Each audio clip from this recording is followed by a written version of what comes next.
He was publicly fired by the company for plagiarism, and his girlfriend broke up with him as a result. Overnight, he went from a prestigious university graduate to a universally despised outcast. Yet no one knew that his mind held the history of another world. When everyone thought he would sink into despair, he instead made a remarkable appearance at a highly anticipated gaming competition. He used a game to completely overturn the world's historical understanding. My name is Lí Héng, a poor soul who, having just crossed over into a parallel world, is already facing dismissal. Penguin Corporation fired me on the grounds of plagiarism and even posted a public announcement online, sparking widespread criticism. Looking at the announcement on my phone that read "Respect originality, resist plagiarism," I couldn't help but smile bitterly. An employee who has only been with the company for 3 months, how could they possibly convince the CEO to abandon an investment of hundreds of millions and adopt my proposal instead? Even a dog wouldn't believe that if you said it out loud. Getting fired isn't so bad anyway. I was always just a novelist at heart, and I was never really cut out for game development. In my past life, the history of this world remained unbroken, but here, history is fragmented, and everyone is obsessed with uncovering ancient wisdom. The entertainment industry centered on historical themes is experiencing unprecedented prosperity. Various fields such as gaming, film and television, and literature are flourishing, with the Federation even hosting a historical theme competition for this purpose. I originally intended to participate in the form of a novel, but discovered there were only 10 days left, completely insufficient to finish writing Romance of the Three Kingdoms. At this moment, a bold idea emerged in his mind to turn Romance of the Three Kingdoms into a game. Given this world's computing power, the idea wasn't far-fetched. Without delay, I rushed home immediately. Downstairs at home, I saw my senior Jiang Hanyan's car, and she was waiting for me. She was as efficient as ever, immediately questioning why I chose a company like Penguin with such a poor reputation, and why I wasn't focusing on my main responsibilities. She wanted me to join her project, but I insisted on game development. In the end, she gave me a wager, one day to come up with a game proposal. If I could impress her, she would invest in me. If not, I will follow her to do the project. I immediately sat down at the computer and started typing. In this fast-paced era, it's essential to captivate players with intense and gripping storylines. I decided to use the Yellow Turban Rebellion as the opening scene. Amid the clattering keyboard sounds, I poured out the thoughts in my mind. 5 hours later, having roughly outlined the story structure, I stepped away from the computer desk. Jiang Hanyan, who had been drowsy all along, immediately perked up and sat in front of the computer, her eyes filled with disbelief. She stared at the screen, where the line stood out starkly. The mighty Yangtze River flows eastward, its waves sweeping away all heroes, and, they say, the grand trends under heaven. Long periods of division must lead to union, and long periods of union must lead to division. She pondered repeatedly, her eyes flashing with amazement. These opening lines brim with the grandeur of history, offering a novelty she had never experienced in other historical-themed works. She continued scrolling the mouse while I stood beside her explaining. When the main storyline of the Yellow Turban Rebellion was mentioned, she was completely immersed in it. 2 hours later, she finally snapped out of the story and just asked me one question: is 10 million enough? 10 million. There are only 10 days left until the historical gaming competition, and 10 million federal credits are far from enough to complete the entire game. Jiang Hanyan thought I was dissatisfied with the amount and said somewhat dejectedly that funding wasn't an issue, they could always try again next year.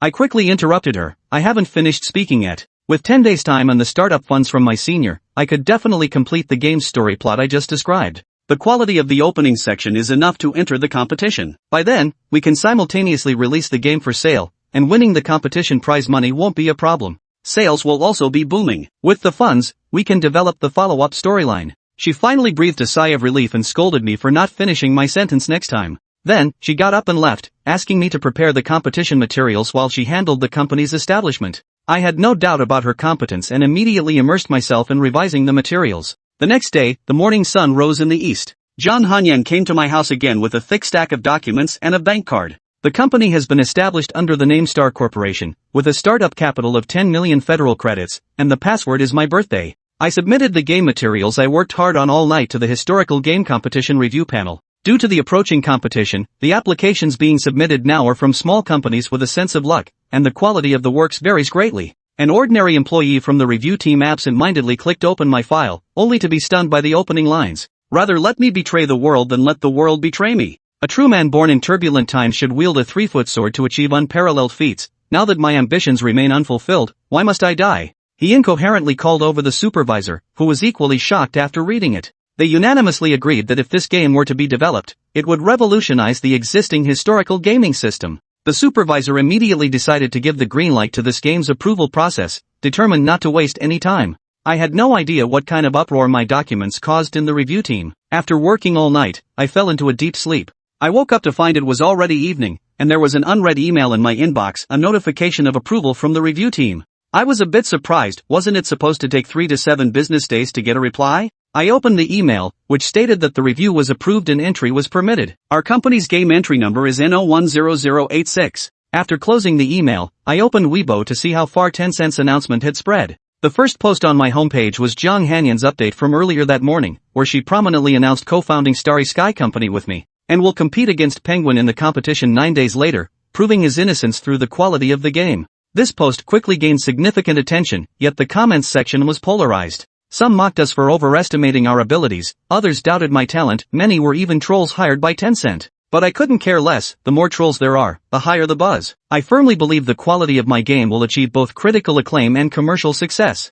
I turned off my phone and started using the funds to rent servers and computing power, fully immersing myself in the game's creation. 5 days later, I stretched my arms and finally completed the opening segment of the game. Without resting, I eagerly entered the 4D gaming pod to begin testing. 10 hours later, leveraging my understanding of Romance of the Three Kingdoms, I quickly completed the opening storyline and confirmed that the beta test had passed, making it ready for release. I immediately shared the good news with Zhang Hanyan, who also urged me to release it quickly to capitalize on the buzz surrounding the Tencent plagiarism controversy. I glanced at Weibo. Although the seniors post was still on the hot search list, it was already at the very bottom. Releasing it now would generate some buzz, but it still wouldn't be enough. What I want is to achieve a big impact with a small investment. I didn't state it outright but instead kept it a mystery. In the evening, at the live streaming room of Journey June, the biggest game streamer on the Tushu platform, he was about to wrap up today's game review. Just then, he received a promotional request for a game called Three Kingdoms, which was in its closed beta testing phase. As soon as he mentioned the name of the game, the number of viewers in his livestream began to plummet dramatically.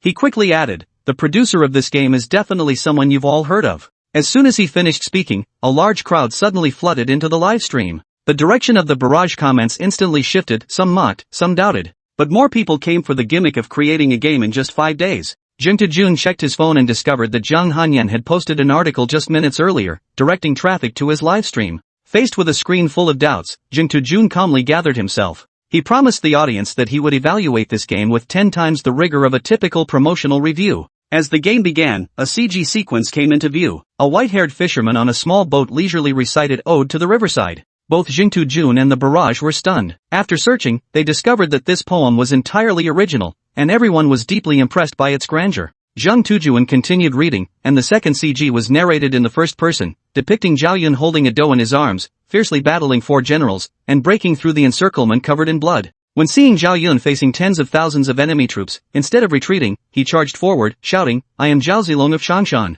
At that moment, everyone was deeply shocked. Chapter 4, Conquering the Invincible. This scene left not only thousands of online spectators dumbfounded, but even the seasoned Jingtu veteran stood frozen in place. This scale? At least 1 versus 1,000. It certainly didn't look like just 1,000. Wait, isn't the focus supposed to be on the exact number? Exactly. The focus should be on how he managed to fight his way out of here. Bull. He's got a liability in tow, just avoiding capture would be lucky enough, let alone walking away alive. The camera slowly pulls away from Zhao Yun. Seconds later, it shifts to an omniscient viewpoint. Surveying the entire battlefield, the countless spectators finally realized the enemy's forces far exceeded their initial estimates. Their numbers were in the tens of thousands, at the very least. 666? No need to even pretend. How could they possibly win? I'd eat my hat if they did. Hey upstairs, I recall you were the one suggesting headstands while washing hair earlier. Why don't you go do that first before setting new flags? The God's eye view continued to widen, revealing a middle-aged man clad in a dark crimson brocade robe seated upon a green stone at the mountain's peak. His battle robes hung loosely, his expression commanding respect without a hint of anger. He radiated a killing intent so potent that even through the screen, people could feel the overwhelming pressure emanating from him. That gaze is incredible. Jing Jun recovered and applauded enthusiastically. Order all troops, no ambush arrows. Capture him alive at all costs. Cao Cao watched the white-clad commander charging toward the fray below, his admiration for talent reigniting. He issued his command. The focus gradually returned to the scene. Just as everyone was about to witness Zhao Yun wreaking havoc through Chao's army, the scene abruptly ended. The minutes-long CG sequence officially concluded here. Why did it have to end right here? I'm going crazy. Does anyone know where the headquarters of Starry Sky Corporation is? I need to find that Li guy for something. Did Zilong actually break out? If players could experience this CG firsthand, it would absolutely blow away other games released at the same time. Whatever. Once this game hits the Steam store, I'm buying it. Right now, Lí Héng is lurking in the livestream chat, thoroughly satisfied with the audience's reactions. The current CG serves as a hook, firmly capturing players' interest. The more players anticipate the CG's continuation, the more deeply they'll become invested in the game. This reminded Lí Héng of a post-apocalyptic game from his past life. That game used the sacrifice of an uncle during the tutorial to spark players' desire to continue playing. Rumors then spread that reaching a certain level would allow players to revive the uncle, prompting many to grind relentlessly for the chance to revive him. This significantly amplified players' enthusiasm for the game. Meanwhile, at Penguin Company headquarters, Dai Lin, head of the gaming division, stared at the top 3 trending posts and began regretting his earlier decision to lay off Lí Héng. Who could have imagined that an intern who spent just 3 months at the company could create a viral hit game in only 5 days? The top trending topic was a clip from Jing Jun's recent livestream. The game itself was already a major talking point, and combined with Jing Jun's massive streaming audience, it was no surprise it shot to the top of the trending charts. And as Jing Jun put it, it's got buzz. The second trending topic is Jiang Hanyan's recent post. Third place is the announcement accusing Lí Héng of plagiarism, which has lingered near the bottom of the trending list for days. Many viewers, after watching the CG in the livestream, flocked to this post to vent their anger at Tencent. Faced with this situation, Penguin couldn't just sit back and take it. They urgently mobilized a group of paid commenters to rally support in the comments, then immediately convened a department meeting. You've all seen the trending topics, right? Dai Lin, of course, refused to admit his strategic misstep had plunged Penguin into this public relations storm. As the top executive, he couldn't show any sign of regret. When Dai Lin questioned them, none of the employees responded. But many secretly resented Dai Lin. If you hadn't insisted on making Lí Héng take the fall back then, Penguin Corporation wouldn't be in this predicament now. Go retrieve the Star Company's files. Dai Lin summoned his subordinate and instructed. The subordinate, already prepared, immediately pulled out a few thin sheets of paper from a thick stack of folders. Manager, this is all the current documentation we have on Starry Company. That's all? Dai Lin took the documents. Even a newly established company wouldn't have this little information. When someone announced on Weibo earlier that they wanted to make a game with Lí Héng, he hadn't taken it seriously at all. With his packed schedule, he had no time to concern himself with a small company's provocation. Drawing on years of professional experience, he swiftly scanned the documents and immediately distilled the crucial information. Starry Company, only 2 people currently? Startup capital of just 10 million? Given the game's quality showcased in the livestream, how could it possibly cost so little? Dai Lin was puzzled. Having worked on historical-themed games for so many years, he had a rough idea of the costs involved in various areas. Just for servers capable of handling the opening CG alone, 3 million federal coins was the bare minimum. Historical games demand substantial investment for building models. They had no concrete knowledge of what the structures looked like back then, relying only on sparse descriptions in historical texts to reconstruct their appearance. For instance, the imperial palace's resplendent splendor was depicted with lavish jeweled ornaments. Or dilapidated dwellings, where they simply poke a few holes in the original stone structures. This isn't unique to Penguin Company, the entire Federation operates similarly. It's safe to say that the modeling approach for historical buildings has become largely standardized. But this approach requires massive rendering effects and that costs money. Could Starry Company be cutting corners in many areas? The more Dai Lin thought about it, the more plausible it seemed. Meanwhile, in Jing Jun's Douyin livestream, as a dedicated game blogger, he didn't rush into the game after the CG ended. Instead, he discussed and evaluated the just concluded storyline with his viewers. All things considered, the CG for 3 Kingdoms gets an impressive 8 out of 10 from me. Not many titles get an 8 from this streamer. Honestly, by Jing Jun's scoring standards, 3 Kingdoms could have earned even higher marks. But given the massive controversy surrounding this game and the fact he hasn't experienced the subsequent storyline yet, he decided to hold back a bit on the score. Upon officially entering the game, Jing Jun was immediately greeted by a pop-up interface. Please enter your given name and courtesy name. The name part makes sense, but what about the character? This game truly has some fresh ideas, with many aspects quite different from what's commonly seen on the market. Not knowing the purpose of the character, Jing Jun casually typed in Invincible. Little did he know, this casual choice would make the name Invincible the most hated in the 3 Kingdoms. Chapter 5, Cheat Sheet. Whoa, guys, this game seems to have some real depth to it. Before Jing Jun's eyes appeared an ancient bamboo scroll. The first line, written in clerical script, read, "Heroes who slay the Yellow Turban shall be the first to earn glory." Suddenly, Jing Jun's eyes snapped shut. The moment his eyes closed, a pungent odor assaulted Jing Jun's nostrils. He hastily opened his eyes, but before his vision could fully focus, 3 rockets whizzed right over his head. Holy crap, is the game this intense right from the start? Recalling the CG content, Jing Jun quickly realized the game's setting likely revolved around an ancient era rife with warfare. This was the first time anyone had attempted a historical war-themed game like this. As a seasoned gamer, Jing Tujun knew survival depended on figuring out what was happening. He quickly scanned his surroundings and realized he was perched atop a city wall. Flames relentlessly consumed the city walls.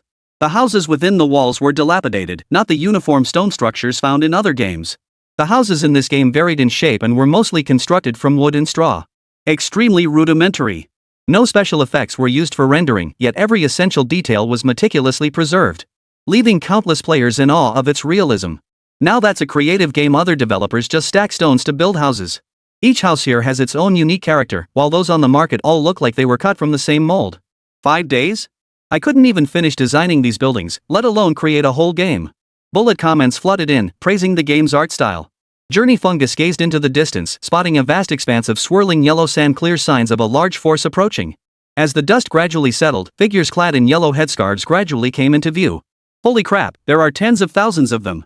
Seriously, is Lao Tu about to fight to the death against tens of thousands of enemies? Sitting tight for the next chapter. Don't just sit there waiting. I have a feeling this game is about to take off. Just watch the streamer play. I've never seen an opening like this before. Who starts like this? It's like complete chaos. Even though Three Kingdoms is shining brightly right now, some commenters still aren't convinced. Just as Journey Fungus was about to take the next step, a transparent panel appeared before his eyes, visible only to him. Name, Jing Tujun. Character, Invincible. Current position, Captain of Zhuo Commandery. Troop strength, 800 regular county soldiers, 500 Liu Bei's righteous army, 200 Menki clan militia, 100 temporary recruits. Total troops under command, 1600. Not enough? 1600? With 1,600 troops, you expect me to fight tens of thousands? No way, I'm laughing so hard I'm choking. Starry Company knows how to make games. How are 1,600 supposed to fight tens of thousands? Look at Tutu's face, he's gone green. Lao Tu, money's hard to earn, hard to swallow. The bullet chat jokes aside, after venting, everyone's still focused on seeing how Jing Tujun plans to break the deadlock. 1,600 it is. 1,600 will strike first. Jing Tujun couldn't believe the starting difficulty would be this high. As a player himself, he must have some special buffs. With that thought, he leapt off the city wall without a second glance. After all, there's bound to be a newbie protection at the start. What's there to fear? But fantasy is sweet, reality is harsh. Seeing the bold dead notification, Jing Tujun felt a slight crack in his resolve. Wait, where's my newbie protection? Lao Tu's expression lit up. Siege soldier, I didn't know anything. He was yelling about bonds and friendship, then jumped off the wall. I thought he had some divine skill or something. Journey Bug felt utterly wronged. He's played plenty of war games before, but which one, like Three Kingdoms, offers absolutely zero newbie protection? Truly the pioneer of historical war games, you're ruthless. But Journey Bug wasn't discouraged, just one death. He restarted the game, this time acting with caution. Zhang Xiaowei. Just as Jing Tujun was surveying his surroundings, pondering how to break the stalemate, a familiar shout rang out from behind him. Jing Tujun turned to see a man in his 30s with distinctly large earlobes. Guys, isn't that big-eared guy the one we saw in the opening CG? The Journey Fungus stared longer and longer, convinced it was the same person, but still couldn't be entirely sure. He spoke up to ask. Yep, that's him. He looks a lot younger than in the CG, but it's definitely him. Exactly. Especially those big earlobes, impossible to forget.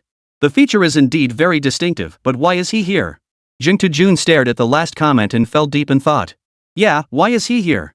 Moreover, meeting him again 20 years later as Zilong proves he didn't die here. A pivotal figure appearing both at the beginning and in the CG. Guys, I get it now. I understand how to clear this stage. The chat exploded with 666 and streamer got it again. Alright, Tutu, if you clear this part of the story this time, I'll buy you 10 huazi. The top donor, Wu Jue, declared. 10 hua coins? That's a whopping 30,000 Federation coins. Big spender Wu Jue is so generous. Boss, you're crazy. Don't let Lao Tu get hooked again. The bullet chat was buzzing with excitement. What's your name? Jing Tujun knew this question was a bit impolite, but it was just a game no one would mind. I am Liu Bei, courtesy name Xuanda, he said, bowing as he spoke. Brother Xuanda, come with me. Without waiting for Liu Bei's consent, Jing Tujun grabbed his hand and led him into the city. The scene was too beautiful to bear. Guys, the version of him in the CG the streamer probably showed him 20 years from now. Since we see him 20 years later, it means he must have survived this war. And with this character appearing in both the CG and the opening, does it mean Liu Bei is the protagonist of this story? Jing Tujun analyzed his newly formed conclusion with the livestream viewers as he spoke. Damn, now that you mention it, Tutu, that really makes sense. Impressive, impressive. As expected of a veteran who's played countless games, he can analyze so much from this. So can the streamer let go of his hand already? As a fan of the streamer's looks, I'm getting genuinely annoyed. Jun didn't have much time to read the comments. His immediate priority was finding a safe way to escape this place. As for the city? Let it go. What does it matter to him? Anyway, Liu Bei is definitely the protagonist of this story. As long as he sticks close to him, he'll surely rise again. Captain Zhang, where are we headed? Liu Bei tried to shake off Jun's grip, only to find the man clutching his hand so tightly he couldn't break free. Hey! What are you trying to do to my brother, you dog of an official? A man standing 8 feet tall, with a leopard-like head, bulging eyes, a sharp chin, and bushy mustache thrusts his 8-foot snake spear toward Jun. Chapter 6, How the hell do you beat this first level? What the hell? The burly man's movements were too swift, and Jun hadn't even noticed his approach. By the time Jun registered what had happened, all that greeted him on the screen were 3 cold, star characters. You died. The chat instantly erupted with mockery of Jun's gaming skills. How come every random NPC in this game can one-shot me? In this world without 3 kingdoms history, he naturally had no idea that the man who just killed him was Zhang Fei, renowned for his unparalleled martial prowess. That was a figure who ranked among the elite even in the 3 kingdoms era, a time teeming with heroes. I refuse to believe I can't even clear this first level. As Jun watched the barrage of mocking comments, his face gradually flushed red. His thoughts grew hazy, yet his goal sharpened. The streamer's earlier analysis must be correct. The main characters in this game are definitely connected to that Liu Bei. Jun analyzed with solemn seriousness. That burly guy earlier must be Liu Bei's brother. He probably mistook me for the villain. This time, if the streamer plays it gentle, it'll definitely work. After piecing together the clues he'd gathered, Jun began his 3rd attempt with brimming confidence. The streamer's tone was so confident. Could he really succeed? Impossible. Absolutely impossible. What are you thinking? When the streamer did it for the 2nd time, they were just as confident. And in the end, they got slapped in the face in the blink of an eye. Most of these comments were mocking Jun. He skimmed a few without responding. But inside, he was thinking, just wait until I pass this time, then you'll all be proven wrong. The 3rd game began. This time, Jun approached Liu Bei proactively. Liu Bei, what do you think our chances of winning are? Jun's direct use of his full name made Liu Bei slightly uncomfortable, but he still answered. 50%, I suppose. Liu Bei thought of his 2nd and 3rd brothers' martial prowess and had intended to say 90%. But military promises are no joke, and his own cautious nature led him to settle on a compromise 50%. So you also think our chances are slim? Mid-sentence, Jun suddenly caught the implication of Liu Bei's words. How much? 50%? 16,000 against tens of thousands, and you tell me it's a 50-50 chance? Liu Bei's words instantly lowered Jun's opinion of him. I thought he was a big shot, but turns out he's just blowing smoke. That Liu Bei, you said it yourself, only a 50% chance of success. In this world, survival is the top priority, don't you agree? What does the commander mean? A vague sense of foreboding began to stir within Liu Bei's heart. You know, you've always been the one I value most. Jun didn't know how his character had treated Liu Bei before, but he'd just make something up for now. We only have 1,600 troops, while they have tens of thousands.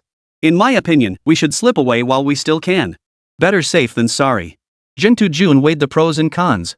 He believed that if Liu Bei were a rational person, he'd choose to flee alongside him at this moment. Had Jun been persuading Liu Bei's ancestor, Liu Bang, the latter would have dragged him away without a word. But the man he was trying to persuade was Liu Bei, renowned for his benevolence. Commander Zhang, this is unwise. If the commander retreats, the morale of the garrison within the city will inevitably plummet. By then, we won't stand a chance. Moreover, once the Yellow Turbans enter the city, they will burn, kill, and plunder, causing unbearable suffering for the common people. Many will join the Yellow Turban ranks out of desperation, making it far harder for the court to crush the rebellion. I earnestly implore you, Commander Zhang, to reconsider. Not only did Liu Bei reject Zhang Tuojuan's proposal to retreat, he actually persuaded him to hold the city. Seriously, this is blatant moral blackmail, right? But you know what? Liu Bei actually had a point. This game is so realistic, considering all these factors. The streamer was dumbfounded, never expecting an NPC to morally blackmail him. Jun wanted to speak up and keep arguing, but suddenly found himself at a loss for words. Liu Bei's point actually makes sense. Wait, what sense does that make? 16 against tens of thousands, no matter how you slice it, it's a losing battle. Guys, looks like the game's opening challenge is right here, how to convince Liu Bei to run away with you. I have to admit, with Liu Bei's current character design, persuading him is incredibly difficult. But who am I? I'm a top-tier pro in the gaming world. Hang tight, the streamer's about to grind out a guide for you all. Journey Bug continues analyzing the game with impressive insight. B, listen to me. We can barely save ourselves right now, let alone protect the people. Before Journey Bug could finish, a chill ran down his neck as a deep voice boomed from behind. Brother, why waste words on such a traitor? The screen fades to gray, freezing on this scene, followed by the familiar three characters, "You have died." Wait, who the hell is this? How does this guy have so many minions? Not only that, but each one is ridiculously powerful. On the grayscale screen stood a man 9 feet tall, sporting a beard 2 feet long. His right hand gripped a blade taller than himself. Why is this guy's face red? That's called fiery vitality, you know? Even through the screen, you could sense his terrifying combat prowess. The length of his beard, what an intriguing concept. A truly novel idea never seen before. So none of you feel sorry for the streamer getting knocked out again? We're used to it. Jun watched the livestream comments with mixed feelings. The joy is that this time, fewer people mocked him after his death. The worry is that everyone's attention is focused on the game characters. His own life or death has become insignificant. But those 3 words, "got used to it," carried a heavy weight, deeply insulting. Jun grew more and more hooked on the game. Stealing his resolve, he vowed to clear this level today. He restarted the game. This time, Jun had learned his lesson. As soon as he entered, he addressed Liu Bei. "Brother Liu, I have urgent matters to discuss. Might we step aside for a moment? Captain Zhang, please." Jun led Liu Bei to a secluded spot and inquired. "Brother Liu, how many brothers do you have?" Jun was truly terrified of being pranked again, fearing another brother might suddenly appear mid-conversation. Yours truly, along with Yun Chang and Yi De, swore brotherhood in the Peach Garden. Upon hearing this, Jun understood 3 brothers. It seemed unlikely any new brothers would appear. Before attempting to persuade him, Jun scanned the surroundings like a thief, ensuring no one was paying attention before opening his mouth.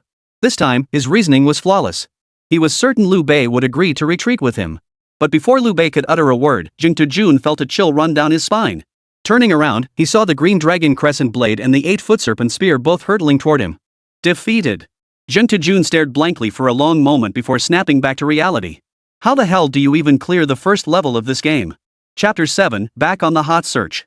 Journey fungus visibly flushed red. Would US send 10 rockets? Seeing top donor Would US send 10 rockets, Jun's spirits lifted considerably. Thanks to Big Brother Would US for the 10 rockets. Earlier, it was my cousin playing, not me. Now I'll show you my real skills. Bolstered by Would US generous donation, Jun hummed a tune as he began a new attempt. But before long, Jun's agonized screams echoed through the livestream again. This time, he had clearly found a prime spot. He even glanced back mid-sentence. Yet he still got speared to death by Zhang Fei. Stay calm, absolutely stay calm. Jun took a deep breath to steady himself. When was the last time he'd lost his composure like this? It seemed to be half a year ago when he was ambushed by haters. Who would have thought that despite calling himself a gaming pro, he'd get stuck on the first level of a single-player game for so long? Guys, this game is tough. Perfect streamers love challenging games. Jun stubbornly refused to admit defeat. This time, he didn't even glance at the chat before launching his 5th attempt. Failed. One more time. At that moment, Jun's rebellious streak was fully ignited. 6th time, 7th time. Jun watched the monochrome screen before him, wailing in agony in the livestream. 3 hours of full 3 hours. Not only had he failed to clear the first level, he hadn't even progressed past the opening section. Is there really anyone who can beat this game? Jun stared up at the ceiling, beginning to doubt his own gaming skills. Guys, I'm starting to think this game doesn't even have a way to beat it. After a fierce internal struggle, Jun still concluded it must be the game's fault. At that moment, the live chat comments started shifting. Seriously, how many times has the streamer tried this? Every time he tries to persuade Liu Bei, he gets killed by his 2 brothers. I seriously doubt this game even has any follow-up content. It's just using this CG and opening sequence to lure people in. You know what? You're absolutely right. 5 days is the absolute limit for what they could have pulled off. There's a real possibility they never finished the rest. The tone of the chat had completely shifted from just an hour or 2 earlier. Manager Dai Lin watched the shifting sentiment with satisfaction. Many of the viewers were paid trolls he'd hired, ready to seize any opportunity to bash Starry Company. They actually think Starry Company has come up with something extraordinary. Dai Lin exhaled deeply, the weight on his chest finally easing a little. Penguin Corporation's current project, Cyber Post-Nuclear Survival, was a massive investment. Not only that, but before this game's release, the company had even spent hundreds of millions of federal coins developing similar titles. After the concept for this game emerged, it was Dai Lin who persuaded leadership at every level to abandon the previous projects and shift the development focus entirely to post-nuclear survival.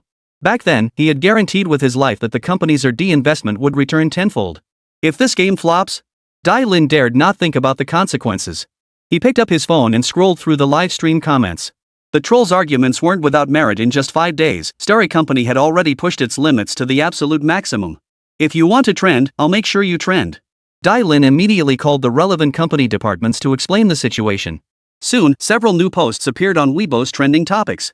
Famous game streamer Jing Jun repeatedly breaks down in his livestream? Shocking.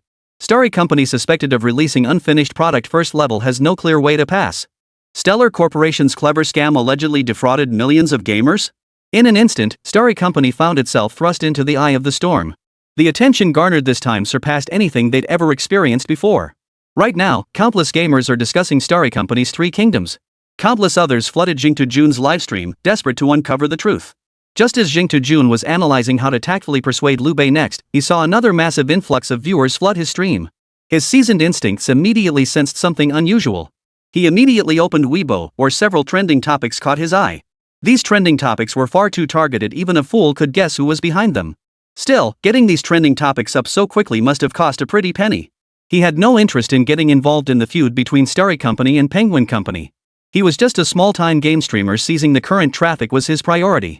Guys, I've covered all the analysis I can. If you have any good strategies for clearing the game, feel free to discuss them in the livestream. As soon as Jing Jun made that statement, the paid commenters below continued pushing the narrative that the game was half-baked. Meanwhile, players genuinely interested in the game were voicing their opinions in the chat. I think the streamer's approach is sound, but Zhang Fei and Guan Yu are a real headache right now. The streamer's strategy has always been to avoid them. Why not focus on taking them down and forcing Liu Bei's surrender? Don't even get me started.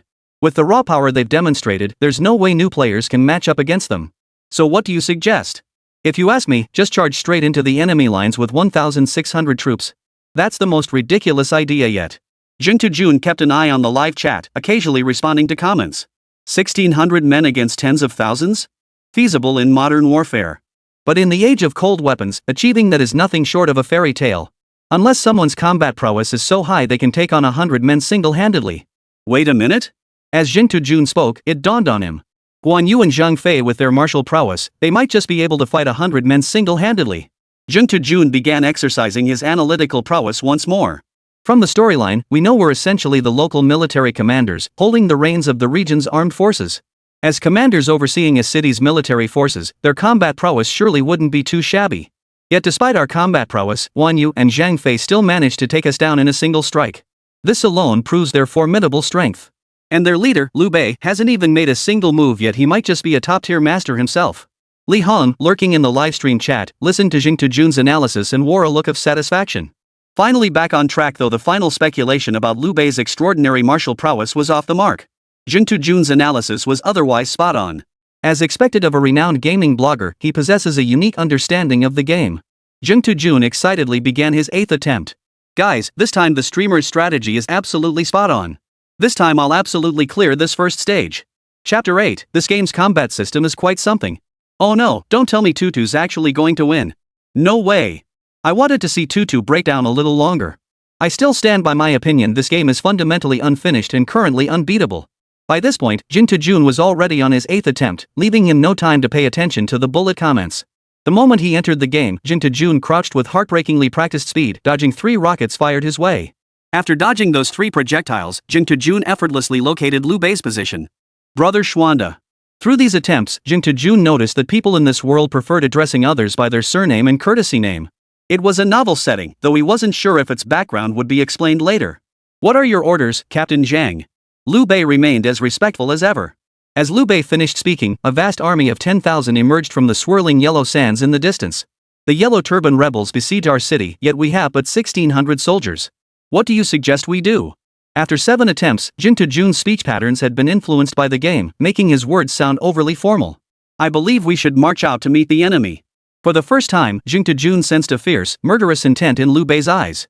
That gaze instantly reminded Jing Jun of the man seated atop the mountain in the CG he'd seen mere hours earlier. The aura of a conqueror. Seeing Jing Jun's silence, Liu Bei mistook it for hesitation and declared, "Within these walls dwell thousands of innocent civilians. Should we retreat, they will surely be plunged into a sea of suffering." I know. Jing Jun raised a hand to stop Liu Bei from continuing. What if Liu Bei finished his speech? He was now convinced Liu Bei was the game's main character. He absolutely had to win him over. Safeguarding the city's security is my official duty. Protecting the lives of the people is my lifelong mission. When Jing Jun uttered these words, Liu Bei's gaze visibly shifted. His gaze toward Jing Jun was like that of a kindred spirit. It carried a distinct sense of regret at not having met sooner. 6. The streamer really knows how to play. He's been grinding character affinity points since the game started. What's the point of grinding again? This crappy game has no updates. No matter how high you level up, you still can't beat the first level. I've noticed you're always bashing Starry Company for not having a sequel. You wouldn't happen to be a paid troll for that certain company, would you? I am you. As the bullet chat grew increasingly chaotic, the streamer's admins started muting the trolls spewing profanity to avoid getting the channel banned. Deeply immersed in the game, Jing Jun remained oblivious to the livestream chaos, still grinding Liu Bei's favor. Later, seeing the Yellow Turban rebels closing in relentlessly, Jing Jun had no choice but to give up. With the enemy at the city gates, Brother Xuanda, would you join me in battle? I am willing to go. While Jing Jun was still gathering troops, voices were already bellowing outside the city walls. You of the Zhang clan. If you know what's good for you, open the gates obediently. I'll spare you a proper burial. The voice belonged to General Cheng Ziyuan, commander of the invading force. He had already scouted out that this small, dilapidated city held no more than 1,000 troops. Oh no. Zheng began to regret it. He'd forgotten that gathering troops took time. If only he hadn't gone to Liu Bei to frantically boost his favor rating. Now he had enough goodwill, but he was going to die. Jing Jun glanced back at the gathering troops. A quick count revealed roughly 500 men. He'd have no confidence facing off against 1,600 troops, let alone with only 500 now. To buy more time for troop assembly, Jing Jun began hurling insults over the city walls at the enemy. You worthless scum. Have the guts to state your name? This young master goes by no other name Cheng Ziyuan, that is.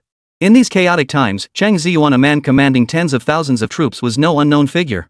But Jing Jun had just arrived in this world. Whoever you are, I don't recognize a soul. To buy more time, Jing Jun kept up the trash talk. Famous, huh? I don't know you. Just some nobody, right? With just 3 sentences, Jing Jun delivered a devastating blow to Cheng Ziyuan. He even spat on the ground mid-sentence as if he'd carved "challenge me if you dare" right onto his own face.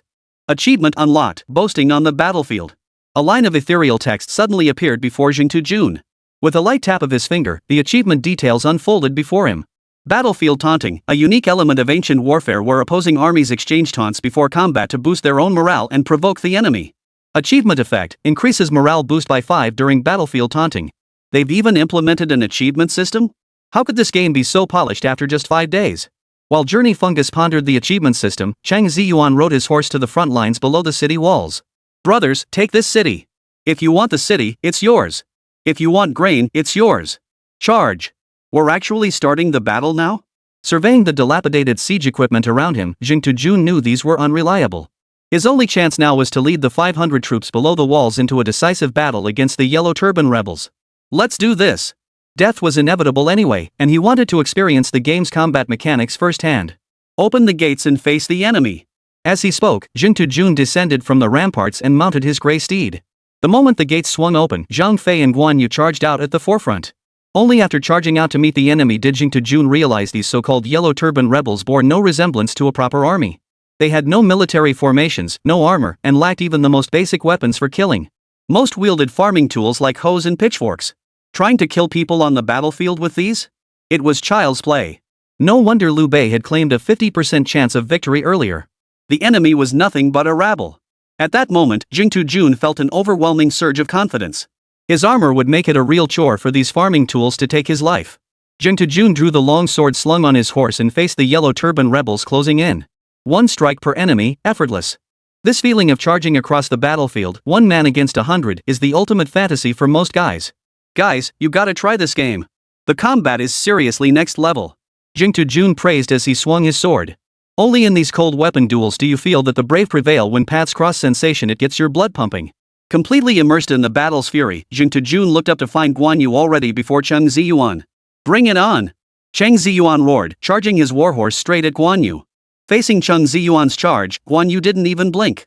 His green dragon crescent blade swung with deadly precision, striking directly at Cheng Ziyuan. Cheng Ziyuan showed no concern, meeting blade with blade. But the moment his blade touched Guan Yu's long sword, a violent force shot through his palm, sending a numbing shock through his fingers. Cheng Ziyuan instantly realized something was terribly wrong. He tried to pull back his spear, but Guan Yu held him fast. He could only watch helplessly as Guan Yu's blade drew closer and closer to his head. Splash! Blood spattered as head and body parted. Chapter 9, Heaven has fallen, Yellow Heaven shall rise. That easy?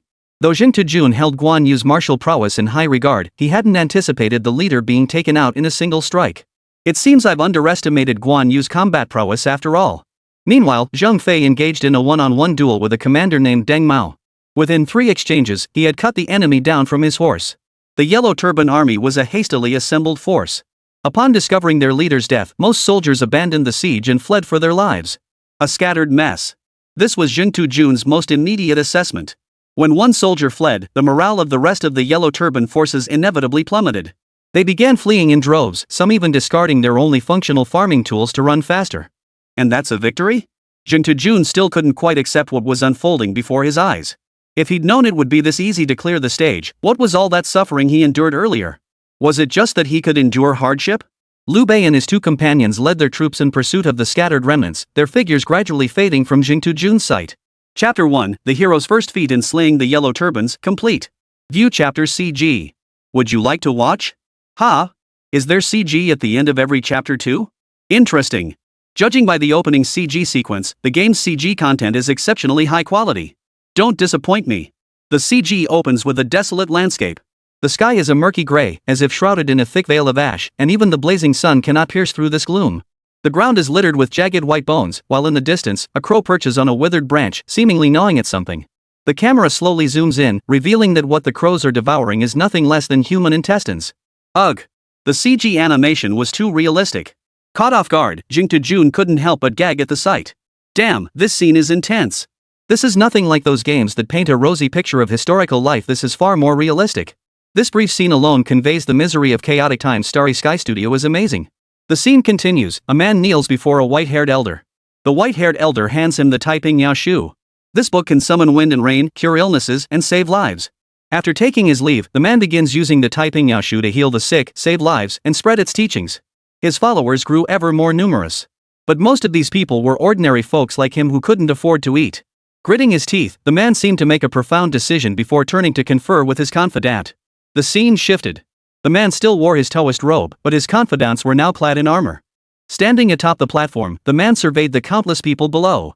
Holding aloft the Taiping Yao Shu, he raised his arms and proclaimed, "The heavenly emperor has perished, the yellow emperor shall rise.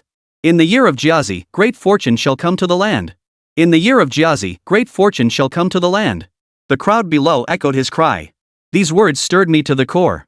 Suddenly I understood why they rose in rebellion. This game, just these 2 CG sequences alone are enough to make it legendary. After watching this CG, I suddenly realized the streamer is the true villain. From this perspective, there's no arguing against it. Zheng Tujun, who's always so skilled at analyzing game plots, didn't say a single word this time. Never before has a game's CG left him with such lingering impact. No wonder they left no traces of military formations, no wonder they lacked proper weapons. No wonder they chose to flee for their lives after their commander died. They joined the Yellow Turban rebels solely to survive. But how many innocent lives did they take in their quest for survival? In this chaotic age, who truly holds the moral high ground? Just as everyone was marveling at how impressive this CG sequence was, they noticed the previously black screen suddenly displaying images once more. More? Zheng Tujun pushed aside the chaotic thoughts swirling in his mind and focused intently on the new CG sequence.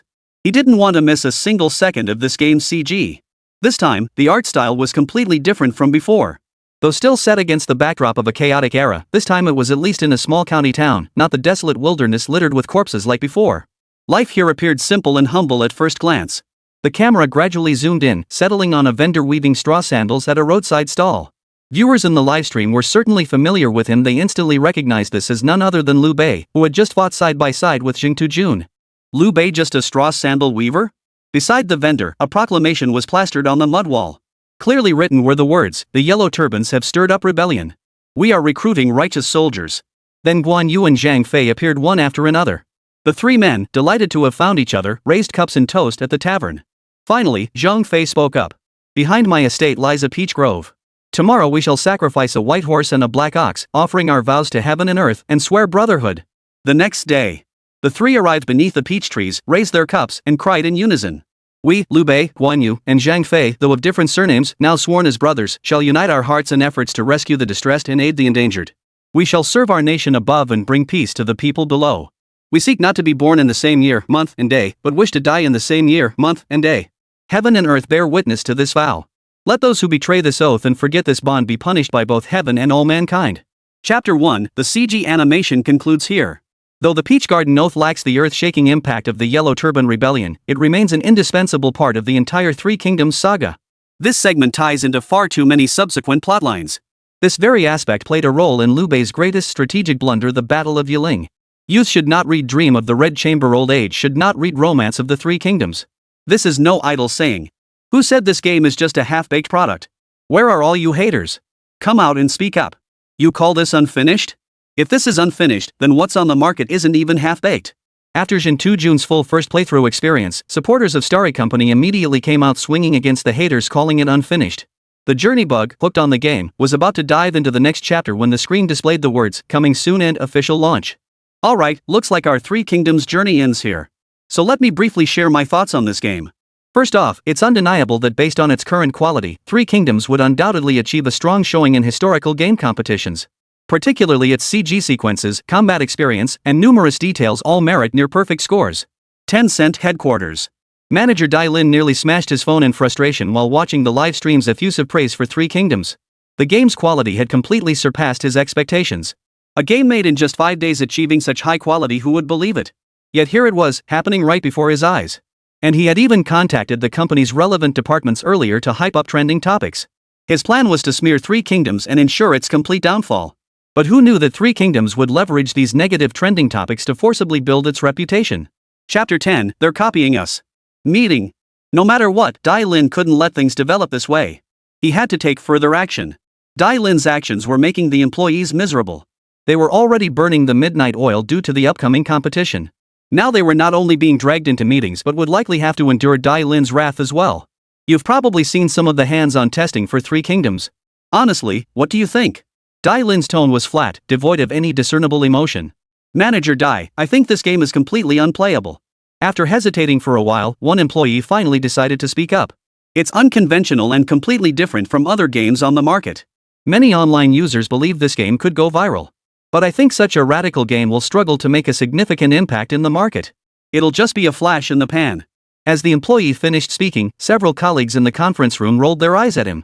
He'd even sacrifice his own dignity to curry favor with the boss. Unconventional? Fleeting? That's just blatant nonsense. They'd been glued to Jin Tu-jun's livestream the entire time. The storyline, art direction, and combat experience of Three Kingdoms are unprecedented. Unique in its own right, pioneering new ground. This is precisely what the Three Kingdoms label demands. Dai Lin, who usually relished such flattery, frowned instead. Didn't I tell you to give an honest assessment? If this is your honest assessment, then I don't think you're cut out for game development. Dai Lin's tone remained as flat as before, yet everyone could sense the emotion he was suppressing.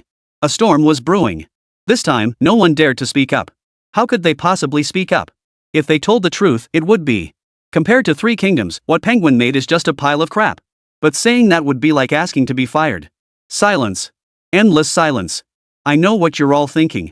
Dai Lin, who'd been grinding it out in the corporate world for years, finally spoke up. If you won't say it, I'll say it myself. The quality of Three Kingdoms as it stands now is truly unique within the historical game genre. This is undeniable. From any perspective, this game's quality is top tier. The employees in the conference room were a bit baffled. What's going on? Would Supervisor Dai really say something like that? But don't forget, we've developed similar products before. Wait a minute? We've developed a similar product? How come we didn't know about it? Dai Lin's remark plunged the conference room staff back into a state of bewilderment. Only a handful of seasoned professionals sensed something was off. Lí Héng never learned his lesson. He plagiarized others' games while at our company. Now that he's been fired, he's still copying our company's games. His character is utterly despicable. I had considered that he was still young and shouldn't be burdened with too many stains on his record. That's why I didn't pursue legal action against him. But who knew he'd push his luck even further, copying our work-in-progress game which we're preparing to enter in next year's competition exactly, piece by piece. By the time Dai Lin reached this point, even the slowest employee could grasp his intent. This is utterly shameless. Not only did Dai Lin copy their painstakingly developed game piece by piece, but he also had the nerve to accuse them of being the plagiarists. Gather all previous game materials and bring over the unfinished prototypes we made earlier. This year, our Penguin company has 2 entries. The first entry is already finished and just waiting to go live. As for the other game, the company has no relevant materials, let alone any unfinished work for such a game. The historical warfare concept was entirely proposed by Lí Héng.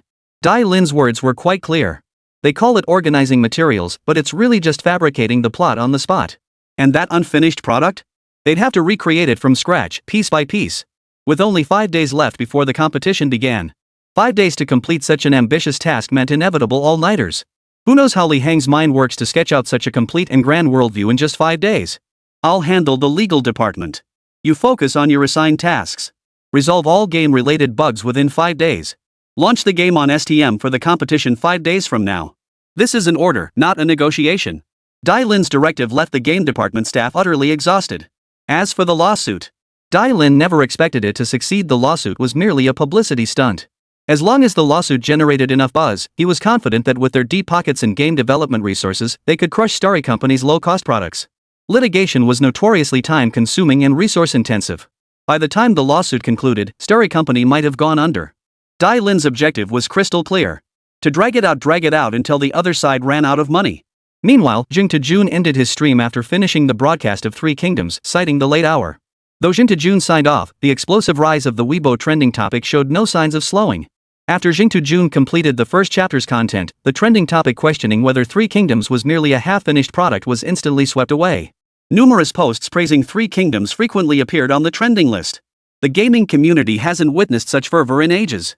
Meanwhile, the person who had declared in Jing Jun's livestream, "If this game turns out well, I'll do a handstand while washing my hair," now stared at his bombarded backend with a look of utter despair. He's just an ordinary construction worker, barely scraping by to support his family. He'd watch streams after work to unwind, never expecting things to spiral this far. His Douyin backend is now flooded with screenshots of that statement, accompanied by mocking comments. Just as he was considering deleting his account and starting fresh, a sudden flash of inspiration struck him. Why couldn't he ride this wave of attention by live streaming himself washing his hair upside down? With Three Kingdoms dominating the scene right now, 7 out of the top 10 trending topics on the charts are about it. All that traffic. He quickly tidied up his account content and went live. In the top right corner of the stream hung the phrase he'd spoken in the chat, along with a private message mocking him for daring to act but not owning up to it. "Guys, I was blind before. I sincerely apologize to Starry Company, the studio behind Three Kingdoms." Before them stood a weathered middle-aged man. The thick calluses on his palms and other physical details made it clear to everyone that this was a man who did manual labor. "I'm going to fetch water now to prepare for an upside-down hair wash." The man didn't understand the normal live streaming process and jumped straight into the topic. It must be said, the man's idea wasn't wrong. With Three Kingdoms currently dominating traffic, anything remotely related could go viral. Especially when it involves a humiliating twist. The livestream's viewership began skyrocketing. Chapter 11, Midnight Visitors, Cease and Desist Letters. Heard about the upside-down hair washing here and came seeking it out. Bro, you're the real deal, you actually follow through. That's way more authentic than all those big talkers online. Now if anyone dares call my big bro a talk the walk guy, I'll be the first to lose my temper. The most common comment flooding the chat came specifically for this. Even Lí Héng, who was mindlessly scrolling through Douyin, got this livestream pushed to him. Since it's related to his game Three Kingdoms, he clicked to watch out of curiosity. By then, the stream had already drawn over 1,000 viewers. Keep in mind, this was just moments after going live and by a complete newbie with zero operational experience. Under normal circumstances, this would be impossible. The fact that someone who had criticized Three Kingdoms' quality was now live streaming an upside-down hair wash on Douyin quickly spread like wildfire. While live streaming an upside-down hair wash wasn't particularly novel, the genius lay in its connection to the trending Three Kingdoms game. When the host returned from the bathroom with water, he was stunned. Holy crap, this many people? Watching the constant stream of gift notifications pop up in the chat, even if each gift was only worth a dime or two, the sheer volume meant he was raking in serious cash. Thanks to all the big brothers and bosses for the tips. I'll start washing my hair upside down now. But I've never done anything like this before, so if I mess up, please bear with me, everyone. Big Brother spoke with extreme caution, afraid that if he said one wrong word, the chat would start to die down. To stabilize the viewership, he wasted no time and began washing his hair upside down. At this moment, the live stream's viewership was nearing 10,000. The host truly lacked experience in this, and his clumsy attempts made even Lí Héng feel like laughing. But that's just life. Judging by his appearance, Big Brother was likely just an ordinary migrant worker, probably in construction. To earn more money, they didn't care about being laughed at. Making money is never something to be ashamed of, no matter the era. Lí Héng didn't comment in the livestream chat.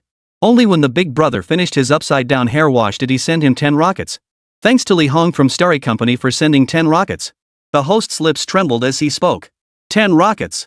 That was enough to cover his wages for 2 months. After expressing his gratitude, Big Brother suddenly sensed something was off. Starry Company? Isn't that the production company behind Three Kingdoms? The livestream audience went wild, flooding to follow Lí Héng's Douyin account. The chat was flooded with countless messages worshipping the big shot. The number of comments was easily dozens of times higher than before. With Lí Héng's large gift kickstarting the trend, more and more viewers followed suit, pushing the live stream's audience past 10,000. Lí Héng had already exited the livestream. Little did he know that his gift had just landed Starry Company on another trending topic. "Senior, what brings you here?" Lí Héng opened the door to find a slender figure standing outside, glaring at him with a hint of reproach. "You're one to talk. I called you so many times, but your phone was off. I sent you messages, but you never replied. I was worried something had happened to you." Lí Héng suddenly remembered that, in order to focus entirely on his writing, he had put his phone in airplane mode and logged out of all his social media accounts. "Sorry, senior. I forgot to turn off airplane mode and made you come all the way over late at night." "Never mind. I'm magnanimous, I won't hold it against you. I came over mainly to discuss the Three Kingdoms project." "Go ahead, senior." Lí Héng ushered Jiang Hanyan into the room and brewed her a cup of tea as usual. "Brewing tea for me this late at night? Trying to keep me awake?" Jiang Hanyan seemed in good spirits, even finding time to tease Lí Héng. Though she said this, she still accepted the tea Lí Héng offered. "Did you see the trending topics?" "Yeah, I've been keeping an eye on it." Fearing he might lose sleep himself, Lí Héng poured himself a cup of hot water. "I've actually been lurking in Jingtu Jun's livestream all this time. So you've been keeping tabs after all? I thought you had flight mode on, completely oblivious to the outside world." "Senior, connecting to Wi-Fi while on airplane mode is common knowledge." "Right, back to the topic. The game's promotion is better than I expected. To achieve this effect now, I doubt spending more money would help." Jiang Hanyan remarked sincerely. 7 of the top 10 trending topics are about Three Kingdoms. You couldn't buy that level of exposure even with money. It was a stroke of luck, with luck playing a significant role. This wasn't Lí Héng being modest. While he believed Three Kingdoms would eventually go viral, he never anticipated it would dominate the trending charts even before its official release. For this, he truly owed a debt of gratitude to Tencent. Trying to smear them for buying trending spots ended up boosting their hype instead. "I don't know much about game development either. Can you maintain the quality going forward?" Jiang Hanyan knew plenty of games that started strong but fizzled out. "No problem. This game has only just begun. The quality will only get better from here." The real climax of romance of the Three Kingdoms unfolds during the Three Kingdoms power struggle, where strategies abound. How many heroes left us sighing with regret? As long as it holds up. Hearing Lí Héng's response, Jiang Hanyan felt considerably reassured. Whether the game made money or not was irrelevant to her. What she feared was that this matter might tarnish Lí Héng's reputation. "Need more funding? Just let me know." Jiang Hanyan believed that Three Kingdoms had profit potential regardless, so increasing investment might be worthwhile. The game still needed some buzz-worthy content. Lí Héng hesitated to name a specific amount outright. Buying trending topics was expensive, even with Three Kingdoms' existing traffic. No choice to sustain current buzz, trending topics must keep rolling before the tournament kicks off. "Alright, it's too late tonight. I'll get it to you tomorrow. Thanks for your support, senior. Why are we even discussing this? I'm a shareholder, I deserve the lion's share of these profits." Lí Héng knew his senior classmate wasn't short on money. Her investment was purely out of personal goodwill to support him. Lí Héng was about to say more when his phone buzzed. A notification alert. Lí Héng opened his phone. It was a Weibo notification, sent by Penguin Company. Another lengthy 1,000-word essay. Just skimming through it took the two of them a full minute. In this post, Penguin had truly taken shamelessness to the extreme. It claimed that the concept for Three Kingdoms was stolen by Lí Héng while employed at Penguin. This game was originally planned as Tencent's entry for next year's competition. Now, due to Lí Héng's actions, they are forced to enter the competition early. Their rights have been severely infringed upon, and they are now filing a lawsuit against Lí Héng. Below the 1,000-word essay is an image of a lawyer's letter. What kind of nonsense is this? They plan to copy our game, then play the victim and accuse us of copying theirs? Have they no shame? Chapter 12, The Review Team's Group Outing. "Sis, calm down first." Seeing Jiang Hanyan's rage meter skyrocketing, Lí Héng quickly interrupted. "It's not that I'm not calm, they're just shameless. Calm down, calm down. I'm not even reacting this strongly." Lí Héng pushed the tea back toward Jiang Hanyan, gesturing for her to drink some and cool down. "I won't drink it." "Senior, you don't need to worry about this. Even if they copied the opening, so what? Do they have the rest of the plot? No. Then how can their staff, who are tackling historical war themes for the first time, possibly connect the subsequent plotlines?" Lí Héng briefly analyzed the current situation for Jiang Hanyan. "Now that you mention it, you're right, there are only 5 days left until the competition." Jiang Hanyan suddenly realized something was off. "But you're also new to this genre. How can you be so sure you'll seamlessly connect the subsequent plotlines?" "I pioneered this genre, it's different for me than it is for them." Lí Héng quickly dodged the question. He'd underestimated his senior's sharp observational skills. He'd have to be more careful from now on. "So what do you plan to do now?" Jiang Hanyan observed Lí Héng's confident demeanor and inquired. "Just go with the flow. Let things take their course? Meaning you don't even know what to do now, yet you're acting so confident? What can we do now? Prove we didn't plagiarize? That would just be falling into the self-justification trap. Why would we want to fall into that trap? This whole thing Penguin's pulling off is actually generating another wave of traffic for us. Before long, we'll be trending again. They're spending money to promote us, that's a good thing. But if you keep talking like this, Tencent will siphon off a lot of your traffic on launch day. Senior, trust them, trust they'll tear this game apart. Players who've tried both games will naturally start promoting ours for us. Fine, I believe your game will definitely be better than Tencent's reskin titles. Speaking of which, Zhang Hanyan suddenly leaned in close, the faint floral scent from her body wafting straight toward Lí Héng. Zhang Hanyan's sudden proximity left Lí Héng, who had no romantic experience, instantly breathless and flushed. I don't think I've played this game yet. Aren't you going to let your partner experience it? Lí Héng took a step back before speaking. Of course you can try it, senior. I'll set it up for you right away. Lí Héng practically fled to the game pod, importing the Three Kingdoms file into it. Once everything was set up, Lí Héng respectfully invited Zhang Hanyan into the pod. I'm not going to eat you, so why are you so scared? Lí Héng offered no reply. Only after Zhang Hanyan entered the pod and began her game experience did Lí Héng dare to breathe. The scene he just witnessed was far beyond what a pure-hearted young man fresh out of school could handle. Lí Héng pulled out his phone and turned off airplane mode. The moment he did, a flurry of missed calls immediately popped up on the screen. Lí Héng checked and found both calls were from two people. One was, of course, Zhang Hanyan, who was currently experiencing Three Kingdoms in the game pod. The other was a completely unfamiliar number. Normally, he would ignore calls from unknown numbers, because most of them are ads. But this number seemed different.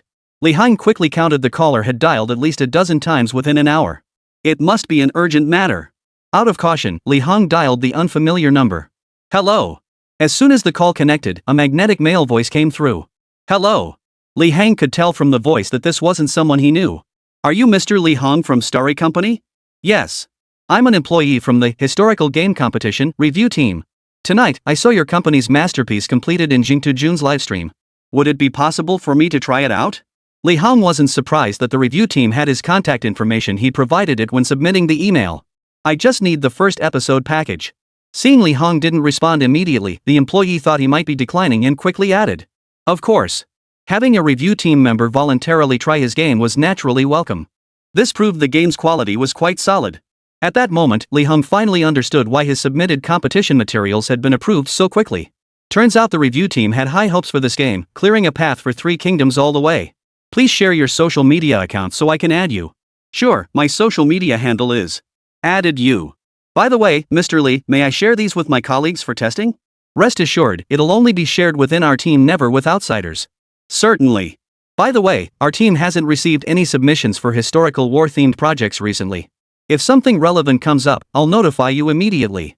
Lí Héng understood the unspoken meaning behind the words. Penguin's company hasn't submitted the competition materials yet. Once they do, he'll be notified immediately. Having worked in this industry for so many years, this employee knew exactly what kind of company Penguin was. Though this news wasn't particularly useful to Lí Héng, he still offered a sincere thank you. After all, it was a gesture of goodwill. Meanwhile, the employee who received the game files was as delighted as a child who'd just gotten their favorite toy. Upon receiving the files, the employee instinctively glanced at the time. It was already past midnight. At this hour, he would normally have been fast asleep, but tonight, sleep was nowhere in sight. Especially after receiving the closed beta files for Three Kingdoms, sleep was the last thing on his mind. Sleep? Screw sleep. Only people useless to society think about sleeping all the time. Let's play. The next day, the employee dragged himself through the company gates, dark circles under his eyes and a slumped posture. Hey, old Zhao, what's with the lackluster look? Old Zhao's eyes lit up instantly upon seeing his longtime colleague. What's with that look in your eyes, old Zhao? Old Wu, I got my hands on this awesome game. Wanna give it a shot? No games during work hours. You didn't stay up all night playing this, did you? Yes. Cut the chatter. One question, are you in or out? First tell me what game it is. Three Kingdoms. Old Zhao said flatly. That's it? Old Wu stopped mid-sentence, suddenly realizing what old Zhao had said. Brother Zhao. Let this little brother play too. Zhao sensed the admiration in Wu's eyes and relished the feeling. With a wave of his hand, he sent over the Three Kingdoms file. Old Wu grabbed the file, ignoring the fact he was at work. He imported it into the game pod and immediately lay down to start playing. Before long, the team leader walked over and spotted old Wu lying in the game pod. Wu, what are you doing? This is work time. Team leader, it's like this. After old Zhao finished explaining, the team leader requested a copy of the file and entered the game pod to experience it himself. Soon, more and more employees were inside the game pods. In the end, only old Zhao remained outside handling official business. Old Zhao felt like crying. If only I hadn't played last night, I'd have joined you guys today. Now you're all playing while I'm the only one working. It's not fair at all. Chapter 13, Official Game Website. Awake? Lí Héng handed Zhang Hanyan an egg while munching on bread. You're on the ball knowing I like eggs. Zhang Hanyan stepped out of the game pod. Without makeup, her hair disheveled, she was still breathtakingly beautiful. We've known each other this long, after all. Lí Héng said, then got up to fetch a bottle of milk from the fridge for Zhang Hanyan. Have you been this exhausted lately? You even fell asleep while gaming. Last night, when Lí Héng saw Zhang Hanyan hadn't moved at all, he knew she'd fallen asleep. He didn't want to wake her, but thankfully the game pod had temperature control, so he didn't have to worry about her catching a chill. It's okay. I've mostly been handling family matters lately. Zhang Hanyan didn't specify what exactly it was, but Lí Héng had a feeling it had something to do with him. Most likely it's about that 10 million yuan matter. Zhang Hanyan gave a faint smile and continued, do we have any extra toothbrushes or towels at home? I'd like to freshen up. Yes. After finishing her meal, Zhang Hanyan returned to her work. Lí Héng opened his phone to check the latest updates. First on Weibo, the post from Tencent unsurprisingly dominated the top spot on the trending list. Given the recent surge in traffic for Three Kingdoms, combined with Tencent's own massive reach and the post's sensational hook, it naturally drew countless onlookers to the spectacle. I knew it, a game this creative couldn't possibly be made by an intern in just 5 days. Classic hindsight series. You actually believe what Penguin says? If Penguin had a game of this quality, wouldn't there be some buzz about it? Actually, there was some buzz about it. My uncle's cousin's nephew's younger brother works at Tencent, and he told me they do have a game that's only half finished. I'm rooting for Starry Company on this one. A game this groundbreaking isn't the kind of thing a company as stuck in its ways as Penguin could ever produce. Speaking of which, where's the official website for Starry's Three Kingdoms? I can't find it anywhere. Can't find it? They haven't built it yet, right? The replies under the post were all over the place, with everyone sticking to their own opinions. No one could convince the other side. Lí Héng checked the trending topics again and spotted Zhang Hanyan's post from last night at 2 a.m. sitting at number 2. The post was brief, just a few short sentences. But it was concise and clear, you could grasp its meaning at a glance. Defend my rights and take the case against Tencent all the way to court. She didn't bother proving she wasn't a plagiarist. Instead, she intended to prove her innocence through achievements and court rulings. This was a necessary response, though Zhang Hanyan was busy experiencing Three Kingdoms at the time, so it was likely handled by her staff. The comments below were somewhat unexpected. Most of them expressed support for Starry. Didn't Tencent hire paid commenters for this thread? Lí Héng had no idea that Tencent's game development team was now severely underfunded. With the remaining funds barely enough to develop games through plagiarism, there was no extra money left to hire a large army of paid commenters. Besides, they had to spend a fortune buying trending topics before the competition even started. Before the historical competition, top players in every category shell out big bucks to promote their products and boost visibility. That's when trending topics cost the most money. Lí Héng watched as the trending topic Three Kingdoms accused of plagiarism dominated the Weibo and Douyin charts, unable to suppress the grin spreading across his face. He had been considering spending money to buy trending topics for the next couple of days to maintain momentum, but now it seemed completely unnecessary to waste that money. The person at Penguin who came up with this method to drive traffic was a genius. Isn't this just reverse publicity for me? Lí Héng couldn't help but calculate how much Penguin Corporation had saved him this time. Far away at Penguin Company headquarters, Lin suddenly sneezed. Who's cursing me? Seeing the dozens of employees burning the midnight oil before him, Lin decided to abandon that line of thought. No way around it, any one of them could be cursing him. Push harder, let's get the CG in the basic worldview written today. To reward everyone for working overtime, I specially went downstairs to buy each of you an iced Americano. Drink it all, don't waste a drop. Hearing Lin's well-meaning words, the employees silently cursed his parents countless times in their minds. Lí Héng, unaware of the turmoil at Penguin Company, sat focused at his computer editing the CG. While watching Jingtu Jun's livestream yesterday, he noticed some areas still needed refinement. Fortunately, Zhang Hanyan had just transferred a new batch of funds into his account. With both time and money available now, he decided to refine the CG immediately. Truthfully, these details wouldn't affect the game's promotional impact even if left unrefined, but striving for perfection had always been his approach to work. After an hour of work, he finally finished editing the CG. It was time to set up an official website. Lí Héng recalled seeing numerous inquiries about this in the trending topic comments and decided an official website was indeed necessary. This was straightforward, no complex operations needed. He simply threw the basic concept to the computing server. Before long, a website meeting Lí Héng's standards appeared before him. Not bad. With the computing power server's assistance, these tasks became much simpler. Back in his previous life, creating a website that met public aesthetic standards would have taken days. Official website launched. Currently, aside from the eye-catching slogans, the site only displayed a single brief message. Tonight at 6 p.m. sharp, the Three Kingdoms CG will be released.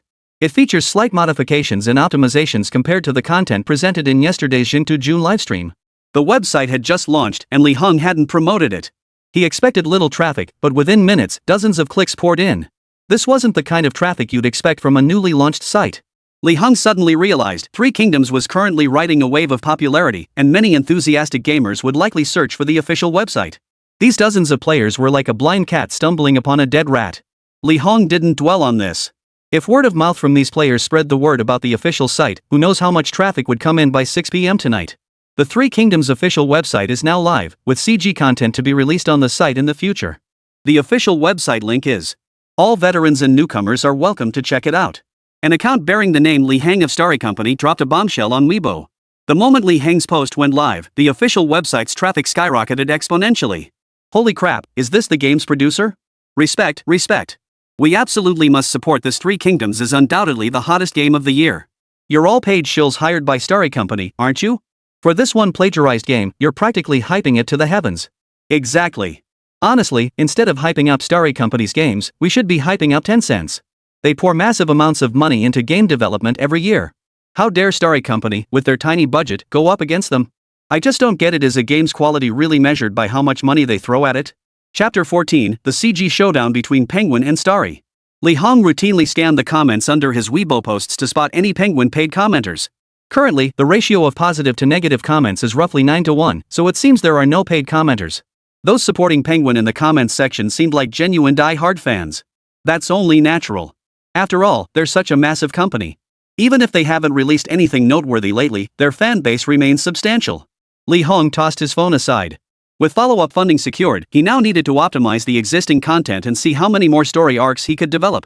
Currently, Three Kingdoms only covers the first 2 episodes, the Yellow Turban Rebellion, from its start to its conclusion. The game still has some side quests, since even the romance of the Three Kingdoms perspective isn't solely focused on Liu Bei. But how could they sketch out a grand worldview and convey historical authenticity if they did that? It wasn't feasible to rely solely on CG cutscenes after each chapter to explain the story arcs of other characters, as had been done in the first chapter. Lí Héng intends for the main game to unfold from the player-created character's perspective, yet the story continues unfolding in areas unseen by the player. The solution to this issue is quite straightforward. Introduce side quests. These side quests are individual mini-stories, each featuring a different character for the player to experience. For instance, the Battle of Changban Slope featured in the CG as a key promotional plot point early on will definitely be experienced firsthand by players. Naturally, as a combat-focused side quest, it must be appropriately challenging.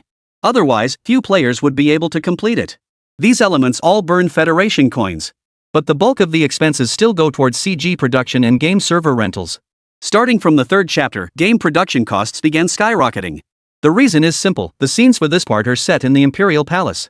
Dongzhuo enters the capital, Lu Bu joins Dongzhuo, Cao Cao attempts to assassinate Dongzhuo. These were all stories familiar from his past life. Lí Héng had originally planned to wait until he received the competition prize money and STM purchase funds before tackling this section. But now, staring at the extra 10 million in his account, Lí Héng felt the deep trust his senior classmate had placed in him. 20% of this sum would suffice to buy trending topics, leaving 8 million to pour entirely into game development. Without further ado, let's get to work. Just like last time, Lí Héng began by outlining the rough plot for each chapter he needed to create. Completely immersed in game creation, Lí Héng felt neither the passage of time nor physical fatigue. Only when he finally snapped back to reality and considered taking a break did he realize he'd been working non-stop for nearly 10 hours. The CG set for scheduled release on the official website had already gone live, and the peak concurrent viewership had surged to hundreds of thousands. Had Lí Héng not linked the official website to the Three Kingdoms servers, the site would have crashed long ago. This CG is god tier. When I watched it in the livestream, it didn't seem this mind-blowing. Didn't they mention that the released CG was optimized? Honestly, I didn't notice any difference. This CG fulfills every fantasy I have about ancient warfare. It captures the grandeur of history perfectly. The official website is clearly filled with paid trolls hired by Starry Company, mindlessly hyping it up. I can't wait to see how Tencent's game crushes Three Kingdoms. Unsurprisingly, the CG release shot back to the top of the trending charts. This has the other competing companies freaking out. You two companies are hogging all the trending topics, what about the rest of us? Compared to some big-name companies, it's the smaller ones that suffer the most. They've got barely any funds left, usually just enough to buy trending topics. In previous years, that sum would have been more than sufficient. But this year, the race for trending topics began within the first 10 days of the competition. Naturally, the cost of buying trending topics has skyrocketed accordingly. But Lí Héng remained oblivious to these developments, focused solely on developing his game. His trending topics required minimal spending, all driven by the live streaming impact of June to June and the traffic gifted by rival company Penguin. After brewing himself a cup of instant coffee, Lí Héng plunged back into the game's development. This update required adding numerous new storylines. At Penguin Games, the development team worked around the clock. Dozens of employees rotated shifts, ensuring that game production never stopped for a single second. The fruits of dozens of employees working non-stop for a day and night were now beginning to show. The game's CG had been completed. This CG sequence was packed with hype and perfectly replicated the art style of Three Kingdoms. They dared not alter the art style in any way, fearing they might overcomplicate things. As a team specializing in historical games, they knew this historical art style was virtually flawless. No one would be foolish enough to alter someone else's established art style. In the CG, they played to their strengths. Unlike Romance of the Three Kingdoms, which focused on short story segments, they went all out to depict the grand scale of war. They've got the money, so they're throwing it around.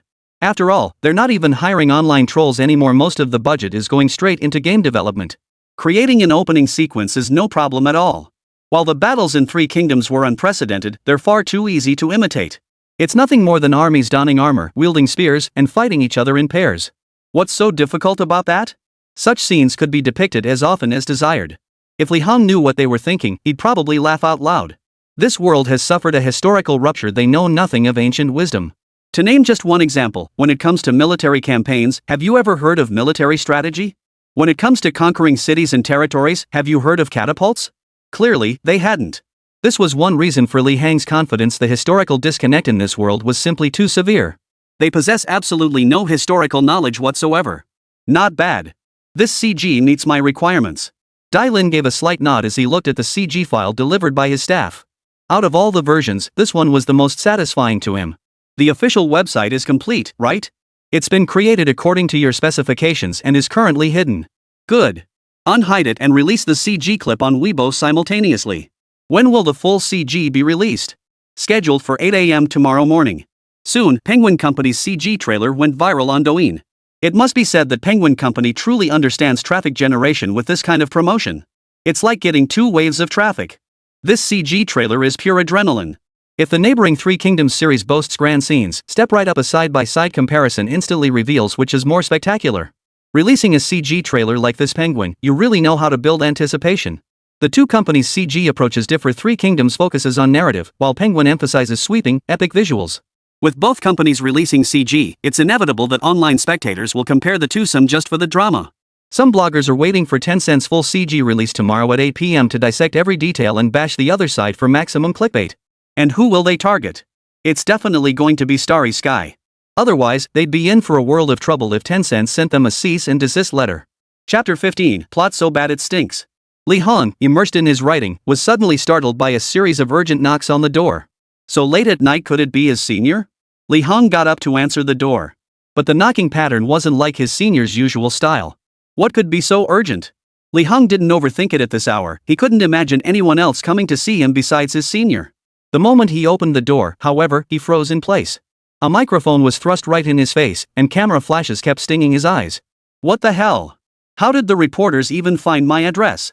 Lí Héng couldn't help but admire the reporters' resourcefulness. They'd managed to track down his address despite his remote location.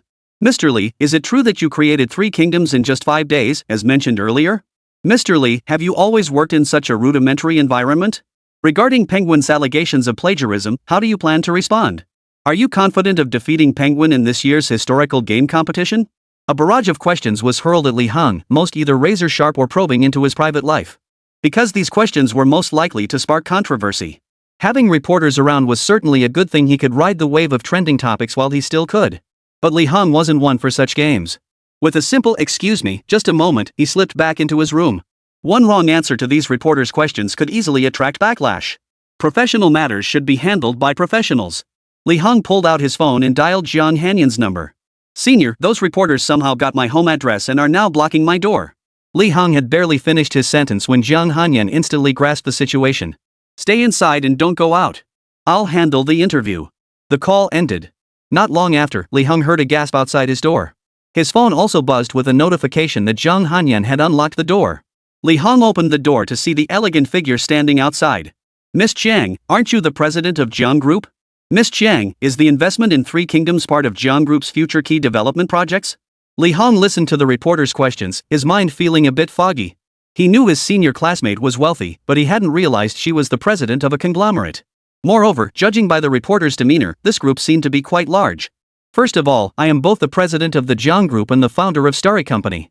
Zhang Hanyan remained unhurried, her aura of authority gradually emerging. The reporter didn't seem surprised by Zhang Hanyan's response. When they saw Zhang Hanyan's Weibo name earlier, some had already suspected that the founder of Starry Company and the president of Jiang Group were one and the same person. However, Starry Company operates as an independent entity, and the Jiang Group provides no assistance beyond financial backing. Zhang Hanyan's words were crystal clear. "Was the explosive popularity of Three Kingdoms within your expectations? Do you have any general plans for the future development of Three Kingdoms that you're comfortable sharing with us?" The reporter's focus shifted back to Three Kingdoms. As the game's primary creator, Lí Héng was also pulled in to answer several questions. The reporter's questions came in a relentless stream. Lí Héng couldn't fathom how they had so many questions to ask. After answering several questions, Lí Héng could no longer endure the atmosphere. Lí Héng's slight expression did not escape Zhang Hanyan's keen eyes. As the game's principal creator, Lí Héng is currently immersed in development. Questions about him will conclude here. Lí Héng immediately shot her a grateful glance. He then hurried off to his room. This kind of thing just wasn't for him. He'd be better off sticking to game development. These interview sessions with reporters were pure torture for him. Lí Héng refocused his efforts on developing Three Kingdoms. It was unclear how long it took before the reporters finally departed. Noticing this, Lí Héng promptly poured Zhang Hanyan a cup of warm water. "At least you have a shred of decency left." Zhang Hanyan didn't linger. After finishing the water, she hurriedly left. If she'd stayed like yesterday, tomorrow's news would likely be completely off track. The headlines then wouldn't have the slightest connection to Three Kingdoms. Zhang Hanyan could already picture the sensational headlines journalists would craft to grab clicks. Shocking. Jiang Group's female CEO spends night at employees' home. Is there a secret between them? The next day at 8 a.m. Penguin Company's CG was released on schedule. Simultaneously trending online was the late-night interview with Starry Company. Penguin Company's CG was also only a few minutes long, but through its own operations, clips kept going viral on Douyin. Game review today, Old Chen says. Welcome to Old Chen's livestream. Behind me are two large screens. One displays the CG for Three Kingdoms, while the other shows the CG for Three Kingdoms Conquest. Within an hour of Tencent's CG release, a million-follower Douyin streamer named Old Chen says immediately went live. Lao Chen Shuai is renowned in the game review community for his sharp tongue. Already boasting millions of followers, he gained additional traction from recent trending topics. The moment he went live, his viewership skyrocketed. We can see that the names of the two games are strikingly similar. And according to Tencent's statement on Weibo, it's Three Kingdoms that is the plagiarizer. Of course, this livestream isn't about debating plagiarism. The main focus of this discussion remains the game's CG. The art styles of the two CG scenes aren't unrelated, they're identical. The CG in both games simply prioritizes different aspects. The CG in Three Kingdoms clearly emphasizes narrative immersion and other story-driven elements. Whereas Three Kingdoms, Conquest emphasizes the grand scale of the battlefield. Old Chen noted that the early livestreams were fairly standard, showing no obvious signs of disparagement. He was still conducting a proper analysis of both CG styles. That concludes the CG analysis. If we're judging purely on CG quality, I'd say both games are on par. Both excel at stirring up emotions. Now let's move beyond the CG and discuss other aspects. Currently, there are no gameplay demos available online for Three Kingdoms, Conquest, but Three Kingdoms does have them. So let's focus on Three Kingdoms gameplay demos. Honestly, I don't think the gameplay footage for Three Kingdoms is as impressive as its CG, nor is it as amazing as the hype online suggests. First, we must acknowledge Three Kingdoms' unique approach in pioneering new style. However, due to allegations of plagiarism, we cannot fully endorse this style prematurely. As for the plot design, forgive my bluntness, but it's utterly illogical. The plot is utterly stinking. Chapter 16, Open Beta Test. Here we go, Old Chen is about to unleash his sharp-tongued critique. The plot of Three Kingdoms is lacking? Then tell me, which game on the market has a better storyline? How much did Starry Company pay you? Is Three Kingdoms plot not bad enough? Tell me that opening scene where 1,600 men take on tens of thousands and win so effortlessly, does that make any sense? Did you even watch the first chapter's battle cutscene? Those are just hastily assembled soldiers wielding farming tools. What combat capability do they have? You're just a. The comments section is erupting in chaos, a classic case of he says, she says. Everyone, please keep your comments civil. Old Chen cleared his throat and stepped forward to mediate. Hold your fire on Old Chen for now. Let me break this down for you. First up is the most criticized issue, the complete breakdown of combat power. This game's combat power imbalance is the most severe I've seen in any immersive game in recent years. Especially the combat power of Guan Yu and Zhang Fei, it's absurdly overpowered. I'm convinced they're the absolute top-tier combat power right from the beginner stage. Old Chen carefully analyzed Jing Tejun's gameplay footage, though calling it analysis is a stretch, since it's really just a brutal takedown of Three Kingdoms. Anyone unaware of the truth who only hears Old Chen's analysis would think Three Kingdoms is a trash game made by some small-time studio. Old Chen spent half an hour trashing Three Kingdoms in his livestream. In summary, Three Kingdoms isn't the masterpiece it's hyped up to be online, it has plenty of flaws. I hope everyone can view this rationally. On the contrary, I hold high expectations for Tencent's Three Kingdoms conquest. As a top-tier game developer ranked among the Fortune 500, Tencent possesses formidable capabilities far beyond what smaller studios like Starry Company can match. I firmly believe Three Kingdoms conquest will deliver a superior experience compared to Three Kingdoms. The ultimate winner of the historical game competition will undoubtedly be Three Kingdoms, the conquest. If you don't believe me, we can see the results in the upcoming game competition in a few days. That wraps up today's livestream. Thank you all for watching. This is Old Chen speaking. See you next time. Old Chen glanced at his backend, a flood of private messages berating him. Fortunately, his follower count had also surged significantly. Several big spenders had generously tipped during the stream. Old Chen didn't want to bash Three Kingdoms. From a player's perspective, he genuinely enjoyed the game. But what could he do? His viewership had been slumping lately. If he followed the crowd and praised Three Kingdoms, he'd get some traffic, but nowhere near as much. Better to just bash Three Kingdoms' viewership skyrocketed. As for gaining a bunch of haters? Negative fame is still fame. Didn't my brother become famous through controversy? Old Chen is now hoping Tencent's Three Kingdoms conquest will crush Starry Sky's Three Kingdoms. Otherwise, his reputation will be utterly ruined. The online rivalry between the two games has escalated to the point where Douyin had to restrict certain inflammatory videos. More and more people are clamoring for both games to launch early, they can't wait to dive in. But rules are rules. Entries for the historical game competition can only be released after the contest officially begins. Otherwise, it would violate competition rules and result in disqualification. Lí Héng wasn't about to be that foolish and release the game now, that would be pure idiocy. After all, the historical game competition was a major event, heavily backed by the Federation. The first place prize alone is worth a staggering 10 million. With that kind of money, he could create countless future content updates. But the online buzz demanding the game's immediate release was actually good news for Lí Héng. It shows their game has buzz, and plenty of players are willing to pay for it. And they're so eager they won't even wait 4 days. But this enthusiasm would inevitably fade over time. Lí Héng felt it wasn't ideal to keep players hanging on like this indefinitely. It was time to find a way to keep some of that excitement alive. Senior. Lí Héng dialed Jiang Hanyan's number. You're usually so busy. How come you have time to call me today? Jiang Hanyan seemed to be handling work on her end. Lí Héng could even hear the rustling of papers through the phone. Knowing Jiang Hanyan was busy, Lí Héng didn't want to waste her time and got straight to the point. I plan to open up a few beta test slots to keep the buzz going online and maintain player enthusiasm. Alright, you handle these things. I don't know much about this stuff. After all, you're the game's creator. The thing is, we'll be giving out quite a few beta slots, which is why I came to discuss this with you. Alright, I agree. Go ahead and handle it. If you need any funding, let me know, I can free up some resources. Long live the senior. Lí Héng hung up and began preparing for the closed beta slots. The beta package remained the same as the version Jing Tejun had previously tested, the initial, rudimentary version. If you just follow the story, it'll only take a few hours to play through. But if you explore freely, the playtime will increase significantly. Lí Héng pondered for a moment and decided to add some fun elements to the beta package. As for the beta slots, if too few were given, players would be dissatisfied. But if too many are given out, everyone will rush to play the beta, and by the time the game launches, no one will be willing to pay. After much deliberation, Lí Héng settled on opening 10,000 beta slots. After all, the current buzz around Three Kingdoms could handle this number. Lí Héng acted immediately, without hesitation. His fingers flew across the keyboard. The second announcement promptly appeared on the Three Kingdoms official website. Tonight at 8 p.m., 10,000 beta test slots will be randomly selected. Click the link below to apply. This announcement felt like a boulder crashing into the already churning waves. Wow, look at this, Three Kingdoms is giving out beta test spots. And 10,000 spots at that, better sign up fast. Damn, what kind of lightning fast reflexes do you guys have?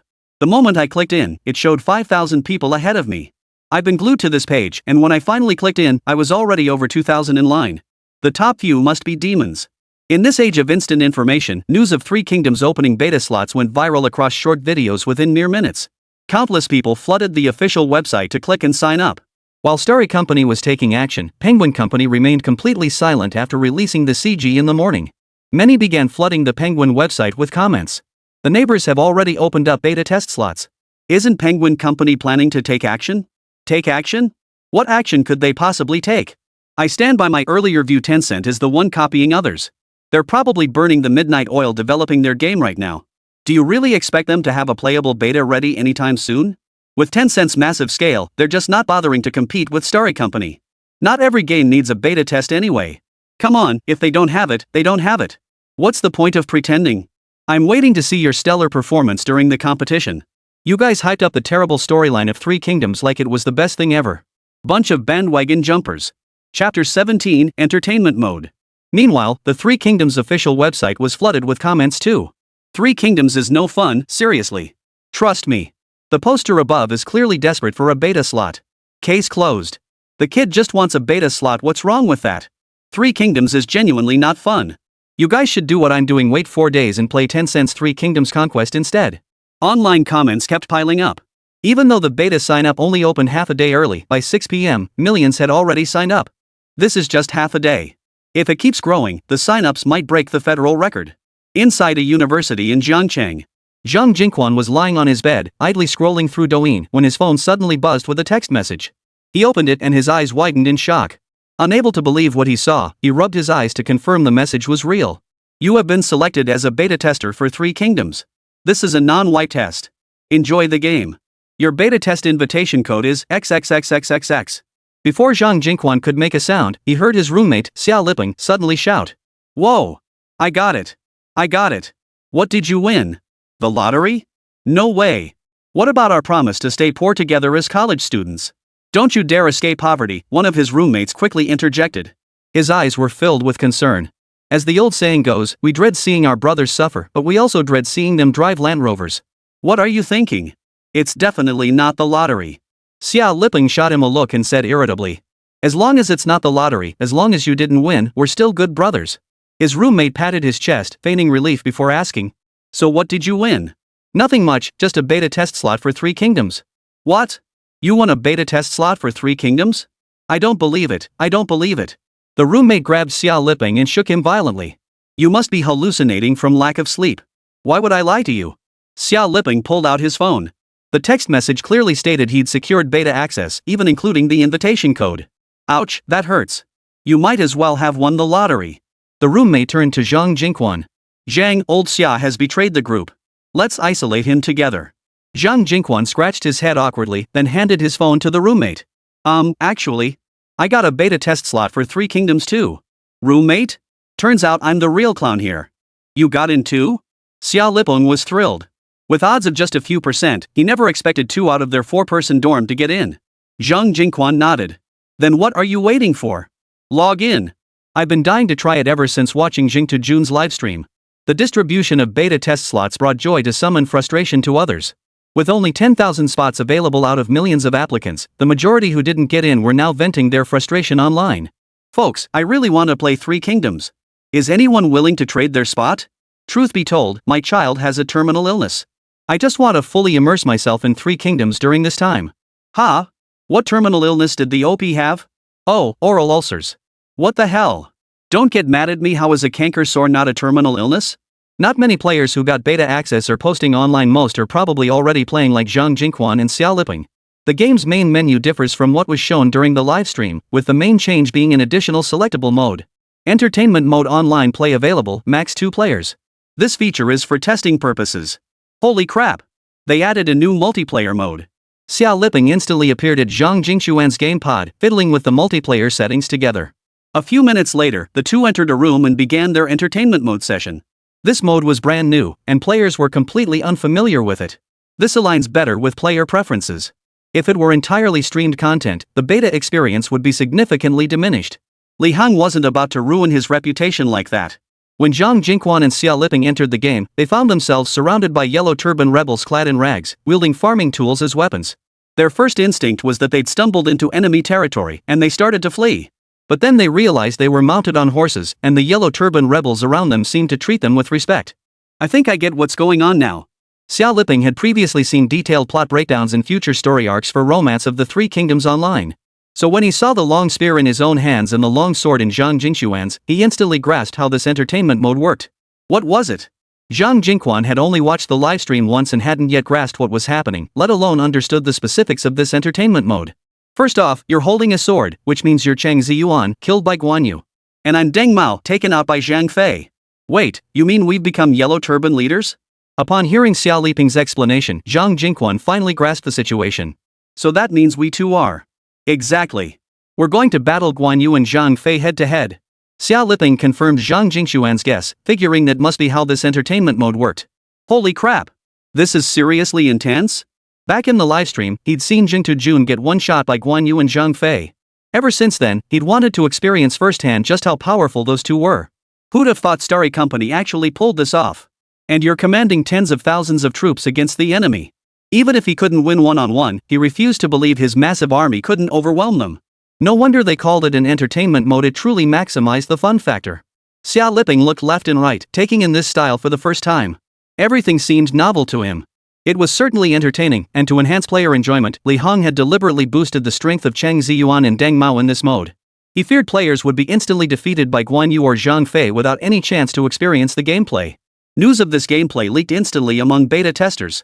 Players who hadn't secured beta access were heartbroken upon hearing about this mode. After all, it clearly stated beta feature, who knew if it would even be around for the official launch. Meanwhile, at the historical game review department, the team leader arrived at Old Zhao's desk with a group of colleagues. Old Zhao, why didn't the test package you gave us yesterday include the entertainment mode? You didn't snag a pirated version from somewhere, did you? Old Zhao protested his innocence, having no idea the beta access would include an extra entertainment mode. Chapter 18, The Brother Takes the Fall. Xia, step aside a bit. Don't get in my way when I'm about to slash Guan Yu. Zhang Jingquan gently pushed Xiao Liping aside, brandishing his long sword. This was his first time wielding cold steel in a historical game. Honestly, it felt pretty novel. Xiao Liping found it novel too, but he teased, everything's new to you. Just get used to your weapon. Let's see if we can clear this level in one go. Who do you think I am? A gaming god with a black belt in Taekwondo. A mere Guan Yu? Piece of cake. Zhang Jingquan was supremely confident. As a modern man with formal martial arts training, he refused to believe he couldn't defeat a mere Guan Yu. Keep bragging. Their banter carried them to the city gates. In this entertainment mode, besides the two of them, there were no other players. With no players to interfere, Guan Yu and Zhang Fei charged out the city gates immediately. Here they come. Zhang Jingxuan's face lit up with excitement. For his first attempt, he certainly wasn't going to use the Yellow Turban rebels. He wanted to test whether he could defeat Guan Yu and Zhang Fei in a 2-on-2 battle without Yellow Turban support. Zhang Jingquan charged toward Guan Yu on horseback. You're being a bit reckless, aren't you? Xiao Liping watched Zhang Jingquan charge forward on horseback and clicked his tongue. Watch this, little Guan Yu, take this blade from old Chang. Zhang Jingquan had fully immersed himself in the role of Cheng Ziyuan, even referring to himself as old Chang. Then. And that was the end of it. Guan Yu took Zhang Jingquan out with a single stroke. Zhang Jingquan froze in place, staring at the gray-white scene before him. What just happened? I just crossed blades with him, and now I'm gone? That's not right. Does this game even have health bars? This is too realistic, one critical hit and you're dead. This level of realism is insane. Xiao Liping, who was still alive, suffered even more. He just called Zhang Jingquan reckless when the next second, Guan Yu took him out with a single strike. Now he was the only one left, utterly disoriented in the chaos of battle. Guan Yu and Zhang Fei had a clear objective, capture the king to subdue the bandits. With one general already slain, their gaze instantly locked onto Xiao Liping. Wait, don't look at me like that. I'm scared. Xiao Liping felt an overwhelming urge to turn and run. Second brother. Leave this one to me, watch me take his head. Back in the livestream, watching Zhang Fei and Guan Yu slaughter enemies on the battlefield, he'd thought it was incredibly cool. Now standing on the opposing side, he found them utterly terrifying. One strike, one head. Naturally, Xiao Liping was utterly defenseless and was taken down by Zhang Fei. Back in the multiplayer room, Zhang Jingquan and Xiao Liping stared at each other. Finally, Xiao Liping spoke up first. You set me up. Heh, it was an accident. Just a fluke. Zhang Jingquan looked slightly embarrassed. It was supposed to be a fair 2v2 match, but he'd been taken out in one hit. Do you have any idea how hard it was for me to fight both of them alone? Xiao Liping instantly realized Zhang Jingquan wouldn't know what happened after his death, so he made up a story on the spot. He deliberately exaggerated the severity of Zhang Jingquan's demise, ensuring the blame for this game's failure would land squarely on Zhang Jingquan. When brothers play games, someone's gotta take the fall. Bro, it's not my fault, really. I knew Guan Yu was strong, but I never imagined he'd be this powerful. Xia Liping had intended to scold him, but upon hearing Zhang Jingquan call him Brother Pang, he recalled how he himself had been taken out in one move by Zhang Fei. The words died on his lips. Blame the game designers instead, they made the characters way too overpowered. Zhang Jingquan seized the chance to shift the blame onto Lí Héng. Forget it. Let's just treat this round as practice. We'll play properly next time. A few minutes later. Seriously, old Xia, what the hell were you doing? How did Zhang Fei take you out in one move? Do you even know how to play? This time, Zhang Jingquan, who'd been calling Xia Liping Brother Pang just moments ago, took center stage, criticizing Xia's gameplay. I was negotiating with Guan Yu just fine. You died and put me under so much pressure, you have any idea? Zhang Jingquan called it negotiating, but really he was just riding away on his horse. What the hell are you barking about? Don't think I didn't see you, you were deserting the battlefield just now. So what? I've lived longer than you. The two bantered and grumbled at each other. Fine, you wanna play games? From this moment on, their approach began to shift. They no longer pursued killing Zhang Fei or Guan Yu, instead exhausting themselves trying to escape and prolong their own survival. As long as they stayed alive longer, they could claim the right to bark. Such scenarios were far from rare, unfolding in every corner at that very moment. This is too much fun. My buddy and I started this entertainment mode thinking we'd take down Guan Yu and Zhang Fei. But once we realized they were untouchable, we just started competing to see who could survive the longest. This is the nationwide standard for brotherly interaction. My buddy and I are no different. Are we the only ones using every resource to beat them? So did you guys clear the level? Nope. You guys with beta access, stop talking about it. The more you say, the more I want to play. Once this game goes into open beta, I'm dragging my best bro to try out this entertainment mode. But isn't this entertainment mode just in testing right now? Who knows if it'll even be available when the game officially launches? One person pleads with blood for the entertainment mode to launch in the open beta.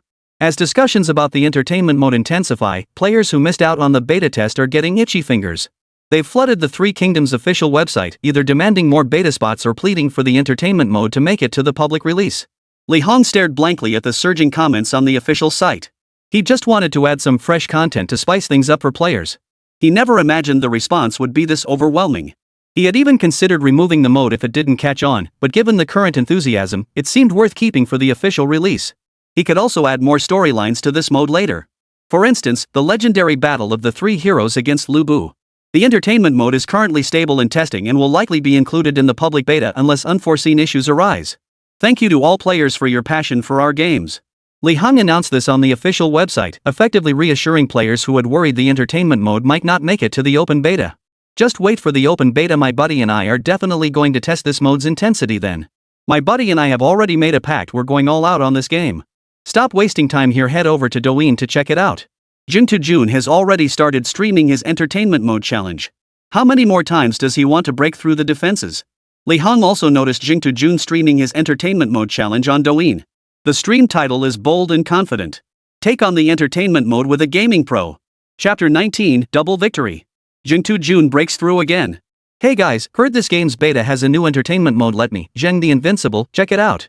Of course, since it's a 2v2 mode, I'm not going solo. So I called in a partner. Meet North South, the legendary pro gamer in the gaming community. As everyone knows, his gameplay is legendary. Jun began introducing the gaming pro he'd invited. In truth, even without Jun's introduction, about 70% of the livestream audience already knew him. Unlike Jun, who's an entertainment streamer, Nanbei is a bona fide technical streamer. His gaming skills are widely recognized by players, and you can find his exclusive guides for most popular games online. This alone proves Nanbei's gaming prowess is no empty boast. Hello everyone, I'm Nanbei. After Jun finished the introduction, Nanbei greeted the audience as he would during any regular stream. Nanbei, how familiar are you with this mode? Jun had already set up the room and began asking questions. This mode just launched and I haven't heard of anyone clearing it online yet. My current knowledge is about the same as everyone else's. Players take on the roles of Cheng Ziyuan and Dang Mao to battle Guan Yu and Zhang Fei. So what are our odds of clearing it tonight? Jun pressed further. Hard to say. Based on current data, Guan Yu and Zhang Fei's stats are ridiculously high, but the exact gap between them and player stats won't be clear until we're actually in the game. All I can say is, it's high. Jun recalled being one-shot by the duo during his livestream and replied painfully.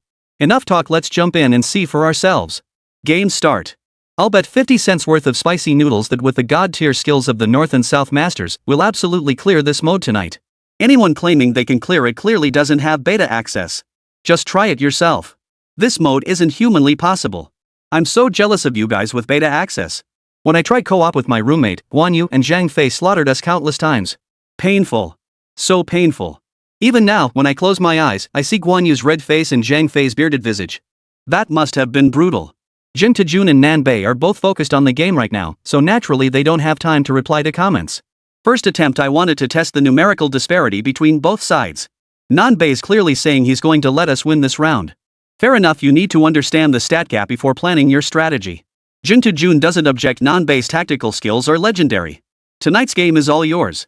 The moment North-South chose to force a head-on confrontation, the outcome was already sealed. According to online guides, Guan Yu is slightly stronger than Zhang Fei, so this tough nut to crack naturally fell to Nan Bei. Unlike those online newbies, Nan Bei, even on his first attempt, managed to go 3 rounds with Guan Yu through precise micromanagement. Players who secured beta access in the chat began showering Nan Bei with praise. True to his reputation as the master, Nan Bei surviving 3 rounds against Guan Yu on his first try. As someone without beta access, I timidly ask, is it really that hard to last 3 rounds against him on your first try? It's not that it's hard, it's that ordinary players simply can't pull it off. My buddy and I have tried over a dozen times, and we're still stuck at the 3-turn mark. Tonight is destined to be a sleepless night. Could the first clear record for entertainment mode be born tonight? Why does the record list include that entertainment streamer Jing Tejun's name? I refuse to accept it. Not yet. After over 40 attempts, I still don't think they'll make it. Second attempt, third attempt, sixth attempt. All 6 attempts involved both players trying to fight head-on. Nan Bei's progress is evident. Each attempt lasts longer than the last. Jing Tejun's performance was consistently solid, but he always got taken out in one move by Zhang Fei. If it weren't for seeing Nan Bei persistently trying and remaining unshaken despite being so much stronger than me, otherwise Jing Tejun would already be wailing in the livestream chat. The chat was filled with praise for Nan Bei and criticism of Jing Tejun. Nan Bei also realized that trying to force a fight with Jing Tejun was nearly impossible. Next time, should we try a different approach? How exactly? Since a direct confrontation is hopeless, we'll mobilize surrounding resources. Use the nearby Yellow Turban rebels to counter them. 7th attempt, Nan Bei began mobilizing the Yellow Turban rebels. But he soon discovered something. Just like the CG at the end of the first chapter, these Yellow Turban forces were hastily assembled. Not only hastily assembled, but mostly starving peasants. Few of them even knew how to wield weapons properly. Worst of all, their morale was abysmal, and their ranks were divided. When he deployed them to block Guan Yu's path and wear him down, it proved utterly ineffective. Initially, the Yellow Turban rebels obeyed orders. But once they realized they were merely cannon fodder, utterly incapable of defeating Guan Yu and Zhang Fei, their morale completely collapsed. They began abandoning their tools and fleeing in droves. With no Yellow Turban obstruction, Guan Yu and Zhang Fei immediately turned their weapons toward Nan Bei and Jing Tejun. See? That's the tricky part of this strategy. You might think you can command tens of thousands of Yellow Turban rebels at will, but in reality, they're useless in battle. My brother and I got screwed over by them. I thought I just hadn't found the right approach, but seeing the North-South Masters struggle like this makes me feel a lot better. If even these tens of thousands of Yellow Turbans are useless, I can't imagine any way to clear this mode. It's true the stats are locked in, and the Yellow Turbans can't be all show and no substance. Relying solely on skill makes this mode way too difficult. I seriously doubt even the game designers themselves could clear this stage. Brother above, please have more confidence. Delete the first half of that sentence. North-South's mindset is among the more positive in the gaming streamer community, but watching the screen constantly fade to black and white, he too felt an urge to curse out loud. This mode was designed with zero intention of letting players actually clear it. Entertainment mode? This mode forces you to grind relentlessly until you drive yourself insane. Want to try again? Jing Tejun asked quietly, noticing Nan Bei's silence. Play. Nan Bei's reply was terse, leaving Jing Tejun unable to gauge his current mood. 8th attempt. 13th attempt. 22nd attempt. Jing Tejun no longer cared whether Nan Bei was watching.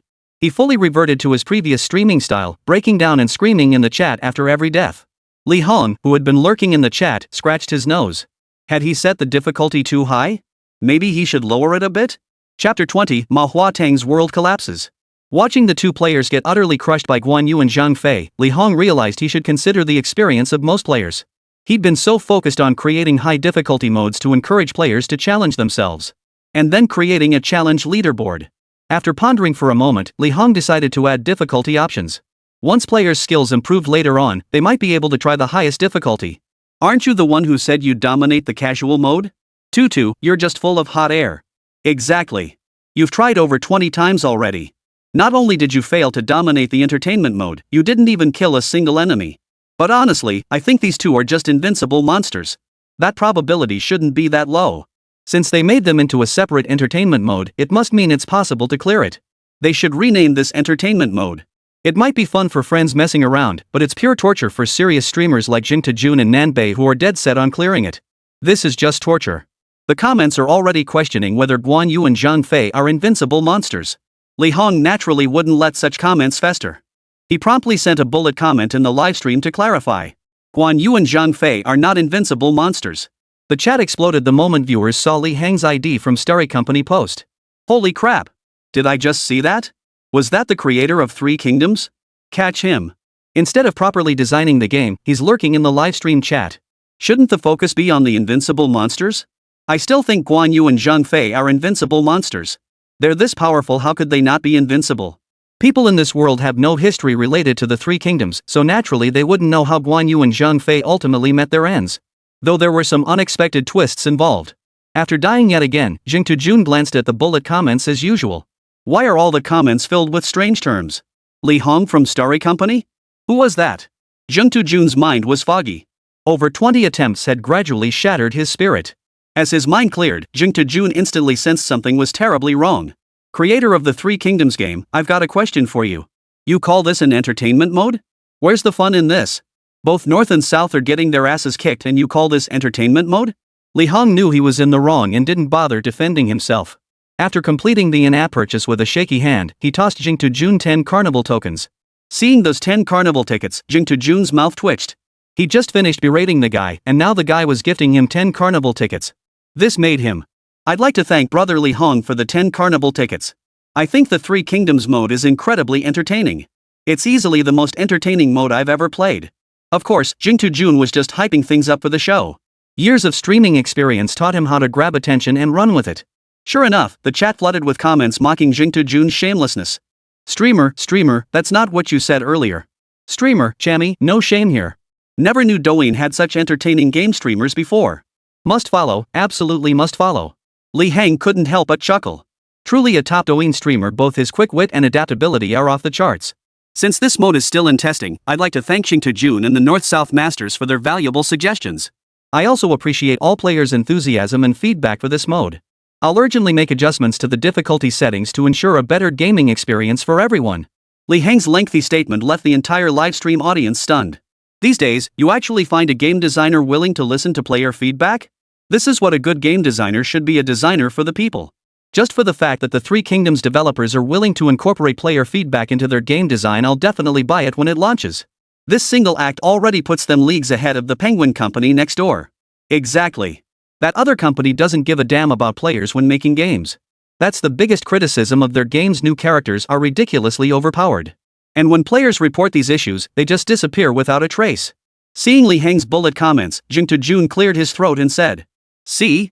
Even the producers think this mode is too hard. What does that tell you? It's not the streamer's fault." Lí Héng continued lurking for a while. Once he noticed the chat comments in the livestream were starting to turn positive, he stopped watching. He promptly posted an announcement on the official website regarding player feedback on entertainment mode difficulty. The moment this announcement went live, it immediately garnered tens of thousands of views. The title clearly stated the reason, but players clicked in hoping to see how it would be addressed. Beta testers agreed with the difficulty setting. They too felt it was unreasonably challenging. But when they reached the final paragraph of the announcement, they realized this was the announcement's greatest benefit. To compensate players and express gratitude for their valuable feedback, our company has decided to expand the beta test roster by conducting another draw for 10,000 additional beta slots.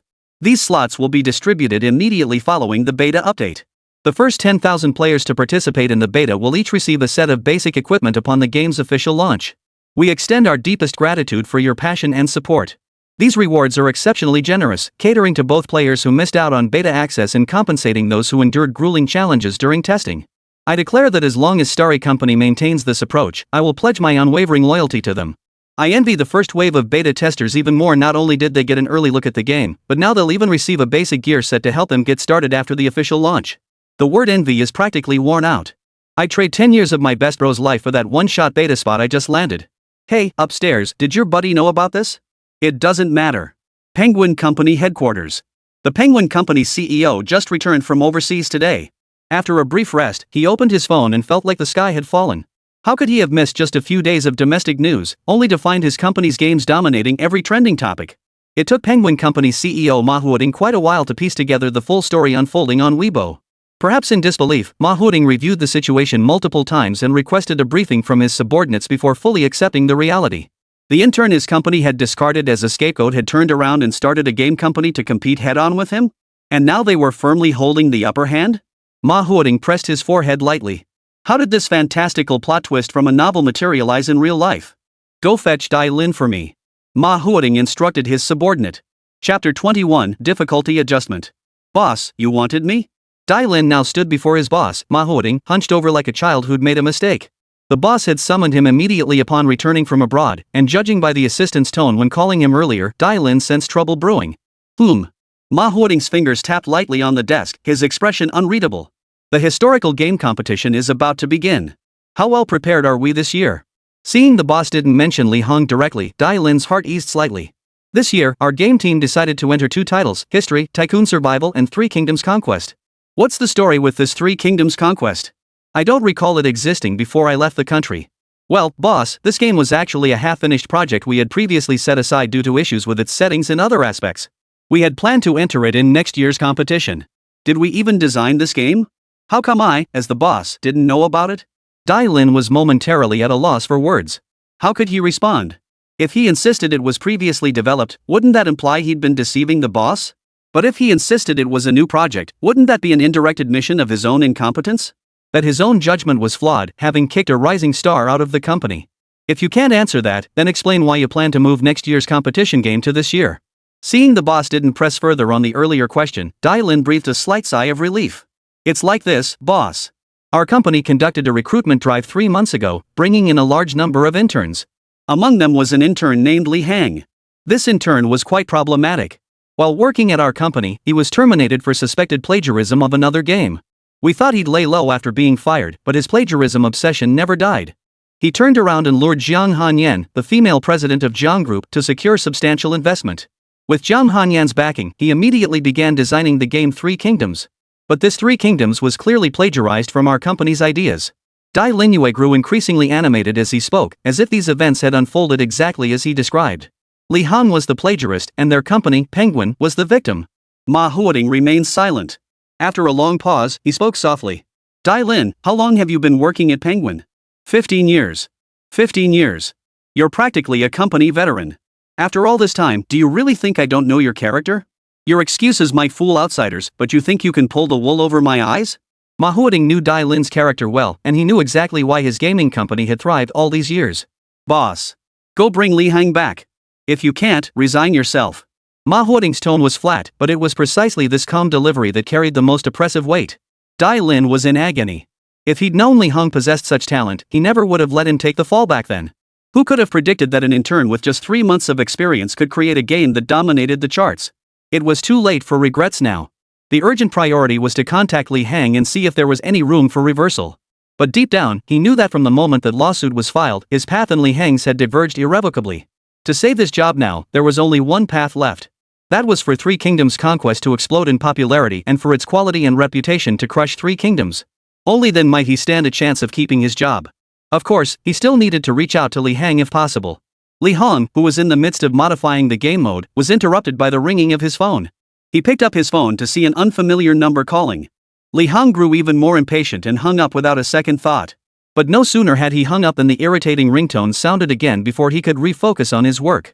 Who could it be? This time, Lí Héng didn't hang up immediately. It might be someone needing him, just like last time. Hello, may I speak with Mr. Lí Héng of Story Company? Yes, what is it? Hello, I'm from Penguin Company's HR department. Are you considering changing jobs? Lí Héng hung up immediately and blocked the number. Penguin Company trying to poach him? What a joke. If they wanted to poach him, they would have acted already. Now they send a cease and desist letter, then come poaching their own? What kind of move is this? Lí Héng couldn't believe Penguin's people would stoop to such idiotic behavior. So, he dismissed it just a scam call. Lí Héng hung up, just as he was getting into his creative groove, when his phone rang again. Lí Héng was about to curse out loud, but then he noticed he had saved this number. Historical Game Competition Review Team. He couldn't afford to curse them out. What if they banned him from the competition? Hello, what can I do for you? Lí Héng answered and inquired. Nothing urgent. This call is primarily personal. The moment Lí Héng heard personal matter, he immediately understood the caller's purpose and replied. I see. You need the beta test resource package, correct? Yes. Sorry to bother you at this time. No problem. I'll send it over once I finish updating this section. Just make sure to distribute it within the group. Thanks. Old Zhao, having hung up the phone, was already envisioning the scene of showing off within the group once he got the package. Lí Héng plunged back into his creative work. Soon, a brand new entertainment mode was officially brought to life. No, it can't be called entertainment mode anymore. Meanwhile, Jing Tajun and Nanbei, who were still grinding away, suddenly received a system notification. The beta package has been updated. Please re-enter the game after updating. Jing Tajun felt he could finally catch his breath. Nanbei's obsession with clearing the game bordered on the pathological. Even Lí Héng, the game's creator, admitted the difficulty was too high and promised adjustments later. Nanbei kept dragging him back for repeated attempts, and his mental state had never been this shattered. Journey Bug has lost count of how many times he's died. Was it over 50? Or just over 40? Nanbei's progress was undeniably visible. Now that he'd figured out Guan Yu's attack patterns, he could barely hold his own against him. Is Starry Company this efficient? They just mentioned adjusting the game's difficulty, and before long, the adjustment was already implemented? Ha! I got it, guys. I got it. I'm not watching the stream anymore, I'm off to play the game. Bye, everyone. Dude, I don't believe you got in. I won't believe it unless you share your invite code so I can try it myself. Still no luck. Capital. There's definitely some capital manipulation going on here. They must have seen my exceptional gaming skills and don't want me challenging their records, which is why they keep denying me beta access. Capital, we'll settle this when the game officially launches. Chapter 22, more pros out there? After quickly updating the game, Jing Tajun and Nanbei re-entered the multiplayer lobby. To their astonishment, the word entertainment mode had vanished from the main menu. In its place was the word challenge mode. This new mode name felt far more fitting. Nanbei clicked on challenge mode, and sure enough, this time there was an option to select difficulty.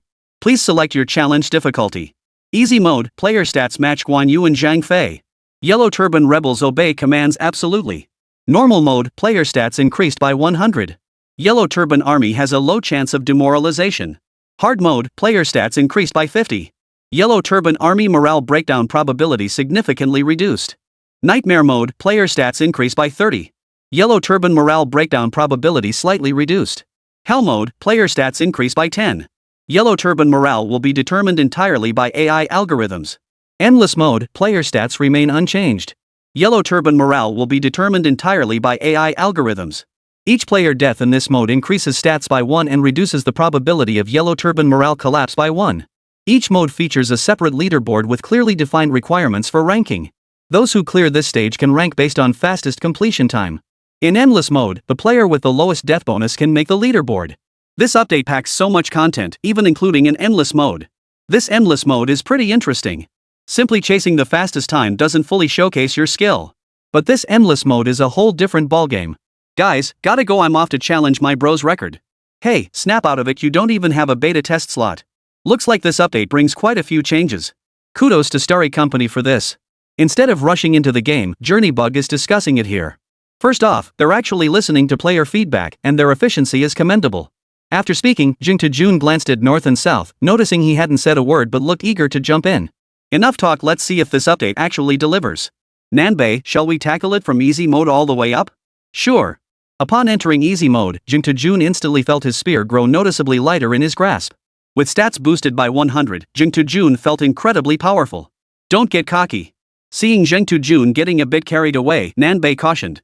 Those two aren't just strong in stats, their skills are truly exceptional. Their skills are something even I couldn't match in a short time. True to his reputation as a gaming legend, Nanbei had observed that the gap between players in these two wasn't merely about stats, even after being repeatedly crushed by Guan Yu and Zhang Fei over 40 rounds. Jing Tajun knew North-South was an absolute authority in gaming technique. So when even he said this, it meant the opponent's skills were terrifyingly strong. 666, I thought easy mode was genuinely easy, but it turns out they were waiting here for us? Same stats, but superior martial prowess. One-on-one, the player still stands no chance of victory. They explicitly called it challenge mode, doesn't that imply the easy difficulty should actually be easy?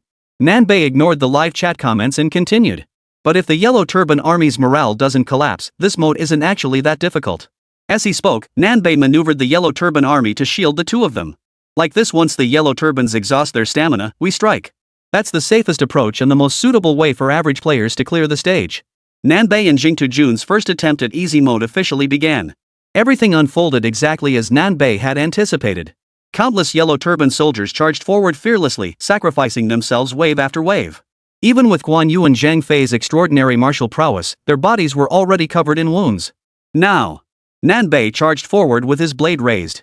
Guan Yu snapped his head up, his eyes blazing with such murderous intent it seemed he could tear Nanbei to pieces. Die, you scum! Guan Yu roared, swinging his green dragon crescent blade in a fury, intent on ending this villain with a single blow. Even exhausted, Lord Guan's full power strike was not something an ordinary warrior could withstand. In any other scenario, Nanbei would have retreated 3 steps to seek a better opportunity. But in easy mode, Nanbei had no fear of Guan Yu at half strength. Guan Yu had assumed his opponent was timid and not particularly strong in martial prowess. Yet the moment their blades clashed, waves of shock surged through Guan Yu's mind. This youth's martial prowess rivals my own? Realizing this, Guan Yu turned his gaze to his third brother, only to discover in shock that not only was his own strength matched by his opponent, but his third brother's adversary possessed equally terrifying martial prowess. Truly, heroes worthy of battle were as numerous as fish crossing the river. Guan Yu knew victory was unlikely in his current state, yet he never considered retreat. He persisted in fighting to the death. Knowing defeat was certain, yet still fighting to the death. Why aren't Guan Yu and Zhang Fei running? If I were them, I'd be running right now. Why run? Remember when the streamer was clearing this level? Every time he tried to persuade Liu Bei to abandon the people and save his own life, those two would show up right on cue to carry the streamer away. They're clearly the protagonists in 3 Kingdoms, and should be among the main characters. Please, developers, don't turn these two into villains. Even facing Guan Yu and Zhang Fei in severely weakened states, the pressure on Jingtu Jun's side remains immense. Multiple times, they narrowly escaped death by the skin of their teeth. After over 10 minutes of fierce combat, the duo finally cleared the easy difficulty in challenge mode. Impressive, truly worthy of being the North and South Lords, clearing it on the first try. Wait, devs, you call this easy? Even the North-South Masters needed this long to win. Hey, you probably didn't see how North-South Boss got utterly crushed when there was no difficulty selection earlier. I'm furious. Why the heck did that Journey to the West guy make it onto the leaderboard when he's so terrible? Ha, true. I bet if the North-South Masters teamed up with someone else, they could have cleared it even faster. Settlement screen. Challenge successful. Time taken for this challenge, 53 minutes 23 seconds. Current ranking, 2nd. Wait, what? What position? Not just the viewers in the livestream, but even Nanbei himself froze in place. He prided himself as a gaming expert. With all the experience he'd accumulated, how could someone possibly rank higher than him? He'd cleared it in one go, saving a ton of challenge time. Nanbei returned to the interface and opened the easy mode leaderboard, determined to see what kind of godly player was ahead of him. Simple mode leaderboard. First challenger, Little Devil, Yun Yu. Challenge time, 49 minutes 58 seconds. Second challenger, Journey Fungus, Nanbei. Challenge time, 53 minutes 23 seconds. No other entries currently listed. Chapter 23, I want to report 3 Kingdoms for violating competition rules. Are there any other masters? I thought North-South was unbeatable, but someone else proved just as formidable. I gotta step up and defend the North-South duo here. It's more that Tutu's a total liability, not that they can't carry. What if one of the 2 players on the opposing team is also pretty weak? What are you talking about? Our Tutu may be an entertainment streamer, but he's got some skills too. In a university dorm room. Nice one, old Xia, you've got skills. Zhang Jingquan exited the 4D gaming pod and fist bumped his roommate old Xia in celebration. Whoa, keep it low-key. Xia Liping feigned modesty, but his fingers automatically tapped the game's built-in screenshot tool. Yeah, I'll post this screenshot on my moments later to show off a little. Zhang Jingquan and Xia Liping were none other than Little Devil and Yin Yu, who had just secured the first clear record for the challenge mode in 3 Kingdoms. The pair were avid gamers, skipping classes to play countless times. When the game launched its beta test, Zhang Jingquan and Xia Liping were already playing it. Though the art style was pretty weird in the early stages, that's for sure. Hey, Zhang Jingquan, quick, come take a look. Xia Liping held his phone, staring at the cloud screenshot just uploaded from the game pod. The game IDs ranked below theirs looked increasingly familiar. Seemed familiar. Where exactly? Holy? That's a Douyin streamer with millions of followers. He quickly called Zhang Jingquan over to confirm. Zhang Jingquan, look, isn't this Douyin's Jingtu Jun and Nanbei? This can't be real. Zhang Jingquan couldn't quite believe the information before his eyes either. Real or fake? Just search and find out. Xia Liping's fingers flew across the keyboard, and soon he spotted the 2 live streaming on Douyin. Zhang Jingquan swallowed hard, then finally broke the silence. Looks legit. The live stream screen displayed a record interface, and the bullet comments were all discussing the matter. Speculation swirled about who this little devil in Yun you could possibly be, daring to go head-to-head with the legendary North-South and Journey fungus. Nanbei, I'm the one who held you back, that's why we didn't get first place. Jin Tajun knew full well that if Nanbei had a teammate matching his skill level, first place would undoubtedly be his. After all, in the final moments of the recent attempt, they were all focused on dealing with Zhang Fei. The stronger Guan Yu had already been dealt with by Nanbei. Ah well, no big deal. Let's move on to the next stage. Nanbei might say it doesn't matter, but as a gaming pro, how could he not want to fight for that top spot? But with higher difficulty levels yet to be challenged, this thrill-seeker naturally wouldn't waste time chasing records. Thus, he immediately joined Jing Tujun in diving into the normal difficulty. The moment Zhang Jingquan and Xia Liping saw Nanbei switch to normal mode, they wasted no time. They rushed into their game pods, ready to battle for first place once more. Countless players without beta access watched this showdown unfold in the livestream. Guys, I think Little Devil must have joined the normal difficulty too. For top players battling for first in the normal dungeon? Holy crap, that's intense. It's not like you're competing, so why the hell are you so hyped? Besides, who knows if they're even playing normal difficulty? With Little Devil's team skill, I refuse to believe they'd settle for easy mode. Exactly. They might even be watching this stream right now, secretly preparing to compete. The chat room buzzed with speculation. Upon entering the game, Nanbei urged the Yellow Turban army to march. Speed up the march and reach the target location sooner. That way, they could save even more time when clearing the stage. Even if Jing Tajun was slow on the uptake, he grasped the North-South rivalry's intent at this moment and immediately pulled himself together.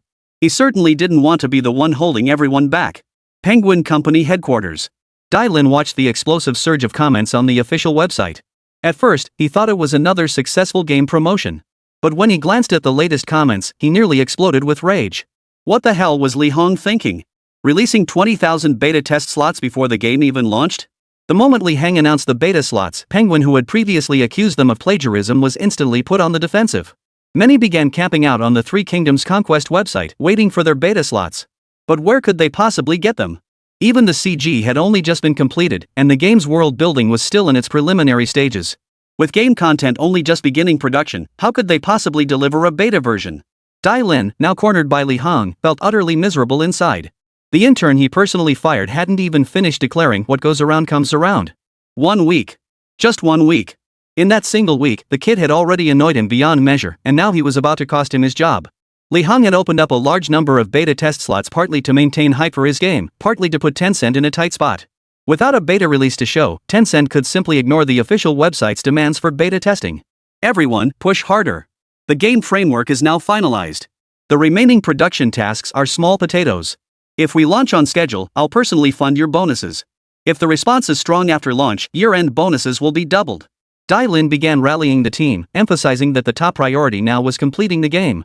After rallying the team at the office, Dai Lin deliberately sought out a secluded corner to call the Historical Game Competition Review Panel. It was a publicly listed hotline, transparent and accessible on the official website.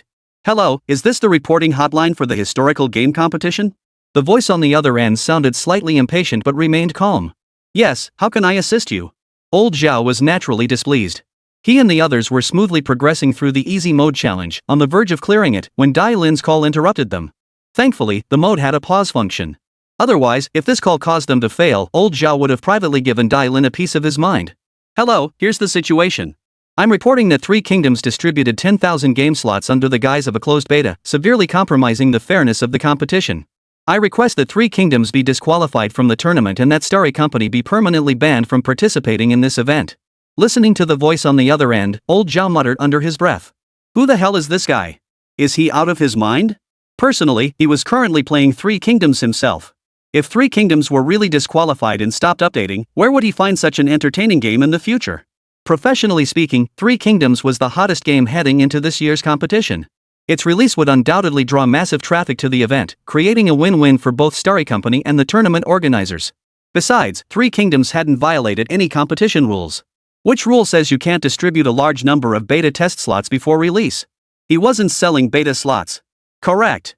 The distribution of closed beta slots by Three Kingdoms does not violate tournament regulations. We cannot process your complaint. Thank you for your call. Wishing you a pleasant day. Old Zhao hung up before Dai Lin could respond, diving straight into his game pod. Dai Lin was left standing alone, utterly flustered. Chapter 24, sponsored by a wealthy senior. Nanbei realized that normal difficulty was in a completely different league from easy. Early on, things were manageable. Sending Yellow Turban troops to wear down the enemy didn't cause morale to collapse. Once the Yellow Turbans had whittled Guan Yu down considerably, Nanbei joined the fray alongside his own forces. He'd assumed that with his strength boosted by 100, even if he was slightly weaker than Guan Yu, the gap couldn't be that vast. But after just one exchange with Guan Yu, his arm went numb from the shock. Wait, game designers, come out here. Is this your version of a 100-point boost? How is this even close to Guan Yu's strength? And this is with a 100-point boost. If it were like before the update, no boost or only a slight one, how could anyone possibly stand a chance? This isn't working. Nanbei tried to retreat, planning to use the Yellow Turban army to wear Guan Yu down. But how could Guan Yu pass up such a golden opportunity? He wouldn't let the northern and southern factions slip away so easily. I'll assist you. Seeing the situation turn dire, Jing Tujun, who hadn't yet been entangled by Zhang Fei, moved to lend support. 10 minutes later. Jing Tujun looked at the black and white screen before him and spoke with a hint of embarrassment. North-south, sorry about that. Nanbei felt an urge to curse, but glancing at the unchanged normal difficulty leaderboard, his heart eased considerably. No big deal. We can always try again. Comments like "Journey's a team killer" started flooding the chat. Brother Nanbei has such a cool head. If it were me, I'd be losing it and cursing by now. I'm impressed, North-south. You're going for the record and still chose to bring that deadweight Tutu. Tutu isn't that bad, his skill is actually top tier among players. Forget about this, check out the Three Kingdoms official website. What's up? Did Starry Company release new content? Countless viewers in the livestream rushed to the Three Kingdoms website, hearts filled with anticipation. That site never updates unless it's something huge. Seeing the chat in the livestream, Journey to the West also grew curious about the official site's updates. The new trial hadn't started yet anyway. He shot a glance toward Nanbei. Nanbei saw the comments too and instantly understood Jing Tujun's meaning. Let's take a break. I'm also curious what they've updated on the website. Jing Tujun clicked onto the official site and immediately spotted the eye-catching headline. Network-wide bounty, first clear of normal difficulty dungeon rewards 100,000. The announcement matched the headline's boldness. The first player among the 20,000 beta testers to clear the normal difficulty dungeon would receive 100,000 Federation coins. This was undoubtedly a generous offer. Moreover, the announcement accounted for various scenarios. For instance, if no player cleared the dungeon by the end of the beta, the prize pool would roll over. The prize pool would accumulate and be carried over to a similar bounty event during the official launch. Judging by the announcement's content, the open beta's bounty event promises to be even more spectacular. The moment this announcement dropped, Weibo's trending topics were completely dominated by Three Kingdoms. No more idle chatter, folks, I'm grabbing my best bud to tackle the normal difficulty first run. Man, I'm so jealous of you guys with beta access. My best bud and I didn't get a single spot. If it weren't for all of you talking about the closed beta, I'd never have believed it existed. I seriously suspect you beta testers are all paid trolls, and that 100,000 yuan prize is fake. Crying. Jing Tujun and Nanbei were already pushing this difficulty. They seem like the most likely to pull it off. Didn't you watch the livestream? There's a mysterious pro who's even better than them now. Lí Héng was quite satisfied with the reactions on the official forum. 100,000 yuan to buy a trending topic? That's a steal. Now, looking at the Weibo trending list, the top 10 are almost all related to Three Kingdoms. As Lí Héng continued scrolling through comments, his phone rang again. His calls had indeed been much more frequent than usual these past few days. Hello, senior? You're something else. I was swamped with work all day, and when I finally had a moment to check my phone, Weibo was flooded with new trending topics about the game. This is basically hyping up the game ahead of time, isn't it? Lí Héng knew Jiang Hanyan's words were a subtle compliment. What's keeping you so busy today, senior? Lí Héng didn't want to linger on the topic. He was afraid that if he kept talking, his senior might end up throwing money at the project again. The Jiang group was huge, but shelling out 20 million in one go wasn't exactly a walk in the park. Lí Héng really didn't want his senior to invest more money right now. After all, the game development hadn't generated a single penny in revenue yet. Even with its current strong reputation and high buzz, without actual revenue, it was all just a castle in the air. Not much to report. Jiang Hanyan delivered the news with a flat tone, as if discussing a trivial matter. Just flipping an office building for you? Flipping office buildings? Yeah, that's about it. Wait a minute. You're flipping office buildings for me? Senior, did you mix up the subject? You meant to flip your own office building, right? I don't have any office buildings to flip. A soft chuckle came through the phone. Hey, Junior, do I look like the type to make such a rookie mistake? You didn't have your own office building before, but starting today, you do. Lí Héng? You're now one of the founders of Starry Sky Corporation, holding a massive game IP like Three Kingdoms. It's ridiculous for you to be crammed in a rented apartment working on game development day in and day out. If word got out, people would think I, Zhang Hanyan, was mistreating my employees. The company upstairs just had their lease expire and couldn't afford to renew, so they moved out. I conveniently rented that floor. From now on, that will be the headquarters of Starry Sky Corporation. Zhang Hanyan explained. But you didn't have to take an entire office floor. I handle most game development alone. Renting such a huge office is a total waste, senior. Why not talk to the landlord and try to get out of that lease? Lí Héng avoided discussing game-related topics with his senior, fearing she might pour more money into it. Well, look at that. While he was quietly creating his game, his senior had already taken care of everything for him. She'd even secured the office space for him. Though Lí Héng had no idea how much the lease cost, he knew from the scale of her group that any office space above hers couldn't possibly be cheap. Junior, what were you talking about? Canceling now would mean paying a penalty fee. Zhang Hanyan didn't want to hear Lí Héng refuse, so she cut straight to the point. You know where my company is. Come by tomorrow morning at 8 and I'll take you upstairs to see it. Zhang Hanyan hung up immediately after speaking, leaving Lí Héng no chance to explain. Lí Héng was left speechless. What the hell was this? Was he being kept by his wealthy senior classmate? Seems like it.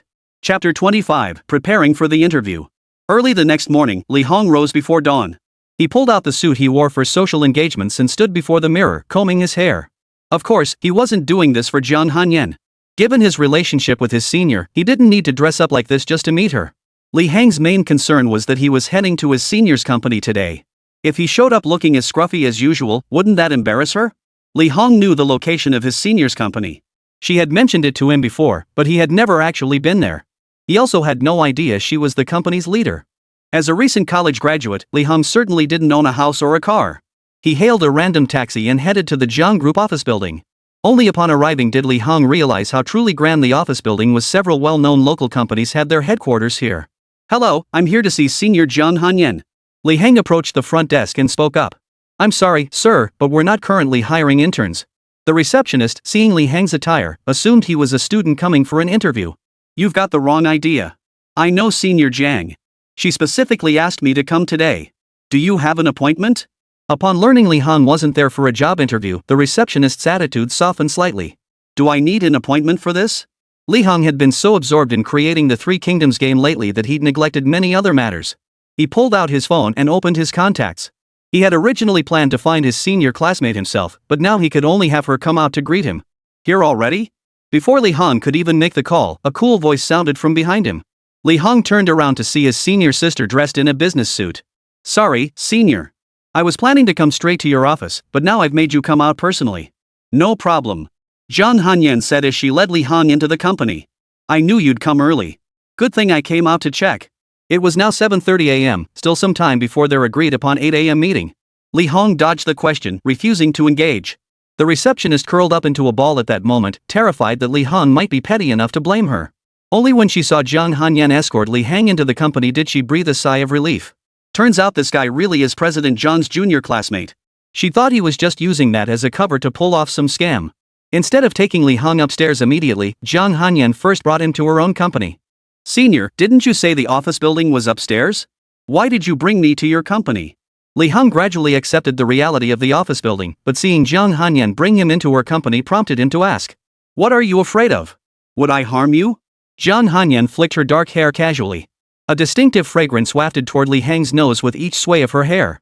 Lí Héng's thoughts drifted, then snapped back. Of course not. Without your help, Three Kingdoms wouldn't have achieved such fame. Lí Héng seized the moment to pay her a compliment. They passed through the office area and entered a small private office. The office's decor was standard except for a pink teddy bear on the desk and the absence of plants. It was indistinguishable from any ordinary office. The bear looked increasingly familiar to Lí Héng. Then it suddenly hit him, wasn't that the birthday gift he'd given his senior last year? He never imagined she'd keep it on her desk. As for the absence of plants, it was because his senior classmates suffered from pollen allergies. Have a seat, Zhang Hanyan gestured for Lí Héng to sit down before turning to her desk to begin working. Lí Héng sensibly refrained from asking about the pink teddy bear, sitting quietly on the sofa as he waited for his senior's next instructions. He tilted his head slightly and caught the golden sunlight glinting off Zhang Hanyan's lashes, sparkling and radiant. Bathed in sunlight, Zhang Hanyan's already striking features became even more captivating. Without a trace of makeup, she could outshine all the flowers. Ms. Zhang, you requested me? A gentle female voice broke through Lí Héng's reverie, pulling him back to reality. Lí Héng looked up toward the source of the voice and saw a young woman around Zhang Hanyan's age. She stood at the doorway holding a folder, waiting. Only after Zhang Hanyan nodded in acknowledgement did the woman step into the office. Assistant Lu, have you completed the task I assigned you yesterday? Zhang Hanyan cut straight to the point. Most of it is arranged. Please review it. Lu Sui opened the folder and handed it to Zhang Hanyan. I trust your work. Zhang Hanyan set the documents aside without even glancing at them. Go check on it now. Lí Héng immediately stood up to follow. In this spacious office, he always seemed stiff and uncomfortable. After all, in his previous life, he was just a recent college graduate. How could he have experience in such matters? Lu Sui secretly glanced at Lí Héng twice. She couldn't spot anything extraordinary about him. How could a recent graduate create a game like Three Kingdoms? Truly, you can't judge a book by its cover. Lu Sui had been handling affairs at Starry Sky Corporation recently and naturally knew that the reserved Lí Héng before her was the developer of the Three Kingdoms game. For one person to create such a groundbreaking game in just a few days, no one would believe it if they heard it. Had General Manager Jiang not mentioned that Lí Héng majored in a relevant field in college and that the concept for Three Kingdoms might have been conceived during his university years, she would have dismissed him as a fraud trying to deceive the world. Led by Lu Sui Rui, the three quickly ascended to the upper floor. The moment the elevator doors opened, the words Starry Company instantly caught Lí Héng's attention. Contrary to Lí Héng's expectations, the interior wasn't under renovation. Everything was arranged as if the company had been operational for quite some time except for the lack of staff. The interviewee would arrive promptly at 9. Wait? What? The interviewee? Lí Héng stood by, his mind going blank. Does this mean they're hiring? The company's all set up, they can't possibly not be hiring. Zhang Hanyan remained as aloof as ever. I was planning to handle the hiring myself, to free up more time for you to focus on the game. But since this is technically your company, I figured you should handle the hiring personally. Senior, we don't need to rush this, do we? Lí Héng has zero interview experience. Even when he interviewed at Tencent as his previous self, he only got in because of his stellar resume and university competition credentials. The game's launching soon. If we don't act now, what happens after it's out? Find some people to help you handle the game's other affairs. That way, you can focus all your energy on game creation. That way, my investment can recoup quickly. Lí Héng tried to protest, but Zhang Hanyan cut him off with her signature move, leaving him no room to speak. Get yourself ready. The first wave of interviewees will be here soon. I'll be right beside you to keep things under control.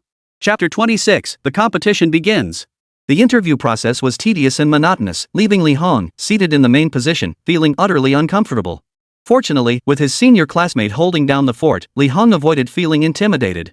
Several hours later, the interviews officially concluded.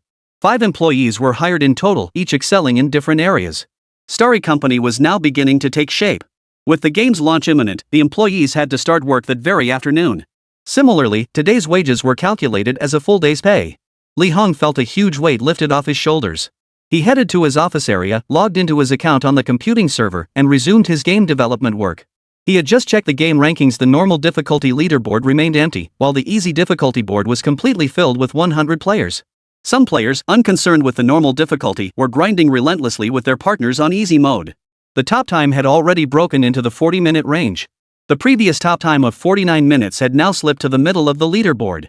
Though the normal difficulty remained unchallenged, Lí Héng wasn't worried. Killing Guan Yu and Zhang Fei wasn't going to be easy. But judging by the normal difficulty's design, someone should clear it today. The only question was who would claim the 100,000 grand prize. Jingtu Jun and Nan Bei had already signed off. After all, they were mortal beings who needed sleep to recharge. Before signing off, he solemnly promised players that he'd resume the challenge with Nan Bei first thing in the morning. They even declared that if they still hadn't cleared it by then, they'd randomly select 10 viewers in the livestream to receive the latest model of the fruit phone. This sent a collective gasp through the chat. 10 of the latest fruit brand phones would easily add up to nearly 50,000 credits. Jingtu Jun's motivation for clearing the level wasn't the 100,000 Federation coins offered by Starry Company. Split evenly with Nan Bei, that's only 50,000 each. That amount was negligible to him at this stage. What he truly sought was to leverage this event to boost his popularity and solidify his reputation as a skilled streamer. With others assisting him, Lí Héng entered a complete seclusion mode, delegating all other tasks to Zhang Hanyan and the rest of the staff. That very afternoon, Jingtu Jun did not disappoint Nan Bei. Before the eyes of 100,000 viewers in the livestream, he shot Zhang Fei dead, becoming the first among the 20,000 beta testers to clear the game. That prominent ranking shook the hearts of every beta tester. Soon after, representatives from Starry Company began contacting Jingtu Jun and Nan Bei, while simultaneously updating the official website with relevant announcements. Xiao Yimou and Yun Yu were a step behind, clearing the final stage an hour after Jingtu Jun, narrowly missing out on the 100,000 Federation coins. As everyone lamented their misfortune, Starry Company stepped forward, announcing an additional 50,000 Federation coins as a special reward for the pair. In an instant, Starry Corporation's reputation skyrocketed. More and more people realized a new star was rising in the Federation's gaming scene.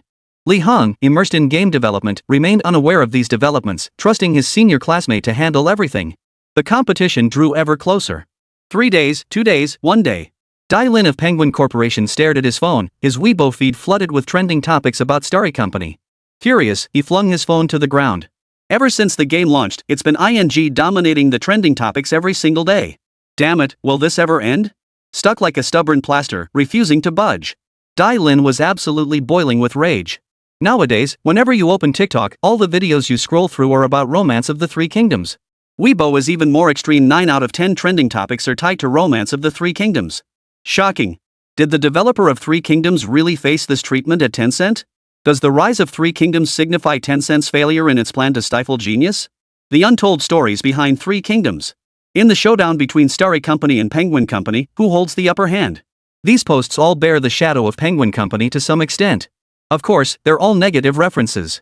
Scrolling through the comments on these trending topics, you'll scarcely find any netizens still willing to defend Penguin.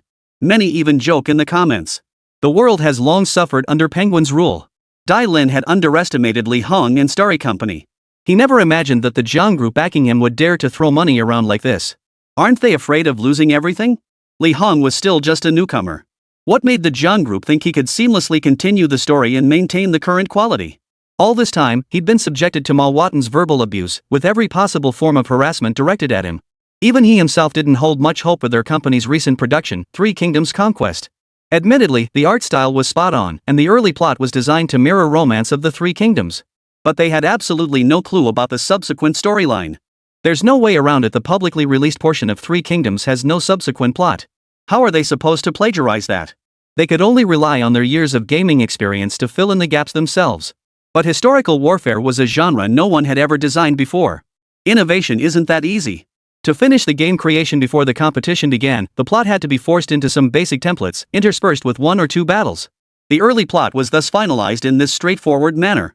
Given the time constraints, this was the absolute limit of what could be achieved. They'd never believe now that the plot of Three Kingdoms was conceived by Lí Héng in just a few days. This kid must have been mulling over the plot since his college days. The day of the competition. Most competing games chose to release at midnight. Starry Company did not follow the crowd by releasing their game at a single, coordinated time. This left players who had stayed up all night waiting for the game to go live grumbling in frustration. Why isn't the game live yet? I stayed up just to try it out. Oh no, I sense trouble brewing. After all that hype, the game isn't even launching on time? Why the rush? Didn't Penguin Company's new game get delayed too? No, hasn't their History, Tycoon Survival already launched? Who even cares about that game? For players, the 2 most anticipated games in this competition are at most the game from Starry and the one from Penguin Company. This has relegated all other games in the competition to supporting roles. Several moderately well-known game companies released new titles, but they've basically been ignored. Penguin Corporation headquarters. Why haven't they released their game yet? Lin kept a close eye on Starry Company's every move, planning to release his game at the same time as Three Kingdoms to siphon off some traffic. Meanwhile, on Lí Héng's side, it was a remarkable coincidence that they were also waiting for Penguin's Three Kingdoms Conquest to launch. They were determined to crush Penguin's new release right from the game's launch. Chapter 27, a world mode for 10,000 players? Both companies were watching each other's games. Theoretically, neither game would have a head start in this regard. But in reality, it all came down to which side would crack under the pressure first. Both game websites were bombarded with relentless attacks, yet the official channels remained as still as stagnant water. Lin stared at the torrent of abuse flooding the official site, his thoughts drifting back to his recent investments. He had little confidence in the game's actual quality. He knew full well that the early storyline simply couldn't hold players' interest. It relied solely on the Penguin brand and lavishly produced visuals to attract them. He couldn't delay any longer. Lin instantly realized he couldn't get bogged down in this standoff with Lí Héng. Release the game. With Lin's command, employees immediately began the release process while the official website simultaneously updated the relevant information. Since Starry Company was holding back, he would release first and let some impatient players try their game. But the moment Penguin's game launched, he saw Starry Company release theirs simultaneously. Even the slowest mind could grasp what was happening now. Starry Company had been waiting for their game to launch. The difference lay in their objectives. Penguin aimed to siphon off Star's user base, while Star sought to crush Penguin completely, ensuring they never regained their footing. Lí Héng, are you that confident in your game? Lin had mentally cursedly hung countless times by now. When players saw both games launch nearly simultaneously, over 50% chose Three Kingdoms without hesitation. Except for Penguin Company's die-hard fans or those drawn solely by its big-name reputation, virtually no one gave their game a second thought. Three Kingdoms had the buzz from its closed beta and livestreams showcasing its gameplay. Those two factors alone were enough to prove Three Kingdoms was a highly playable game. Now look at Three Kingdoms Conquest. Aside from a few details on the official website and some game CG, there was absolutely no information available. Well, not exactly. There was news they sued Starry Company for plagiarism and even sent a formal legal notice. Lin's prediction that simultaneous launches would split traffic didn't materialize.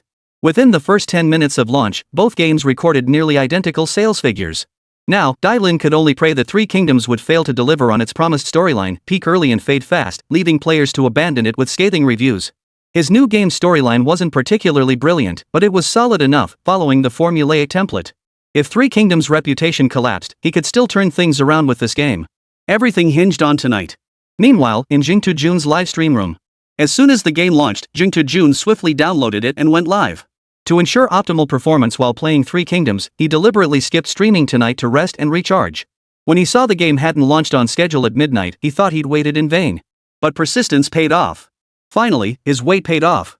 Jing Jun noticed that his stream for Three Kingdoms was already drawing unusually high traffic. Even though it was now 12:30 a.m., Jing Jun's newly started stream immediately drew a large crowd. Within mere minutes, the stream's viewership surpassed 10,000 and continued to soar. His eye-catching stream title firmly captured the attention of every viewer. Three Kingdoms Open Beta, Game On. Watch Zhang Wudi conquer the Three Kingdoms world.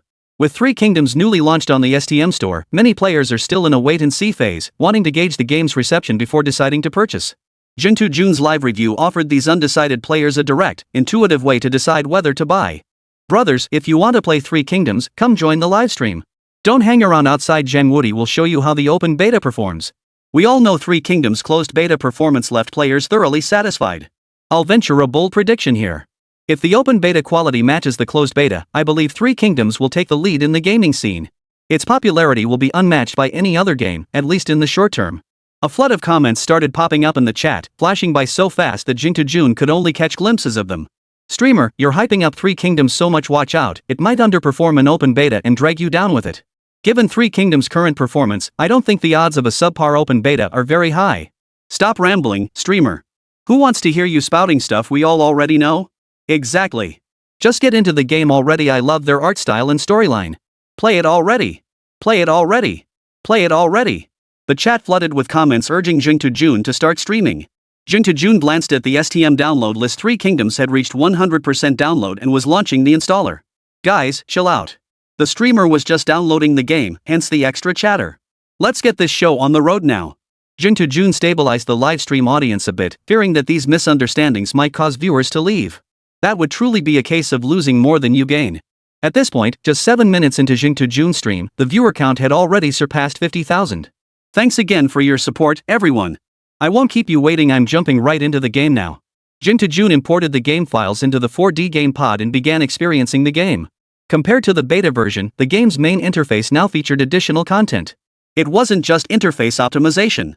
There was also a feature locked behind chains. Through the chains, the words World Mode are clearly visible. What is this? World Mode?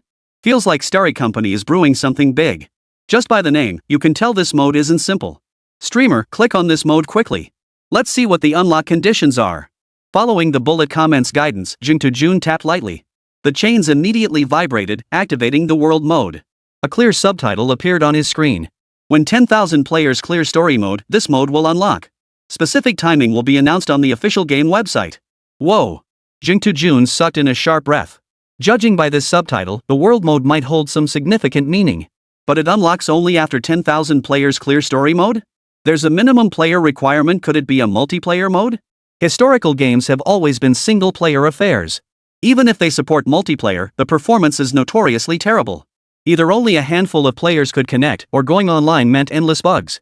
But judging by this world mode and the 10,000 player limit, could Three Kingdoms be aiming for a massive 10,000 player online experience?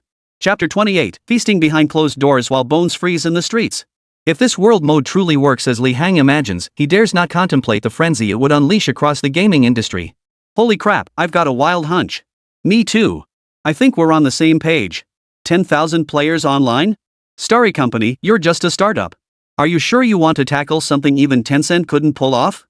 Historical game multiplayer is incredibly difficult mainly due to the limitations of the subject matter. True. Before Three Kingdoms, historical games were all simulation management types. There were no historical war games at all. After all, without even the relevant historical facts, how could you possibly satisfy players by relying purely on imagination to depict those scenes? Tencent's new game History, Tycoon Survival is just another tired historical cliché. Honestly, I'm sick of this genre. And this kind of theme just doesn't lend itself to multiplayer anyway. The comments are all over the place, but I'm still optimistic about Three Kingdoms. Given its subject matter, it definitely has potential for multiplayer. Just imagine when the multiplayer mode launches, players divided into factions, leading armies into head-to-head battles. That alone sounds thrilling. Ahem. Jing Jun cleared his throat twice, interrupting the audience's daydreaming. As for the world mode, we'll set that aside for now. Its true quality remains to be seen until we complete the story mode. For now, let's refocus our attention on the story mode. Jing Jun steered the livestream conversation back on track. To prevent the discussion from veering off course again, Jing Jun didn't linger on the main menu and immediately entered story mode. Since Journeybug had already cleared the first chapter during the beta test, they could skip the previously completed content and jump straight to the second chapter. Let's see what Chapter 2 has in store. Jing Jun begins the game, fully immersing himself in the experience. Before diving in, he makes a special announcement in the livestream. Guys, I'm about to dive deep into the game. I might not catch all the comments, bear with me. The second chapter's storyline begins. Liu Bei was granted a minor official position for his contributions in suppressing the Yellow Turban Rebellion. While Journey to the West's rank remained unchanged, his stipend saw a slight increase. As Jing Jun understood it, this salary was essentially the modern equivalent of a wage. The introduction of new terminology once again elevated the game's standing in the chat. Three Kingdoms boasts a fully realized worldview, striving to authentically recreate historical accuracy. This prompted viewers in the livestream chat to praise the game's historical authenticity. Back to the plot. Liu Bei's official appointment should have been a cause for celebration, but his humble origins and lack of connections in official circles left him widely looked down upon. Though he claimed descent from Lí Héng, Prince of Zhongshan, few took him seriously. A straw sandal seller trying to claim royal lineage? This episode lacks intense conflict, yet the corruption within the bureaucracy left Jing Jun deeply shocked. For instance, Liu Bei's current official position was obtained through military merit, defeating tens of thousands with only a few hundred men, an undeniably significant achievement. Yet, he was dismissed with such a minor post. Military merit pales in comparison to birthright and bribery. Take the talent selection system, nominally based on merit, it was entirely monopolized by the powerful. Local strongmen colluded with eunuchs. The best government posts were monopolized by the aristocratic families. Then there was Emperor Ling of Han openly selling official positions and titles, with prices set according to how lucrative the post was. A county governor could fetch as much as 20 million coins. Greedy and incompetent individuals flooded the imperial court. Even talented and virtuous individuals from humble backgrounds found advancement nearly impossible. And the common people?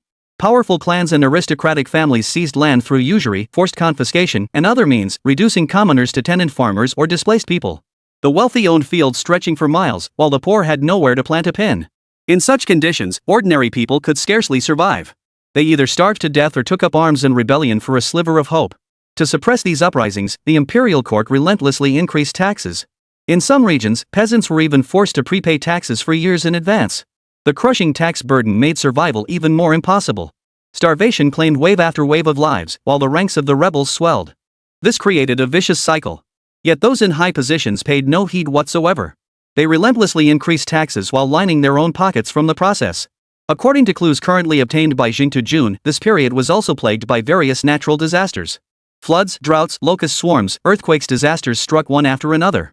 During the game's exploration, the most striking encounter was when Jing Jun came across a family in the city passing their children back and forth between each other. At first, Jing Jun didn't understand the meaning behind this plot device, but he soon grasped it. The game didn't dwell on this scene, but the vague fragments were enough for players to grasp what was happening. The live stream chat exploded with reactions at this point. Seriously, this scene? Holy crap. This plot twist is insane. I seriously want to punch through the screen and beat the crap out of those officials. Honestly, if I were living in that era as an ordinary farmer, I'd definitely rebel. Who wouldn't rebel? This is classic officials forcing the people to revolt. Guys, just for this storyline alone, I'm buying this game. The historical authenticity is off the charts. This game blows every other historical-themed game on the market out of the water. Whoever said the Three Kingdoms open beta storyline would suck? Trolls, eat your words. As someone who experienced the game firsthand, the impact on me was far greater than what viewers saw in the livestream. Brothers, the current storyline may seem devoid of intense conflict, but the undercurrents are palpable, especially in these scenes. Especially that final shot, utterly divine. If the first chapter of Three Kingdoms captivated players with its novel combat mechanics and art style, then the second chapter deepens its world building, making its universe more three-dimensional and its history more authentic. It's hard to believe this game was created by a recent college graduate. Based on its current quality alone, it deserves legendary status. As long as the later stages don't suffer a drastic decline in quality, Three Kingdoms will undoubtedly claim first place in this year's historical game competition. Jung Tae-jun holds nothing back in praising Three Kingdoms. Having previously offered reserved assessments, he now speaks with complete abandon. There's no helping it, this game's quality is simply too high. After his praise, Jung Tae-jun continues playing, now racing through the story without wasting a moment. Within the narrative, scene after scene laid bare the cruelty of the era. Especially one day when Jung Tae-jun awoke to find 10 characters scrawled in ink on the courthouse steps by an unknown hand.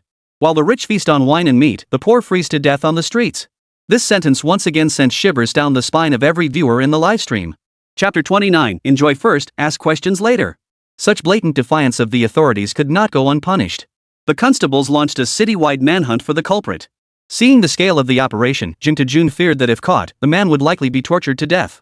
He tried to intervene, but it proved utterly futile.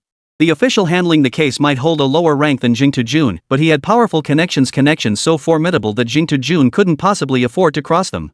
Naturally, Liu Bei, the paragon of righteousness and morality, shared his concerns. He repeatedly sought out Jung Tae-jun, hoping he could mediate somehow, but unfortunately, Jung Tae-jun was powerless to help. Under the government's intense search, the criminal was soon apprehended by the constables. He was a private tutor. Though called a private school, it functioned more like a modern institution. He taught all students regardless of background, charging tuition based on each family's means. He never withheld his knowledge, welcoming anyone with a desire to learn. It was said that the reason he wrote this note to the constables was that the children from poor families in his private school would either starve to death or join their families in the uprising. They were still children. How could children be expected to contemplate such matters? The classics had taught this master many principles, but they never taught him how to handle a situation like this. He was already doing everything he could to support these children. It was useless. Not in the slightest. His power was too small. Filled with resentment, he took advantage of the night to scrawl these words on the gate of the magistrate's office. Behind the red gates, wine and meat stink on the road, frozen corpses lie. After writing those words, he had no intention of living. Amidst the officials' frantic search, he stepped forward to take responsibility for his actions, determined to spare others from the consequences. In the courtroom, the scholar spoke with impassioned fervor, listing the plight of the common people one by one, hoping to sway the officials' hearts. His words were like pearls on a string. The man on the bench showed no interest in these words. After the scholar finished speaking, he asked sternly, "Cao Yi, this magistrate asks you, was it you who wrote those words before the courthouse gate and provoked the constables?" "Yes." "In that case, you shall be beaten to death."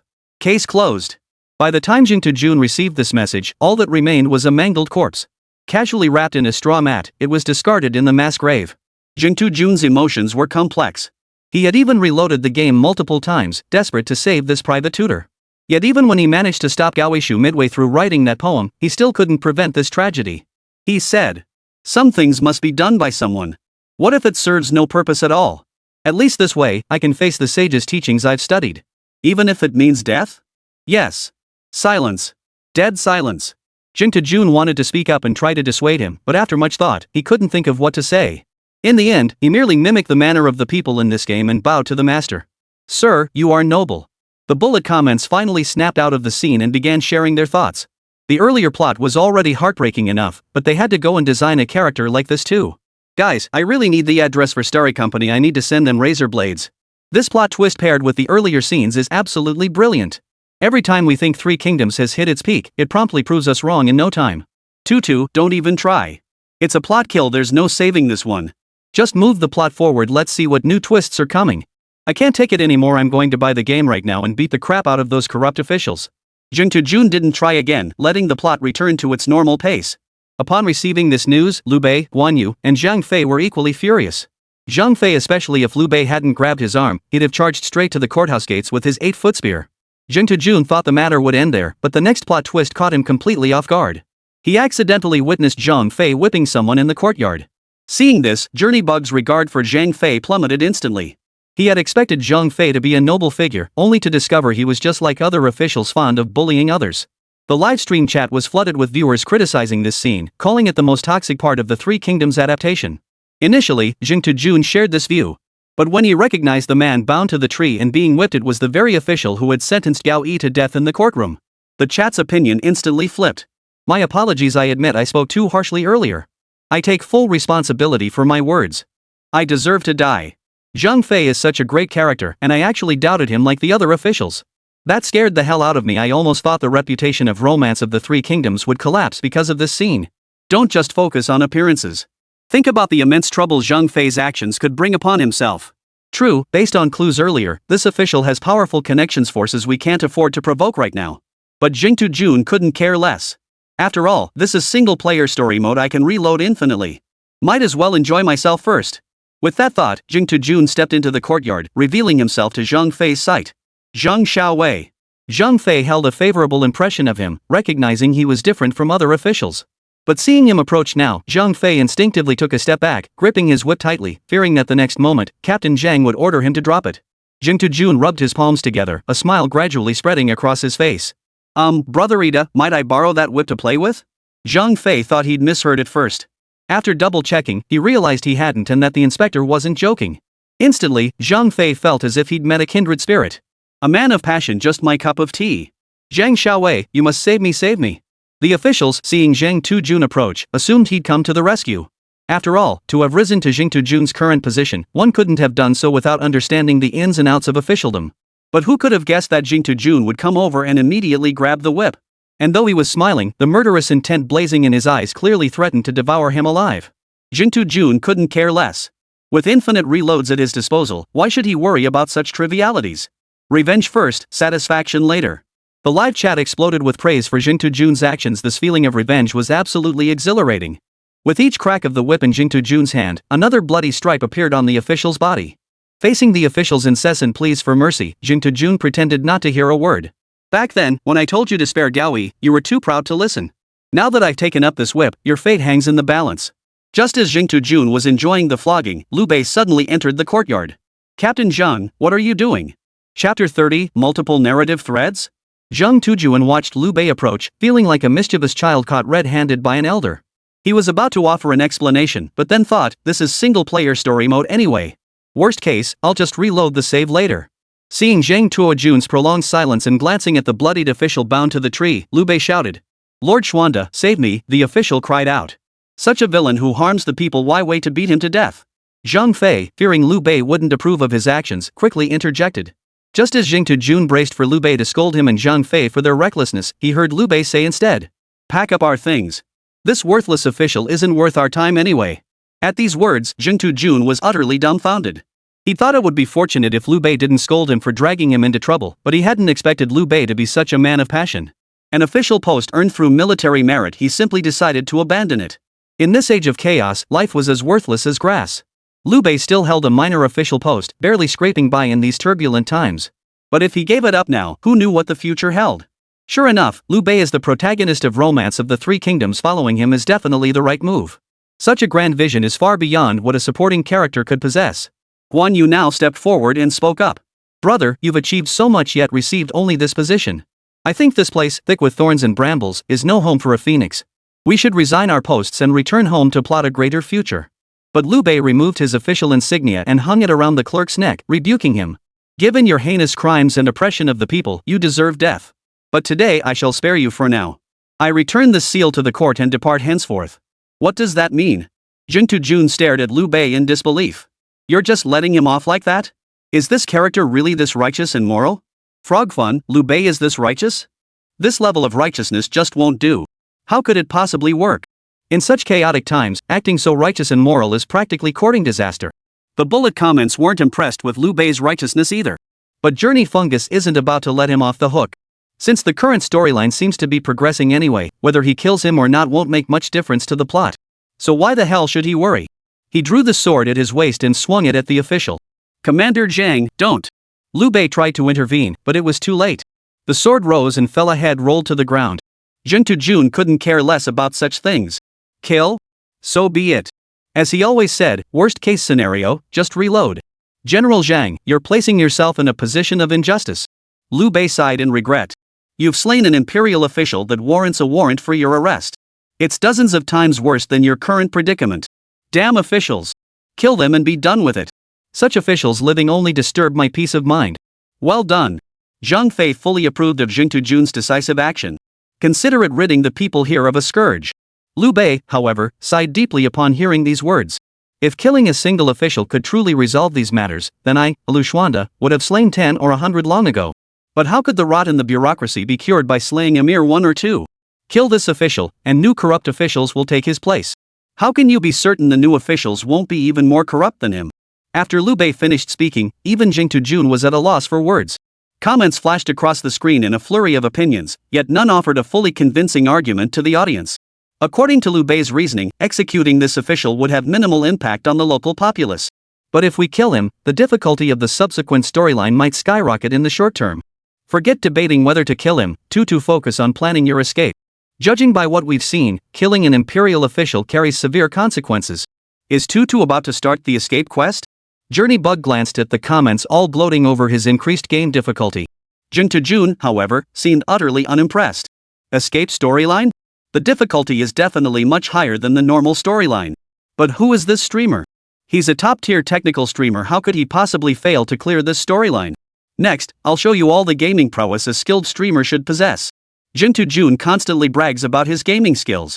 As the saying goes, every entertainment streamer harbors a desire to become a skill-based streamer, and Jing Tujun is no exception. Jing Tujun helped Liu Bei and the others pack their departure luggage, though packing really just meant grabbing some travel money and essentials. As for clothes? They were fleeing for their lives. Why burden themselves with such dead weight? What truly moved Jing Tujun was that even knowing he was about to become a top target on the Imperial wanted list, Liu Bei never once suggested abandoning him. Just as Jing Tujun finished packing and prepared to flee with Liu Bei, the system's notification sound halted his steps. Achievement unlocked, Outlaw. He tapped the achievement details, and information about the fugitive appeared before his eyes.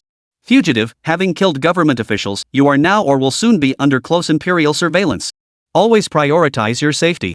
Achievement effect, reduces the chance of encountering unexpected incidents during your escape by 5%. Closing the achievement details, Jing Tujun thought he could finally begin his escape, only for another system notification to pique his curiosity. Congratulations! You have completed the first half of Chapter 2. This game employs a multi-path narrative structure. For an optimal story experience, we recommend returning to the main menu and exploring side quests. Note, side quests do not affect the progression of the main storyline, but they will significantly impact the completeness of the narrative. Whoa! Jing Tujun sucked in a sharp breath. A multi-threaded narrative? Was this game really that ambitious? Multi-threaded narratives are notoriously difficult to pull off. Maintaining player immersion while ensuring high-quality storytelling is no small feat. That level of difficulty is no joke. If it were any other game, Jing Tujun would be tearing into it right now, thinking the devs are way over their heads. What kind of capability do they think they have, daring to tackle multi-threaded storytelling? In all the time games have been around, I've never seen a multi-path narrative game blow up. Every single one ended up getting slammed by players and fading into obscurity. But when it comes to Three Kingdoms, the narrative capabilities Three Kingdoms has demonstrated so far are remarkably fluid and genuinely awe-inspiring. In fact, when placed within the historical genre, this game's narrative stands as the absolute pinnacle. Without hesitation, Jing Tujun chose to dive straight into the side quests. His anticipation for the game's narrative only grew. Upon entering the side quest, the camera didn't immediately lock onto the player. Instead, it adopted a grand, sweeping perspective, overlooking the entire scene. These structures are truly magnificent, and they're all exceptionally well crafted, exuding an indescribable sense of solemn grandeur. Chapter 31, Penguin Company's Hopeless Undertaking. The camera slowly zoomed in, finally locking onto the player's perspective. Before Journey Fungus could survey the surroundings, a prompt window popped up. This is a side story. Players will experience different characters across various side quests. The character for this experience is Sima Panin. Jing Tujun dismissed the prompt and began carefully surveying the surroundings. The dome-shaped ceiling featured a circular design, its center carved with a dragon. Surrounding the dragon were reliefs of auspicious clouds and lotus flowers. The vermilion lacquered pillars, accented with gold lines, were predominantly green and blue. Even a cursory glance conveyed immense grandeur. The doors and windows were carved from rosewood. Though devoid of ornate jeweled embellishments, they radiate unparalleled grandeur. Journey Fungus was utterly immersed in this lavish scene. Guys, this decor, this scene, it's absolutely unbeatable. It's so incredibly impressive. Jing Tujun began scrutinizing the surrounding architecture, finding the environment increasingly realistic with every detail examined. Even the live chat comments were completely swept up in this feeling. This decor, distinct from the earlier style, clearly indicates this plot's setting is far from a place of poverty. The craftsmanship of this scene is incredible. Its unique art style alone could propel this game to the top. And the story is flawless. I still can't fathom that this was created by a recent college graduate. I'm starting to suspect an industry veteran is guiding him, using this young talent for publicity. What do you think? Could this place possibly be a palace? It's possible. Though the decor here differs entirely from the palaces we usually see in games or TV dramas, its sheer grandeur makes it entirely plausible as a royal palace. Most palaces out there are just piles of gaudy jewels glittering on the surface but tacky at heart. Compared to that, the palace design in Three Kingdoms feels like the real deal. When Journey to the West first announced its multi-threaded narrative, I was worried it might fall apart. But stepping into this scene, I realized that as long as the quality of these side quests doesn't drop too much, it won't significantly impact the game's reputation. Currently, there are no quest guides, and I have no idea what to do next. This is completely different from the main storyline. In the main quest, you immediately see the Yellow Turban rebels attacking. Even the dumbest player would understand they need to defend the city. But now? Absolutely no clue. In this vast palace, he stands utterly alone. Could there be a clue on the table? Since this is story mode, it's impossible to grant players complete freedom to explore. The placement of this scene must have a deeper meaning. Jun began rummaging through the room. Unfortunately, after searching for a long time, he couldn't find anything useful in the room. Wait, how could there be nothing? Did I misread the clues? Or was there never anything here to begin with? Lí Héng hadn't planted any clues here when designing this section. The sole purpose of this room was to acclimate players to the opulence of the Imperial Palace. Little did he expect Journey Fungus to keep searching this room. According to the storyline progression, it was time to officially enter the side quest. Your Excellency, please. A eunuch suddenly appeared outside the door, seemingly intending to escort Jun somewhere. This must be the eunuchs mentioned in history books. The attire? Well, the Three Kingdoms designers consistently deliver truly distinctive. Noticing the distinctive attire of the eunuch approaching from outside, Jun couldn't help but praise the game's design once more. If viewers weren't already aware that Jun genuinely holds high regard for this game, they might suspect he's a plant. This praise truly seized upon every opportunity to lavish compliments. Jun's stride remained steady as usual, yet a virtual prompt suddenly appeared before his eyes. Imperial Palace protocols are strict. Please adhere to all requirements. Conduct yourself with propriety in all speech and actions. To ensure Jun understood what constituted proper conduct, a video demonstration was provided below, instructing him to strictly follow the movements shown. But for someone with such a bold and unrestrained personality, adjusting to this manner of walking wasn't something that could be done overnight. Not only did he walk with extreme awkwardness, but he nearly stumbled and fell several times. Your Excellency Sima, please be more careful, the eunuch leading the way murmured, unable to bear watching Jun stumble with every step. Alright, I'll be careful. Having his clumsiness mocked by an NPC, Jun couldn't really argue. But the viewers in the livestream chat weren't about to let this golden opportunity slip by. Did I just see that right? The streamer got mocked by an NPC? No way, I just spit out the barbecue I was eating. You owe us, streamer. In a way, the streamer's skill has earned the NPC's recognition. To be fair, this game is incredibly realistic. Not only are the details meticulously crafted, but even the behavior and etiquette within the Imperial Palace are strictly defined. Didn't someone claim the game's creator was a plagiarist? How could someone who crafted such historically authentic gameplay possibly be a copycat? Seriously, do you actually believe what Tencent says? Especially about game plagiarism? Anyone can see that's fake just by looking at it. Compared to the buzz surrounding Starry Company's new game, Penguin Company's release is embarrassingly dead. Useless. A bunch of useless fools. Staring at the dismal launch data for his game and comparing it to Three Kingdoms numbers, Lin was so furious he wanted to smash his computer. But the last shred of reason held him back, preventing him from acting on his rage. During the initial launch period, their game sales were neck and neck with Three Kingdoms, even showing signs of overtaking it. Yet as time passed, fewer and fewer people bought it, while refund requests surged. Even the ratings plummeted rapidly. Fuming, he flung the documents on his desk to the floor and began berating his subordinates. A fresh graduate spent a few days and created a groundbreaking game like Three Kingdoms, and what about you? You can't even copy properly. What the hell are you all doing here? Lin knew full well that Lí Héng's vision for Three Kingdoms hadn't materialized overnight. But in the heat of berating his team, such logic mattered little. Not a single subordinate dared breathe a word. Rumors were already circulating throughout the company that Lin was about to be laid off. But since he hadn't been let go yet, he remained their boss. Lin had reached out to game streamers to broadcast their game. Initially, these content creators refused Tencent due to recent public backlash. But with Tencent throwing money around like crazy, quite a few streamers were willing to risk public outrage and try streaming Three Kingdoms Conquest when it launched. But now, the traffic was so low it couldn't even be described as dismal. For instance, a streamer who typically draws tens of thousands of viewers might occasionally hit over 100,000 during peak times. Tonight, forget 10,000, it's not even hitting 5,000. Now look at Jing Jun's stream broadcasting at the same late night hour. His room easily draws 200,000 to 300,000 viewers. With such stark contrast, how could Tencent possibly win? Chapter 32, Letting a Brat Inherit the Throne? Meanwhile, the YouTuber who had been live streaming on Douyin to bash Three Kingdoms and hype up Three Kingdoms Conquest was glued to the data of both games all night. When he noticed the numbers were off and people started cursing him in the comments, he quickly deleted the relevant clips from his earlier livestream. He then activated Douyin's protection feature, allowing only mutual followers to comment. Finally, he disabled private messaging from strangers. After executing this seamless series of actions, Old Chen felt relieved that he had protected his parents. As for whether it actually worked, he didn't care. As long as they weren't in his sight, that counted as protection. This left many netizens ready to criticize him, feeling extremely frustrated. We've been monitoring the game data just to prove you wrong, but before we could even start criticizing, you shut down the comments and private messages? You even deleted the stream clips. This move, who wouldn't give it a thumbs up? Since bombarding comments and DMs didn't work, resourceful netizens started creating Douyin videos to expose the blogger's misconduct. In no time, Old Chen became the target of widespread criticism. This outcome was clearly within Old Chen's expectations.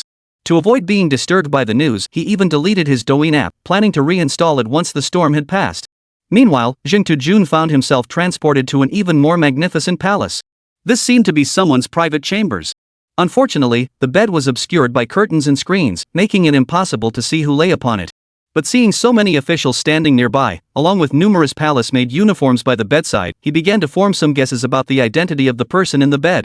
Even if it wasn't the emperor, it must be a high-ranking official of the current dynasty. Jing Jun surreptitiously surveyed the surroundings. This room was decidedly more lavish. Dozens of palace maids were visible, and the number of guards and imperial physicians coming and going was equally substantial. Add to that the officials standing nearby, and the total number of people present likely exceeded 100. 100 people serving one person. Such extravagant living was beyond Jing Jun's wildest imagination. In the past, he'd only encountered brief mentions of an emperor's incompetence in historical texts, never truly grasping the extent of it. Now, seeing this palace and the sheer numbers of guards and palace maids, Jing Jun had a rough idea. As long as extravagance persists among the elite, the common folk will never find peace to work diligently. A weak voice suddenly drifted from the bed, gasping for breath after every few words. Transmit my imperial decree: upon my death, Prince Lí Héng shall ascend the throne. So it really is the emperor. Is this side quest this intense? I just arrived and already witnessed the emperor's demise. Jing Jun was still marveling at the plot's intensity when those around him abruptly knelt. His reflexes were sharp. Guessing this must be some palace etiquette, he quickly knelt alongside the others. We obey the command. After uttering these words, the emperor on the bed gently waved his finger, signaling everyone to rise. Thank you, Your Majesty. The finger on the bed weakly curled again, seemingly summoning the nearest person to approach. Seizing this moment, Jing Jun scanned the surroundings once more, searching for any previously overlooked details. His gaze fell upon a child who appeared to be only 7 or 8 years old, wandering within the palace halls. Judging by the fawning attitudes of those around him, they seemed to be fawning over him. Even a prince wouldn't warrant such looks, would he? Wait a minute? Wasn't there talk of a prince succeeding to the throne? Could this be the prince they meant? Are you kidding me? How old is this kid? Not even 10 years old. Making such a child an absolute ruler? Jing Jun now understands why so many rebellions erupted in this era. This isn't merely about an incompetent emperor. Judging by the attitudes of those around me, it seems no one finds this particularly strange. It was as if all this had been expected, as if it were only natural. Your Majesty, I fear that General He, with his military power and the influence of Empress Dowager He, may pose a serious threat to the second prince's succession. The game screen displayed this man's name, Jian Shuo. The emperor nodded slightly from his bed, signaling Jian Shuo to continue. Your servant believes we must seize this opportune moment to eliminate General He. Otherwise, they may well prop up Prince Liu Bian to ascend the throne. Approved. The figure on the sickbed seemed to muster every ounce of strength, finally forcing the word through gritted teeth. Listening to this exchange, the Journey to the West analyst swiftly began dissecting the clues embedded within the dialogue. Though only 3 sentences long, this exchange contained a wealth of information. First, it revealed that a general He held ties to the current Grand Tutor. Their influence was immense, so vast it could sway the succession of imperial power. According to their meaning, unless He Jin was eliminated, this child, not yet 10 years old, would certainly be unable to ascend the throne. In Jing Tujun's view, it would be a good thing if the successor were even slightly older than this child. This general he must not be allowed to die so easily. After thorough analysis, Jing Tujun arrived at this conclusion. So how should he achieve this goal? Jing Tujun shifted his gaze to the livestream comments, hoping to find answers there. This side quest is intriguing. The opening is already so thrilling. What do you mean starting off so thrilling? The plot quality of Three Kingdoms hasn't dropped since the beta. So thrilling, so thrilling. How old is this child? How can he possibly inherit the throne? This storyline, this setting, it's mind-blowing. I'd love to pry open the game designer's skull and see what's inside. How developed must their imagination be to weave such a complete, vivid historical tapestry from mere fragments in ancient texts? Of course, Lí Héng didn't rely on imagination. This historical knowledge was the ideology he'd been indoctrinated with since childhood in that era. He had particularly loved reading romance of the Three Kingdoms in his previous life, making him exceptionally familiar with this storyline. Naturally, he could capture its authentic feel. Watching the scrolling bullet comments, Jing Tujun completely abandoned any thought of seeking guidance from the crowd. Not a single one of these people was reliable. To break through this stalemate, he'd have to rely on himself. Jing Tujun wasn't sure if this was the main quest of a side story, but since it was his first attempt, he decided to just go with the flow. Just as Jing Tujun was pondering how to break the deadlock, he heard Jian Shua beckoning him over. The look on his face suggested something important needed to be discussed. Journey Fungus dared not delay, promptly approaching with the newly learned formal etiquette. Sir, Jing Tujun bowed respectfully. I have a crucial matter to discuss with you. You must not let a single word of this leak out. Jian Shua led him aside and began speaking. Your Excellency, what is your command? Jing Tujun leaned in to listen. Go summon He Jin and tell him the Emperor has urgent matters to discuss with him. Remember, do it quickly. Chapter 33, The Foolproof Plan. Upon hearing this, Jing Tujun froze in place. Wasn't this like offering a pillow when someone was nodding off? The He Jin Jian Shua referred to must be the general he mentioned earlier. Such a plot twist must have deeper meaning. This setup would guarantee a meeting with He Jin. Wouldn't passing on intelligence then be a simple matter? The bullet comments started buzzing about this too. Getting exactly what I wanted. This is taking off. Just moments ago I was worried, but now it's all good. No need to fret about this aspect at all. Is this just plot design, or is it purely because Tutu got lucky and triggered a hidden event? I suspect Tutu pulled some shady little trick behind the scenes. Tutu, snap out of it and get to the quest. This plot is getting more and more epic. No kidding, do I even need to feel it? I absolutely love this tense, on-edge atmosphere. Will players influence the succession of imperial power? Such a major move this early on? I can't take it, I'm too hyped. I'm buying the game right now to experience it myself. Many viewers in the livestream couldn't contain their excitement. They started leaving the stream, heading straight to the STM store to buy Three Kingdoms. The stream's audience couldn't wait for Jing Tujun to ramble on, urgently demanding he finish the storyline. Guys, hold on. I'm getting right to the quest. Seeing the overwhelming demand for the quest, and growing increasingly intrigued by the storyline myself, he followed the quest guide to find He Jin. In this regard, Three Kingdoms is quite user-friendly. Realizing players might not know where to find He Jin, it even provides a route guide. Of course, this feature is quite common in games, but compared to the previous story where players were completely in the dark, having this route guidance is clearly much better. Following the path, Jing Tujun had no idea where he was. The buildings came one after another, each with its own unique features and intricate structures. He had no idea where he was. All he knew was that he'd reached a palace gate when the route guidance abruptly ended. Wait, where's my path? Jing Tujun felt utterly lost. He couldn't see a thing. Just as he stood there bewildered, a man emerged from around the corner of the palace gate. He was tall and imposing, his face stern, clad in magnificent armor. There was no doubt about it, this man must be General He Jin. General He. Jing Tujun cautiously called out in a low, tentative voice. He Jin turned toward the voice and replied, Minister Sima, what is it? He Jin's attitude toward Jing Tujun was decidedly cold.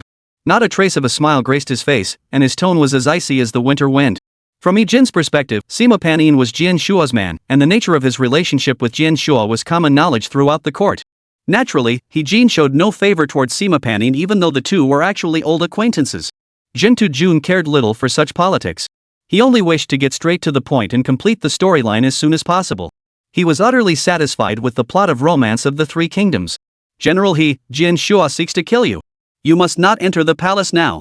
Seeing General He's intent on rushing to the palace, Jing Tujun urgently interjected. Minister Sima, do not speak such nonsense. I am the Emperor's personally appointed general. How could Minister Jian possibly attempt such a treacherous act against me? He Jin's heart skipped a beat at these words. Yet after years navigating the court's treacherous currents, even this former butcher understood the machinations of palace intrigue. For instance, he now suspected this was a trap set by Sima Pan and Jian Shuo working together. Think about it, he's practically an enemy faction member, yet here he is, out of nowhere, revealing their plans to you. And this plan involves killing you outright. Tell me, wouldn't you suspect a trap? General He, why would I deceive you? They wish to install the second prince as emperor, yet he is still a child. The affairs of state cannot be entrusted to a child. General He Jin listened to Jing Tujun's words and softened slightly. If they intended to install Lu Xie as the new emperor, he would indeed become a threat. Clearing him out to pave the way for the new ruler would be entirely logical. Why would Lord Sima aid me? We're not even on the same side. He Jin asked skeptically. Jing Tujun didn't bother with such details, blurting out a lie. General, your valor is unmatched. I truly cannot bear to see you fall victim to such treachery. Should you perish, it would be an immense loss to our great Han dynasty. In my view, you are the very pillar of the Han dynasty, a pillar the empire cannot afford to lose. He Jin relished the flattery. Though outwardly composed, he inwardly beamed with delight. Feigning satisfaction, he gave Jing Tujun a light pat on the shoulder. For Lord Sima to hold such insight is truly a blessing for our Han dynasty. He Jin offered a token compliment to Jing Tujun. Jing Tujun couldn't care less about such niceties. Cursing He Jin inwardly for his tediousness, he spoke up. General He, we shall discuss these matters another day. The pressing issue now is how to break this deadlock. The chat flooded with comments mocking He Jin.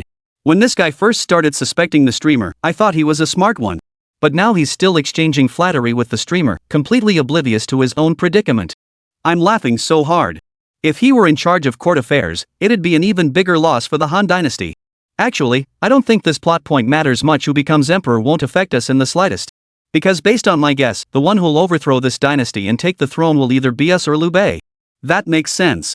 This dynasty is so corrupt and backward that self-rescue is practically impossible.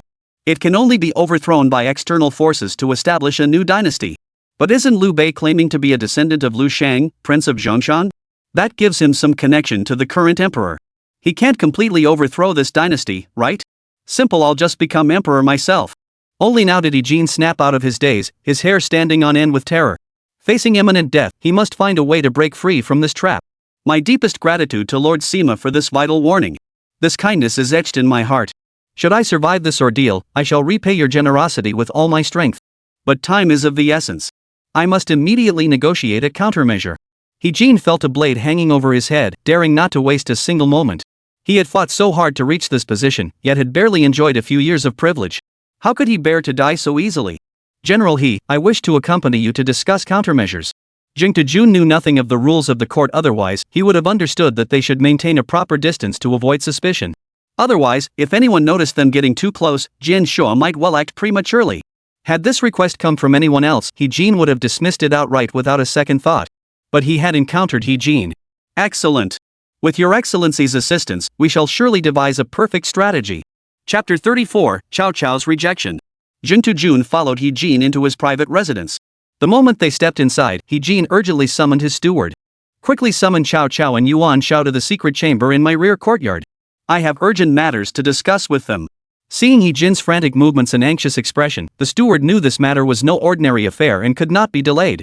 Without a moment's hesitation, he hurried to the various guest rooms to summon the men. Before long, a large group had gathered in the secret chamber of He Jin's backyard, where charcoal braziers crackled and popped nearby. The number of people present was considerable. Including Jing Tujun, there were already over a dozen gathered in the courtyard.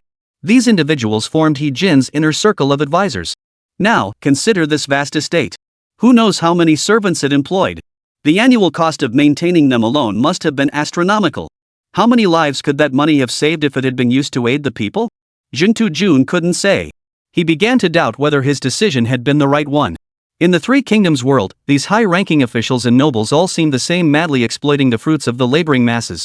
Forget it. Jing Tujun forced himself to stop dwelling on the matter. It had little to do with him anyway. Still, this was the first time he'd ever become so completely immersed in a story that he found himself genuinely worrying about the common folk within it. This was an experience no game had ever given him before. Guys, what do you think? How many commoners could he have helped with the money he spends on these servants every year? Jing Tujun decided to throw the question to his livestream viewers. Holy crap, Lao Tu had the exact same thought as me just now. I was pondering this very question too. No way? So many people think like this? I thought I was the only one pondering such a pointless question. After all, who would worry about how common folk live in a game? Other games might not, but Three Kingdoms definitely does. I've truly immersed myself in this world. This game feels so authentically historical that sometimes I wonder if this isn't the history we actually lived through. Even if it did, it would be our Great Xia District's history. This system is completely different from the rest of the Federation. This could completely fill the historical void in the Great Xia District. Hearing you say that suddenly makes me feel so proud. If the events in Three Kingdoms truly happened historically, then the Great Xia District might become the only region in the Federation with a documented past. Thinking about it this way, players' national pride surges instantly. Of course, they all understood that history is history, and games are games. No matter how excellent Three Kingdoms might be, it remains just a well-crafted historical game. But so what? Other regions can't even produce a decent historical game. Especially the Beauty District. Apparently, their historical records only go back a little over 200 years. There were no historical records whatsoever, unlike the Great Xia District, which still had scattered fragments of description. Returning to the matter at hand, He Jin saw that all the necessary attendees had arrived and formally commenced the negotiations. He Jin slammed his fist on the table and roared angrily. Jian Shua and his clique planned to eliminate me within the palace. Had Lord Sima not warned me, I'd likely be decapitated by now. Tell me, what should I do? He Jin didn't even wait for responses from Yuan Shao, Zhao Chao, and the others before continuing. I'll slaughter every last one of them.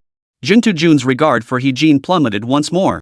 Just moments ago, he'd asked for advice, and before receiving any response, he'd already slammed the table and declared his intent to slaughter his opponents. What difference does it make whether you ask or not? A figure emerged from the Council of Advisors, a man standing 7 feet tall, with narrow eyes and a long beard, his spirit radiant and heroic. The moment he appeared, Jing Tujun's gaze was instantly drawn to him. Of course, it wasn't because he was particularly handsome or eye-catching. It was purely because the more Jing Tujun looked at his face, the more familiar it seemed. He was absolutely certain he'd seen him somewhere before. Where? Jing Tujun's mind raced, yet he couldn't place where he'd seen this man before. Wait a minute, this face, so familiar. Had he seen him somewhere before? He just couldn't place it. As a humanities major with an unusually sharp memory, I could swear this was the guy who appeared in that CG scene. Wait, CG sequence? Now that you mention it, I think I have a vague recollection. Got it. I remember now, this is the guy sitting on the mountain in the CG, commanding tens of thousands of troops to capture Zhao Yun alive. Holy crap. That means he's a major player who'll appear later on. Tutu, you better build a good relationship with him fast. Seeing the text floating in the bullet comments, Jing Tujun finally recalled where he'd seen this person before. This is a future warlord level figure, someone who goes head to head with Liu Bei. How could his strength be anything but formidable? And judging by the CG, Liu Bei still looks like he's on the run. Clearly, this guy is way stronger than Liu Bei. Could this be the game's ultimate final boss? Jing Tujun speculated. After all, early game antagonists outclassing protagonists is a standard trope in games, making this conjecture perfectly reasonable. Jing Tujun had no immediate plans to befriend this individual, mainly because they were in the side quest mode, which doesn't affect the main storyline. Moreover, his current identity differs entirely from his main storyline role. Even if he managed to build a connection, it wouldn't serve any purpose. But then Cao Cao stepped forward from among his strategists, his voice booming like a bell. Among those men are our own people. Take Gui Shang, for instance. He helped your sister become empress. Are you suggesting we kill him too? Truly the ultimate antagonist, daring to defy his superior like this, even while the boss is in a rage? Jing Tujun remained silent, quietly awaiting the plot's further development. Cao Cao produced a scroll of sheepskin and continued. This is the defense map of Luoyang. I propose we first install a new emperor. With the throne in our hands, we become the legitimate forces, while they are rebels and traitors. This way, capturing Jian Shua and his cohorts is guaranteed success, and the risk is minimal. Hearing Cao Cao's meticulously crafted plan, Jing Tujun couldn't help but regard him with newfound respect. He had initially assumed Cao Cao, the ultimate villain, was just another game trope, a fool propped up by family connections. But now, it seemed entirely different. The fact that he could casually produce a detailed map of the capital's defenses proved he'd studied this place extensively, perhaps even planned this long ago. This game, even the villains are terrifyingly powerful. Cao Cao, I don't want to hear this now. What about supporting a new emperor? If I don't kill them, how could I possibly have the heart to support any new emperor? Besides, if I don't eliminate them soon, I won't be able to rest easy. To Jing Tujun's surprise, He Jin flatly rejected Cao Cao's nearly flawless proposal. Chapter 35, An Ill Omen. Cao Cao's face twitched at the outright rejection of his plan. He clearly wanted to say more, but upon glancing at He Jin, the words he'd been about to utter were abruptly stifled. Another advisor stepped forward and murmured. My uncle Yuan Huai holds the position of Grand Tutor. He can mobilize the imperial students to build momentum. Yuan Shao gestured with his fingers as he spoke. Then have Ding Yuan lead the Bingzhou troops across the river at Mengjin, while Dong Zhuo commands the Xiliang forces through the ancient Shaohan Pass. A three-pronged assault.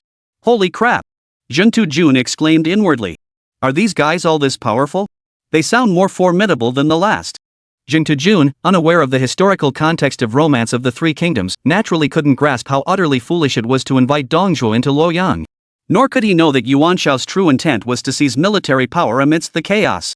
Benchu, this plan is brilliant. With a three-pronged attack, they'll surely meet their doom.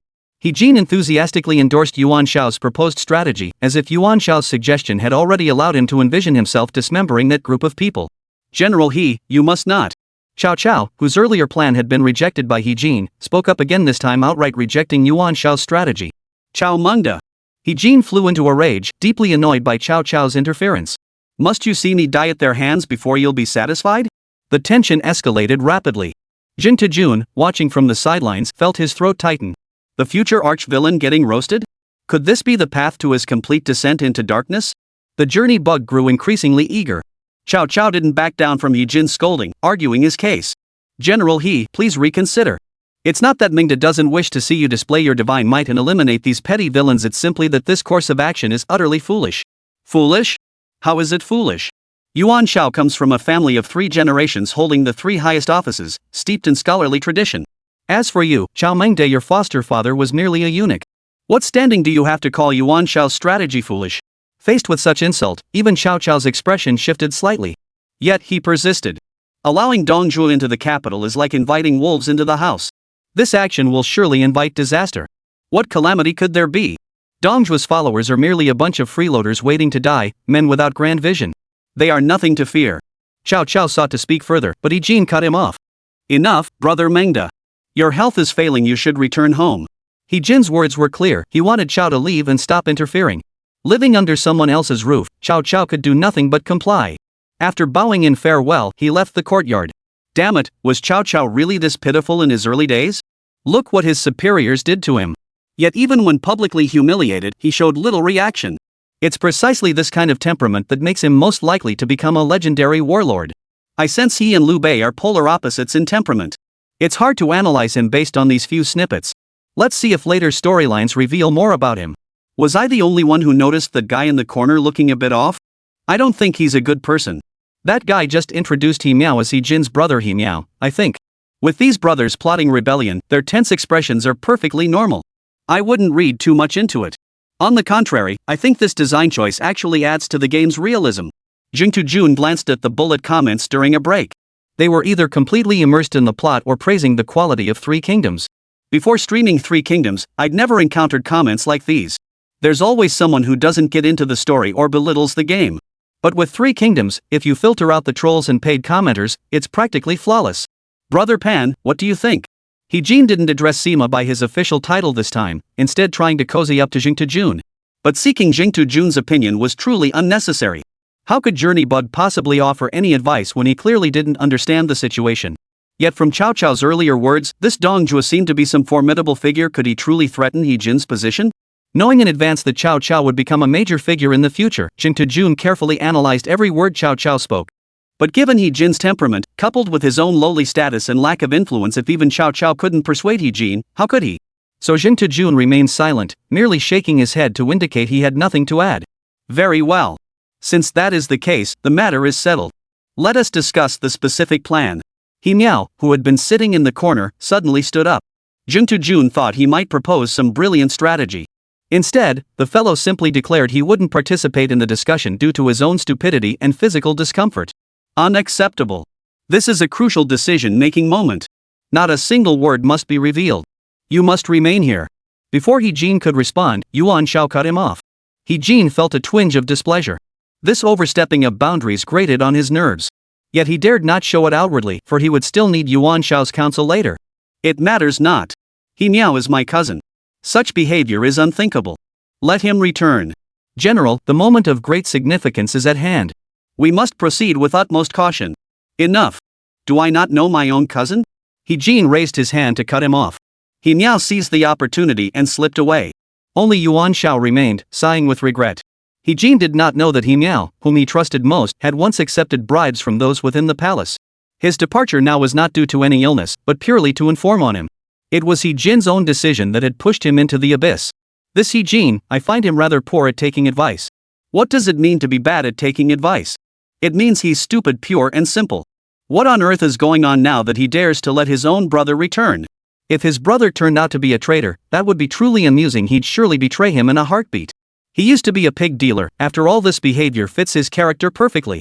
Hard to judge, really hard to judge. If I were Cao Cao with a boss like this, I'd turn dark too. Watching the comments scroll by, I can't help but agree that He Jin is stubborn and self-willed, selectively listening to the advice his strategists offer. Serving under a boss like this, I really can't see any future. Even if He Jin somehow wins this political struggle, he'll likely struggle to achieve anything substantial afterward. Of course, judging by how he schemed against the emperor this time, winning this battle would likely secure his future for the rest of his life. But Jing Tujun glanced up at He Jin. For some reason, a lingering unease settled in his heart, as if something ominous was about to unfold. Chapter 36, Foreign troops at the border, deterring the eunuchs. While He Jin's faction was still deliberating specific strategies, Emperor Ling of Han had already breathed his last. The envoys He Jin had dispatched earlier had now arrived at the palace, reporting that He Jin was unwell and temporarily unable to enter the palace. Jian Shuo and his associates narrowed their eyes upon hearing the servant's report. Their earlier resolve only strengthened. To place Lu Xia on the throne, they must first eliminate He Jin. Meanwhile, He Jin was steadily advancing his own plans. An unprecedented operation was unfolding in utter silence. Beneath the calm surface of the imperial palace, dark currents churned. Then so be it.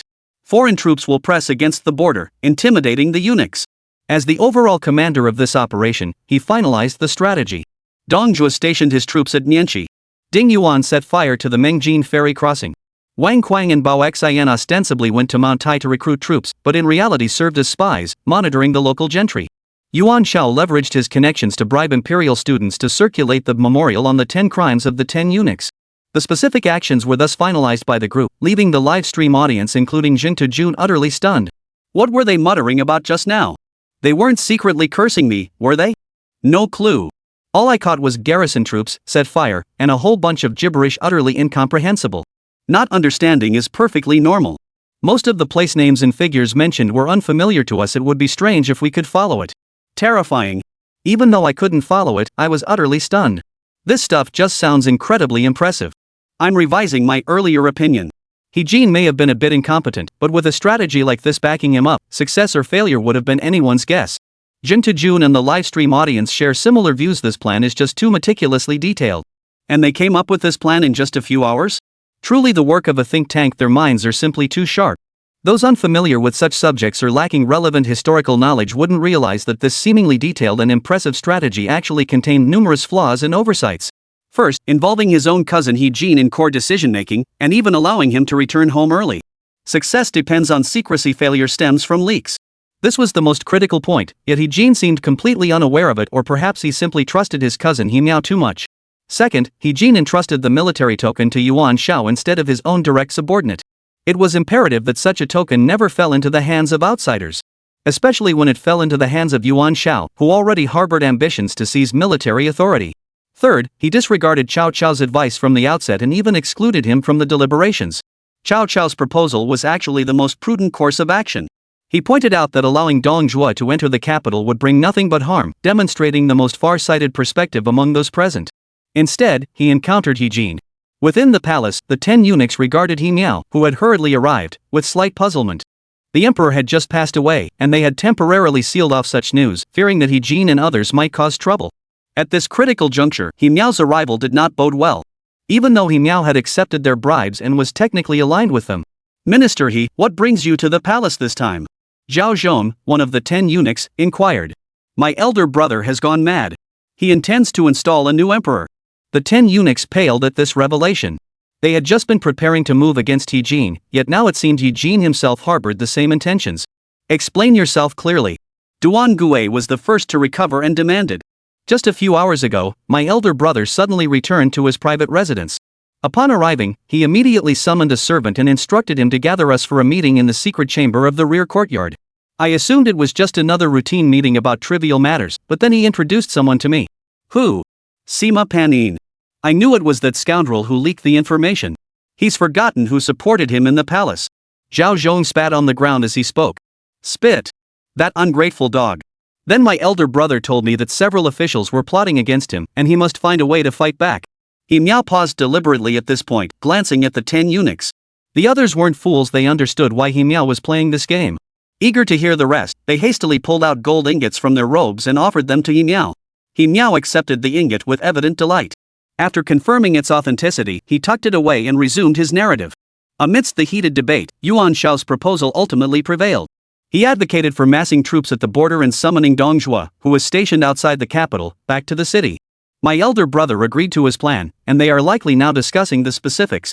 Upon learning of this, I immediately found an excuse to withdraw.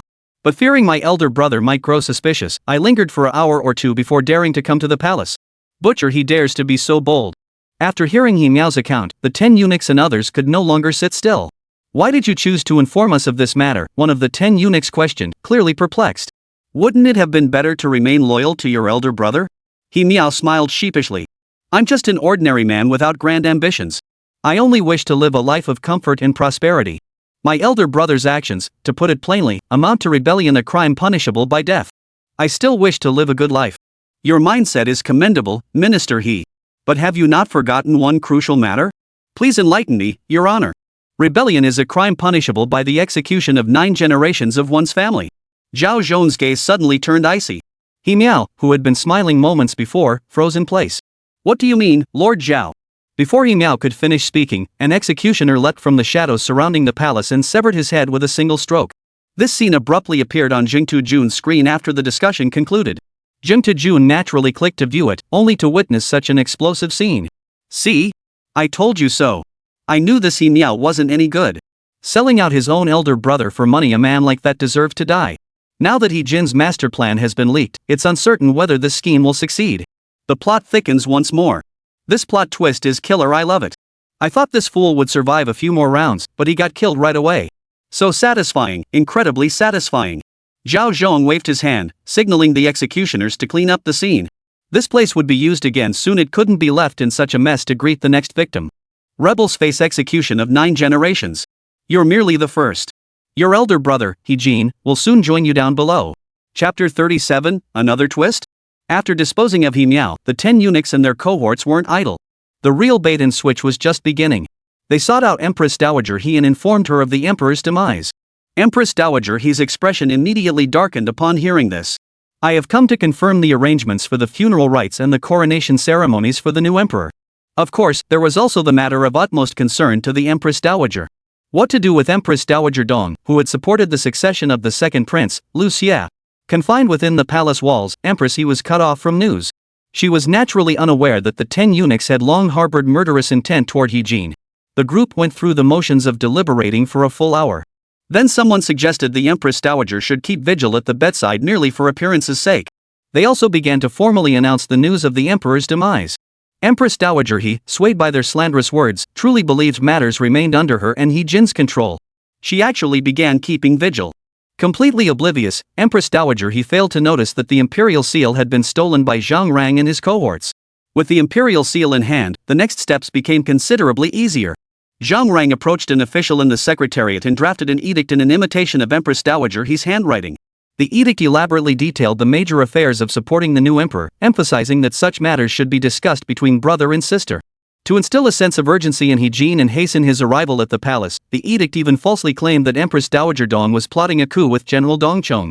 Finally, they affixed the imperial seal and dispatched the edict to He Jin. The first step in luring him into the trap was complete.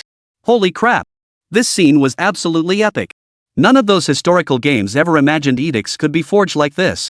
Not only did they fail to consider it, they didn't even come close to exploring this strategic angle. Who knew historical games could be this electrifying, this pulse-pounding? I hereby declare, Three Kingdoms is the most historically authentic game ever made. Do you even need to confirm that? It's universally acknowledged. The narrative perspective shifts back. Returning to Sima Panyin's perspective, Jing Tujun's heart remained unsettled for a long time. He had expected He Jin, commanding such formidable forces, to achieve victory with overwhelming ease. But with the omniscient perspective of the journey bug, after observing the actions of the 10 eunuchs and others, the outcome of this drama has become shrouded in uncertainty. Both sides possessed the capital to win. The outcome now hinged on their strategic prowess. Just as the journey fungus's perspective shifted back, a servant delivered Empress Dowager He's edict. It was a secret edict, yet Journey Bug clearly knew its contents and even recognized it as a forgery. It was a tool for the 10 eunuchs and their allies to seize power. An invisible hand was silently pushing He Jin into the abyss. The emperor has passed away. Empress Dowager He summons me to the palace to discuss the new emperor's accession. I must go. Facing an acquaintance, He Jin made no effort to conceal his true feelings. When he uttered the words, "The emperor has passed away," his expression remained utterly unruffled. Yuan Shao's mind raced upon hearing He Jin's words, sensing something amiss. He hesitated to speak up, but then remembered the tiger token was already in his possession. If He Jin were killed, it would only make it easier for him to seize military control. With these thoughts, He Jin held back the words on the tip of his tongue. But Jintu Jun remained oblivious to these intricate schemes. As a player currently aligned with He Jin's faction, he naturally wouldn't stand by and watch him die. He couldn't just stand by and watch He Jin walk straight into the fire. He stepped forward to speak up. "Sir, this is a critical juncture. I suspect there's a trap." Jintu Jun could only plead his case earnestly. He couldn't very well reveal his omniscient perspective, knowing this was all a setup. "Your Excellency Sima overthinks matters. Empress Dowager He and I are blood siblings. How could an edict written by her be a deception? Without divine foresight, Jintu Jun wouldn't have suspected a thing. Who could have imagined the edict was forged? What if this edict wasn't written by Empress Dowager He, but forged by someone else? The journey fungus hesitated for a moment before deciding to reveal more specifics. To his surprise, upon hearing this, He Jin burst into laughter right where he stood. "Minister Sima, you're worrying needlessly." After his laughter subsided, He Jin began explaining to Jintu Jun. "First, Empress He and I are siblings. I know her handwriting intimately. I can confirm this is hers. Secondly, even if handwriting can be forged, the imperial seal is unique in all the land. Could this seal, too, be a counterfeit? Therefore, Lord Sima, you are worrying unnecessarily." For a moment, Jintu Jun was rendered speechless. The imperial seal is certainly not forged, but it was stolen by the 10 eunuchs and their cohorts. Jintu Jun continued to plead with He Jin, urging him not to proceed. When the enemy forces are pressing at the border, that will be the time to discuss such matters. Yet He Jin stubbornly insisted on going to the palace, no matter how Jintu Jun pleaded. "Benchu, what's your take?" Facing Sima Panin, who had saved his life, He Jin couldn't simply dismiss him as he had done with Cao Cao. Instead, he pretended to seek Yuan Shao's opinion as a pretext to dissuade Sima Panin. Yuan Shao was no fool. He understood He Jin's meaning perfectly well. If asked to consider no personal gain, he would undoubtedly side with Sima Panin. But once interests became entangled, everything changed. He followed He Jin's lead and spoke. "Lord Sima's concerns are not without merit, but an imperial edict cannot be forged. We can therefore be absolutely certain this was written by Empress Dowager He herself. See? Even someone as shrewd as Benchu acknowledges the edict cannot be forged. You're simply overthinking this, which is why you suspect trickery." He Jin patted Jintu Jun on the shoulder, signaling him to relax. This matter wasn't as complicated as he imagined. By now, Jintu Jun realized he could not sway He Jin. The scales of victory were gradually tipping in favor of the 10 eunuchs and their allies.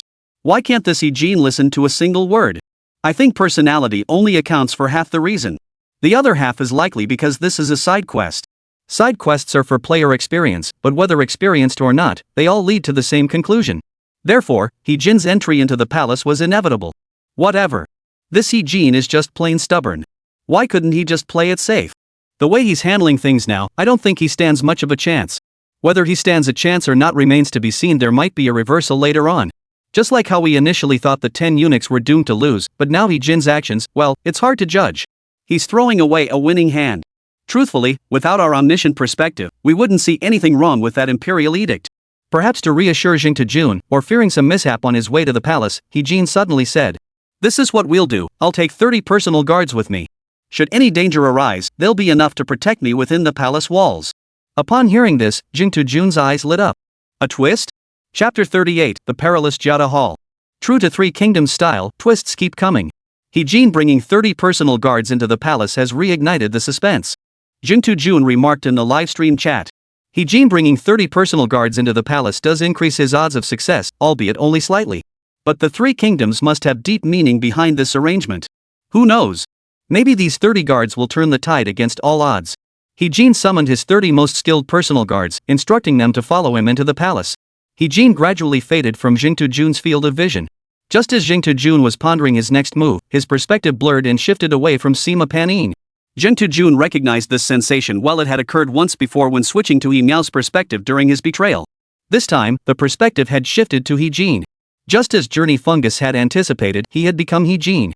The word became was placed in quotation marks because, after attempting to control the body, he discovered he possessed no command over it whatsoever. He merely possessed He Jin's perspective. Guys, looks like we're in for an immersive storyline. Let's see how He Jin plays this out. With no need to control the character now, Jing Tejun has more to say. We all know that Imperial Edict was forged by the 10 eunuchs and their cohorts. He Jin's entry into the palace was nothing short of walking into a trap. But with 30 personal guards now at his disposal, his fate remains far from certain. Let's see how the plot unfolds. Of course, I'll make a small prediction here. He Jin probably won't just die like that. My prediction is that these 30 personal guards will risk their lives to protect He Jin when danger strikes, ultimately allowing him to narrowly escape. Having escaped, He Jin will mobilize the already assembled troops and formally break ranks to rebel. These are all my speculations, but I believe they are pretty much spot on. While sharing his analysis with viewers, Jing Tejun launched a points-based prediction contest in the livestream. The bet is simple. Would He Jin die as a result of this palace entry? Viewers in the livestream began placing bets. 99% of the viewers believed Jing Tejun's recent speculation and reasoning, and they also thought those 30 personal guards would surely be useful. They went all in on the no option. While some bettors were rational, countless others were simply gambling for the thrill. Among the remaining 1%, some were purely playing around, placing small bets on yes. But some gambling addicts went all in, staking their entire points on yes. The gap between the two sides was too vast. If He Jin truly met his end during this palace entry, the points these gamblers would win would be astronomical. I'm a gambler, I'm going all in on yes. Win, and I'm a points millionaire. Lose, and I'll still be a hero tomorrow. I'll play it safe though, just toss in a few points. Points are free anyway, so what the hell are you afraid of? No need to worry at all, bet on yes. Even a mosquito is meat. I'm betting everything on no, it has the highest odds. I'll be satisfied with just a little mosquito meat. I choose to trust Lao too. If this causes my points to vanish, I'll just quietly endure it. The livestream's atmosphere was completely energized by this point prediction contest.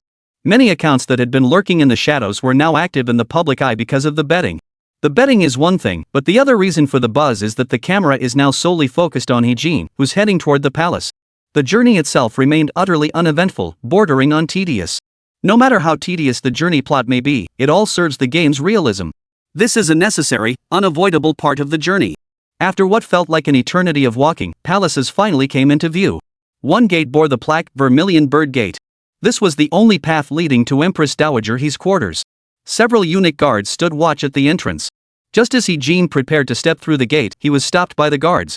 How dare you block my path? Do you know who I am? He Jin frowned, his voice tinged with reproach. Not at all, Your Excellency, the eunuch replied with a forced smile. The Empress Dowager wishes to see only you. Only me? He Jin glanced back at the personal guards he'd brought along. If only he was allowed in, then these guards would have to turn back. The journey to the West Fan following He Jin's perspective was on edge. He had fully immersed himself in He Jin's camp. Don't agree. Please, don't agree. But no matter how loudly Journey Bug shouted, He Jin was destined never to hear it. Upon hearing the words, He Jin didn't even hesitate, he agreed immediately. Very well. It is only proper to discuss such matters without outsiders present. Not only did He Jin fail to suspect any trickery, he even tried to justify Empress Dowager He's actions. Journey Fungus's face turned green with rage. What kind of nonsense is this? How could such a nobody become Grand General? This rotten court is riddled with nepotism. How can someone who relies purely on connections, lacking any brains or real ability, hold such high office and power? I've finally seen through this game's court system. I should never have held any expectations for such people. No matter how much Jing Tejun curses, it won't change the course of events. You may all return now. After I finish discussing matters with Empress Dowager I'll be back. Tell them not to worry. He Jin raised his hand, dismissing his personal guards to return home. Uncle He, the Empress Dowager awaits you in the Jiada Hall. Understood. He Jin stepped through the Vermilion Bird Gate, unaware he was walking toward an abyss. The Jiada Hall stood as one of the central structures within Luoyang's southern palace, primarily serving governmental and ceremonial functions. The side plot begins here, within this very hall, where the Emperor and Jian Shua discussed eliminating He Jin. Yet He Jin, the Grand General, showed not a shred of suspicion. Why would someone from the inner palace wish to meet him in the Jiada Hall? With such intelligence, he was destined not to survive long in the Three Kingdoms. The moment He Jin stepped into the Jiada Hall, a clang echoed as the palace doors slammed shut. Indeed, it was necessary to close them. Such a momentous matter could not be overheard by outsiders. Even now, He Jin remained oblivious to anything amiss. As he searched for his sister, Empress Dowager he saw Zhang Rang, Duan Gui, Bailan, and others emerge from behind the screens. Before Jin could react, the insults began. You butcher. If not for us helping your sister become empress, you'd never have attained your position as Grand General. Forgetting kindness is one thing, but repaying kindness with betrayal? Do you really think we can't deal with you? Chapter 39, The Butcher He's Downfall. Jin, slow-witted, still hadn't grasped what was happening. Still thinking to argue with the 10 eunuchs and others, he reverted to his butcher roots and began cursing furiously. You bunch of spineless cowards, still bringing up past favors? What happened then stays then. Besides, if you weren't plotting to kill me, why would I have to take matters into my own hands? If you hadn't harbored murderous intent, why would I have raised an army in rebellion? When my armies march upon your borders, I'll make sure not a single one of you is left standing. Zheng Tujun was utterly dumbfounded. He'd known Jin was foolish, but never imagined he could be this foolish. Doesn't he see the situation we're in? Within the Jada Palace, he stood utterly alone on his side, while the 10 eunuchs had undoubtedly deployed countless forces. Outnumbered and outgunned, yet he dares spout such reckless boasts.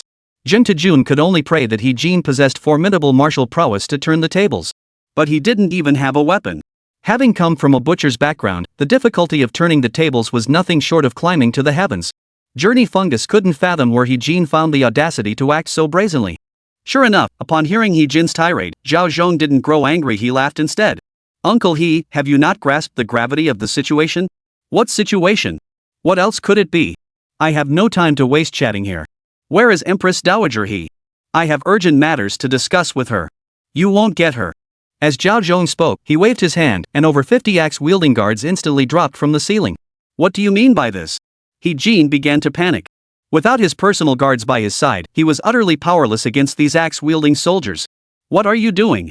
I'm the Empress Dowager's elder brother, the imperial uncle. How dare you kill me?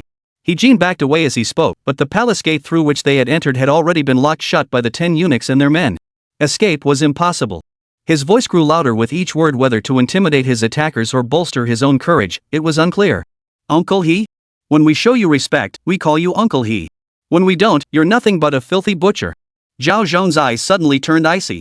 Through Jin's perspective, the sight of Zhao Zhong's gaze sent a chill down the spine of the journey to the West Van. Release me, and I'll drop this matter. I have no interest in meddling with who becomes emperor. With over 50 armed guards now present, Jin finally grasped the gravity of his situation. He offered his greatest concession. You won't pursue this, he demanded.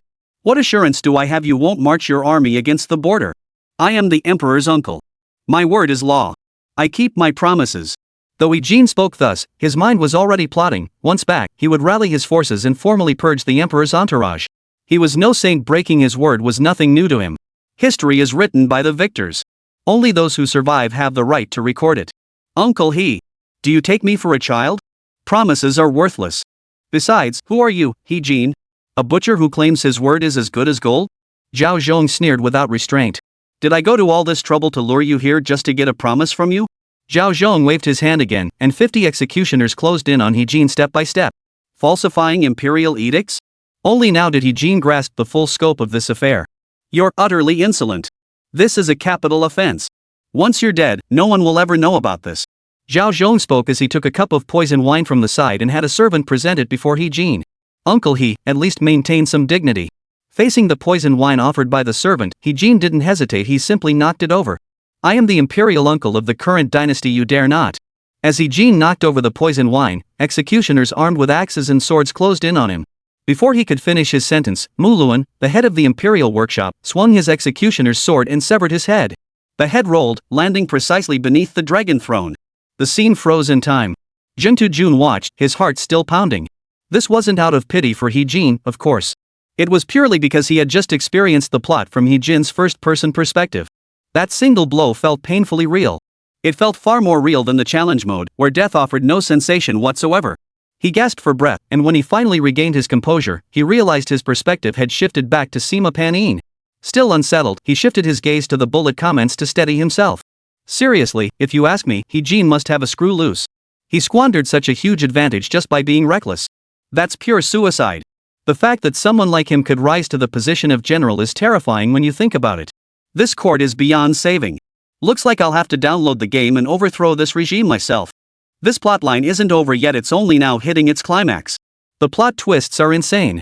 Enough with this host, settle the betting pool already. I need to claim my 1,000,000 points. Holy crap, I just realized I've been saving up over 100,000 points for ages. Gone. The rooftop breeze is refreshing. The comments did remind Jing Jun this point's bet hasn't been settled yet.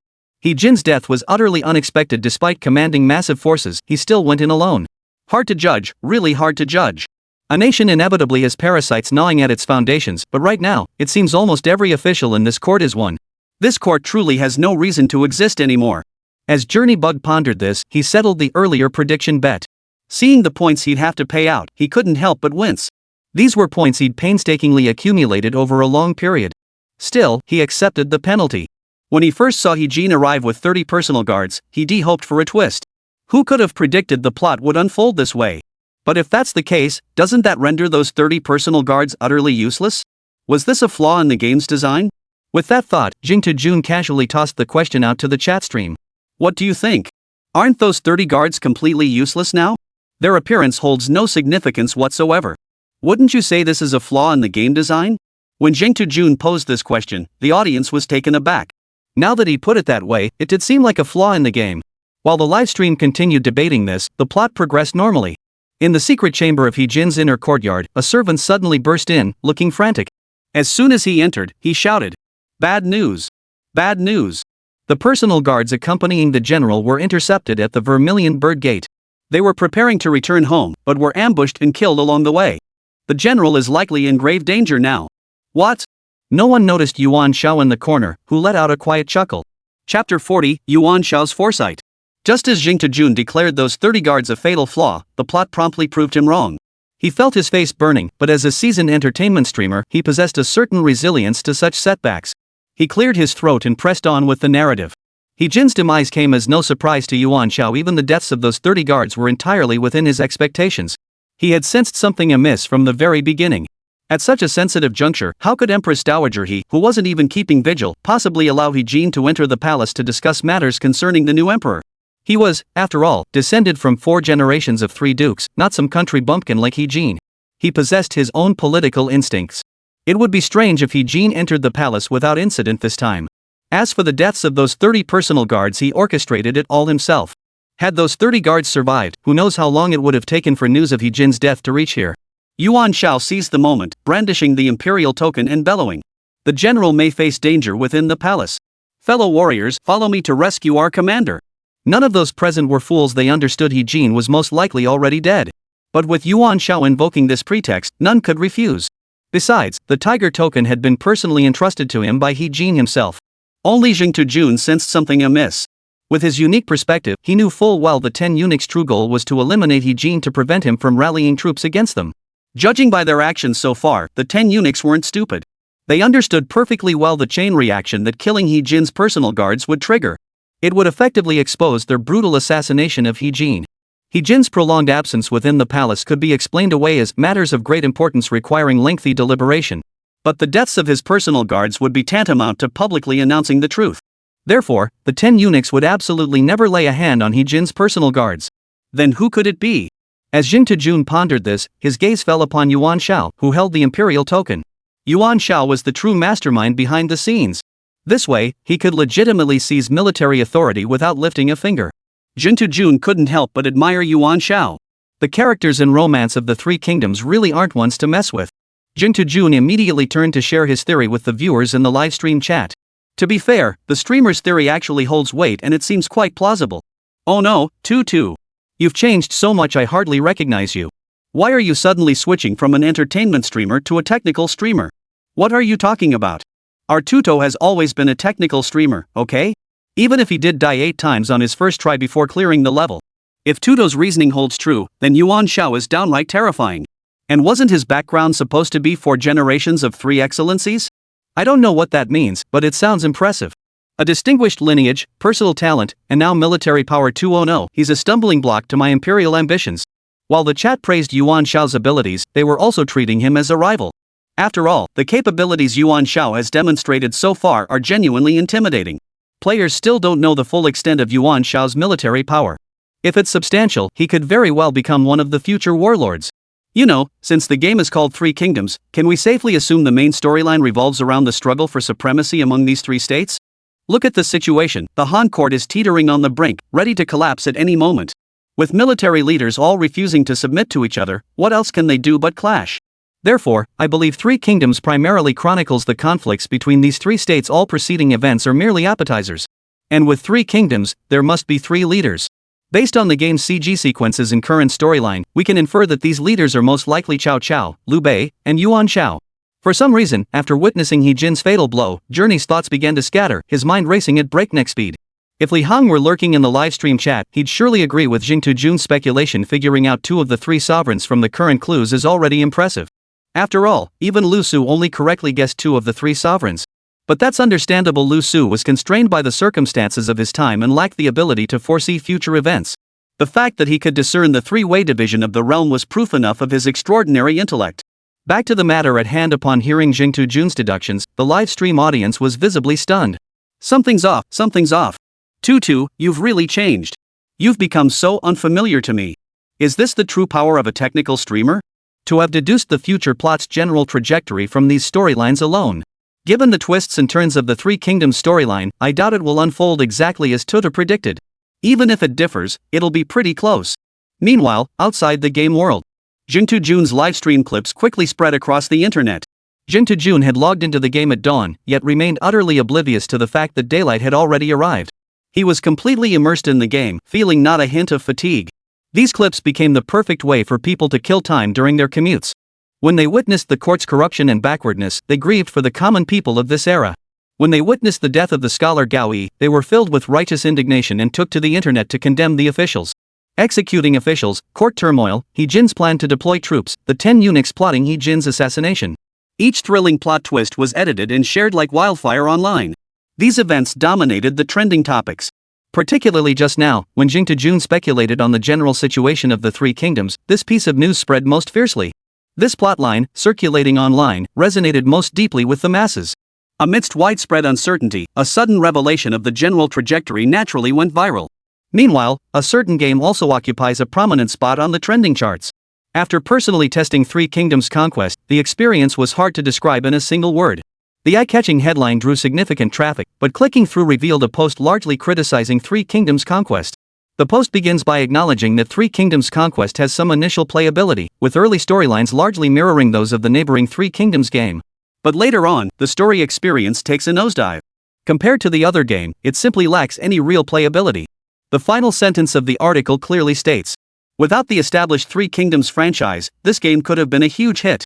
Its fresh theme and unique art style would certainly attract players willing to pay. But with Three Kingdoms setting such a high standard, this game simply pales in comparison. As for which game plagiarized the other, I believe you all have your own conclusions. Chapter 41, One General's Triumph, 10,000 Bones.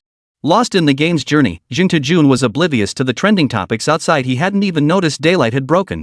In the game, Yuan Shao's eyes were bloodshot, as if he were genuinely enraged by He Jin's death. But Jing Jun knew all too well these were merely Yuan Shao's tactics to seize power. He mustered his troops, abandoning the original plan to wait for Dong Zhuo and his men to garrison the region. Standing before his troops, Yuan Shao brandished the imperial token and roared. Today, General, he was framed by the 10 eunuchs. He entered the palace alone and likely faces grave danger. Will you join me in storming the palace to avenge his blood and purge the court of traitors? Yuan Shao's words were simple yet impassioned. Purge the court! Purge the court! Purge the court! The soldiers below echoed his cry. The roar was immense, piercing the heavens. The words carried such infectious power they even stirred the Xinju fans beyond the screen. Brothers, that cry was so powerful, it got me pumped up too. Yuan Shao had originally instructed strategists like Sima Panyin to stay safely indoors, leaving the fighting to them. But how could the thrill-seeking, battle-hungry Xinju fans ever agree to that? They volunteered to avenge General He Jin. Yuan Shao naturally approved wholeheartedly. Earlier, when he saw this man advising He Jin against entering the palace, he sensed something different about him. He even suspected this man had seen through his schemes. If he could eliminate Sima Pan during this coup, he'd have one less threat to deal with later. Of course, he had no idea that Jing Jun could infinitely rewind time, utterly fearless of death. Had he possessed only one life, he would have retreated long ago. When planning this campaign, Yuan Shao also invited Cao Cao to join the discussion. Brother Mengda, I know your martial prowess is extraordinary. Would you be willing to don your finest armor and wield your sharpest blade to eliminate these petty villains? Cao Cao raised no objection. Purge the court of traitors! Yuan Shao bellowed, signaling the official commencement of the battle. The 10 eunuchs, that gang of traitors who have thrown the court into chaos, not one of them shall be spared. Kill! Jing Jun gripped his long sword, his excitement palpable. The enemy forces shouldn't be as pathetic as the Yellow Turban rebels. Let them witness the true might of the Three Kingdoms' regular army. Unfortunately, this body's strength was mediocre, preventing him from truly savoring the thrill of combat. After feeling the weight of the weapon in his hands, Jing Jun had already analyzed this outcome. Brothers, let me show you what combat looks like from the front lines. Jing Jun was as excited as a child if fair and square battle was precisely what he'd craved since playing this game. Yuan Xiao and Xiao Qiao broke through the gates and charged in, with Jing Jun following behind. He'd thought this journey would be his chance to shine. Turns out the enemy was kinda weak. Well, not exactly weak. It was more that they seemed to have been out of combat for ages. Their gear looked fancy, but they had zero fighting power. It was rather disappointing. These Imperial Guards were only marginally stronger than the Yellow Turban rebels, and even that edge came from their superior gear. If there was one aspect where they truly outclassed the Yellow Turbans, it was their unyielding courage to fight to the death. With Yuan Xiao's forces pressing at the borders, this group moved through the region as if entering an unguarded territory. The 10 eunuchs and their entourage were scattered by the chaos of battle. Among them, Zhao Zhong, Guishang, and 2 others were driven to the front of Suihua Tower. Any final words? From the perspective of He Jin and He Miao, Jing Jun knew full well how ruthless Zhao Zhong truly was. His actions were hardly surprising, especially towards someone like He Jin who had long harbored murderous intent toward him. But even facing He Miao, who had come to surrender, he had him killed outright. Such a man deserved no mercy from Journey Fungus. That was nothing but sowing enemies for his own future. The victor writes history. I have nothing more to say. Zhao Zhong harbored no regrets. From the day he seized power, he understood this outcome was inevitable. Attack! Yuan Xiao, Qiao Qiao, and the others were not present. All forces here were temporarily under his command. At Jing Jun's command, the troops behind him charged like madmen, their blades slashing wildly at the 4 of them. Until they were hacked to pieces. This left Jing Jun wondering if Zhao Zhong and his men had committed some heinous crime that provoked such fury, even from ordinary soldiers. Flames roared skyward within the palace, while chaotic sounds of combat echoed from every corner. Jing Jun stood atop Suihua Tower, gazing toward the palace's center. The pungent scent of blood assaulted his nostrils. His lips kept repeating the words Zhao Zhong had just spoken. The victor writes history. What a fitting phrase. Yuan Xiao's forces advanced like a razor-sharp blade, slaughtering all in their path except for the Imperial Guards. Men without beards, young and old alike, were all exterminated without exception. Spare the women and children. Spare the women and children. Qiao Qiao tried to control the situation, but his shouts were gradually drowned out by the battle cries. All bearded men must die. With Yuan Xiao's order, these men were slaughtered to the last. The reason behind this order was simple. Those deemed unnecessary were mostly eunuchs. To prevent the 10 eunuchs and their ilk from infiltrating the ranks, every last one of them had to be slaughtered without exception. General, spare my life. General, spare my life. I was only appointed last month. A 12-year-old eunuch knelt on the ground, banging his head against the floor as he cried out. Before his words had fully left his lips, a long sword sliced through his neck, snatching his vibrant life away. Warm blood splattered onto the cold walls. This was not an isolated incident. Many others without beards were mistakenly killed during the coup. The thrill of the journey had long since faded. All he felt now was cruelty. Walking through the blood-soaked palace halls, he suddenly grasped the brutal nature of war. The struggle for power demanded such immense sacrifice. Is it truly necessary to sacrifice so many lives just for power and profit? This is so cruel. Among the comments, some shared views remarkably similar to Jing Jun's. The struggle for power and gain inevitably demands such sacrifices. Though our history isn't as ancient, we still know quite a bit about modern warfare. These clashes with cold weapons feel even more real and brutal. And this is merely the conflict within palace walls. Based on earlier speculation, the upcoming Three Kingdoms era will be the true test of cruelty. Tutu, try to lighten up. It's just a game, don't get too emotionally invested. Jing Jun regained his composure slightly while reading the comments. I know it's just a game, but I can't help wondering what if our own history had witnessed such a chapter. How many lives were sacrificed back then in the struggle for power and national unification? As Jing Jun uttered these words, a voice prompt suddenly popped up on the screen. Hidden achievement unlocked, 1 General's Triumph, 10,000 bones. Chapter 42, The Ugly Legacy of the Eunuchs. A general's triumph comes at the cost of countless lives? Jing Jun unconsciously voiced the name of this hidden achievement. As his voice faded, a line of small golden characters appeared on both sides of the screen. Pray, speak not of titles of nobility, for a general's triumph comes at the cost of countless lives. Jing Jun pondered the verse over and over. Seemingly plain language, at first glance appearing simple. Yet precisely because it was so easily understood, it left Jing Jun speechless, while the livestream audience felt deafeningly struck. This verse contained no profound imagery or ornate language, yet it felt undeniably powerful. At first glance, it seems devoid of imagery, like the work of a novice. Yet its meaning runs deep, especially when paired with this scene. It's absolutely perfect. Being infeft as a marquis, I've heard that was the lifelong pursuit of many in ancient times. Here, it's flipped on its head, urging people not to chase that title. And the reasoning behind it? Irrefutable. We only see the glory of being infeft as a marquis, yet overlook the bloodstained hands required to reach that position. Which high-ranking official hasn't gone through this? It's the same even today. But this poem is the first to bring it up. Don't just focus on the poem. I'm a simple man, not interested in such things. Check the achievement details. The livestream comments reminded Jun so preoccupied with this verse, I hadn't even checked the achievement details.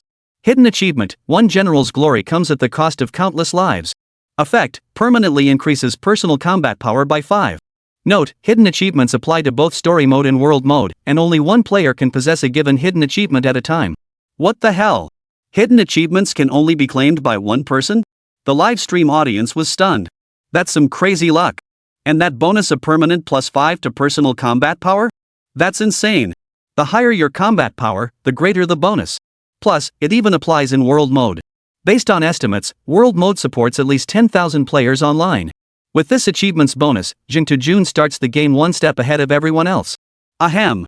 Jun knows his luck is borderline insane. And this hidden achievement isn't particularly difficult. It's probably the easiest hidden achievement to obtain early on. After all, I was just experiencing the side quests and savoring the moment. And just like that, he snagged a hidden achievement. What can I do? I'm just as helpless as you are. The streamer absolutely did not strike a sweet deal with Starry Company's designers, nor did he kiss up to anyone. Please keep your comments rational. Jun began controlling the chat flow in the livestream. Scanning the screen, it was densely packed with Dai, Shill, and you're in cahoots with the devs. Even if Jun tries to explain, the chat won't listen. They'll keep calling him a shill. But it's weird, the more people call you a shill, the happier you get. For instance, Jun is grinning from ear to ear right now. He practically has "I'm a dog" written all over his face. After interacting with the chat audience, Jun continued his journey through the blood-stained palace. The sounds of battle echoing all around still constantly affected his mindset. This is just a game, this is just a game. Jun kept repeating this to himself. Yet the slaughter before his eyes kept assaulting his vision. He had no idea how long he'd been walking, only that his once blue robe was now stained a vivid crimson. Chapter 2, Zhang Fei's wrathful whipping of officials and He Guizhou's plot to eliminate the eunuchs has been completed. View chapter CG. Would you like to watch? The cold, emotionless system prompt shattered Jun's numb state. A game that strives for realism to such an extreme isn't always a good thing. Chapter 2 finally over? Jun exhaled deeply, adjusting his state of mind. Suppressing the bitter emotions churning within, Jun spoke. Guys, we've finally finished the second chapter. I don't need to tell you how good this segment is, you've all felt it yourselves. Now it's time to officially watch the CG for chapter 2. As we all know, the CG quality in Three Kingdoms never disappoints. The live chat, shedding the earlier tense atmosphere of combat, erupted with excitement, clamoring to see the CG. Don't drag it out, streamer. Click it already. Honestly, when it comes to CG in Three Kingdoms, I've never seen any game's visuals that can hold a candle to this one. Its unique art style, compelling storyline, powerful emotional impact, and countless other strengths, only a game that excels in all these areas could possibly stand in Three Kingdoms' shadow. The criteria you mentioned are too difficult to meet simultaneously. Three Kingdoms has masterfully achieved all of them. The bullet comments are buzzing with anticipation for Three Kingdoms CG, constantly urging Jun to release the chapter-based CG. Enough chatter, let's dive into the CG. The CG opens not with the usual atmospheric scene setting. Instead, it zooms in on a child. The child's face shows a hint of bewilderment as he hugs his head, huddled in a corner. Just as Jun and the livestream audience were puzzled by the child's behavior and expression, the next shot provided the answer. Several mud balls smash into the child, instantly staining his once clean clothes. The child doesn't utter a word or try to dodge, as if knowing this is something he simply can't escape. At this moment, the camera zoomed in for an intense close-up of his eyes. Though just a child, the hatred and murderous intent in his eyes were utterly chilling. And there was a sense of familiarity. Since the child's face was partially obscured, Jun couldn't identify them yet. You worthless bastard, you should never have been born. You should have died long ago. People like you are unworthy of our company. Being with you is beneath us. It's hard to imagine such malice emanating from a child. But it was precisely these venomous words that instantly revealed to Jun the identity of the child pelted with mudballs. Scum of the eunuchs, in plain terms, descendants of castrated officials. CG's appearance must be connected to a certain character who has already appeared. Currently, only one person fits both criteria. Chao Mingda. He was precisely one of the three sovereigns he had speculated about. Who could have imagined that one of the future contenders for the throne would carry such a humiliating history? Unexpected, yet somehow fitting. Who would have thought, brothers? This plot twist is quite intriguing. Consider this: in Romance of the Three Kingdoms, the three rulers I've identified are Liu Bei, Cao Cao, and Yuan Shao. Liu Bei sold straw sandals to make a living, while Cao Cao endured constant bullying as a child. Following this pattern, might we infer that Yuan Shao also endured a childhood marked by painful memories? As I was lost in my own speculation, the camera suddenly cut to the face of the perpetrator. A closer look revealed it was Yuan Shao. The journey's face burned with embarrassment. Chapter 43, Cao Cao's cunning nature begins to emerge. Everyone understands that people make mistakes and horses stumble. A momentary lapse means little. Besides, even if Yuan Shao is the aggressor now, who can guarantee he doesn't have his own dark past? Zheng Tujun was still stubbornly insisting. As for the comments in the chat asking whether Yuan Shao could possibly not be one of the three main protagonists, Zheng Tujun immediately retorted. Yuan Shao not one of the three sovereigns? Impossible. Absolutely impossible. Logically speaking, if a story has multiple protagonists, they should all appear at the beginning. Just review the plot of the first 2 episodes. How could any other character be more suited for the role of one of the three sovereigns than Yuan Shao? Zheng Tujun made a compelling case, even citing examples to compare when other games introduced their protagonists. But he conveniently forgot, can Romance of the Three Kingdoms even be considered a conventional game? Of course not. If Lí Héng heard this argument, he'd surely cry foul. The remaining three sovereigns, Sun Quan, wasn't held back by Lí Héng. It's simply how the original Romance of the Three Kingdoms was written. He's meticulously crafting the game based on the novel. How could he possibly add unnecessary embellishments to such pivotal events? But, brothers, I've spotted a key detail. Despite being bullied by Yuan Shao in his youth, Cao Cao still served under him as an adult. What does this reveal? It shows he possessed the virtue of patience and endurance. Zheng Tujun pondered aloud. With such mental fortitude, no wonder he achieved great things. The scene freezes on the young Yuan Shao's face, concluding this brief interlude. The scene shifts to a grown Cao Cao, likely around 17 or 18. Everyone assumed that at this stage, Cao Cao would already be poring over military treatises and studying classical texts.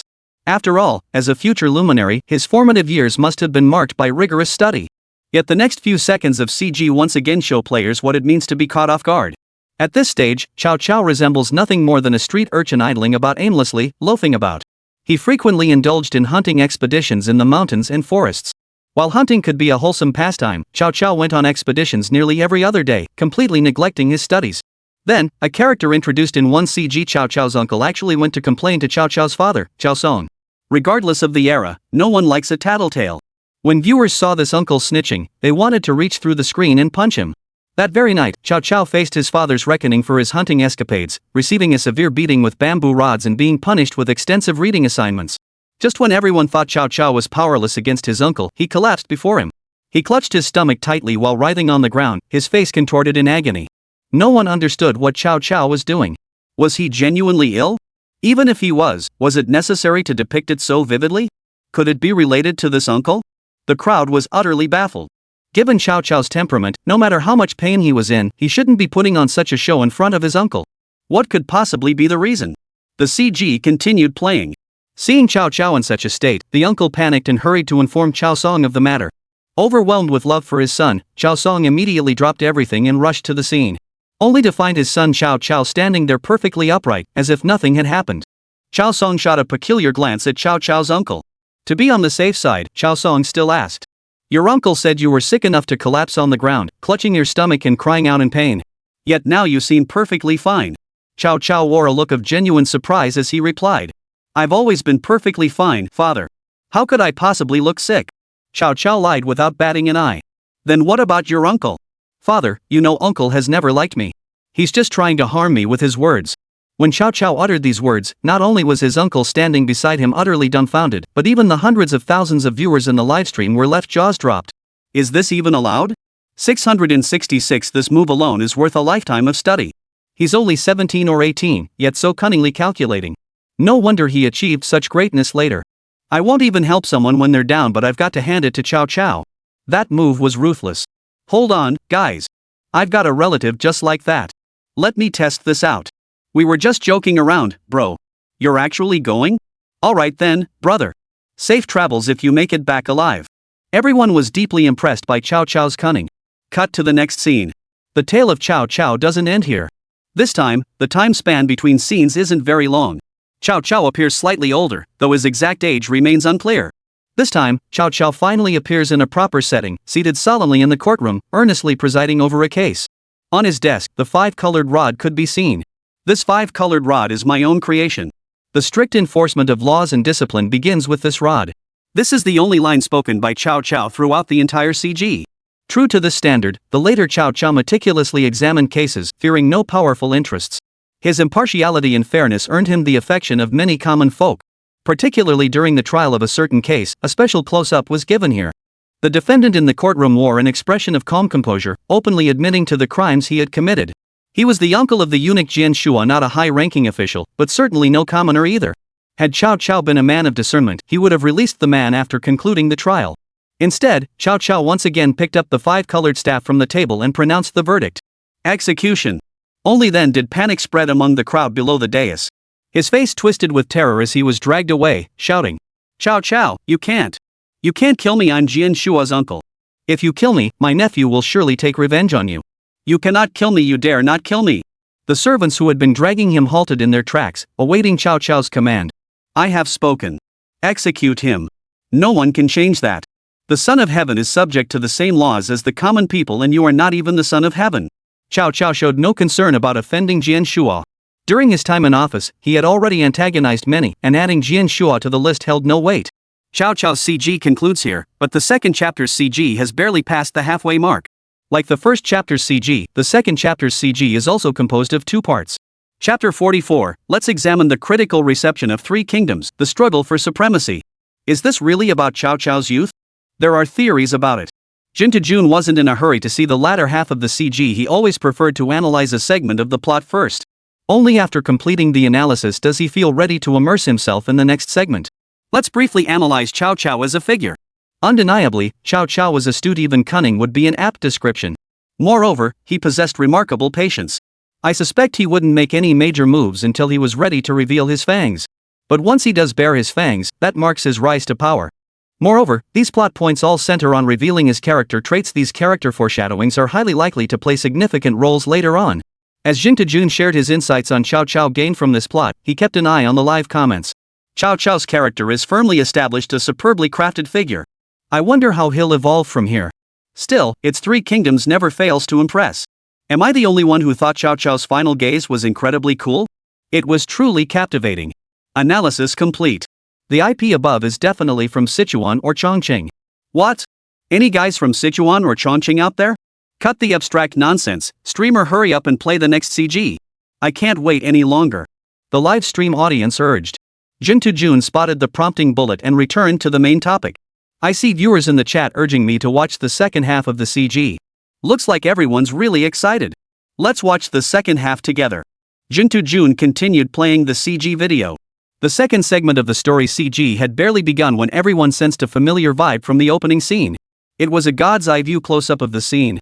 The ornate palace now stood ablaze, while the clamor of battle echoed from every direction. Jun felt a pang of recognition at this scene. So the second CG segment starts here? Jun roughly grasped what this CG depicted. It was the slaughter that remained unseen from Sima Pan Yin's perspective. The palace was engulfed in towering flames, yet no one paid it any mind. Everyone was utterly consumed by the carnage. The camera steadily advances forward until it comes to rest on a single figure. Cao Cao. You lot, put out the fire on the east wall. You lot, extinguish the one over there. Amidst the chaos of war, Cao Cao was the only commander still managing the fires. These were treasures of the Han dynasty, accumulated over centuries. They must not be lost to the chaos of war. According to earlier predictions by Jun, Cao Cao should be the ultimate antagonist. Yet judging by the current storyline, Cao Cao doesn't fit the mold of a villain in any way. What could have driven him to such darkness? Or is all of this merely a facade? After dispatching men to extinguish the palace fires, Cao Cao approached Empress Dowager He. Your servant has a request, humbly seeking the Empress Dowager's gracious approval. Cao Cao knelt on the ground, his voice booming like a great bell. Even amidst the clamor, his words rang out clearly. You've already led troops into the palace. What else requires this Empress Dowager's consent? Empress Dowager He knew Cao Cao was nominally on her side, but upon learning of He Jin's death and Yuan Shao's uprising to purge the court of corrupt officials, she sensed something amiss. Her attitude toward Cao Cao naturally grew colder. Your servant humbly requests the Empress Dowager to temporarily assume control of state affairs. What did you say? Empress Dowager. He was startled by Cao Cao's words. She never imagined his request would be for her to temporarily assume control of state affairs. The imperial harem does not interfere in state affairs, this, you ought to know. Empress. He did not readily agree, fearing this might be a trap set by Cao Cao. Empress Dowager. Cao Cao's voice suddenly rose another notch. The emperor has been abducted by treacherous men. The court cannot remain leaderless for a single day. Among all ministers, only your majesty possesses the qualifications to assume the reins of state. Holy! Jing Jun couldn't help but let out a curse. Cao Cao's strategy was brilliant. Yuan Shao commanded the armies, fighting under the banner of cleansing the court of traitors. Combined with the people's recognition of the imperial court, he couldn't claim the throne just yet. With Empress Dowager he overseeing court affairs, it would be entirely natural and serve to effectively restrain Yuan Shao's ambitions. In that case, this Empress Dowager shall rule from behind the curtain. Seeing Empress Dowager, he agreed to act as regent. Cao Cao did not rise. Instead, he continued. Your servant has one further request. But it does no harm to speak. Your servant hopes the Empress Dowager will dispatch troops to pursue Zhang Rang and his cohorts and search for his majesty. Lu Bian was a puppet emperor hastily installed by the 10 eunuchs in their desperation. He is merely 4 years older than Lu Xia and utterly incapable of discerning right from wrong. Even if he were brought back, it would not hinder Empress Dowager he from intervening in state affairs. Approved. Minister Cao, I entrust this matter to your capable hands. Empress Dowager he turned, her court robe swaying with grace, radiating majestic authority. Your servant obeys. The CG for the second chapter is now complete. Everyone was stunned by the tightly woven plot and meticulous logic. In this slaughter, each person pursued their own agenda. Each had their own calculations, seeking to reap the greatest advantage from this turmoil. Cao Cao once again displayed his cunning nature. Even facing Yuan Shao's seemingly unassailable position, he managed to exert some influence through Empress Dowager he. No wonder he became a legendary warlord. Such mental acuity is beyond ordinary men. Though Cao Cao may be a bit too cunning, he's genuinely a good person. At least I haven't seen any flaws in his character so far. Indeed, his actions in putting out the fire speak volumes. Not to mention his integrity and fearlessness against powerful figures during his time in office. How could such a fine man become the ultimate villain later on? I think Tutu's reasoning is flawed. This CG is truly impressive. The character designs are flawless, far superior to the neighboring Three Kingdoms conquest. Ha? You're switching over from that other game? Tell me more. Nothing much to say, got tricked. The opening is exactly the same as Three Kingdoms. I genuinely thought they were original at first, until I played further and the quality just kept getting worse. Every time I'd tell myself to grit my teeth and keep playing, only to find it got worse and worse. Now I'm stuck, played for hours and can't even get a refund. A player recounts his tragic experience. Three Kingdoms Conquest isn't cheap, it costs $200 or $300. Losing that much money would definitely sting for a while for the average person. Many viewers in the livestream comforted or mocked this guy, and Jing Jun naturally noticed the comments. I just saw someone in the livestream who came over from the neighboring channel. The second round here has just ended, and I need a break too. Let's take a look at the reviews for Three Kingdoms Conquest. Chapter 45, a game flooded with negative reviews. Jing Jun had been completely immersed in the game, oblivious to the passage of time. Only upon exiting the 4D gaming pod did he realize how much time had passed. He sat upright at his computer, ready to check the reviews for Three Kingdoms Conquest on Steam and give it a positive rating. It was already 1 p.m. Jing Jun powered up his computer and only then realized that over 12 hours had passed since he first launched Three Kingdoms. Guys, I've learned you really can't get completely lost in this Three Kingdoms game. Once you do, you lose track of time completely. Jing Jun gently massaged his waist and shoulders. On the surface, he was complaining about Three Kingdoms, but in reality, he was praising its immersive realism. Once you start playing, you get completely lost in it. Opening the STM store and finding Three Kingdoms, Jing Jun realized that even though the game had only been live for half a day, its sales had already surpassed 1 million copies. Every time he refreshed the page, he could see the numbers still climbing at an astonishing rate. Holy moly, the last time I saw a game sell 1 million copies within half a day of launch was ages ago. Even as a seasoned game streamer who'd seen it all, Jing Jun was stunned by these sales figures. Hold on, everyone, let me crunch the numbers first. Jing Jun pretended to be serious as he pulled out a calculator from under the desk. 000. Jing Jun began calculating Three Kingdoms sales figures. 300 million. 300 million. Even after the platform takes its cut, this game's half-day profit is already over 100 million. Three Kingdoms could recoup its costs in just half a day and likely turn a hefty profit. When Jing Jun's calculation of 300 million was revealed, everyone was stunned. They'd expected it to make money, but never imagined it would rake in this much. The livestream audience realized they had vastly underestimated Three Kingdoms. And this was just half a day, and it was a weekday, with many people still at work and not yet home. By the time people finish work tonight, the numbers are bound to skyrocket. See? I told you this game was something special. Believe me now. Seeing Three Kingdoms achieve such impressive results, Jun is genuinely delighted for it. After all, he was the first to stream it across all platforms and has invested significant time playing it, so his affection for the game runs deep. From the moment I entered this game, I knew it would be a groundbreaking title. Seeing it achieve such success now, Jun naturally started bragging. New viewers in the livestream were hooked, while longtime fans scoffed at the hype. The veterans all remember how the streamer looked when he first started playing and got completely overwhelmed. They're just sparing him the embarrassment for now. Jun kept bragging for a while, as if the massive success of Three Kingdoms had anything to do with him. Which, admittedly, was true. It was Jun's livestreams that put Three Kingdoms on the map. Without that, the game might never have gained the subsequent buzz it did. Guys, this time the streamer really got to show off. Finally, Jun stopped bragging and began writing a serious review of Three Kingdoms. As a player who'd logged 50 hours total between the closed beta and open beta, his assessment was fairly balanced. He penned a lengthy review spanning over 1,000 words. From a player's perspective, this review stands as the most detailed and authoritative player evaluation currently available online. Of course, the review wouldn't be complete without Jun's signature catchphrase.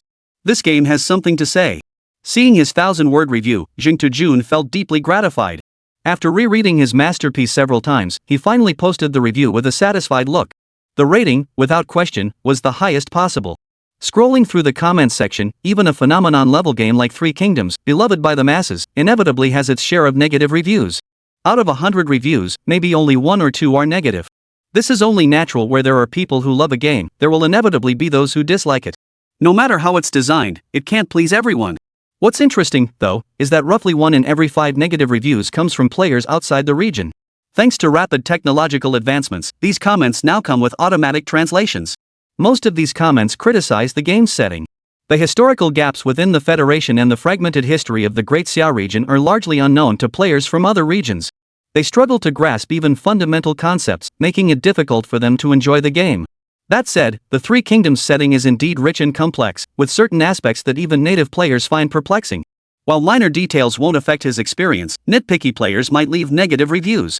Hopefully, the Three Kingdoms team will release some setting explanations soon. After flipping through the comments section for a while, Jun initially found them quite engaging.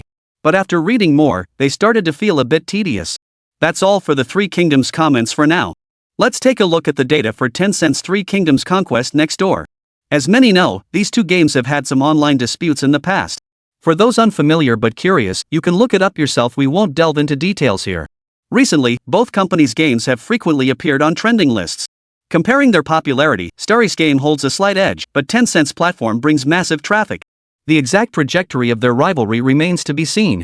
Given the explosive sales of Three Kingdoms, this streamer speculates that Three Kingdoms Conquest will likely achieve only about half of Three Kingdoms sales figures. Jun boldly predicts. But some impatient viewers, having seen the data for Three Kingdoms Conquest, immediately mocked the streamer's prediction in the chat. Wrong guess, right? It's unlikely, isn't it? Logically speaking, with a similar game exploding in popularity during the same period, it shouldn't have high sales figures, right? Jun, unaware of external factors, assumed Tencent's established fanbase would secure at least half the sales. But in reality, his assumption was completely wrong. Well, not entirely wrong after all. During the game's initial launch phase, the two companies were locked in a fierce battle. Yet as time went on, it became clear that Three Kingdoms Conquest's game quality could only be described as utter garbage. The moment I opened the Three Kingdoms Conquest page, the flood of negative reviews in the comments section hit me like a ton of bricks. A flood of negative reviews? Is this a glitch? Could a company the size of Tencent really release a game with such overwhelmingly negative reviews? Chapter 46, Driven by Profit. Jun refreshed the page several times before reluctantly accepting the reality. He couldn't wrap his head around it. He'd expected fierce competition between the two companies, but the outcome was decided in just half a day? The game had racked up nearly 50,000 downloads, selling for over 300 yuan. For a smaller company, those sales figures and pricing would have been cause for celebration. But this was Tencent.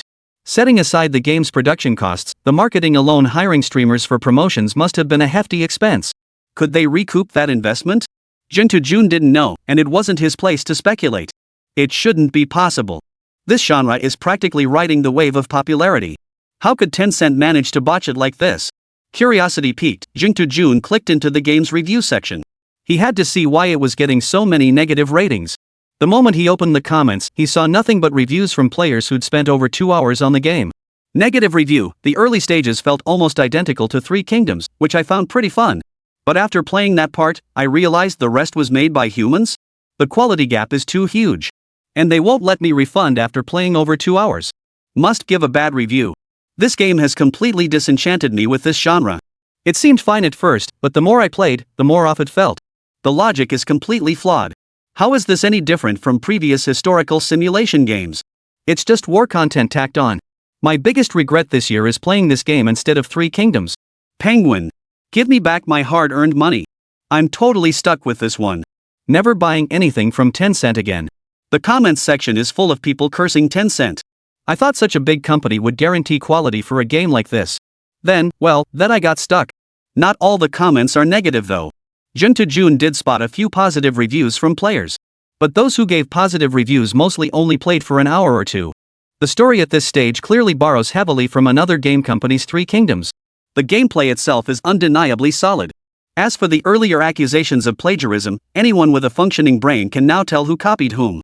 Weibo is flooded with posts openly and subtly mocking Tencent. A Fortune 500 company engaging in such underhanded tactics? Netizens who previously sided with Penguin are now facing a storm of criticism from Starry Company supporters. Now tell me, who exactly copied whom? You were so loud before, keep shouting, don't stop. I love hearing you scream. I stayed up comparing both companies' data just for this moment. Finally, I've waited long enough, trolls, speak up. Comments like these were countless. The moment of reckoning has arrived in full force. Countless netizens who were once mocked now feel an immense sense of satisfaction. Some were quick to delete their comments, but they didn't expect someone had screenshotted their chat history and is now chasing them down in private messages to berate them. As for Old Chen, who publicly disparaged Starry Company's games as inferior to Penguin Company's during a Douyin livestream, he deleted the video the moment the controversy began to surface. But netizens still dug it up and lambasted him. Even his million-follower Douyin account was reported and temporarily suspended. Now, using his secondary Douyin account to browse related discussions, Old Chen, who hadn't shed a tear in over a decade, suddenly felt an overwhelming urge to cry. He'd only been trying to grab some attention. He thought victory was assured, but who could have predicted that not only did Tencent lose, they got utterly crushed on every front. If only he'd backed Starry Sky's Three Kingdoms back, then he'd never have ended up in this mess. But it was too late to say anything now. Penguin Corporation headquarters. Thud. Ma Huoding slammed the documents onto the floor, his face darkening. Standing before the desk, Dai Lin was so startled he couldn't even breathe. After spending all that money, this is the best you can produce this year? The folders tumbled to the floor, landing squarely on the data charts for Three Kingdoms Conquest in History, Tycoon Survival. If only History, Tycoon Survival had been submitted this year, I wouldn't have held it against you. After all, it truly showcases genius pioneering an unprecedented genre with absurdly high quality. But you had to go and try to muscle in on someone else's game just to protect your own reputation. Do you even have the talent to pull off such a stunt? Ma Huoten paused here, then slammed his fist on the table, a rare display of anger that Dai Lin had never witnessed from his boss before. Boss, I. Dai Lin stood frozen, stammering for words, unable to utter a single sentence. This has blown up so big. How are we at Penguin Games supposed to clean this up? Do you have any idea how much damage this has done to our reputation? How many percentage points our stock has dropped? Ma Huoding grew increasingly agitated as he spoke.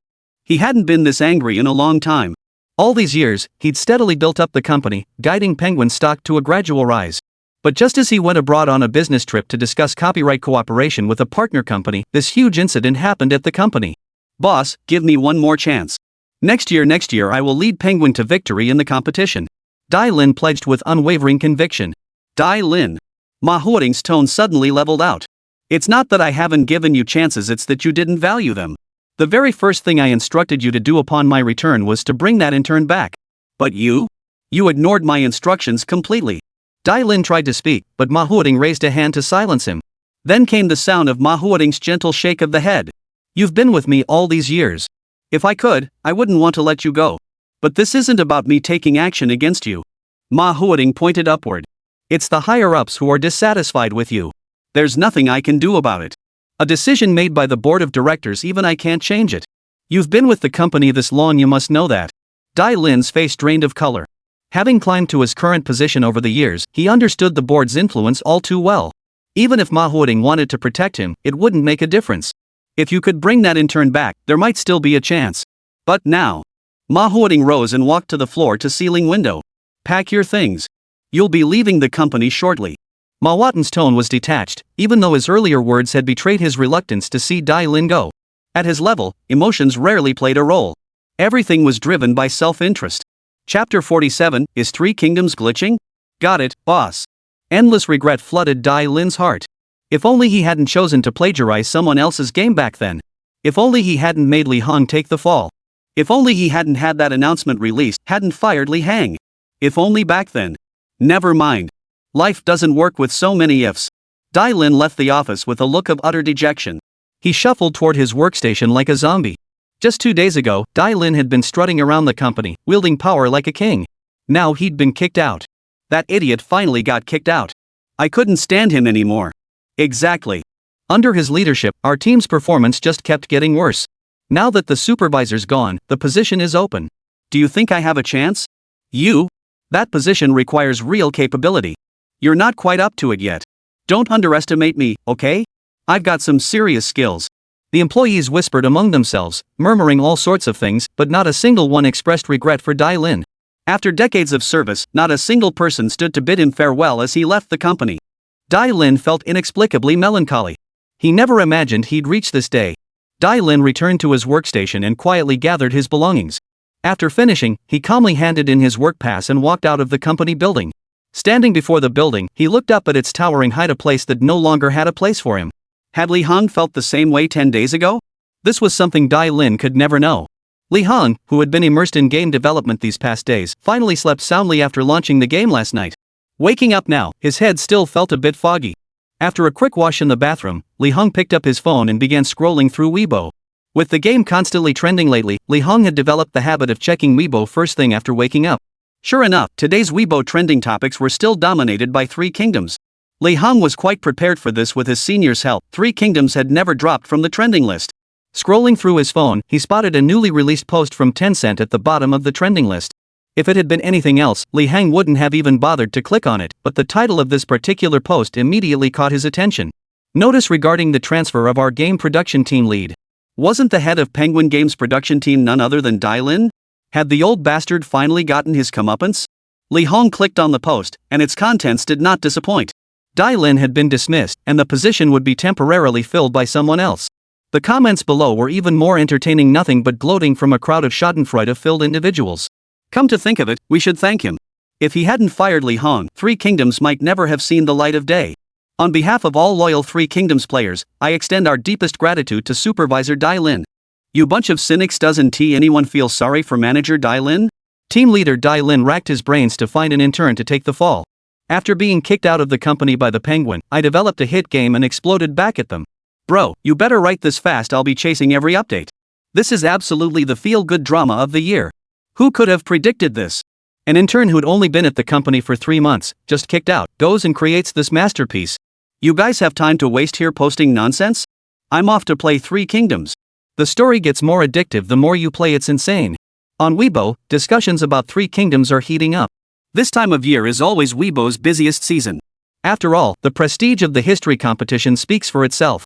Every topic blooms in full splendor, with trending topics popping up non-stop. But never before has a competition seen Weibo's trending topics completely dominated by a single game like this year. It was something no one dared imagine. Yet today, it unfolded before everyone's eyes. Take a look at the game's data. Lí Héng slumped lazily in front of his computer, opening the data backend. Even with ample mental preparation, he was still stunned by the nearly 2 million sales. Had he priced it correctly? He checked again, it was indeed priced at 300 Federation credits. It was only 4 p.m., and the numbers were still climbing rapidly. He dared not imagine how astronomical the numbers would become once office workers returned home in the evening. As a responsible game developer, Lí Héng naturally headed to the comments section to see if players had offered any valuable suggestions. If they demanded he alter the game's storyline, he'd mostly ignore them. What he wanted to see were comments about the actual gameplay experience, what worked well and what needed improvement. After browsing through the comments, Lí Héng found only one suggestion worth adopting. It concerned the game's world building. After all, this wasn't his previous life. He knew little about the bureaucratic environment and was often clueless about many aspects. He really needed to create a dedicated post to briefly explain things. All this was to ensure the best possible gaming experience for players. Lí Héng was highly proactive and got to work immediately. shaking hands, in the streamer's low-key livestream room. Little Transparent, true to his name, had always maintained a low-key presence. After a year of streaming games, his viewership stubbornly hovered below 100. This time, the launch of Three Kingdoms presented him with a business opportunity. He set a bold title for his stream. What would happen if you didn't follow the Three Kingdoms storyline in the first chapter? Since Jun's video of clearing the first chapter went viral across the internet, nearly every player followed his method to complete it. No one ever considered what might happen if they deviated from the storyline. Well, not exactly. Didn't Jun prove with his actions right from the start that this approach could get you killed? Jun had already signed off hours ago to rest, leaving many viewers unsure where to go next. Now, drawn by the eye-catching title Noob, they're flooding the stream just for the entertainment. If they tried to escape the original storyline using Jun's method, they'd never break free. But what if they tried a different approach? Many had tried, but without exception, all attempts ended in failure. This game's story mode seems to lack any freedom to explore. Once you stray from the original plot, death is almost guaranteed. Watching the livestream's viewer count steadily rise, Xiao Tongming suppressed his excitement and announced, "To be honest, I figured out how to break free from the original storyline without getting killed. It might be a bug." Chapter 48, Hidden Storyline? The moment the small streamer said this, the chat exploded with a flood of hostile comments. They simply couldn't believe a streamer with only a few thousand followers could achieve this. Countless players have tried to break free from the storyline and forge their own path, but after exhausting every possible method, they still haven't found a solution. Guys, hold your fire. Check out this scene. Have you ever seen anything like it? The noob swiveled his camera, revealing he was no longer within the city walls but out in the countryside. Vehicles were scarce around him, with only faint ruts on the ground hinting at the passage of carriages. Looking ahead, a small village was just barely visible. See? I've already escaped Newborn City. I'm heading to that little village up ahead to check it out. When I exploited this bug earlier, I did it live in front of dozens of viewers. I can't reenact it for you all now. After I go offline, I'll edit this segment into a video and post it. Stay tuned for updates. That's what a no-name streamer says to keep the chat engaged. Let's see what's inside the village. Did Three Kingdoms cut corners and skip making this part? The moment this topic was raised, it felt like a boulder crashing into the sea, instantly sending waves crashing in all directions. Riding this wave of excitement, the livestream's viewership smoothly hit 1,000 people. This was an unprecedented height for Little Transparent. I was about to counter that a game of Three Kingdoms caliber shouldn't have such oversights. But then I remembered it was cobbled together in a mere 10 days. Bugs seem almost inevitable. Oh no, could this stream actually reverse Three Kingdoms' reputation? AI Bo, you better watch your step from now on. Overthinking it. Even with this bug, Three Kingdoms remains fully playable and fair. Its reputation won't be affected at all. True. Even if Three Kingdoms hadn't implemented this feature, I wouldn't complain. Its development timeline speaks for itself, and as long as updates continue, that's all that matters. As for the current gameplay quality, I'm quite satisfied. I might exploit this bug out of curiosity, but that's about it. Seeing someone stirring the pot in the livestream chat, the streamer quickly stepped in to stop it. Every game has its strengths and weaknesses. Even if that village is empty, it doesn't change the fact that it's a good game. Please view bugs rationally.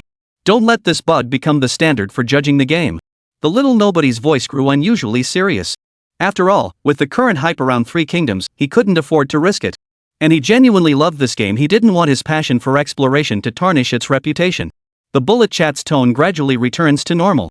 Actually, I don't think the bug is a big deal. After all, there's even a village here, which might be part of the story we explore later. It's just that we haven't completed that quest yet.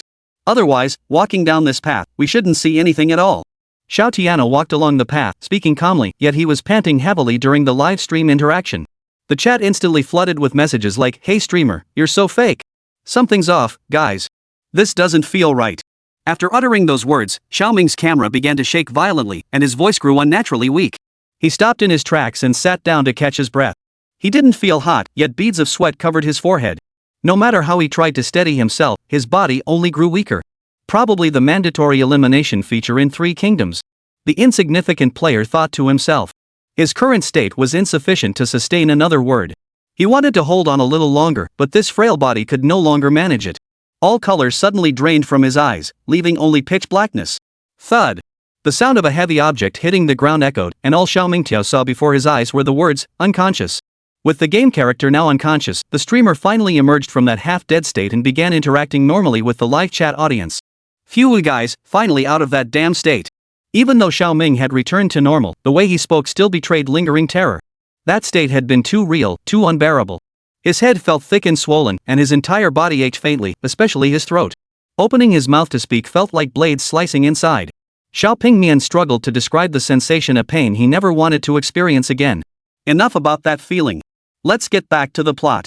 At first, I thought this was the system's forced erasure, forcing us to advance the plot. But it seems that's not the case. If it were a plot forced wipe, the unconscious status wouldn't appear. Now there'd definitely be more story to follow. Now I suspect this bug might be an intentional design choice by the Three Kingdoms developers. After finishing his explanation, Xiao Ming turned his gaze to the comment stream, eager to see what netizens thought about this incident. Intentionally designed by the Three Kingdoms developers? That's actually quite possible. Finding hidden storylines outside the main plot? You've got some serious skills, streamer. The first hidden storyline in Three Kingdoms? Holy crap, it's only the first day and you've already uncovered hidden content. Who knows, maybe there are hidden achievements too. Hidden achievements are game changers. They boost all modes except challenge mode. Plus, each hidden achievement can only be claimed by one person.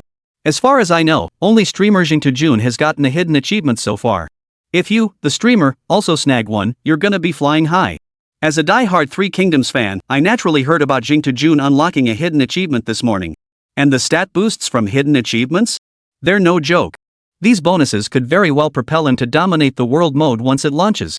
Following the game's progression, he should regain consciousness in a few minutes. The streamer will strive to complete this hidden storyline. As he spoke, the streamer updated the channel title. First ever hidden plotline in Three Kingdoms. Critical info, don't miss out. News of a small streamer on Douyin broadcasting a hidden storyline in Three Kingdoms quickly spread throughout the gaming community. Many players paused their own saves to tune into the livestream. After all, you can grind your save file anytime, but this hidden storyline is a once-in-a-lifetime chance. Chapter 49, set to dominate with hidden storyline? The small-time streamer thought surpassing 1,000 viewers was his limit, but the numbers kept climbing wildly. Tens of thousands of viewers joined him, staring at the unconscious status on the screen, waiting for the hidden storyline to unfold. Good things come to those who wait. Given the quality of the storyline Three Kingdoms has shown so far, this hidden storyline is bound to be top-notch. The only question was whether the main storyline would be equally captivating. At this moment, no one believed it was a bug. Instead, they marveled at the game designer's masterful foresight and strategic foresight. They'd planted a hidden plot here. After all, what game's bug triggers a storyline about unconsciousness? Don't they all just force a wipe or teleport you back? After waiting a few minutes, everyone saw the screen flicker. It was the character in the game opening their eyes. The minor character remained silent. As the avatar regained consciousness, that agonizing sensation surged back. He felt utterly drained, struggling even to lift his eyelids. "General, you're awake." A middle-aged woman's voice reached Xiao Mington's ears. He tried to turn around to see who it was, but discovered that even the slightest movement caused unbearable pain. It felt as though countless tiny needles were piercing his skin. "General, please do not move about. You are still gravely ill and require rest." The middle-aged woman saw through his intent and quickly urged him to stay still. The young man tried to open his mouth to say thank you, but when he did, not a single word came out. Was he truly this weak? Though unable to speak, his mind raced. I must be in some commoner's home. I must have collapsed from illness and been taken in by this woman. Such a cliché plot, it feels out of place compared to the quality shown earlier in Romance of the Three Kingdoms. Let's see how this plays out. As for her calling me general, it's most likely because of the armor I'm still wearing. When the nameless character glitched out of the city, he didn't have time to take off the armor. Perhaps this armor is the key that triggered this hidden storyline. "General, when I was out, I saw you lying on the ground. I took it upon myself to bring you back to my home. I hope you won't blame me, General. If I've caused you any trouble, General, please forgive this humble servant." The middle-aged woman spoke timidly. The little nobody had no important matters to attend to. He'd only intended to explore the village, but before he could even reach it, the system had punished him by knocking him unconscious. Now that he'd been carried back to the village, he'd at least achieved his goal. After speaking, the middle-aged woman brought over a bowl of herbal medicine and fed it to the young man, spoonful by spoonful. It was the first time he could remember receiving such treatment. He instinctively tried to feed himself, only to realize he lacked the strength to do so. He could only resign himself to this reality. Through this feeding, the little transparent boy could clearly see the middle-aged woman's face. She appeared to be around 50, her hands and face deeply etched with wrinkles. An ordinary-looking woman, yet her presence here suggested hidden plotlines connected to her. After swallowing the bowl of medicine, the little transparent figure finally felt somewhat better. Did the medicine work this fast? It was already taking effect just moments after drinking it? Xiao Ming was utterly astonished, even briefly suspecting he might be experiencing a deathbed recovery. Unfortunately, this game didn't even have a status bar, so the little transparent figure couldn't tell if it was a deathbed recovery or not. Thank you. After finishing the medicine, the frail figure could finally speak. General, there's no need for formalities. If anything, it's this humble subject who should be thanking you. The middle-aged woman waved her hand with a smile. If it weren't for you generals guarding the front lines, our remote little village would have been overrun long ago. The young man smiled at this remark, dodging the question. How could he possibly respond to that? His situation could be considered desertion. Speaking of which, my two good-for-nothing sons enlisted not long ago. I wonder if they've achieved anything yet. The young man froze in place upon hearing this. The hidden plot thread finally surfaced at this moment. Look at that fool, why bring this up with the general? He needs proper rest. The middle-aged woman rose as she spoke, adding as she departed. The divine physician said that after the general drinks this medicine, he will fully recover within a few days. For the next few days, the general must focus on quiet recuperation. This humble servant takes her leave. Should the general require anything, simply call for Zhou. Hey! The little nobody tried to stop her, pressing for details about the two kids joining the army. But whether his voice was too soft or the plot was designed this way, Zhou sure left the room as if she hadn't heard a thing. Guys, looks like we need to rest up for a few days before we can tackle the hidden quests again. The minor character glanced at the live stream's viewer count. While he'd been completely absorbed in the plot, he hadn't noticed the numbers had already surpassed 60,000. The dazzling array of gift effects left him completely overwhelmed. Those two sons of Mrs. Zhou must be key figures in the hidden storyline. No kidding, anyone with half a brain could see that outcome. My guess is these sons served in the military somewhere, achieved great feats, and the streamer used some credential given by the Zhou family to join their ranks. The person above me and I are truly on the same wavelength. Don't think I haven't noticed you haven't lifted a finger to think this through. You're just jumping on someone else's idea. The minor character noticed this comment too, pondering the hidden plot's development. He thought this speculation was quite plausible. But wouldn't that mean the hidden storyline is incredibly long? The minor character was thrilled beyond words. As everyone knows, the longer the hidden storyline, the richer the rewards. Could this finally let me pull ahead? If this hidden storyline truly propelled him ahead of all other players, his visibility would skyrocket. Or perhaps the unique storyline of the hidden path could attract a massive wave of traffic. Is this life-changing fortune finally coming my way? This nobody has already begun fantasizing about a glorious future. 3 Kingdoms is truly the benefactor destined for me. But fantasies aside, he knows he must stabilize his popularity for now. If he just lay around doing nothing, he'd be waiting for his traffic to dry up completely. The nobody stretched his limbs lightly. Not much time had passed since taking the medicine, yet he could already walk normally. Given the technology of this era, it was utterly impossible. The little nobody attributed this to the plot's design after all, his illness was likely triggered by the story itself. He climbed out of bed and began surveying the room. The room was sparse. Aside from the wooden plank bed he'd been lying on, there was only a table and 3 chairs. It could be described as practically bare walls. Ha! What's this? The transparent character suddenly noticed a letter placed in the corner. Chapter 50, Repaying Big Sister's Life-Saving Grace. Isn't it a bit rude to read someone else's letter? The young man picked up the letter but didn't open it right away. He felt it was impolite to peek at someone else's correspondence. Since this is a game, I don't think looking at it violates any ethical boundaries. After all, this letter clearly serves to advance the hidden plot. The nobody opened the letter as if it were his right.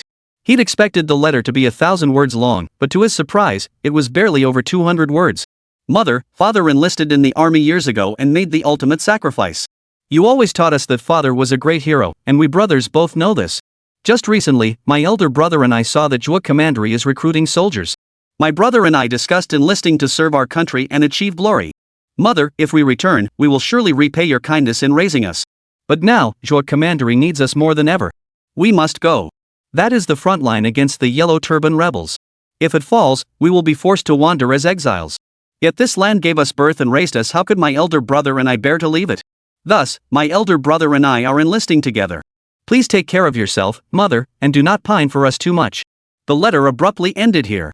Though it contained little more than 200 words, the information it conveyed was far from sparse. At the very least, it reveals why these two brothers enlisted. To achieve glory and establish a legacy. They certainly had ambition. In these turbulent times, few would harbor such ambitions. But knowing their father died in war, would they still insist on joining the fight? The little nobody felt the brothers' character arcs were gradually taking shape. These are all positive role models. With such personas, success is practically guaranteed. This is where they enlisted. Zhao Commandery? The place looked more and more familiar the longer he stared. Suddenly, he slapped his forehead hard, finally realizing what Zhao Commandery was. Wasn't this the very place where the first chapter of the story unfolded? He was the commander of Zhao Commandery. If that's the case, then those two children must be under his command. The smile on the young man's face grew uncontrollable. These were two promising prospects. He must cultivate them properly once he returned. Once they rise to prominence, they'll surely repay the favor with even greater rewards. Is this the reward for uncovering hidden storylines? Just as the minor character was still basking in his joy, the tightly shut door was pushed open from the outside. General, what brings you here? As soon as Mrs. Zhou entered the room, she spotted the letter in the newbie's hand. Aunt Zhou, this. The nobody felt a bit awkward. Peeking at someone else's letter was bad enough, but getting caught was even worse. Now he was in a bind he couldn't even explain himself. Could this directly cause my hidden quest to fail?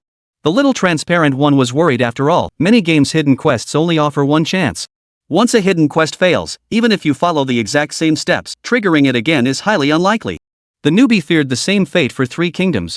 His hidden storyline had only just begun. He certainly didn't want it to end prematurely. The general saw everything? Madame Zhou showed no sign of displeasure, her tone remaining calm yet tinged with respect. The invisible one remained silent, mentally preparing to be thrown out. But the expected rebuke never came. General, please don't mock them. They're just two children, the eldest barely 20, hot-headed and immature. They left without a word. They've been gone so long without even sending word to the common folk. Hearing Mrs. Zhou speak thus, the young man hastily waved his hands and protested. How could anyone mock them? Serving in the army to protect the nation is an honorable and commendable deed. Anyone who dares to laugh at them will have me to deal with first. Only after finishing this statement did the minor official begin to ponder how old 18 years old actually was. 18 should mean around 16, right? Wait a minute? The oldest child is only 16? Joining the army at such a young age? No wonder they'd go on to achieve great things. The little nobody was now completely convinced these two brothers would rise to prominence. These brothers are seriously tough. The oldest joined the army at just 16. When I was 16, I was still stuck in a classroom studying. But seriously, how could the recruitment office accept such young boys? You're kidding, right? Normally, they wouldn't be accepted.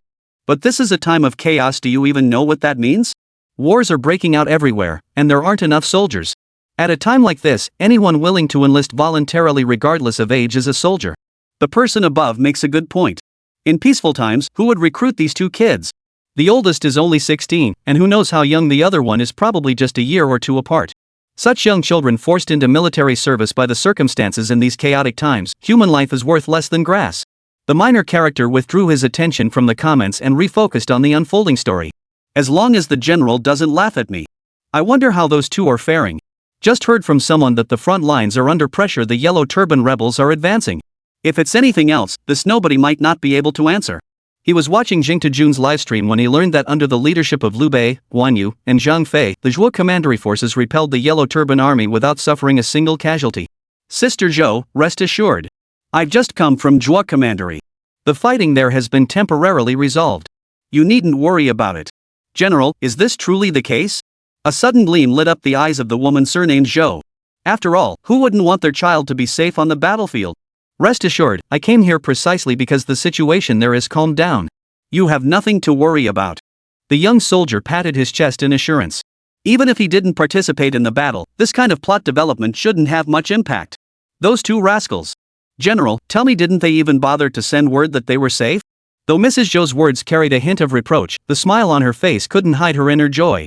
They didn't think to send word, but I'll just take Sister Zhou over there myself.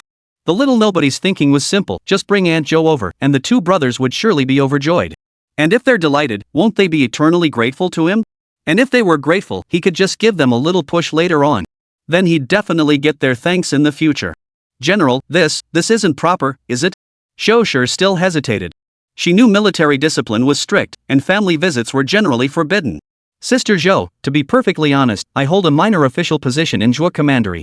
Arranging this is no trouble at all for me and won't cause any issues. Consider it my way of repaying your life-saving kindness. Chapter 51, Thin Porridge. Thank you, General. Thank you, General. Zhou sure thanked him repeatedly. She had only taken in the armored man out of kindness, bringing him home to tend to his wounds. Little did she know that her simple act would resolve a lingering concern of hers. It had been several months since the two children left, and she hadn't heard a single word from them in all that time. She wanted to go find them, since their military post wasn't too far from here.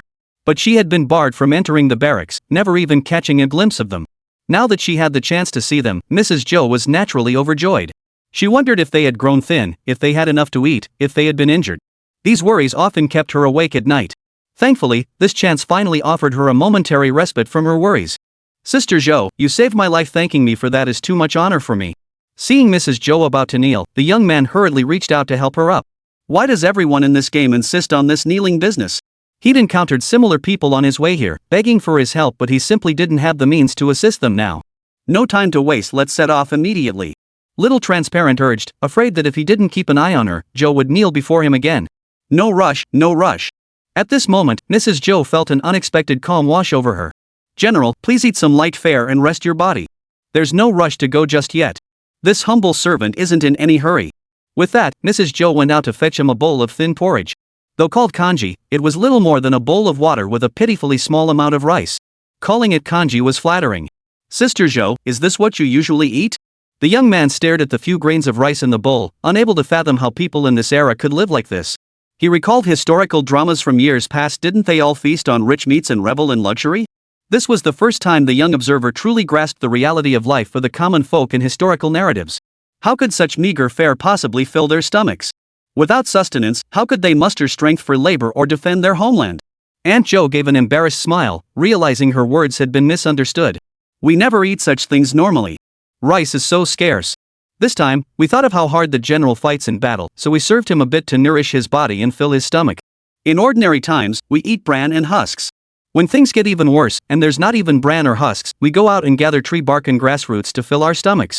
Of course, I mean no offense. To have even this much to eat, we common folk are already quite content. Some people have nothing, not even bran or tree bark, and must resort to eating. Zhou sure stopped there. The words that followed were too cruel for a mother to utter. Xiao Ming's heart trembled. He had thought eating this thin porridge meant living in dire straits, but now he realized this porridge was something only the very few could ever hope to eat. Bran, tree bark, grass roots, none of these were meant for human consumption. If someone told him in real life that people still ate such things today, his first reaction would be to think they were insane. But in the Three Kingdoms, amidst this chaotic age, it all felt so utterly reasonable. The sum a single meal cost for the high and mighty could easily cover a commoner's expenses for months, even a year. The young man's hand trembled slightly as he held the bowl. Was what he held in his hands really just thin porridge? General, please eat quickly. If you don't, the porridge will grow cold. Zhou urged him. Had he not known that common folk subsisted on bran and husks, he might have wolfed it down to advance the hidden plot swiftly. But now, he found himself unable to swallow. Even if it meant the mission would progress more slowly, he still spoke up. Sister Zhou, I'll finish this bowl of porridge. What about you? A lowly peasant like me only needs bran to fill my belly. Sure enough, even in such dire poverty, Mrs. Zhou still saved the best for herself. This, of course, had nothing to do with his promise to take her to the barracks to see her son. After all, this porridge had been cooked long ago, and at that time, she had treated him as just another ordinary soldier. Sister Zhou, please keep this for yourself. The lowly peasant handed over the bowl of porridge. How could that be acceptable? Madame Zhou's voice shot up an octave. This was meant for the general. How could a commoner like me eat it? Besides, the general is still unwell and needs nourishment more than ever. Seeing neither side would budge, the little nobody proposed a compromise. Sister Zhou, if you won't eat, how could I possibly bring myself to eat alone? How about this, go fetch another bowl, and we'll each take half. What do you say? Zhou sure opened her mouth to protest, but the young man raised a hand to silence her. If you won't even agree to this, Sister Zhou, then I won't drink this porridge either. Defending our homeland is my duty, but if I were to devour this entire bowl alone, wouldn't that make me no better than those who exploit the common folk? Sister Zhou, you must agree this is only fair. In the end, Mrs. Zhou didn't scold the young man and went outside the room to fetch another bowl. Using this moment, the minor character glanced at the comments to see what everyone was discussing. This Zhou woman mentioned bran. What exactly is that? Does anyone here know? The husks of grains? In these chaotic times, just having food to eat is hard enough. Once I dominate this game, I'll build a golden age. Me too. I'll make sure people in that era never worry about food, clothing, or shelter. But no matter how prosperous the era, there will always be those who go hungry, lack proper clothing, or live in poor housing.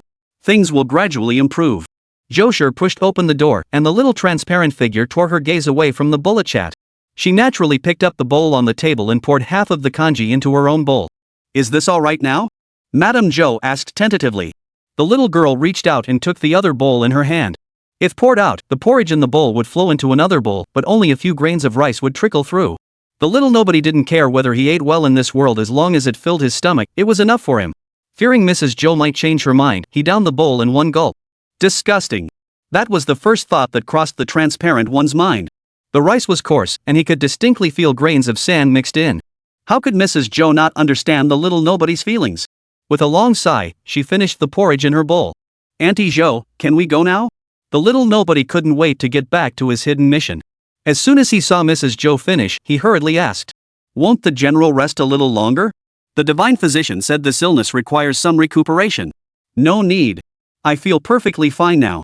The little nobody was solely focused on completing the hidden mission as quickly as possible. Who had time to care about such things? "Then as you wish, General. Let's depart now." After Xiao Ming's persistent coaxing, Zhou Shi finally agreed to depart immediately. Chapter 52, Zheng Fei's Raging Fury. The village wasn't far from Zhuo Commandery, roughly 10 li away. After exploiting the bug, the nameless youth kept pushing forward. He'd thought this road would never end, seeing not a single soul along the way. Until the village came into view, signaling he might be triggering a hidden quest. From a distance, the village appeared to have a dozen or so households. Who knows? There might even be other hidden quests. The newbie planned to quickly complete this hidden quest first, then return to continue exploring. "Please excuse me for a moment, General. I must gather some clothes for my 2 sons to send over." "Of course." The young man nodded in agreement. Those 2 youngsters couldn't be older than 16. They probably enlisted without properly packing their clothes.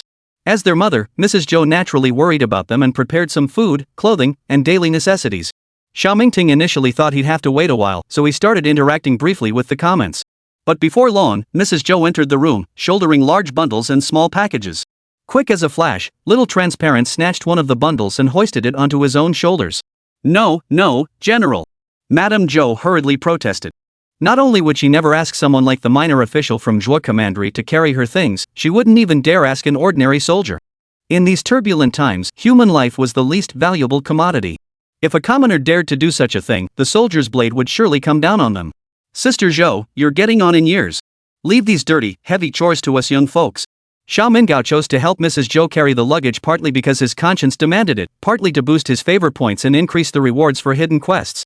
Under his persistent urging, Aunt Zhou couldn't refuse. She could only carry a small bag. Yet every time she glimpsed the luggage on the young man's back, her heart would race. An official helping commoners with their luggage? Unheard of, let alone witnessed firsthand.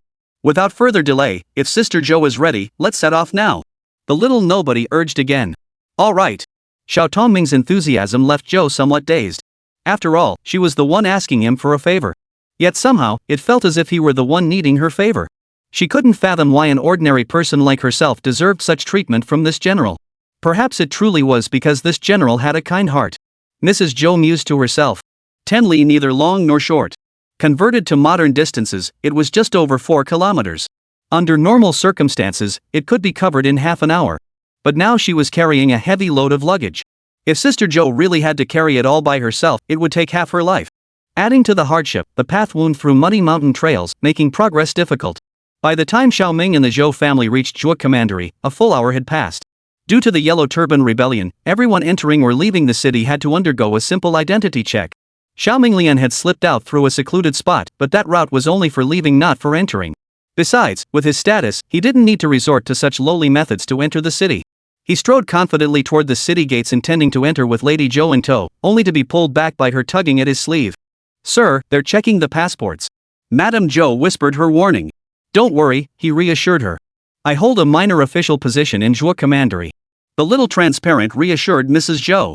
Just as the minor official and Lady Zhou were about to strut through the city gates, they were stopped by the gate guards. "Fall in line behind everyone else for document inspection. If this happens again, I won't be so lenient." The minor official raised his hand, pulling a token from his robe. "The commander of this garrison has been out of the city for half a day, and you don't recognize him?" The minor official feigned anger. His roar startled the guards, but it was the woman behind him who flinched first. She had thought the young man was approachable and easygoing, but never imagined he could be so terrifying when enraged. And this was just toward the gate guards. If he turned on her, she'd have no choice but to accept her fate. Her own age mattered little, but she dreaded the thought of endangering her 2 sons still serving in the military. And when she finally processed what the minor official had said, terror gripped her. A military commander, she recalled her husband mentioning the position. It was an officer in charge of military power. This wasn't just some minor official, such a figure was a high-ranking dignitary she'd never even dreamed of encountering in her daily life. A single stomp of his foot could crush countless people like her. At this thought, Mrs. Zhou suddenly felt a surge of dread toward the young upstart. The Ming captain? The city guard tentatively inquired. This is this constable. The minor official held up his token and said, "Even if you don't recognize this constable, could this token possibly be forged?" "I was blind not to recognize your stature earlier. Please forgive my rudeness, Lord Ming." The guard hastily knelt to apologize. "Considering this is your first offense, I shall not pursue the matter. But let this be a warning." The young man spoke with casual indifference, pocketed the token, and continued carrying his bundles into the city. Seeing this, Lady Zhou hurried after him. "Sir, perhaps I should carry it myself?" After witnessing the young man's authority and realizing his astonishing rank, Mrs. Zhou spoke again, hoping he would hand over the heavy bundle on his shoulder. The young man was not pleased to hear this. For her? No way. Absolutely not. He'd carried them all this way precisely so those two brothers could witness his efforts firsthand. Otherwise, he would have had other soldiers help carry both bags when they first entered the city. He wasn't stupid, he wouldn't let anyone else take credit for his hard work. He hurried toward the barracks, guided by his earlier memories. If his memory served him correctly, Lu, Guan, and Zhang had defended the city this time without losing a single soldier. His presence or absence made no difference. The situation on the battlefield wouldn't be affected either way. Meanwhile, at the gates of Zhuo Commandery, after watching the unremarkable figure depart, the garrison soldier immediately whispered to those nearby. "How could you let him in? Don't you know what state he's in right now? What else could I have done back then? Could I have stopped him? Stopping him would have been like courting death. Let's figure out what to do now instead of standing here spouting off. If higher-ups come down on us for accountability, we're all finished. What else can we do? Report it up the chain immediately. Will you be okay holding down the fort alone? Don't worry about me. Hurry up and go. If we delay, we're both finished." The lowly soldier felt hopelessly lost, wandering in circles for ages and ending up in dead ends multiple times. Finally finding the right direction, he presented his pass and entered the barracks under the soldier's suspicious stares. "Hey! You worthless bureaucrat, you dare come back!" The moment the lowly soldier stepped into the barracks, Zhang Fei's furious roar echoed. Chapter 53, The Price of Desertion. Seeing Zhang Fei lunge at him with his 8-foot serpent spear, the little nobody quickly dropped his luggage and scrambled backward. "Zhang Fei, what are you doing?" The new recruit stammered as he backed away. Terror gripped the new recruit. He was no match for Zhang Fei. He couldn't even withstand a single strike from Zhang Fei. He was in the middle of a hidden quest. He couldn't just die like this. Dying now would be a huge loss. He was finally seeing the light at the end of the tunnel for completing this hidden mission. The little nobody desperately dodged Zhang Fei's strike, barely catching his breath before continuing. "Brother Zhang, let's talk this out. Why all the hostility?" Zhou Shi stood by, utterly dumbfounded. How could he not understand the situation? Wasn't he the commandant of Zhuo Commandery? How could he be pushed to this point? And now he was being called a corrupt official? From their brief interactions, she thought this commander seemed like a decent enough man. "Sir, please calm down and explain the situation first. There's no need to resort to violence just yet." Madame Zhou interjected anxiously from the sidelines. "I have nothing to say to this dog of an official," Zhang Fei declared, raising his 8-foot-long spear once more, ready to thrust it into the minor official's skull. "Third brother, don't." At the critical moment, a deep voice rang out from nearby. Seeing that it was Liu Bei, the young official breathed a temporary sigh of relief. "At least I won't die without knowing why. Brother, why show mercy to scum like this? Kill him and rid the people of a menace and avenge our brothers while you're at it." "Revenge? What did I do?" The nobody looked utterly bewildered. He'd merely exploited a glitch to leave the city. He hadn't harmed a soul. Where did this talk of revenge even come from? "Brother Zhang, I was only out of town for half a day and didn't harm anyone. Could you be mistaken about this revenge business?" The nobody felt wronged and began defending himself. "That's right. He even fainted from illness on the road. It was this humble servant who helped him back and got him medicine to recover." Madame Zhou also believed Zhang Fei and his men had made a mistake, speaking up in defense of the young man. Zhang Fei's eyes blazed with fury, as if he had words to speak, but Liu Bei stepped in to restrain him. "Captain Ming, do you know the punishment for desertion in battle?" The transparent one, being from another world, naturally had no idea what desertion entailed. But based on experience, the worst outcome would be stripping him of his official position. In severe cases, it could even cost him his life. That wasn't impossible either. Faced with Liu Bei's accusation, he had no words to defend himself. After all, he had indeed slipped out of the city amidst the chaos of battle. He remained silent, offering no defense. Seeing the minor official remain silent, Liu Bei hesitated briefly before speaking. "Captain Ming, you may go. Today, I, Liu Bei, will pretend I never saw you. Before the minor official could react, Zhang Fei spoke up first. Brother! We can't let this dog of an official live. Today I'll kill him to avenge our fallen brothers. Hold on. The minor official interjected. I admit I deserted the battlefield, but I never harmed a soul. How can you speak of vengeance? You dog of an official. Are you truly ignorant, or just pretending? Zhang Fei grew increasingly agitated until he saw the bewildered look on the transparent figure's face. Only then did he realize the other truly didn't know. He continued. Then today, I'll settle the score with you, you dog of an official. You deserted your post, preventing the city from mustering troops in time. This doubled our defensive burden. But we held the city, didn't we? The young official remained baffled. It looks like it wouldn't have made any difference with or without him. We held it, yes, but do you have any idea how many brothers we lost? The newbie froze in place upon hearing this. He never imagined his single act of leaving the city could have such devastating consequences. The oldest among the dead was barely 14. Zhang Fei continued, each word like a hammer striking his heart. What? Before the nobody could utter a word, the woman behind him, Mrs. Zhou, turned pale with shock. The luggage she held slipped from her grasp and fell to the ground. Her legs instantly went limp beneath her. Seeing Mrs. Zhou's reaction, the young man felt an ominous foreboding rise within him. Could it be that coincidental? The young man swallowed hard, his nerves tightening. Liu Bei was the first to help her up. Madam, please calm yourself. Liu Bei wasn't stupid, he immediately sensed something might be amiss. What is your son's name? It might just be a false alarm. Liu Bei continued soothingly. This humble servant has 2 sons serving in the Zhuo Commandery army. The younger is called Zhou Chao, and the elder is called Zhou Zhen. Madame Zhou struggled to speak, hoping it was merely a coincidence. Upon hearing the first name, Liu Bei's expression visibly shifted. And upon hearing the second name, his expression shifted so noticeably even the most inconspicuous observer caught it. No way. Liu Bei's expression had already given him away, but Xiaoming clearly couldn't accept this outcome. Wait, I think I understand something. Well, you're figuring it out way too late. When I heard the youngest one died in battle at just 14, I knew something was seriously wrong. This plot twist. Damn it, I can't take it. Another stab in the back. If I were the streamer, I'd be too guilty to sleep tonight. Xiao Tuming scanned the chat, praying the situation wasn't too dire. Your Excellency, please tell this humble subject, have my 2 sons met the same fate as their father, fallen on the battlefield? 2 clear tears slid down the corners of Mrs. Zhou's eyes as she knelt on the ground, pleading with Liu Bei for an answer. Madam, this. Liu Bei understood Zhou Shi's anguish and could only continue speaking, attempting to comfort her. It could be a case of mistaken identity. With so many enlisted soldiers, it's not uncommon for names to overlap. Your Excellency, I must see them alive or dead. I beg you to let me see their bodies. Zhang Fei. Liu Bei spoke softly, lead the way. They arrived at an open area where dozens of bodies lay in orderly rows. Madam, these are the bodies of Zhou Chao and Zhou Zhen. A layer of white cloth covered the bodies. Madame Zhou's legs suddenly gave way beneath her.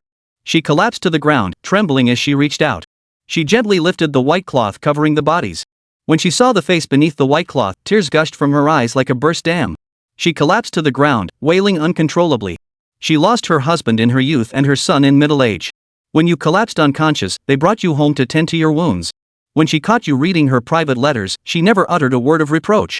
While she herself was eating bran and husks, she boiled the last grains of rice in the house to make you a bowl of thin porridge.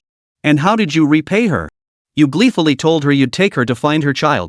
She carried heavy bundles and walked 10 miles to get here. All that awaited her were 2 cold corpses.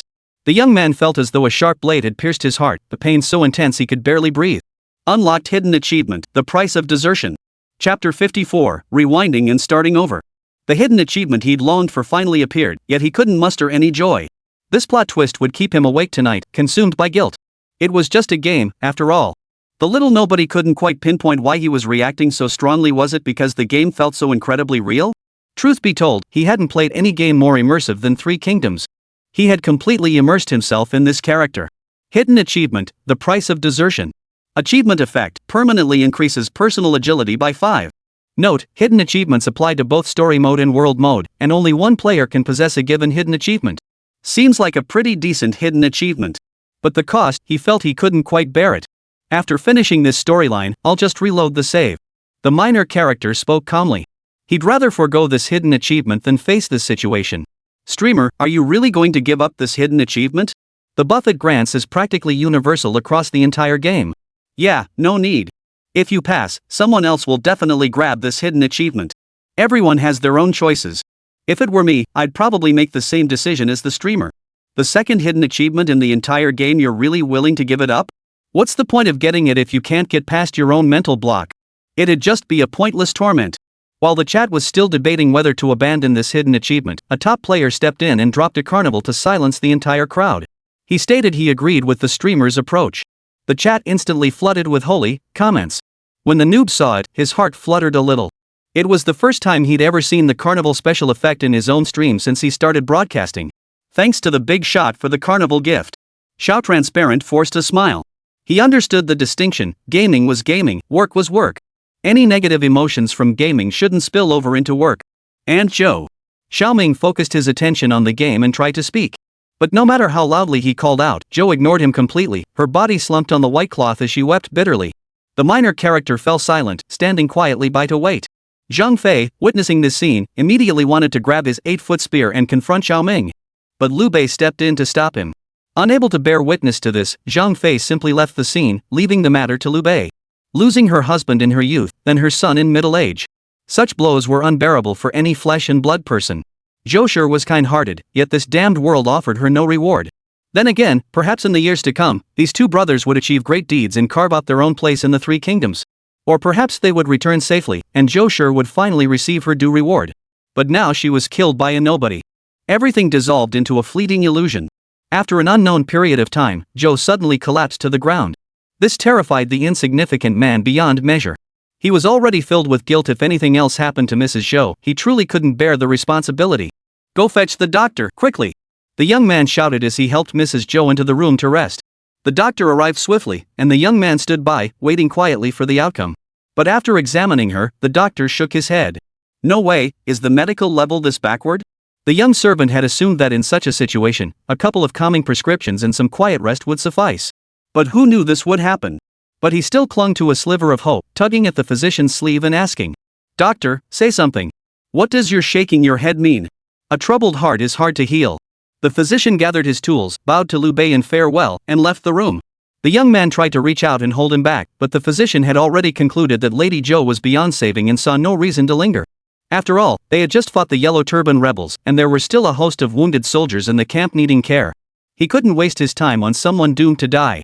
Xiaoming stared at Lady Zhou lying motionless on the bed, utterly speechless. He had personally caused the deaths of the Zhou brothers, Chao and Chao. Now, even his own savior, Lady Zhou, was about to die because of him. His thoughts were muddled. Silently, he clicked the Resurrect After Death option in the system menu. After pressing the button, the words "death confirmed" appearing on the screen finally brought him a sliver of relief. "Guys, wait for me to reload. Even if I don't get that hidden achievement, I'll save those two brothers back." His tone was more resolute than ever. "Streamer, no problem, I'll go grab that hidden achievement right now. If it were me, I wouldn't go for that hidden achievement. It just wouldn't sit right with me. After all, I'd be responsible for killing 3 people with my own hands. Guys, it's just a game, why are you taking it so seriously? The guy above clearly hasn't played 3 Kingdoms himself. Only after experiencing it firsthand will you realize how incredibly immersive this game is." That's spot on. The game settings, art style, and everything else make me feel like I've actually traveled back in time. That's a feeling no other historical game has ever given me.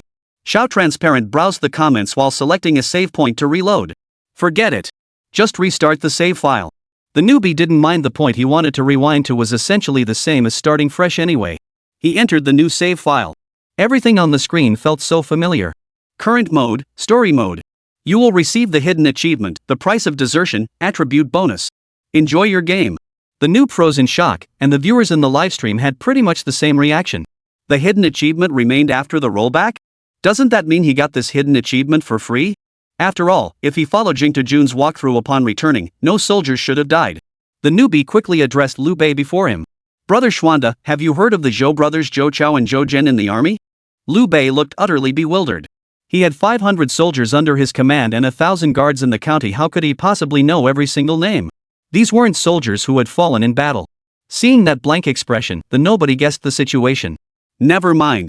We'll deal with this bunch of small fry first. The nobodies aren't in a rush. Once this battle ends, they'll find those 2 brothers. After all, how could 2 perfectly healthy individuals simply vanish into thin air?" Chapter 55, The Unalterable Price. Armed with the Xinju Guide strategies and his own years of gaming experience, the Yellow Turban rebels were swiftly driven back. 0 casualties. Just as expected. Guys, thankfully the streamer pulled off this run flawlessly, another zero casualty first place victory. Next up, tracking down the Zhou brothers. The little nobody's heart finally settled a bit, no longer aching like before. But as he searched the barracks with eager anticipation, he discovered the brothers had vanished without a trace. No matter how hard he searched, he couldn't find a single trace of either of them. Bring the roster. Left with no other choice, the little nobody resorted to the clumsiest yet most effective method. He took the roster and compared it to the names. But after poring over it for a full half hour, his eyes stinging from the strain, and flipping through the roster repeatedly, he still couldn't find their names. Had these two people truly vanished into thin air? The little nobody couldn't believe it. Surely these characters weren't entirely absent? Perhaps this plot only triggered during that hidden quest, spawning two characters on the spot. Surely Three Kingdoms wouldn't pull such a shady move? If it were designed that way, its reputation would take a massive hit. Rest assured, these two do exist in Three Kingdoms. I just replayed the quest and successfully found the brothers. Yeah, I found them too, they do exist. Then why couldn't the streamer find them? I get it now, that's the true meaning behind the hidden achievement's name. The price of desertion. This cost, like the attribute bonuses from hidden achievements, is permanent. Some people, some things once missed, they're truly gone forever. No matter how many times you reload or restart, you'll never find them again. The minor character watched the comments in the bullet chat and finally grasped the trick. The Three Kingdoms developers were making sure he could never undo this regret. Whoever unlocks this hidden achievement, no matter how many times they reset or restart their account, they can never bring back the two brothers. Don't panic, don't panic. Maybe those two brothers haven't even joined the army yet. Let me go check at Aunt Joe's place. After flipping through the roster one last time to confirm he hadn't missed anything, the newbie returned to his old routine. The streamer had tried before. Even after completing the first mission, they couldn't enter or exit the city. The guards would block them in every possible way. Now, the streamer will show you how he slipped out. The streamer began explaining how he escaped the city. Originally, they thought it was a game bug that would eventually be fixed. But after this series of events, everyone now considered it a legitimate gameplay mechanic. That village still had plenty of NPCs, and who knows, there might even be other hidden quests. The newbie was well versed in this, and within minutes, he'd already appeared on the path outside the city walls. This time, the journey passed without incident, perhaps because he'd already completed this hidden storyline. After walking 10 miles, the minor character arrived smoothly at the village entrance. Guided by his vague recollections, he approached the Zhou family's door. He took a deep breath and raised his hand to knock softly on the door. A woman opened the door, her face identical to the one he remembered. Sister Zhou. The young man spoke softly. What brings the general to this humble home? Sister Zhou's voice trembled with fear, worried he'd come to settle scores or extort money. I've come to see the Zhou brothers, Zhou Chao and Zhou General. Where might they be now? The young man got straight to the point, still clinging to a sliver of hope. As long as the Zhou brothers were still alive, it wouldn't matter much if Mrs. Zhou didn't remember him. He could simply visit them regularly from now on. Little did he know that upon hearing this, Mrs. Zhou's face darkened. After a long internal struggle, she finally spoke slowly. General, have you mistaken me for someone else? They both passed away from illness many years ago. Even years later, whenever Mrs. Zhou spoke of this matter, tears welled in her eyes. Upon hearing this answer, a wave of disappointment washed over the minor character. The Zhou brothers would never appear in his save file again. Xiao Mingting stood silent for a long while before finally addressing the live chat. Guys, I've got some personal business to handle on the Starry Corporation website. Though he didn't specify his purpose, everyone could guess what he was doing.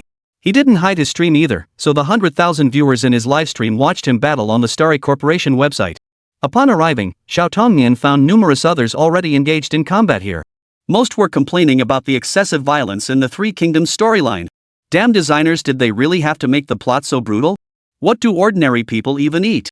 How are they supposed to survive? I specifically looked into what the high-ranking officials and nobles eat. My goodness, just the leftovers they can't finish and end up throwing away. I asked around, and that alone would be enough to sustain ordinary people for half a year. I thought the war itself was the game's cruelest twist, but turns out, with the external threats settled, the internal betrayals hit even harder. If we lived back then, most of us wouldn't even make it to adulthood. Ever since playing Three Kingdoms, I no longer wish to return to history. If history is nothing but chaos like this, I simply couldn't survive. And the food back then? Utterly tasteless. Not a single seasoning in sight. What really infuriates me is that tomatoes didn't even exist then. I couldn't even make my favorite dish, scrambled eggs with tomatoes. The little nobody glanced at the comments below, each one fiercer than the last. Stories like Zhou's were certainly not unique in such turbulent times. And such examples were things most of them had never experienced. Especially in times of peace, they simply couldn't grasp the brutality of war. Wars fought with cold weapons delivered a powerful visual impact. It made them keenly understand the brutal nature of war. The little nobody pondered for a long time, then finally deleted the 100-word-long complaint. He left only 2 sentences. Does anyone know the address of Starry Company? I need to discuss something with their planning team. Rest assured, I absolutely won't bring a knife. Absolutely not. Just as the small fry typed this comment and prepared to exit the official website to continue gaming, he was stunned to discover a new announcement had been posted on the site a minute earlier. The headline of the announcement on the Starry Company website was clearly written in large characters. Historical settings and world background explanation for the game Three Kingdoms. For an optimal gaming experience, we recommend reading this in its entirety. Chapter 56, Two Shadows Under the Moonlight. The moment Starry Company's announcement appeared, it retained most of the viewers in the streamer's live chat. Starry Company finally released the setting and world building explanation. I've been waiting for this forever. The newbie clicked through and discovered the setting and world building explanation alone exceeded 10,000 words. The live stream audience gasped. Over 10,000 words just for the background setting? Who dares call this a fast food product of Romance of the Three Kingdoms?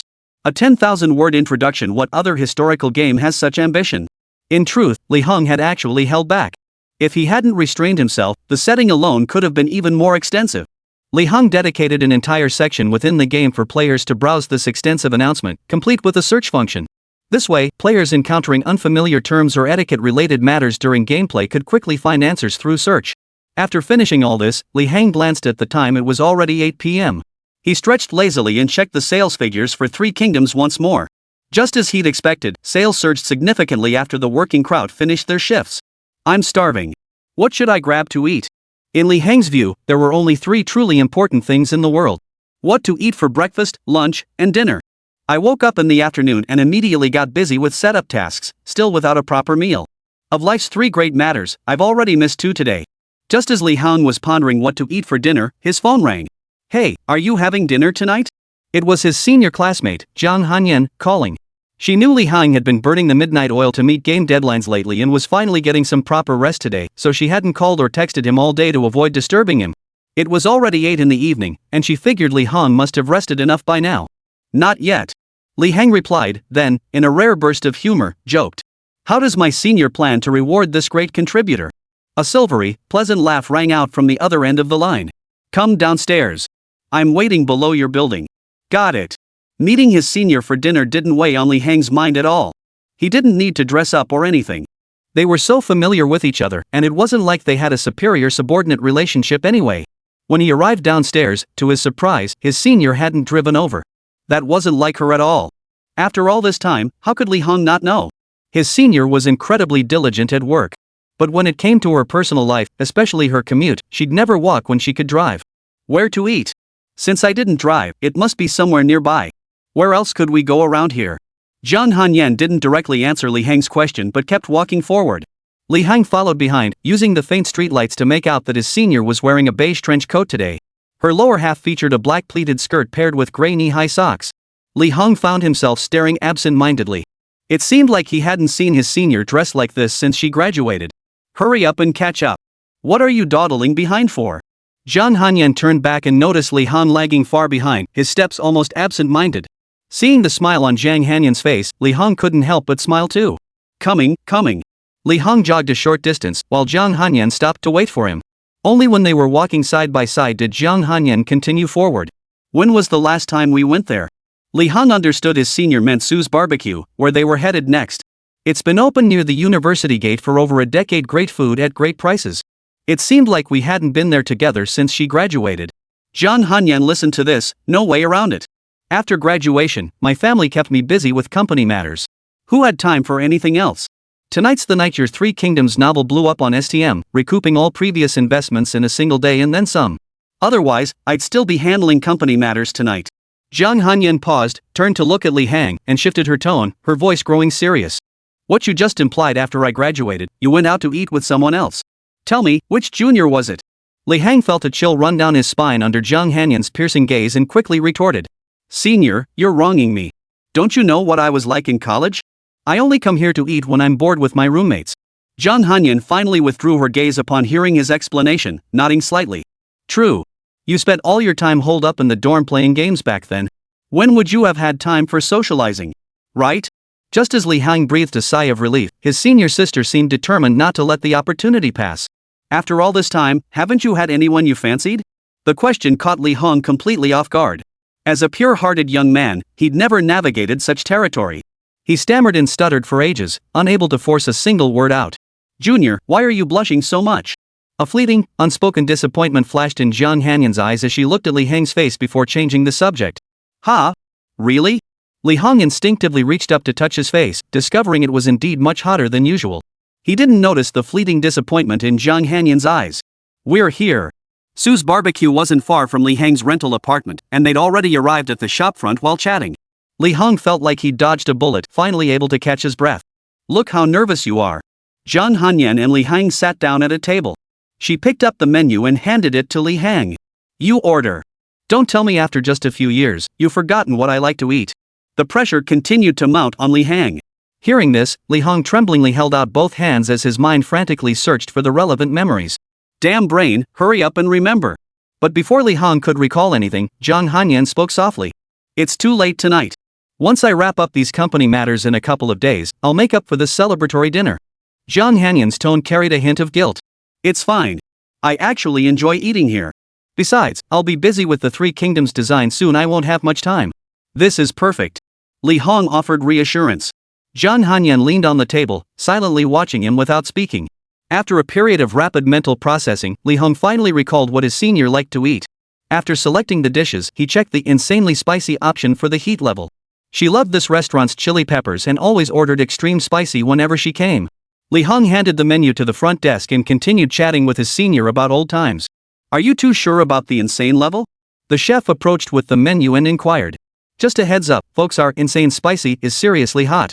Lí Héng and Jiang Hanyan both looked up at him. Before they could respond, the grill chef slapped his forehead and laughed. Ah, it's you two lovebirds. What brought you here today? Chapter 57, You Look Down on Me? Lí Héng and Jiang Hanyan had often dined here during their university days, so the owner considered them old acquaintances. But the owner seemed to have misunderstood something. Just as Lí Héng was about to deny their relationship, Jiang Hanyan spoke softly, her tone gentle. It's just been so long since we've had this. We were craving it, and since we had time today, we came to grab a bite. The owner gave an okay sign and smiled, replying, It's good that you young folks are busy with work. Keep chatting, I'll go prepare your barbecue in the back. Could you grab 2 more bottles of beer for me? Jiang Hanyan added. Lí Héng wasn't surprised that Jiang Hanyan was drinking. After all, she hadn't driven here, so she was clearly prepared to have a few drinks. As the leading figure of the Jiang group, she inevitably faced frequent social engagements involving alcohol. This time, however, she was drinking for herself, a rare occurrence. Feeling particularly spirited today? Seeing the barbecue chef walk away, Lí Héng noticed the chill in the air between him and Jiang Hanyan and spoke up. What? Can't handle it? Jiang Hanyan's tone suddenly turned icy, catching Lí Héng off guard. Fine. You're the president. You call the shots. Lí Héng replied with a smile. Hearing Lí Héng's answer, Jiang Hanyan couldn't maintain her cold expression any longer and gave a faint smile. Thanks. Jiang Hanyan leaned on the desk, turning her head to whisper softly. Why are you saying that, senior? I'm the one who should be thanking you. Lí Héng knew exactly what Jiang Hanyan was thanking him for. Even as the president of Jiang Group, she wasn't the sole decision-maker. The recent frantic diversion of company funds to invest in Lí Héng's Three Kingdoms was actually a gamble. During that period, she faced countless accusations. Lí Héng understood this, which is why he'd been poring over the subsequent plotlines of Three Kingdoms for some time. The goal was to refine the plot further and extend the story by several more chapters. After the massive success, the pressure on the senior classmate would ease considerably. Fortunately, Three Kingdoms sold exceptionally well as anticipated. On its first day of release, Three Kingdoms sold exceptionally well. Even after sharing revenue with the STM platform and paying taxes, the company still saw hundreds of millions in income. And this income stream was continuous. Oomph! Jiang Hanyan snorted softly and said nothing more. Lí Héng didn't disturb his senior classmate. He knew she'd been under immense pressure lately, and this break finally gave her a moment to rest. Food's ready. Seeing a returning regular customer lifted the grill chef's spirits, and he personally brought over the freshly grilled skewers. Alongside them came the 2 bottles of beer Jiang Hanyan had ordered. Uncle still has to remind you, go easy on the booze, it's not good for your health. You've got work tomorrow morning. Don't worry, Uncle, we know our limits. Jiang Hanyan took the beers and effortlessly opened both with the bottle opener. She handed one to Lí Héng and poured herself a glass. Truthfully, neither her previous self nor her current self drank much. She recalled how her previous self had been frequently excluded during company team building events because she didn't drink. Eventually, he simply stopped attending altogether. Dylan's decision to make Lí Héng take the fall might have been influenced by this very issue. But none of that mattered now. Lí Héng didn't refuse the beer. Since his senior classmate was in the mood, he felt it would be rude to decline. Besides, a little won't hurt. Cheers! The two disposable cups clinked together. As they chowed down on barbecue and washed it down with beer, they reminisced about their college days. After a few rounds, Lí Héng was already defeated by the third bottle of beer. Senior, I really can't drink anymore. You know my tolerance level. Lí Héng sensed he was nearing his limit. Another drink would likely tip him into a state of mild intoxication. Put. Zhang Hanyan remained unfazed, letting out a dismissive snort. This amount was merely an appetizer for her. Lí Héng wanted to stop her, but in the end, he kept his thoughts to himself. Zhang Hanyan's focus was entirely on the alcohol now she'd only nibbled at the skewers on the table. Finished drinking? Lí Héng glanced at the beer bottle before Zhang Hanyan, noting she'd stopped drinking. He asked quietly. He knew her tolerance this amount would barely make her tipsy. Expecting her to get drunk from this amount was practically impossible. Let's stop here. Zhang Hanyan had no desire to continue drinking either. When it came to alcohol, knowing when to stop was key. Just as Lí Héng was about to say something, Zhang Hanyan bluntly declared, "Take me home." That line was so typical of her senior's personality. She showed Lí Héng no reserve whatsoever. Then wait while I settle the bill. Lí Héng approached the front desk to pay, just as the grill chef emerged. Spotting him, the chef struck up a conversation. "Uncle, after all these years, my eye for people hasn't failed me. She's a good girl. Don't let her down." At that moment, Lí Héng couldn't be bothered to explain their relationship. He was in a hurry to take his senior home. "Uncle, don't worry. Do I look like the kind of guy who'd let her down?" The barbecue chef sized Lí Héng up and said. "You don't look like one either. Otherwise, you two wouldn't have made it this far. If you ever have a wedding banquet, remember to invite your uncle. I'll definitely come to celebrate." Lí Héng didn't respond to that remark. He'd agreed to it now. If he didn't follow through, wouldn't that just make him a laughingstock?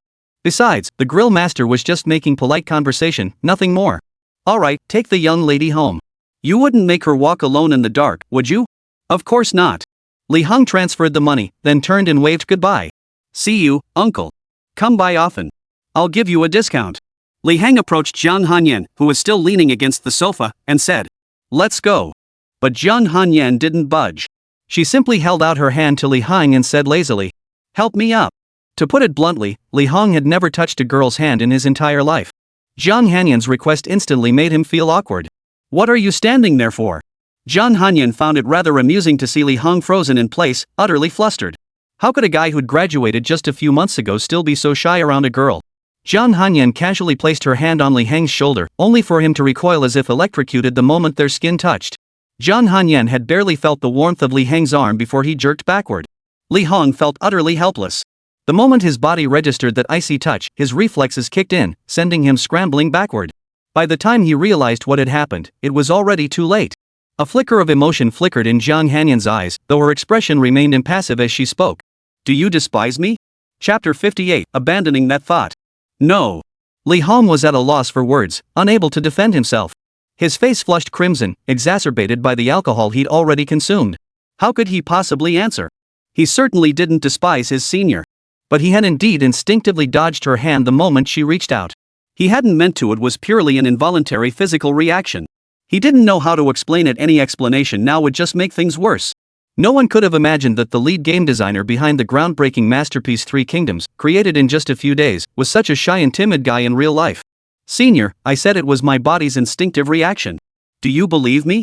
Lí Héng tentatively spoke up, knowing that the more composed his senior sister appeared, the angrier she must be inside. He reached out his hand, grasping at another chance. He understood her temperament well. If she truly grew angry now, she would either slap his hand away or ignore him entirely, rising to leave without a word. If she did get angry over this, Lí Héng could understand. After all, his reaction had been a bit. Imagine this: you're the senior, just placing your hand on the arm of a junior you've known for years, only for him to jerk away like he'd been electrocuted. How would you feel? So when Lí Héng reached out his hand again, he felt a flutter of anxiety. But then, a smile suddenly appeared on the senior's usually expressionless face. Lí Héng knew right then that she hadn't been angry at all. She reached out and placed her hand on Lí Héng's arm. Lí Héng seized the moment and lifted her up. From any angle, the two looked like a sweet young couple except from Lí Héng's perspective. His thick skull was still filled only with the unbearable tension of sitting on pins and needles. He certainly wasn't finding this scene sweet. Only after helping Jiang Hanyan to her feet did Lí Héng feel he'd dodged a bullet, letting out a sigh of relief. As soon as Jiang Hanyan rose from the sofa, she pulled her hand away. "Let's go. Take me home," Jiang Hanyan said. Seeing that Jiang Hanyan seemed genuinely not to hold the earlier incident against him, Lí Héng's heart gradually relaxed. Leaving the bustling barbecue restaurant behind, they walked along the quiet street.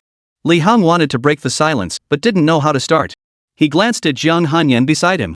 Bathed in moonlight, everything seemed so beautiful. The faint fragrance of her hair drifted into his nostrils, leaving him even more at a loss. "Do you like it?" Jiang Hanyan asked with a smile. "It's beautiful." Lost in admiration, Lí Héng didn't register the question immediately and accidentally blurted out his true thoughts. Lí Héng's blunt answer left Jiang Hanyan momentarily stunned. When had her junior classmate become so bold? The situation was somewhat beyond her expectations. She'd intended to tease him with that remark. Seeing him blush whenever she teased him always gave her a strange sense of satisfaction. Lí Héng snapped back to reality, realizing he'd just blurted out something rather bold again. Suddenly, the atmosphere felt a bit ambiguous. He quickly shifted his gaze back to the road ahead, staring down at the path. This road, it really looked like a road. He stole a glance at his senior with his peripheral vision. He noticed her face was even redder than when she'd been drinking. "She'd teased me so many times, did this mean I'd finally gotten one back?" Lí Héng didn't care whether it was intentional or not, hadn't he just made her face flush? With this thought, Lí Héng suddenly felt his earlier words weren't such a big deal after all. He stopped staring at the road and instead looked straight ahead, standing tall and proud. "Junior." Jiang Hanyan's voice was soft and gentle, tinged with a hint of petulance. Lí Héng trembled at the sound. The posture he'd just adopted instantly crumbled under its influence. "How come I never noticed before that you're so bold?" Lí Héng felt a tingling sensation at the sound of her voice, yet he had no idea how to respond. He couldn't very well admit his courage was still the same as before, but his earlier words had slipped out only because his mind had wandered. Seeing Lí Héng's silence, Jiang Hanyan could guess the reason. After all this time, he still can't take a joke. Jiang Hanyan chuckled softly. Only when she was with her junior did she feel this relaxed. Her mood lifted, and naturally, she felt like teasing her junior. She felt an unprecedented sense of contentment. A gentle breeze brushed against her soft strands of hair. Walking side by side under the moonlight, they felt the world fall silent, the evening breeze gentle. It felt as though all the world's beauty had gathered in this one night. "I'm home." Jiang Hanyan's voice snapped Lí Héng back to reality. Only then did he realize they had walked such a long distance without noticing. "The company has a regular meeting tomorrow around 10. Make sure you come." Before parting, Jiang Hanyan shared the news she had come out to tell Lí Héng. It served as a fitting conclusion to this journey. "Rest assured, President. I will arrive punctually." Lí Héng stood at attention and saluted. "That won't be necessary. Just wait downstairs at your residence at 9 tomorrow morning. I'll escort you there." Lí Héng was flattered. "What? Not happy about it?" Jiang Hanyan frowned at Lí Héng's delayed response. No. Lí Héng shook his head vigorously. He was just worried about how much the senior had drunk tonight and whether it would affect her condition tomorrow. The Federation strictly prohibits drunk driving. Generally, it's best to avoid driving for 12 hours after drinking. Otherwise, you're likely to get caught for DUI. So don't assume a night's sleep makes it safe to drive. I do have some safety awareness. The one driving tomorrow is Le Sui Rui, you know her, the secretary from last time. Jiang Hanyan's reminder instantly conjured the image of that tall, slender girl in Lí Héng's mind. Of course I remember her. You mentioned she handles things quite well. Lí Héng had a fairly vivid impression of Lu Suier after all. Earning Jiang Hanyan's praise for competence wasn't easy. That alone speaks volumes about her capabilities. See you tomorrow then? Jiang Hanyan walked into the residential compound, turning to wave as she spoke. See you tomorrow. Lí Héng waved back. Lí Héng didn't rush off. He stood there, watching Jiang Hanyan's figure gradually fade into the night before finally heading home. Bro, is that your girlfriend? The security guard at the gate spotted Lí Héng standing there, staring blankly into the complex. He casually offered Lí Héng a cigarette. Lí Héng wasn't much for cigarettes. After politely declining, he was about to explain his relationship with Jiang Hanyan when the guard chimed in. Well, you'd better work hard then. The people living in this complex are either rich or powerful. I've been there. If you don't have the financial means, I'd advise you to let go of this idea sooner rather than later. It's better for both you and her. Chapter 59, First Meeting. Lí Héng was puzzled. Why did everyone he met tonight assume he and Jiang Hanyan were a couple? Do we really look that much like a married couple? Lí Héng just wanted to get home quickly, take a hot shower, briefly organize the follow-up content for Romance of the Three Kingdoms, and then go to sleep. So he didn't bother explaining much to the security guard. Sir, rest assured, I'm working hard. Lí Héng was indeed working hard, and in terms of financial standing, even if he wasn't the top dog among the local youth right now, he certainly wasn't far off. Three Kingdoms was still generating steady revenue.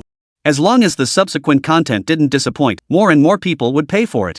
And as the holder of the Romance of the Three Kingdoms IP, he knew full well that the game's true brilliance hadn't even begun. The upcoming storylines would undoubtedly elevate Three Kingdoms' status within the gaming community to a whole new level. With that, Lí Héng turned and walked away. The security guard, seeing Lí Héng's hurried demeanor, tried to call out to stop him, only to find Lí Héng had already walked far away. Youngsters these days are so impatient. I still had more to say. The security guard felt a slight pang of dissatisfaction. Just the other day, a young man arrived in a luxury car looking for Jiang Hanyan. He'd taken a liking to the lad and decided to share some news with him. But before he could say a word, Lí Héng had already vanished. Oh well, children have their own destinies. Best for an old man like me to mind my own business when it comes to young people. Upon returning home, Lí Héng's first move was to take a shower. Washing up after being out felt incredibly refreshing. Lí Héng sat down at his computer and briefly reviewed the upcoming content for Three Kingdoms. After confirming everything was in order, he opened the official website to review player comments and suggestions. The feedback was positive. But so many players were saying the designers intentionally planted spoilers? Lí Héng dismissed it with disdain. This was nothing yet. If this counted as a backstab, then the upcoming content would make your scalps tingle. The next day, after washing up and getting ready, Lí Héng arrived at his front door as promised and waited. At 8:58, the familiar vehicle rounded the corner. The Range Rover stopped in front of him.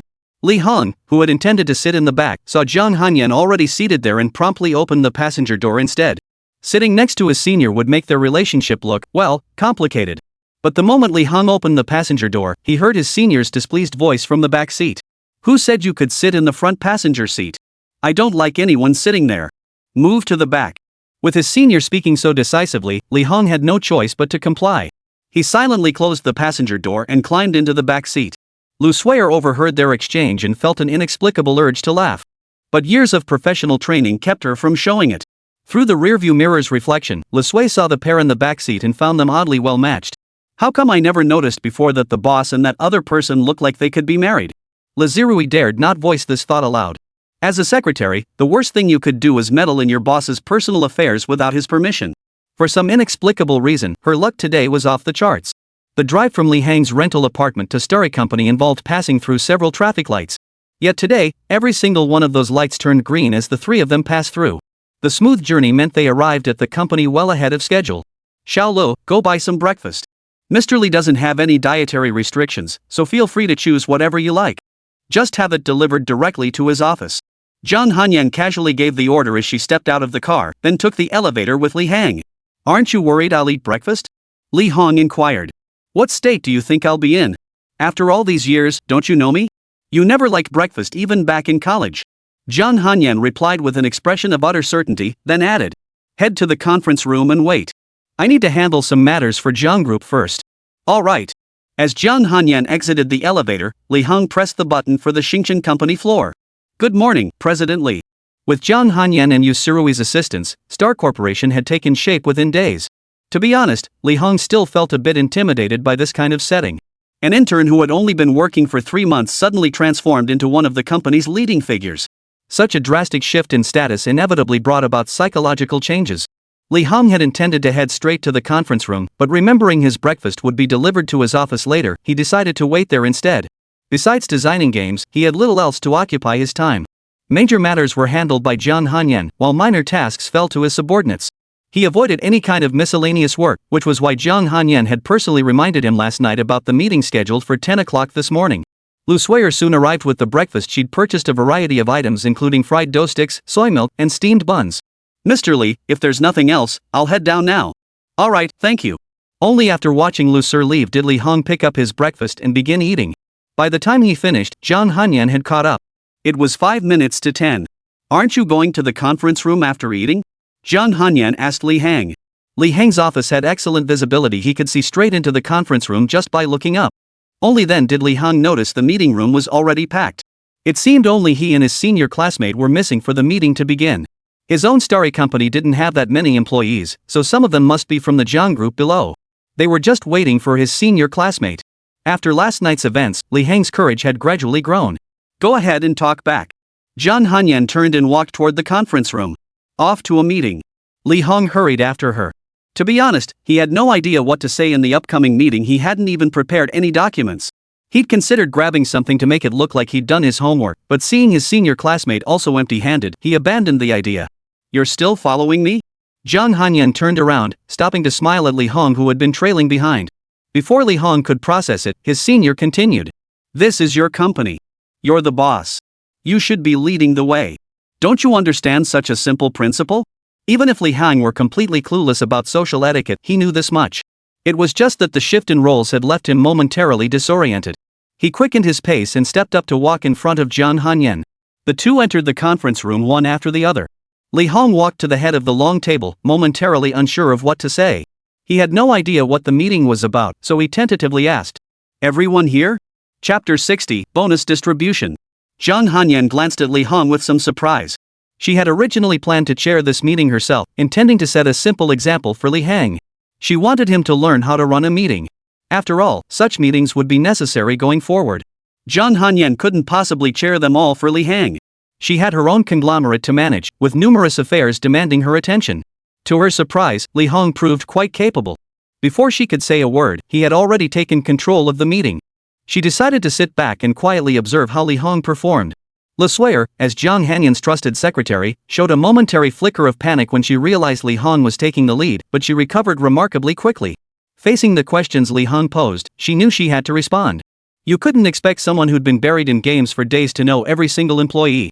Not to mention, there were figures from the Zhang group present. Everyone is present. Mr. Li. Le Sueur stood to the side and nodded. All right, let's begin the meeting. Lí Héng stood before the table, feeling a bit intimidated. He'd never experienced this kind of situation before, dozens of eyes fixed on him, waiting for his words. The biggest problem was, he had no idea what to say. He could only continue by asking, Secretary Lu, how were the sales figures for Three Kingdoms yesterday? With no experience, Lí Héng could only choose a topic where he was absolutely sure not to make a mistake. Le Sueur pushed her glasses up her nose and replied with a serious expression. Back-end data shows that within the first 24 hours of its launch, Three Kingdoms sold 3.5 million copies, with sales exceeding 1 billion federal credits. Concurrently, the game hit a peak of 2.3 million online players, landing at number 1 on the global bestseller charts and setting the second highest simultaneous online record in history. Additionally, due to the surge in player demand after launch, STM urgently expanded server capacity to handle the traffic pressure. Beyond the Great Xia region, players from other regions also contributed. Le Sueur listed Three Kingdoms' impressive achievements one by one. Not only the meeting attendees, but even the game's developer, Lí Héng, was stunned. He had anticipated the game's popularity, but never imagined it would shatter so many records. As for achieving the second highest historical concurrent player count rather than the highest, Lí Héng remained unconcerned. His game was completed in just a few days. Even with extensive time spent on promotion and hype, the window available to him remained too narrow. Had he begun building momentum a month or more earlier, that top record might well have been broken. Indeed, such specialized analysis was best left to the experts. If Lí Héng had looked at it, he would have only focused on sales figures and positive reviews. He wouldn't have analyzed all this data. Lí Héng felt he'd somehow lost his normal reaction to money. Had he earned this much in his past life, he would have been overjoyed. His current reaction felt oddly subdued, as if all this success were somehow expected. The achievements of Three Kingdoms far exceeded industry expectations. Before its launch, industry experts predicted the game would break 100 million yuan in sales on its first day. Most experts estimated its lifetime sales would range between 1 and 4 million copies. Yet now, on its very first day, Three Kingdoms had already reached the upper limit of those projections. It even shattered the billion federal coin sales mark. Three Kingdoms had thoroughly humiliated those so-called experts with its sales figures. Le Sueur grew increasingly animated as she spoke, her excitement mounting with every sentence. Even Lí Héng, standing nearby, felt his emotions fully stirred, experiencing a surge of excitement. Listening to her, Lí Héng felt a bit dazed. Could such an incredible game really be his creation? Truthfully, it owed much to this parallel universe historical disconnect. The public always held a sense of novelty toward history. Historical-themed games, TV dramas, novels, and the like all felt like carbon copies. Initially, they seemed acceptable, but as exposure to similar content increased, people grew completely disinterested. This trend was evident in the declining participation rates of historical competitions year after year. As Le Sueur uttered her final word, the entire venue fell deathly silent. Everyone was stunned by the terrifying statistics. All eyes converged on Lí Héng. Their stares seemed to want to peel him alive, desperate to see how his brain was wired. How could such a polished piece be created in such a short time? Good. Lí Héng, feeling uncomfortable under the intense scrutiny, was the first to break the silence by clapping. The meeting room atmosphere grew eerily quiet. The conference room erupted in thunderous applause. Mr. Li is truly a prodigy. To create such an unprecedentedly popular masterpiece as Three Kingdoms at such a young age, he is bound to achieve even greater success in the future. Mr. Jiang truly has an exceptional eye for talent. At first, I feared his investment might go down the drain, but it turns out my own perspective was too narrow. Under the leadership of President Jiang and President Li, both companies are destined to reach greater heights. Flattering words poured in from all sides. Lí Héng listened to it all with relative ease. He'd heard such praise so often lately that his body had gradually built up an immunity to it. It was Zhang Hanyan who, unusually, smiled before the employees. When the moment felt right, Lí Héng raised his hand to signal for quiet. For the remarkable success of Three Kingdoms, I believe the person most deserving of gratitude is my senior classmate, President Zhang Hanyan. It was she who overruled objections and invested heavily in Starry Sky Company, providing me with the capital needed to develop the game. She gave an ordinary person like me the chance to stand shoulder to shoulder with the industry giants. Therefore, I believe the greatest benefactor of Three Kingdoms is not me, but General Manager Jiang. Without her, I'd still be an unemployed nobody in society. How could I have achieved what I have today? These words come straight from Lí Héng's heart. While his personal creativity was crucial, without Zhang Hanyan's assistance, he wouldn't have known how long it would take to scrape together the initial funding for game development, let alone stage a perfect comeback. Applause filled the conference room once more. Joyful occasions lift spirits, and smiles spread across every face, easing the meeting's previously solemn atmosphere. Lí Héng raised his hand to regain control. Hold your excitement for now. After uttering these words, Lí Héng deliberately paused to gauge the reactions of those present. Sure enough, after his words, a hint of worry flickered across every face. Sentences that began this way rarely heralded good news. Because there was even better news to come. All employees involved in the Three Kingdoms project will receive bonuses. As soon as Lí Héng finished speaking, the conference room erupted in excitement. Chapter 61, I'm here to see my partner. If the earlier excitement was cheering for Three Kingdoms' success, this was pure, unadulterated celebration for themselves. Everyone present had contributed to Three Kingdoms in some capacity, so naturally they were thrilled about the bonus. And this game had only been in development for a few days. Even if the days leading up to its launch required preparing a mountain of materials, adding a bit to the workload. But that extra effort was nothing compared to the massive profits they were now reaping. With Three Kingdoms bringing in so much revenue, could Lí Héng possibly skimp on the bonuses? Of course not. Young people, generally speaking, aren't stingy.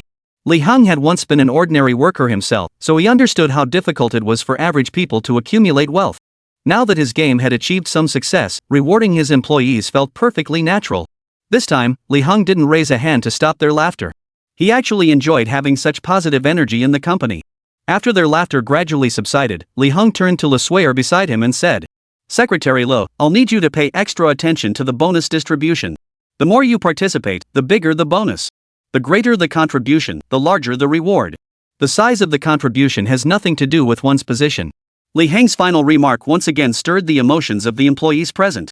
Look at that now, that's a boss with integrity, a true entrepreneur with a conscience. Though it's true that General Manager Jiang had treated them well before. Let me be candid with everyone, I'm still new to company management. I'll continue to rely heavily on General Manager Jiang's guidance, and I hope you'll all support her work moving forward. That's all I have to say. I'll now hand the floor over to General Manager Jiang.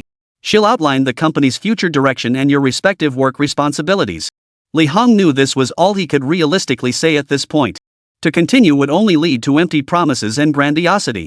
Better to hand the floor to his senior colleague and avoid wasting everyone's time. After speaking, Lí Héng led the applause. Zhang Hanyan wasn't surprised by this. On the contrary, if Lí Héng had lingered on stage any longer, she would have found him somewhat superficial. After all, as his senior, she knew exactly what he was capable of. Zhang Hanyan rose and took Lí Héng's former spot, leaving him nowhere to go but to sit in her seat. Regarding the performance of Three Kingdoms and everyone's bonuses, General Manager Li has already covered that earlier, so I won't repeat it here. Now let's discuss the company's actual development direction. Zhang Hanyan was decisive and efficient, diving straight into the meeting's core topic the moment she took the floor. I expect everyone to take this seriously. Future bonuses will only increase, never decrease. Anyone with half a brain can see that Three Kingdoms has a bright future ahead. In fact, Starry Company's inbox is already overflowing with job applications. Among them were even veteran employees from Penguin Company. Listening to Zhang Hanyan's speech, Lí Héng felt a wave of drowsiness wash over him. Yet as one of the company's leaders, he couldn't just drift off. Why did he, a game developer, have to sit through these meetings? Lí Héng was so frustrated he began questioning his very purpose. Zhang Hanyan noticed Lí Héng's state. After outlining a policy, she made a rare off-topic remark. "Mr. Li, why don't you head to your office to brainstorm some game storylines?" Lí Héng instantly recognized this as his senior classmate's excuse to let him slip away, and he shot her a look of gratitude.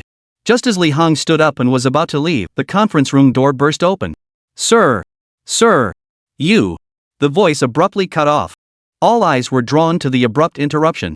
Standing at the doorway was a man around 6 feet tall, dressed in expensive clothes, with a watch on his wrist that clearly wasn't cheap. A security guard followed behind him. The security guard looked troubled as he addressed Zhang Hanyan. "Ms. Jiang, I'm sorry. This gentleman kept pushing forward. I couldn't stop him. It's fine. You can return to your station now." Zhang Hanyan didn't give the security guard a cold shoulder. Instead, she turned her gaze to the intruding man. For the first time, a look of distaste flashed across her usually impassive face. "Su Chen, what brings you here?" The man called Su Chen seemed oblivious to the expression on Zhang Hanyan's face. Noticing the conference room was full, he fetched a chair from outside and sat down as if it were the most natural thing in the world. "Can't I even come see my girlfriend?" Su Chen's words sent ripples through the previously quiet conference room. Employees whispered among themselves, clearly surprised that the Ice Queen, General Manager Jiang, had a partner. "Su Chen, I've made myself perfectly clear. There's no possibility between us. Can you please stop clinging to me?" "That's what you say. You're my partner, who else would I be clinging to?" Su Chen had taken shamelessness to a whole new level. The person before him looked strangely familiar to Lí Héng. Gradually, memories of this person began surfacing in Lí Héng's mind. Su Chen, a textbook rich kid. Rumor had it his family ran a company in Shanghai, owning several high-value villas in the area. His sister was a high achiever, but he himself was a living, breathing example of a spoiled rich kid. He was utterly uneducated. He managed to scrape by with a dismal score of just over 300 points on his high school graduation exam. Relying on his parents' accumulated wealth, he unsurprisingly went abroad for his studies. Ever since Lí Héng met his senior classmate, he'd known about Su Chen's existence, though he couldn't pinpoint exactly when the two had become acquainted. All Lí Héng knew was that his senior deeply disliked Su Chen. During college, Lí Héng learned that Su Chen was the person his senior despised the most. He persistently pursued her, utterly unfazed by her repeated rejections. She had made it abundantly clear that his actions only deepened her aversion. But Su Chen paid no heed. Gradually, the senior grew to despise Su Chen more and more. Finally, when she couldn't take it anymore, she asked Lí Héng to step in as a shield.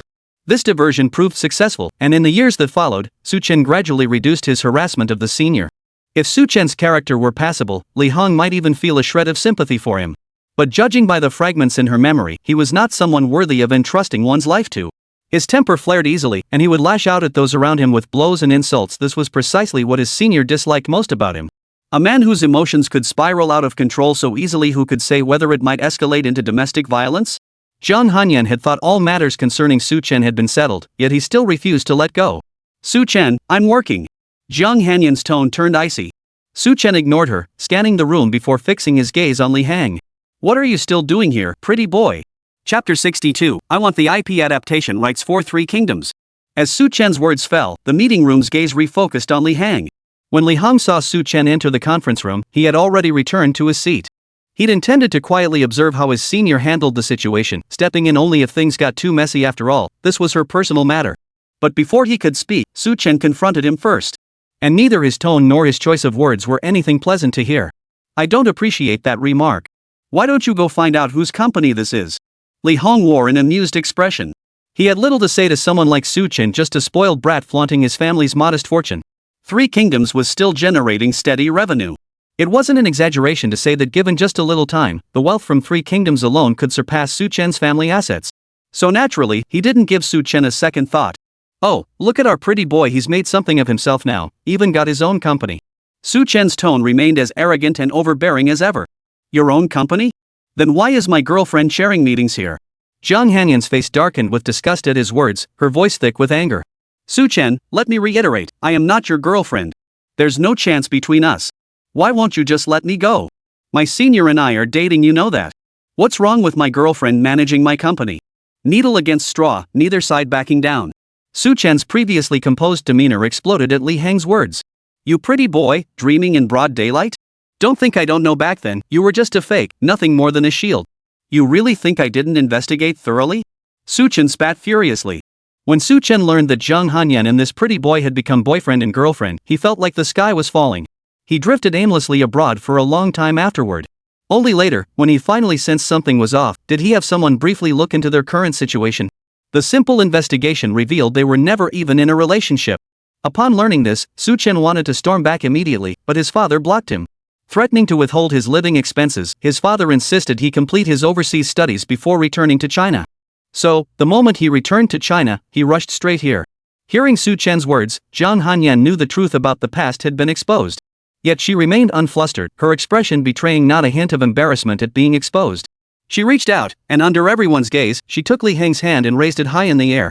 It was true she had used him as a shield back then, but how long ago was that? Your information is seriously outdated. We've been in a relationship for quite some time now. At this declaration, not only was Su Chen stunned into silence, but the entire conference room erupted in shock. Whispers and murmurs instantly filled the room. Though they'd long suspected something more than friendship between the two, and had their own theories. But hearing Zhang Hanyan explicitly confirm their relationship now still came as a surprise. As for Lí Héng, the man directly involved, he was utterly dumbfounded. Was he being used as a shield again? Why did his senior always use him as a shield? Lí Héng scanned the room and realized there truly was no one more suitable than him to serve as a shield. Su Chen witnessed this scene as if struck by lightning, taking a long moment to recover. Whether to comfort himself or to confirm his suspicions, his voice suddenly grew louder than before. Don't think I don't know you're just using this pretty boy as a shield. This time, I won't fall for it again. Zhang Hanyan hadn't expected Su Chen to be so persistent this time. Just as she felt at a loss, Lí Héng spoke up from the side. How shameless can you be? We're boyfriend and girlfriend, doesn't the entire company know that? Lí Héng shifted his gaze to the others in the conference room. Ask them if you don't believe me. The others instantly caught on and chimed in unison. That's right. Seeing this, Su Chen suspected they were in cahoots, but he couldn't very well say anything. He could only change the subject. Actually, I came here for a serious matter. If it's important, then speak up. What kind of business can't be discussed openly? Lí Héng motioned for Su Chen to explain himself right there. Hearing Lí Héng's words, Su Chen found unexpected courage within himself and spoke up. I hadn't planned to mention it here, not wanting to dampen your confidence. But since you insist, I'll be blunt. After speaking, Su Chen deliberately glanced at Lí Héng, hoping to see some reaction on his face. But he didn't see the expression he'd hoped for. Lí Héng found Su Chen's words oddly amusing. Undermine his confidence? Where did Su Chen get the nerve to say such things? Setting aside future prospects, just yesterday's sales figures for Three Kingdoms alone represented a performance that countless entrepreneurs could only dream of matching. Lí Héng's gaze towards Su Chen now held a hint of amusement. So Su Chen didn't even know what his own company did? No wonder he dared to be so arrogant. It could only be said that Su Chen's survival thus far was inextricably linked to his family background.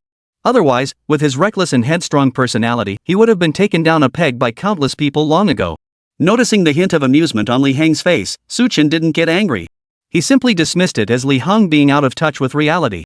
Mr. Jiang, Su Chen addressed him with rare formality. As you know, my family's company handles diverse operations. One particular project requires our collaboration to complete. Zhang Hanyan rarely saw Su Chen this serious. It seemed studying abroad had actually made the kid grow up a bit. Since this was business, everything could be discussed. Regarding the business matter, I'll need to finish the meeting in my conference room first. We can discuss it afterward, okay? Zhang Hanyan planned to wrap up the meeting first, then have more time to discuss details with Su Chen afterward. After all, Su Chen's family company was substantial. Securing this partnership would bring considerable benefits to the Zhang group. This matter is rather important and can't be delayed. Why not discuss it now? It won't take much time. Su Chen replied. While the matter was indeed important, he was more eager to see the look of shock on Lí Héng's face when he heard the details of the proposed partnership. Go ahead then. Zhang Hanyan, seeing Su Chen insist on discussing it in the conference room, gave him the chance. Little did she know that the moment Su Chen opened his mouth, he plunged everyone present into utter shock. I understand the game company developing Three Kingdoms is funded by President Zhang. Could you kindly introduce me to them? Our company requires the IP adaptation rights for Three Kingdoms. Chapter 63, the meeting's focus was on Three Kingdoms. Just as Su Chen had anticipated, when he finished speaking, Lí Héng's face indeed betrayed a look of shock. Every pair of eyes in the conference room was fixed on him, and he relished the attention. He relished this feeling of being the center of attention. But something felt off about those gazes. What was going on? Lí Héng tightened his grip on Zhang Hanyan's hand, signaling her to lean closer. Zhang Hanyan understood and moved her body closer. Then she heard Lí Héng speak softly. Was he always this clueless when you first met him? Who could keep their cool in this situation? You storm into my company, causing a scene, acting like you don't care about anyone. Then the moment you open your mouth to talk business, you want to discuss a partnership with my company's products. So before you started all this commotion, you didn't even bother to look at any materials. You didn't even have the basic courtesy to find out where the company is located or who the boss is. All you knew was that Jiang Hanyan invested in it. What good does that do? Su Chen's plan was simple and straightforward. He intended to find Jiang Hanyan first to discuss the partnership. As an investor, Jiang Hanyan would surely have more detailed information than what was available online. He could then have her explain the materials to him. First, it would strengthen their relationship. Second, it would give him a better understanding of the company behind the Three Kingdoms game. Whispers rippled through the conference room. Is this guy here to make a fool of himself? Showing up without a shred of information? This is too entertaining, it's almost too explosive. Let's just sit back and enjoy the show, this is priceless. I wonder how he'll react when he finds out the person he's looking down on right now is actually the lead designer of Three Kingdoms. I bet his face will be priceless then. This is going to be a show. The meeting room crowd was loving the drama. Lí Héng suppressed the smile on his face and said with a serious expression, "How can you be so sure the Three Kingdoms game company would agree to collaborate with you? I heard Three Kingdoms opening day performance was dazzling, it racked up a bunch of first and second place rankings. Why would they choose to partner with you?" Though Lí Héng's words were meant to tease Su Chen, they weren't untrue. Three Kingdoms had grown into a massive entity, and its IP influence was nothing short of extraordinary. If they absolutely had to adapt an IP, Starry Sky Company would never choose Su Chen's company as their first option. Su Chen's family company had some presence in the Magic City, but facing a hot potato like Three Kingdoms, they clearly couldn't handle it. Without exaggeration, if Lí Héng were to announce an IP adaptation project today, Fortune 500 companies would be lining up at his doorstep. And their attitude would be 100 times better than Su Chen's. So why would Starry Company choose Su Chen's firm? Especially considering the lingering friction between the two men. Su Chen's expression shifted slightly as he listened to Lí Héng's words.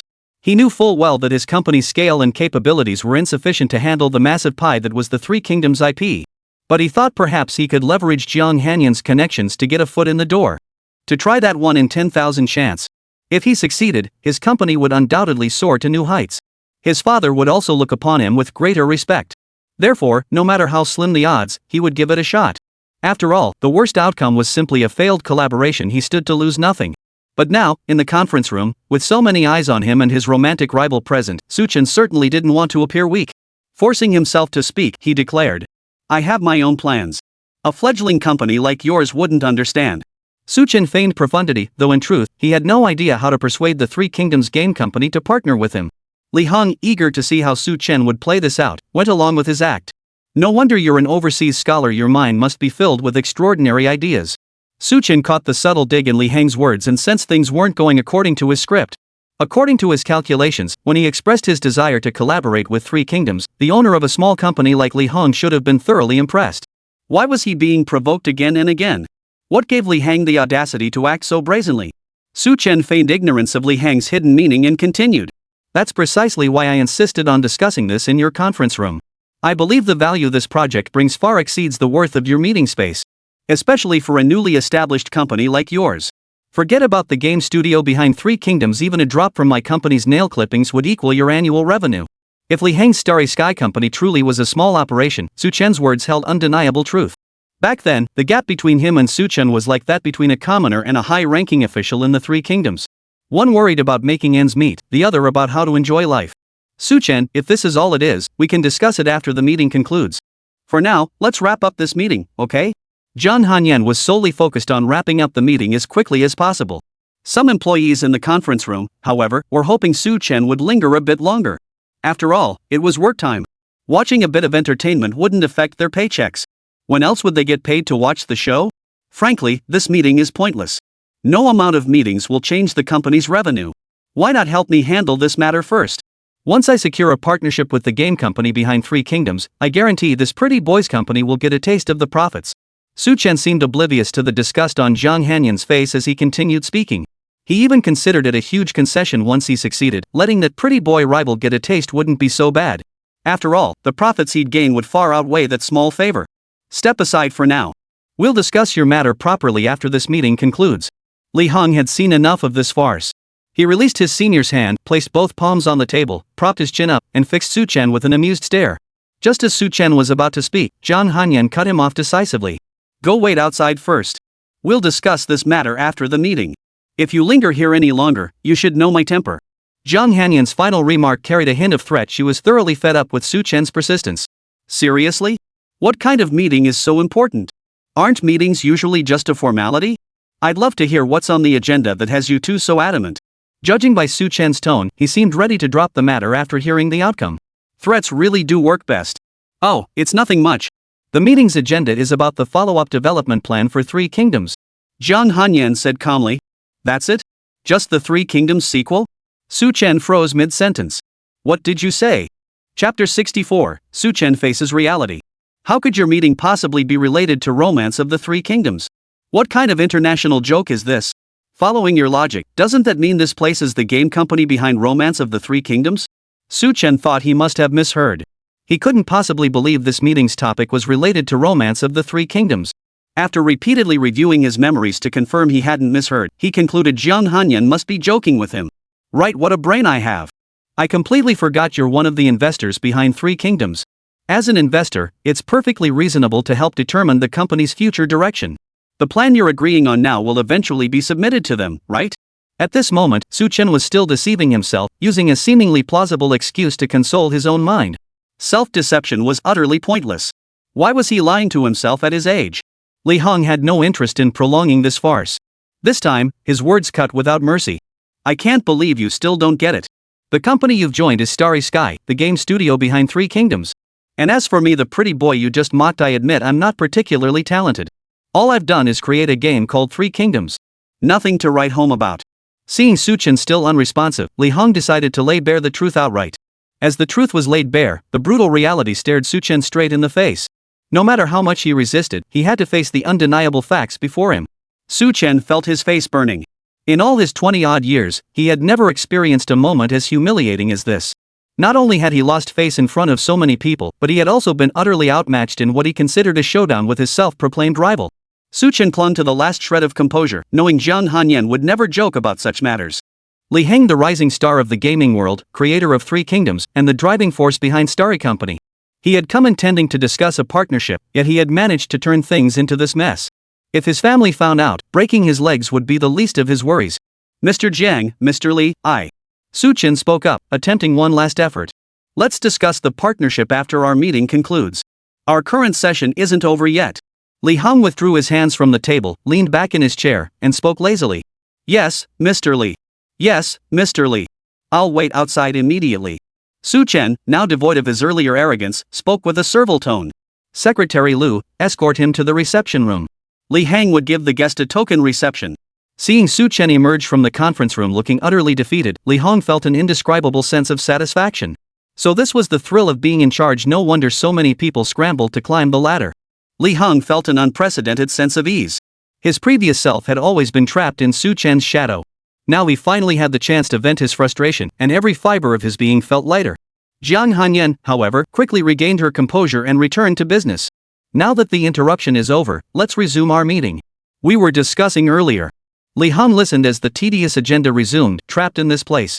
There was no way around it. He feared that if he left now, Su Chen would pester him. Given Su Chen's temperament, he was certainly capable of such behavior. Once Su Chen latched onto him, Lí Héng wouldn't be able to create games. He wouldn't even get a moment's rest. Better to wait in the conference room for Zhang Hanyan to finish the meeting. After all, when it came to dealing with Su Chen, Zhang Hanyan had plenty of experience. He'd leave this matter to his senior to handle.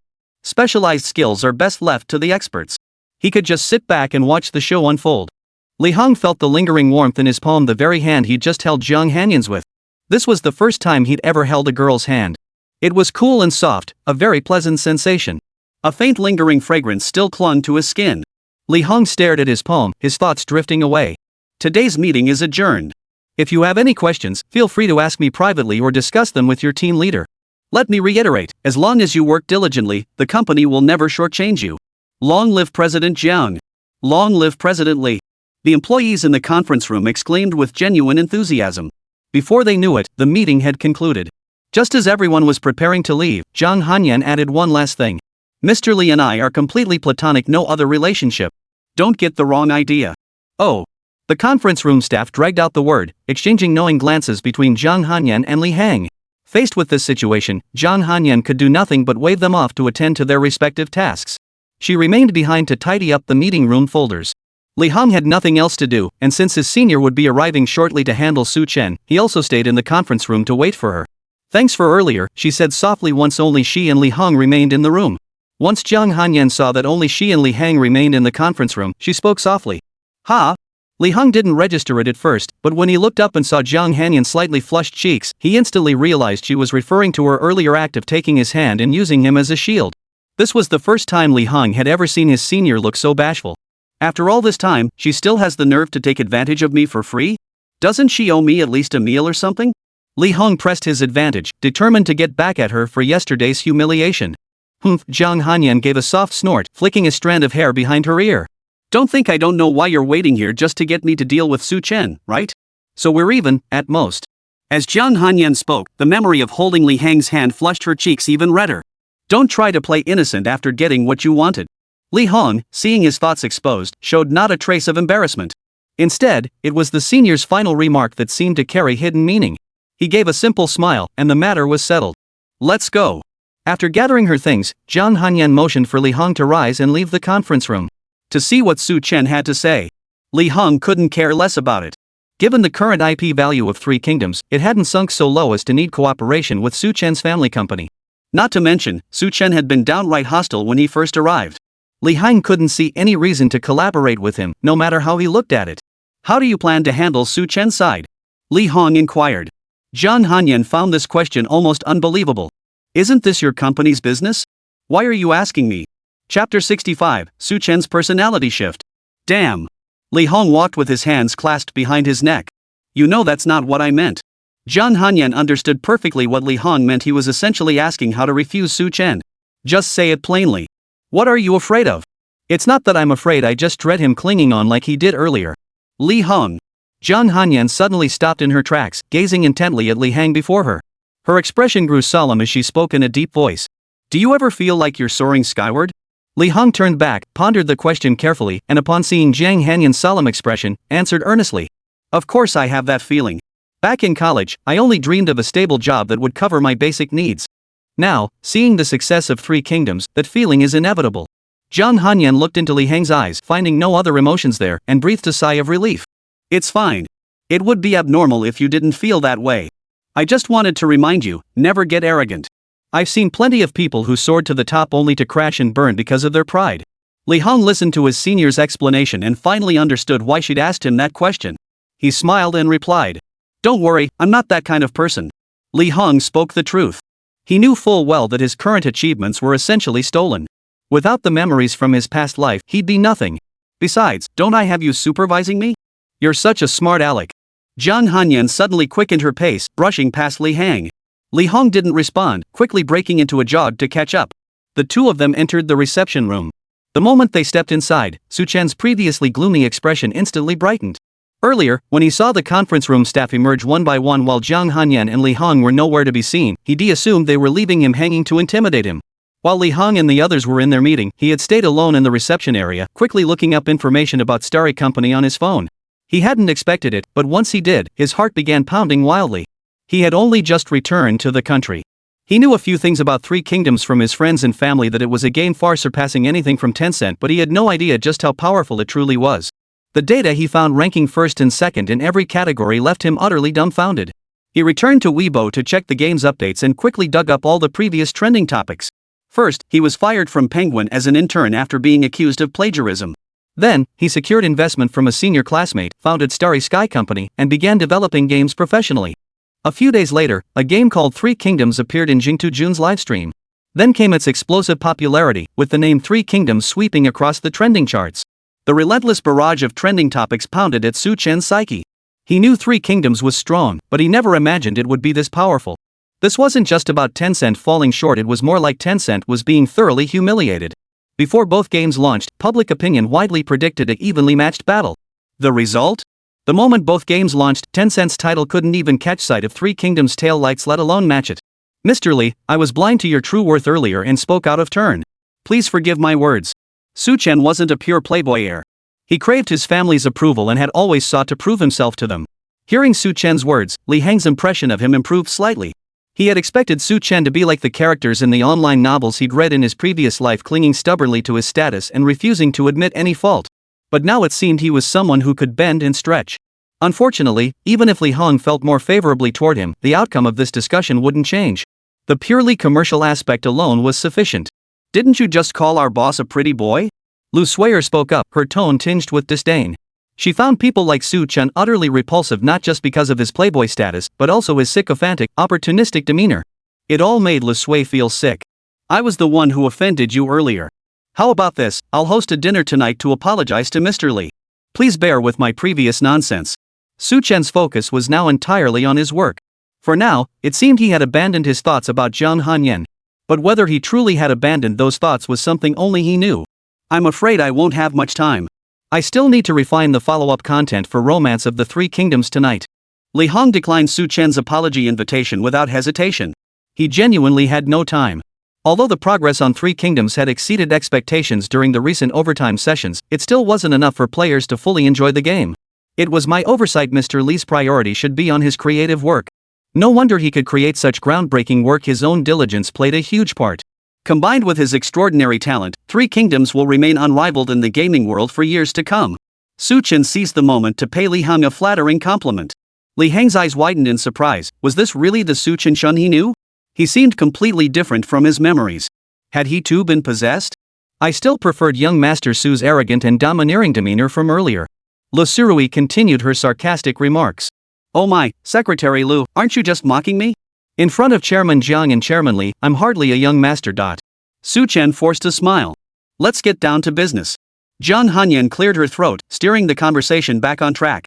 It's still what I mentioned earlier in the conference room regarding the copyright for Three Kingdoms. Su Chen ventured cautiously. Mr. Su, let me ask you a straightforward question. Why should I partner with you? Can your company offer a price that catches my eye, or provide resources I never imagined? Lí Héng had no interest in wasting time on Su Chen and cut straight to the point. Before Su Chen could respond, Lí Héng continued. You know full well, young Master Su, that based on the current value of Three Kingdoms, your company simply can't afford it. Let's put this idea to rest now. It's a waste of time for both of us. Though Su Chen had anticipated Lí Héng's response, he couldn't help but feel a pang of disappointment. Understood, Mr. Li. The arrogance and domineering aura that had radiated from Su Chen moments ago had vanished.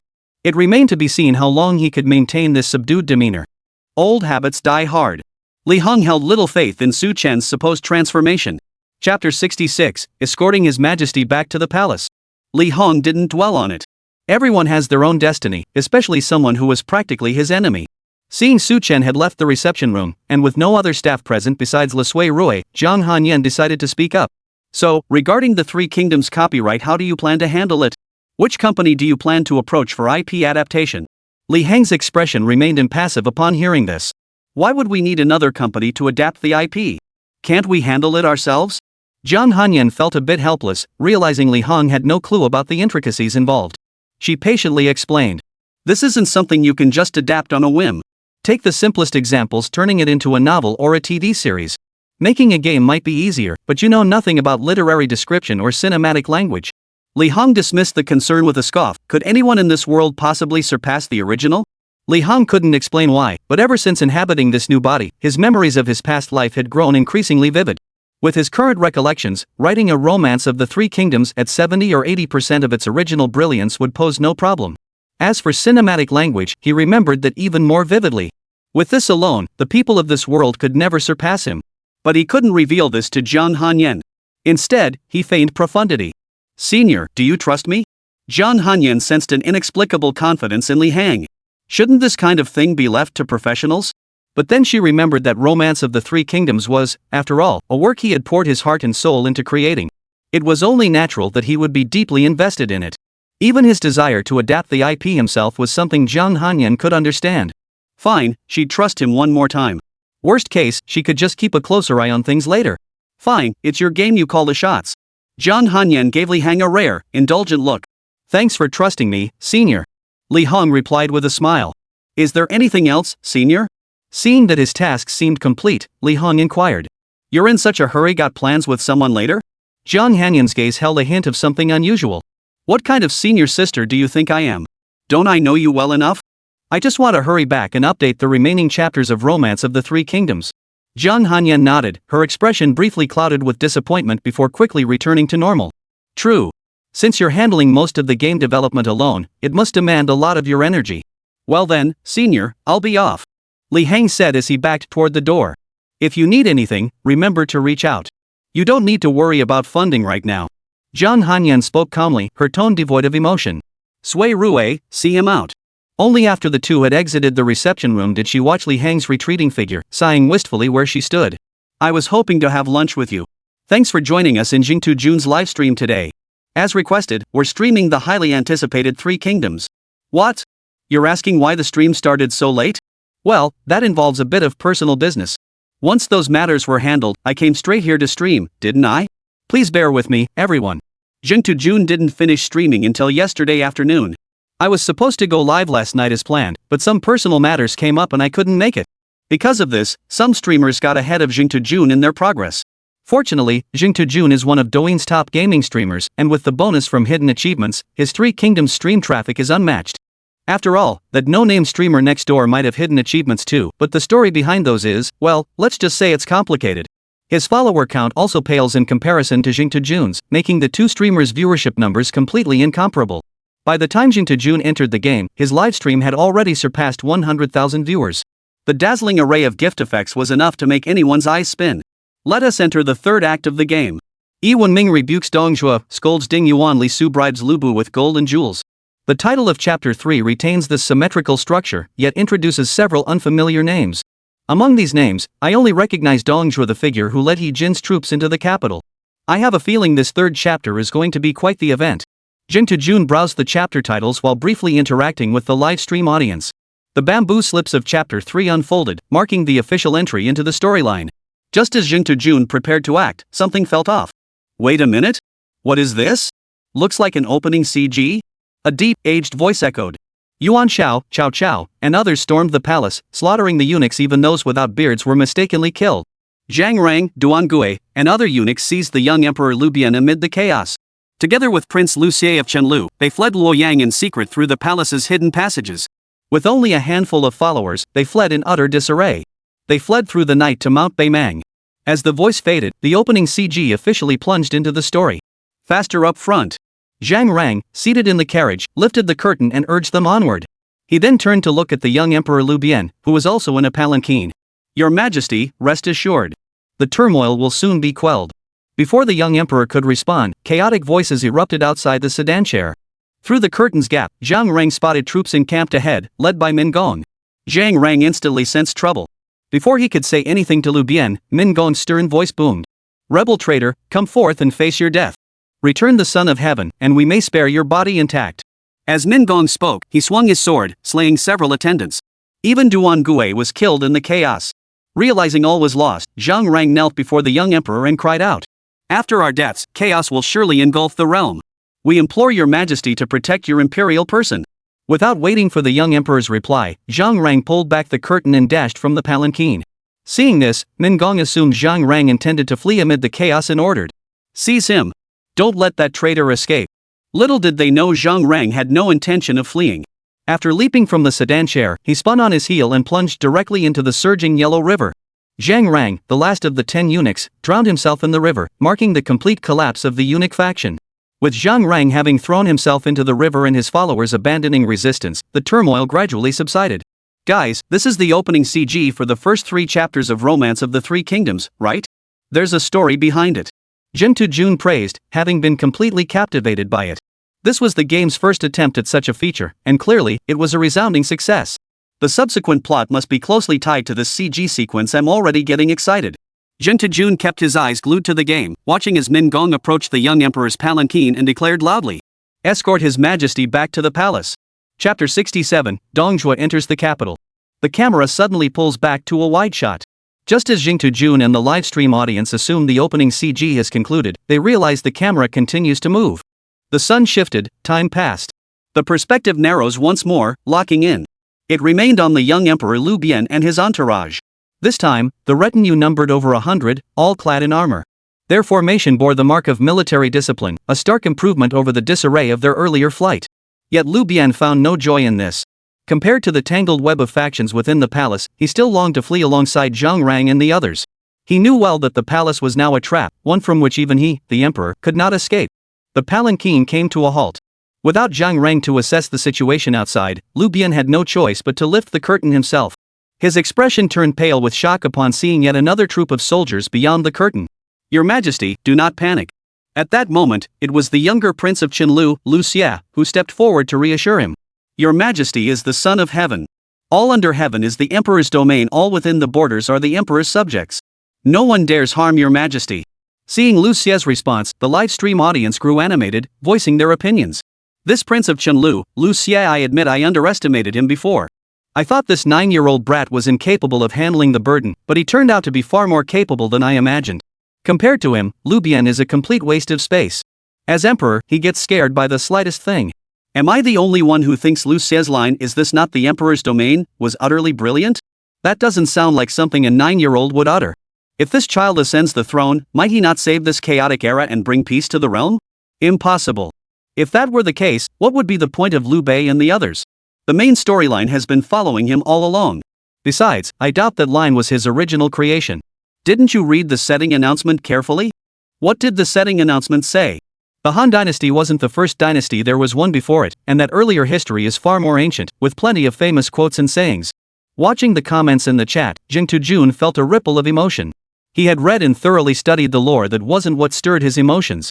Rather, it was the realization that the prince he had always resisted now possessed such abilities it felt like he'd been slapped in the face.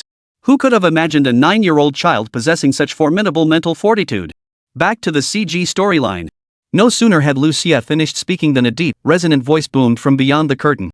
Dong Zhuo arrived too late to save your majesty. We beg your forgiveness. We, your subjects, arrived too late to save the emperor. We beg your majesty's forgiveness. The clanging of armor and the roars of soldiers erupted simultaneously, their momentum piercing the heavens. Lú Bian, seated within the palanquin, jolted violently, clearly startled by the sound. Dong Zhuo appeared to be paying homage to the young emperor under the guise of rescuing him, yet his troops stood in perfect formation, radiating a murderous aura, a clear display of military intimidation. Jing Tujun thought to himself. The young emperor Lú Bian's performance was far from satisfactory. With the state in peril, General Dong Zhaojuan's loyal defense will be remembered for centuries. In this critical moment, it was Lú Xia who stepped forward to respond on behalf of the young emperor, calmly soothing Dong Zhuo. Min Gong, loyal to the Han Dynasty, knew Dong Zhuo and his men harbored ill intent and did not wish to simply hand over the young emperor. But Dong Zhuo's military might was overwhelming. Min Gong commanded only a few hundred exhausted men, too weary to fight. Thus, knowing he could not resist, Min Gong had no choice but to hand over the young emperor and retreat dejectedly to the sidelines. Dong Zhuo now held complete control over both the young emperor and the prince of Qinlu. Min Gong, the last symbol of loyal Han officials striving to save their sovereign, thus vanished from the stage of history. The opening CG for Chapter 3 officially concludes. Jing Tujun regains control of Sima Panyan's perspective. The palace lay in utter ruin. The fires that had burned through the night had been extinguished at some point, leaving trails of blood everywhere. Walking through the palace, Jing Tujun surveyed the traces of battle and couldn't help but recall the palace's former splendor before the turmoil. How could such a magnificent structure have been reduced to this? Jing Tujun sighed deeply. He truly felt a pang of sorrow for these structures. Every time he had seen them before, they had evoked a sense of grandeur within him, accompanied by an inexplicable pride. It was as if such a palace truly existed in the history of the Great Xiao region. Just as Jing Tujun was lost in these melancholy thoughts, he heard servants rushing through the palace, shouting, Dong Zhuo has entered the capital with the young emperor and Prince Qianlu. The Xiliang army follows in their wake. Jing Tujun wasn't particularly surprised by this news, having just watched the opening CG. But why did everyone look utterly terrified upon seeing Dong Zhuo's arrival? I'll bet 50 cents worth of spicy noodles that Dong Zhuo will definitely make a big move after entering the capital. No kidding, even a fool could see it. The CG already highlighted him, his actions clearly marked him as no good.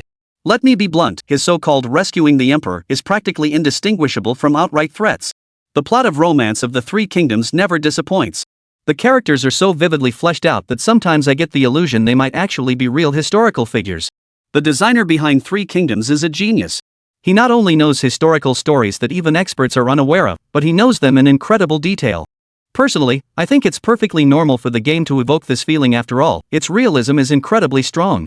It's in a completely different league compared to those subpar games flooding the market. Seeing that the livestream chat was filled with ordinary comments and no useful suggestions, Jing Tujun withdrew his gaze. Your Excellency Sima, a servant approached Jing Tujun and addressed him respectfully. What is it? Jing Tujun, having learned through these days of gameplay that he now held an official position, spoke with a measure of dignity befitting his status. My master has entered the capital today and has specially arranged a banquet, inviting all of you to attend. Upon hearing the servant's words, Jing Tejun knew without asking that this young man's master was none other than Dong Zhuo. Hosting a grand banquet immediately upon entering the capital? Such brazen behavior. Jing Tejun was utterly convinced something major was brewing. Now it's just a matter of seeing what kind of shenanigans Dong Zhuo has up his sleeve. This banquet was bound to yield plenty of interesting developments. Jing Tejun adjusted his attire slightly, lest he be criticized and targeted by Dong Zhuo. At this banquet, he intended to be nothing more than a bystander, observing how they would react. On the way to the banquet, many servants whispered among themselves. Jing Tejun leaned in quietly and overheard their discussions about Dong Zhuo's entry into the capital. The moment Dong Zhuo entered the capital, he brought his iron armor army into the city, rampaging through the streets and causing panic among the common folk. Who dares bring ironclad troops into the capital? How many heads does he have to lose? Hush! His Majesty is in his hands now. Whatever he wants to do, he can do. Chapter 68, Are you planning a rebellion? Jing Tejun listened to the servants' conversation, his expression remaining largely unchanged. Yet inwardly, his opinion of Dong Zhuo sank another notch. A man like Dong Zhuo would be charged with disturbing the peace and thrown in jail by the authorities today. Guys, I'm getting nervous. Dong Zhuo doesn't seem to have good intentions. Do you think he'll slaughter all of us attending the banquet? Jing Tejun once again analyzed the plot developments with his livestream audience. You see, both the young Emperor Liu Bian and Prince of Chunlu Lu Xia are now in Dong Zhuo's grasp, and he holds military power as well. It's safe to say Luo Yang is essentially under his sole control. Jing Tejun slapped his forehead in realization. No wonder Cao Cao always opposed Dong Zhuo's entry into the capital. Damn it! This is literally inviting a wolf into the house. What was he Jin thinking? How could he have agreed to Yuan Shao's proposal back then? Jing Tejun cursed He Jin and Yuan Shao furiously. These two, if the Han dynasty falls now, they deserve full credit for it. After venting his fury, Jing Tejun continued his analysis. Given the current plot, I find it hard to believe someone like Dong Zhuo has no ambitions for imperial power. So I'll venture a guess, this banquet isn't some friendly affair. He'll likely use it to announce his claim to the throne. Jing Tejun delivered this analysis with utmost seriousness. From a god's eye view, Jing Tejun's analysis wasn't half bad except for one crucial flaw: Dong Zhuo currently had no intention of becoming emperor. More accurately, he dared not. Numerous warlords still held sway outside Luoyang. Should Dong Zhuo proclaim himself emperor, they would unite in rebellion. The Xiliang forces were not yet strong enough to withstand the combined might of all the warlords. The livestream audience dismissed Jing Tejun's analysis with disdain, mockingly retorting, "Please, streamer, I'm begging you put away your so-called divine powers. When has your prediction of Three Kingdoms plotlines ever been accurate? Indeed, every time we watch the streamers spouting nonsense with such solemnity, every time we believe the plot will unfold as predicted, the story delivers a resounding slap in the face. The streamers' predictions carry too much authority. I've never seen one come true. But it's not entirely the streamer's fault. The game's plot twists are genuinely unpredictable. When I watched the streamer play other games, their plot predictions were usually 70–80% accurate. It's just that when it comes to Romance of the Three Kingdoms, they're off their game. This just proves how mind-bending the plot of Romance of the Three Kingdoms really is." Some viewers in the livestream chat still spoke up for Jing Tejun. Jing Tejun watched the chat without responding. He intended to prove everyone wrong with the actual storyline. At this moment, silence was the best response. Another reason was that the fiercer he argued now, the harder his face would hit the ground if things didn't unfold as he predicted. The closer they got to the banquet venue, the more ministers they saw. They hurried along, whispering among themselves. Journey Fungus tried to eavesdrop, but these ministers were crafty as foxes. The moment they spotted him approaching, they clamped their mouths shut. It was as if they were discussing some state secret of the utmost importance. Jing Tejun didn't want to make a fool of himself, so he walked into the banquet hall on his own. Upon entering the palace, a palace maid approached. "Lord Sima, this way, please." Jing Tejun followed the palace maid until they reached a secluded table. The attendant indicated this was Sima Panin's seat. Jing Tejun was quite satisfied with this spot. It offered a perfect view of the spectacle while keeping him safely out of the fray.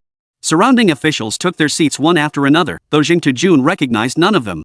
Jing Tejun had expected a long wait before the banquet commenced, but within moments, every seat was filled. It seemed these ministers still harbored some fear of Dong Zhuo. Dong Zhuo, pleased that the ministers had shown him such respect, smiled and said, "Thank you all for attending my welcome banquet." With Dong Zhuo's words, the banquet officially commenced. Just a welcome banquet? Jing Tejun had never heard of anyone throwing a welcome banquet for themselves. Court ladies began serving dishes to each seat. Jing Tejun gazed at the dishes on the table and found them hard to swallow. Appearance, aroma, flavor, none of it was present. It was nothing short of a waste of good ingredients. Jing Tejun picked up the wine cup again and poured himself a glass of lukewarm wine. But after just one sip, he nearly spit it out. Was this even wine? It was downright awful. Jing Tejun resolved to keep his hands to himself, touching nothing on the table, and quietly waited for the plot to unfold. Sure enough, halfway through the banquet, Dong Zhuo made his move. Gripping his long sword, he declared, "The current emperor is weak and unfit to serve the ancestral temple. The Han court cannot tolerate such a ruler. Therefore, I shall follow the precedent set by our predecessors. Depose the young emperor Liu Bian as Prince of Hongnon." Upon hearing Dong Zhuo's words, Jing Tejun's true colors instantly surfaced. He raved in the livestream. "See? The trolls are speaking. I told you the plot would unfold exactly like this. Speak up. I, Jing Tejun, was simply too lazy to argue with you lot earlier. Now I'm showing you with facts. Isn't this unfolding exactly as I predicted?" After enduring so much, Journey Fungus finally got his moment to shine. One word: satisfaction. Just as Jing Tejun was venting his frustration, Dong Zhuo continued. "I propose enthroning Prince Liu Xie of Chunlu as emperor to stabilize the court. Therefore, I have prepared a banquet at Wenminjuan, inviting all ministers and nobles to discuss the matter of deposing and enthroning the emperor." Upon hearing Dong Zhuo's words, Jing Tejun recognized his grand gesture, yet Dong Zhuo's earlier arrogance instantly retreated. His arrogance hadn't even lasted long. Why doesn't Dong Zhuo just crown himself emperor? Wouldn't that be more satisfying? Why go through the trouble of installing a 9-year-old child on the throne? Jing Tejun glanced at the live chat comments. Oh dear, it was densely packed with negative remarks. He admitted he might have raised his voice a bit earlier, but did the viewers really have to be this harsh? Everyone. Jing Tejun cleared his throat and said with utter shamelessness. Longtime fans know I was just playing up the drama for the show. Let's get back to the story. Back to the story. Dong Zhuo swept his gaze around the room, his eyes cold and piercing as he declared. Those who refuse to comply shall be beheaded. Only after these words did Dong Zhuo's true fangs finally emerge. This was no banquet for discussion, it was outright military intimidation. All the nobles present bowed their heads in fear of Dong Zhuo's military power, none daring to speak. Jing Tejun had thought the banquet would end here. But suddenly, amid the silence, one man slammed his hand on the table and stepped forward to the front of the banquet hall, shouting, "No! No! Who do you think you are, daring to utter such blasphemy? The current emperor is the legitimate son of the late emperor. He has committed no wrongdoing. How dare you speak of deposing him and installing another? Are you planning to rebel?" Chapter 69, Those who follow me shall live, those who defy me shall die. The tension in the room reached its peak. Swords were drawn, bows strung, everyone seemed ready to strike at the slightest provocation. Jing Tejun was utterly engrossed in this dramatic scene, speechless. Thus, during this climactic moment, Jing Tejun unusually refrained from providing commentary or analysis for the audience. The live stream audience felt slightly unsettled. In the scene, Dong Zhuo, upon seeing Ding Yuan, leapt to his feet and, after publicly exposing him, flushed crimson with rage and thundered. "Those who obey me shall live, those who defy me shall die." Dong Zhuo's eyes bulged with fury. At that moment, Yuan Shao, who had remained silent until now, suddenly stepped forward and declared, "The court has only just stabilized, we cannot make rash changes." Seeing another man dare to defy him, Dong Zhuo roared, "How dare you speak out, you upstart? All matters under heaven now depend on me." Yuan Shao countered sharply, continuing, "The realm's strength lies not solely in Lord Dong." Hearing this, Dong Zhuo drew his sword, pointing the tip at the two men and declared, "Do you wish to test the sharpness of my sword?" But Yuan Shao drew his own sword simultaneously, showing no sign of backing down. "My blade is no less sharp." Dong Zhuo, upon hearing this, was about to slay both Yuan Shao and Ding Yuan on the spot. But at that moment, Li Ru, the strategist who had been standing by, spoke up to advise him. Behind Ding Yuan stands a man of imposing bearing and formidable presence, wielding a halberd and glaring with fury. I suspect this man poses a threat. In my humble opinion, we should hold our ground for now. And what of Yuan Shao? Dong Zhuo's authority had been challenged, and he urgently needed to execute someone to reassert his authority. The Yuan family has produced 3 grand ministers over 4 generations, and their disciples and former officials are spread throughout the land. They must not be provoked lightly. Seeing even his strategist Li Ru speak thus, Dong Zhuo could only slowly sheath his drawn sword, forced to bide his time. Jing Tejun watched the tense standoff dissolve before his eyes, feeling a slight pang of disappointment. He'd hoped to witness a clash between the two sides. Still, Dong Zhuo's earlier declaration, "Those who obey me shall live, those who defy me shall die," was truly tyrannical. But what the hell was that about talking tough earlier only to back down during the standoff? Bullying the weak and fearing the strong, right? Jing Tejun believed he had finally seen through Dong Zhuo's character. Faced with the two men's provocation, Dong Zhuo held his temper and could only watch helplessly as they rode away. At the banquet, Dong Zhuo showed no interest in discussing the matter of deposing the emperor.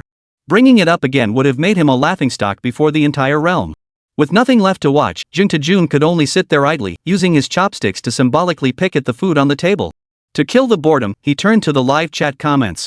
This Dongzhi backed down way too fast, especially after all those bold words earlier. For some reason, I can't shake the feeling that Dongzhi's character is crumbling. One moment he's declaring death to all who defy me, the next he's fallen silent. Nonsense. His character is spot on, perfectly embodying that bully. Personally, I think Dongzhi's character is spot on, classic bully who preys on the weak. With military power in his hands, I refuse to believe he'll swallow this humiliation. Just wait, Dongzhi will definitely make a big move. If he doesn't, I'll eat a ton of toilet paper. Alright, you're talking big now. Guess the streamer's gonna take the fall, huh? Jing Tajun was more than happy to indulge his fans' antics, casually replying. No way am I taking that fall. If you wanna eat it, go ahead and eat it yourself. When it comes to live streaming entertainment, Jing Tajun knows exactly how to handle things. Otherwise, he wouldn't have become one of the top game streamers on Douyin. At the banquet, Jing Tajun sat idle, just waiting it out until the feast ended. Finally over. Jing Tajun stretched his limbs. That unique kneeling posture from Three Kingdoms nearly killed me.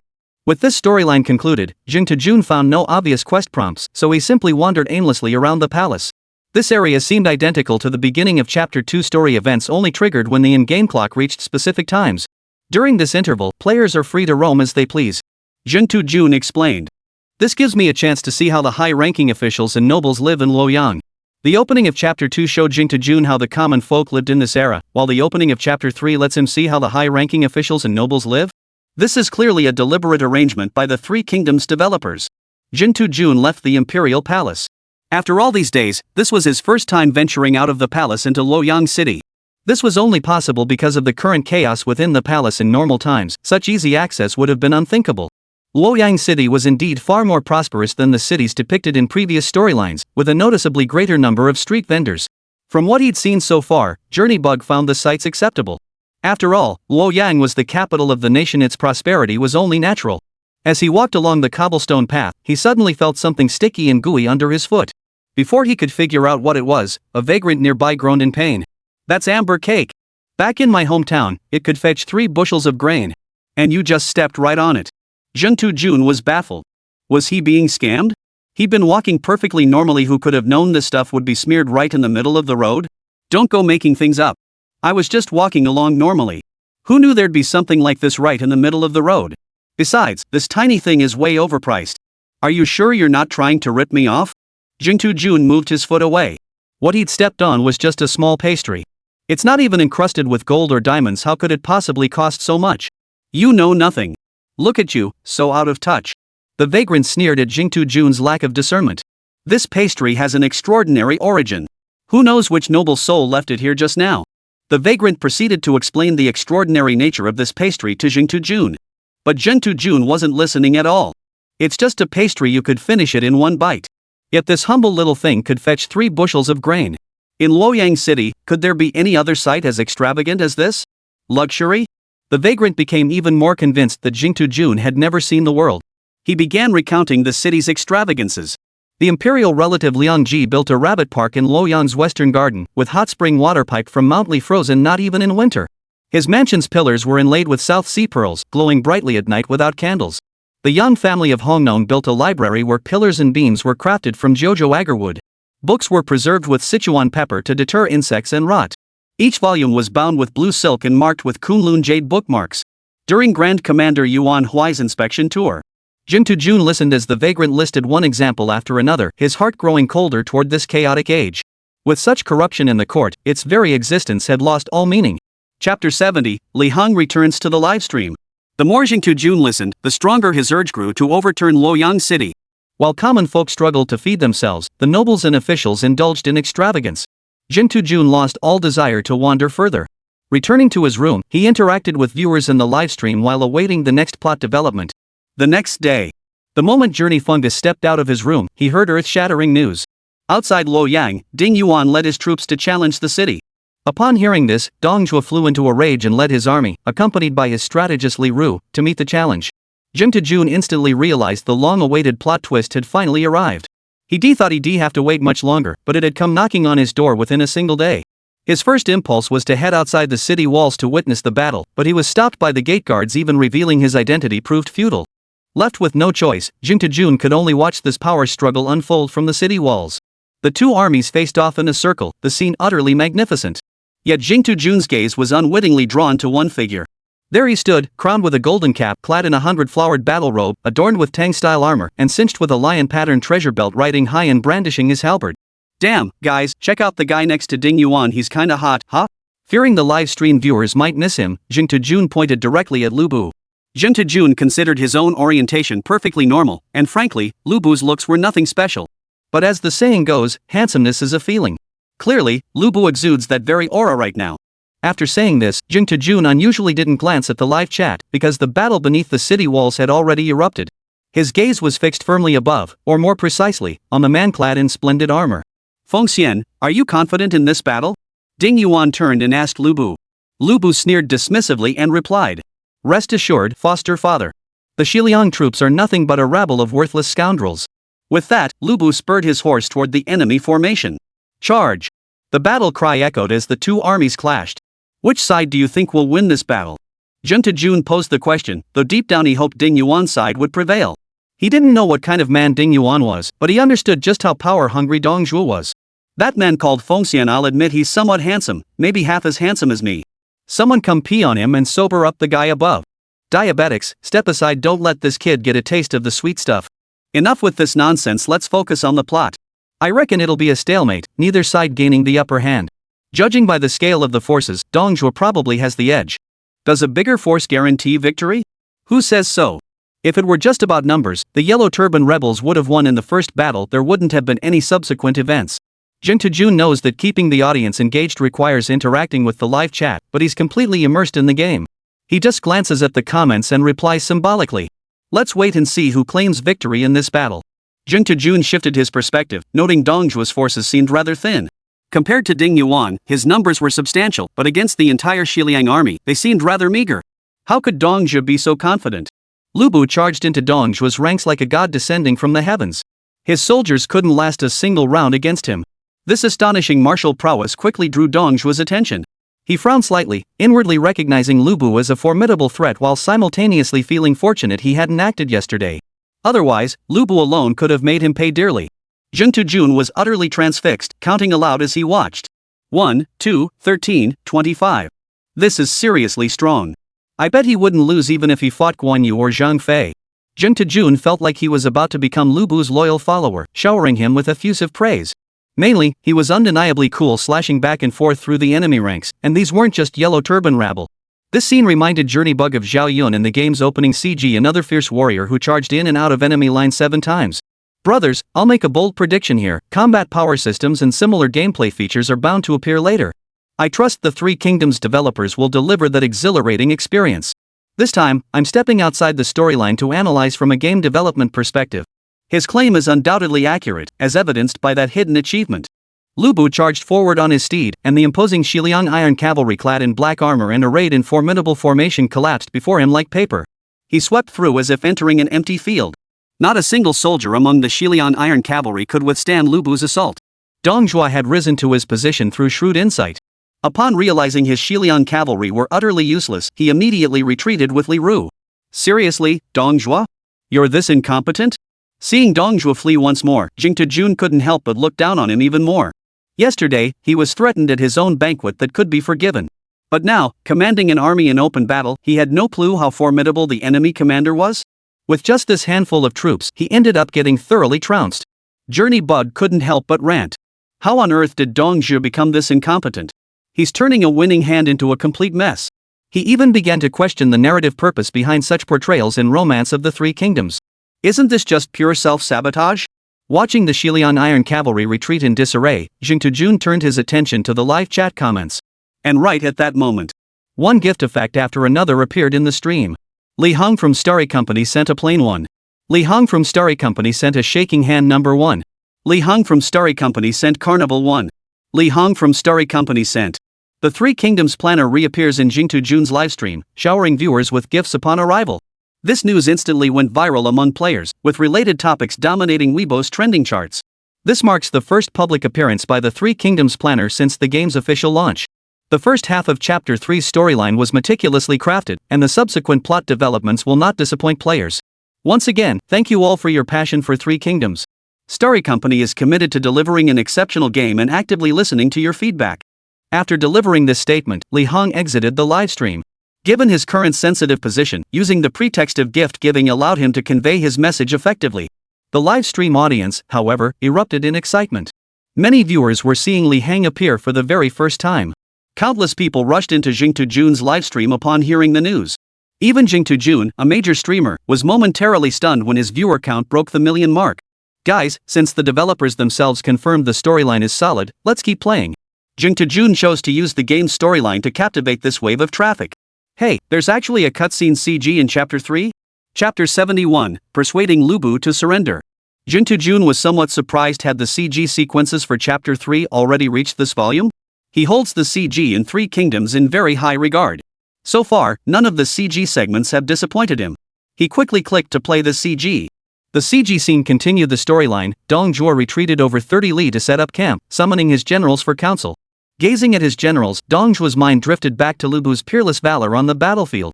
He declared, "I've observed Lu Bu, Ding Yuan's adopted son, to be the bravest warrior in our ranks, possessing extraordinary combat prowess. If I could secure his allegiance, what would prevent me from unifying the realm?" After Dong Zhuo finished speaking, the generals all lowered their heads, not uttering a single word. Implied by their lord as inadequate, yet unable to refute the accusation. Lu Bu's combat prowess was simply beyond belief. None of them had ever seen anyone fight their way in and out of the Shilian Iron Cavalry. Such prowess was unmatched in their entire careers. How Lu Bu had honed such prowess remained a mystery. "My lord, do not fret. I hail from the same hometown as Lu Bu. I know him well, brave but lacking in strategy, a man who forsakes righteousness for gain." Suddenly, a man stepped forward in the military tent and continued. "With my silver tongue, I persuaded Lu Bu to surrender peacefully." Dong Zhuo turned to look and recognized Li Su, the Tiger Guard general. Dong Zhuo was overjoyed at the suggestion. If he could eliminate Lu Bu, this major threat, and bring him under his command, what would stand in the way of his grand ambitions? He quickly inquired, "What is your proposal, sir?" "I require one steed, the red hare. This horse traverses 1,000 li in a single day, crossing rivers and scaling mountains as if on level ground. Additionally, I require 1,000 taels of gold, 10 pearls, and a jade belt. With such generous gifts, Lu Bu will surely surrender to my lord." Li Su spoke with such conviction he might as well have sworn an oath on the spot. Upon hearing this, Dong Zhuo hesitated. The red hare was a horse of extraordinary prowess, one he cherished deeply. Parting with it alone would pain him greatly. Not to mention the gold and jewels that followed, each a priceless treasure beyond measure. Dong Zhuo was undecided, so he turned his gaze to his strategist, Li Ru. Noticing Dong Zhuo's questioning gaze, Li Ru understood his master's hesitation and offered his perspective. "If your excellency seeks to seize the realm, why should you concern yourself with a mere red stallion or precious jewels?" At these words, Dong Zhuo's mind was suddenly enlightened. If Lu Bu could truly be persuaded to surrender, possessing such a formidable warrior would surely enable the conquest of the realm. With a sweeping gesture, he readily entrusted these treasures to Li Su to persuade Lu Bu to surrender. Compared to the entire realm, these things are nothing. Brothers, what do you think? Will Li Su succeed in persuading Lu Bu? At this point, Jing Tujun couldn't help but ask. For some reason, the streamer now had this inexplicable feeling that Lu Bu might be significantly stronger than Guan Yu or Zhang Fei. His gaze shifted to the live chat to see what viewers were saying. "Those jewels and gold alone seem incredibly valuable to me, not to mention that legendary red hare steed they keep raving about. The odds of persuading him to surrender are actually pretty high. I also think the surrender would be more compelling if successful. The Imperial Court might find itself on the back foot again." You say that, but when has the Imperial Court ever held the initiative? True. Judging by the current storyline, the Han Dynasty's collapse is inevitable. Guan Yu should be slightly stronger than Lu Bu, right? After all, Guan Yu is clearly a righteous figure, while Lu Bu's character prioritizing profit over loyalty makes it impossible for him to be seen as virtuous. Lu Bu is unmatched under heaven, I say so. The comments section buzzed with diverse opinions, everyone convinced they were right, yet none could sway the other side. Jing Tujun simply kept watching the CG. After receiving the gifts, Li Su wasted no time, carrying these items straight to Lu Bu's camp. "Brotherly." Upon seeing Li Su approach, Lu Bu felt no suspicion whatsoever, treating him like an ordinary friend. "It's been quite some time since we last met, hasn't it? I wonder where Brotherly has been these days." Li Su answered truthfully. "I currently hold the position of Tiger Guard Commander in the Imperial Court." Upon hearing this, Lu Bu's face lit up with delight. "Brotherly truly is a dragon among men." "Not at all." Li Su responded modestly, then shifted the conversation. "I've heard that you, my esteemed younger brother, have upheld the state and supported the throne. As your elder brother, I am filled with immense joy and have come especially to offer my congratulations. Oh? Lu Bu was puzzled. While he knew Li Su, their relationship wasn't that close. I have a fine steed here, one that can cover 1,000 li in a day, crossing rivers and scaling mountains as if on level ground. Its name is Red Hair. I offer it to you, esteemed brother, to bolster your might. Is this truly your intention, elder brother? Lu Bu was overjoyed upon hearing this and hurried outside the camp with Li Su. The moment Lu Bu laid eyes on Red Hair, he was utterly captivated. With this steed, I shall surely conquer the realm. Though Lu Bu was often called a hothead, he understood that nothing comes for free. Li Su's grand gesture surely came with an expectation, so he cautiously inquired. How shall I repay you for bestowing this dragonfoal? Li Su responded with righteous indignation. I came for the sake of righteousness, how could I expect repayment? Li Su even feigned anger as he spoke. Lu Bu hastened to placate him. I was mistaken in my judgment of you, brother. Please do not take it to heart. As he spoke, Lu Bu invited Li Su into the military tent. I've already sent men to prepare fine wine and dishes. My younger brother will make amends to his elder brother shortly. Soon, the two were drinking and chatting cheerfully at the banquet. After 3 rounds of wine, Li Su spoke up. Though I seldom see you, my brother, your father often visits. Li Su's words seemed like ordinary pleasantries, but they were entirely probing. Lu Bu, ever the hothead, was completely unguarded under the influence of alcohol and the presence of Red Hair. He waved his hand dismissively and said, Brother, you're drunk. Our father passed away years ago. How could you possibly have met him? Li Su used the term your father to subtly refer to Ding Yuan, testing whether Lu Bu would acknowledge him as his father. Upon hearing Lu Bu's response, Li Su burst into laughter. Not so. I was referring to Governor Ding today. Lu Bu's face flashed with alarm before he quickly replied. My service under Ding Jianyang was also out of necessity. As Lu Bu's words fell, Li Su's drunkenness dissipated by half. This was precisely the response he had awaited. He promptly uttered the words he had long prepared in his heart. My esteemed brother possesses talents capable of supporting the heavens and spanning the seas. Who in the 4 seas would dare show you disrespect? Fame and fortune are but trifles for you to pluck from a sack. What helplessness could you possibly speak of? Lu Bu heard these words but offered no reply, instead continuing to drink in silence. Li Su, sensing his words had struck a chord, pressed his advantage. Lord Dong has long admired your renown and has specially sent me to present this fine horse and golden jewels. Should you go there, your status will surely be beyond measure. Lu Bu sighed helplessly. I only regret having no merits to my name, leaving me no gift to present at court. Merit lies within your grasp, it's merely that you choose not to seize it. Li Su's words struck a chord with Lu Bu. He looked at Li Su with unwavering resolve and declared, What if I were to kill Ding Yuan and lead my troops back to Dongjua?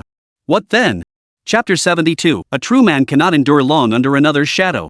Holy! Jun Jun could scarcely believe it. He knew Lu Bu valued profit over loyalty, but never imagined he'd sink this low. To actually commit patricide? This Lu Bu defies heaven, utterly defies heaven.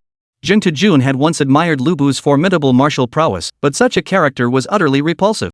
Then again, he reflected, such men as Lu Bu were not uncommon in reality. Many would betray others for personal gain. Li Su hadn't even had time to respond when Lu Bu continued. A true man living beneath heaven and earth can never languish beneath a lowly position. Damn! That's some real swagger. Too bad it's wasted. Using it to describe Lu Bu is nothing short of an insult to the phrase itself. Yet it fits Lu Bu like a glove, as if written specifically for him. For power and influence, he would kill his father, kill his sovereign, and betray again and again. Jun Jun feels Lu Bu's character is instantly brought to life.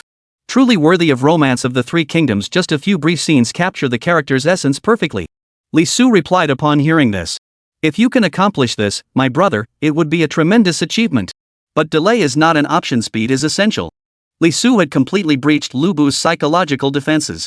Still under the influence of alcohol, Lu Bu drew his sword and strode directly into Ding Yuan's military tent. Ding Yuan was still reading by candlelight.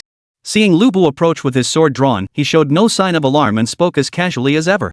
My son, has something urgent brought you here in the dead of night? Lu Bu wasted no words, declaring bluntly. How could a man of honor like me ever consent to be your son?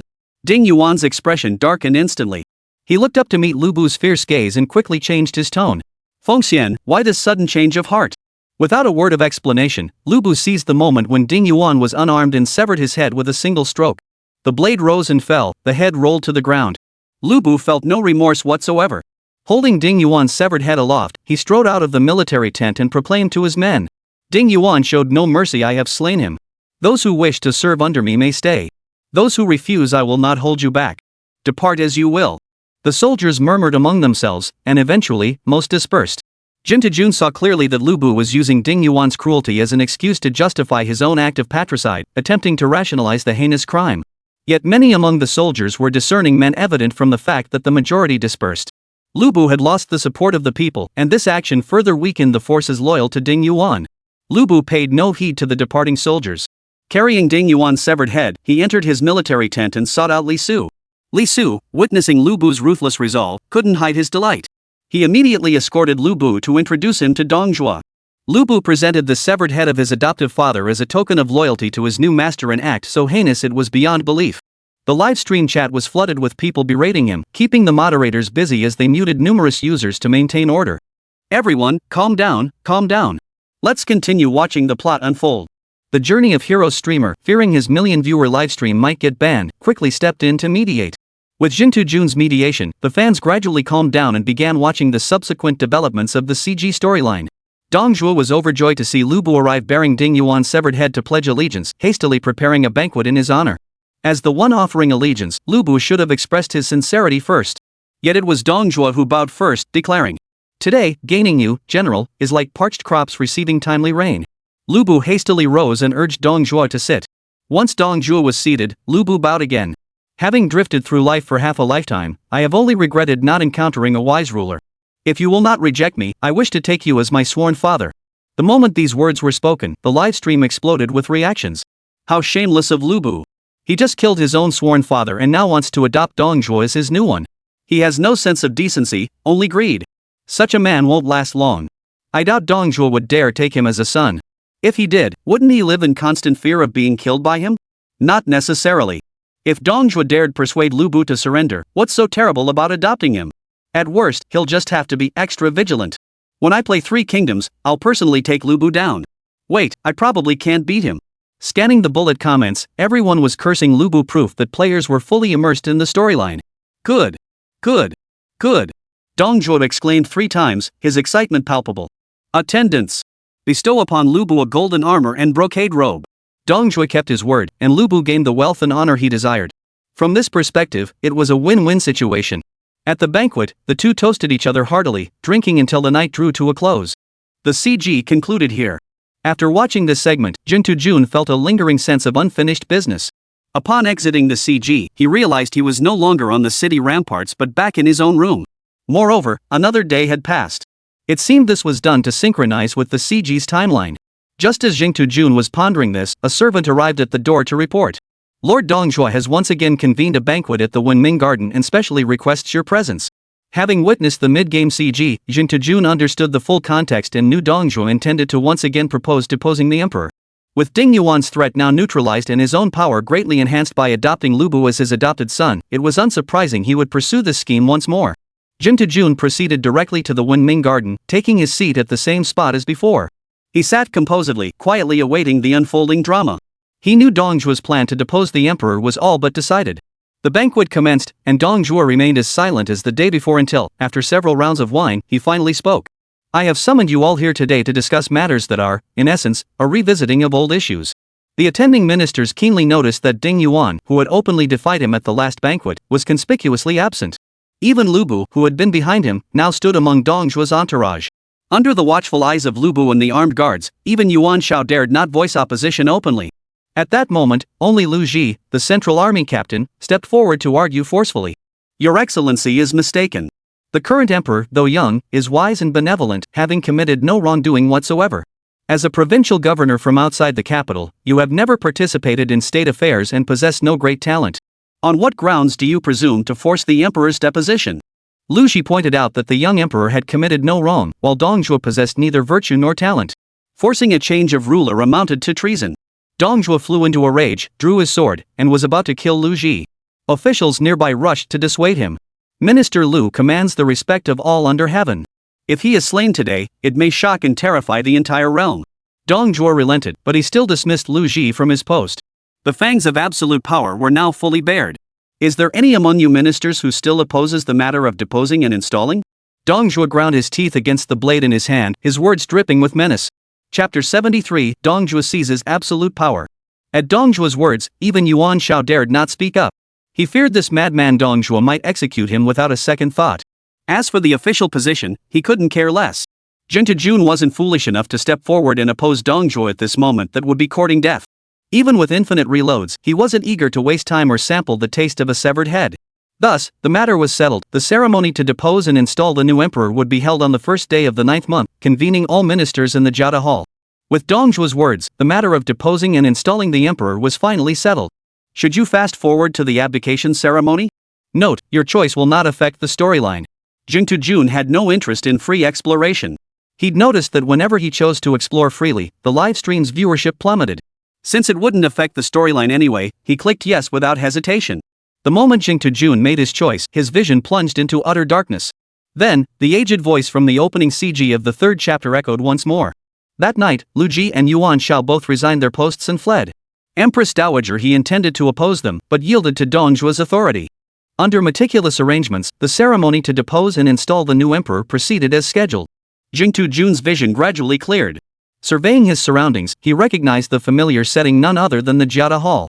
All the ministers were present, yet not a single one dared speak. Outside the Jiada Hall, Lu Bu commanded over 1,000 ironclad warriors stationed in vigil. Dong Zhuo now entered the hall with his sword drawn, and all officials were present. To enter the hall with a sword without the emperor's permission was a capital offense. Dong Zhuo's action was undoubtedly a further display of his authority. With Dong Zhuo's entry, the ceremony to depose and install the new emperor formally commenced. Minister Ding Gongrat allowed the imperial edict of deposition and enthronement, an edict Dong Zhuo had forced Empress Dowager he to issue. The emperor, during the mourning period, has shown no filial heart and his demeanor is unbecoming of a ruler. He is hereby deposed and demoted to the title of Prince of Hongnon. When the decree was finished, not a soul in the hall dared to move. Dong Zhuo was highly satisfied.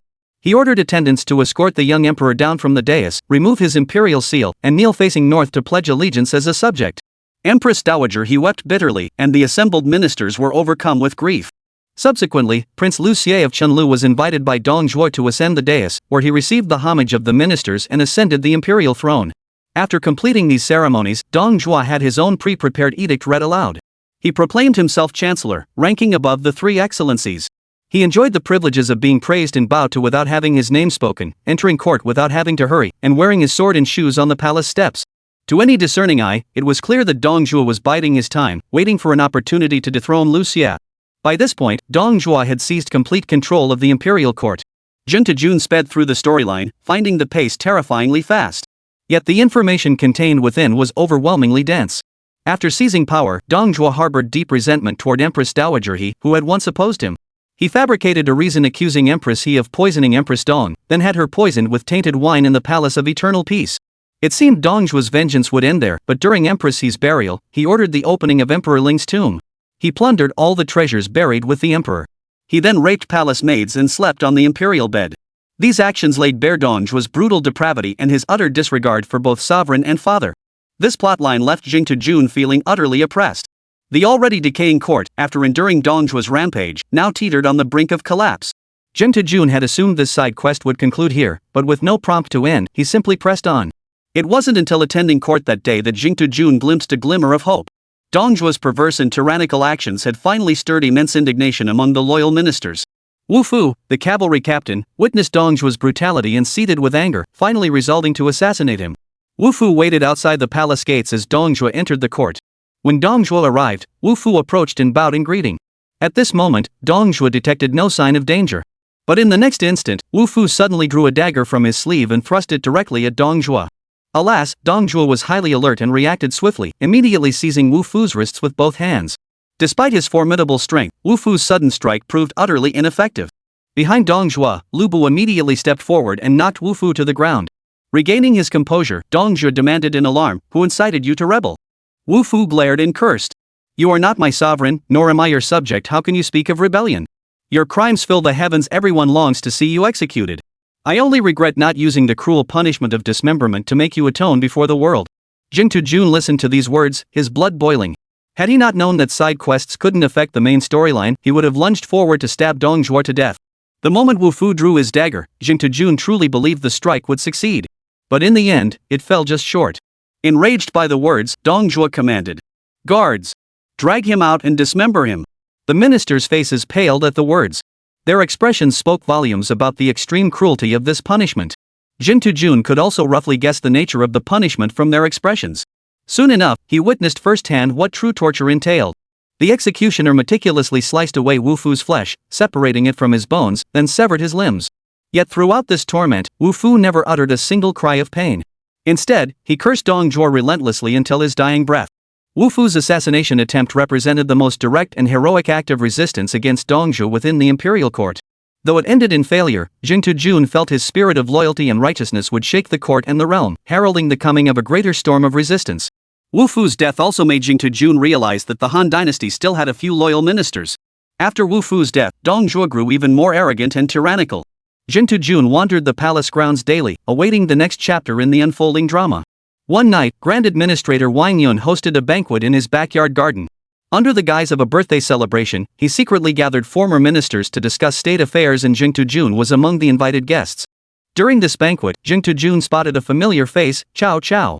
His impression of Cao Cao had deteriorated recently, as he observed Cao Cao constantly fawning over Dong Zhuo.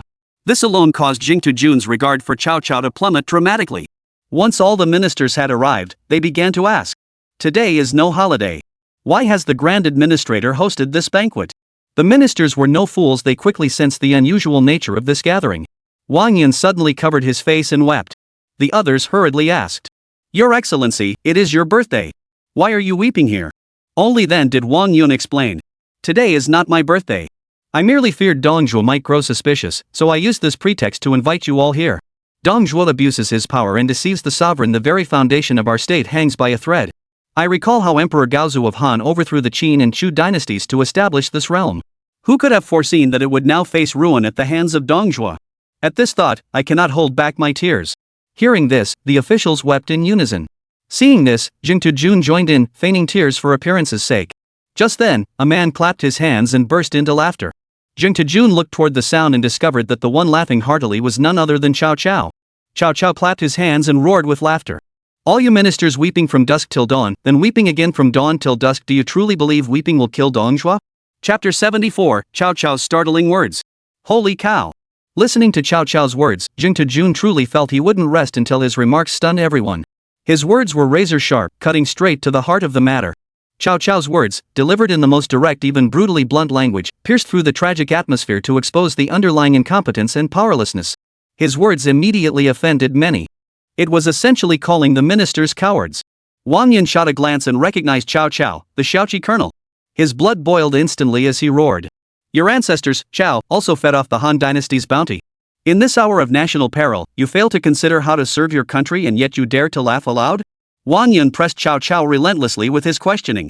In modern terms, his words amounted to moral blackmail. "Guys, I don't think this old Wang fellow is any good. Isn't this just blatant moral blackmail?" Jing Tujun couldn't stand it anymore and couldn't help but vent to the live stream audience. While Cao Cao's laughter at this moment was indeed inappropriate, Wang Yun's words were undeniably true. If you truly wish to serve the nation, why are you all just sitting here weeping? Facing Wang Yun's accusation and the hostile stares of the assembled ministers, Cao Cao showed not a trace of panic. He composed his expression and delivered a solemn, resounding reply. "My laughter is not meant to mock the nation's peril or your sorrow. Then what is the meaning of it? I laugh because all of you here are filled with righteous indignation, yet not a single one has proposed a concrete plan to eliminate the state's traitor, Dong Zhuo." The banquet hall fell instantly silent at Cao Cao's words. If these words reached Dong Zhuo's ears, Cao Cao wouldn't have enough heads to spare. Jing Tujun was utterly bewildered by this remark. Was Cao Cao still plotting to kill Dong Zhuo? But hadn't he been cozying up to Dong Zhuo lately? So all this time, he'd been cozying up to Dong Zhuo just to assassinate him?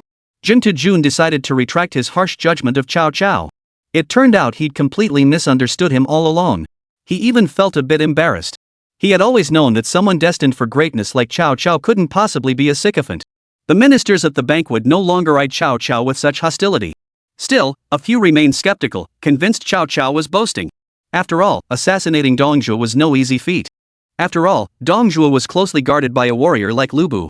Even if Cao Cao could get close to Dong Zhuo, success was far from guaranteed. Wu Fu was the prime example. That attempt had been timed perfectly, yet it still ended in failure. Especially after that, Dong Zhuo had significantly strengthened his defenses. All to prevent another assassination attempt. Though I may be unworthy, I am willing to sever Dong Zhuo's head and display it at the city gates. Thus, he would appease the realm and quell the people's fury. Cao Cao's declaration struck like a bolt from the blue, instantly dispelling Wang Yun's fury and despair, replacing them with shock and hope. Wang Yun immediately rose from his seat, leaving the assembled crowd staring in stunned disbelief. Only upon seeing the comments did Jing Jun realize this gesture had been specifically explained by the official Three Kingdoms production, a profoundly significant act signifying utmost respect and esteem for the other party. Unfazed by the minister's gazes, Wang Yun strode directly before Cao Cao, his voice urgent. What insights does manga have to offer? Wang Yun realized the man before him might genuinely hold a strategy to save the nation. These past days, I have endured humiliation and hardship, outwardly submitting to Dongjua, all to seek an opportunity. Now, Dongjua trusts me completely, allowing me frequent access to him. Indeed, Wang Yun affirmed. Upon hearing this, Jing Jun felt no surprise. He had already guessed as much. It must be said, Cao Cao truly lived up to his reputation as a future powerhouse, deeply strategic and remarkably self-sacrificing. Such a character stands in stark contrast to Lu Bu, Dongjua's adopted son, who is known for his greed and betrayal. Having gained his trust, what is Mengda's next move? Wang Yun pressed. I've heard the Grand Administrator possesses a treasured blade named Qibao. Might I borrow it? What do you mean, Mengda? Is this sword sharper than others? Not at all. The Seven Treasures is an exquisitely inlaid gem-studded blade, the most ideal choice. Its rarity provides the perfect pretext for my audience with Dongjua, while its sharpness guarantees a fatal strike. This plan left not only Wang Yun dumbfounded, but even Jing Jun beside him utterly stunned. Using the pretext of presenting a gift to chop someone up? Who knew you could pull that off? Guys, I think Cao Cao's got this one in the bag. This move is just too damn clever. Facing Cao Cao's proposed plan, Jing Jun also gave it his full endorsement. This plan sounds flawless barring any mishaps along the way. Dongjua is as good as dead. Jing Jun suddenly wondered what would become of the imperial court after Dongjua's death. Rely on the current emperor to govern? That little brat knows nothing. He may be clever, but he's still too naive to grasp the reins of power. Could Cao Cao possibly follow Dongjua's path? The moment this thought crossed Jing Jun's mind, he dismissed it. How could Cao Cao follow Dongjua's path? He held no military power and lacked a formidable general like Lu Bu. How would the story unfold then? Jing Jun's anticipation for the plot reached new heights.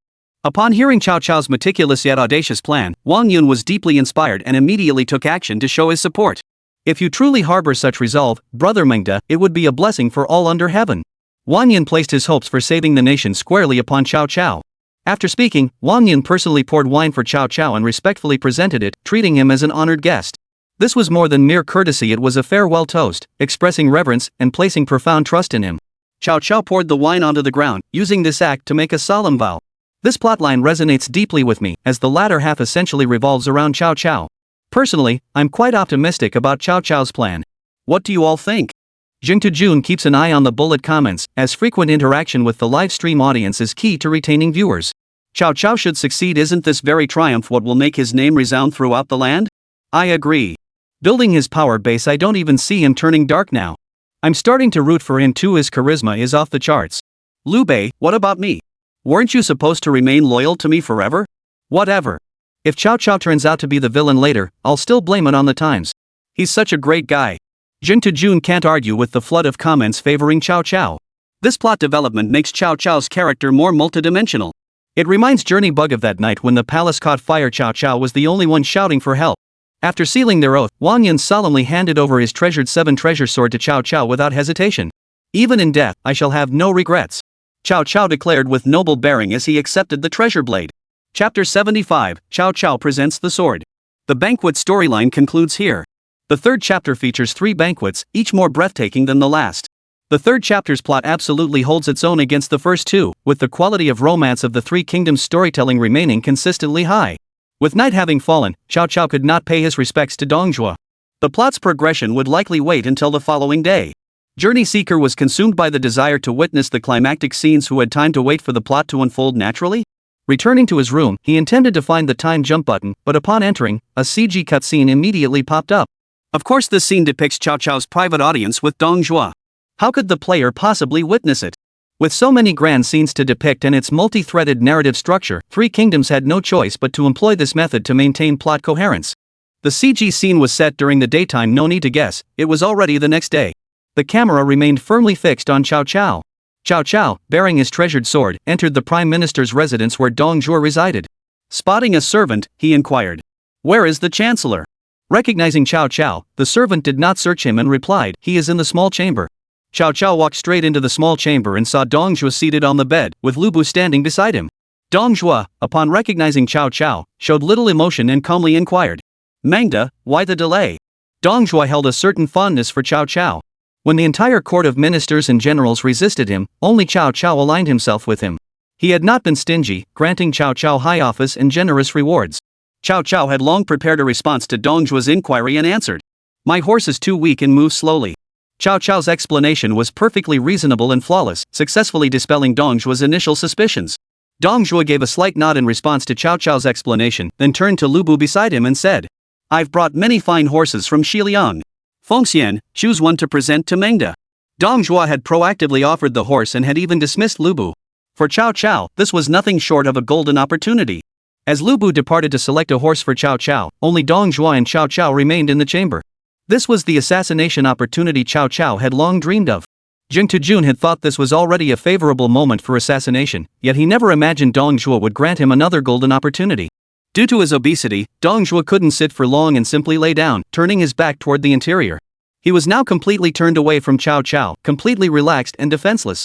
Perfect. Seeing Dong Zhuo so completely let his guard down in the plot, Jing Tejun declared with near certainty. While it's unwise to pop the champagne too soon, tell me how could this possibly go wrong? All that was needed now was to draw the 7 treasure blade and either slash it across his neck or bring it down on his head. Dong Zhuo would be dead for sure. Cao Cao watched Dong Zhuo's movements, his heart surging with wild joy. This villain deserves to die. Cao Cao confirmed the moment had arrived and swiftly drew the treasure blade, gripping it firmly in his hand. The 7 treasures blade gleamed coldly as it left its scabbard.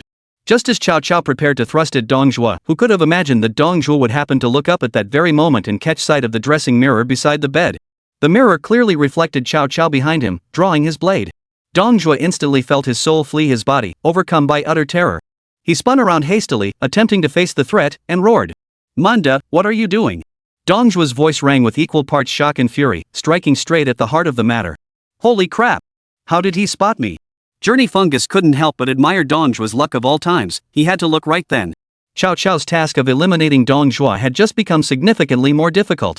As seen during Wu Fu's assassination attempt, though obese, Dong Zhuo possessed lightning-fast reflexes and immense strength. In a one-on-one confrontation, Cao Cao might not stand a chance. Jing Tejun's heart leapt to his throat, eager to see what Cao Cao would do next. Would he beg for mercy, or strike with all his might? Cao Cao heard the hoofbeats outside the chamber and realized Lu Bu had returned to the doorway. Attempting to assassinate Dong Zhuo now would not only fail but leave him dead and dismembered. Panic-stricken, Cao Cao clutched his treasured blade and hastily knelt, declaring, Cao has a precious sword to present to your excellency. His movements flowed seamlessly, his posture utterly respectful and humble. In his desperation, Cao Cao had cleverly disguised the assassination attempt as a gift offering. Dong Zhuo's guard finally relaxed slightly, his earlier tension instantly easing. He took the sword and examined it closely. The blade measured over 7 feet in length, inlaid with precious gems, and was exceptionally sharp. Dong Zhuo was thoroughly satisfied. The blade's design, ornamentation, and sharpness all attested to its status as a rare treasure. By this time, Lu Bu had entered the chamber. Dong Zhuo handed the sword to Lu Bu. Cao Cao, observing this, promptly removed the scabbard and handed it to Lu Bu with a natural gesture, using this act of goodwill to ease his guard. Why did Cao Cao suddenly seem a bit cowardly? Some in the comments mocked the inconsistency in his behavior. It's fine. Lu Bu is outside. If I tried to assassinate him now, failure would be certain, and I'd die myself. As long as he stays alive, there's hope. Everyone knows that simple truth. Cao Cao's actions weren't wrong. I just won't root for him anymore. I'll stick with my Liu Bei. Why does Liu Bei feel like a backup option? When Cao Cao can't handle it, they just push him into the fray. The comments were divided on Cao Cao's actions, with each perspective having its own merits. Dong Zhuo, seeing the treasured blade secured, led Cao Cao out of the pavilion to inspect the horses. Cao Cao expressed his gratitude for Dong Zhuo's kindness while saying, May I test ride it? Cao Cao's reasoning was perfectly reasonable and natural. After receiving a fine horse, testing it out was only natural. Dong Zhuo was overjoyed to obtain the treasure sword. With a sweeping gesture, he ordered his servants to saddle the horse, completely oblivious to any irregularities. Within the chancellor's residence, there was naturally no way to gallop freely on horseback. He could only test the mount outside. Cao Cao calmly led the horse out of the residence. The moment they stepped outside, he spurred the horse onward, racing southeastward. He had to move fast to escape Luoyang before Dong Zhuo could react. While Dong Zhuo and Lu Bu were indeed dim-witted, their strategist Li Ru was sharp as a tack. A mere moment of reflection afterward would surely reveal something amiss. Dong Zhuo's intelligence was quite something. He still hadn't suspected Cao Cao. He'd even personally escorted Cao Cao out of the city. Jing Tejun couldn't help but chuckle at the scene unfolding before him. Did Dong Zhuo even realize the magnitude of the threat he had just released? The perspective shifted, no longer fixed on Cao Cao, but instead focused on Dong Zhuo and Lu Bu. "Father," Lu Bu said, "Cao Cao's behavior just now seemed slightly off." Seeing Cao Cao depart, Lu Bu decided to speak his mind openly. "Oh?" Dong Zhuo had been pondering the same thing and gestured for Lu Bu to continue. "I believe Cao Cao harbored assassination intent earlier. Only after you, father, loudly exposed him did he change his tune and offer the sword." Chapter 76, Three Kingdoms Big Move 1000-player online? Jing Tujun listened to Lu Bu's words and found himself holding him in higher regard. Originally thinking he was a clueless simpleton, he unexpectedly found Lu Bu's insight surpassed even Dong Zhuo's. Dong Zhuo nodded in agreement upon hearing Lu Bu's response. "I suspect him too." As Dong Zhuo spoke, his mind drifted back to the vision he'd glimpsed in the mirror in Cao Cao's peculiar act of presenting the dagger. These events solidified his conviction that Cao Cao intended to assassinate him. As the two spoke, Li Ru arrived just then.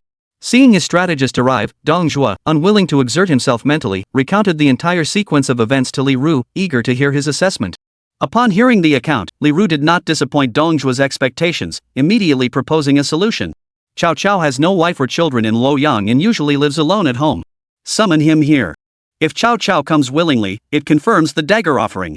If he makes excuses not to come, it proves his guilt and intent to assassinate. In the latter case, have him arrested on the spot and interrogated." Upon hearing this, Dong Zhuo immediately dispatched 4 jailers to summon Cao Cao. After a long time, the 4 jailers returned and reported. Cao Cao never returned to his quarters. He rode his horse straight to the east gate. Dong Zhuo and his 2 companions instantly sensed something was amiss. Cao Cao riding toward the east gate, his intent to flee was self-evident. The traitor Cao fled in fear assassination was his intent. Dong Zhuo roared with fury. "I trusted him so deeply, yet he dared to plot against me." Li Ru, however, remained far more composed, stating, "This act must have had accomplices. Once we capture Cao Cao, we will discover who his partners are." Dong Zhuo issued a warrant for Cao Cao's arrest, circulating his portrait. He even offered a sky-high reward. "By my command, whoever captures the rebel Cao shall receive 1,000 pieces of gold and be in theft as a marquis of 10,000 households. Anyone harboring the rebel shall be punished as an accomplice." The scene cuts back to Cao Cao, who has now arrived at the eastern city gate. The gate guards routinely stopped him for inspection, but Cao Cao urgently exclaimed, "The Chancellor has sent me on urgent official business. If you delay me, do you think you can bear the responsibility?" Cao Cao escapes the city gates and gradually fades from view. The aged voice resounds once more. Now, Cao Cao fled the city and raced toward Xiao Commandery. Passing through Zhangmu County, he was captured by the gate guards and brought before the county magistrate. Chapter 3, When Ming discusses Dong Zhuo, chastises Ding Yuan Li Su presents gold and pearls to persuade Lu Bu concludes here. As the plot unfolded, Jing Tujun's heart raced with tension. Just as the climax approached, the story abruptly ended. No ending CG for Chapter 3? After scanning the surroundings and confirming its absence, the Journey Fever fan dismissed the notion. After all, this final CG was essentially a chapter-ending CG anyway. But what does that final line in the CG mean? Cao Cao was captured? That doesn't make sense. Jing Tujun suspected he might have misinterpreted the sentence and decided to check the comments for other viewers' thoughts. This was seriously intense, a life or death escape. Doesn't Cao Cao have a protagonist aura? Why would he get captured? That can't be right. I also think it's a bit implausible. If he gets captured now, how will he ever become one of the great figures later? Could it be that this county magistrate is an old acquaintance of Cao Cao's and didn't hand him over to Dong Zhuo? That would take some seriously deep connections to let him go. Jing Tujun didn't find the live chat comments helpful for the plot, so he didn't bother speculating. Instead of wasting time guessing, he might as well jump straight into the next chapter. Jing Tujun's hand was already hovering over the next chapter button when a comment in the livestream chat suddenly caught his attention. "Streamer, forget the game plot for now, reboot the game immediately. The Three Kingdoms official team has made another big move. They've updated the challenge mode again." Another update to the challenge mode? Jing Tujun was puzzled. What kind of major move was this? It wasn't like they just launched the mode. That said, Jing Tujun dutifully logged out and restarted the game. Sure enough, the login screen prompted a game update. Let's see what's new in the challenge mode update. What a surprise. Now he finally understood why that fan earlier said Three Kingdoms was making a big move.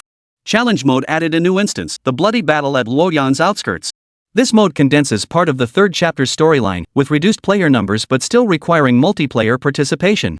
Players assume the role of Dong Zhuo's Shiliang Iron Cavalry, facing off against Lu Bu's 500 elite troops under Ding Yuan's command. Note, this instance can accommodate up to 1,000 players simultaneously. Wait a minute? What is this? Did I really see that correctly? Jing Tujun rubbed his eyes in disbelief, repeatedly checking and confirming the words 1,000 players. Holy crap! This is way more than just a big move. Currently, the self-exploration content in Three Kingdoms is quite limited, mostly following the storyline. Especially in multiplayer, it only supports 2 players, it's just not enough.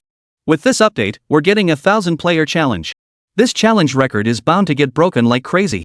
Even with just 2 players, the challenge was tough enough. He couldn't believe he'd lose with such a massive numerical advantage.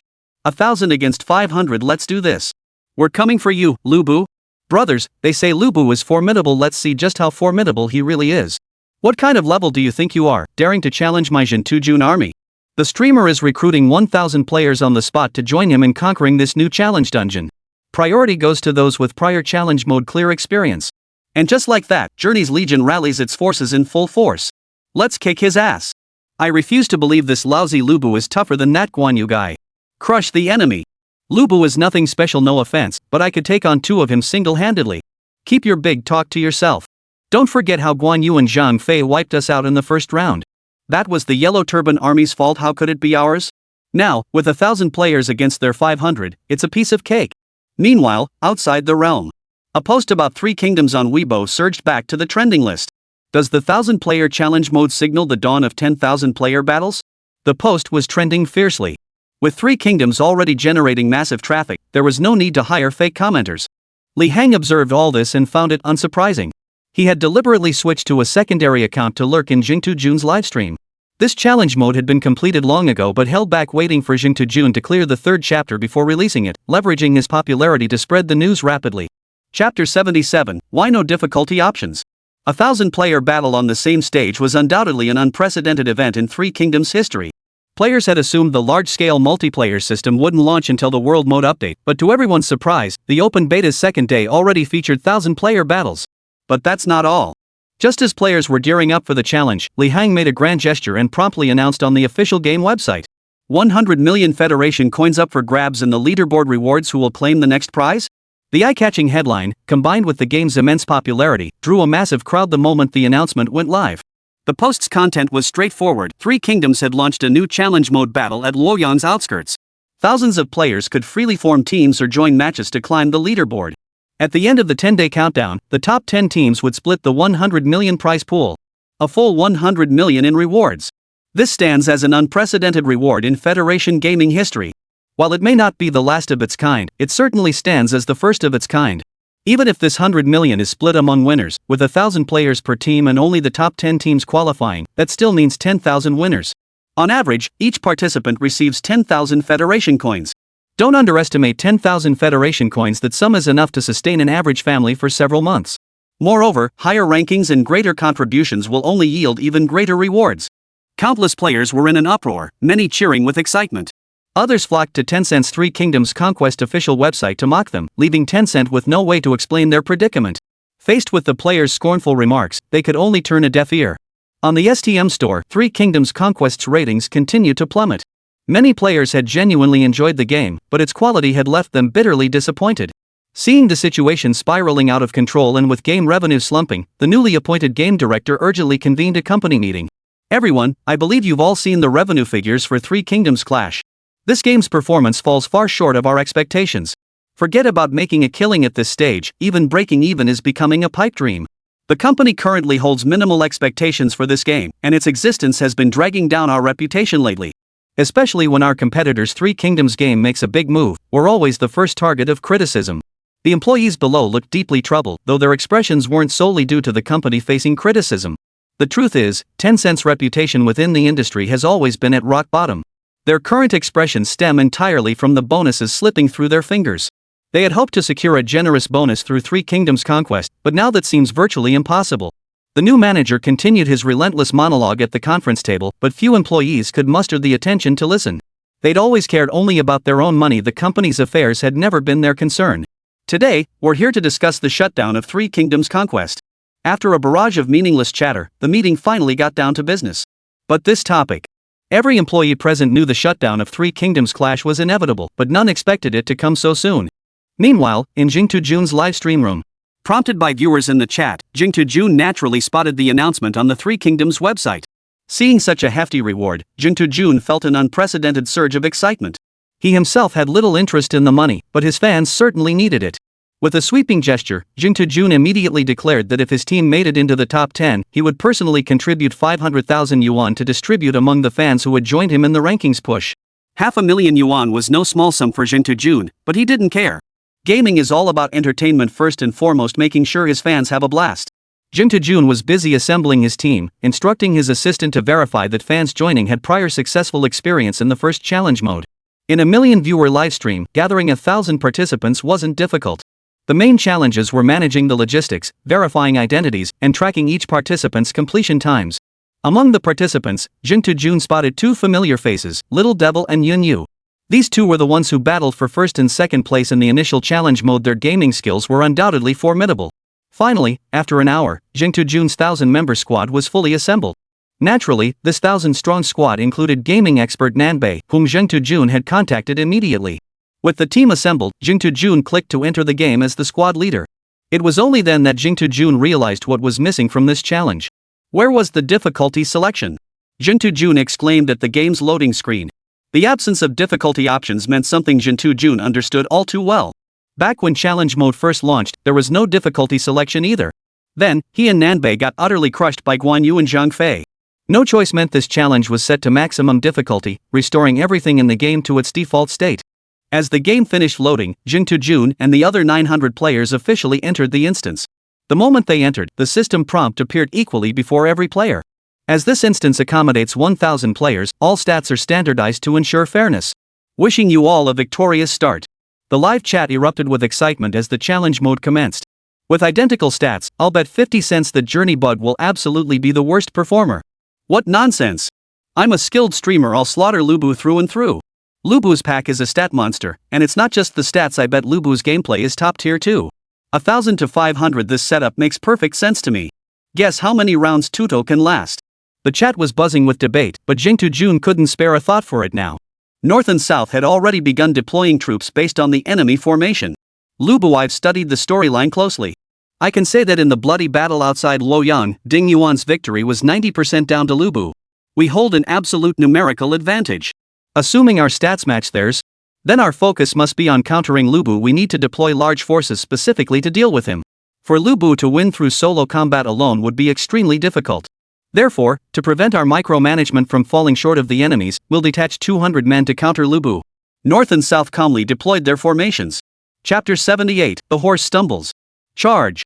All for the glory. I'm only here for the bounty. Little Lubu, watch me tear you apart. As the battle commenced, the hearts of 1,000 fans surged with excitement. This was their first time tackling this 1,000-player raid, and they held high hopes for clearing it. 1,000 players against 500 NPCs? That's a piece of cake. North and South knew Lubu's combat prowess was extraordinary. In their eyes, his strength was on par with Guan Yu and Zhang Fei. He might even surpass them both by a significant margin. Therefore, among the 200 he dispatched to ambush Lubu were himself, Jing Jun, and elite players like Little Devil and Yun Yu. Essentially, nearly all top-ranked players from the first challenge mode were deployed against Lubu. They had prepared their defenses against Lubu as thoroughly as possible. But the battlefield situation changed in the blink of an eye. For instance, even before the battle began, the first unexpected incident occurred. Whoa! A fan's horse suddenly bolted forward out of control. As it charged forward, it violently bucked and reared, seemingly determined to throw its rider off its back. The more the horse thrashed, the tighter the rider gripped the reins and its coat. This only intensified the horse's struggle, making its movements even more violent. The rider was utterly helpless, forced to watch as the horse carried him straight into enemy territory. There, he was surrounded and beaten to death. There was no room for resistance whatsoever. Everyone looked at each other, bewildered and at a loss. Meanwhile, those who had already ridden their horses forward a distance now felt their hearts leap into their throats. They feared their mounts might suddenly turn against them, dragging them to their deaths. They wanted to live, and if death was inevitable, at least it should be a heroic death in battle. Not like that player earlier, dying silently in plain sight. Everyone, don't worry. That was likely just an overzealous fan provoking the horse. Under normal circumstances, this situation simply wouldn't occur. Besides, even if we were to die in the attempt, we'd gain experience for the next try. After all, this is only our first attempt. Based on our understanding of Romance of the Three Kingdoms, clearing it on the first try is nearly impossible. At this moment, Nanbei stepped forward to reassure everyone morale must never falter. During the first challenge mode, he had clearly witnessed how drastically combat effectiveness plummeted when morale faltered. Right, everyone, don't worry. We've got time on our side. I refuse to believe that with so many of us, we can't beat them after a few more tries. Jung also chimed in to reassure fans. It's all for the prize money. Brothers, let's go. If we clear it today, I'll add extra bonuses. Jun's words galvanized the players on stage. Hearing about the extra bonus instantly lifted their spirits. Where there's a will, there's a way. Players began attempting to ride horses forward, though their movements were still somewhat awkward. Still, it was quite an accomplishment for first-time riders. Thankfully, these horses were all well-trained. Otherwise, players would have spent ages just trying to control them. Begin! Seeing that everyone had gradually adapted to their mounts, Nanbei ordered the battle to commence. 1,000 players portraying the Shilian Iron Cavalry faced off against Lu Bu's 500 horsemen. The outcome would soon be revealed. Jun remained constantly wary of Lu Bu.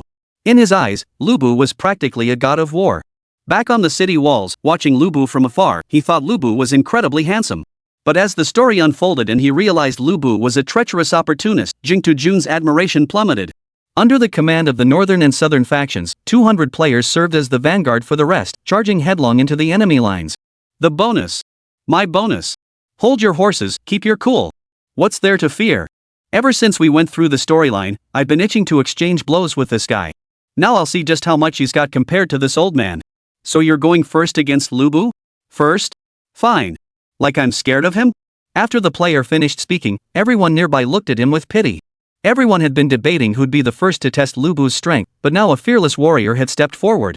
Later, this warrior indeed kept his word, proving to the millions watching the livestream that he was no coward. Hey! The player imitated Zheng Fei's roar from the story, charging at Lu Bu on horseback with his spear raised. Take this! Seeing the fierce momentum of the attacker, Lu Bu assumed he was facing a formidable opponent and immediately heightened his vigilance. Anyone who dares challenge me must surely know my reputation. Could this man possess extraordinary strength? Lu Bu was notoriously arrogant, especially in the battlefield where he excelled. But better safe than sorry, playing it steady never hurts. There was no helping it. Seeing the fierce aura emanating from his opponent, even Lu Bu felt a flicker of uncertainty deep within. He thrust his Fangtian halberd at the opponent with all his might. Lu Bu had expected a clash of heroes, but his weapon struck the opponent's spear cleanly, then pierced through the armor and straight into the heart. Blood gushed from the player's mouth. Staring at the wound in his chest, he slumped powerlessly from his horse. With his dying breath, he uttered, "I refuse to accept this." In this player's eyes, wasn't Lu Bu just a pure stat monster? Not a shred of skill involved. Cheating. This is game cheating. Seeing this, both North and South began to suspect whether the opposing team was filled with trolls sent to sabotage their progress. They'd gone through a screening process when joining the team. They shouldn't be this bad. Turns out they were just a bunch of noobs. Lu Bu finally gauged their strength and, finding them utterly, launched into a full-scale slaughter. No! Seeing Lu Bu charging toward the enemy formation, Nanbei immediately sensed something was wrong and urgently ordered players to block him. Everyone, we must hold Lu Bu here. 800 against 500, our odds are strong. Once they finish their fight, they'll come help us. Hold on, you must hold on. If we hold out, we can clear this stage in one go. At this moment, the primary objective for the 200 players shifted from killing Lu Bu to buying as much time as possible. After rallying the troops, Nanbei led by example, charging forward first to engage Lu Bu in combat. Chapter 79, Not a single man left standing. Nanbei thrust his spear forward, but Lu Bu easily dodged it. He then thrust his halberd again, just as before. But to his surprise, Nanbei dodged it effortlessly. Lu Bu was taken aback. He had just dispatched several soldiers in quick succession, each strike landing cleanly. He had assumed all opponents were of this caliber, yet here was a hidden master among them. Lu Bu's interest was instantly piqued. Meeting a worthy opponent was precisely what someone of his caliber relished. Truly worthy of his reputation as a North-South leader to evade Lu Bu's attacks with such effortless ease. I think we should rally behind Nanbei as the sole three kingdoms. What about Jun? What about him? Who is this? I don't recognize them, we're not even acquainted, okay? Explain this. Whose livestream are you in right now? Aren't I in Nanbei's stream right now? What's the problem?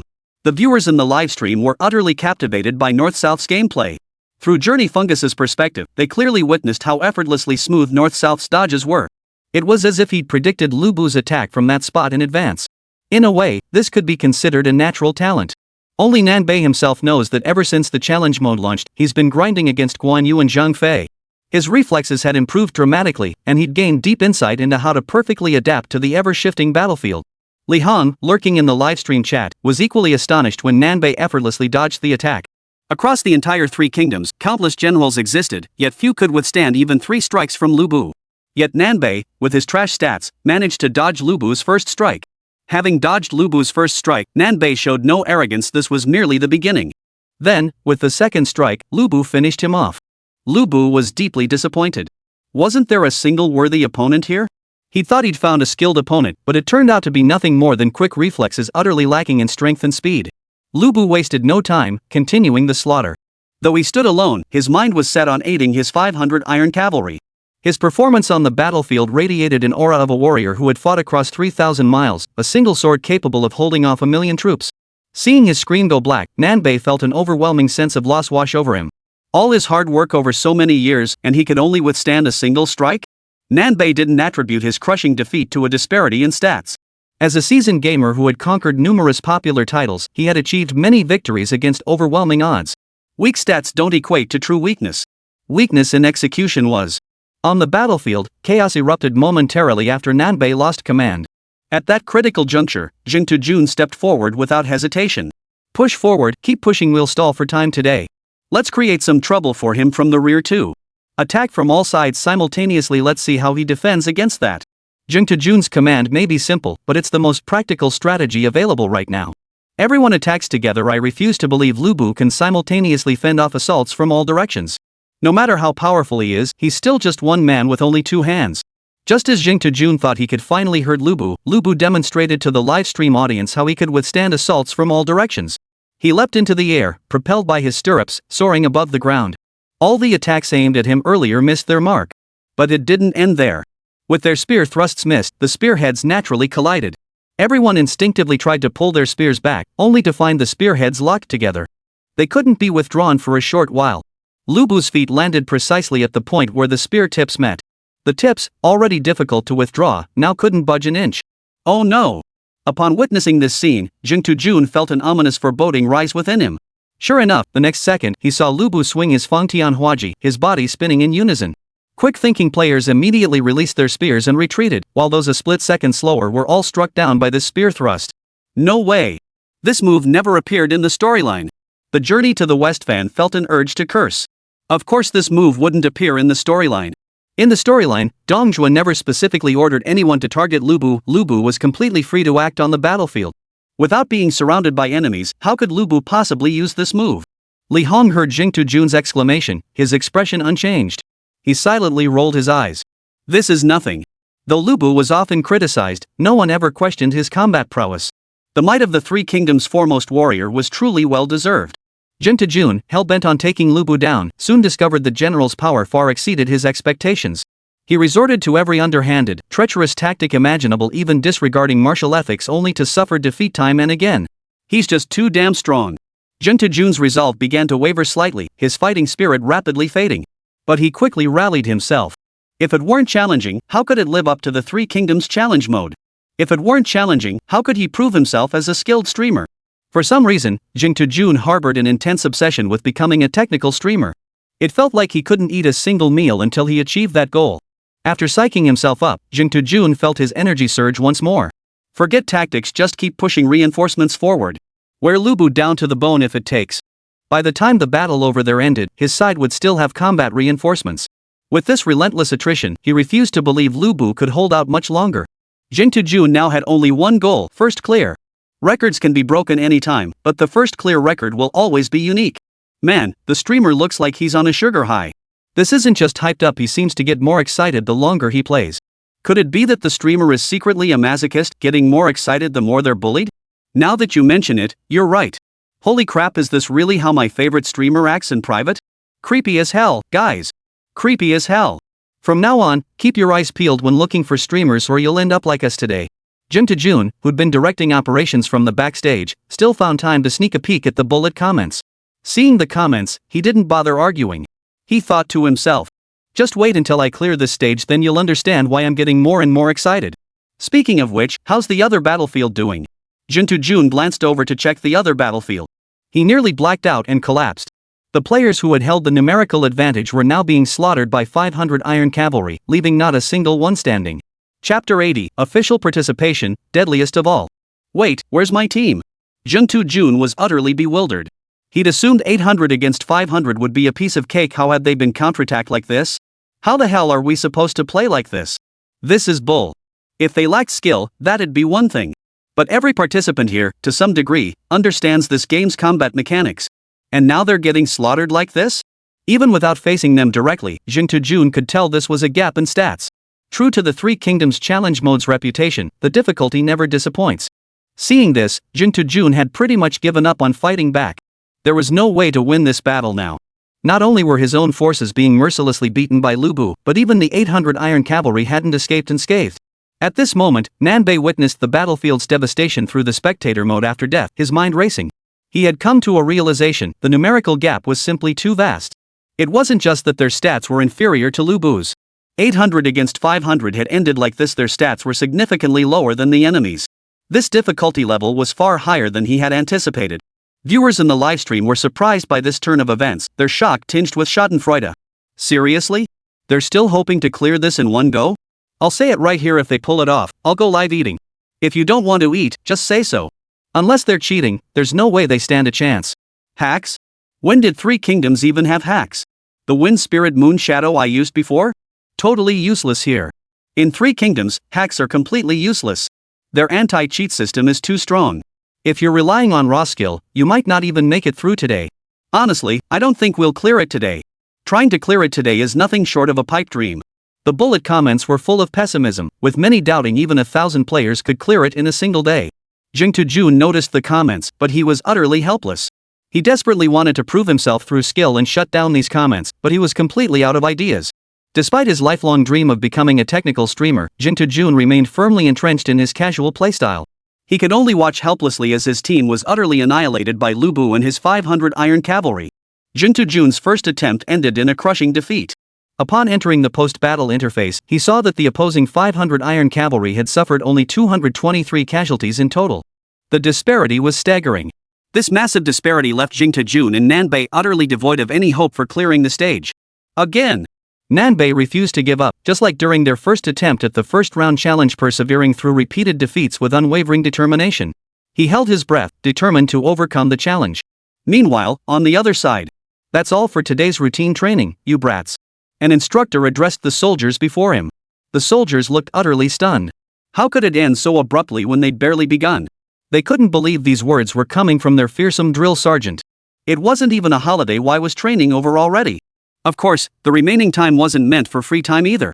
A sudden sense of foreboding washed over the soldiers. So this is where they were meant to wait? They promised training was over, yet now they won't even let us relax. Look at yourselves. Why so tense? The instructor smiled and patted the soldier in front of him. Seeing that smile, the soldiers' hearts instantly sank. Every time the instructor flashed that smile, they knew they were in for it. This only made the soldiers even more nervous. Well, I figured I'd let you guys play some games to relax during the remaining time today. See? I knew it couldn't be anything good. Wait? What did the Demon King just say? Let us play games to relax? Could those really be the words of the Demon King? Are you sure he hasn't been possessed by someone? The soldiers couldn't believe their ears. What's with the faces? You're not happy I'm letting you play a game? The instructor's words instantly snapped the soldiers back to their senses. Report. I'm all for it. One soldier stepped forward to speak up, and the others chimed in unison. Though they knew the Demon King's intentions weren't exactly pure, they figured they might as well give it a shot. Follow me. The Demon King soon led them to a place these soldiers had never seen before. Upon arrival, they discovered soldiers from other companies were already gathered there. What's going on? So many people? Entering the room, they saw various game pods arranged inside. It seemed this time they were genuinely being given games to relax. Was this part of the training program too? The soldier approached with a skeptical attitude. Gradually, personnel from other companies arrived until all soldiers were assembled. The chief instructor spoke up at that moment. Today, I discussed with the other instructors that since you work so hard every day, we've decided to give you a break. So here we are, bringing you all to play a game. The game we'll be playing today is called Three Kingdoms, a historical war-themed title. After the chief instructor finished speaking, the soldiers below the stage began to grasp, to varying degrees, the true meaning behind this game. A historical war theme? Is this a new genre recently released? Since the soldiers undergo closed-door training in the barracks, they know nothing about the outside world, let alone knowing about the game Three Kingdoms. Historical warfare theme? The soldiers assumed they'd be sent into battle. But what exactly were historical wars like? They've never experienced it before, yet they feel inexplicably excited. Soon, all 1,000 of you will collectively challenge the second dungeon of Three Kingdoms Challenge Mode, the bloody battle outside Luoyang City. I want you to use every means at your disposal, unleash your full strength, and clear this dungeon for me today. Let me make one thing clear, you have 1,000 men, while the enemy has only 500. With such overwhelming numerical superiority, do you have the confidence? Yes. The soldiers roared with fervor. 1,000 against 500? That's a no-brainer. They genuinely couldn't believe they might fail at this. You must understand, the games in the pods are designed for complete immersion. The tactile sensations mirror reality perfectly, though pain is slightly dampened. This meant the combat techniques and close quarters skills they'd honed in the barracks could be executed flawlessly within the game. Soon, all 1,000 soldiers entered their game pods. They were ready to show those 500 opponents what they were made of. Chapter 81, The Enraged Chief Instructor. The moment they entered the game, the soldiers' excitement surged when they realized they were mounted on horses. Who would have thought they'd be cavalry? They carefully examined the long spears in their hands. After briefly acclimating to their surroundings, they charged directly toward the enemy on horseback. No battle formations were deployed. No plans were made. They had no clue about Lu Bu's strength or the numerical disparity between their forces. Moreover, all 100 participants were ordinary soldiers. None would yield to another at this moment. Forget following orders, they fought their own battles, just aiming to clear the level. Did they really think all those years of combat training had been for nothing? That's ridiculous. Charge! The charge horn blared, and 1,000 men surged forward like they'd been injected with adrenaline. After a day of training, I was utterly exhausted and desperate for an outlet, and here they came, offering it right to me. Historical warfare, though relying on cold weapons, held greater combat value precisely because of them. The soldiers probably figured the instructors sent them into the game just to toughen them up a bit. Outstanding performance might even earn commendations or a well-deserved rest. Thus, these 1,000 soldiers charged forward with unbridled fervor, utterly disregarding the opposing 500. Seeing the enemy advance with such fierce momentum and high morale, Lu Bu muttered to himself. What tricks has that old villain Dong Zhuo used? How is it that every one of his Shilian iron cavalry soldiers is so fiercely determined? Though puzzled, Lu Bu paid it no mind. Watch how his Fangtian Huaji spear cuts through the enemy. The battle commenced. Outside thousands of game pods, several instructors watched the soldiers' performance on large screens. They whispered among themselves. How do you normally train them? Why does their formation fall apart the moment combat begins? The chief instructor, seeing the disorganized formation of 1,000 soldiers, couldn't help but question them sharply. His brow furrowed, growing increasingly irritated the longer he watched. The other instructors dared not respond. What could they say? Admit they'd been neglecting their duties during regular training? Seeing no response, the chief instructor snorted coldly. These brats run wild the moment they hit the battlefield. I'll see how they perform. If they get their asses kicked by the enemy, every last one of them will get extra training. The chief instructor was utterly dismayed by the 1,000 soldiers' performance. They performed adequately during routine drills, yet the moment they faced real combat, they completely fell apart. Wasn't this endangering themselves and their comrades? Especially those few who charged ahead recklessly. Each instructor should take note of whose men they are. Not a shred of discipline. I'll make a special note of these individuals' performance. If they underperform, their extra training will be double that of everyone else. Stick your neck out, and you'll get it chopped off. The chief instructor's face darkened. No sooner had he uttered those words than the screen showed the soldier leading the charge being killed in a single strike by Lu Bu. What the hell is this? At the very least, you should have dodged the strike. Getting taken out in a single strike like that? That's practically handing your head to the enemy. Not a trace of their usual training showed. Whose men are these? The chief instructor surveyed the group. Finally, an instructor with sharp eyebrows and piercing eyes stepped forward, his voice booming like a bell. Reporting to the chief instructor, it's mine. You'll train alongside him. What the hell have you been practicing all this time? The chief instructor spat on the ground as he spoke. Yes, sir. Faced with the chief instructor's orders, the instructor had no choice but to obey. Besides, the soldiers he'd trained were inadequate. That was an undeniable fact. Even if he wanted to defend himself, he'd need to present evidence and prove his worth. Of course, this instructor paid the price. This didn't mean he accepted the punishment. He was already preparing to drill that soldier to the point of exhaustion. All of you keep a close eye on your own soldiers and maintain detailed records. These are crucial documents. A single game could reveal how well these young recruits had been trained. The creation of this Three Kingdoms game was truly remarkable. The chief instructor spoke as he prepared to leave. I'll go check on the other military districts. Only when the chief instructor's figure vanished from sight did the others finally breathe a sigh of relief. They picked up their folders and black pens to meticulously document everything. Of course, they wouldn't falsify records to favor their own soldiers. Surveillance cameras covered every corner. If the Inspector General uncovered any cover-ups, the consequences would be far from pleasant. Therefore, no matter how poorly their soldiers performed, they would record it truthfully. Meanwhile, the soldiers immersed in the game remained completely unaware that every detail of their performance was being meticulously documented by the instructors. They believed this was merely a game, at most a military training exercise designed to toughen them up. Only a handful of quick-witted individuals grasped that their instructors might be observing their performance. These individuals fought cautiously, never challenging Lu Bu to prove themselves. Instead, they engaged the opposing 500 Iron Cavalry in one-on-one combat. But as the battle progressed, they soon realized their numbers were dwindling rapidly. That enemy commander named Lu Bu had slaughtered countless soldiers from their side. It seemed that throughout the entire game, not a single soldier had managed to survive more than 3 of his attacks. Faced with overwhelming numerical superiority, they had to admit their techniques were no match for Lu Bu's. That Fall Tianhua Ji spear in Lu Bu's hands moved as naturally as an extension of his own arm, executed with flawless precision. Even when they later realized Lu Bu couldn't win through solo combat alone and opted for a coordinated assault, the outcome remained unchanged. Lu Bu single-handedly defused the assault. This was undeniably a super boss-level foe. How could they possibly fight him? Yet even then, defiant soldiers kept charging forward one after another. They just wanted to experience Lu Bu's strength for themselves. Simultaneously, they clung to the unrealistic fantasy, what if I could kill him? Under the dual-crushing pressure of overwhelming stats and unmatched skill, no one could defeat Lu Bu in single combat. Some of you hold off Lu Bu, while the rest take out the Iron Cavalry first. A soldier stepped forward to take command. But these young soldiers, brimming with vigor and at that age where no one would willingly submit to another, were hardly likely to obediently follow orders from someone of equal rank and age. That's just nonsense. This led to a situation where, even with someone stepping forward to lead, the soldiers on the battlefield remained wildly scattered. Each fought their own battle. There was no formation to speak of. This infuriated the instructor watching from outside. He had been overjoyed to see someone step up to lead, only to witness his own soldiers perform in an utterly disgraceful manner. Meanwhile, the chief instructor outside had already called other military districts to inquire about their situations. Chapter 82, Blowing Their Own Horns. Hey, Oldly, how's training going over there? The chief instructor asked in his usual boisterous manner. There was a pause on the other end, as if he were checking something. After a moment, he replied. Things over here? They're incredible. These little bastards are performing way better than I ever imagined. Tell me more. What kind of performance are your guys putting up? Hearing that his subordinates were doing so well, the chief instructor found it hard to accept at first.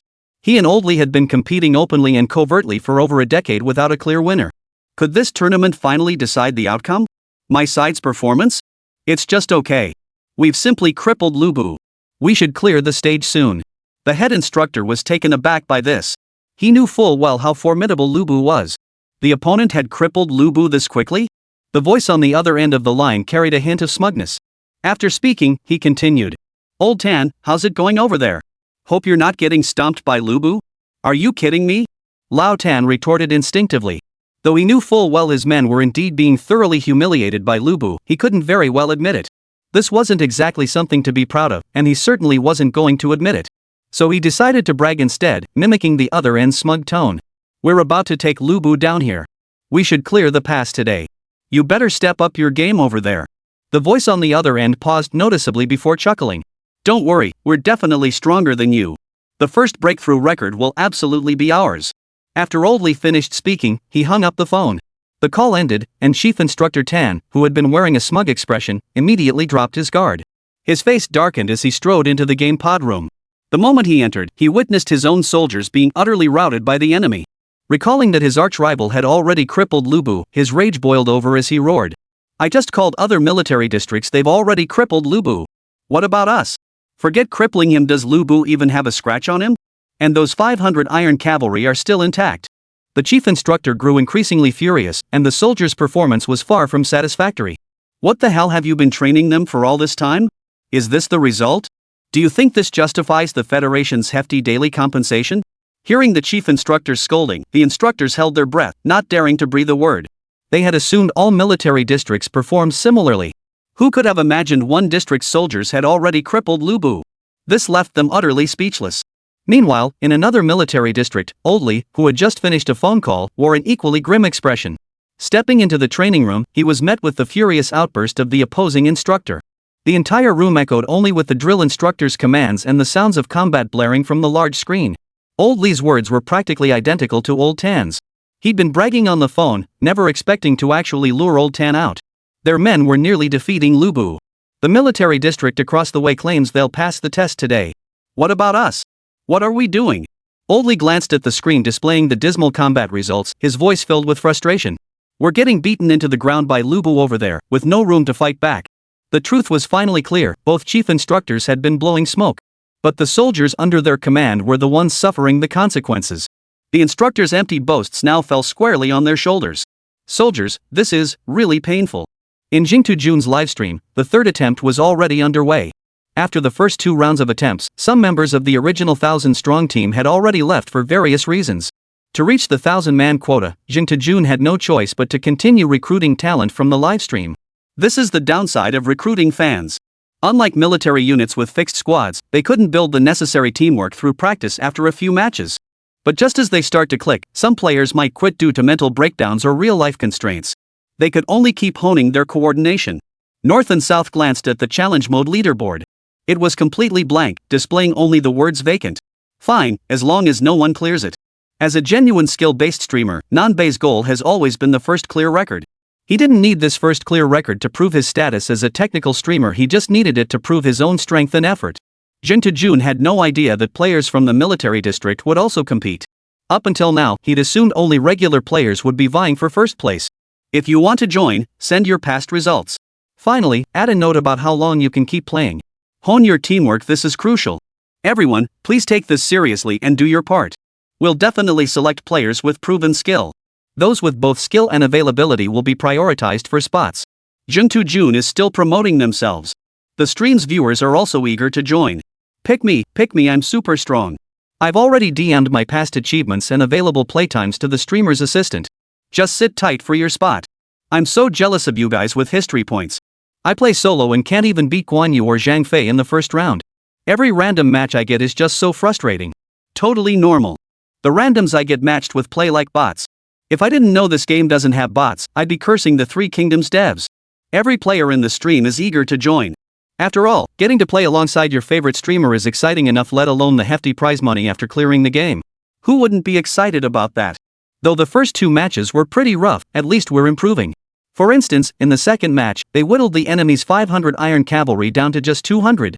They even came close to damaging Lu Bu several times. Over at the military district, Old Tan stared at the brutal battle results in silence, too furious to speak. The enemy cavalry's combined casualties were only a little over 100. What the hell was going on? Even that streamer he just watched, leading his fans in their first attempt, had achieved better results than this. Admittedly, without proper command, individual soldiers couldn't fully utilize their abilities. But did he order them not to deploy their commanders? Bring them all out here. Give them a proper dressing down first. Chapter 83, wear him down with relentless assaults. The chief instructor's face had darkened to its absolute limit. The soldiers, seeing this expression, instantly sensed trouble brewing. The last time they'd seen the chief instructor look this grim was half a year ago. We're done for. That was the unanimous thought in every soldier's mind. They had assumed it was just a routine exercise, at most a chance to toughen them up. But they never imagined the chief instructor would place such importance on the results. If it had been just a casual game session, the chief instructor wouldn't have made a fuss. But this game was launched across the entire military district, making the competition for rankings especially crucial. And after seeing how these soldiers handled the controls, his blood pressure nearly shot through the roof. You were told to play a game, and you actually treated it like a game? Xia Zikai, step forward. The chief instructor bellowed, clutching his folder. Xia Zikai shuddered at being called out first, taking a shaky step forward. Explain to me, what were you trying to prove just now? Xia Zikai was the soldier who charged straight at Lu Bu first only to get knocked out in one move. At that moment, he knew deep down that something was terribly wrong. Unable to think of a plausible excuse to defend himself, he simply fell silent. Speak up. Are you mute? The chief instructor pressed him relentlessly, determined to pry the truth from him. Report. Chief instructor, I. The soldier had barely begun when the chief instructor cut him off impatiently. Enough. I don't want to hear your excuses. I've already told your instructor your training load is doubled from now on. Yes, sir. Xia Zikai's face darkened at the news of his doubled training load, yet he could do nothing about it. After all, his performance had been seriously flawed. A bit more caution would have prevented this. And the head instructor was right, he had been trying to be a hero, completely lacking any sense of teamwork. Someone like you, acting like a lone hero, would get shot sooner or later on the battlefield. the chief instructor said with a look of disdain, then proceeded to call out several more names. These individuals had all performed poorly earlier and were now singled out for reprimand. And you lot, did any of you bring your usual training performance to this? The chief instructor's anger grew as he spoke, until he finally exploded. Damn it! You lot, get down on the floor and hold a plank. Don't move until I'm done yelling. Plank holds are an extremely taxing exercise most people can only manage a few minutes at most. Judging by the chief instructor's demeanor, this scolding session was going to last at least half an hour. Those whose names weren't called shouldn't get any false sense of security or start gloating, thinking they did okay. The truth is, every single one of you performed disgracefully. You're soldiers. Close combat should be your specialty, not getting slaughtered 1,000 to 500 by the enemy. The drill sergeant's tirade raged on, and the soldiers could only stand at attention and listen obediently. Meanwhile, the soldiers doing plank holds were suffering. Sir, I have something to say. Speak. The drill sergeant perked up at this, eager to see what they could possibly say. I think the enemy's stats are way too high. They're on a completely different level than us. The soldier eagerly voiced his opinion. It must be said, anyone daring to oppose the chief instructor at this moment was a tough customer. Very good. Well said. The chief instructor gave a fake smile, then his expression darkened as he retorted. Is that even an excuse? Have all your training techniques been for nothing? The chief instructor's face gradually flushed red. Sir, I believe that in the face of overwhelming strength, even the most advanced techniques are useless. Very well indeed. The drill sergeant hadn't expected this soldier to dare talk back, let alone express such thinking. Is this the kind of thinking a soldier should have? Do you think you should be thinking like this? Without waiting for a response, the chief instructor continued. Don't you know what kind of mess you've created? Let me tell you this plainly, the neighboring military district has already crippled Lubu. And you? Not only did Lubu walk away unscathed, but you barely scratched his 500 iron cavalry. Do you really think your excuses hold water? Are you suggesting that in the same game others have better stats than you? After the chief instructor finished speaking, the soldier fell completely silent. After ranting for a while longer, the chief instructor finally got back to the point. You'll keep trying later. I don't care if you have a commander or who it is. Unless your performance shows significant improvement, you're all grounded. Get out there and do physical training. After the commanding instructor issued the order, all the soldiers scrambled into the game pods like they were flying. In the game, they faced Lubu, who slaughtered gods and Buddhas alike. Outside the game, they faced the furious chief instructor. Life was unbearably tough, with no glimmer of hope in sight. The soldiers had no one to vent their frustrations to, so they entered the game. This time, they first elected a commander. Under the commander's direction, their formation finally looked somewhat organized. Meanwhile, in Jing Tujun's livestream room. Nice! Jing Tujun couldn't help but exclaim in admiration. During the encirclement of Lubu, someone no one knew who landed a blow that successfully wounded him. Everyone, push harder. Lubu is wounded now, and after such a long battle, his stamina must be waning. Give it your all. Each attempt is better than the last. This time might be the one where we succeed. Nanbei rallied the troops at this moment. Rallying the troops was essential. To be honest, Nanbei hadn't expected such significant progress on the third attempt. If we can just inflict damage on Lubu, the difficulty of this game will drop dramatically. Squad 1, spread out. Squad 2, push forward. Squad 3, hold your positions and defend your sector. Squad 4, seize any opportunity to land a shot or two. By now, Nanbei's command had matured considerably. Through trial and error in the previous 2 rounds, North-South gradually grasped that elusive, intuitive feel, making their command increasingly smooth and effortless. Though each player's execution differed, under Nanbei's direction, their movements flowed with orderly precision and effortless control. Unfortunately, Lubu's stats were simply too overpowered. Even with their relentless assault, they couldn't land another hit on him. Instead, their own casualties kept mounting. All units were ordered to spread out, forming a large encircling perimeter. Nanbei ordered, following the previous command has resulted in excessive casualties. We must adopt a different approach. One group pressed forward relentlessly, denying Lubu any chance to catch his breath. Wear him down with relentless waves of attacks. Chapter 84, the first clear record is born. Lubu's stamina bar seemed limitless. After fighting for so long, he showed no signs of exhaustion. Yet on their side, many were already showing signs of exhaustion. Is this what numerical superiority looks like? Journey to Glory was itching to join the fray. Lubu was just too powerful. He wanted that kind of might too. He wondered how much stronger he'd become when they reached world mode. Under North and South's command, everyone's combat effectiveness saw a significant boost. To be precise, it wasn't combat power itself, but the effectiveness of their actions. Alas, the gap between skill and stats caused this third attempt to fail as well. Don't lose heart, don't lose heart. Jing Tujun stepped forward to rally the troops. I've sent a small red envelope in the group chat. Grab it and let's keep going. Jing Tejun claimed it was a small red packet but actually dished out 10,000 yuan. While not much per person, it was still money. This sent the players into an extraordinary frenzy. So what if we failed 3 times? Let's kick its ass. I refuse to believe that 1,000 of us fighting all day can't beat this challenge mode. Thanks, boss. I'll give it my all. Journey loyalty. Next round, I'll lead the charge. So what if the game's tough? We've got our sugar daddy and top tier commanders. Clearing this stage is just a matter of time. Guys, cut the chit chat. Log in now. I've been waiting in the game pod for ages. Similar scenes unfolded across the entire Great Xiao region. Organizing a 1,000-man squad is no easy feat, yet hundreds of teams simultaneously challenged this mode. These hundreds of teams were determined to snatch that first clear record. And this was just the launch of the challenge mode. Most people were still at work right now, but come quitting time, they could rally a huge crowd. Even solo players with free time clicked match, only to be instantly placed into a game. A game requiring 1,000 players per match, yet able to fill instantly without any AI bots. This alone demonstrated just how wildly popular Three Kingdoms was at the moment. Most players were hooked on the challenge mode. After all, the rewards were simply too tempting to pass up. Story mode could be played anytime, but if they didn't claim the rewards within these few days, they would genuinely vanish. Many players were determined to clear the stage today, holding their breath in anticipation. Time ticked away, second by second. Lí Héng watched his game backend constantly refresh the challenge queues, knowing full well the mode was swamped with players. Unfortunately, Jing Tejun checked the team's records. After all this time, not a single one had cleared it. Wait, someone cleared it? Lí Héng glanced at the time. Only 5 hours had passed since the challenge mode opened. Based on his estimates, the first successful group should be the North-South Expedition team. Their completion time should be around 7 hours. Who was the mastermind leading such a formidable team? Lí Héng hurriedly checked the backend data to see the team's name.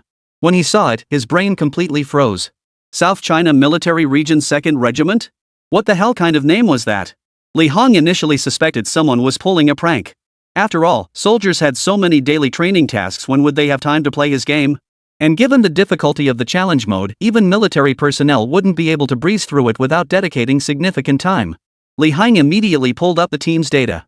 The game backend, which normally displayed IP addresses clearly, now showed only a string of gibberish for the opposing team's IP. Damn it, they really are from the military region. Military personnel actually participating in the competition? Even Lí Héng hadn't anticipated this outcome. What the hell is this? His own challenge mode being recognized by the official organizers? Not just Lí Héng, the game creator, was stunned. Everyone's minds went completely blank upon seeing this news. Especially Jing Tejun and Nanbei. They were practically done, convinced the first clear was theirs for the taking, when suddenly a team snatched the top spot from under their noses. Team name, 2nd Regiment of the South China Military District. Time taken, 43 minutes and 57 seconds. Rank, 1. Seeing the team name on the leaderboard, Jing Tejun froze solid in the livestream. Wait. Is this team name for real? How did the military even get involved in gaming? Is this even legit? I'm asking you, is this legit? Jing Tejun broke down in the livestream, muttering hoarsely. Just when I thought I was seeing the light at the end of the tunnel, the military shows up to compete. Instead of sympathizing with Jing Tejun's plight, the viewers in the livestream found his reaction rather amusing. After all, it's the military, they've got the skills. Looks like that first clear record isn't meant for us. Jing Tejun tried to console himself. No worries, we'll push harder and snag second place. As Journey Fungus indulged in this hopeful fantasy, believing second place was within reach, the challenge leaderboard data flashed again. Team name, 5th Regiment, South China Military Region. Clear time, 45 minutes and 6 seconds. Rank, 2. Journey Fungus felt like he'd been set up by the system. One military team entering the competition was bad enough, but now there's another one? Ha, look at Tutu's expression. How big is the streamer's psychological shadow right now? Just after saying he wanted to snatch second place, someone else snatched it. This is clearly a sad story, but for some reason I just can't help laughing. Maybe this is what they call schadenfreude. Upstairs comment gets a thumbs up. Ha, Tutu here has me cracking up. Of course, the military isn't here for the prize money. Their purpose is crystal clear. They're using the challenge mode to hone their troops. This also highlights how awesome the combat system in Three Kingdoms is. It's so challenging that even the military is willing to use it to hone their soldiers. Jing Tejun, who had been eyeing second place, now dared not utter another word. He feared that the moment he declared his intent to grab third, some military district would swoop in and snatch it away. If that happened, he'd have nowhere to even cry.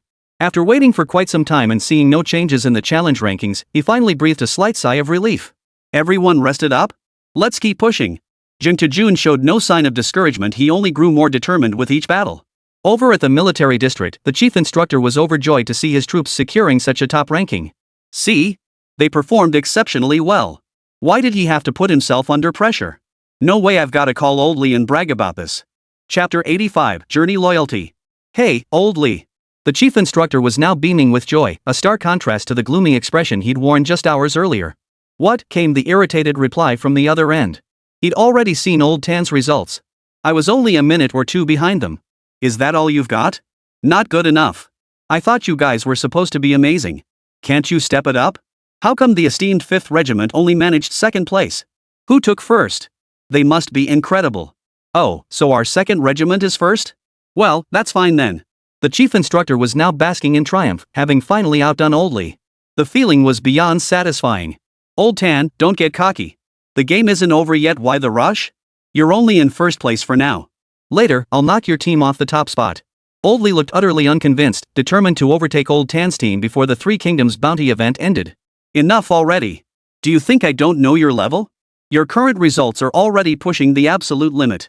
Do you really think I'm unaware? You want to advance further? Dream on. At this moment, the head instructor was the very picture of a petty man reveling in his petty triumph. Just wait for the results. Old Lí dropped a parting shot before hanging up again. Hey, I wasn't even done enjoying this yet. He just hung up on me. The chief instructor clicked his tongue, pondered for a moment, then dialed another regiment. His opening line was, "What? How did you know our regiment just scored 1st place in challenge mode?" The moment the other end heard this, they hung up immediately, not even bothering to listen to his bragging. The chief instructor sensed pure hostility on the other end. Hanging up without a word? How rude.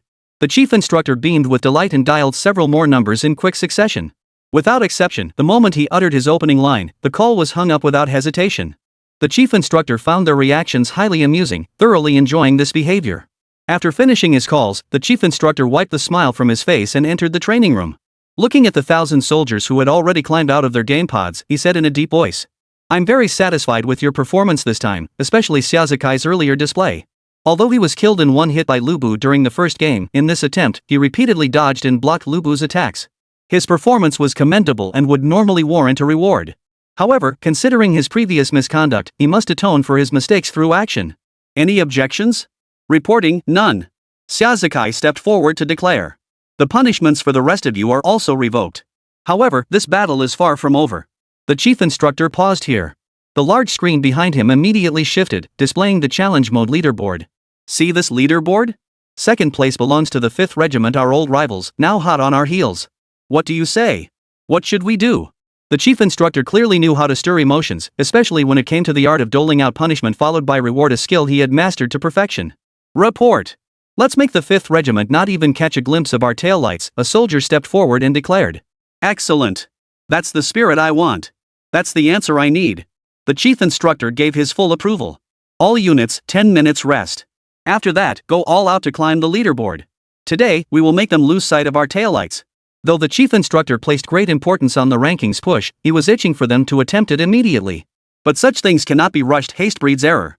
Besides, even though this is a game, the realistic combat experience takes a heavy toll on the soldiers' morale. Adequate rest is essential before the next attempt. Otherwise, their performance might not even match this round's results. The chief instructor stared at the rankings on the large screen, growing increasingly satisfied.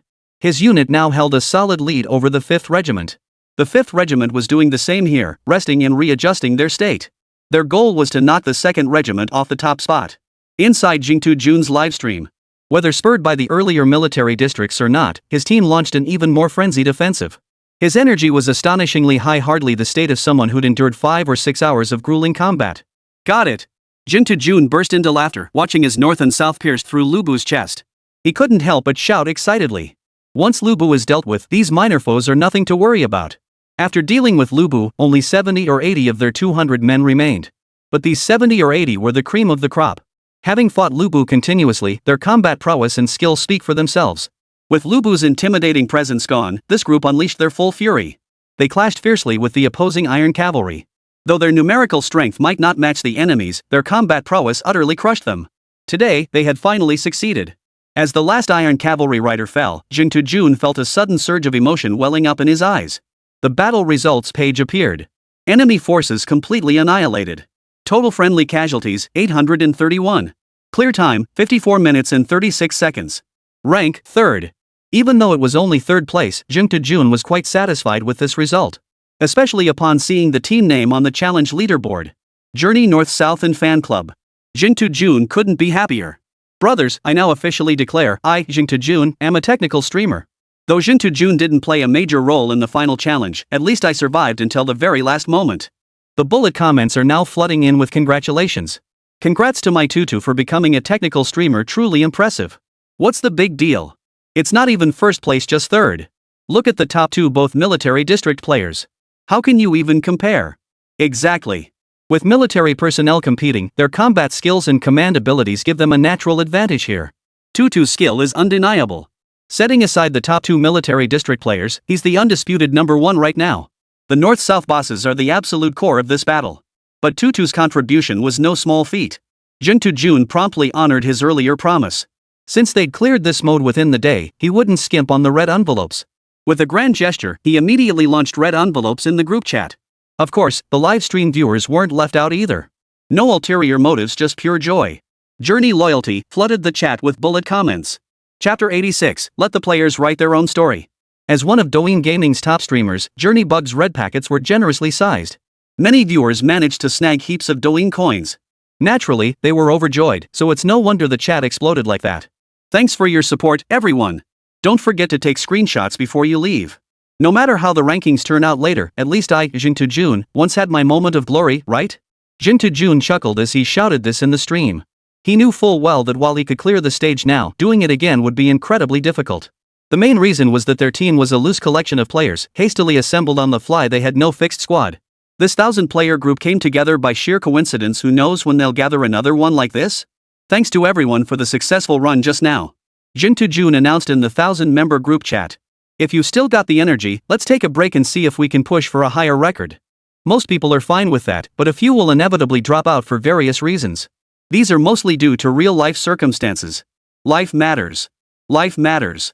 Facing the departure of a few members, Jingtu Jun offered this consolation in the group, whether to himself or to those leaving, urging them not to feel guilty. I'll just recruit another batch of people and everything will be fine. Jingtu Jun made it sound effortless. Recruiting new members is certainly easy for him, but the hard-earned team chemistry will have to be rebuilt from scratch. We succeeded once before. I refuse to believe we can't shatter that record. Thus, after assembling a 1,000-strong team, Jingtu Jun and his crew embarked on their second attempt to clear the stage in grand style. Military districts remained on high alert.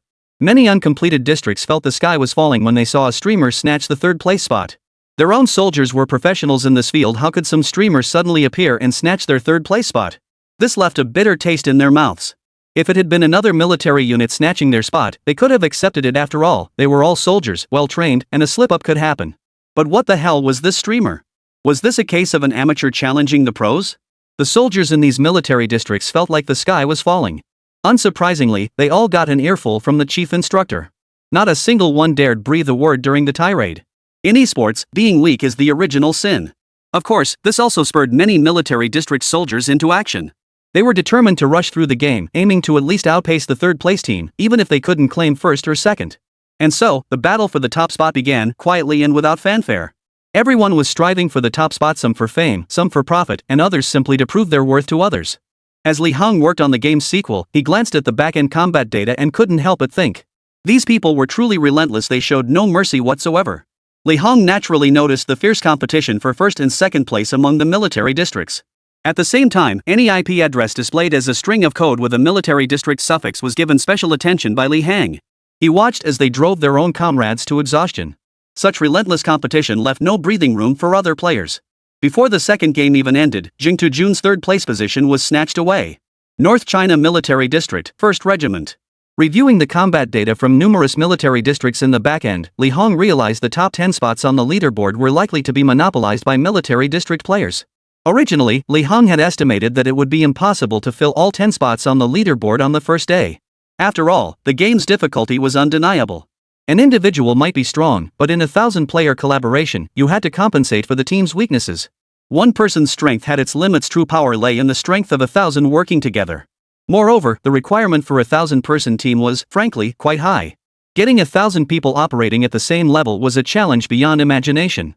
Thus, Jingtu Jun's success carried a significant element of luck. This attempt, for instance, ended in failure.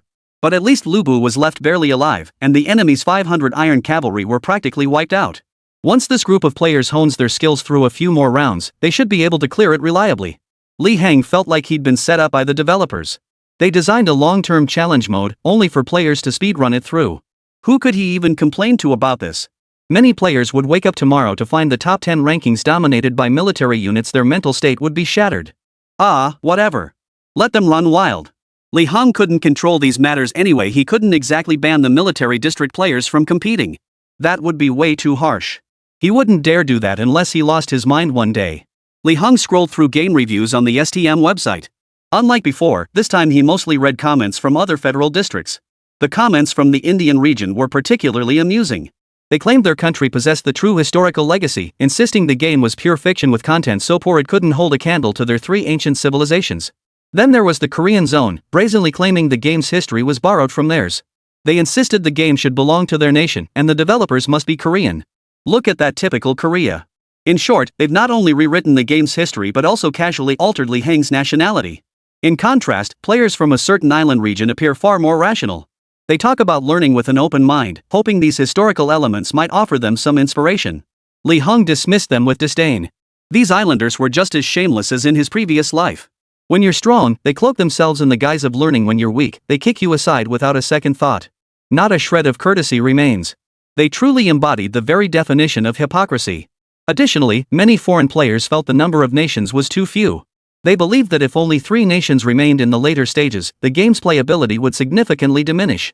It should be like the federal system, with over 200 districts. Each district would correspond to its own nation. Lí Héng saw this and initially intended to ignore it outright. After all, he knew his own limitations. While trying to rewrite Romance of the Three Kingdoms would be utter nonsense. But as Lí Héng regained his composure, this very sentence suddenly sparked an idea. Rewriting it myself was impossible, but what if I let the players write it themselves? Chapter 87, Preparing the Acceptance Speech for Romance of the Three Kingdoms. This essentially embodied the World Mode concept. Lí Héng had originally planned to unlock World Mode only after players completed the Story Mode. But now it seemed the World Mode's timeline needed to be accelerated. While the Story Mode was undoubtedly engaging, daily active users were steadily declining. Today, we only managed to boost DAU by introducing a bounty system and a challenge mode. While the Story Mode has consistently received positive reviews, some players simply dislike its slow-paced narrative structure. Many players who enjoy free exploration are eagerly awaiting the World Mode. Waiting until the Story Mode is fully completed before introducing the World Mode feels far too distant for players. Even Jun has only completed the initial chapters so far. Therefore, we've decided to completely remove this restriction and focus all efforts on developing the World Mode. Integrating the Story Mode into the World Mode just made things harder for players, who had to piece together other storylines from various locations. No time to waste. Lí Héng has already developed over 30 chapters of the Story Mode. Since no player can catch up to this point in the short term, it can be temporarily set aside. This provided the perfect opportunity to focus on refining the World Mode. Lí Héng's original plan was to complete the Story Mode before tackling the World Mode. This would enhance players' immersion and deepen their understanding of the story. But now it seemed like it needed to be opened up ahead of schedule. Barring any unforeseen issues, players from the Indian region, Korean region, Island region, and other areas will likely band together, engaging in mutual combat. Lí Héng also wonders what will happen when the Three Kingdoms world is left for players to shape themselves. Which region's players would unify the realm? Could powerful NPCs like Cao Cao and Liu Bei withstand the players' onslaught? Designing the World Mode was a lengthy process requiring substantial funding. Fortunately, Lí Héng had conceived this idea earlier, and the Story Mode would overlap with parts of the World Mode design. This would also reduce Lí Héng's workload. Hey, Senior. Since Lí Héng was developing the World Mode, substantial funding was undoubtedly essential. Why are you calling me today? Zhang Hanyan was slightly taken aback when she received Lí Héng's call.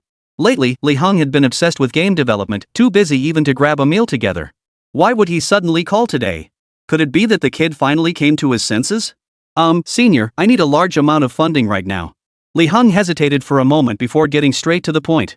After all, Three Kingdoms was already raking in billions of Federation credits, so there was nothing embarrassing about it. All right. Zhang Hanyan didn't ask how much he needed. Whether it was for game development or not, it didn't matter to her. Thanks, Senior. I'll get back to developing the game now. Lí Héng hung up immediately after speaking, not even pausing to exchange pleasantries with Zhang Hanyan. That guy. Zhang Hanyan wasn't upset. Ambition was a good thing in a young man. At least for now, he was passionate about his product, Three Kingdoms. That passion was commendable.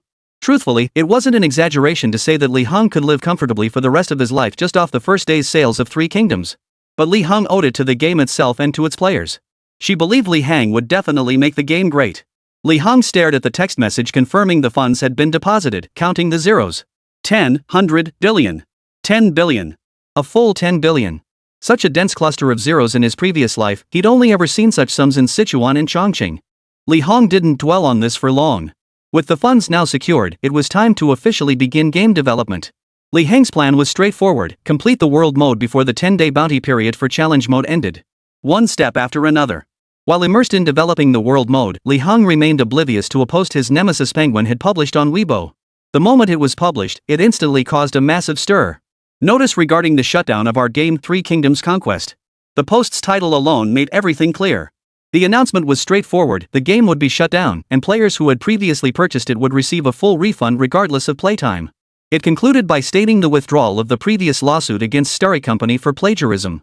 That last bit felt a bit redundant. Anyone with half a brain could see it now. Tencent was the plagiarist, while Starry Company held the original rights. This battle waged by an intern against a Fortune 500 company has finally achieved a genuine victory. A stunning comeback victory. This trash game should have been shut down ages ago. Cutting it off now is way too late. Exactly. Having this game on your platform completely tarnishes your reputation. They probably shut it down because Three Kingdoms got too popular and they couldn't control the backlash anymore. Otherwise, given Penguin's usual tactics, they wouldn't have let it go so easily. This must be the fastest shutdown in Tencent's gaming history. It barely hit the shelves. They probably didn't even recoup their costs. Even if it did, it'd be a loss. Look, they're offering full refunds now. So Tencent didn't make a dime and actually lost a bunch of money? Industry experts predict that despite its clunky storyline, Tencent's game boasts exquisite art style and meticulous details, with epic scenes that really build the atmosphere. That alone must have cost at least 9 figures. 9 figures? That's 100 million. Holy cow, Penguin really knows how to splurge. Operational costs like buying traffic are also no small expense. This whole Penguin incident caused quite a stir, quickly shooting to the top of the trending charts. This marked the first time Tencent's Three Kingdoms Conquest topped the Three Kingdoms game on the trending charts. And it would be the last. Meanwhile, the organizers of the historical game competition noticed Tencent's exit. Frankly, this tournament felt like the easiest one they'd ever organized. There was no particular reason. It was simply because Starry Company's Three Kingdoms was too dominant. Its data completely crushed other games in the same category, leaving competitors with no chance to compete. At this time in previous years, they'd be swamped with data collection, yet now they found themselves with nothing to do.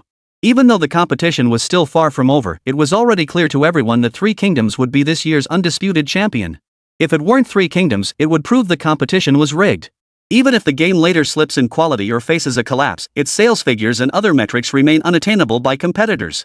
Not even a tenth of it. Get everything ready. Prepare the acceptance speech and materials for Romance of the Three Kingdoms first.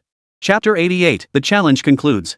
The historical game competition won't involve any shady dealings. Three Kingdoms' victory is already a done deal. It only makes sense that they're now preparing the acceptance speech and other materials for Three Kingdoms. The game's success was plain for all to see unless one was blind or deaf. By this point, the 10 million yuan prize for the historical game competition was no longer something Three Kingdoms could even bother to look at. But the fame that comes with winning the championship is the competition's greatest value. Of course, it's not certain that Three Kingdoms even cares about that fame anymore. This actually puts the competition in a rather awkward position, as Three Kingdoms' current standing no longer requires the support of historical game competitions. This marks the first time since the competition's inception that a game has achieved such prominence during the event itself.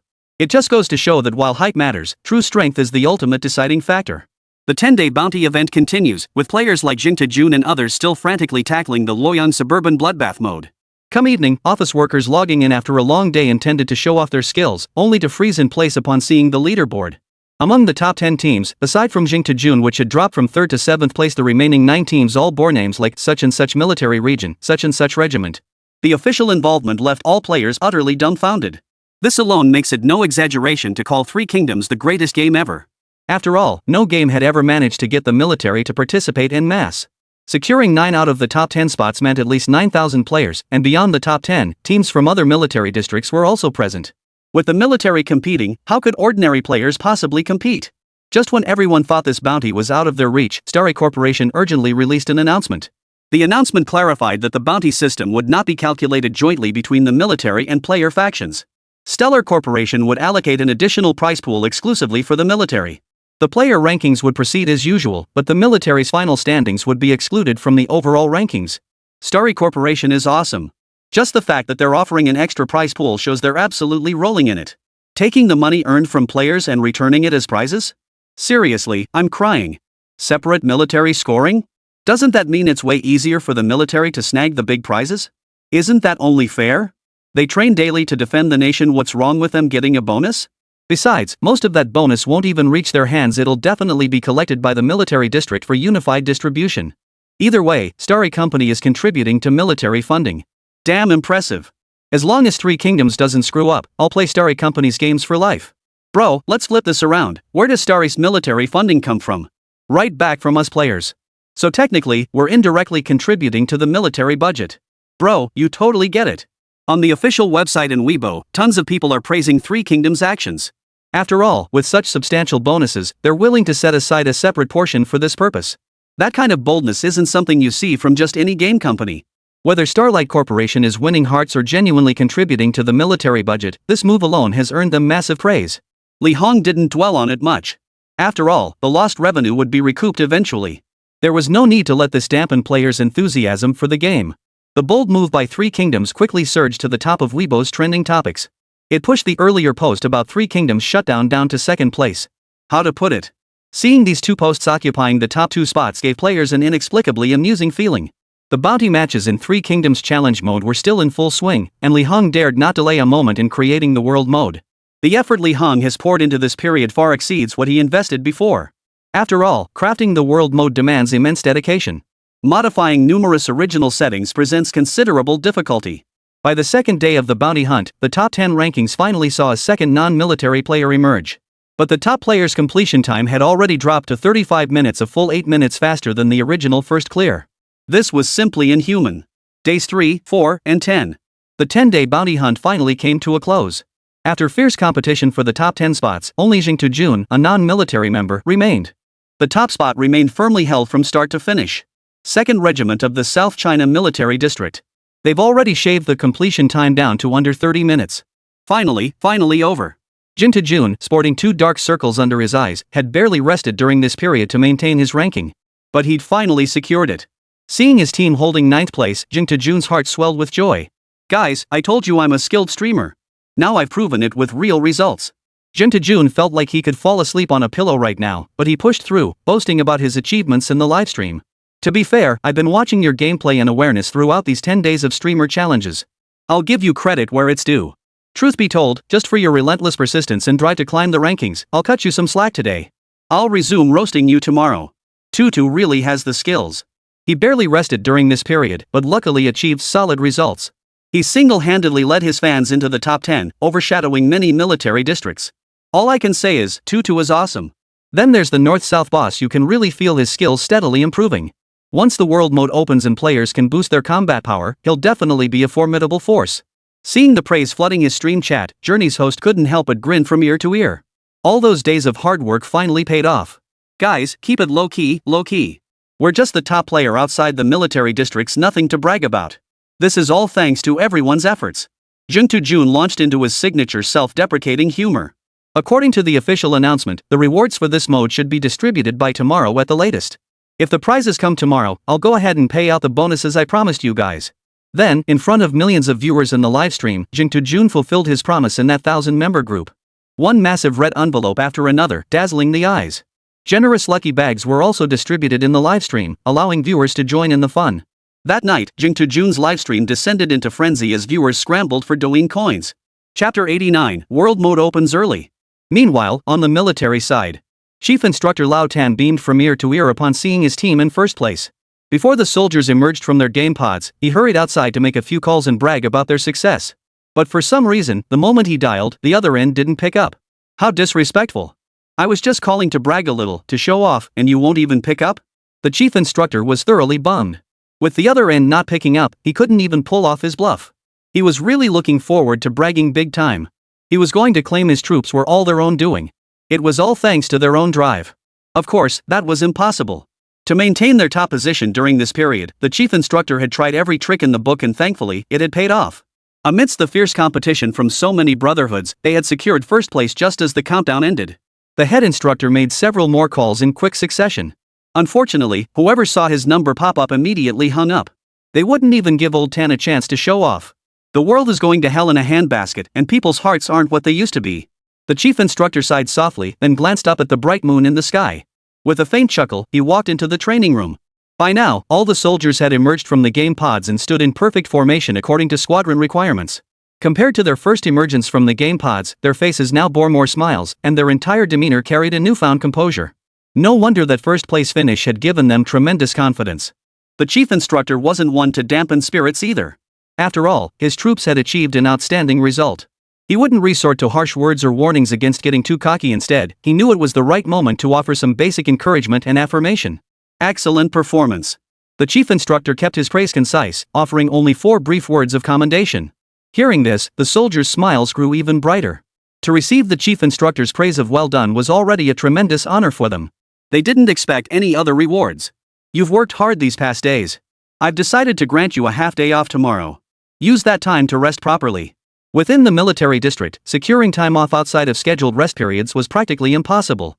For the chief instructor to voluntarily grant leave even a mere half-day was an opportunity beyond their wildest dreams. Were it not for the military zone's strict discipline, the soldiers would have cheered at that moment. Everyone, relax. Forget the usual routine, consider yourselves on leave starting now. Seeing their faces yearning to cheer but holding back, the chief instructor couldn't help but soften. After all, the results were already in. Letting up a little wouldn't hurt. In short, good results make everything else negotiable. If the results were poor, these soldiers knew exactly what awaited them. That was a painful memory none of them wanted to recall, the first time they emerged from the game pods, only to be scolded mercilessly by the chief instructor. The crescent moon casts its light across the land, bringing joy to some and sorrow to others. While the 2nd Regiment of the South China Military District was lavishing praise on their achievements, the 4th Regiment was experiencing the height of gloom. Chief Instructor Old Lí of the 4th Regiment stared silently at his soldiers below. 2nd place. It was a commendable result, considering the sheer scale of the competition with so many military districts participating. Securing 2nd place spoke volumes about their capabilities. But the 1st place went to Old Tan, the man who had always been at odds with him. Old Lí stared at his soldiers, momentarily at a loss for words. It deserves praise. Old Lí thought to himself, preparing to speak up and offer encouragement to boost the morale of his disheartened subordinates. But before he could speak, a soldier stepped forward from the ranks. Report. Speak. The head instructor's expression remained impassive, his tone devoid of any discernible emotion. I feel we failed to live up to the head instructor's trust by not securing 1st place. The soldier spoke from the heart. Every soldier is a man of courage, all eager to vie for the top spot. Finishing 2nd left them utterly frustrated. Their completion time was only a dozen seconds slower than the 1st place. A hair's breadth makes all the difference. Seeing their remorseful expressions, Old Lí spoke up. You've done exceptionally well. Securing 2nd place among so many military districts proves your capabilities to others. As for 1st place, though we missed it this time, there will always be another chance next time. The 3 Kingdoms Challenge mode updates dynamically based on players' story progress. When the new mode launches, its difficulty will likely be comparable to this one. When that time comes, we'll seize the momentum and reclaim the top spot. Let the 2nd Regiment hold that top spot for now. Next time, it's ours, the 4th Regiment's. The chief instructor spoke with impassioned fervor. As the chief instructor's words fell one by one, the soldiers below finally began to show signs of improvement in their expressions.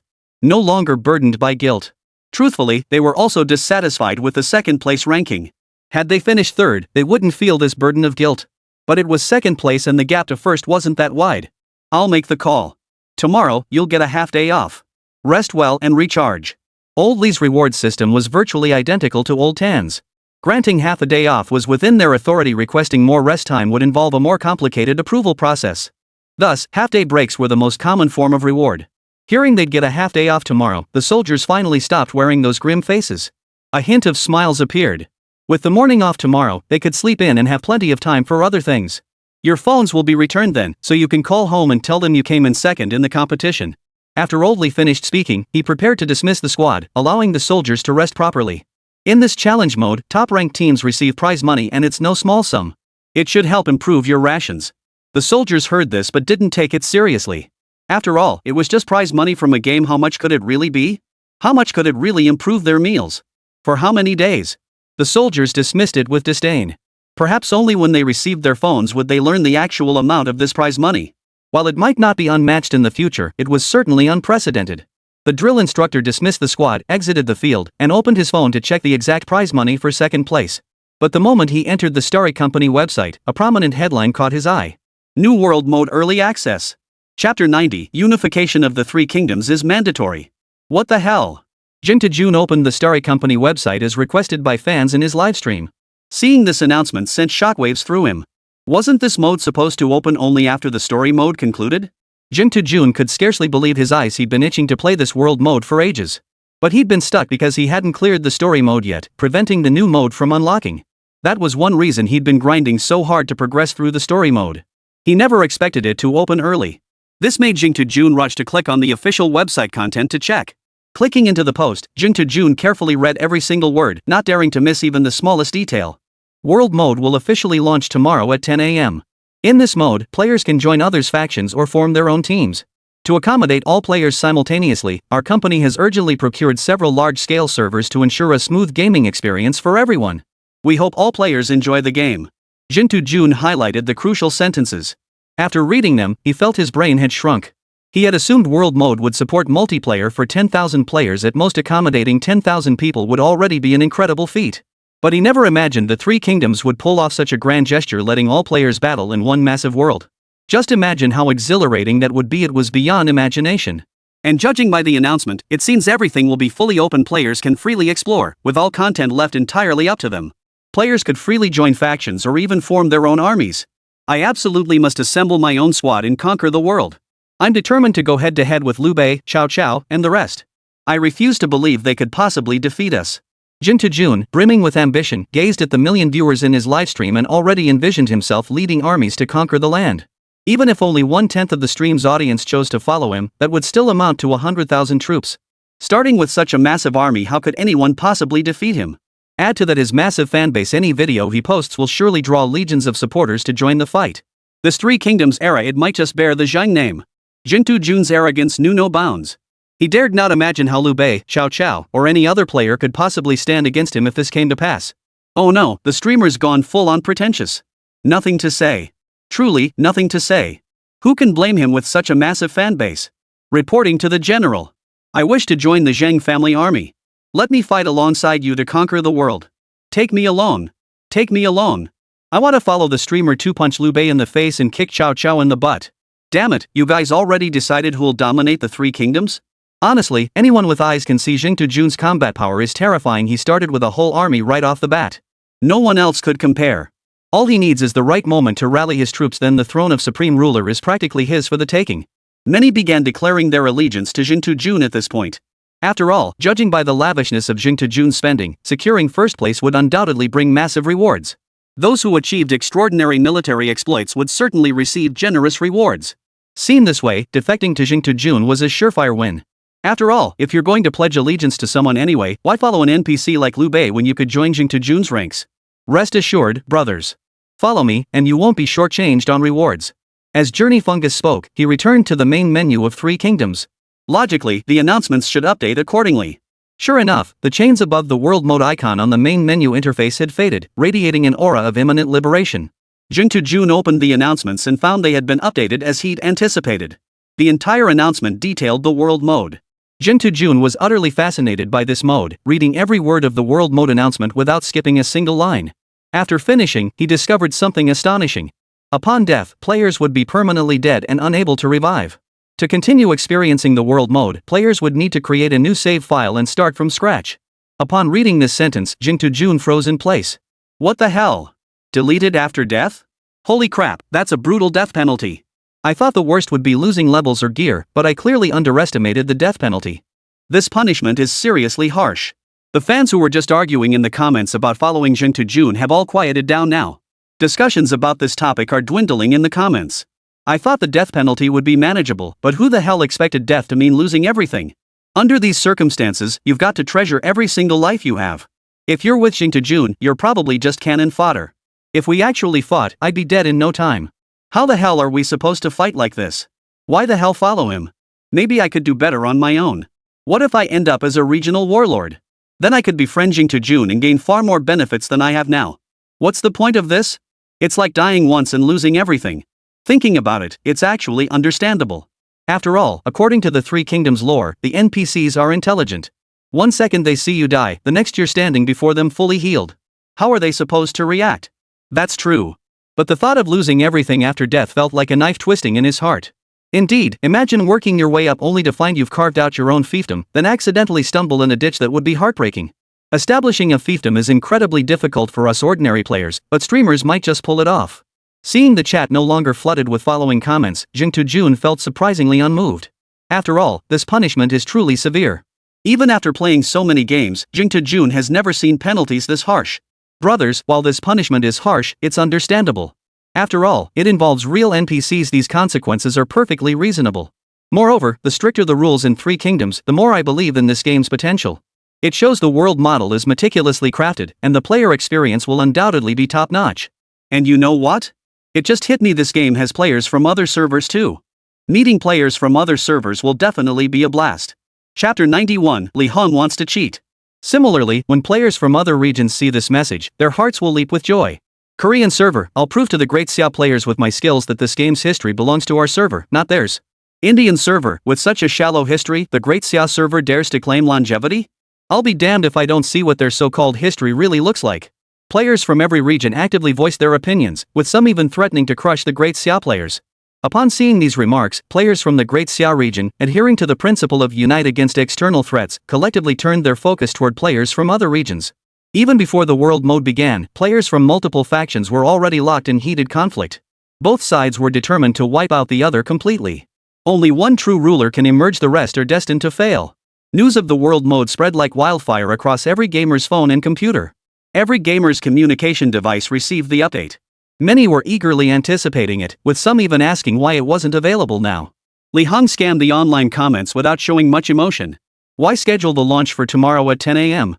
Well, obviously because 10 a.m. provides ample time for Starry Company to build hype. They couldn't risk the open world mode launching with only a handful of players logging in. He needed the best way to spread the word about the open world mode, and scarcity marketing was clearly the most effective approach. While everyone's attention was focused on the challenge mode bounty tournament, Lí Héng directly announced the world mode on the official website. At that moment, all eyes and attention would shift to this. This is also a form of operation. Now everyone is waiting for the world mode to open, and everyone will spontaneously promote Three Kingdoms. All eyes are fixed on tomorrow at 10 a.m. Lí Héng shared this anticipation, having already experienced the world mode himself. He found nearly every aspect executed flawlessly. The only drawback was the lack of multiplayer. Exploring alone felt rather dull. Therefore, after a brief playthrough, Lí Héng chose to exit the game. He'd wait until tomorrow at 10 a.m. to log back in and play with other players. Should he give himself a little boost? Lí Héng's mind began to wander toward mischief. He'd decide based on the situation tomorrow, but for now, he'd install the assistive device. Lí Héng still intended to play normally, only activating this ability when facing danger during gameplay. After all, he was just playing for fun and wouldn't interfere with other players' progress. In Jing Jun's live stream room. Alright, folks, that's all for today's stream. Gotta get some rest early tonight. Tune in tomorrow at 10 a.m. to watch me charge across the battlefield in Three Kingdoms world mode. After saying that, Jing Jun glanced at the chat and interacted briefly with the viewers. I'm looking forward to tomorrow's world mode too. Honestly, I can't even imagine with so many players joining in, are they sure the Three Kingdoms servers won't crash? This truly tests the server capacity and the performance tier of the game pods. But honestly, I'm more preoccupied with how the world mode will actually function. Everything's still a mystery. How else could they run it? Just dump you in there to explore freely? But wouldn't hundreds of thousands or even millions of players crowd into one spot at the start? You're kidding, right? Definitely not. Based on the worldview revealed in the current story mode, even if the Three Kingdoms map is smaller than our Great Xia region, it won't be much smaller.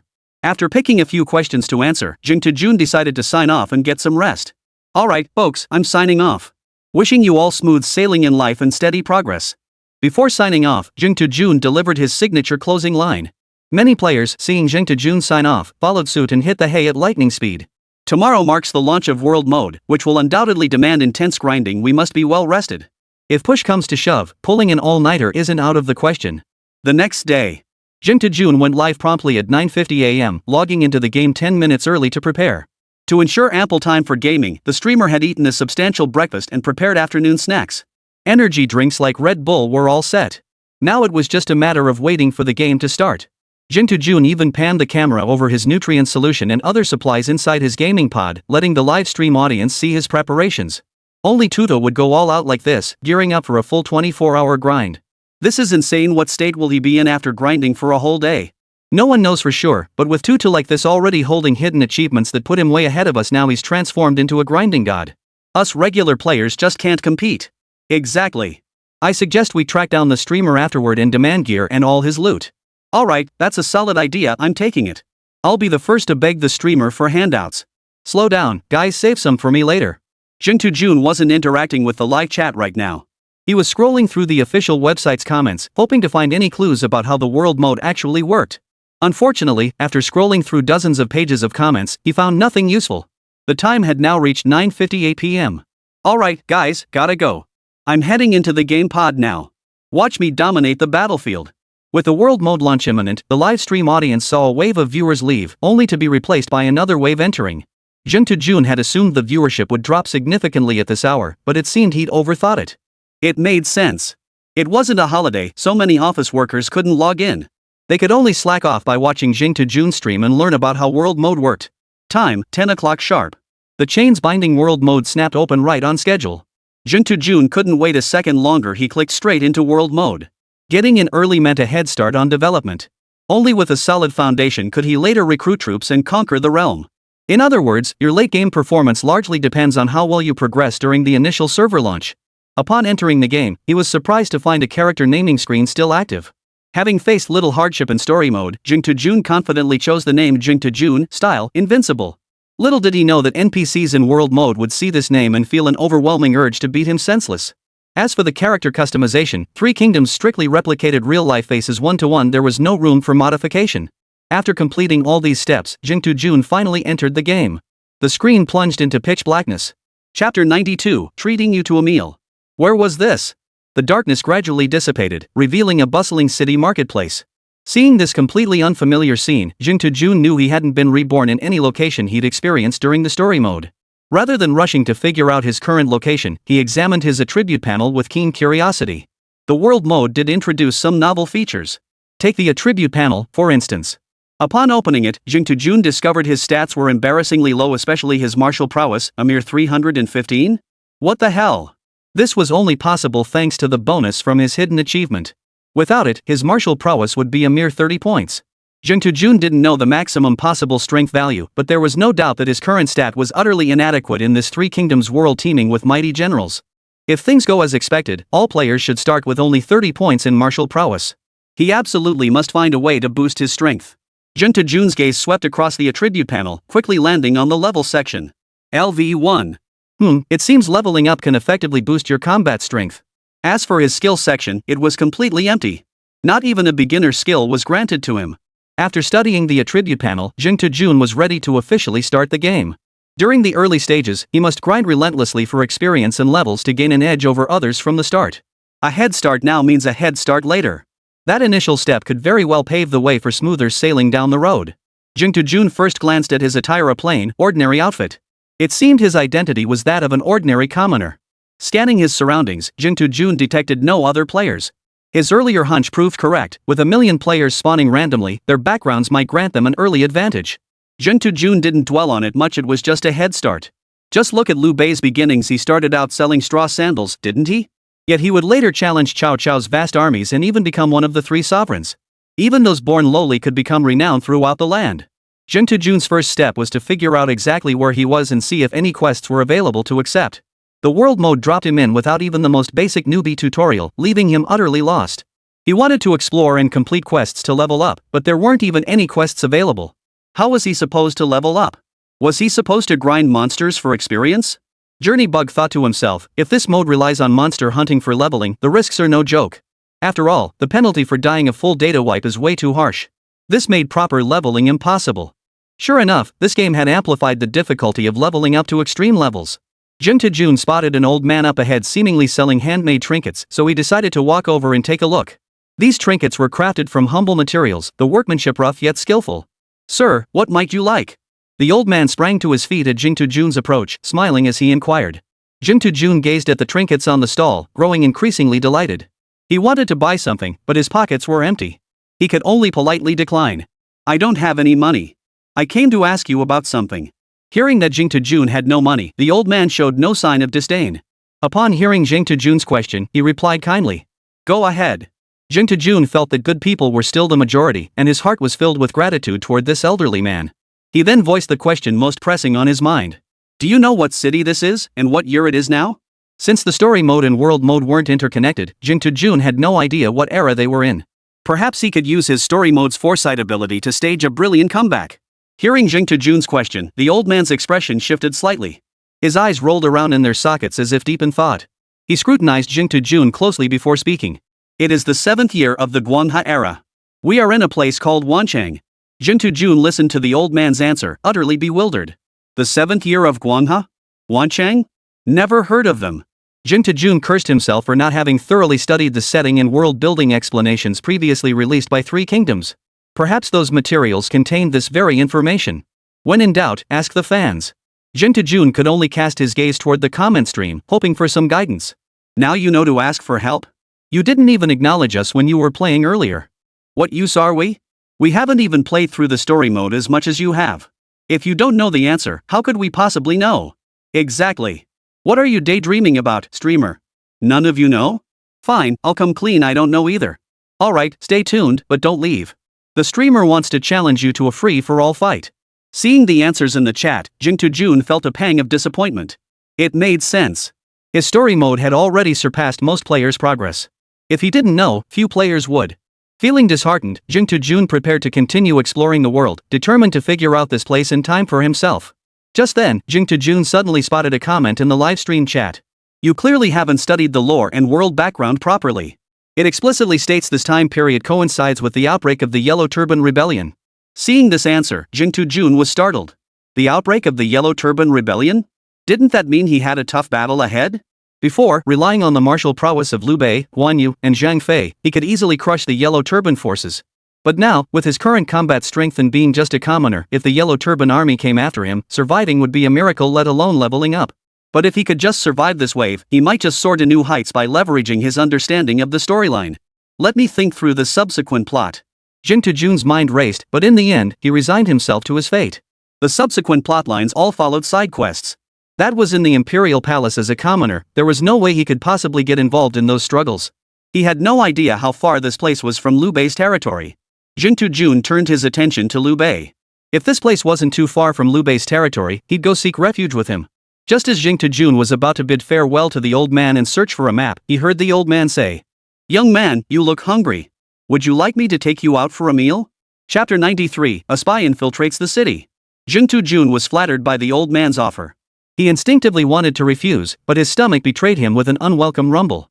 He had sampled the local cuisine during the story mode, even the extravagant dishes favored by the wealthy and powerful, and found them all disappointing, barely edible. He had intended to eat as little of this world's food as possible, but now that he was immersed in the experience and facing the risk of death, he would force himself to eat it no matter how much he disliked it. But Journey Fungus glanced up at the old man before him. The weathered face and hands calloused from hard labor already told him this man was not wealthy. Yet he was still willing to offer food to Jing Tujun. This deeply moved Jing Tujun. Yet he couldn't bring himself to fill his own stomach while disregarding the old man's well-being. So he politely declined. "I'd rather not. You barely have enough to feed yourself. If I took this meal from you, how could I live with myself?" Jing Tujun's words were clear and spoken from the old man's perspective. After all, he understood the harsh realities of life for the impoverished in this world. People often went hungry, unsure if their next meal would come. How could Jing Tujun possibly bring himself to eat the old man's food? But the old man waved his hand dismissively, saying without a care, "You remind me of a younger relative of mine, one who passed away years ago under certain circumstances. Seeing you now brings a sense of warmth and familiarity. If I could take you back for a simple meal, my old wife would be overjoyed." The old man spoke with such righteous conviction that his words were utterly irrefutable. Hearing this, Jing Tujun realized he couldn't refuse the meal. He might as well agree. "Alright, I'll go with you. If you treat me like that younger relative, I'll come visit you often." Jing Tujun replied politely. His agreement stemmed not only from a lack of excuses but also because the old man's words were based on his years of gaming experience. When someone pulled a player aside like this, it usually meant a quest was waiting to be accepted. Lí Héng was already planning to have a proper chat with the old man on the way back. Who knows? He might just get a quest. Gain experience, level up. With the Yellow Turban Rebellion imminent, every level gain was critical. He absolutely had to level up properly. This old man before him was highly likely to be his source of early quests. Guys, based on the streamer's hunch, this old man probably has a quest waiting for us to trigger. Let's follow him back for a bowl of rice first. Fill our bellies while picking up the quest. It's killing 2 birds with 1 stone. Jun boasted to the livestream audience. Hey, any brothers in Wanchang? Come find me, I'll help you level up like crazy, outpace other players, and conquer the Yellow Turban Rebellion. After Jun finished bragging, he fixed his gaze on the chat stream, eager to see what players in Wancheng had to say. Keep pretending. You're already bragging before even accepting the quest. Don't make the trip for nothing. What a wasted trip. If there's no mission, that streamer's status in my eyes will drop from a technical streamer back to an entertainment streamer. Streamers have skills? Since when? Didn't they only manage to hold on to their ranking yesterday by relying entirely on the north-south big shots? But let's be fair, the streamer does have some skill, even if it's not much. I didn't spawn in Wancheng, I spawned in the wild. But watching north-south big shot stream, it seems he spawned in Wancheng too. What? North-south big shot is in Wancheng too? That means we'll have to get Tutu to latch onto his coattails again? The livestream instantly erupted in wails upon learning north-south big shot was in Wancheng. I was looking forward to watching Jun struggle alone here, but now you tell me the north-south boss is here too? That just means he'll get to enjoy the perks again, right? Upon learning Nanbei was in Wancheng too, Jun was equally surprised. Surprise gave way to delight. The chat was right, north and south were big shots. Their collaboration had been smooth sailing, at least from his perspective. Nanbei's in Wancheng too? Perfect timing. I'll finish this quest and head over to meet him. Jun planned to finish the quest first, then meet up with Nanbei as a high-level player. Seeing his high level, Nanbei would surely worship him, eventually begging tearfully for the leveling guide to 3 kingdoms. Or better yet, after finishing the quest, I'll stumble upon Nanbei getting bullied by NPCs in some remote corner. I'll step in, rescue him from danger, and become his savior. Journey Fungus had already fantasized about the scene when he met North-South. He envisioned several scenarios, each one making his heart race with excitement. He felt his progress was already far ahead of other players. After all, he already had clues for the quest. The other players were probably still struggling to survive somewhere. Young man? The old man saw Jun standing there in a daze and waved his hand in front of him. Jun snapped out of his reverie at the old man's interruption. No time to waste, let's set out immediately. Jun's attitude did a complete 180, and the smile on his face took on an inexplicably fawning quality. This sudden change in demeanor startled the old man, who blurted out, "Are you okay?" "Of course I'm fine. I'm perfectly well. I just suddenly remembered something pleasant, which is why I was standing there blankly." Jun wasn't lying, his level was crushingly superior to everyone else's. How could that not be a happy thought? Then wait a moment while I pack up my stall. Eager to accept the quest sooner, Jun volunteered to help the old man organize his stall without waiting for instructions. Once everything was neatly packed away, Jun grabbed the items first, as if afraid the old man might try to take them. "Old man, what's your name?" With nothing else to do on the road, Jun asked casually. "We'll talk more when we get home." The old man seemed in no mood for small talk and flatly refused Jun's invitation. Jun wisely kept quiet, following behind the old man. But the further they walked, the more uneasy Jun felt.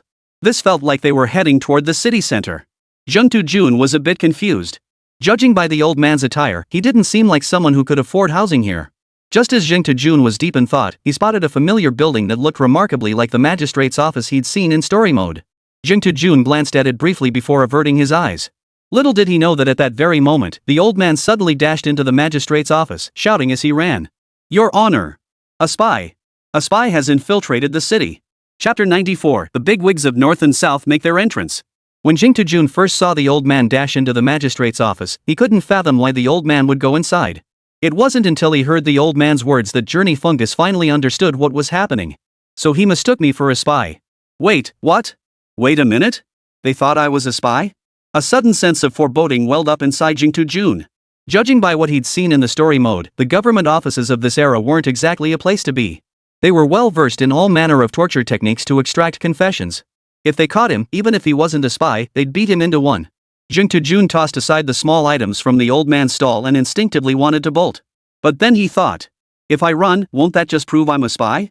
Jun found himself in a dilemma. Running wasn't an option, but staying put wasn't either. Just as he hesitated, a crowd of officials burst out of the magistrate's office. Well, no need to agonize over that anymore. Seeing the officials closing in, Jun knew escape was impossible. Seems like it's time to put his gift of gab to work. Even at this critical moment, Jun couldn't resist bragging about his prowess to the viewers in the livestream chat. But the chat stream wasn't buying it. They only saw Jun, who they thought would take the lead by completing the mission first, mysteriously arrested as a spy. This plot twist was utterly unexpected. Still bragging? Just moments ago you were boasting about snagging the quest and leaving everyone in the dust. Now you're about to be sent packing for good. You told your brothers in Wancheng to find you, that you'd help them level up. Now look at you, good luck with that. The Wancheng brothers need to be summoned. If they don't gather, the streamer's life will truly end here. Rallying them for a prison break? That's intriguing. While others are still grinding away in the shadows, our beloved streamer Jun is already on the government payroll. Talk about power. The chat was flooded with sarcastic remarks. Journey Fungus is at a loss for words right now.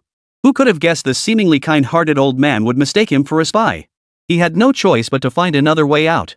You claim this man is a spy. Do you have evidence? At the courthouse entrance, an official observed Jun surrounded by clerks and gave a slight nod before asking the elderly man beside him. Yes. His speech is highly suspicious. Oh? How so? The official stroked his beard as he spoke. The moment he saw the servants, he asked what time it was and which town we were in. After the servant answered all his questions, he looked utterly bewildered, as if he didn't know any of this. Therefore, the servant suspects he is a spy. To keep him under surveillance, the servant invited him to follow along under the pretense of sharing a meal. Hearing the old man's words, the official's face gradually broke into a smile as he said, "Excellent. Excellent. You've done a great service. When this matter is settled, I shall reward you generously. You shall not be overlooked." "Thank you, Your Honor." "Thank you, Your Honor." The old man nodded and chuckled eagerly. He looked as if he might kneel before the official at any moment. Facing the old man who had betrayed him, Jun felt no particular hatred. His earlier questioning had indeed been problematic. Moreover, whether motivated by loyalty to the state or personal gain, the old man had acted within reason by reporting him as a spy to the authorities. "Bring the prisoner forward." The official swept his sleeve, signaling his attendants to escort Jun into the courtroom. Jun offered no resistance, allowing the officials to lead him away. At this moment, any resistance could invite harsher suppression, perhaps even physical punishment. He hadn't fled earlier, so why resist now? That would be sheer folly. Jun's docile behavior did nothing to ease the official's grip. Capturing a spy was no small achievement. Who stands below the dais? Jun had been brought before the courtroom. Kneeling on the floor, he was guarded by several officials wielding long swords behind him. Should Jun make any improper move, those blades would surely come down upon his neck. The case would then be closed with him branded a spy. This was certainly not what Jun wished to see, so at this moment, he remained utterly docile, daring not to make a single bold move. This humble subject is Jun, courtesy name Woody. Facing the official's questioning, Jun answered without hesitation. Little did he know that the official on the dais, upon hearing Jun's words, immediately let out a muffled grunt. "Zhang Woody, truly invincible, your name speaks of such audacious ambition." Upon hearing this, Jun's heart sank. This NPC actually cared about his name? This was something unheard of in story mode. Given by an elder, I dare not disobey. Jun quickly shifted the blame onto an elder who didn't even exist in this world. Then let this official ask you, where is your ancestral home? How many souls dwell in your household? And what brings you here? The officials on the dais fired off 3 consecutive questions at Jun, questions he couldn't possibly answer. He had just entered the world mode and wasn't at home. He had no idea about these details. How could he possibly state his ancestral home or household size? Hearing this question, Jun felt his heart sink. Still, he steeled himself and answered. This humble subject's ancestral home is in Zhuo Commandery. Currently, only this humble subject remains in my household. Having no grain, I have wandered to this place. I implore your excellency to investigate thoroughly. I truly am not the so-called spy. Jun took a gamble, citing Zhuo Commandery, the starting location in the story mode, as his ancestral home. In this technologically backward world, communication could only be achieved through the most primitive method, person-to-person relay. He refused to believe this official could discern his lie so quickly. Upon hearing Jun's answer, the officials in the hall indeed dropped the matter. But they immediately posed a question even harder for Jun to answer. Earlier, that old man said you didn't even know what time it was now. After he spoke to you, you looked utterly bewildered. How do you explain that? Jun was truly at a loss for words. In such a short time, he couldn't think of any words to explain this question. A spy, indeed. The officials were about to seal the verdict when, just as the gavel was raised, someone entered the hall. Lord Nan. The official immediately lowered the gavel, rose, and hurried to greet the newcomer. Jun was now intensely curious. What kind of person could possibly make this official abandon a trial in progress to go out and greet them? But when he saw the visitor, he froze in place. Nan Bei? Chapter 95. This magistrate orders the release. The look on Jun's face now could hardly be described as merely amazing. He'd been planning to pull off some grand gesture in front of Nan Bei, even rehearsing several scenarios for their meeting. But among all the scenarios he'd imagined, he never anticipated their first encounter in world mode would be this utterly disgraceful.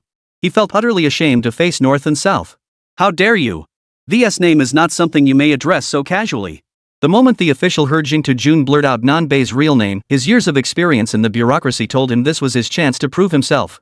Eager to prove his worth, the official rushed forward, delivering a swift kick to Jingtu Jun as he spoke. Given the official's portly build, the kick was certainly no light tap. Jingtu Jun immediately saw his health bar dip slightly. Damn it! Jingtu Jun cursed inwardly. This was world mode death meant losing everything. That single hit had drained his health bar. How was he supposed to continue now? As Jingtu Jun fell to the ground, he caught another glimpse of Nanbei in his official robes. An instant wave of resentment washed over him. Both were players, yet Nanbei was a high-ranking official while he was just a lowly commoner at the mercy of others. No, if Nanbei hadn't appeared in time, he himself would be the traitor now. Pain. So much pain. Guys, I think it's because I cursed the developers too many times during challenge mode they're targeting me on purpose. Otherwise, why is Nanbei so powerful while I'm stuck here struggling to survive? Jingtu Jun vented to his fans in the livestream. Streamer, don't use that tone or expression, I still prefer your defiant attitude from earlier. LOL, who was it just now saying they'd crush North-South with level grinding? Now they're begging like a prisoner before the big shot. If it weren't for North-South's big shot, Tutu would probably be locked up in jail right now. This is getting a bit too dramatic. 1 second you're talking about leading the charge, and the next you're being rescued from danger by the North-South big shots. Host, maybe you should just stop streaming. At this rate, your fans are going to defect to the North-South big shots. No way, if the streamer stops, who's gonna entertain us? So you're implying the streamer is just an entertainment host? When has he ever not been? Heartbreaking. Absolutely heartbreaking. Seeing the chat flooded with mockery yet no one offering comfort, Jingtu Jun felt his fans were physically in Jingtu but mentally with Nanbei. Seeing Jingtu Jun appear like this, Nanbei was still somewhat surprised. He never imagined that in such a vast open world map with random player spawns, the two of them would actually cross paths. Meeting was one thing, but meeting like this? What are you standing there for? Get up and greet the official. The portly official barked, making a move to deliver another kick to Jingtu Jun. Nanbei had fully regained his senses and, with lightning-fast reflexes, intercepted the official's attack. Hold on. Nanbei extended his hand and stepped forward to stand before Jingtu Jun. Why are you arresting him? Having encountered him, Nanbei naturally wouldn't stand idly by. Yet he feared Jingtu Jun might have committed some grave offense. Out of caution, he still asked, what crime has Jingtu Jun committed? If the offense was minor, he'd step in to help. Conversely, if the crime was serious, he could only stand by and watch. Anyway, this was just the beginning. It was merely a matter of reloading a save file. Who knows? The next save might turn out much better than this one? If it turned out to be even worse than this one, he'd pretend he'd never mentioned it. In response to Your Excellency's inquiry, this traitor is a spy from another region. This humble official is currently interrogating him to determine his exact place of origin. This official was utterly arrogant before Jingtu Jun, yet displayed extreme deference before Nanbei. He had mastered the ins and outs of the bureaucratic game. The official then proceeded to explain to Nanbei how they determined Jingtu Jun was a traitor. After listening, Nanbei furrowed his brow slightly, finally grasping the situation. Jingtu Jun's approach of questioning people about the current year and location upon capture might be acceptable in other games. But this was Three Kingdoms, where NPCs possessed intelligence and could be treated as fully independent entities. Asking such questions would only arouse suspicion unnecessarily. Jingtu Jun had let his own gaming experience cloud his judgment a bit of overconfidence. Release him. I know this man personally and can vouch for him, he is not a traitor. This kind of unjust suffering can be resolved by Nanbei, it's just a matter of a word. This. The official looked troubled. After all, he'd already claimed Jingtu Jun as his own achievement. Releasing him now would mean a huge loss for him. Sir, you can't release him. You absolutely can't. The elderly man who had earlier accused Jingtu Jun of being a mole stepped forward again. His thoughts aligned with the officials. If Jingtu Jun were released, he himself would gain nothing. Seeing this unfold, Nanbei knew deep down that the official wouldn't let this go easily. In real life, Nanbei would have appealed to reason and emotion. But this was in Three Kingdoms. In this chaotic age, one must play by its rules. Did you not hear me? I said release him. Nanbei stood with his hands clasped behind his back, his expression stern as he barked the order. His intent was simple, to intimidate through sheer force of position. You may use your authority to turn Jingtu Jun into a traitor, but Nanbei can use his official position to force you to release the prisoner. This humble official dares not, the official stammered, his body jerking in fear at Nanbei's imposing presence. He knew that refusing to release the prisoner now would spell trouble for him. Forget about any merits, just avoiding being singled out for trouble would be a blessing. Quickly, release him. The official hurried to Jing Tujun's side, shooing away the officials nearby, and personally helped Jing Tujun to his feet. The contrast in attitude before and after was starkly obvious. Was this the nature of power? Experiencing this firsthand, Jing Tujun felt an urgent craving for power within the Three Kingdoms for the very first time. In this game, it's never about who's right, it's always about who holds the greater power. Power that was the true law governing this world. Follow me. North and South still wore their stern expressions. He was obviously addressing Jing Tujun with that remark. No one else present would follow him. Watching Nanbei and Jing Tujun gradually walk away, the official's anxious heart eased slightly. His gaze shifted back to the elderly man. In the Yamen, do you know how such false accusations against others should be handled? Chapter 96, The Yellow Turban Rebellion approaches. Thanks. Nanbei led Jing Tujun into a room, carefully checking the surroundings for anyone else before closing the door. The first thing Jing Tujun did upon entering the room was to thank Nanbei. Though their relationship had grown quite familiar, certain formalities still needed to be observed. With our relationship, you really don't need to say that. Nanbei's cold expression softened, returning to his usual self. Do you even understand what's going on right now? Because Jing Tujun had spent too much time with that old man, the information he had gathered was extremely limited. At most, he knew they were in Wancheng, and the year was Guanghe 7. Oh, and one more thing, the 7th year of Guanghe marks the outbreak of the Yellow Turban Rebellion. And starting out as a commoner, he had virtually no channels to gather intelligence. The North and South were different matters entirely. Jing Tujun scanned the room's furnishings. Numerous bamboo slips were arranged throughout the interior. This must be a study.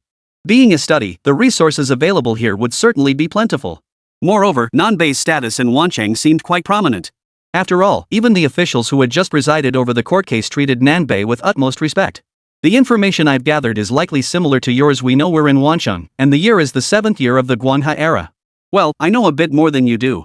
I know this year marks the outbreak of the Yellow Turban Rebellion. Even now, Jing Tujun can't resist boasting about himself. The outbreak of the Yellow Turban Rebellion? Upon hearing this news, North and South were deeply shocked. Starting the game at this point has clear objectives. First, to let players level up by fighting Yellow Turban rebels. Second, to provide players with a path to promotion. Of course, what Journey Bug and Nanbei didn't know was that in some players' eyes, the Yellow Turban Army was a desirable destination. Some had already begun making contact with the Yellow Turban Army, preparing to join their ranks. What? You say the Yellow Turban rebels are utterly useless in story mode? What does that have to do with the Yellow Turban rebels in my world mode? And so, the first faction selection in world mode quietly opened. Meanwhile, Jing Tujun and Nanbei were exchanging intelligence, glancing at their livestream chat for any fresh leads.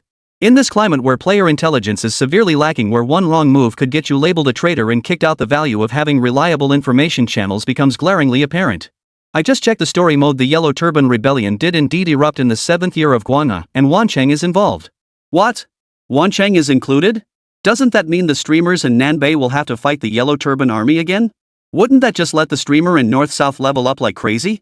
With the Yellow Turban Army's combat strength, wouldn't they just drop like flies? You're underestimating things. This Yellow Turban force seems much stronger than previous ones. What do you mean? The storyline records that Wancheng fell early in the Yellow Turban Rebellion, though the exact timing isn't detailed in story mode. After reading this information, Jing Tujun hurried to inform Nanbei. At first, Nanbei dismissed the news of the Yellow Turban attack on Wancheng with indifference. But as the details unfolded, learning these Yellow Turbans weren't the usual ragtag bandits, their expressions grew increasingly grave. Especially upon learning that Wancheng had fallen in the storyline mode, Nanbei realized. This Wancheng was a hot potato. His current official position seemed substantial, but if Wancheng fell, he faced only two possible fates. 1. Die on the battlefield. 2. Be executed by imperial decree. Either way, death was inevitable. Thus, only two paths remained before him. 1. Abandon his current post and flee. This was the safest course of action. With the Yellow Turban Rebellion yet to erupt, resigning his post and returning home now would certainly spare him the charge of desertion. But doing so would mean throwing away his perfect start. First, players with such a prominent identity in this world were undoubtedly few and far between. Having already gained an advantage over other players through sheer luck, he would not lightly abandon this opportunity. That leaves only the second option: defend one city and crush the Yellow Turban rebels. This was the only choice available to Nanbei. Jing Tujun also grasped this point and inquired. Do you know what official position you hold now? Commander of Nanyang, acting as governor. Nanbei was quite clear about his own official position. As soon as Jing Tujun asked, Nanbei answered immediately. What the hell kind of title is that? It's so damn long. Jing Tujun couldn't help but groan at the lengthy title. Forget it, I don't understand all these titles anyway. Just tell me what authority your position holds. Everything. What the hell does all of them mean? It's a little bit of everything. Nanbei didn't know much about it yet, but from what he'd gathered so far, his position seemed to cover quite a broad range of responsibilities. He decided to give a slightly vague answer. Well, you must be quite high up in. No wonder that official looked at you with such obsequiousness. Jing Tujun grew even more envious of Nanbei's starting position. Bored and wanting like him, why is Nanbei so much more accomplished? Journey Fungus felt like storming the official website to berate the Three Kingdoms game designers. This was utterly unfair. Some people start with a huge head start right from the beginning. Now isn't the time to dwell on such things. Nanbei has no time to waste on such matters with Jing Tujun. The Yellow Turban Rebellion is imminent, and every moment is critical. Their initial opportunities this time will directly determine their future development in the world mode. If they can alter the original storyline within the narrative mode in layman's terms, rewrite history, their military achievements will undoubtedly catapult them to the top. This is what it truly means to gain a significant lead over other players. How many defenders are stationed at Wancheng? Jing Tujun shed his usual flippant demeanor and inquired earnestly about the current situation. I don't know either. We'll have to see for ourselves. Nanbei had only recently entered the world mode and was still gathering information. He wasn't entirely sure about the number of soldiers defending the city either. Speaking of which, he had just headed out to the magistrate's office to gather some intelligence when he spotted Jing Tujun. What the hell are you hesitating for? There's no time to waste, let's head out and investigate immediately. As Jing Tujun spoke, he glanced at the live chat comments. My fans say the enemy has 50,000 troops, led by a commander named Zhang Mancheng. This character, if you just breeze through the storyline without digging deeper, you'd never even know he exists. Chapter 97. Why are the barracks full of old, weak, sick, and disabled soldiers? Upon hearing the name Zhang Mancheng, Nanbei's expression remained unchanged. He'd never even heard of this man, so naturally, his face showed no reaction. The immediate priority was to inspect the city's defenses. As the two walked down the street, Nanbei seemed fine, but Jing Tujun acted like a thief, constantly glancing left and right. It was clear that old man had truly messed with his head. Now, walking down the street, he saw everyone as suspicious. Act normal. Nanbei couldn't help but call out to Jing Tujun, seeing his state. For the show, for the show. Jing Tujun flashed a smile and his gait gradually returned to normal. Upon reaching the military camp, they naturally greeted the commanding officers inside. Using the excuse that an inspection was scheduled in a few days and they had come early to assess the situation, they successfully obtained the camp's roster without arousing any suspicion. Obtaining the roster wasn't difficult for someone of non-base standing, but the real challenge lay in avoiding suspicion from the commanders. What?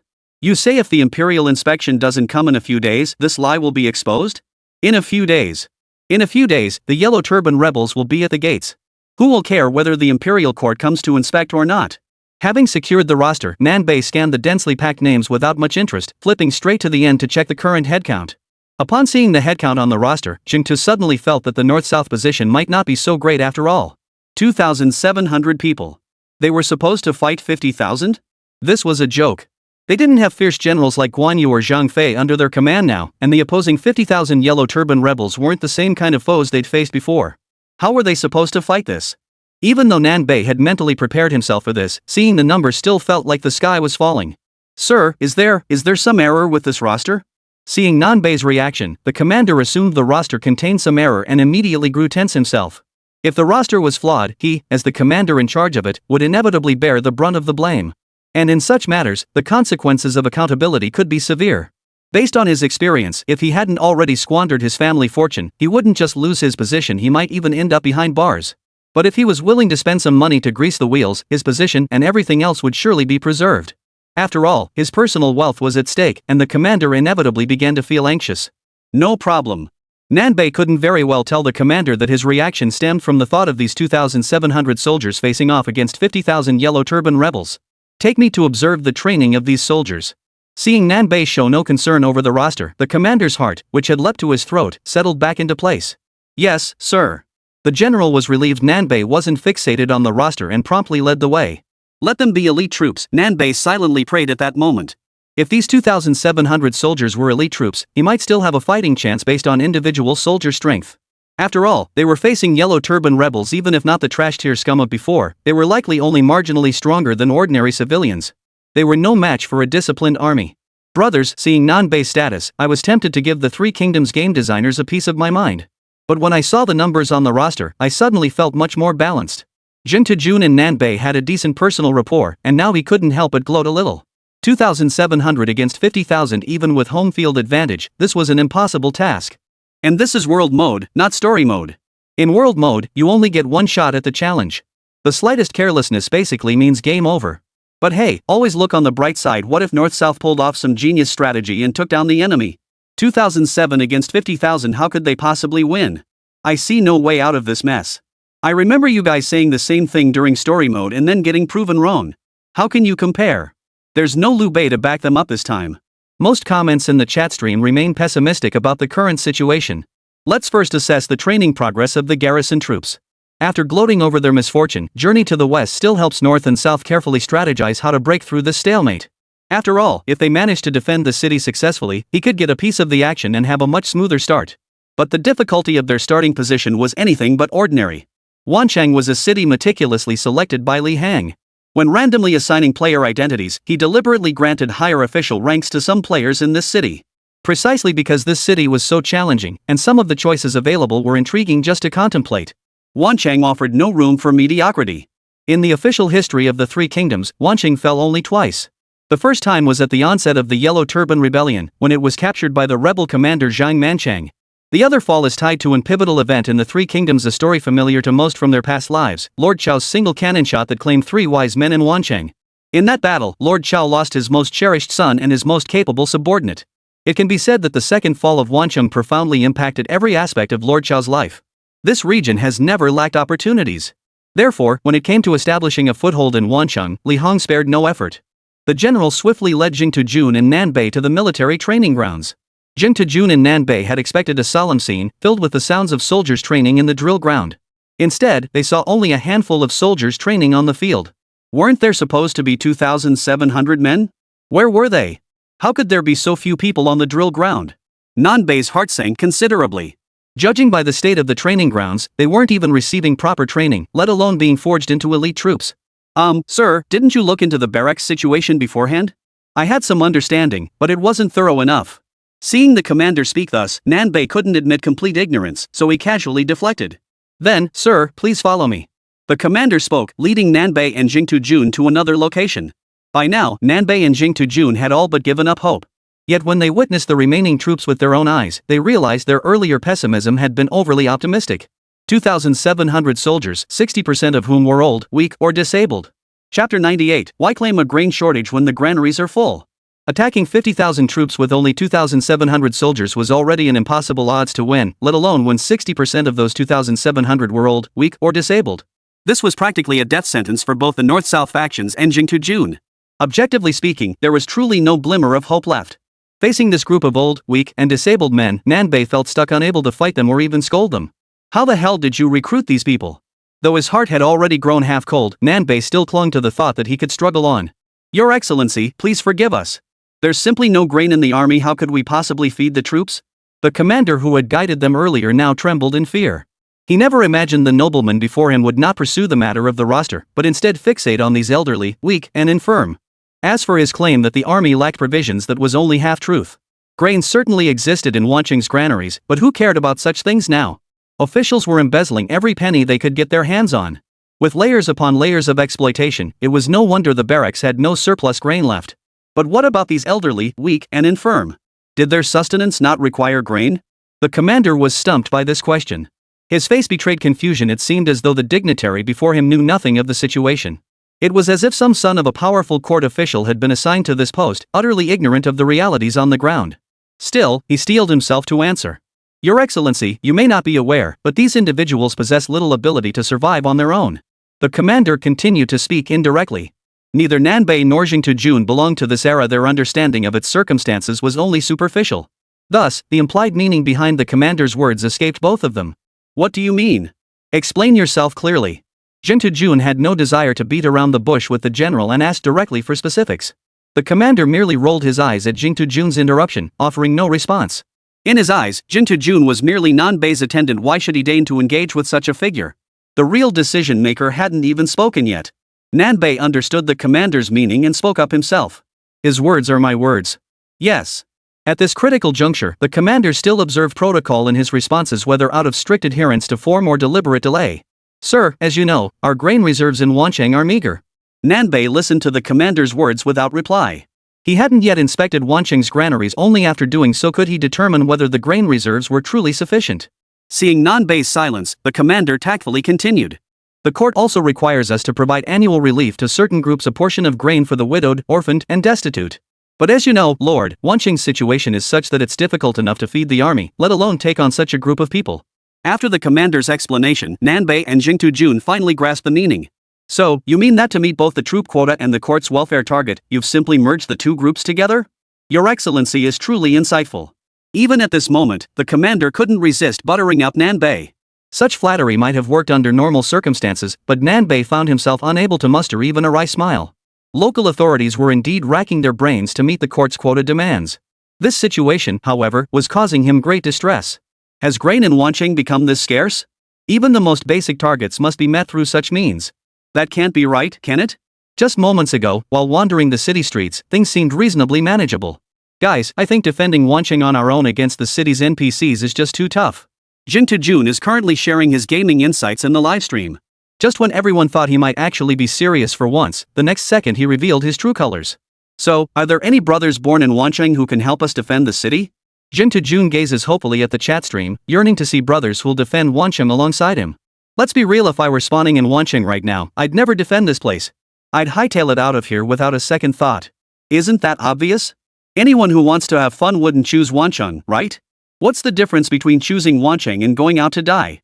Tutu, if the penalty for death is losing levels or gear, I could accept that. But wiping my save file? No way. Speaking of which, if our starting rolls suck, couldn't we just keep dying to reset our starting rolls? Damn. Bro, you make a hell of a point. Think again. Some YouTuber already tried that. Research shows each death gives you a worse starting roll than before. On their last attempt, they started as a prisoner utterly unplayable. That YouTuber got what he deserved, always trying to exploit game bugs. As Journey Bug scanned the scrolling comments, he felt relieved he hadn't chosen to restart by dying. Yet he was saddened that so many viewers were watching his stream, yet hardly anyone was willing to join his faction. In his million-viewer livestream, many office workers lurked in the background, just listening. He wondered how many among his own followers would actually follow him. There was no other choice. If the situation hadn't been utterly disastrous, Jingtujun would never have resorted to pleading for help from his fans. The opening scenario in Wanqing was nothing short of catastrophic. Jingtujun couldn't help but suspect the developers had deliberately designed an unbeatable plot for players. The fall of Wanqing was a plot inevitability. But Jingtujun also believed that given the quality and strength demonstrated in the Three Kingdoms story mode, the developers wouldn't do something that would tarnish their own reputation in the world mode. Take me to the granary.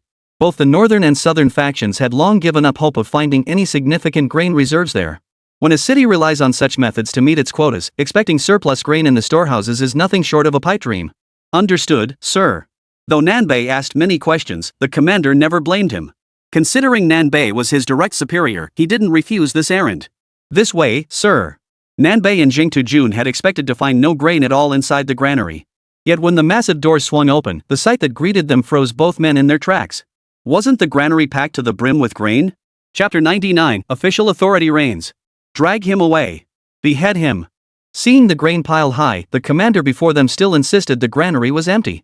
This infuriated Nanbei to no end. Didn't you claim there was no grain in this granary? What else could fill it to the brim if not grain? Pebbles? Nanbei's pent-up fury finally erupted. His thunderous roar instantly terrified the commander, who immediately fell to his knees.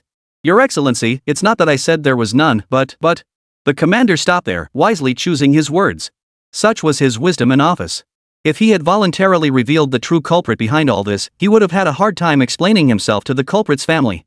But if Nanbei ordered an inquiry, his situation would improve considerably. It must be said that in times of chaos, those who managed to hold onto their positions as officials were invariably seasoned veterans, each with their own set of methods. With this official present, speak freely without fear. Nanbei now began to project his authority.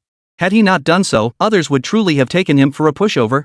Yet in the report submitted by Granary Steward Fan Ji, it stated that the granaries were empty, grain was scarce, and the court had to allocate grain annually. With all this grain, why would he report a shortage? With all this grain, how many elite soldiers and warhorses could be sustained?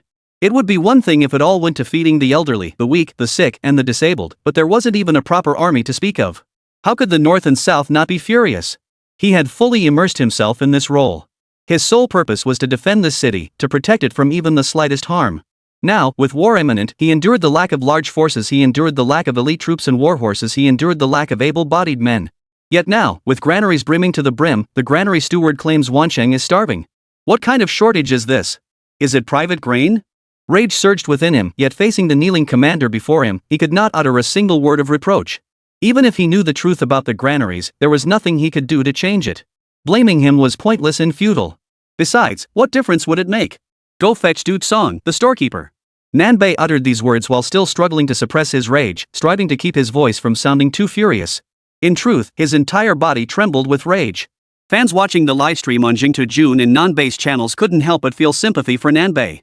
They had expected Nanbei's starting position to give him a head start over everyone else, but unexpectedly, the official post he had taken on was nothing but a hot potato. A hot potato is usually meant as a compliment for an important position, but in this situation, it seemed utterly hopeless to defend the city. Adding to the difficulty of holding the line was the complete uncertainty about when the Yellow Turban Rebellion would erupt and when his city would come under attack. This was genuinely worrisome. If it erupted tomorrow, the North-South Lords would be finished. But surely Three Kingdoms wouldn't pull something like that? The Three Kingdoms developers are a different breed. What others can't pull off, they might just manage. I figured out their game plan. They're out to make life miserable for players. To the poster above, I must warn you, be careful what you say. Tutu ended up with such a terrible starting role precisely because he repeatedly made unfavorable comments about the developers. The chat streams began expressing sympathy for Nanbei, with some even voicing outrage on his behalf. Jing Tu-jun took note of these comments. He considered stepping in to calm Nanbei down, but seeing the figure trembling with rage, he held back. Soon, the commander brought the grain steward Fan Ji before Nanbei. Another portly official, grease still smudging the corners of his mouth as if he'd just finished eating, was hauled over by the commander. Lord Nan, Fan Ji approached, performing the proper official bow with utmost respect. Do you know why I summoned you? Nanbei had neither the time nor inclination to exchange pleasantries with Fan Ji. Seeing him arrive, he cut straight to the point. Facing Nanbei's interrogation, Fan Ji showed not a trace of fear or timidity, maintaining his usual self-assured demeanor. Your servant does not know. Seeing the other party's unwelcoming expression, Fan Ji decided to skip the formalities altogether. Even his tone was laconic and nonchalant. Jing Tu-jun, standing nearby, was itching to punch him. At this moment, anyone with half a brain could see Nanbei was clearly here to confront him. Yet Fan Ji acted as if nothing was wrong. Obviously, he had powerful backing. That was precisely why he remained so brazen, why he dismissed Nanbei's accusations as trivial to him. They were nothing more than a slap on the wrist. Fan Ji knew exactly what his crimes were, yet he relied on his background to simply claim ignorance. Very well. You are the steward of the granary. The primary responsibility for managing the grain stores rests with you. Has this official spoken falsely? Not at all. Then explain this to me. Why did you report to the court that Wancheng lacked grain when its granaries were overflowing? And why did you neglect proper military training, instead conscripting the widowed, orphaned, and destitute into the barracks? These two issues, one concerning the north, the other the south, were each more acute than the last. Had any other official in Wancheng faced such accusations, they would have knelt in supplication by now. But for Fan Ji, the granary steward of Du, none of this mattered. If he had no connections, how could he petition the court for grain allocations? If he had no connections, how could he have handled the imperial inspectors sent to investigate? What a joke!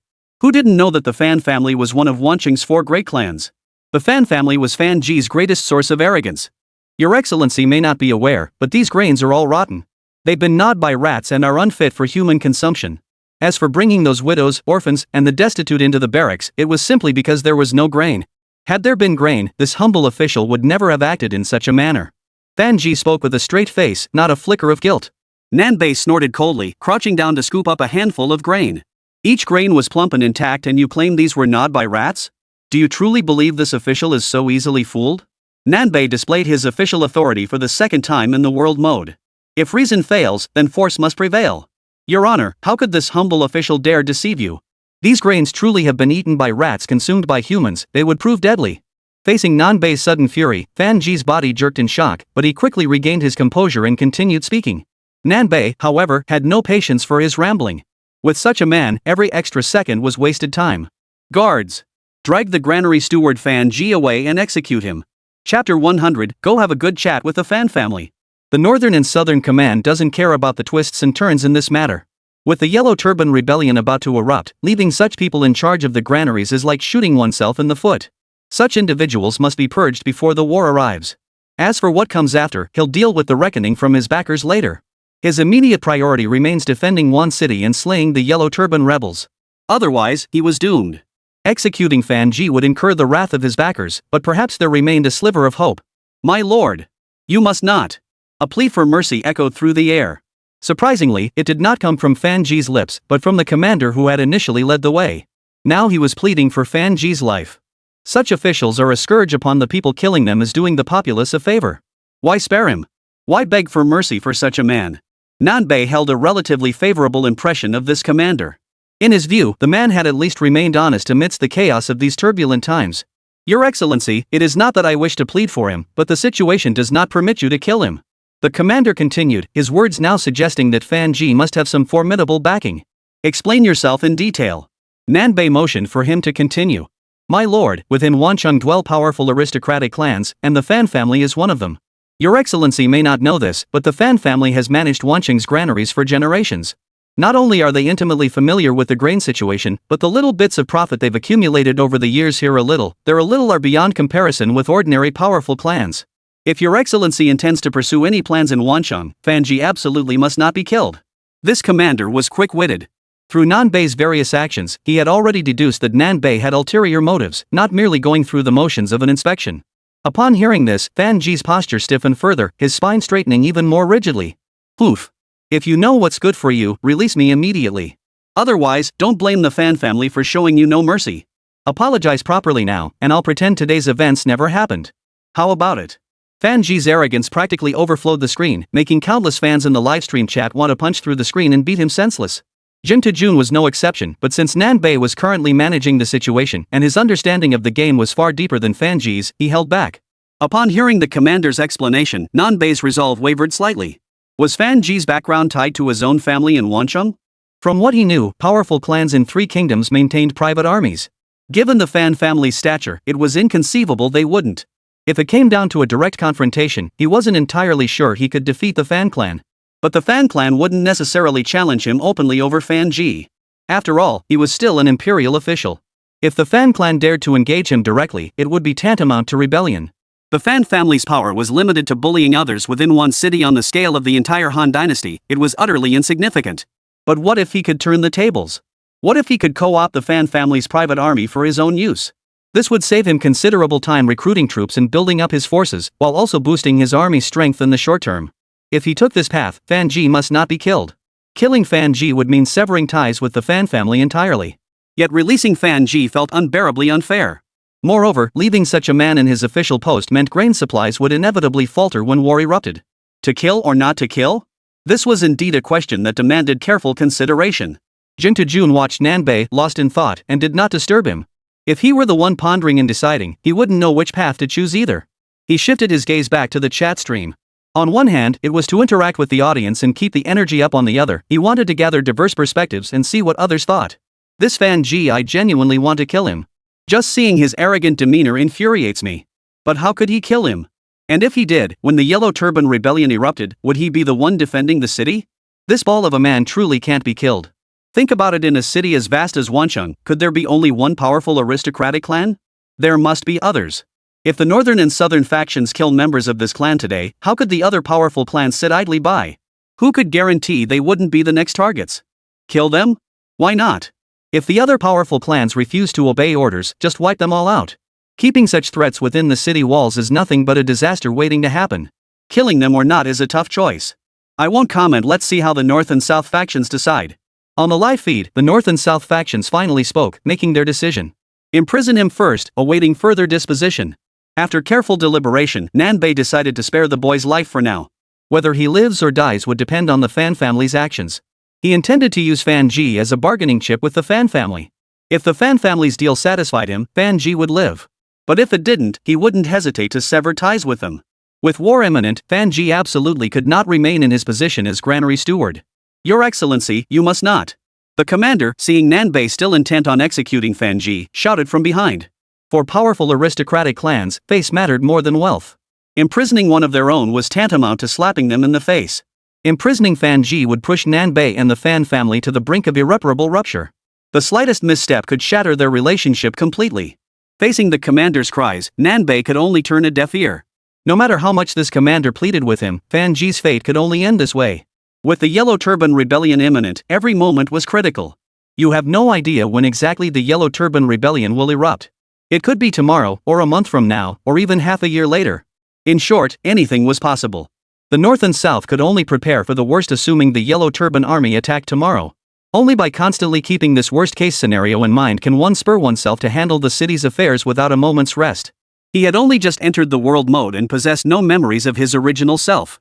He must figure out everything about the city on his own, including what he must do next. What are we doing now? After ordering his men to lock Fan Ji in the dungeon, Nanbei ignored the general's shouts and strode swiftly out the door. Jing Jun, currently serving as Nanbei's attendant, hurried to follow, asking along the way what Nanbei planned to do next. What else could they do? Nanbei glanced back at Jing Jun, his face devoid of expression.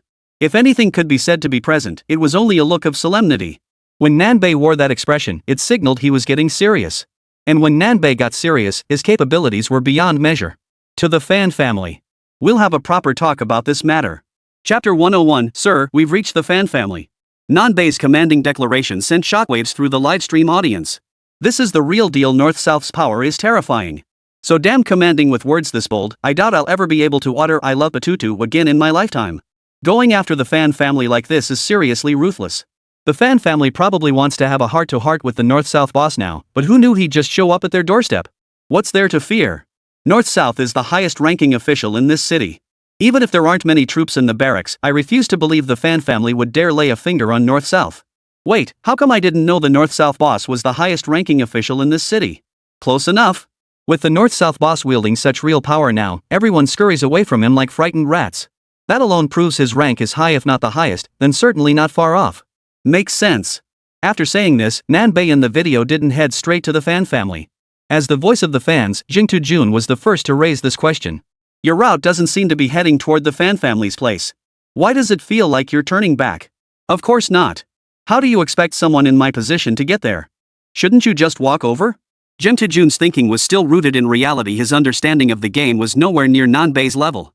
Hearing Jing Jun's words, Nanbei showed no impatience but explained. I'm a key figure in the city now, holding real power. Going to them would already be a compromise. Walking there would be downright humiliating. Going like that would be like showing weakness. If I show weakness, or if they perceive me as weak, this negotiation will be impossible to complete. Jing Jun listened to Nanbei's lengthy explanation and quickly processed it. After all, his comprehension and gaming prowess were a cut above the average player. You're something else figuring all this out in such a short time. Think all you want. You just refuse to think deeply, or rather, since you're not in my position, you naturally wouldn't consider these complexities. I'll let the first part slide, but that second bit sounds like you're bragging about your starting status. Jing Jun felt Nanbei had picked up some bad habits from him. How else could he come up with such self-congratulatory lines? I've already sent someone to arrange a carriage. If we head back now, we should catch up with them after walking for a while. Nanbei avoided directly answering Jing Jun's question, which was answer enough. And just as Nanbei finished speaking, an ornately decorated carriage appeared within their sight. Holy cow, this is so luxurious. This must be on par with the carriages of those aristocrats in Luoyang, right? Jing Jun couldn't help but marvel at the opulent carriage before him. He'd seen his share of grand spectacles in story mode, but encountering such opulence in a carriage from the North-South region still took his breath away. To properly negotiate with the Fan family, one naturally needed to present the most face-saving carriage possible. Nanbei's words were quite clear. This carriage was the most luxurious one he owned, brought out specifically to save face. It had to be you. After speaking, Jing Jun was the first to climb aboard the carriage, settling in to rest inside. The servants watching nearby stared in disbelief. Even as Lord Nan's close friend, shouldn't Jing Jun behave with more decorum? Didn't he understand the proper hierarchy? It was already a great honor that Lord Nan was willing to associate with him. Yet here he was, getting carried away and beating Lord Nan into the carriage. Just as the servant was about to reprimand Jing Jun, he saw the revered Lord Nan enter the carriage without uttering a word. Though he'd heard rumors about Jing Jun's courtroom antics, he'd initially treated him as an equal. But if that were truly the case, would Lord Nan have permitted him to board the carriage before himself? Could this Zhang Wudi fellow be some kind of extraordinary figure? The servant wondered silently. Jing Jun, however, had no such thoughts.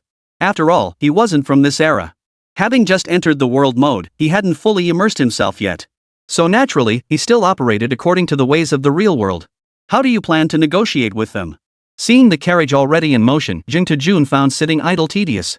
He decided to strike up a conversation with Nanbei, partly to pass the time, partly to keep the livestream audience engaged. Negotiate normally, I suppose. Before heading to the magistrate's office, I did browse through some books in the study. While they didn't match modern resources, they still contained plenty of theoretical knowledge. Nanbei prefaced his explanation to avoid unnecessary misunderstandings. Like what? Jingtu Jun didn't bother with formalities and pressed directly. For instance, I know that powerful clans like the Fan family have only a few core demands. Preserving the clan, expanding their holdings, and elevating their political standing. Nanbei's analysis was spot on, all knowledge he'd just absorbed from his reading. Listening to Nanbei's words, Jingtu Jun couldn't help but admire inwardly. Only Nanbei could pull this off. If it were me, I'd have rushed out to investigate the moment I'd finished flipping through a few pages. Seeing Jingtu Jun silent, Nanbei continued his analysis.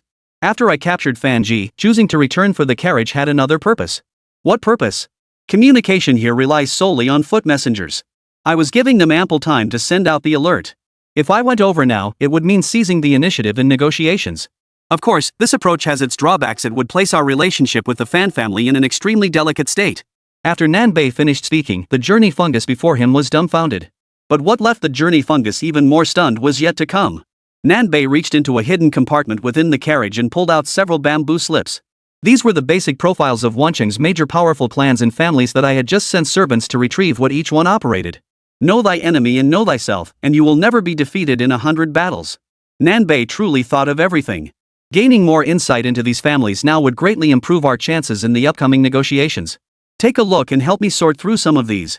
I'm worried I won't finish them all. Nanbei tossed a bamboo slip to Jingtu Jun. Jingtu Jun was naturally delighted to be of assistance. He took the scroll and began flipping through it. After what felt like an eternity, Jingtu Jun felt his head spinning from the sheer volume of information. Just then, the carriage came to a halt. A servant called out from outside. "Sir, we've arrived at the Fan residence." Chapter 102, The Fan family will support me unreservedly. Nanbei heard the voice outside the carriage and set down the bamboo slips. He'd read quite a bit over the past while, much of it incomprehensible. Still, he forced himself to finish reading them. Who knew what insights might emerge? Besides, some of the bamboo slips contained rather intriguing material. Let's go meet the Fan family and see what kind of prestige they truly possess. Nanbei and Jingtu Jun stepped down from the carriage.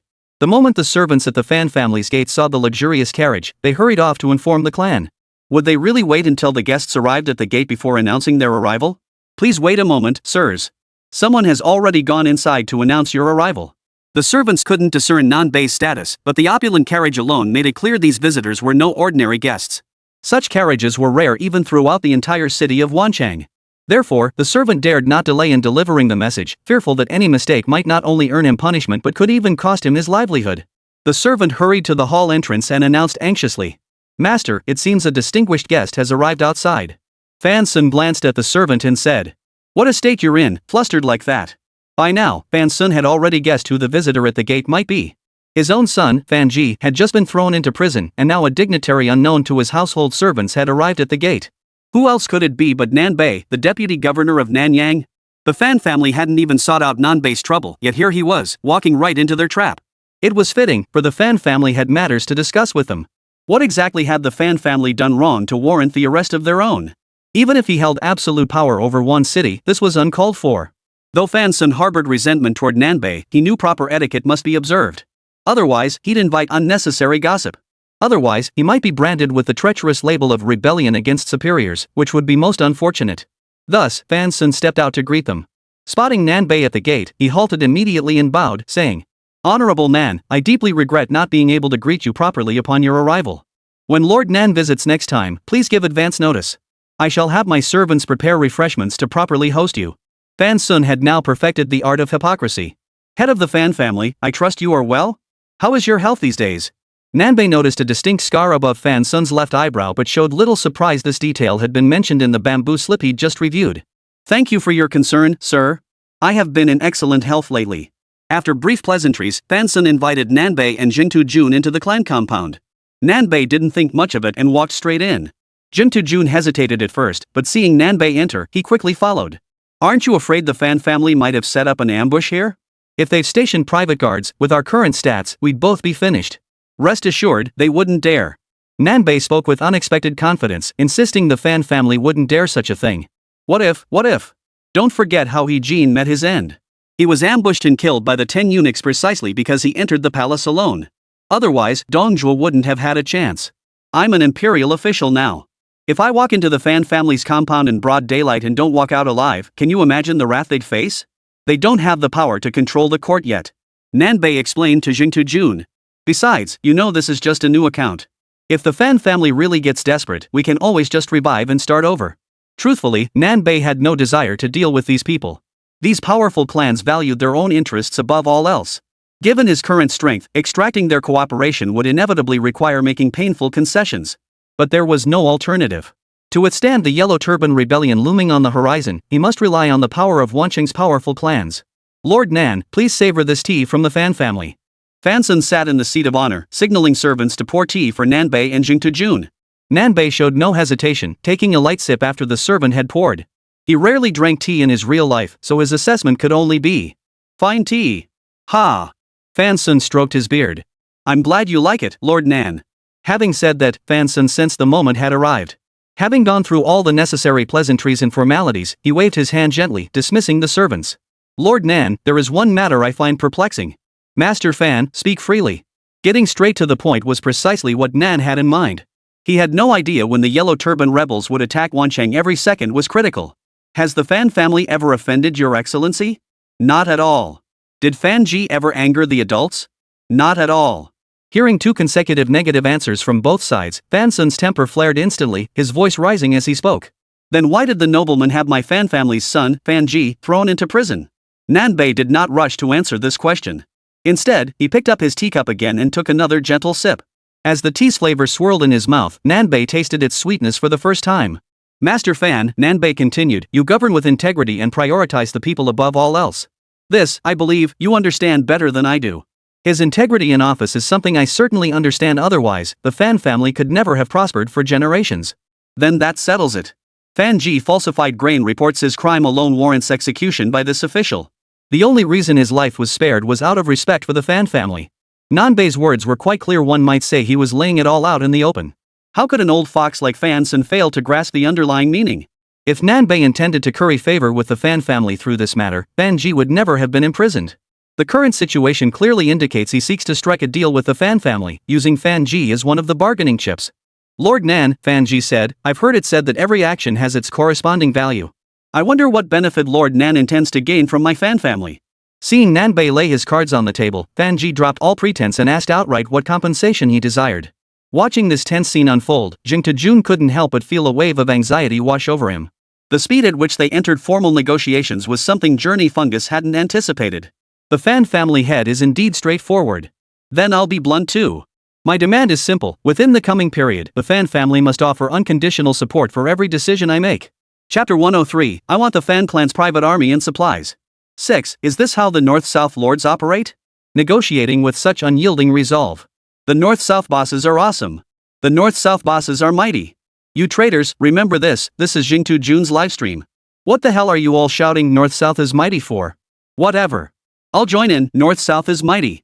The North-South bosses are truly formidable, far superior to that certain 3-character entertainment streamer. Not only did they get straight to the point, but they also laid down their negotiation terms outright. Such a hardline stance must have stunned Fan Sun on the other side. And the North-South boss is asking for way too much, demanding the Fan family's unconditional support in the near future. Refusing support isn't an option, they have to comply. With the Yellow Turban Rebellion imminent, the North-South boss truly can't afford to waste a single moment. Moreover, the Fan family's strength is precisely what Wancheng desperately needs. Jingtujun shifted his gaze to Fan Sun's face. It was plain to see that the man, who looked to be in his 40s or 50s, was thoroughly enraged by this demand. Lord Nan, you jest. Setting aside whether Fan Ji is truly worth such a price, demanding that my entire Fan clan throw its full weight behind you is nothing short of a pipe dream. If that is your mindset, Lord Nan, I suggest you take your leave. The Fan family cannot offer you proper hospitality. After all, our Fan family's influence extends far beyond one city. With that, Fan Sun prepared to escort Nanbei and Jingtujun back to their residence. Jingtujun paid no heed to Fan Sun's opening remarks. Such a response was entirely within his expectations. But what did Fan Sun mean by his final remark? Was he implying the Fan family had powerful backers? He shifted his gaze to Nanbei, yet detected not a trace of surprise on his face.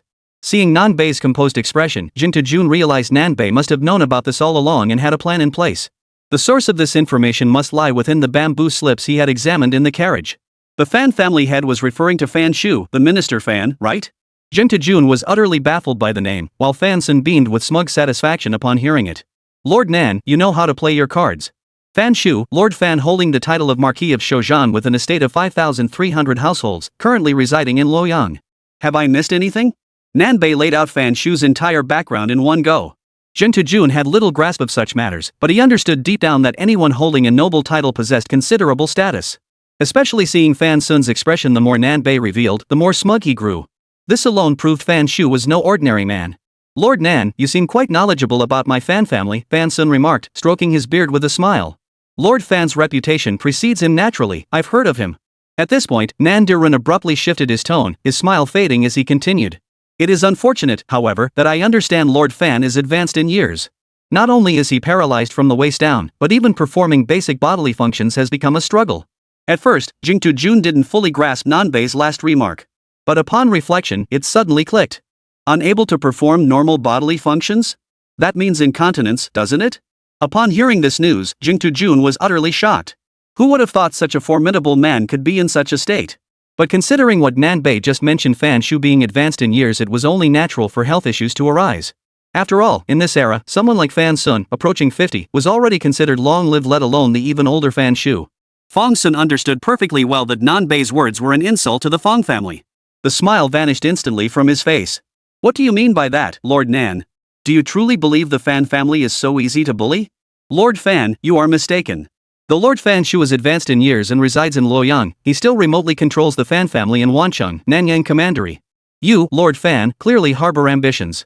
Are you truly willing to remain subordinate to a crippled man? If that is truly the case, then consider my visit today never happened, Lord Fan." With that, Nan and Bei made a show of preparing to leave. Jing Tujun hastily rose to his feet, mimicking this gesture. He understood perfectly well that Nanbei now desperately needed the support of Wancheng's powerful aristocratic families. This display of deference was, of course, a strategic retreat to advance. Sure enough, as Nanbei and Jing Tujun turned to leave the hall, Fan Sun sprang to his feet and hurried to Nanbei's side. "Lord Nan, please do not be hasty. This matter can still be discussed. This official has no desire to collaborate with a man lacking ambition. Whatever becomes of your Fan family hereafter is of no concern to me." Nanbei made to leave, his words meant to provoke Fan Sun once more, forcing him to make a decision under pressure. "Lord Nan truly misunderstands me. How could a man of honor lack ambition? I, Fan, have long yearned to soar above the clouds, free from constraints." Ban Kuen's current position, to put it plainly, was merely that of a proxy family head, a title with name but no substance. How could someone like him be satisfied with mere title? Moreover, the official before him was Nanbei, the Nanyang commandant acting as acting governor. He had only recently assumed this position and had remained shrouded in mystery throughout his tenure. His past background? The major families of Wancheng can find absolutely no trace of him. This can only mean one thing: his connections reach to the heavens. It was highly probable he was a scion from some prominent family in the capital sent here to gain prestige. Therefore, he believed Nanbei would not take someone like Fan Shu seriously and could help him seize absolute power. This was more like the Fan family had I remembered. Nanbei returned to his seat.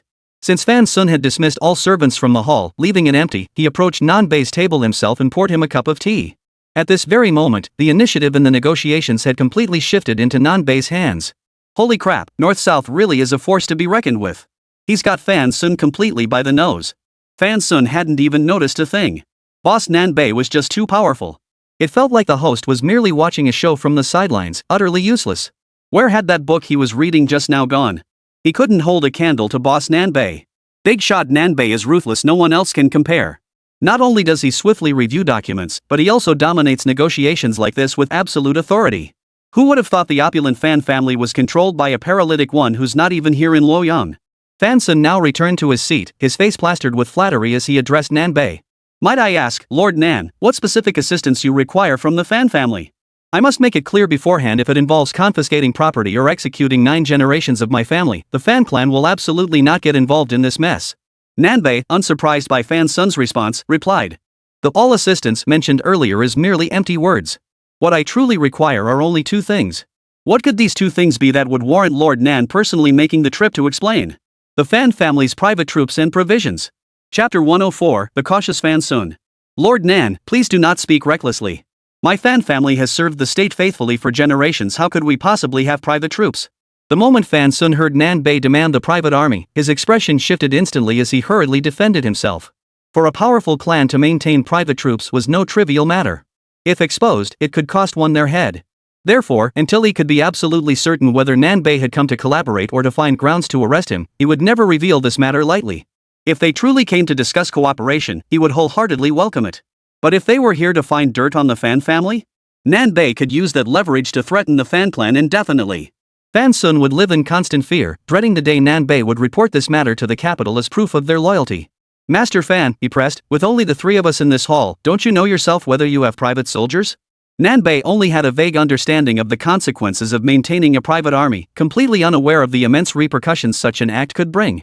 Seeing Fan Sun's expression now, he had his own suspicions. He felt he might have gone too far. But since he'd already spoken, he had no choice but to continue. Ultimately, this was because he was still unfamiliar with this world, otherwise, he would never have made such a basic mistake. Lord Nan, you jest. How could the Fan family ever dare to maintain a private army? That would be a matter of losing one's head. I implore you, Lord Nan, not to speak such nonsense. The initially favorable negotiation momentum was lost due to the mutual lack of understanding between North and South. This was something neither the North nor Zhang Jun had anticipated. Had I known this earlier, I would never have brought up the private army so soon. I should have secured the negotiations first. Though Fan Sun appeared resolute on the surface, inner turmoil raged within him. On one hand, he craved real power to expand the Fan clan's influence. On the other, he feared his greed might cost the entire clan their heads. Thus, this matter demanded Fan Sun's careful consideration. Just as Nanbei was at a loss for words, Jing Tujun, who had been observing the scene from the sidelines, made an unexpected move. He lifted the teacup from the table and then poured its contents onto the floor. What is the meaning of this? Fan Sun's face darkened at the gesture. This action was tantamount to a public provocation. Nanbei was also taken aback. Even with limited understanding of this world, he knew this gesture carried profoundly inauspicious connotations. Performing it abruptly in someone's reception hall, wasn't that a direct provocation? Nanbei also wanted to see why Jing Tujun had suddenly made such a gesture. Yet Jing Tujun remained utterly composed. Facing Fan Sun's hostile glare, he displayed an unprecedented calmness as he spoke in a deep voice. Minister Fan, please do not misunderstand. This wine is offered in tribute to the champion marquis. Why honor him? Fan Sun's mind began to form a faint suspicion. The champion marquis, Hua Tsubing, had been dead for centuries. An ordinary person witnessing such an inexplicable scene might find it strange. But Fan Sun knew well that his Fan family's rise to prominence in earlier years had been built upon their association with the champion marquis Hua Tsubing and his brother Hua Guang. If Lord Hua were to see the Fan family merely scraping by underground, would he regret having executed Tian Fan all those years ago? The Lord Hua here referred to Hua Guang. During Emperor Wu of Han's reign, Tian Fan had exterminated powerful clans, and Hua Guang had later purged his remnants. Knowing this story, one could clearly detect the provocative undertones in Jing Tujun's words. Had I known your Fan family would be so cowardly, lacking even a shred of fighting spirit, Hua Guang might well regret purging Tian Fan from beyond the grave. He should have let Tian Fan wipe out your Fan clan first. These details were gleaned by Jing Tujun from the Fan family's origins, which he had just reviewed in the carriage. In desperation, Jing Tujun resorted to using this to provoke Fan Sun. Otherwise, with Fan Sun's cautious nature, who knows how long it would take him to agree to these negotiations without some provocation. Things were already bad enough. Might as well go all in. If it worked, they'd still come out ahead. If it failed, the loss wouldn't be significant for them. After all, with Fan Sun's current stance, he might not have agreed to cooperate properly anyway. As Fan Sun listened to Jing Tujun's words, he fell deep in thought, seemingly pondering something. When Nanbei saw Fan Sun remain utterly silent, he knew Jing Tujun's words had struck a chord deep within Fan Sun. Otherwise, he wouldn't have remained silent for so long. The viewers in the livestream room saw Fan Sun's pensive expression and understood just how powerful Jing Tujun's words had been for him. Though I couldn't grasp the full meaning of what Tutu just said, seeing Fan Sun's pensive expression now, I knew Tutu, you've changed. Tutu is no longer the entertainment streamer we remember, clinging to Nanbei's coattails. Is he finally transforming into a technical streamer? This is clearly a blind cat stumbling upon a dead rat. Don't read too much into it. This kind of move from the streamer will likely be a one-off. The real action still depends on the big shots like Nan and Bei. Mark my words, if negotiations actually succeed because of Jing Tujun's statement, I'll defect and fight alongside the Yellow Turban Army. Actually, from a certain perspective, grinding levels with the Yellow Turban Army isn't a bad choice. It's a solid idea, but they're way too fragile. One wipe and it's game over. Jing Tujun scanned the chat. Finally, players were willing to defect to their side. This was truly rare good news. Where there's one, there's bound to be two. With the first defector, more will gradually follow. Once their numbers grew large enough, they could form their own unit, greatly strengthening their defensive capabilities. Seeing Fan Sun still silent, Nanbei decided to lay it on thick. Master Fan, you're a smart man. If I truly wanted to hold something over you, I'd have brought the authorities to raid your estate right now. You could hide your private soldiers, but you couldn't conceal your household's expenditures, could you? Nanbei's words were essentially stating outright, if I truly intended to arrest your Fan family, I'd have brought troops directly instead of standing here chatting with you.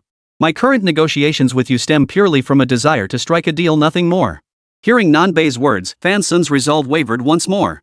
Finally, as if summoning great determination, he replied. Lord Nan, I wish to understand the meaning of the phrase preserve our existence he mentioned earlier. Could it be that our Fan family's influence might extend beyond one city? Chapter 105, Negotiations conclude, deal sealed. Fan Sun had no foresight into future events, his gaze remained fixed solely on one city. It wasn't that he didn't want to expand his influence, but rather that the Fan family's strength wasn't yet sufficient. The surrounding cities were all home to powerful aristocratic clans to varying degrees. They would never tolerate another powerful clan encroaching on their territory and diluting their local influence. But if he could truly make the Fan family's influence extend beyond the Fan clan itself and secure real power for himself, the benefits would be immeasurable. Who knows? He might even earn a place in the annals of history. In this era, who didn't dream of being remembered in history? Countless individuals regarded this as their ultimate goal, many willingly dedicating their entire lives to the pursuit. Fan Sun, nearing 50, had long believed his chance to make history had passed. Yet now, another opportunity presented itself. How could he not be tempted? Even if he didn't achieve immortality in the annals of history, if the Fan family's influence spread to other cities, he could still face his ancestors with dignity. Nanbei could clearly see the light in Fan Sun's eyes as he spoke those words. The impact of those words seemed profoundly significant to him. As for expanding the Fan family's influence beyond one city, if they could withstand this Yellow Turban Rebellion, such a goal would be easily achieved. After the Yellow Turban Rebellion, chaos engulfed the land. The 10 eunuchs who had corrupted the court were executed, and Dong Zhuo entered the capital. As a player who had experienced the story mode, he had a fair grasp of future events. Without player intervention, the inevitable outcome would be a tripartite division of the realm. With the realm in chaos, he would command one city from the outset. Starting with a city already in hand, conquering new territories would be as easy as snatching something from the palm of one's hand. Therefore, in response to Fan Sun's inquiry, Nanbei could offer a confident answer. Should we overcome the current crisis, a mere city like one will prove far too small for your ambitions. My true target then will be the entire Nanyang Commandery. Hearing Nanbei's words, Fan Sun instinctively thought this man was talking big. After all, Nanyang Commandery contained numerous cities. For the Fan clan to extend their influence to just a few surrounding cities would already be a remarkable feat, let alone the entire commandery. What exactly is this difficulty Lord Nan speaks of? Fan Xuan remained as cautious as ever, immediately seizing upon the precondition for the matter's realization. I cannot elaborate on this difficulty in detail with you all just yet, he said. Suffice it to say, this challenge concerns not only me, but also the noble families of Wancheng. If mishandled, the major clans of Wancheng would cease to exist. Nanbei still refrained from mentioning the Yellow Turban Rebellion. He lacked sufficient evidence to substantiate its occurrence. After all, he couldn't claim to possess foresight. Fan Sun understood Nanbei's reluctance to elaborate. After all, one who blabbed everything away would likely never amount to much. Success depends on discretion. Such a basic principle Fan Sun couldn't possibly be unaware of it. But was this crisis truly so terrifying that it would drag down all the powerful clans of Wancheng? Fan Sun couldn't fathom what could possibly destroy every single powerful clan in Wancheng at once. I wish to know, if my Fan family were to collaborate with you gentlemen, how would you propose handling the matter concerning Fan Ji? Fan Sun suddenly inquired. By this point in the negotiations, Fan Ji was no longer the focus. The focus of the three had long since shifted away from him. Fan Sun's words were meant to gauge their stance, signaling his own willingness to finally agree to cooperation. If Fan Ji bears no other culpability, once this crisis passes, I shall personally go to the prison and release him. Nanbei clearly understood Fan Ji's intentions. Since Fan Sun sought a clear stance, he would naturally provide the stance Fan Sun desired. After all, Fan Ji's actions hadn't significantly impacted the people's livelihood, they only affected the military strength within the barracks. In the end, he'd just embezzle a little more while guarding the storehouse. This remained within the bounds of what Nanbei could forgive. But if he discovers any other crimes, the northern and southern factions will show no mercy. Very well. Lord Nan holds high office and great authority, his word carries immense weight. Today, the Fan family is willing to take the risk and cooperate with Lord Nan. After lengthy negotiations, a definitive outcome was finally achieved. Jing Tejun finally let out a sigh of relief, finding the time to glance at the comments. Finally agreed. Watching this negotiation had me on the edge of my seat. I wonder how many troops the Fan family has and how much assistance they can provide. If their forces are meager and provisions scarce, then the streamer and the bigwigs from the south and north would have wasted their efforts. The Fan family is, after all, a powerful aristocratic clan. Surely their assistance won't be insignificant? Who can say for sure? These things are unpredictable. After all, this is Three Kingdoms, the game's difficulty is anything but ordinary. Seeing the comments, Jing Tejun felt reminded and asked. I wonder how much aid the Fan family can provide. The Fan family has a private army of 1,000 soldiers and currently stores 25,000 hu of grain. At the very least, they can spare 20,000 hu for support. Additionally, the Fan family has dozens of skilled craftsmen and hundreds of laborers who can offer substantial support. 20,000 hu of grain is no small sum. After all, the entire Wancheng garrison holds only 400,000 hu in official grain reserves. An additional 20,000 hu would certainly make a difference. But 1,000 private soldiers? That's a massive boost. Consider that one city's entire military force stands at just 2,800 men, with 60% of them unfit for combat. The actual fighting strength doesn't even reach 1,200. Adding the Fan family's 1,000 private soldiers would greatly bolster Wancheng's defenses. Moreover, private soldiers maintained by powerful clans like this are typically well-equipped and well-fed. As for the sworn warriors, how many were there? Through his studies, Nanbei knew that powerful clans like the Fan family, possessing private armies, would inevitably maintain a contingent of loyal assassins. 60 loyal warriors could prove decisive in critical moments. Having already formed an alliance, Fan Sun decided to stake everything on Nanbei, revealing even his trump card, the Death Squads, without reservation. The following period saw Nanbei and Jing Jun working alongside Fan Sun to finalize the specifics of their collaboration. For instance, what assistance the Fan family would provide. Additionally, Nanbei was willing to offer some of Wancheng's mineral resources for Fan Sun to develop. Fan Sun was overjoyed upon hearing this. Mineral resources were highly profitable, something his family had long coveted. However, most of Wancheng's mines were controlled by the local government and the Yin family, leaving no room for the Fan family to intervene. This unexpected bonus from the partnership further solidified Fan Sun's trust in Nanbei. Once all discussions concluded, Nanbei and Jing Jun rose to depart. Settling into the carriage, Nanbei instructed the driver outside the curtain. To the Yin family. Chapter 106, It's Our Turn to Sue the Penguin Company. The Yin family, one of Wancheng's powerful aristocratic clans.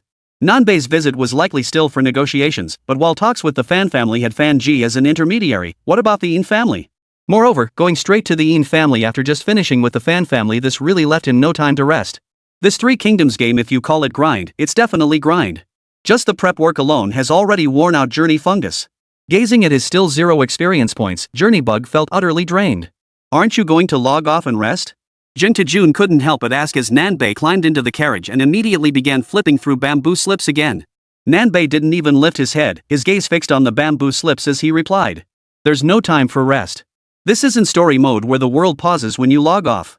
As long as time keeps ticking, players will keep grinding. Falling behind in levels is one thing, but with the Yellow Turban Rebellion looming, if we don't hurry, this opening is as good as ruined. Nanbei's starting position seemed enviable, a high-ranking official, but in reality, it was fraught with peril. Calling it a hell-tier opening wouldn't be an exaggeration. The slightest lapse could mean losing everything. Therefore, Nanbei truly cannot afford to rest. If he takes a break now and the Yellow Turban army attacks tomorrow, it would be game over. For North-South's position, you won't find a single strategy guide online to help him. But as luck would have it, North-South's greatest skill lies in crafting guides. This was a path no one could replicate. The greater the risk, the greater the reward. The bounty for capturing Wancheng alone was worth the immense effort Nanbei was investing. Add to that the rewards for slaying Yellow Turban rebels, all of which would yield massive experience points. Who knows whether this beginning is a blessing or a curse? Liaising with powerful clans and securing their aid might slightly improve your odds, but only marginally. Should Wancheng fall, not only would all the efforts of the North and South be wasted. After death, everything resets. Starting over at this stage would leave you lagging behind other players by an immeasurable margin. It might even rob him of any chance to turn the tide. The live stream's chat was buzzing with opinions. Suddenly it clicks, this is why North-South is so formidable. Not only is he sharp-witted and skilled at gameplay, but he's also incredibly dedicated. He's practically the epitome of the gaming community. No doubt about it. From now on, I'm a die-hard fan of North-South. Anyone who dares to diss him is messing with me. Big shot North-South's tenacity is insane, and he's genuinely willing to gamble. If I knew I'd be starting with just 2,000 troops against 50,000 enemies, I'd have restarted the game or abandoned my command and fled. The kicker is that North-South boss actually turned this situation around. That's brutal. I have to admit, during the negotiations just now, Tutu actually made a significant contribution even though I didn't understand a word he was saying. That was his only real contribution since the game began. Seeing the praise in the comments stream, Jing Jun felt a flicker of satisfaction, but quickly regained his composure. He picked up the bamboo slips from the carriage and began flipping through them. Wancheng was no small territory, home to 4 traditional aristocratic clans. The Fan family, the Yin family, the Deng family, and the Lí family. There were also several slightly smaller clans, the Zhu, Shen, Lí, Peng, and Lu families. 9 clans in total. Negotiating with each one individually would consume an incalculable amount of time. What a grueling task for North-South harmony and Jing-to-June. It was imperative to unite the entire Wancheng into a cohesive force before the Yellow Turban Rebellion erupted. Only then could they endure the uprising. To hold out until imperial reinforcements arrive, or to defeat the Yellow Turban forces. This truly posed a considerable challenge. Nanbei was frantically cramming information about Wancheng, while Jing-to-June wasn't idle either, poring over bamboo slips. Who knows, maybe like last time, blind luck might strike. Anything that could assist Nanbei would suffice. Lí Héng, lurking in the livestream, watched this unfold with quiet admiration. He had meticulously designed the Wancheng scenario himself. Even when playing it, he could only barely secure victory. Nanbei, with his limited understanding of this world, had already achieved the difficult feat of persuading the Fan family to cooperate. As for the Yin family, Lí Héng was confident Nanbei could negotiate a successful deal. Whether they could ultimately defend Wancheng successfully remained to be seen. After completing the world mode, Lí Héng took some proper rest. After all, while some players still engaged with the story mode, their progress was slow, and there was no rush to push forward. Now, he sat in his office chair, watching Jing-to-June's livestream on his work computer. Knock! A crisp knock suddenly sounded at the office door. Lí Héng quickly straightened his posture, simultaneously minimizing the livestream window and muting the computer. Enter. After tidying everything up, Lí Héng adopted a serious expression and said. The visitor was his senior classmate, Zhang Hanyan, who was holding a thick stack of documents. What brings you here, senior? You should have at least called ahead. Spotting her, Lí Héng immediately stood up from his office chair and approached her with an obsequious expression. Cut the small talk. If I'd told you in advance, you'd have made excuses about being too busy with your game project. Zhang Hanyan sat down on the office sofa, ruthlessly exposing the hypocrisy in Lí Héng's words. Zhang Hanyan was absolutely right. For some reason, every time Lí Héng spoke to her, he felt a sense of nervousness. He couldn't pinpoint the exact nature of this feeling, but it tangibly disrupted his train of thought. Consequently, he avoided her whenever possible. Lí Héng showed no unusual expression when called out by his senior. He smiled, poured her a cup of tea, and let the matter drop. Wasn't she busy? After all, most matters for both companies were handled by her. Why was she here today? Seeing the stack of documents in Zhang Hanyan's hands, Lí Héng knew without a doubt it was about work. But he couldn't guess what specifically it was about. Back when we were in the early stages of game development, didn't Penguin Company falsely accuse us of plagiarism? Senior suddenly brought up something from long ago. Of course I remember that. I also recall how furious you were back then. Lí Héng even chuckled as he finished his sentence. When Zhang Hanyan heard the latter part, she rolled her eyes. You still bring that up? Alright, no more talk of it. Lí Héng succumbed to Zhang Hanyan's coercion. Senior, please continue. I've had much more free time lately compared to before, so I worked with others to organize the materials for this case. Now, it's our turn to sue Penguin Corporation. Chapter 107, Will Starry Company ever stop? Suing Penguin Corporation. This was something Lí Héng wouldn't have dared to even imagine before. Globally, Penguin Corporation ranked among the Fortune 500. Within the Great Xia region, it stands as the largest gaming corporation, unmatched by any other company in the area. Even the current Star Corporation was still in its early stages of development, operating on a completely different scale. Especially considering Penguin Corporation's reputation as the unbeatable one, boasting a staggering 90% win rate in lawsuits. Penguin Corporation's earlier withdrawal of the lawsuit was partly to avoid embarrassment, but also likely to preserve its proud record as the unbeatable one. Now that Lí Héng's Star Company had gained traction, it certainly wouldn't let the previous unjust accusations go unchallenged. If he didn't make a statement now, wouldn't any company be able to use this as an excuse to ride the wave of Three Kingdoms' popularity? It was already too late to act now. Lí Héng flipped through the documents Zhang Hanyan handed him. As she listened to Lí Héng's words, Zhang Hanyan's brows furrowed slightly. What do you mean?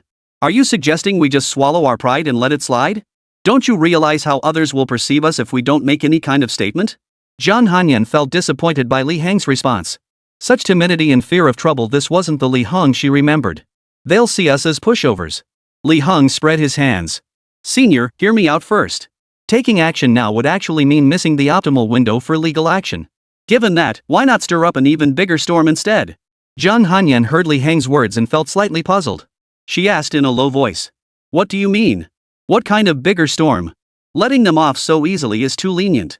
Senior, don't forget why I was expelled from the company. Falsely accused of game plagiarism. Zhang Hanyan still couldn't grasp what Lí Héng was planning. Exactly. Think about it, I never plagiarized any games. All the plagiarism was done by Penguin Company. I've investigated it. The company that copied Penguin was just a small outfit. With their game plagiarized, they had no market presence left and went bankrupt. They lacked the funds and resources to fight a lawsuit. But our Starry Sky Company is different. We have ample capital to wage this battle. Lí Héng stopped speaking at this point. His words had made everything crystal clear. With her intelligence, the senior must have instantly grasped his intentions. So you mean we should contact the founder of that company and join forces to sue Penguin?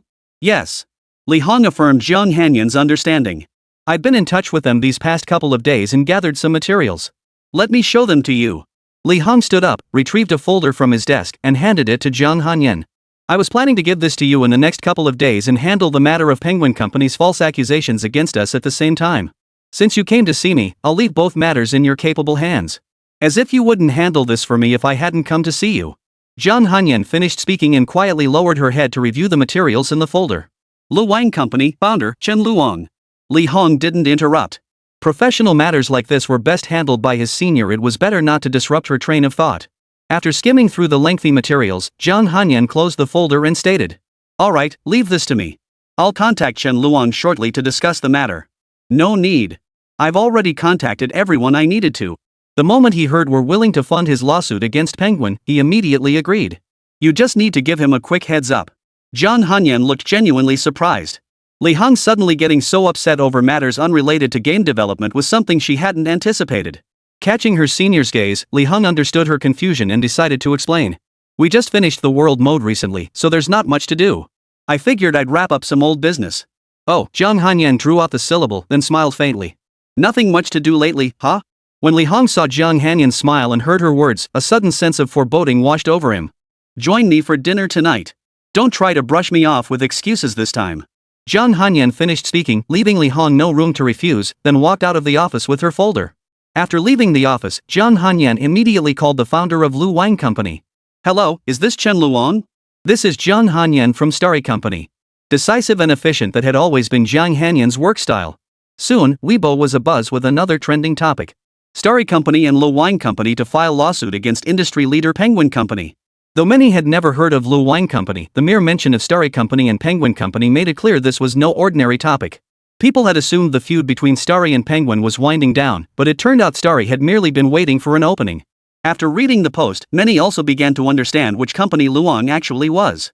It turns out to be another game previously plagiarized by Penguin Company. Star Company is suing Penguin Company for copyright infringement and defamation, while Luang Company is suing Penguin Company for copyright infringement. Frog Fun, has Starry Company finally found time to handle this after wrapping up game development? I thought this would just fade away after Penguin Games' head of games, Dai Lin, got kicked out of the company. Who knew there'd be more to it? I'm genuinely going to stake out the court for this verdict. I'm dying to see the look on Penguin's face when they find out about this. What expression? It'll definitely be ugly, ha. Even if Penguin Games is usually a sure winner, this time they're bound to lose. You gotta hand it to Starry, they've got guts. Barely settled their own position, and they're already slapping a lawsuit on Penguin. Penguin Company is bound to lose this time. Why didn't they sue them? That Three Kingdoms conquest game, not only did they copy it, but they copied it wholesale. Penguin Company naturally noticed this trending topic. Right now, their legal department is scrambling to gather evidence and prepare a statement. When CEO manhwa saw the trending topic, he slammed his fist on the table in fury.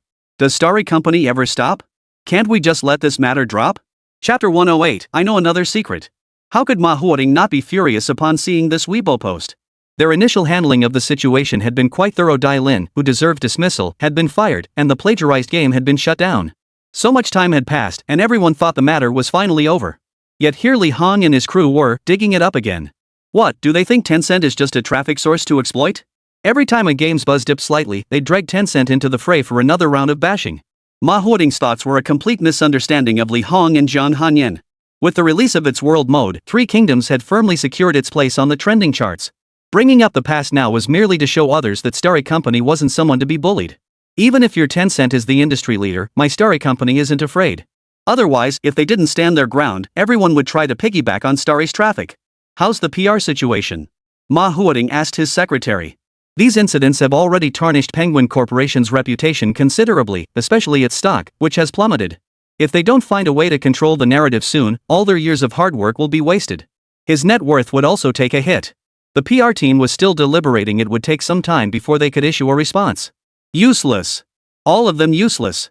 Manhwa roared angrily. All these years, I spent so much money. Did I hire them just to eat for free?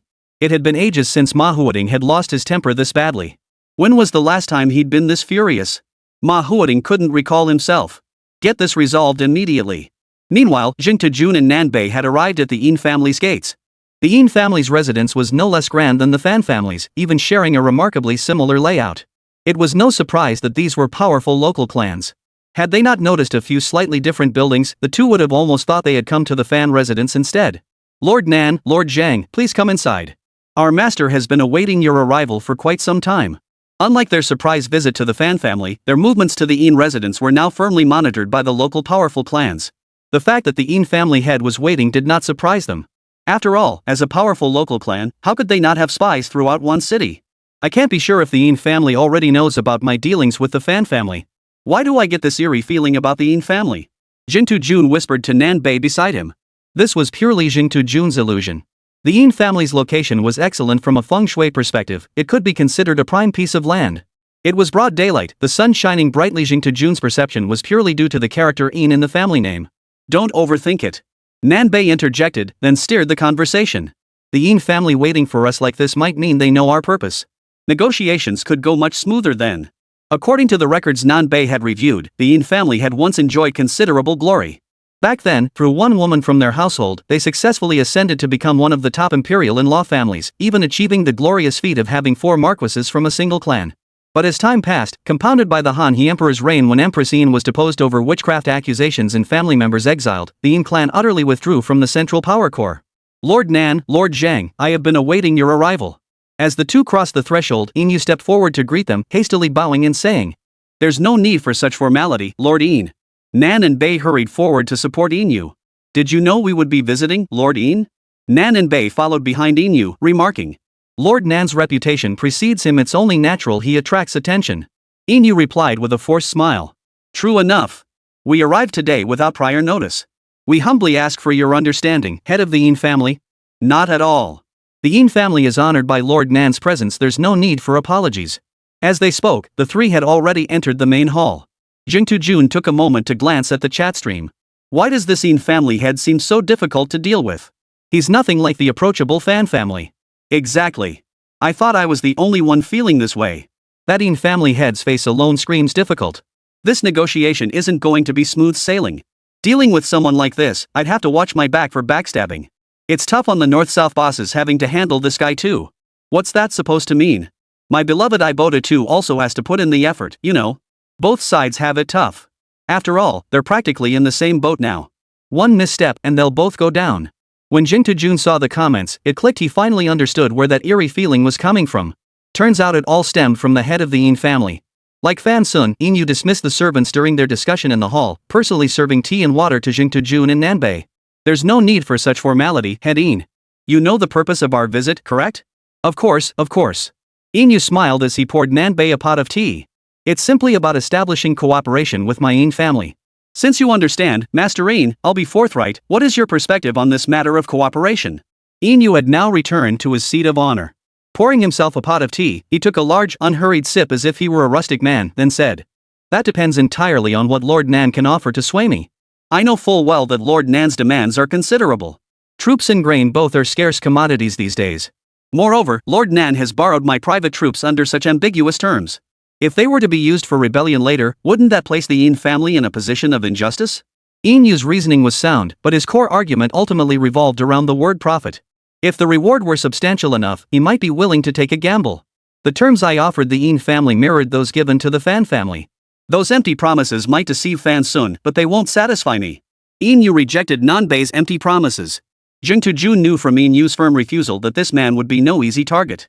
Not only was he aware of the broad outlines of their negotiations with Fan Sun, but he remained unshaken even by promises of expanding his family's influence. Yin Yu turned his gaze back to Jingtu Jun and continued. Lord Zhang, do not attempt to sway me with tales of clan heritage. I am equally unmoved by such tactics. Nanbei set down his teacup, smiling warmly at Yin Yu. Well then, I happen to know a secret. I wonder if Lord Yin might be interested in hearing it. Chapter 109, Support for Rebellion. A secret?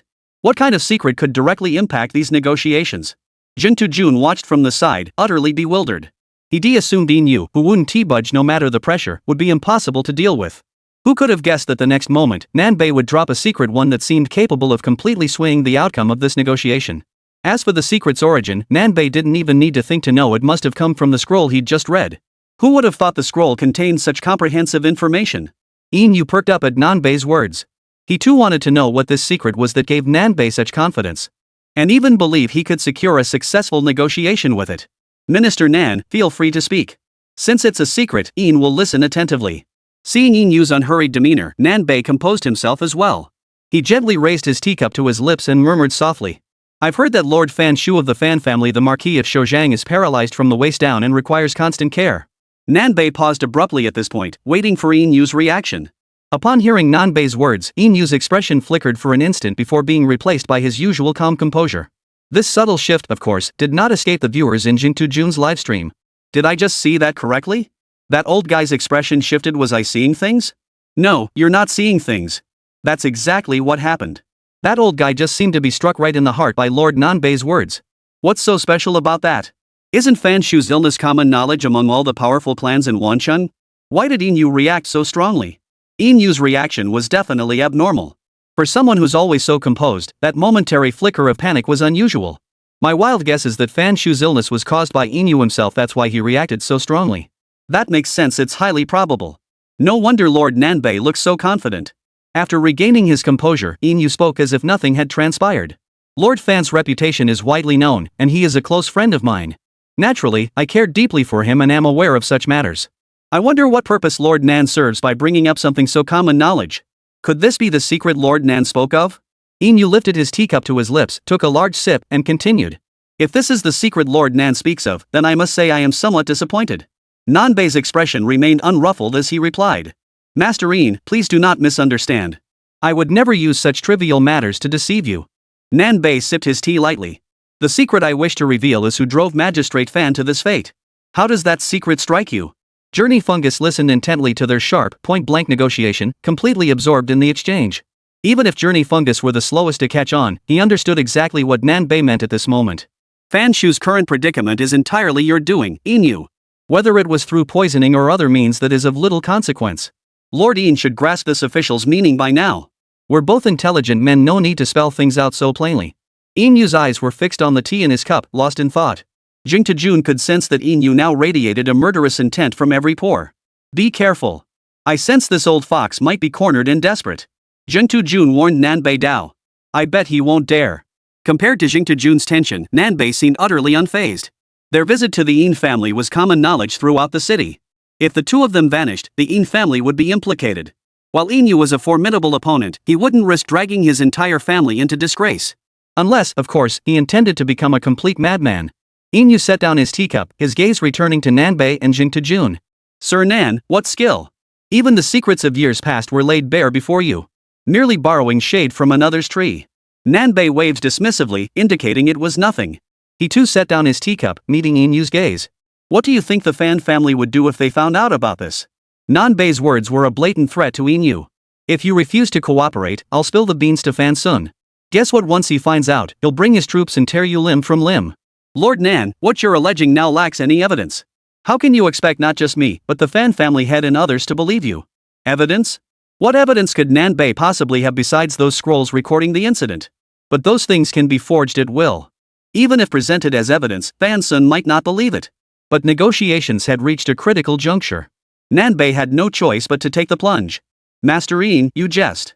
If I had no solid evidence, how could I dare intrude upon your doorstep today? Fair enough. Yin Yu suddenly burst into uncontrollable laughter. This manic outburst made Jingtu Jun instinctively think this man truly was mad. Reasonable. After his hearty laughter at the table, Yin Yu addressed Nanbei. Lord Nan, are you aware that Yin Yu detests having any leverage held over him? Both Jingtu Jun and Nanbei felt an ominous foreboding at these words, especially Jingtu Jun, whose right hand already rested on the dagger at his waist. Though he'd likely meet his end here if it came to blows, he was prepared to fight to the death regardless. This Yin Yu was truly a thorn in their side. Even if they managed to bring him under their banner for now, he wouldn't be someone they could easily control in the future. But if this man were to become Lord Nan's, it might just be acceptable. Yin Yu's tone shifted abruptly, the contrast between his first and second sentences utterly staggering. His words were meant to gauge Nan and Bei's reactions. Unfortunately, he didn't see the look of panic he'd hoped for. What exactly did the Yin family head mean by that? Nanbei had already confirmed Yin Yu's willingness to negotiate, but he still needed to verify it once more. The grand vision forged by Lord Nan fills Yin Yu with boundless admiration. Yin Yu, who had just declared he wouldn't eat Nanbei's offerings, had now completely changed his tune. Uttering these words, he showed not a shred of shame. Yin Yu declared he would lead the Yin family in following Lord Nan, pledging unwavering support for all his decisions just as the Fan family would. Of course, I mean every single decision. Should Lord Nan command the Yin clan to raise arms in rebellion, Yin Yu would likewise throw his full support behind Lord Nan. Lord Nan, are these words of mine to your satisfaction? Chapter 110, I must write a letter to Liu Bei. Yin Yu's words were deeply suggestive, suggesting he believed Nan Diren intended to rebel. Or perhaps he was signaling his unwavering loyalty to Lord Nan even to the point of joining a rebellion. But to voice such thoughts openly, did he truly not fear eavesdroppers? Nan Bei sensed Yin Yu was trying to drag him into trouble and calmly replied. Lord Yin, you jest. This official remains loyal to the Han dynasty. How could I ever harbor such treacherous designs? Lord Yin, please refrain from such reckless talk. Hearing Nan Bei's response, Yin Yu couldn't tell how much he believed it. He smiled and said, Your Excellency, Nan speaks wisely. We Han ministers must remain loyal unto death. My earlier words were a lapse in judgment. I hope Your Excellency will not hold them against me. Since these were inadvertent remarks from Lord Yin, there is no cause for concern. Yet Lord Yin would do well to exercise greater caution in future discourse. Though this official chooses not to dwell on it today, it does not mean certain petty individuals will overlook it. Seeing the smile on Yin Yu's face, Nan Bei responded with a smile of his own. Beneath those two smiles, who knew how many hidden daggers lay concealed? Now, Lord Yin, let us discuss the specifics of our collaboration. Though Yin Yu had agreed to this alliance under duress, and though he harbored a rebellious streak, he remained useful for the time being. Naturally, he must not be treated unfairly. After quelling the Yellow Turban Rebellion, if Yin Yu behaved himself and stayed within his place, he wouldn't mind the Yin family's continued existence. But should Yin Yu show ingratitude and commit despicable acts, he would not be held accountable for forgetting today's favor. Lord Nan, you jest. As I stated earlier, the Yin family will spare no effort in supporting you. There is no need to discuss the specifics of our cooperation. Yin Yu's words signaled that the Yin family's interests were of no consequence. All that mattered was following Lord Nan. This Yin Yu. Nan Bei couldn't fathom what Yin Yu was truly thinking. Dealing with someone like Yin Yu demanded constant vigilance. You could never fathom what twisted thoughts lurked within his mind. This feeling made Nan Diren deeply uncomfortable. Since the head of the Yin family refuses to discuss it, then my promise to you will be the same as that made to the Fan family. Whether Yin Yu genuinely refused to discuss these matters or was merely putting on an act, Nan Bei didn't bother to discern. He simply beat him to the punch and declared his decision outright. These matters are decided by Lord Nan. This humble Yin has no further words to add. Yin Yu's smile remained insincere, giving off an eerie, sinister vibe. In that case, this official shall take his leave. Nan Bei prepared to leave with Jingtu Jun. Yin Yu should have risen to see them off at this point. Yet Yin Yu remained seated, merely smiling warmly at Nan Bei and Jingtu Jun, showing no intention of rising. Gentlemen, take your time. No need to see us off. Yin Yu called out after Nan Bei and Jingtu Jun's retreating figures. Witnessing this scene alone, one might assume their negotiations had completely collapsed. What on earth was Yin Yu thinking? One moment he'd be cold as ice, the next he'd be grinning like a fool. Dealing with someone like this felt dangerous every second. You couldn't even begin to guess his thoughts. That kind of uncertainty was unbearable, you know? This Yin family head doesn't seem like a good person. North, South and Jingtu must be extra cautious. Otherwise, I genuinely worry he'd stab them in the back during the Yellow Turban Rebellion. We really need to keep a close eye on the Yin family. Otherwise, if we hold one city only to be stabbed in the back by them, it would make our hearts bleed to death. This opening move, with the unpredictable Yin Yu thrown into the mix, has ramped up the difficulty another notch. The slight edge we had just gained has now diminished significantly. Even as a spectator, I'm sweating bullets for the two leaders. Stepping out of the Yin family compound with Jingtu Jun and Nan Bei, I suddenly felt an indescribable sense of relief. The atmosphere at the Yin residence was simply too oppressive. Let's go. Next stop. Nan Bei shows no intention of giving himself a moment's rest, preparing to head straight to the next location without pause. I won't be joining you next time. I've got an idea I need to put into action. Jingtu Jun abruptly declined Nan Bei's invitation to accompany him to the next place. Tell me about it? Nan Bei asked tentatively. He knew Jingtu Jun fairly well and understood that he had some grasp of the game mechanics. Implementing his idea now would surely benefit him. His earlier question had been more of a casual remark. This idea might not even come to fruition. I'll tell you about it after I've finished. Fine. Whatever you do must have its reasons. Nan Bei spoke as he drew a token from his robe and handed it to Jingtu Jun. Take this token. Presenting it is like presenting me. It will ensure you pass through government offices unimpeded. Jingtu Jun accepted the token. This was precisely what he needed right now. Even if Nan Bei hadn't offered it, he would have asked for it himself. No need for thanks between brothers. Without pausing, Jingtu Jun headed straight for the government office. What's Tuto up to, choosing to go solo like this? What else could he do? Look at the negotiations just now. Besides acting as a camera to show us the process, where did he actually contribute? Wasn't it all just the North-South bigwigs working their magic? But let's not be unfair. Tutu did play a crucial role in the first negotiations with the Fan family. Tutu's strategic thinking undoubtedly surpasses ours by leaps and bounds. That much is undeniable. Now I'm just curious what he's going back to do.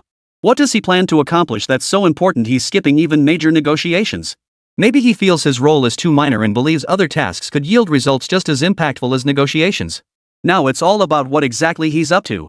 Jing Tujun browsed through the chat while walking, picking out a few comments to interact with. But whenever someone asked what he was up to, he'd always reply with top secret, leaving viewers completely in the dark about his plans. Still, the chat wasn't jealous. Viewers flooded the stream with their own theories, only to have Jing Tujun dismiss each one. In a million-viewer livestream, not a single person could guess Jing Tujun's true intentions. Amidst the interactions, Jing Tujun arrived at the government office. With the token given by Nanbei, he moved freely through the premises without any hindrance. Once inside, he navigated effortlessly to the study he had visited before. A sheet of Xian paper still lay spread out on the study desk.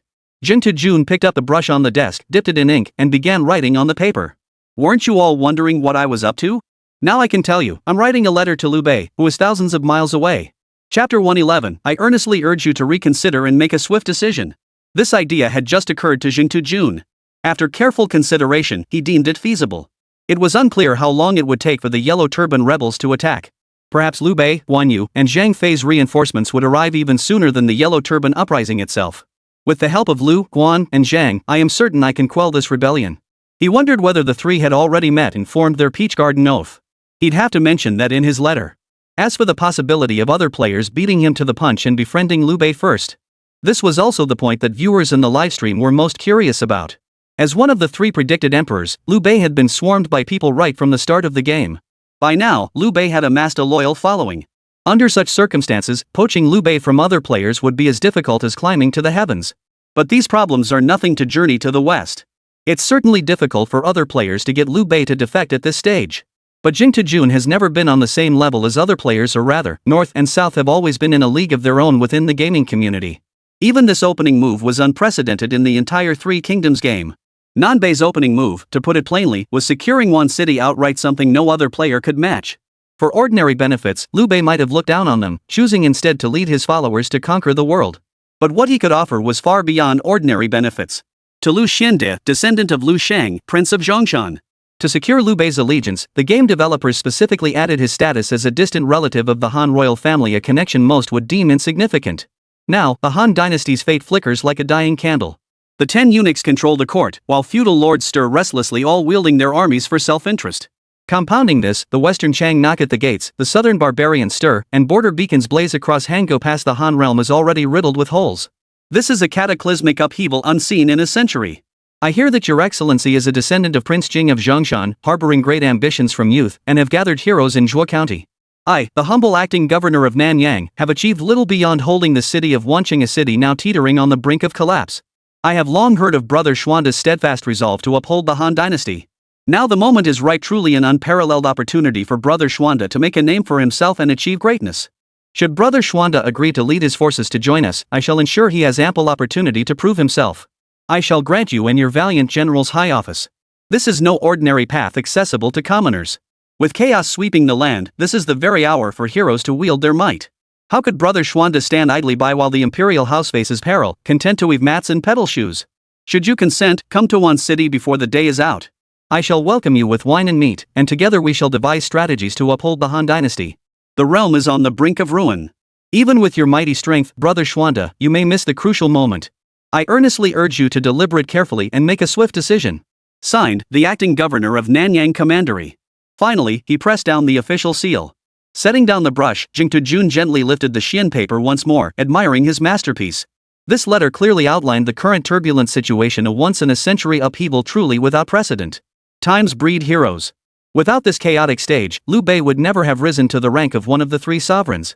He might have remained a straw shoe peddler until his dying day. While outlining the political landscape, the letter also declared his official title. Though he used the names of the northern and southern factions, it made no difference to him which side he aligned with. Within the letter, Jing Tujun presents himself modestly, claiming only the city of Wancheng. Yet to any observer, this comes across as a subtle boast. Starting with a single city is essentially like activating a game-breaking cheat code in this chaotic era. Only now did the livestream audience realize that some players truly start with a massive advantage. Even with the Yellow Turban threat looming, this starting position as either north or south remains the envy of countless players. Seriously? Can this letter really help snatch Liu Bei away from other players? I can confidently assure you it can. I've thoroughly studied Liu Bei's character. He's a benevolent man who falls for this kind of approach. Plus, with Wancheng alone, it's enough for Liu Bei to fulfill his ambitions. Who wouldn't come? True, judging solely by the letter's content, one wouldn't know Wancheng might fall soon. Now we can only hope Liu Bei and his men arrive swiftly. With Liu Bei, Guan Yu, and Zhang Fei lending their strength, Wancheng's burden would be greatly eased. They'd have nothing to fear from the Yellow Turban rebels. The combat prowess of Guan Yu and Zhang Fei is simply absurd. Ordinary Yellow Turban rebels stand no chance against them. While you're still debating whether Liu Bei can arrive in time, the smart ones have already logged in to head to Wancheng and join forces with Jingtu Jun and the northern and southern lords. Damn it! Slow down, save me a spot. One must admit, Jingtu Jun's letter was flawlessly crafted. It covered all the necessary points and was written with Liu Bei's character firmly in mind. If we can recruit Liu Bei and his brothers, it'll lighten the load considerably here in Wancheng. Let's hope they arrive in time. Jingtu Jun thought to himself before calling out. Attendant! A servant promptly appeared outside the study. Jingtu Jun placed the envelope into a special container and handed it to the servant. Go to the post station. Ride at full speed to Zhuo County and deliver this to a man named Liu Bei. He sells straw sandals and is accompanied by the brothers Guan Yu and Zhang Fei. If all the details match, you may deliver this letter to him. Remember, this letter is of the utmost importance. Not a single mistake can be tolerated. Understood, sir. The servant took the item and replied respectfully. Wait. Just as the servant prepared to depart, Jingtu Jun called him back again, saying, if dispatched by the fastest horse, how many days would it take to reach the destination? Sir, if we ride non-stop, it will take at least 6 days. Jingtu Jun seemed satisfied with the 6-day estimate and continued. How long would it take them to receive the letter and ride here? Wancheng is 1,600 li from Zhuo County. If they travel on foot, it would take over 30 days. If they ride horses, they could reach Wancheng in about 11 to 16 days. All told, it would take about 20 days, a timeframe Jingtu Jun found acceptable. Lí Héng, lurking in the livestream, marveled at Jingtu Jun's maneuver. When he designed the Wancheng starting dungeon, he never imagined anyone could recruit Liu Bei, Guan Yu, and Zhang Fei from thousands of miles away. The reason was simple: in this age of poor communication, timely messages were impossible. By the time your letter arrived, Liu, Guan, and Zhang would have already been firmly clinging to someone else's coattails. But Journey Fungus took an unconventional approach, using a city and the power of moral righteousness to persuade Liu Bei. And truth be told, given Liu Bei's character design, the odds of success were actually quite high. Chapter 112, I Have a Dream. In the game, players who had already formed a tight-knit group with Liu Bei felt their hearts bleed upon learning that Jingtu Jun planned to poach Liu Bei with a single letter. I spent so much time sucking up to Liu Bei just to become his underling and get a piece of the pie later. Now you're just snatching him away. How are the rest of us supposed to play? Thus, the dozens of players who had defected to Liu Bei wailed in protest, demanding Jingtu Jun restore justice. But most online players weren't from Zhuo County or Wancheng, so they didn't object to Jingtu Jun's actions. They didn't cheat, they just strategically leveraged in-game resources, exploited the rules, and capitalized on Liu Bei's character to orchestrate this scheme. It was all the result of clever strategy, not cheating, so fairness wasn't really an issue. Consequently, netizens treated the incident as a source of amusement. After all, both sides operated within the rules, though Jingtu Jun's tactics were undeniably clever. However, some players who had already joined Liu Bei's faction refused to listen to reason, adamantly insisting that Jingtu Jun had ruined their gaming experience. This group even went to the official website to protest, demanding that Star Company take action against Jingtu Jun. Lí Héng naturally noticed these comments but chose to ignore them. While Jingtu Jun's actions did impact some players' experience, the key point is that he used legitimate channels. This really couldn't be blamed on anyone else. Or perhaps they could try persuading Liu Bei themselves. After all, proximity brings advantage. It would be utterly embarrassing for such a large group of insiders, with their privileged access, to be outmaneuvered by Jingtu Jun, someone operating from thousands of miles away. This group of Liu Bei's followers also tried to persuade him, but to no avail. They possessed neither strength nor influence. Even becoming Liu Bei's underlings required prolonged groveling. As for joining Liu Bei, Guan Yu, and Zhang Fei in a sworn brotherhood at the Peach Garden, that was utterly out of the question. So, some half-baked ideas started circulating online. Why not just kill the messenger? A few hotheads actually took this advice to heart, feeling a sudden urge to grab their blades and charge in. But can you just kill a messenger? Regardless of whether you could actually kill him, the letter itself was an official urgent dispatch bearing the government seal. Killing the messenger would be tantamount to defying the imperial court. Killing him would essentially ruin his game progress. This was the crucial period for pioneering new territories. No one wanted to lose days of grinding in their save file, and certainly no one wanted to fall behind others by several days in a hit game like Three Kingdoms. Thus, once those hotheads realized this was impossible, they began bidding farewell to Liu Bei, declaring their intent to carve out their own destinies. Liu Bei didn't press them to stay. His own forces were still weak, let alone building up a strong contingent of loyal followers. However, a portion of them still chose to remain by Liu Bei's side. On one hand, they wanted to see if Xing Jun's letter could successfully persuade Liu Bei. If it failed, their chance would come. With their early loyalty to Liu Bei's credentials, as long as they played it safe and avoided death, they were certain to achieve great success in the Three Kingdoms world mode.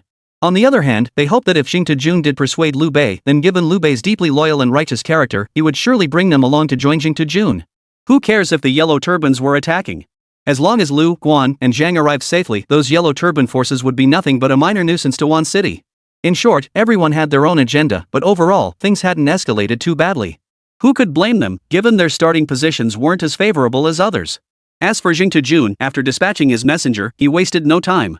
Recruiting Liu Bei was a major undertaking, but even more crucial matters awaited his attention. Their strategic vision couldn't be confined to Wancheng alone. While uniting the city's forces was crucial, without external support, Wancheng would inevitably be a lone tree unable to withstand the storm. Therefore, they must reach out to cities in Nanyang Commandery near Wancheng to see if they could borrow some troops, provisions, or other resources. Or rather, assistance with armor and military equipment was equally vital. Xing Jun unfolded the map and began searching for cities near Wancheng.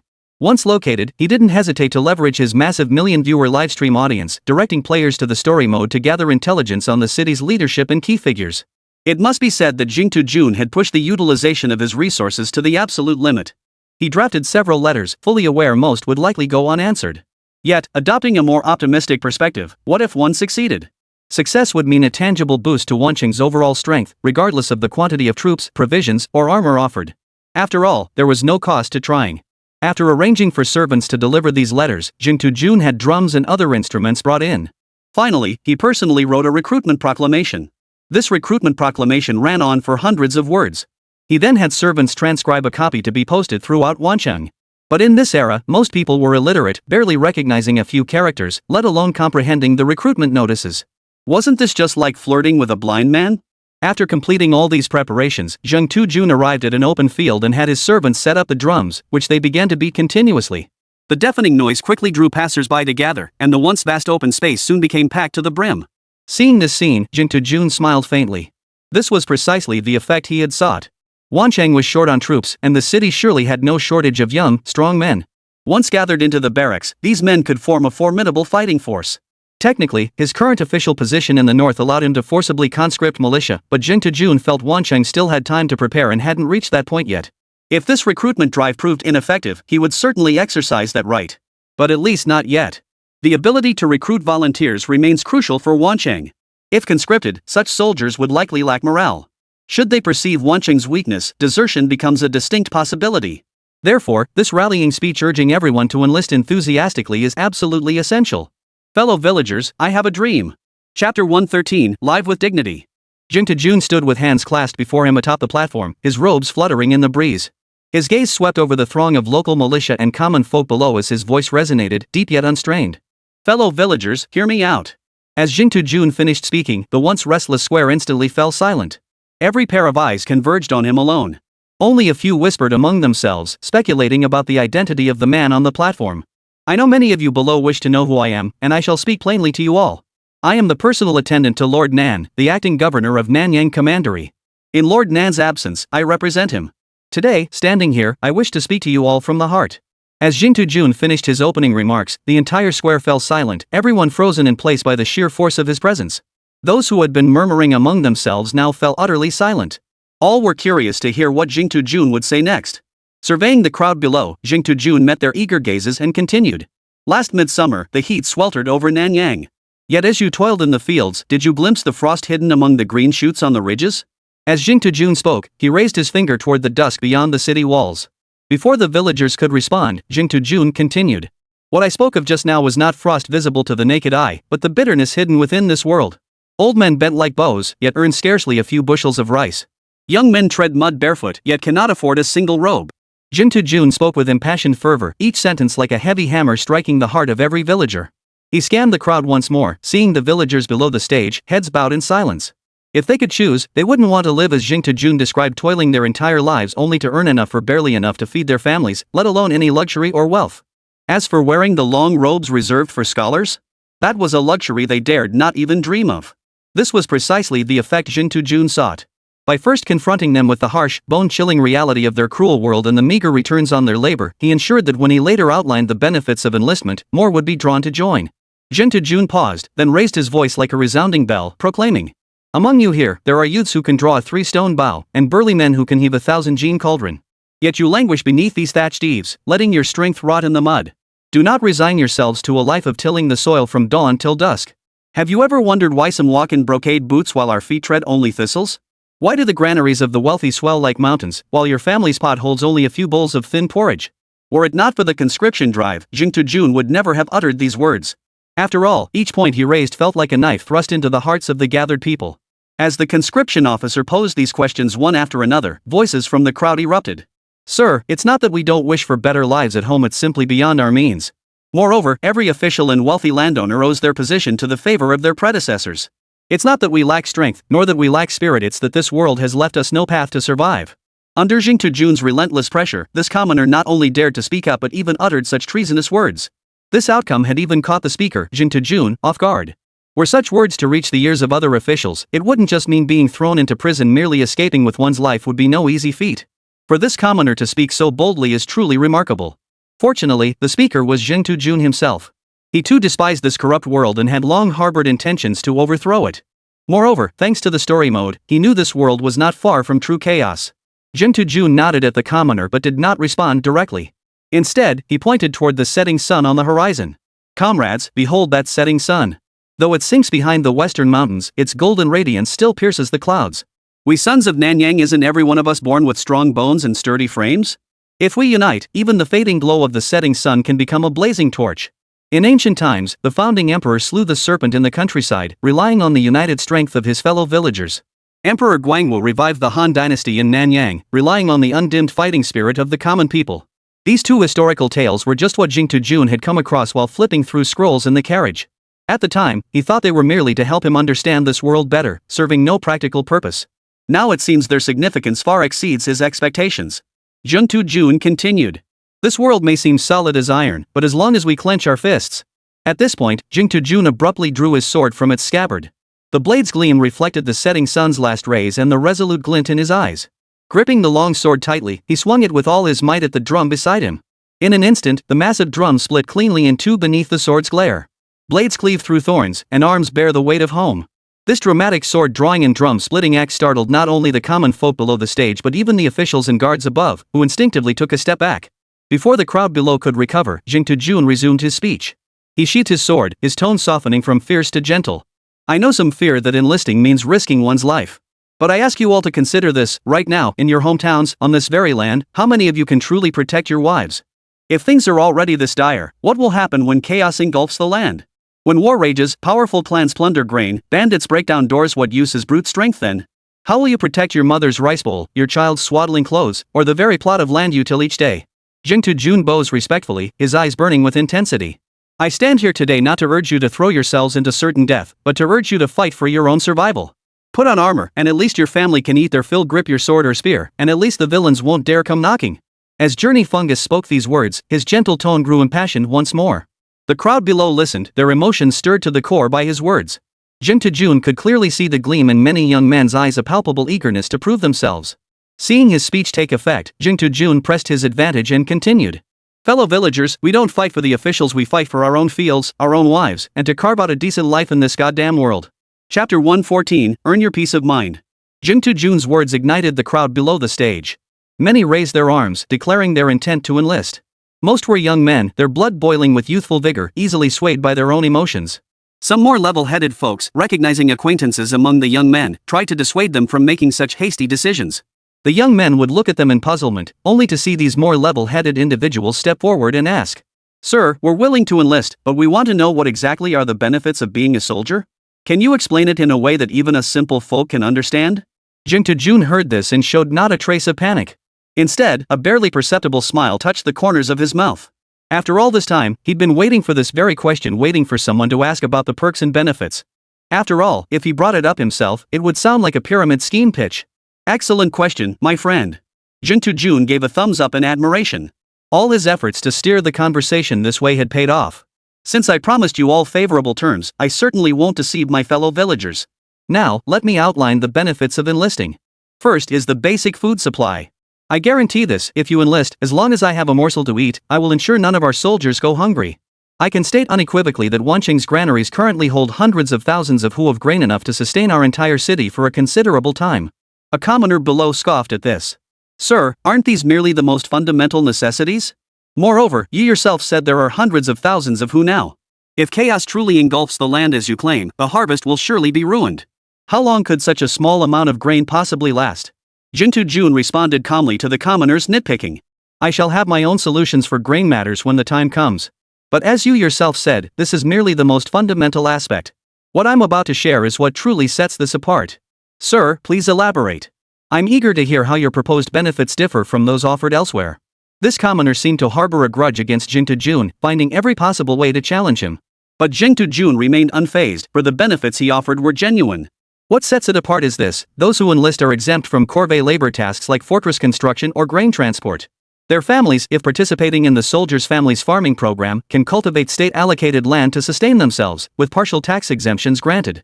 Second, family members were exempt from land rent and tenant rent except for the offspring of powerful local gentry. These two benefits alone were enough to persuade young men on the field to enlist. Why is life so difficult now?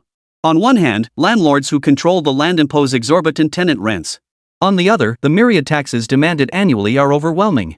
Often, after paying taxes, what remains is barely enough to feed one's family. But if both land rent and tenant rent could be waived simultaneously, then these grassroots farmers would truly have a chance to fight a glorious battle for liberation. They wouldn't become wealthy, but at least they could save a little grain each year. Or they could exchange the surplus grain for silver to repair their homes. Every single condition here is encouraging those present to enlist. They've never heard of any place where conscription could exempt people from corvée labor, land taxes, and tenant fees all at once. Sir, if chaos engulfs the land and we should fall in battle, how long would our families continue to enjoy these privileges? A man who had been hesitating for a long time finally voiced his inner thoughts from below the platform. The others present quickly recognized who this man was. Lí Héng, you are the sole male heir in your family. If you enlist, what will become of your wife and mother? Whispers spread through the crowd. Jun listened to their discussions from the stage and gradually pieced together Lí Héng's background. Lí Héng was the sole male heir in his family. His mother had originally given birth to 4 children. Lí Héng was the second born, but the other 3 had all died young for various reasons. As time passed, only Lí Héng grew to adulthood, married, and established a household. Yet in this large household, Lí Héng was the sole male descendant. Though his wife could handle farm work, she would undoubtedly struggle without his help. People around him urged him to think it through carefully. After all, his mother was now bedridden with illness, and she might not have much time left. Everyone urged him to wait until he had completed the mourning period for his mother before enlisting. After hearing all this, Jun felt a pang of sympathy for the man, but still answered his question. Your question touches on precisely what I'm about to discuss, and it's the most crucial point. I ask all interested villagers to listen carefully. Jun scanned the crowd. The people below the stage listened intently to his words, awaiting his next statement. Clearing his throat, he declared, "The soldiers under my command receive death benefits. Should you unfortunately fall in battle, the government will allocate funds to your family enough to sustain them for at least a year. If the fallen soldier was the sole male breadwinner, the government will provide for your family." As soon as Jun finished speaking, a gasp rippled through the crowd below the stage. He did not pause his speech, continuing. "As for the benefits you mentioned lasting for several years after death, I pledge to you all, as long as Lord Nanbei Nan and I remain in office, and as long as we live in this world, the benefits promised to you shall never change even if you have been dead for years." Jun's words were like a massive stone tossed into the sea, instantly stirring up a huge wave of commotion among the crowd. With the speech reaching this point, the desired emotional impact had been fully achieved. Now it was time for the closing. Comrades! If you want your mothers to have warm clothes in winter, if you want your children to attend school come spring, if you want your mud brick homes to stop leaking in the rain, then channel that burning anger into the blades and spears in your hands. Follow me. Step forward. Let this world see that we are not mud to be trampled upon. A moment of silence fell over the crowd. Suddenly, a youth raised his arm in response, followed by thunderous applause from the entire hall. Seeing this, Jun clasped his hands, his voice ringing like metal. "We gather today not for empty glory, but to protect this land. Those willing to join us may register here now." Every ounce of strength earned brings a measure of peace. Chapter 115, No Mourning Period After Mother's Death. Those interested may register with me. After delivering his final words, Jing Tujun brought up the matter of enlistment. The moment Jing Tujun finished speaking, many began jostling forward frantically, desperate to sign their names here, to ensure their successful enrollment. In that instant, the desire to enlist among Wanqing's young men reached its peak. Even Lí Héng, who had been hesitant moments before, could no longer contain the excitement on his face. Had it not been for his gravely ill mother and wife at home, he would have rushed forward to sign his name already. A warrior's dream was to fight on the battlefield, to be enfeoffed as a marquis or appointed as a minister. With such an opportunity now before them, how could they not be thrilled? Moreover, even setting aside the elusive promises of noble titles, the tax reductions pledged by Jing Tujun were tangible benefits, real perks that even ordinary soldiers could enjoy. Seeing the crowd already jostling to sign up, Jing Tujun felt deeply gratified. He decided to stoke the flames of enthusiasm, a most necessary move. Fellow villagers, since I cannot predict the future size of our forces, and considering the demands of grain supply and taxation, I have decided to extend the recruitment period by 2 days. Those who sign up within this time frame will receive the benefits I just mentioned. As soon as Jing Tujun finished speaking, some onlookers immediately pushed their way forward. They had intended to wait and see, but Jing Tujun's approach left them no room for hesitation. The thought of missing this golden opportunity due to their own hesitation would haunt them for the rest of their lives. As for what if they died? They hadn't even considered that possibility. In these chaotic times, if not for the ties that bound them to their families, countless people would have chosen death. Now, after enlisting, even if one fell in battle, the government would provide for their families. The reason Jing Tujun didn't make this benefit permanent wasn't because he didn't want to, but because he couldn't. As he had just mentioned, the barracks currently held minimal forces. Adding the young men of Wanqiang who had enlisted still fell within the capacity of the Wanqiang government to manage. But consider this, if they successfully repel this Yellow Turban army, they will inevitably expand their territory in the future, commanding ever-growing legions of soldiers. Managing a few thousand now is manageable, but what about tens of thousands, or even hundreds of thousands in the future? Given the production levels of this era, granting such welfare benefits to hundreds of thousands of soldiers would drain even the largest treasury dry. Therefore, it's not that Jing Tujun is being stingy, on the contrary, he has already pushed himself to the absolute limit. Who knows how many soldiers he'll manage to recruit this time? Jing Tujun had no idea when the Yellow Turban rebels would attack Wanqiang, so he could only try to shorten the conscription period as much as possible. That way, when the rebels suddenly erupted, he'd at least have some capacity to respond. Moreover, training new recruits also required time. All of this demanded time. It could be said that what both the northern and southern factions and Jing Tujun lacked most at this moment was time. Recruiting troops took time, negotiations took time, training new soldiers took time, fortifying the city took time. With no certainty of when the Yellow Turban rebels would strike, every single moment here was precious beyond measure. Defending Wanqiang had become the paramount objective for Jing Tujun and Nanbei at this critical juncture. Jing Tujun scanned the crowded crowd below the stage, his gaze quickly settling on Lí Héng in the corner. Jing Tujun could see the light in Lí Héng's eyes. If not for his family's circumstances, he would likely be as frenzied as the rest of the crowd. A flicker of hesitation crossed his face. Finally, gritting his teeth, he steeled his resolve but still lacked the courage to enlist. He turned and left the clamorous crowd. Jing Tujun witnessed the entire scene. While Lí Héng's situation was indeed unique, they couldn't make exceptions for just one person. Military discipline was strict. This wasn't just empty talk. If a backdoor were opened solely for one person, how would the other soldiers feel? What if similar situations arose in the future? Would you make exceptions then? Moreover, with the Yellow Turban Rebellion imminent, even if Lí Héng returned home to fulfill filial duties, how much time would he truly have?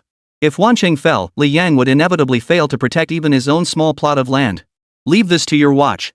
I'll inspect the city defenses. Seeing that the conscription matters had been thoroughly handled, his presence here was no longer essential. Jing Tujun decided to go inspect the city defenses instead. Time was pressing. Lí Héng walked along the cobblestone streets, his mind a hazy blur. He didn't know what he was thinking, just walking down the street, heading toward home. His heart was torn in two. Honestly, he didn't know what to do. If he enlisted, his mother lay gravely ill at home, her life hanging by a thread. Not only might he miss her final moments, but he'd also have to return home to observe the mourning period. But if he didn't go, this benefit period would only last 2 days. After completing his mourning period, it would be at least 3 years before he could qualify again. By then, he would certainly be unable to enjoy these benefits. In this world, without the government's solid protection, how could any commoner guarantee they'd live to see the next year? Lí Héng walked slowly, and by the time he reached home, a considerable amount of time had passed. Where have you been today? It's been so long since I last saw you come home. In the courtyard, his wife sat weaving a child's garment beneath a tree. Spotting Lí Héng's disheveled state, she scolded.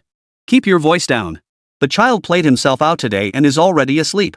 Right. Lí Héng's distracted mind was elsewhere as he responded absent-mindedly. He walked into the room and approached his mother's bedside. Yang. His mother called softly from the bed. I'm here, mother. What is it? Lí Héng knelt beside the bed, holding his mother's hand. In the dim candlelight, he noticed how aged his mother's hands had become. Seeing this, he instinctively tightened his grip. He gently placed her hand against his cheek, saying nothing, yet his body couldn't stop trembling with sobs. Yang, don't cry. Lying sick in bed, his mother seemed to have returned to the time when Lí Héng was still a child. Back then, when Lí Héng had fallen and cried loudly, she had comforted him in exactly the same way. Hearing these familiar words, Lí Héng's tears flowed even more uncontrollably. Yang, I heard about the conscription in the city. A neighbor just came by and told me. If you must go, then go. Don't worry about your mother. Mother, I won't go. Yang won't go anywhere. Yang just wants to stay by mother's side. After Lí Héng finished speaking, he suddenly saw his mother raise her hand and gently stroke his forehead. Good boy, be obedient. After I die, there's no need for mourning rites or elaborate funerals. Let me come simply, and let me go simply. Chapter 116, Paving the Way with Life. Mother, what are you saying? You're in perfect health now. You can live for many years yet. Hearing his mother's words, Lí Héng instantly panicked. He didn't know if the words he spoke now were meant to comfort his mother or to comfort himself. On the bed, Lí Héng's mother did not respond. She no longer focused her gaze on him, instead turning her head away, leaving behind a single tear unnoticed by anyone. It's getting late. Extinguish the candles and let mother rest well. Yes, mother. Unaware of anything amiss, Lí Héng rose quietly and softly extinguished the candles in the room before stepping out. With the candles extinguished, Lí Héng's mother's room was plunged into darkness. In the darkness, no one knew what thoughts occupied this mother's mind. Yet if one listened closely, faint sobs could still be heard. She knew her own body better than anyone. She didn't have much time left. Even if she somehow managed to survive these next few months, she would certainly not make it through the year. Her very existence only burdened her son. The next day. As usual, Lí Héng carried a bowl of hot porridge and knocked on his mother's door. Mother, are you awake? It's time for breakfast. Lí Héng spoke while knocking, but after repeating himself many times, there was still no sound from inside the room. A sudden, ominous foreboding washed over Lí Héng. Mother, I'm coming in. Seeing no response from inside, the terrible suspicion gnawing at his heart made Lí Héng forget all about etiquette as he burst through the door. But when he burst through the door, bathed in sunlight streaming through the window, all he saw was an empty bed. Lí Héng's mind immediately flashed back to his mother's words from the night before. After I die, there's no need for mourning rites or a funeral. Just let me come simply and go simply. Those words now echoed like a curse in Lí Héng's ears. Lí Héng burst out of the room, shouting, Mother! The unease in Lí Héng's heart kept growing. What are you yelling about so early in the morning? What's wrong with your mother? From the kitchen, Lí Héng's wife emerged holding a spatula. Xinger, have you seen mother? Seeing his wife, Lí Héng clung to her shoulders as if she were a lifeline. Perhaps overcome by his agitation, he lost control of his strength, squeezing Xinger's arms until they turned crimson. Husband, you're hurting me. Xinger tried to break free, but held so tightly, she couldn't muster any strength. Only then did Lí Héng realize how hard he'd been squeezing. He quickly loosened his grip, took a deep breath, and explained the situation as simply and clearly as he could. After mother said those strange things to me yesterday, she disappeared this morning. Have you seen her? My lord, please calm down. First, tell me what mother said to you last night? Xinger was renowned throughout the villages for her filial piety. Even though she wasn't her biological mother, she cared deeply for her. Hearing that something might have happened to her now, Xinger was equally anxious. Last night, mother told me not to observe mourning after her death and to keep the funeral simple. At the time, I didn't think much of it. But now, looking back, mother, she must have gone to. Lí Héng stopped speaking at this point. Continuing would only lead to a scenario he didn't want to contemplate. My lord, don't overthink it. Perhaps mother just wanted to get out and clear her head. Don't worry, she'll be fine. As Xinger spoke, her voice grew increasingly choked with emotion, dwindling until even she could barely hear herself. After gathering themselves, they went outside to search and informed the neighbors, asking for their help in the search. Upon hearing that Lí Héng's mother had vanished after uttering such strange words, the neighbors grew equally frantic. More and more people joined the search for Lí Héng's mother. After searching for an hour, Lí Héng finally found his mother in a dry well, already lifeless. Mother!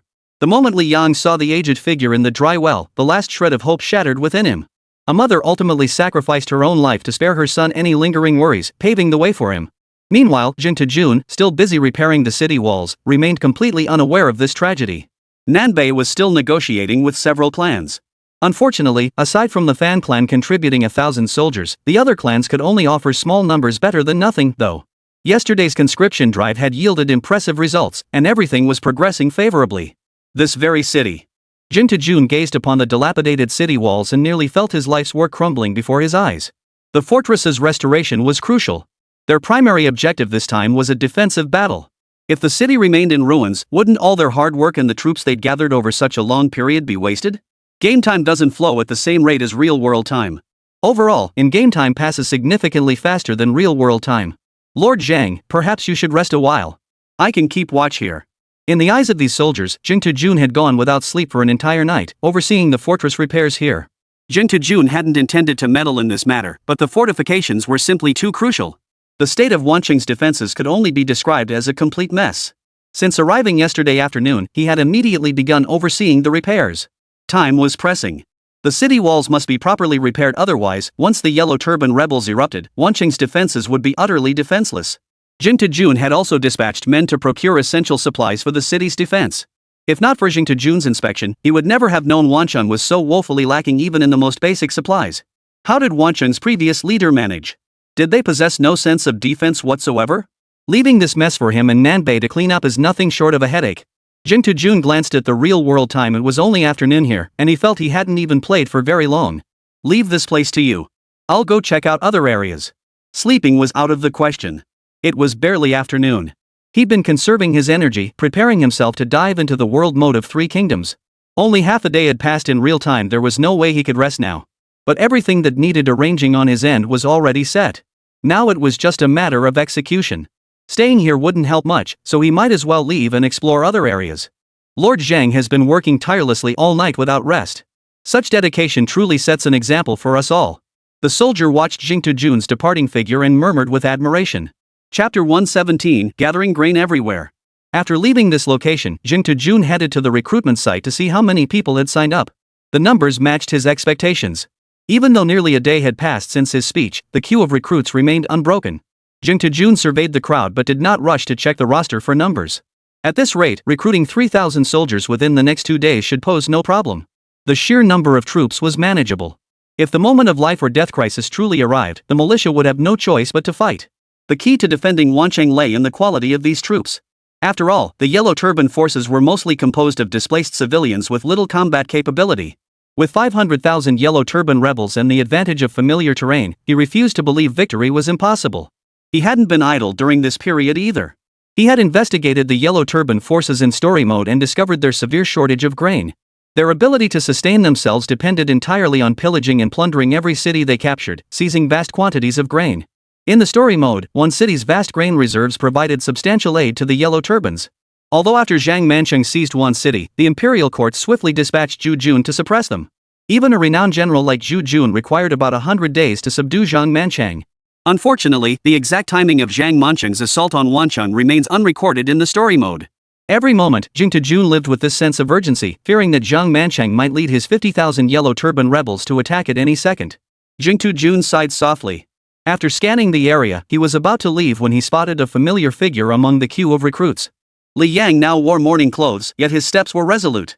The steely determination in his eyes masked his sorrow. Seeing Lí Héng in this attire, Jin Taejun felt inexplicably bewildered. He had been perfectly fine yesterday. Why was he now in mourning attire today? Yet asking him directly seemed impolite, so he sent a servant to inquire with his neighbors instead. Soon, the servant returned with the answer Jin Taejun sought, relaying the information exactly as heard. After hearing the servant's report, Jin Taejun felt inexplicably moved. Even someone like him, who constantly emphasized strict military discipline, now felt a sudden urge to make an exception for Lí Héng. Lí Héng's mother was undoubtedly a remarkable woman. But was it worth it? Jin Taejun didn't know. Perhaps this question would never find an answer. How could a mother's love be measured by whether it's worth it or not? Three Kingdoms developers, you're at it again with the knives. Back when we played story mode, I knew you loved doling out knives. Now we're in world mode, and you still won't let us off the hook, huh? I can't take it anymore, brothers. Anyone up for teaming up to visit Starry Sky Studios and have a heart-to-heart with the Three Kingdoms devs? Hold on, I'm in. But first, I need to hit up the kitchen for some cash for the devs. What do you think? Do they prefer RMB or USD? Seriously, the devs are relentless with the nerfs, giving players zero breathing room. And this is before the war even starts. Once it kicks off, the nerfs will only get worse. Hey, you up there, you better watch your back.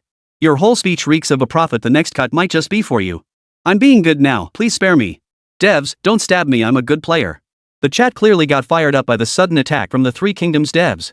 Watching this unfold while lurking in the livestream, Lí Héng felt a profound sense of injustice, as if he had nowhere to voice his grievances. All NPCs in Three Kingdoms were intelligently generated by his algorithms, each possessing its own distinct thought patterns and uniqueness. Therefore, this plot development wasn't intentionally designed by him, it was purely the result of the story reaching this point and the NPCs acting on their own. If someone must be blamed for pushing things to this point, then it can only be Jing. After all, he was the one who rallied everyone to enlist, offering such generous perks and benefits. Lí Héng wanted to speak up and protest his innocence, but ultimately chose to remain silent and observe the gameplay experience in world mode. I understand. You may withdraw. Jing waved his hand, dismissing the attendant. He wanted to seek out Lí Héng for a chat, yet couldn't think of what to say. In the game Three Kingdoms, every detail felt so authentic, every character so vividly three-dimensional. Had he not been acutely aware he was playing a game, Jing might have genuinely struggled to distinguish reality from fiction. Jing wanted to comfort Lí Héng, but as soon as he took a step forward, his foot retracted. Forget it. Let him work through it himself. The fact that he'd come to enlist meant he'd already overcome whatever turmoil was weighing on his heart. Having made this decision, Jing turned and walked away. Having resolved not to waste time on this, he would focus on preparing for battle. He returned to the government office to gather his things, then headed back to his study. Earlier, with few garrison troops in the city requiring little grain, Jing hadn't given the food supply much thought. After all, Wanqing's grain reserves were sufficient to sustain them for a considerable time. But now it seemed likely that Wanqing's total troop strength would exceed 10,000, and the daily grain consumption would be no small amount. Moreover, he must prepare for the worst-case scenario. If they couldn't defeat the Yellow Turban rebels in a direct confrontation, they would have to defend the city. Hold out until the Yellow Turban rebels ran out of supplies and retreated. Hold out until reinforcements arrived from the imperial court. In short, it all boiled down to one word: stall.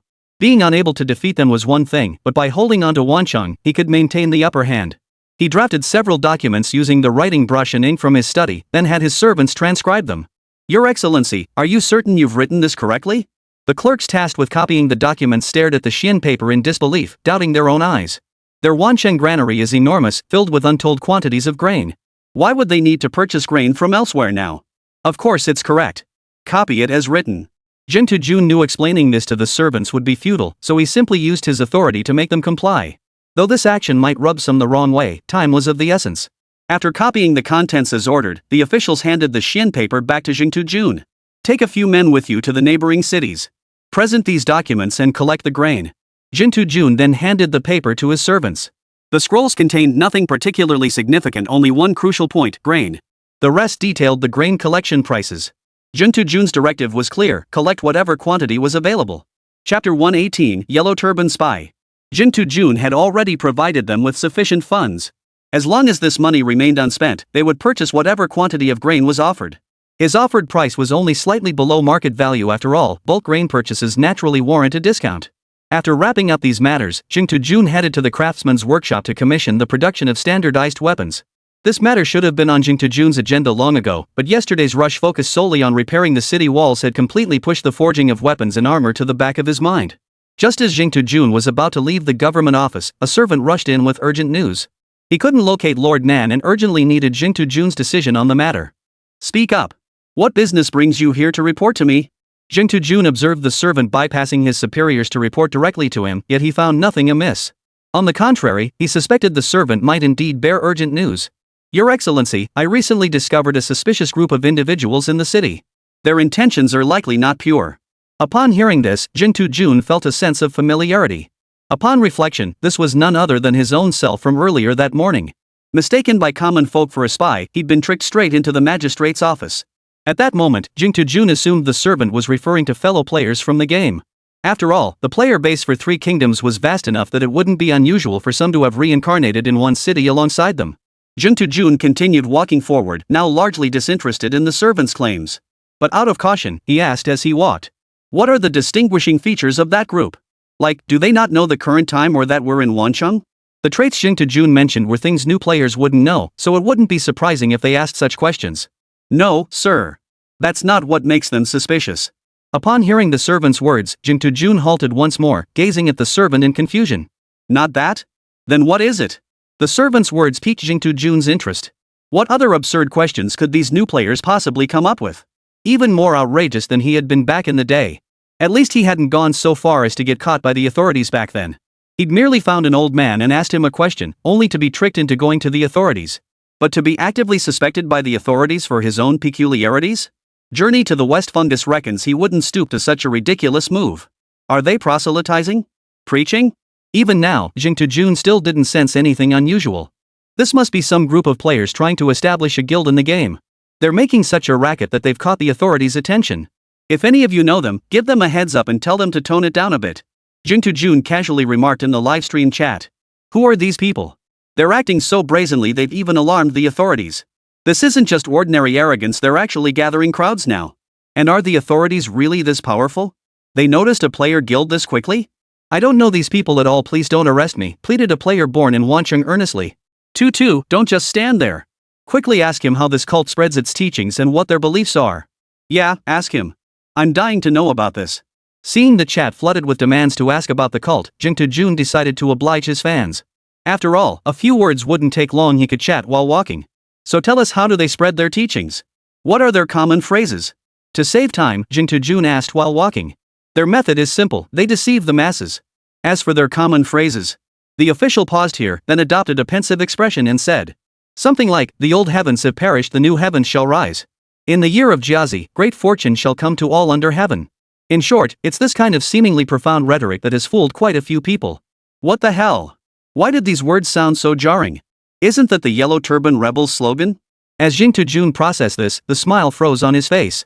His steps halted for the second time because of this official. Viewers in the livestream chat couldn't help but burst into laughter at Jing Tujun's expression. Laugh. Why isn't the streamer laughing? Flooded the chat. Jing Tujun didn't know whether to feel happy or sad. On the one hand, discovering a group of Yellow Turban spies right before a major battle was far better than uncovering them after hostilities had already begun. After all, it would be utterly frustrating if these traitors stabbed him in the back during the battle. The sorrow lay in the fact that while he knew Yellow Turban spies existed within one city, he had no idea how long they'd been lurking there or how many there truly were. How many common folk had they deceived into joining the Yellow Turbans? Where are those people now? Have they been captured? Jing Tujun asked urgently. Not yet. I merely found their behavior suspicious but lacked concrete evidence to arrest them, hence my report to your excellency. Very well. Jing Tujun was quite satisfied with this answer. Making an arrest now would inevitably alert them.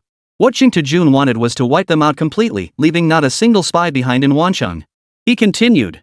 I entrust full responsibility for this matter to you.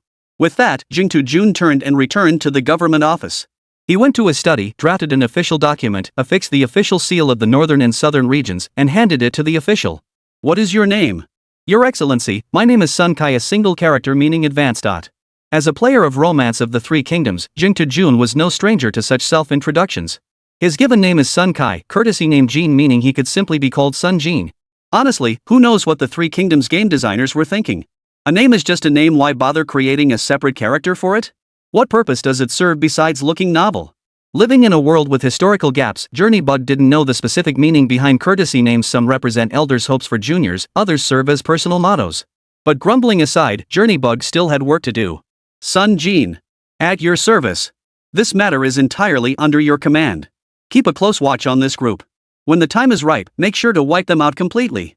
Chapter 119, The Dominant Power Remains Undecided. Sun Jin, an ordinary official, was overjoyed at such significant trust from Jing Tujun. Were it not for the need to maintain decorum and composure before Jing Tujun, he would have leapt for joy on the spot. Having served as an official for over a decade without significant achievements, this moment of being entrusted by Lí Héng gave him the feeling that his long wait had finally paid off. As long as he remained trusted by his superiors and avoided missteps, promotion and wealth would come easily. Sun Jin knew he had to seize this opportunity. Opportunities like this don't come twice. Oh, and one more thing, keep a close eye on them.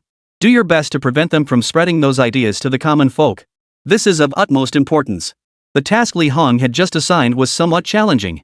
Preventing these Yellow Turban cultists from spreading their ideology without alerting them was no easy feat. Jing Tujun wasn't deliberately making things difficult, he genuinely needed these 2 points fulfilled. Otherwise, if we only focus on rounding them all up at once, ordinary people will continue to be deceived during the waiting period. If we don't contain this now, even after rounding up the Yellow Turban rebels, the common folk will still be furious with us. Understood, Lord Zhang. I shall not disappoint your expectations. Even if Lord Zhang's demands were somewhat harsh, they were still reasonable requests that Sun Jin could understand. Besides, his mind was entirely focused on succeeding in this mission to secure promotion and wealth. He couldn't care less about the task's difficulty. Seeing his enthusiasm, Zhang Tujun felt slightly reassured. As long as Sun Jin and his men kept a close watch as instructed, this band of Yellow Turban rebels would be unable to stir up any trouble. After confirming everything was arranged, Zhang Tujun confidently left the government office. He still needed to visit the city's craftsmen to commission some standardized weapons.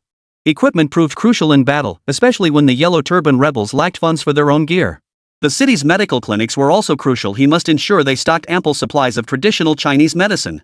Once fighting broke out, large numbers of soldiers would inevitably be wounded.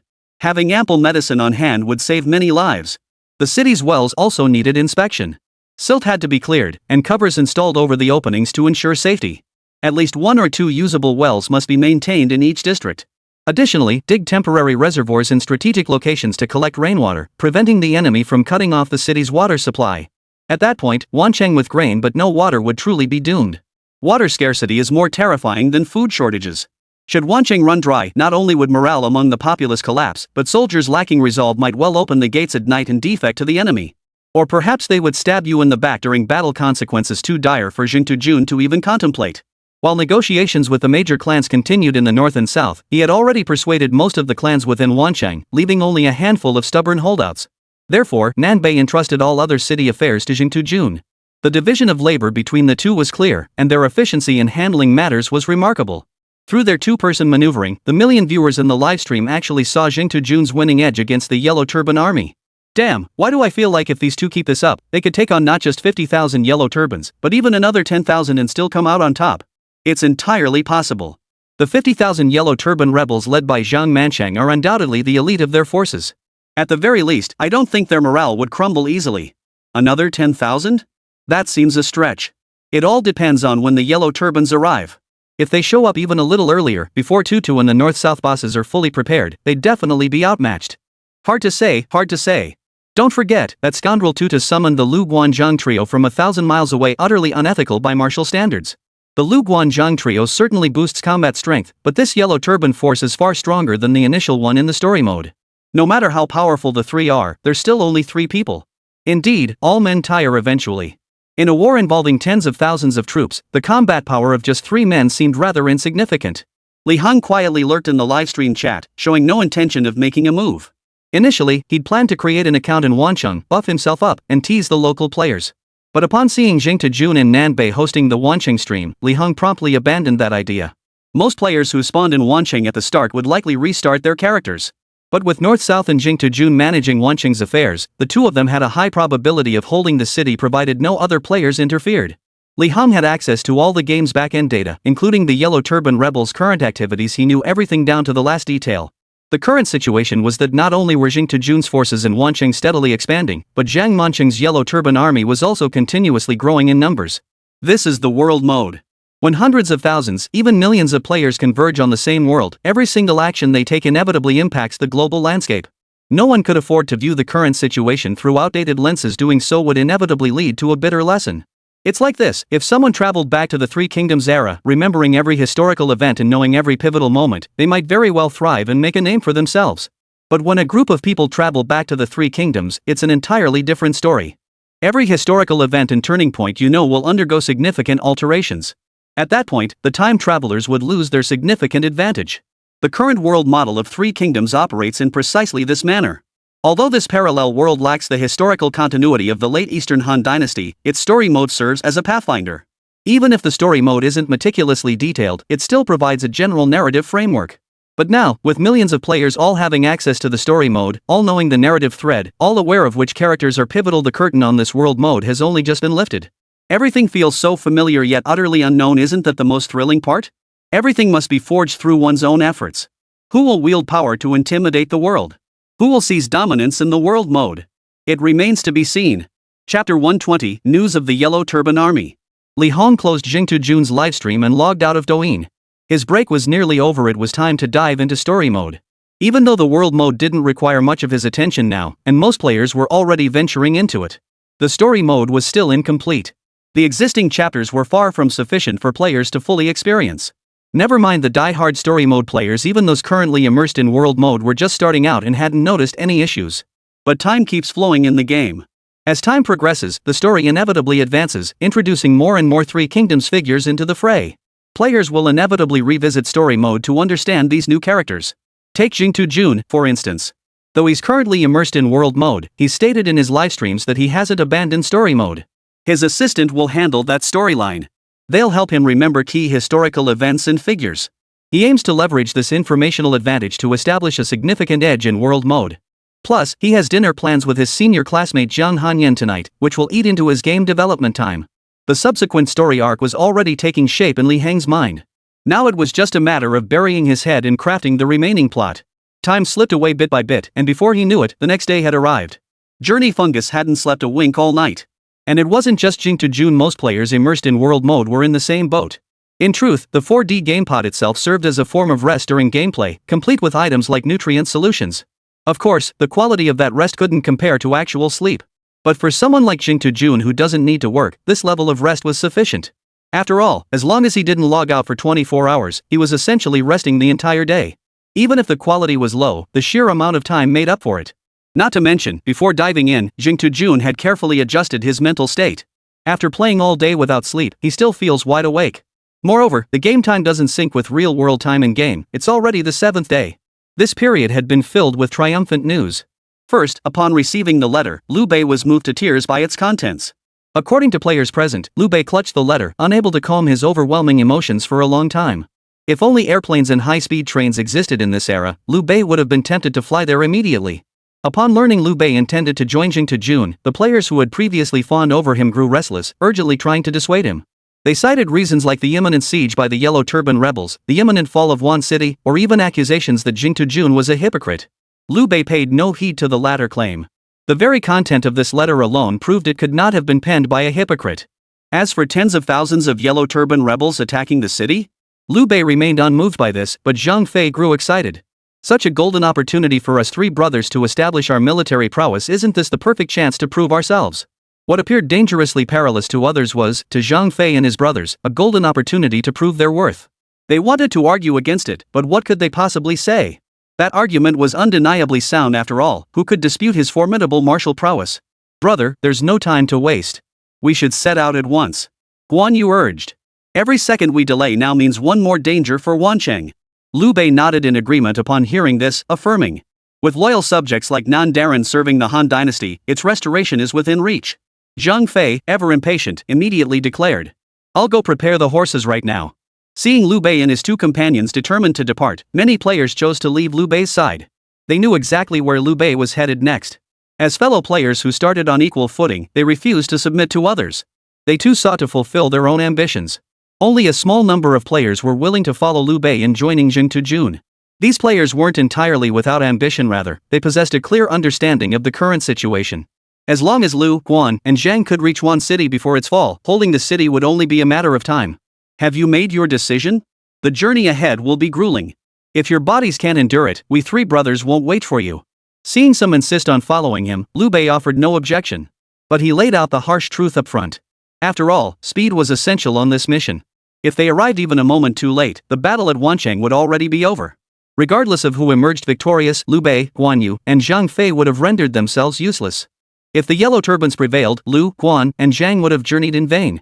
And if the northern and southern expeditionary forces prevailed, the three brothers would have contributed nothing at all. Therefore, they could afford no delays along the way.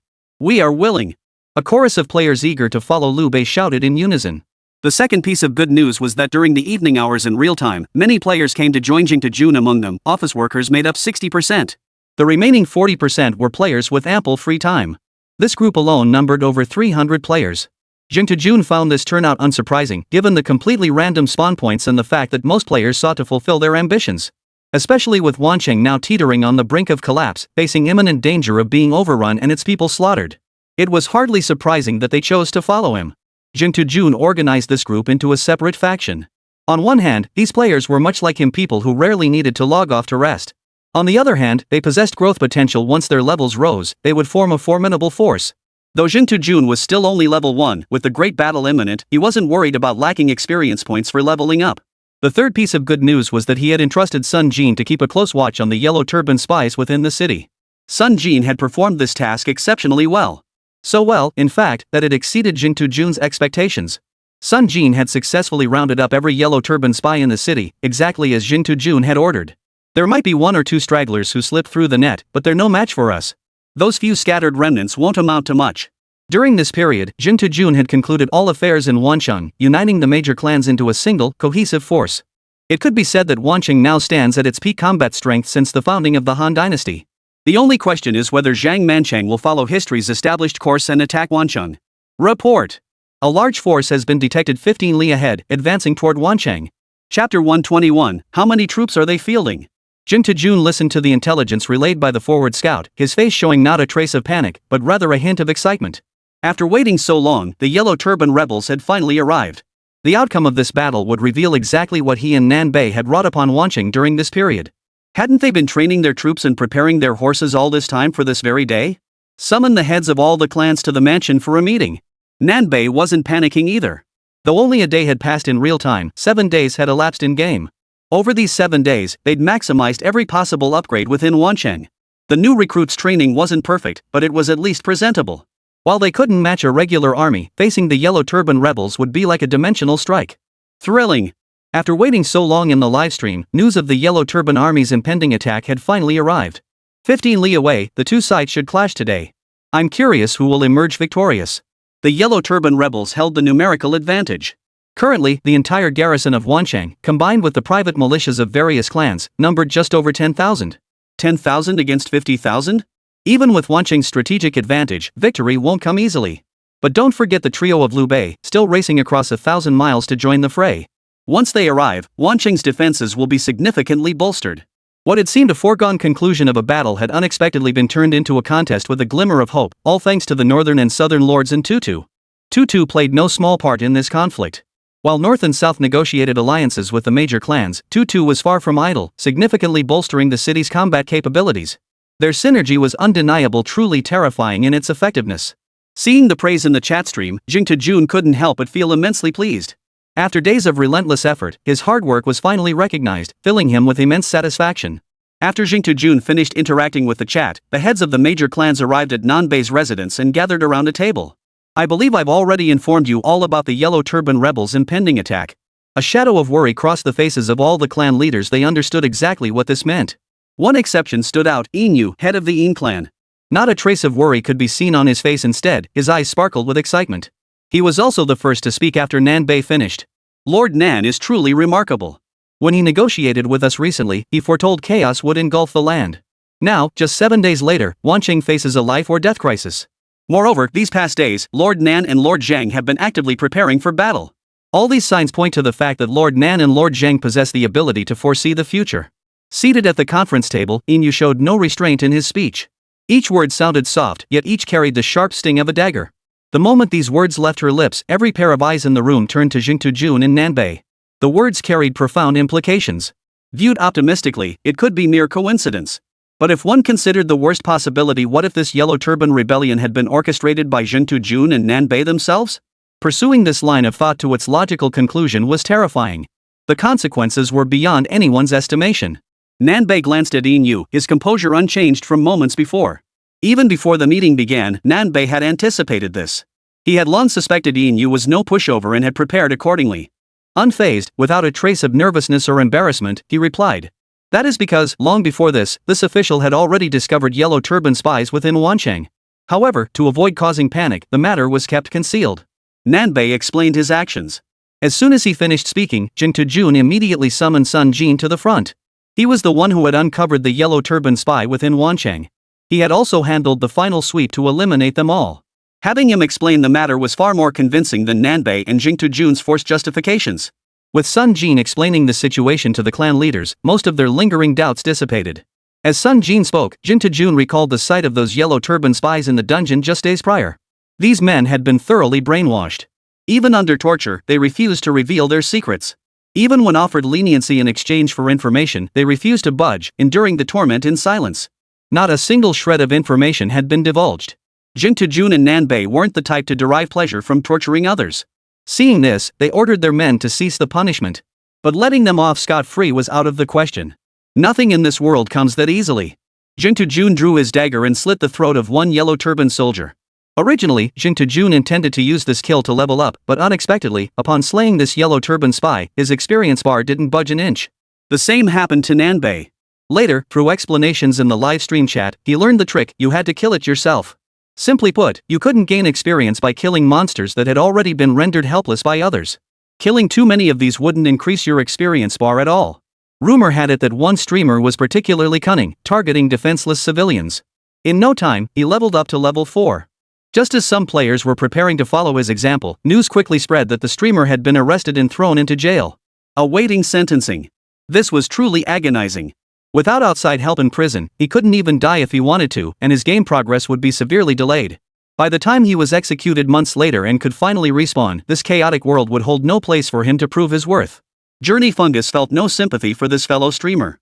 He brought this upon himself. Why pick on defenseless civilians when there were so many other targets? It would be strange if the authorities didn't punish him. His thoughts gradually returned as Sun Jin finished his report. Nanbei waved his hand, and Sun Jin immediately understood, withdrawing from the room. I trust Sun Jin has explained this matter sufficiently. Is there any need for this official to elaborate further? Though Nanbei's words were directed at everyone, his eyes were fixed intently on Inu.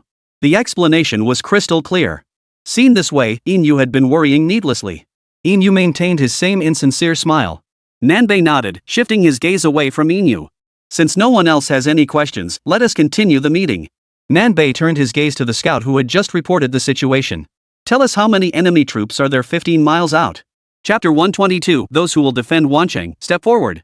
Both Jing Jun and Nanbei had a rough estimate in mind regarding this question. That was precisely why, when the scout first reported, he hadn't inquired about the enemy's numbers. 50,000? That was information they already possessed. Asking now wasn't to undermine the confidence of the clan leaders present, but to use the Yellow Turban numbers to show them the formidable strength of the enemy. Their numbers alone far exceed ours. In a matter of life and death, no one should play petty games. We're all in the same boat now. If Wancheng falls to the Yellow Turbans, not a single one of you here will escape.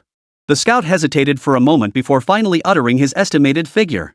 Sir, the enemy has at least 60,000 troops. You may withdraw. Nanbei clearly dismissed the scout's report, yet when he finished speaking and ordered the scout to withdraw, his raised head froze in place. 60,000 troops? That can't be right. How could there be a full 10,000 more troops than in the story mode? Both Jing Jun and Nanbei were stunned. They knew player involvement would cause enemy troop numbers to fluctuate. The Yellow Turban Force's fluctuations were entirely within their expectations. What caught them off guard, however, was that the Yellow Turbans now outnumbered the scripted mode by a full 10,000. 10,000 troops is no small number. What was going on? Jing Jun leaned toward Nanbei and whispered. No clue. Not just Jing Jun, even Nanbei looked utterly baffled. Seriously, what kind of idiots would go join the Yellow Turban Rebels? Isn't it clearly stated in the story mode that the Yellow Turban Rebels didn't even last a few years before being completely wiped out by the Imperial Court? Yet so many people still chose to join the Yellow Turban Rebels. Jing Jun was utterly stunned. Upon learning the Yellow Turban army had gained an extra 10,000 troops, his first thought was that he'd been targeted by snipers. Getting targeted is pretty normal. What popular game streamer hasn't been targeted? But 10,000 people? That's just absurd. Nanbei's expression darkened as he stated. Everyone heard the scout's report. The enemy forces, numbering 60,000, are now just 15 miles away. Well, to be precise, the scout's report took time to reach us. The enemy might actually be only 12 or 13 miles away. Judging by the pace of a conventional army, the Yellow Turban forces will reach the walls of one city within just 1 or 2 hours. At that time, I implore you all to spare no effort. This battle concerns not only this officer, but also the prosperity and continuity of your families. Now, mobilize your family's private troops immediately. In 1 hour, I expect to see everyone assembled at the drill ground. Nanbei had misjudged the strength of the Yellow Turban forces, but the panic was fleeting. As the absolute authority in Nanyang's one city, he needed to remain calm and composed in such a situation. Any display of panic or negative emotion on his part would deal a devastating blow to the entire army. Nanbei calmly orchestrated everything. He had already briefed all the clan leaders who needed to be informed. The others should not let him down. The one who worried Nanbei most was Inu, head of the Yin family. From start to finish, this man had given off an aura that made him difficult to deal with. After receiving Nanbei's orders, each family head departed. The hall, which had been bustling moments ago, now stood completely empty. This was getting tricky. Nanbei gently massaged his temples. The sudden addition of 10,000 troops to the Yellow Turban forces was something he hadn't anticipated. Proceed as planned. First stabilize the initial offensive. All right. After speaking, Jing Jun turned and departed. Instead of heading straight to the training grounds, he made for the city walls first. Various defensive weapons now lined the ramparts, having long awaited this moment. Freshly forged iron spike nets also adorned the ramparts. These barbed iron spikes, installed along the rampart's crest, were designed to effectively deter the Yellow Turban rebels from scaling the walls. He had inspected these defenses countless times already, finding no damage. His purpose in coming now was not to inspect these devices, but to mobilize the garrison troops. Wancheng was divided into an outer and inner city. The outer city housed the commercial districts and marketplaces, while the inner city contained the palace and government offices. Jingtijun and Nanbei had paid no attention to the inner city's defenses, stationing only the most basic garrison there to prevent civilians from looting. The majority of the troops had been redeployed to the outer city to repel the Yellow Turban rebels. If the outer city stands, Wancheng stands. Comrades, many of you joined the army only recently. Do you recall what I said back then? I warned you, should chaos engulf the land, how would you protect what you hold dear? Now, chaos has truly descended upon the land. Just 10 li from our gates stands a band of rebels known as the Yellow Turban Army, numbering 60,000 strong. But we shall not retreat a single step. Behind us lie the lights of 10,000 homes, our very homeland. Beneath the city walls, Jingtijun gathered all the garrison soldiers for a final rallying cry. With the Yellow Turban Army poised to attack and facing a massive numerical disadvantage, boosting morale before battle is absolutely crucial. I have to admit, Tutu's speech was genuinely blood-pumping. If I didn't know he was a game streamer, witnessing this scene, I'd have thought he was running some kind of pyramid scheme. His words were so impassioned that I almost regretted not joining his cause. To miss out on such a fiery battle felt like a real shame. You up there, just stay put. If you show up, you'll only bring bad vibes to the Jingtijun unit. Don't think I don't know what you've been up to in the game. Damn, bro, running into an acquaintance like this? I only bullied a few noobs in the game, and besides, I've already faced official punishment for it. Most of these new recruits were young men in the prime of their lives. After Tutu's speech, every single one of them was pumped to the max. Forget the young guys, even I, a man in my 30s, felt a surge of excitement hearing that. I was itching to grab a sword and follow him into battle right then and there. In the game, Jingtijun's deployment was nearing its conclusion. Jingtijun paused, surveying the resolute faces before him, and delivered the final words of this mobilization. Comrades! The Yellow Turban attack is imminent. Those willing to defend Wancheng, step forward. Chapter 123, the entire army advances. As Jingtijun's final words fell, every soldier below the city walls stepped forward in unison. Thousands of warriors, not a single one shrank from battle. Even knowing the enemy numbered 60,000, while our forces were but 10,000. Even knowing they were mere recruits, newly enlisted soldiers. So what? Wancheng was their homeland, the place where their ancestors had lived for generations. Even without General Zhang's mobilization, they would still defend this land, preventing anyone from violating it. It was a deep-rooted attachment to their homeland. Seeing the soldiers below the city walls so fiercely determined, Jingtijun couldn't help but feel a sense of relief. After all, he had personally trained these new recruits from scratch. Seeing them perform so well, he couldn't help but feel a sense of accomplishment welling up inside. I must remind you all, the disparity in numbers between our forces is vast. The slightest misstep could cost lives. If you're scared now and want to go home, I won't stop you. But if you choose to stay, once you step onto the battlefield, don't you dare be a cowardly deserter. Jingtijun laid it out bluntly. He feared some among these thousands might only be following the crowd, stepping forward because they saw others do the same. Such individuals, once exposed to the bloody reality of battle, would likely become deserters. Jingtijun isn't afraid they lack the courage to fight. After all, they aren't players, they don't have the ability to respawn. Fear of battle is a natural reaction. But deserting once on the battlefield? That act doesn't just affect the individual, it shatters the entire unit's morale. This was evident with the Yellow Turban rebels in the story mode. Once an army's morale plummeted, it only took one soldier to lead the charge of desertion. Once that precedent was set, the fleeing soldiers would pour out like a raging river, impossible to stem. Therefore, a soldier who deserts the battlefield is more despicable than one who never fought at all. This time, Jingtijun confirmed it wasn't just about securing his own position, but also safeguarding Wancheng. Seeing no one had withdrawn, Jingtijun continued. If none of you withdraw now, I'll take it as proof you're fearless. But I must make one thing clear beforehand, if any of you desert on the battlefield, even if you somehow survive, I will never let you off the hook. All previously promised benefits and privileges will be revoked and recovered. At that moment, Jingtijun radiated the imposing authority of a battle-hardened general. Scanning the group, Jingtijun commanded. Proceed to your designated positions as trained and secure your assigned territories. Time is of the essence, move swiftly. You have only 1 hour. Dismissed. At the command of Jingtijun, thousands of soldiers sprang into action. Meanwhile, at the training grounds of Wan City, private troops from various clans gathered here, numbering roughly 6,000. It must be said that these were indeed the private armies of the great clans. The quality of their equipment was utterly incomparable to that of ordinary soldiers. With armor and weapons like these, if you claimed they could take on 5 Yellow Turban rebels, people in both the north and south would believe it. Alongside the 6,000 clan private soldiers, the training ground also hosted an army of 300 players. Given the unique nature of this group, Nanbei decided to form them into a separate unit. After player deliberation, the unit was named the Hegemony Group. The leader of the Conquest Group was Journey Fungus. This was a role Jing Jun actively sought, as he yearned for the thrill of battle and hoped to gain substantial experience points on the battlefield. Having focused entirely on preparing for the Battle of Wancheng, they had not deliberately taken on quests or fought monsters to gain experience. This left their level stuck at just level 1. Meanwhile, many others had already reached levels 2 or 3, with the fastest players even hitting level 5.5. They had now fully grasped the leveling mechanics of 3 kingdoms. The level cap is currently unknown, but it is certain that each level up grants 1 skill point. This skill point can be used to enhance your attributes. The attributes you can enhance are strength, agility, stamina, endurance, and defense. Except for stamina and endurance, which both start at 100 points and gain 10 points per skill point spent, strength, agility, and defense each begin at 20 points. Each skill point spent on these attributes yields only a single point of gain. Currently, it remains unknown whether any items exist that allow for resetting these points. At least, among the many players so far, no one has encountered such an item.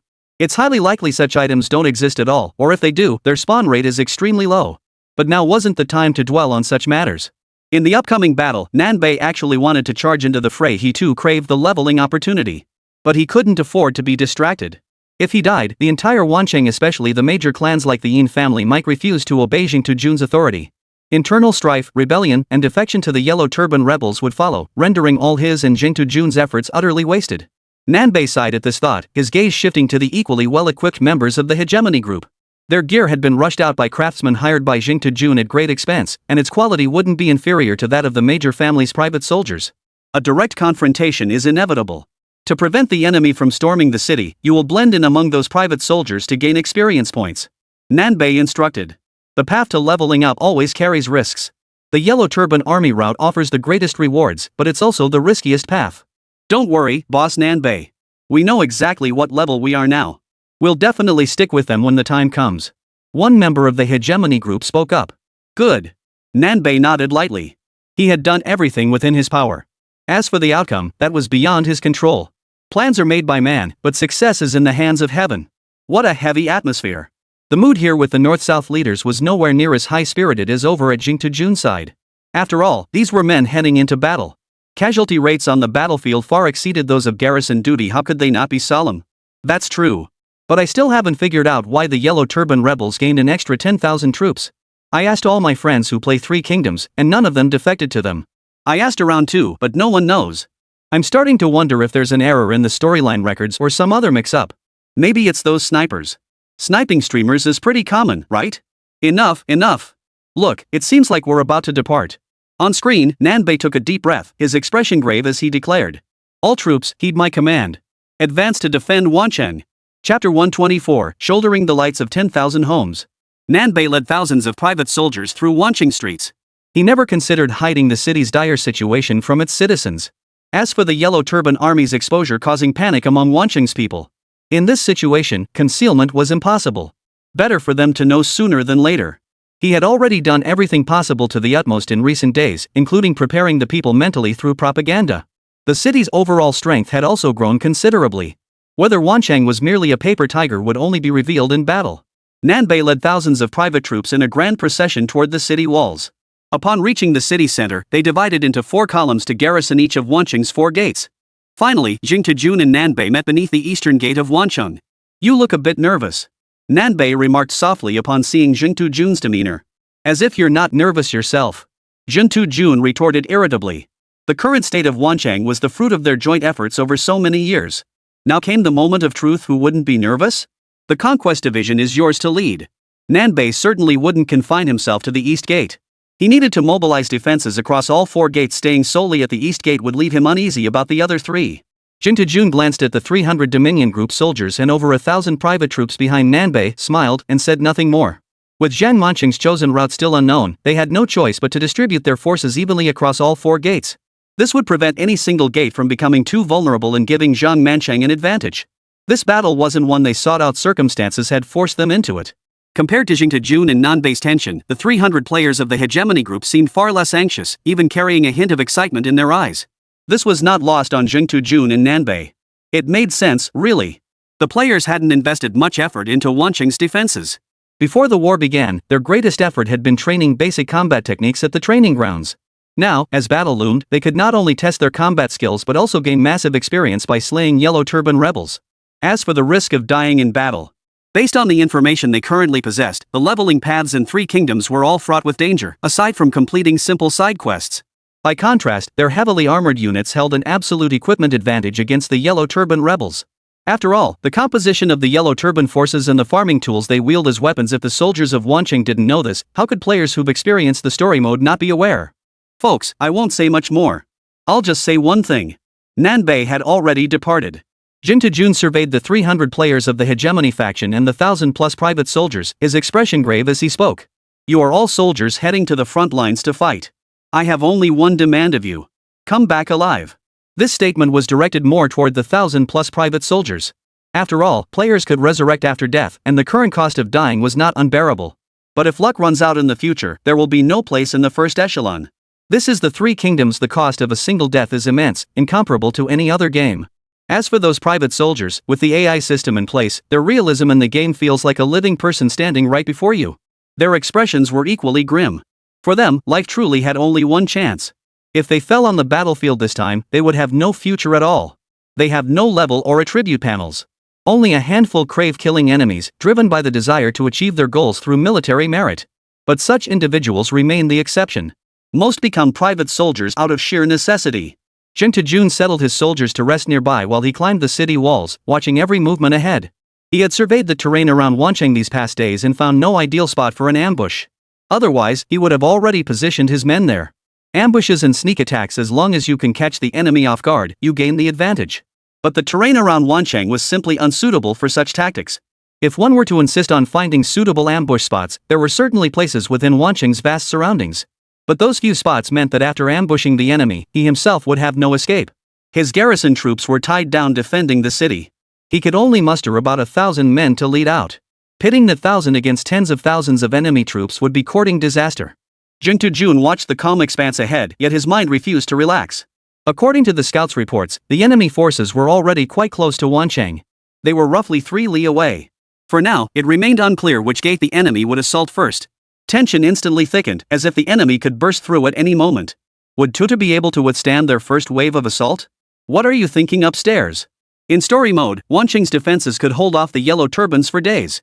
With all the preparations Tutu and the northern and southern lords have made, how could they possibly fail to withstand the first wave? As his biggest troll, I'll say this: even though Tutu has done everything possible, don't forget the Yellow Turban forces are different too. They have a full 10,000 more troops than in story mode. Where did these 10,000 come from? Think about it. 10,000 players? I refuse to believe they're all real players.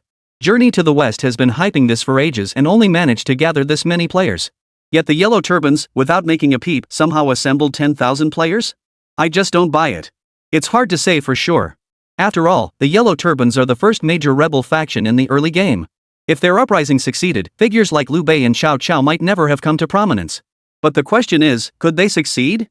In story mode, the Yellow Turban Rebellion started with tremendous momentum. Yet what was the outcome? The Imperial Court crushed them in no time flat. I'll stake my reputation on this: Journey to the West will absolutely fail to defend Wanqing. Jing Jun watched the stream's rapidly scrolling comments, feeling no inclination to respond even to those doubting him. This time, he didn't boast about proving himself.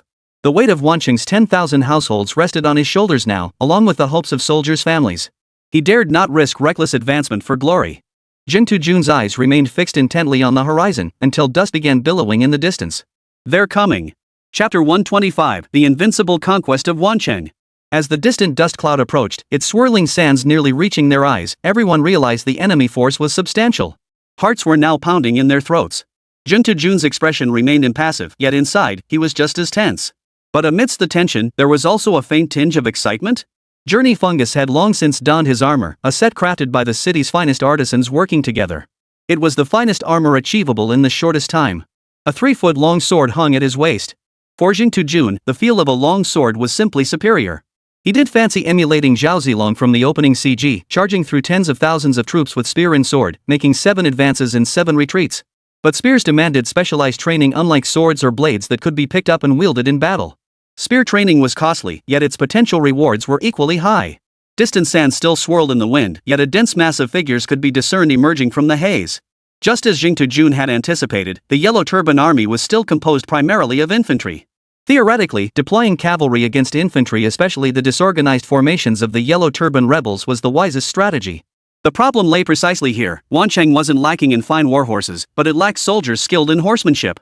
The native soldiers of one city were of such poor quality that they hadn't even met basic training standards, let alone learned skills like horseback riding. The private armies maintained by the powerful aristocratic clans were kept in secret. There was simply no opportunity for them to learn skills like horsemanship. This was precisely a skill-intensive endeavor. Breaking in horses required time, and mastering riding required time.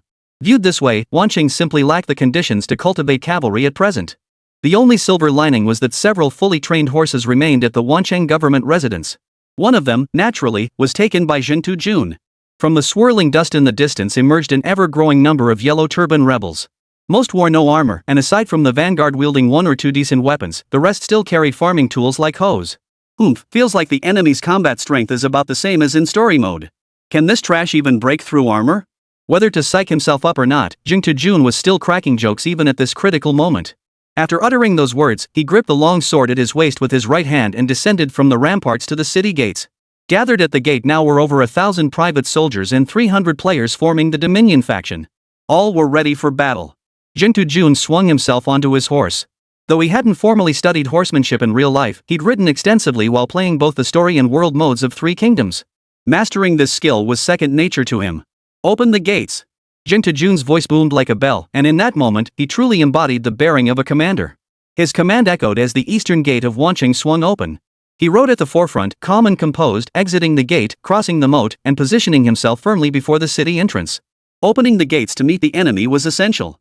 If they merely defended the ramparts, the gates would inevitably be breached by the enemy's concerted efforts. Only by confronting the enemy at the base of the walls could they maximize their own advantages. The banner of his forces fluttered behind Jing Tujun, rustling softly. The banner bore no intricate designs, only a single Chinese character, yet that was sufficient. Though the enemy's equipment was crude, their banner was surprisingly well made. Judging solely by the banner, this army appeared reasonably organized. As for what characters were inscribed on their banner, Jing Tujun was too far away to make them out. But the content of the enemy's banner didn't matter. Destroying it was what truly counted. Over time, Jing Tujun had studied many things and understood that the military flag embodied the very soul of an army. When the flag fell, it signaled the army's imminent defeat. The collapse of one's own military flag would severely damage the morale of the entire army. This alone demonstrates the undeniable importance of the military flag. Is the battle finally about to begin? With every step the opposing army advances, my heart grows heavier. Don't even mention you. I bet the streamer feels the same way, maybe even more nervous than you. It suddenly dawned on me, the streamer hasn't once mentioned being a technical streamer. This is completely unlike his usual style. Could he have been possessed? When Tutu shows this kind of situation, it means he's starting to exert his full strength. All I can say is, buckle up. I have a feeling this battle is going to be brutal. After all, the enemy has numerical superiority. Even if their gear is subpar, they've mastered the art of overwhelming tactics. With Jing Tujun already on the battlefield, he naturally had no mind for the chat stream. All his focus was fixed on the advancing enemy forces. The enemy forces drew ever closer. Jing Tujun could now clearly make out their leader, a figure wielding a long spear. Finally, the enemy halted 100 paces from Jing Tujun. The leader of the opposing forces was none other than Zhang Manchang. Seeing Jing Tujun's forces open the city gates early and march out to meet the enemy, he felt no particular surprise. After all, he was leading tens of thousands of troops marching in force toward this direction. It was understandable that the commander of Wancheng had sensed their approach and made preparations. What did surprise him, however, was the sheer number of Wancheng soldiers and the quality of their equipment. With such a large force under his command, he had made every effort to gather intelligence before attacking a city. How could he have failed to prepare? Half a month prior, he had already thoroughly mapped out the city's defensive capabilities. The garrison numbered less than 3,000, with the majority being elderly, infirm, or disabled, utterly incapable of combat. Moreover, the major powerful clans and aristocratic families were locked in open and covert struggles among themselves. Even though they each maintained some private troops, it was difficult to unite them into a cohesive force. This was precisely why he had chosen one city as his first target. Its grain reserves were substantial. Capturing it would sustain his entire force of 60,000 men for quite some time. But Zhang Manchang observed the fighting spirit radiating from the soldiers behind Jing Tujun, along with their enviable armor. He felt betrayed by his intelligence officers. You call this a lack of combat capability? The enemy soldiers certainly didn't look like they lacked combat effectiveness. He resolved that once Wancheng fell, he would thoroughly question them about how intelligence was gathered. What he saw now bore no resemblance to the reports he'd received. Who are you? Zhang Mancheng temporarily pushed these thoughts aside as he looked at Jing Tujun and asked. I am Zhang Wudi of Wancheng. Chapter 126, Come at me. Zhang Mancheng's lips twitched involuntarily at Jing Tujun's self-proclaimed title. Invincible? That's some bold talk. Zhang Mancheng had thought his own claims were bold enough, but he never imagined encountering someone even more audacious. In all his years, he'd never seen anyone use invincible as their actual name. That was just a bit too arrogant. Besides, to be that arrogant, one should at least have the credentials to back it up. According to the intelligence he'd gathered, there was no such figure as Zhang Invincible among the commanders of Wancheng. This must be another intelligence error. Zhang Mancheng never considered that Jing Tujun might have emerged out of nowhere during this period. Consider this, if you were Zhang Mancheng and saw a completely unknown new commander suddenly take charge of the entire army, would you attribute it to intelligence failure or believe the enemy achieved this within just 15 days? To expect someone to rise from complete obscurity to commanding 3 armies in a mere fortnight? As if he, Zhang Mancheng, could be so easily fooled. Jing Tujun feigned ignorance of Zhang Mancheng's shifting expression, maintaining a neutral tone. And who might you be? I am Zhang Mancheng, commander of these 60,000 Yellow Turban troops. Zhang Mancheng deliberately emphasized the word 60,000 when mentioning his troop count, making sure Jing Tujun heard the sheer number of his forces. Jing Tujun had anticipated this figure and remained composed, no longer flustered as he had been upon first hearing it. His focus was entirely on the name before him. Zhang Mancheng, this leader, was stationed right at the east gate. That meant defending this section would likely be the most challenging. Of course, it was impossible to say for certain. Perhaps this was merely a feint by the enemy, intended to divert their attention. Simply put, with Zhang Mancheng stationed here, Jing Tujun and his men would instinctively assume the east gate was the enemy's primary target, prompting them to deploy more troops there. But if Zhang Mancheng deliberately played this game, say, concentrating his forces at the west gate while Wancheng had already committed its main strength to the east gate, then the west gate would be incredibly vulnerable. It would be no exaggeration to say it could be breached at the slightest touch. Of course, Jing Tujun and the northern and southern factions wouldn't make such a mistake. Listen, young man, I said, from what I see, you've got barely over 1,000 troops behind you. How do you expect to stand against my tens of thousands? You see my point? After both sides exchanged their names, Zhang Mancheng launched into his usual trash-talking routine. Jing Tujun listened to Zhang Mancheng's manipulative words without flinching, flatly rejecting him. You're wrong. Zhang Mancheng froze in place, seemingly unprepared for such a blunt response. Such blunt honesty made him seem like a complete greenhorn. Could someone like this truly make a competent commander? Zhang Mancheng didn't dwell on the issue. To him, the more reckless the enemy commander was, the greater his advantage. Little did he know, this was all part of Jing Tujun's deliberate plan. The goal was to exploit the enemy's lack of information about him to create a perfect information gap. He was now deliberately crafting an image of himself as a hothead. Young man, I command 60,000 troops. How many men do you have under your command? How is that statement incorrect? Jing Tujun sat on his horse, deep in thought for a long while. This scene amused Zhang Mancheng greatly. His question wasn't difficult to answer. Yet the opposing commander stood there pondering for so long over such a simple query. How could that not amuse him? What was going on? Why did Tuta suddenly act like a complete fool on the battlefield, unable even to speak properly? What else could it be? Once on the battlefield, his courage was shattered, revealing his true colors, exposing his most useless side. You know nothing. This is called creating a false persona to lull the enemy into complacency. See? Every time someone tells the truth, someone gets upset. Look at that guy upstairs, he won't even let people speak honestly. Is what you're saying even the truth? Don't you know whether what you're saying is true? You're just spreading rumors here every day. I'm telling the truth. What are you yelling about? Jing Tujun's reputation went south because of fans like you. Can't be bothered arguing with you, you sound like you got your head stuck in a door. Jing Tujun doesn't have time to manage the live stream comments right now. The group admins are doing their best to control the situation amid this backlash. This is purely trolls stirring the pot. Anyone who's watched even one or two of Jing Tujun's streams knows what his usual style is like. If Jing Tujun streamed like this greenhorn, he'd never have reached his current status. On the battlefield, Jing Tujun remained deep in thought, not uttering a word. Zhang Mancheng grew impatient, suspecting the guy was stalling for time. He spoke up to remind him. Do you really need that much time to think? What conclusion are you trying to reach? Hearing Zhang Mancheng's words, Jing Tujun responded with genuine sincerity. Yes. Zhang Mancheng perked up at this. What conclusion could this dimwit possibly reach? Facing such overwhelming numerical odds, he can only conclude his own army was inadequate, right? Well then, tell me. I'm curious to hear what your conclusion is. The conclusion is, you can't beat us. Jing Tujun delivered an answer Zhang Mancheng hadn't anticipated, extending his hand to give a thumbs up toward the other side. The provocation was unmistakable. You bastard, you've got some nerve. Zhang Mancheng was thoroughly enraged by Jing Tujun's unexpected words. Raising his spear, he pointed the tip at Jing Tujun. Kid, you got the guts to step out and fight your old man 300 rounds? By all logic, Jing Tujun shouldn't back down now after all, retreating would demoralize his troops. In story mode, Jing Tujun would have charged forward without hesitation. But this was world mode, and his combat power was a mere 21, barely higher than that of an average level 1 player. With such a low stat, there was no question he couldn't defeat Zhang Mancheng. After all, based on the Three Kingdoms system where each level grants 1 skill point bonus, his current martial prowess equated to that of a level 2 Kalami. Against a regular NPC, Journey Bug would stand a decent chance. But facing Zhang Mancheng, a Yellow Turban leader commanding tens of thousands of troops? The odds were practically zero.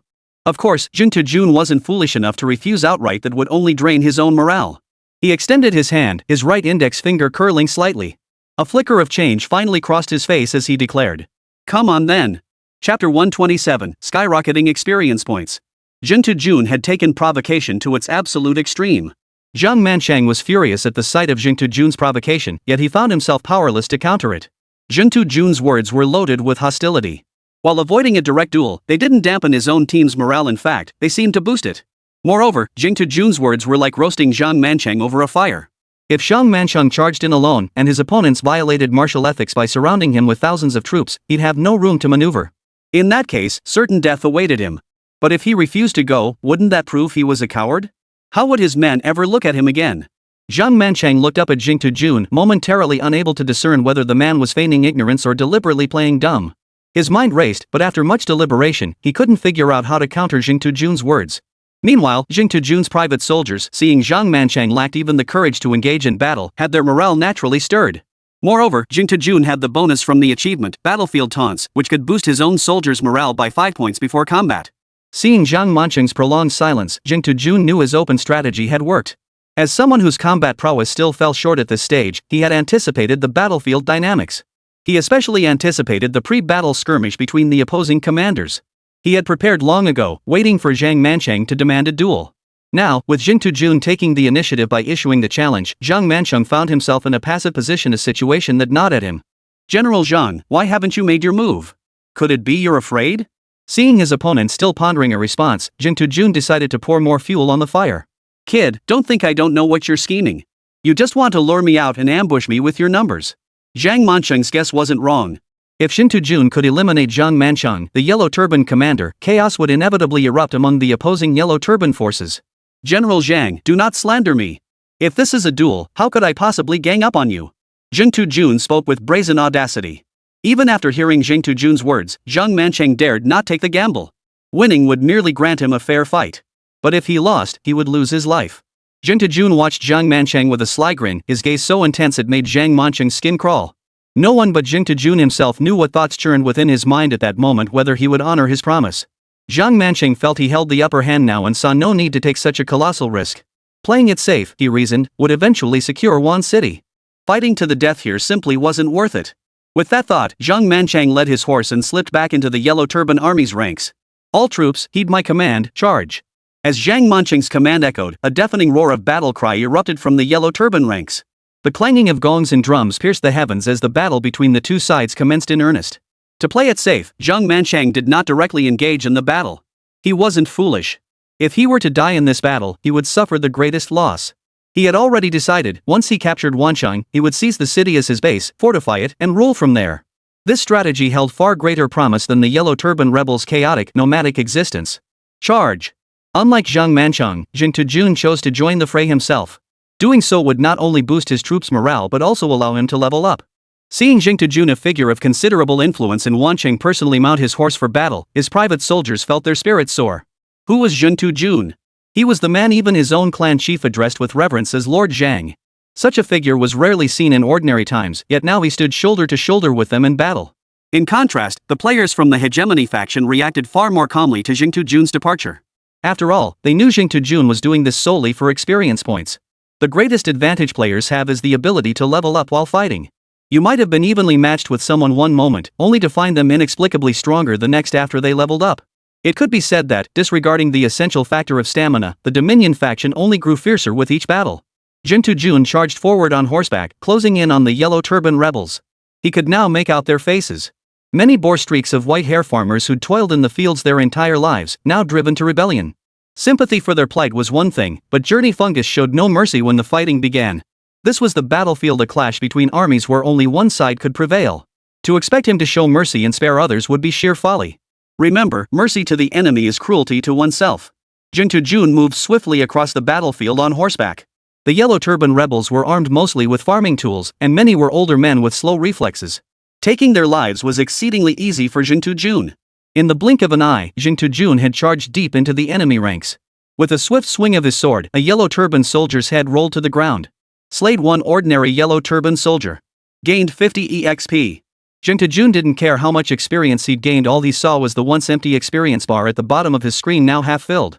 While Jing Jun shrugged it off, the live stream audience erupted in excitement. They knew all too well how scarce experience points were in Three Kingdoms. Just look at that reckless streamer earlier. Killing a civilian only netted him 10 EXP points, while slaughtering chickens and ducks only gave him 2 points. Though chickens and ducks yielded little XP, one player discovered a new strategy, taking a job at the slaughterhouse. The catch? Any chickens or ducks killed this way didn't count toward their own experience points.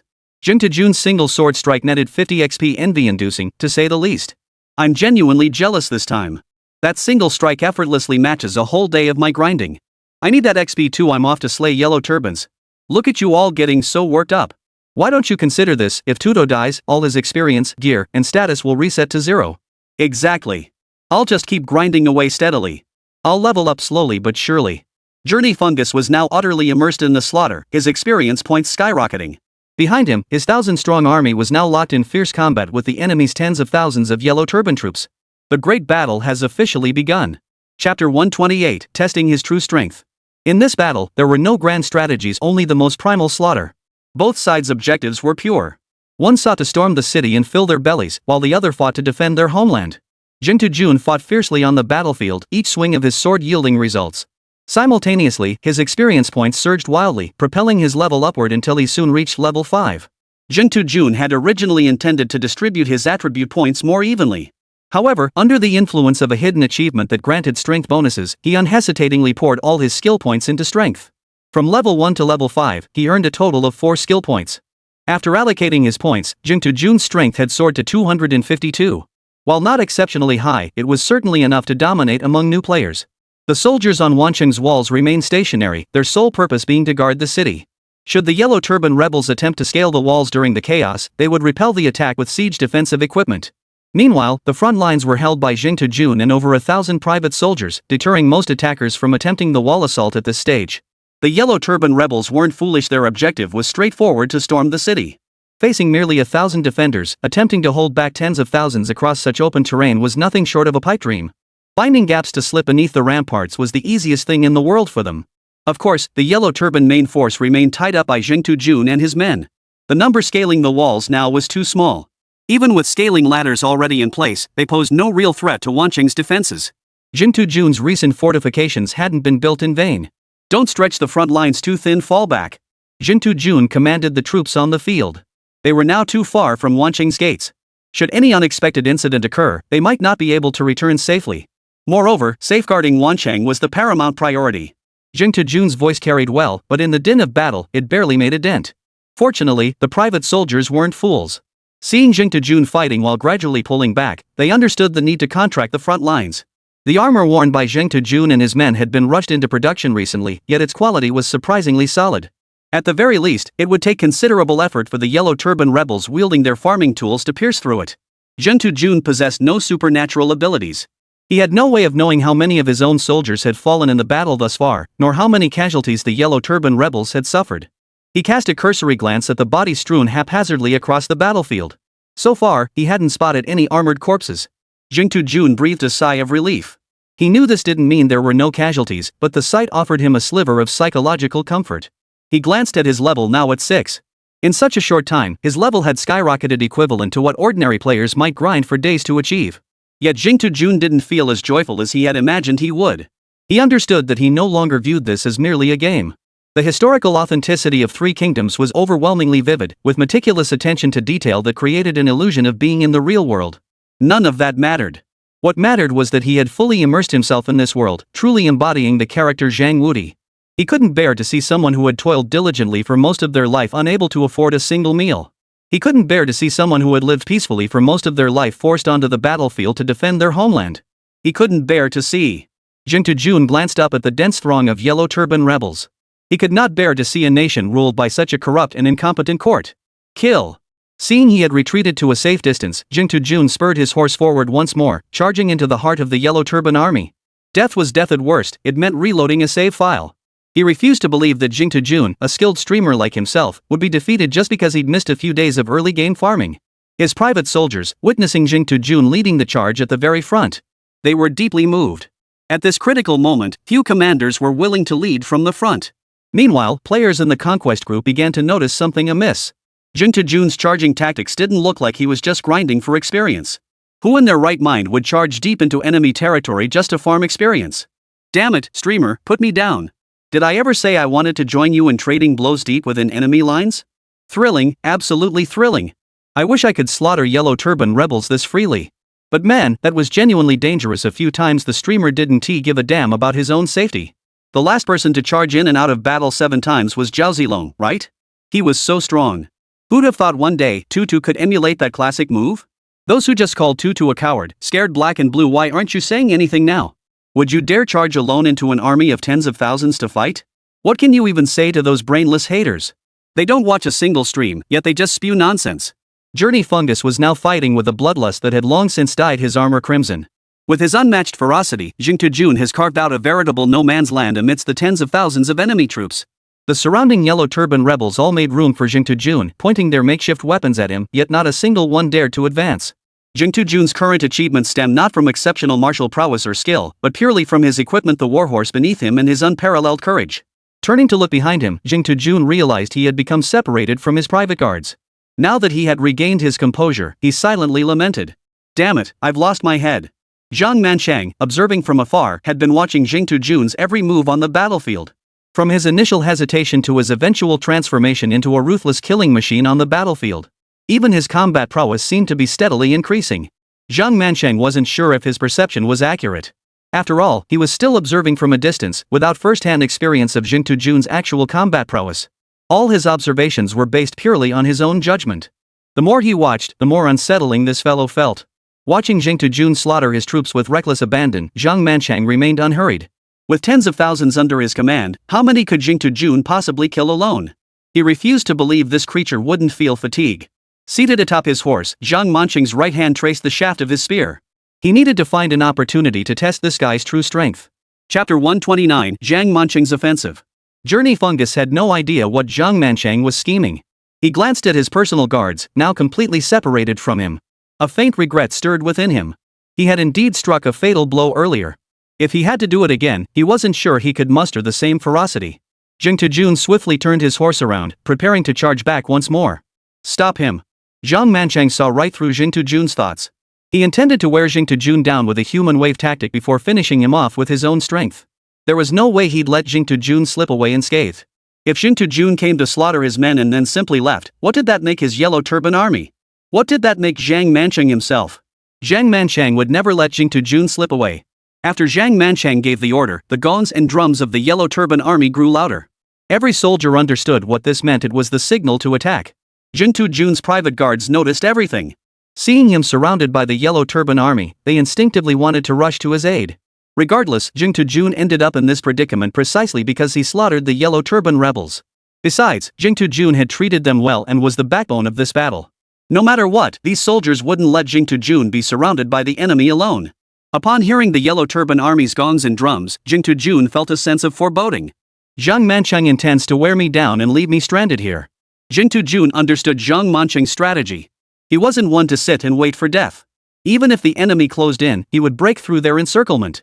As he spurred his horse toward the city walls of Wancheng, sword drawn, he was stunned to see the Yellow Turban forces that had been closing in suddenly scatter, parting to make a path for him. In that moment, Jing Jun looked like a god of war. Jun understood exactly why.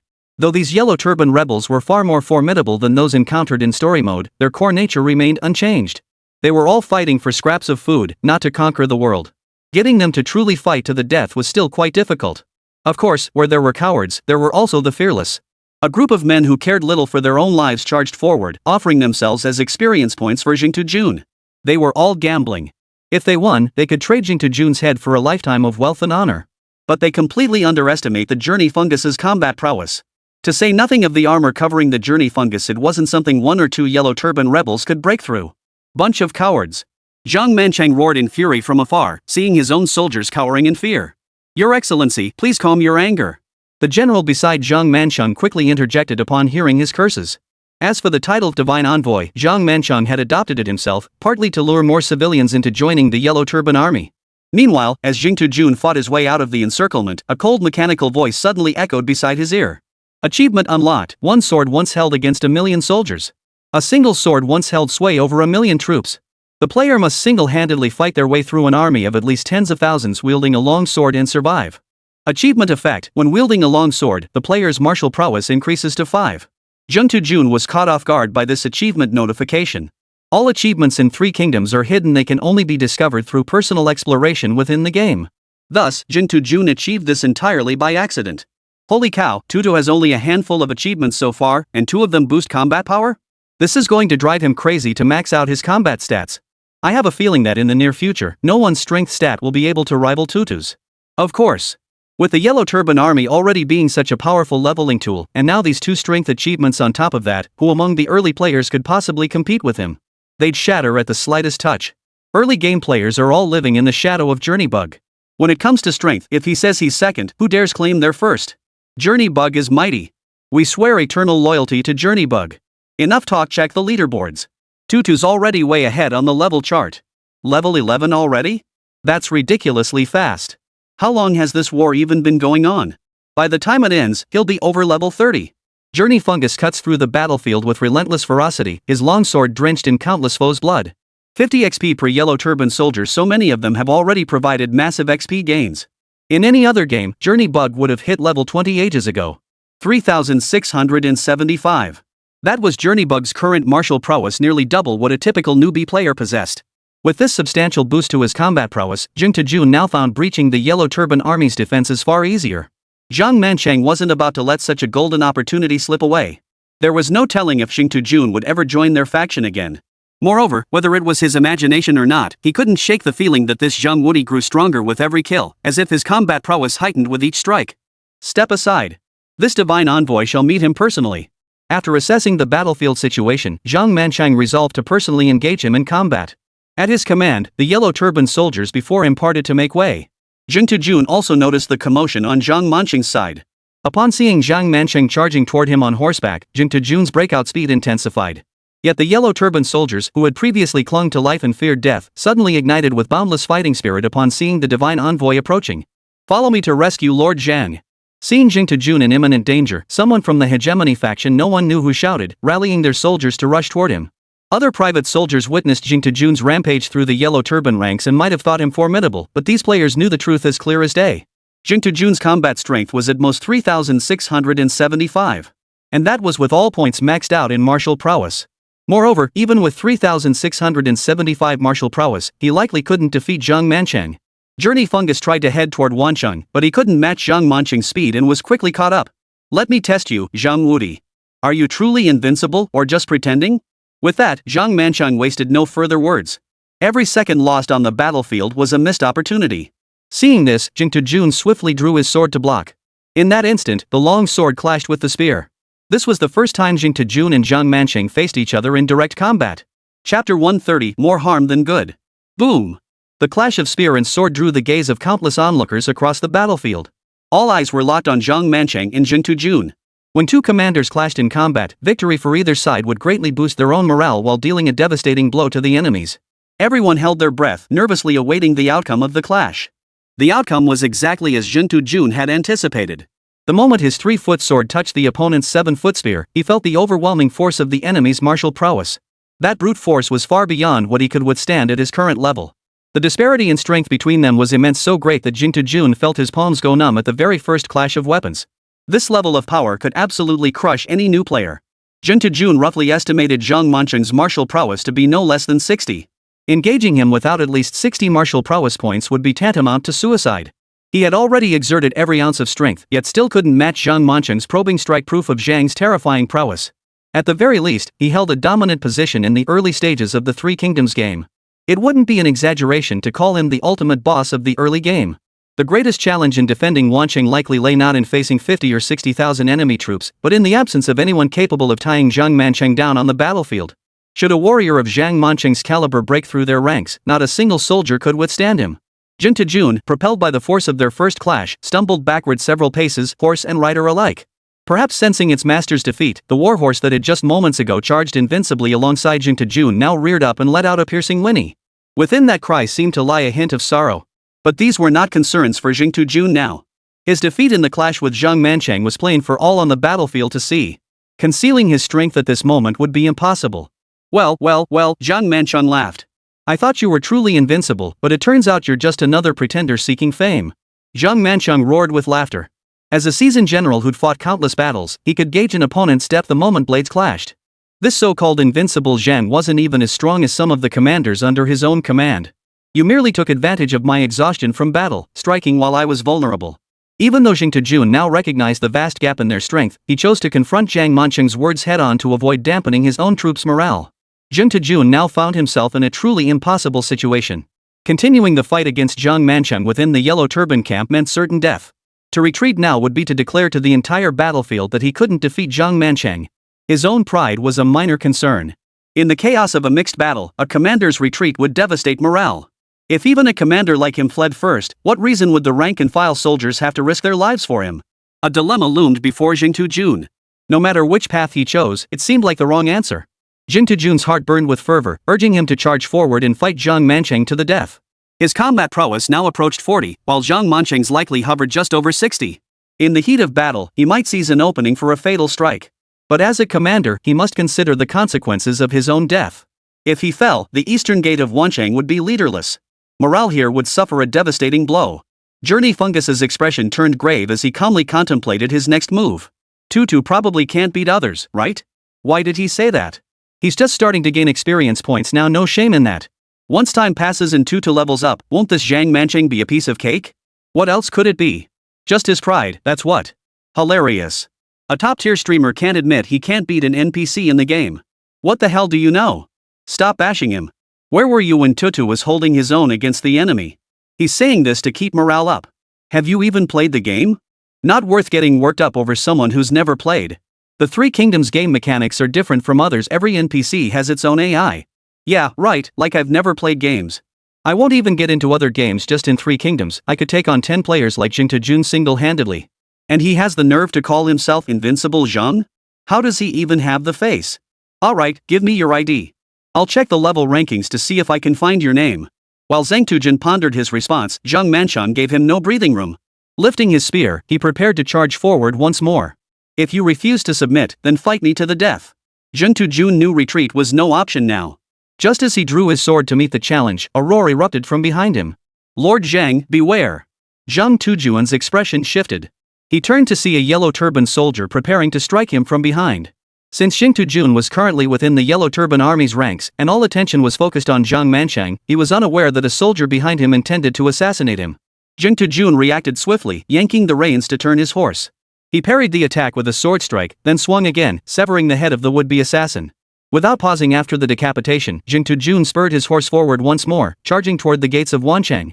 You old bastard! I, Zhang Wudi, wanted to face you in fair combat. Yet you stoop so low, hiring someone to stab me in the back while I was distracted. How can I ever feel safe now? This time, Jing Jun had found a perfectly plausible excuse one Zhang Mancheng couldn't possibly refute. It was undeniably one of his own men who had attempted to ambush Jing Jun. Jing Jun's sudden retreat caught the Yellow Turban forces completely off guard. A moment's lapse in attention allowed him to surge ahead a considerable distance. By the time the Yellow Turban forces attempted to close in again, Jing Jun had already regrouped with his personal guards. With his private troops backing him, Jing Jun's confidence soared considerably. During the earlier taunting before the battle, Jing Tujun had already discerned that although Zhang Manchang lacked grand strategic vision, he possessed a cautious nature. Now, witnessing Jing Tujun successfully reunite with his forces, Zhang Manchang might not dare to engage him in combat again. After all, he feared getting stabbed in the back while fighting. That would be a most humiliating way to die. Zhang Manchang glanced at the corpse lying on the ground and spat contemptuously. Good for nothing but causing trouble. Chapter 131, Wanqing's strength must be enhanced. For Zhang Manchang, the opportunity just now had been the perfect chance to kill Jing Tujun. Now it was gone. Moreover, he understood clearly that Jing Tujun had no reason to retreat just now. It was precisely this yellow turban soldier who had given Jing Tujun the chance, causing him to miss the prime moment to eliminate him. Jing Tujun's heart had settled slightly. At least now, his own troops were behind him, no need to fear a sneak attack from behind, nor to worry about Zhang Manchang's assault. At that moment, the yellow turban forces that had split up to attack the city walls were all intercepted and slaughtered by the defenders. Zhang Manchang tightened his grip on the spear shaft. He knew that until Zhang Wudi and the 1,000 soldiers behind him were eliminated, the assault would only accelerate the depletion of his own forces. Zhang Manchang glanced at the bodies strewn haphazardly across the ground. Most were his own yellow turban soldiers, with only a handful of his armored private guards lying fallen. He knew the moment for attack had passed. The enemy had made thorough preparations for this battle. He began to suspect a mole had infiltrated his yellow turban forces. The newest recruits were the prime suspects. But recently, the Yellow Turban army had inexplicably swelled in numbers, at least 10,000 new recruits. Investigating this thoroughly would take considerable time. And even then, success was far from guaranteed. Based on his reconnaissance half a month prior, Wanqing absolutely could not have possessed such a well-equipped force. Had he known Wanqing possessed troops of this caliber and such numbers, he would never have chosen to attack it. Furthermore, his spy stationed in one city had not contacted him for some time, and he couldn't shake a sense of foreboding. Regardless, this probing attack must end here. His yellow turban forces had already expended considerable energy marching day after day. Had he not witnessed Zhang Wudi waiting below the city walls with over 1,000 private soldiers upon his approach, coupled with the provocation he received, he would never have organized today's assault. Still, it was acceptable. The losses on the battlefield were within his tolerance. After all, this was merely a probing strike to gauge the enemy's approximate strength. Only after fully understanding their strength could he better prepare for the next assault. But this assault certainly wouldn't cripple the enemy. Sound the retreat. Zhang Manchang suddenly addressed the general beside him. The deputy general beside him was utterly perplexed, even doubting his own ears. Your Excellency, with such overwhelming advantage, why retreat? That so-called invincible conqueror is no match for you. This deputy commander had been hastily recruited by Zhang Manchang, who had valued his martial prowess above all else. His words clearly revealed his utter ignorance of warfare. Zhang Manchang couldn't be bothered to explain to such an officer. He merely shot him a look, hoping the deputy would get the hint. Upon catching Zhang Manchang's murderous glare, the deputy wisely kept his mouth shut. Instead, he bellowed across the battlefield. Sound the retreat. The Yellow Turban soldiers showed no reaction upon hearing this. After all, they were a makeshift army of common folk. They couldn't tell whether their commander's decision was good or bad. Zhang Manchang did indeed want to capture one city quickly, but he wasn't willing to pay any price for it. If they continued attacking the city as they had today, even if they managed to capture one city, most of their Yellow Turban forces would likely be wiped out. When the imperial court sent troops to suppress them afterward, they would be utterly defenseless. For now, they would establish camp not far from Wancheng. Only after assessing the city's strength would they formulate their next plan. Zhang Mancheng's immediate priority was to contact the spies he had previously planted within Wancheng to see what intelligence they had gathered. He couldn't fathom why there was such a glaring discrepancy in intelligence gathering between his current operatives and those previously tasked with the same duty. If Zhang Mancheng were a modern person, he'd probably be muttering something like, "Guys, I got played by the system." Upon hearing news of the enemy's retreat, the Conquest faction didn't show much joy. Players from the Hegemony faction felt they hadn't had their fill of killing. These weren't the Yellow Turban rebels everyone despised. These were clearly walking experience packs. Their faces still bore a hint of unfulfilled desire. Jin Tujun, having just narrowly escaped death, felt nothing of the sort. As for grinding experience, he'd already charged solo to the front lines and slaughtered his fill. His level had shot straight to the top of the leaderboards. Half a day of in-game combat had equaled more than 7 days of diligent grinding for others. Only now did all the players realize that in Three Kingdoms, warfare was actually the fastest way to level up. But the risks involved were anything but ordinary. In Three Kingdoms world mode, dying meant a complete wipe and restart, and the battlefield's death rate was terrifyingly high. Ordinary quests or grinding experience by killing chickens and ducks were mostly risk-free. Though they yielded less, they offered stability. By offering diverse leveling paths, the game accommodates the playstyles of most players. If you crave leveling up and combat power, head to the battlefield to slay enemies where the risks are highest. If you're content to coast along, stick to minor tasks. They yield little XP but carry almost no risk. Jing Tujun ordered the troops to withdraw, knowing Zhang Manchang would never give up so easily. This was merely the first wave of attacks, or scarcely even an attack at all, at best a probing maneuver. Is that it? All thunder and no rain. If that's all the Yellow Turban rebels can muster, then defending one city should be a breeze. You can't say that. When launching a prolonged offensive, you wouldn't throw everything at them right from the start. You'd definitely hold some cards up your sleeve. That earlier assault was merely a probing maneuver by the Yellow Turbans, hardly a display of their true strength. Once they've finished gathering intelligence, they'll likely start getting serious. I agree. Though their casualties seem high, they're insignificant compared to the Yellow Turbans' vast numbers. Jing Tujun stared silently at the bullet comments, fully aware that the earlier assault was merely the Yellow Turban Army's probing maneuver. And he nearly lost his life due to a momentary lapse in caution. Zhang Mancheng's combat prowess was beyond his current ability to withstand, and there was no one in Wancheng who could match him in battle. He must find a way to level up, but he was likely already on Zhang Mancheng's radar. If he started slaughtering enemies on the battlefield, Zhang Mancheng would surely come after him. His future path to leveling up wouldn't be so smooth. Moreover, this skirmish had exposed numerous issues he'd never previously considered. The overall strength of Wancheng still needs to be enhanced, otherwise, it will absolutely be unable to withstand the Yellow Turban Army's assault. Chapter 132, Zhang Mancheng's murderous intent. Jing Tujun was correct with Wancheng's current defensive capabilities. Withstanding the Yellow Turban Army's fierce assault would prove difficult. The greatest obstacle was Zhang Mancheng himself. No one could stop Zhang Mancheng now. Even he himself was far outmatched by Zhang Mancheng's martial prowess. Organize the battlefield and tally the casualties. Jing Tujun commanded. The first round of probing attacks had concluded, and the corpses littering the battlefield needed clearing. The Yellow Turban forces also had their own cleanup crew. Lightly armed and highly mobile, their private soldiers tasked with clearing the battlefield couldn't be bothered to kill them. Each side kept to their own territory, quietly collecting their own fallen. An eerie silence hung over the battlefield. Typically, the victor handles battlefield cleanup, but since both sides had launched probing attacks with no clear winner, this situation had arisen. By the time Jing Tujun finished handling affairs and entered the city, he saw Nan Beikao approaching on his own. What's the situation at the other gates? Jing Tujun inquired. If things unfolded as he anticipated, the pressure on the other gates should be significantly lighter. After all, the bulk of the Yellow Turban forces were concentrated on his side. Even their leader, Zhang Mandu, had gathered forces at the eastern gate. But that was fine. Jing Tujun had originally planned for the eastern gate defense to be temporary. Later, he and the hegemony group would shift to defend the gate facing the Yellow Turban Army's fiercest assault. Unexpectedly, their first defense had already confronted the enemy's main force, sparing both him and the hegemony group the need to relocate. Attacks on the other three gates were relatively weak, mostly confined to siege operations without launching substantial assaults. North and South responded to Jing Tujun. Although Yellow Turban forces were stationed beneath the other three city gates, they were essentially only defending and not attacking. Their presence served primarily to intimidate and encircle Wan City. The Yellow Turban rebels had completely encircled Wan City, severing all supply lines. Jing Tujun and the northern and southern factions remained unconcerned. Their granaries within Wancheng were brimming with grain, supplemented by the private stores of the powerful clans. This was more than enough to sustain the entire city for half a year. It was far from certain whether the Yellow Turban forces' meager provisions could sustain a 6-month siege. It appears their main assault will target your eastern gate. After saying this, Nanbei furrowed his brow and continued.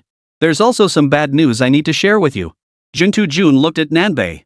Any news Nanbei deemed bad at this stage must spell trouble for their campaign. The entire city of Wan has been completely surrounded by the Yellow Turban forces. The servants you dispatched earlier to deliver messages have yet to return. It's highly likely they were intercepted en route. And seeing our current predicament, neighboring cities might not be willing to send reinforcements. After all, in the story mode, Wancheng is fighting alone. To put it plainly, we're facing the same isolation as Wancheng in the story mode, cut off from all help. Jing Tujun listened to Nanbei's words, his expression growing increasingly grim. Being isolated and without support was indeed a troublesome predicament. The initial probing attacks had already revealed the gap between the two sides. In terms of overall troop strength, Wancheng's private forces were meticulously trained by powerful aristocratic clans and well-equipped, making them formidable in combat. However, on the individual front, the enemy had Zhang Mancheng, whose martial prowess was at least 60 or higher. This high-powered general was unmatched and unchecked. The slightly better news was that Zhang Mancheng's cautious nature meant he was unlikely to actively engage in the conflict before Jing Tujun made his move. But this meant that Jing Tujun, their highest strength commander, was also restricted in his development. Both Jing Tujun and Nanbei felt a profound sense of helplessness. Before the battle commenced, they believed their preparations were thorough enough. Yet once the fighting began, they realized their prior efforts were insignificant. Numerous aspects had been overlooked. I'll redeploy the surplus troops from the 3 city gates to reinforce the eastern gate. As the primary target of the enemy's assault, you must prioritize its defense. North-South served as commander in this battle, responsible for mobilizing the city's troops and planning the next offensive. Jing Tujun had no objections to non-base deployment. Yet even during this initial probing assault, he already felt a sense of helplessness. This war, once approached with such confidence, had left Jing Tujun feeling suddenly dazed after the first probing assault. Lord Nan, Lord Zhang. While Nanbei and Jing Tujun were still discussing strategy, a general approached them respectfully and addressed both men. What is it? Reporting to both lords, the casualty statistics are in. The commander reported respectfully. He was a minor commander among the private troops, and had previously resented Jing Tujun, a man with no credentials, becoming his direct superior.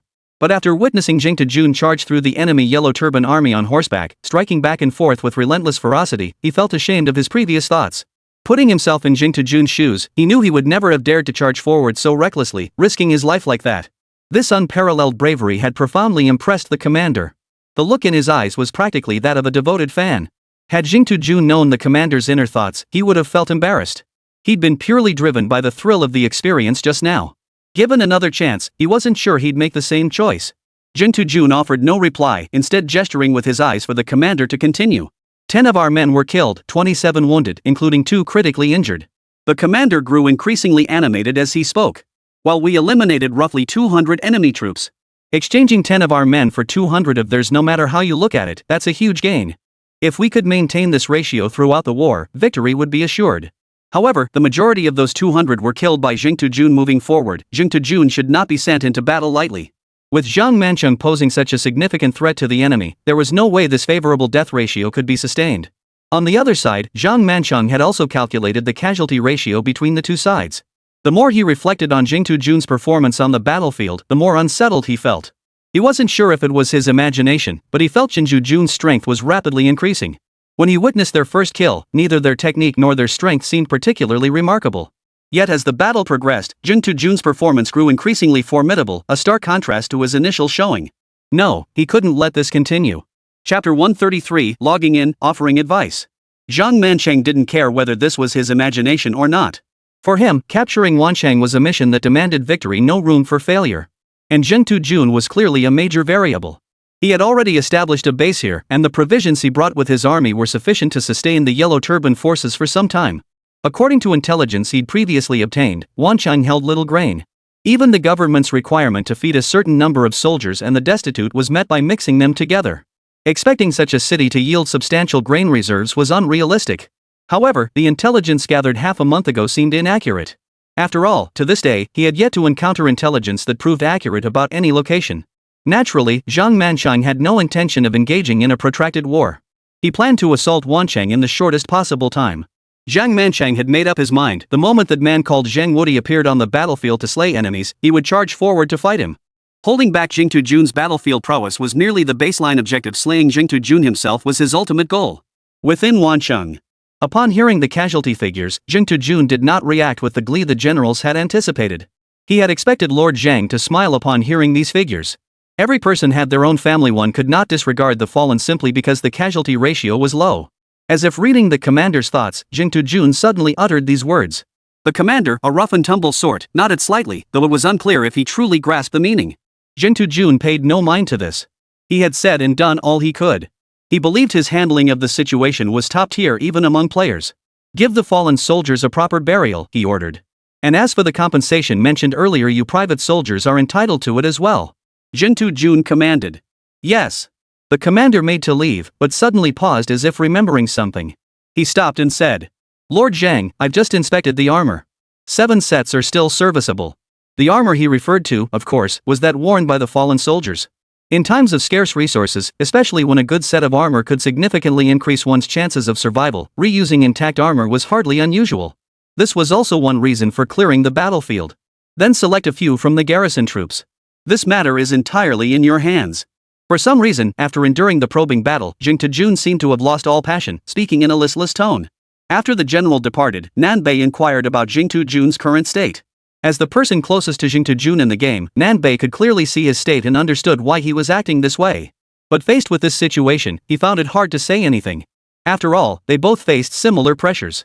Moreover, compared to Jing Jun, who could freely engage in fierce combat on the battlefield, Nanbei's exceptional gaming skills were confined to defending the center of Wancheng and coordinating troop movements. Nanbei was the backbone holding Wancheng together right now. He couldn't afford even the slightest mishap. Lighten up, don't put so much pressure on yourself. Nanbei patted Jing Jun on the shoulder before turning to leave. As Wancheng's backbone, he still had numerous administrative duties to attend to. It was precisely Nanbei's gesture that helped Jing Jun, who'd been distracted since leaving the battlefield, regain some focus. So he didn't achieve the results he wanted? So what? If the gap in strength wasn't enough, then compensate with strategy. At worst, play the turtle and defend the city to the death, dragging things out until the enemy ran out of supplies. Or hold out until Liu Bei, Wan Yu, and Zhang Fei arrived. Zhang Mancheng's forces weren't strong enough to take them all on. Yet one question continued to plague Jing Jun, one he'd pondered endlessly without resolution. Where did the Yellow Turban army suddenly get this extra 10,000 troops? Logically, even if their numbers grew, it would likely be due to player participation. Yet judging by the chat in the livestream, none of them seemed to know any friends who had joined the Yellow Turbans. Sure, thrill-seeking players might join, but there's no way the numbers could be this massive. Even major streamers like Jing Jun and Nanbei, with millions of followers, could only rally this many players to join their factions. How did the Yellow Turban army manage to recruit so many players? Crucially, no information could be found on these 10,000 players. During the recent battle, Jing Jun specifically had someone monitor whether any Yellow Turban forces were growing stronger as the fight progressed, or if any players exhibited behavior that stood out from the rest. The conclusion? None. Jing Jun massaged his temples and headed to his study. Relying solely on his and Nanbei's strength was too weak. They needed to pool their wisdom and ask the community for ideas. When strength falls short, compensate with strategy. He hoped the community might offer sound advice. Jing Jun also asked fans in the livestream for strategies, but most were just goofing around. Few offered serious suggestions. It seemed their minds were too confined to modern thinking. Asking them to suddenly adopt ancient strategies for siege warfare was understandably challenging. Is Tutu planning to rely on strategy? With such a huge disparity in numbers, we really need to employ some clever tactics. No doubt about it. I've seriously brainstormed suggestions for the streamer too, but most just won't work. Our thinking is too limited. Let's see if the locals have any good suggestions. A city as big as Wancheng must have a few clever minds. Of course there are. Haven't you heard the saying? When three men gather, a genius is born. In a city this big, there must be plenty of geniuses. That's true, but I suspect most commoners haven't read many books. They probably won't offer much help. Hard to say. It's not about how much education someone has, but rather their perspective, understanding, and mental agility. Honestly, I think it also comes down to personal integrity. After posting the notice, Jing Jun took his seat in the government office, waiting for citizens to come forward with their proposals. While waiting, he interacted with viewers in his livestream. Lí Héng, who was developing games in his spare time, also followed Jing Jun's livestream. Upon seeing the notice, an intriguing idea suddenly popped into his head. His era hadn't experienced historical gaps, so he knew exactly what would be a formidable defense for the city. It was simple to make, but a bit unethical. Lí Héng prepared to log into the game and personally shared this strategy with Jing Jun. It wasn't that he particularly wanted to help Jing Jun or anything. He didn't want to disrupt the game's fairness. But he knew exactly what kind of people those extra 10,000 Yellow Turban rebels were. Log in. Time to offer advice. Chapter 134, a rather unethical strategy. Lí Héng used his game privileges to teleport his character directly to Wan City. He pondered the character name for a moment, wanting to create a live stream effect for Jing Jun while also generating a bit more buzz for his own game. Finally, Zhao Wudi burst onto the scene. At that moment, Jing Jun sat at the official's desk in the government office, feeling a bit of a headache. The number of people who had come forward with suggestions was indeed substantial. After all, Jing Jun had clearly stated in the announcement that anyone whose proposal was ultimately adopted would receive a generous reward. Moreover, the originator of the strategy didn't care about your status. You could be anyone. Even an illiterate beggar scrounging on the streets could come forward with a plan. Success would guarantee a reward from the government sufficient to live comfortably for a long time. Thus, shortly after the notice was posted, people came to the government office to offer their strategies in an unending stream. Yet the strategies they proposed grew increasingly absurd, their level of absurdity rivaling that of live stream viewers. Jing Jun pressed his forehead and shook his head slightly. Despite his relentless adoption of the townspeople's strategies, the results were utterly ineffective. If there was any effect at all, it was that he had exhausted himself. Jing Jun now felt utterly drained, both physically and mentally. After all, he had just finished fighting at the gates of Wancheng before posting this notice within the city. His body was already worn out, and now he had to drag his weary frame around listening to the townspeople's suggestions. It was utterly exhausting. I can't do this anymore, guys. My body just can't take it. I need to find something to relax. Jun waved his hands repeatedly. This high-intensity work was taking a toll on his body, but he didn't want to log off and rest. He pondered wandering around the city to see if he could find some fun. As for the citizens' suggestions, he'd deal with those after he'd rested. He no longer expected the common folk to offer any worthwhile suggestions. When the time came, he'd consult the powerful clans and aristocratic families instead. They'd likely have better ideas. If all else failed, he could visit the northern and southern libraries. Those halls held countless texts. Perhaps he might find something useful there. Just as Jun rose, an official arrived at the door to report. Your Excellency, a commoner is waiting outside to offer advice. I'm rather tired. Tell him to come back tomorrow. Be sure to convey my apologies. Jun didn't want to stand him up, but his current physical state simply couldn't endure it. Sir, he insists that if you won't see him, he must at least state his name. Jun was puzzled by this. Could the person outside be some renowned figure? What is his name? Journey Fungus inquired. Jiao Wudi. The official replied truthfully. Seated at the desk, Jun observed the figure below, shrouded head to toe in a cloak and hood, and felt an indescribable sense of unease. Why do you appear in such a manner, sir? Though he had a strong hunch the figure was a prankster fan upon hearing the name, he still inquired politely. What if the other party was actually an NPC? The Three Kingdoms universe was vast, filled with all manner of people. It wouldn't be surprising if someone bore that name. Lí Héng cleared his throat. This was his first encounter with Jun within the game. He didn't respond to Jun's words, instead saying, Your Excellency, there's no need to dwell on this. This humble subject has come bearing a proposal. Lí Héng needed to log off soon to work on the story mode. He couldn't afford to waste time here, so he got straight to the point. After all, Jun was a top-tier game streamer with millions of followers. While not exceptionally skilled in social etiquette, he certainly wasn't inept either. Seeing that Lí Héng preferred not to elaborate, he didn't press the issue. May I ask what insights you bring, sir? A flicker of hope reignited within Jun. This man across from him, dressed like some reclusive sage, might just offer advice that wouldn't disappoint. Have you ever heard of golden juice, Lord Zheng? Lí Héng uttered a term Jun had never encountered before. Golden juice? Jun pondered the two characters carefully. He had never encountered this term before. He could only speculate on its meaning based on the two characters. May I ask, sir, is this substance gold melted into liquid? The Journey Fungus felt his guess was pretty close. Melting gold into liquid would require extreme heat. If poured down from above during a siege, the Yellow Turban rebels scaling the walls would be as good as dead. If this gold juice truly functioned as he imagined, its utility would be immense, its lethality undeniable. Of course, there's one drawback: the cost of this concoction is considerable. After all, it's made from gold, which is a rather rare commodity. Just as Jun was brimming with confidence, Lí Héng delivered a resounding no. Not so fast. Lí Héng shook his head and continued. Has Lord Zheng ever considered collecting night-blooming fragrances to use as weapons? Lí Héng hesitated for a moment, mindful that he was speaking in a livestream watched by millions and felt his choice of words should be more tactful. Jun wasn't entirely familiar with the term night fragrance, but fortunately, Lí Héng had mentioned it earlier in the background setting. With the help of fans in the livestream chat, Jun successfully grasped the meaning of the term. For a moment, he felt the smell in the livestream room was a bit strong. Seriously, what the hell is this? How did it get so disgusting? Is this really someone offering advice? To me, it looks like he's just trying to gross us out. What sane person would use as a weapon? Besides being disgusting, what harm could it possibly do? Let's just say it's not very damaging, but it's incredibly humiliating. If it were me, I'd be so disgusted I'd throw up. Just imagine the psychological trauma the Yellow Turban rebels will suffer when they see that golden liquid. Lí Héng knew his words were unsavory, which was precisely why he wore a cloak and mask. Ignoring Jun, who stood frozen in place, he continued. Your Excellency could try collecting the night soot from the city, then pour it into a large container. Boil it over a wood fire. When the Yellow Turban rebels scale the walls with ladders, you can pour the golden liquid down on them.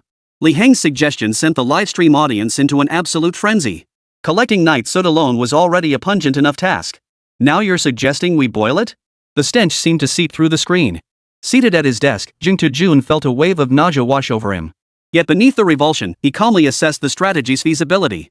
Boiling this stuff and pouring it down onto people would undoubtedly scald their skin. And with items like night-blooming jasmine stuck in the wounds, they'd undoubtedly be teeming with bacteria. Jun had observed the local clinics. With current medical technology, such infected wounds were almost certainly fatal. There was no possibility of treatment. It was just that this method was somewhat unethical. Chapter 135. There are even more unethical methods. Consider the perspective of the Yellow Turban rebels.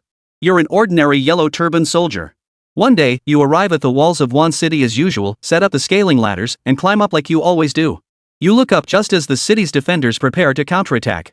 You shrug it off. After all these days, you've endured countless rolling stones and wooden beams.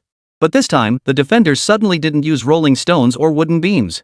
Just as you were wondering why they weren't using these formidable defensive weapons, you suddenly saw a stream of golden liquid being poured down from the city walls.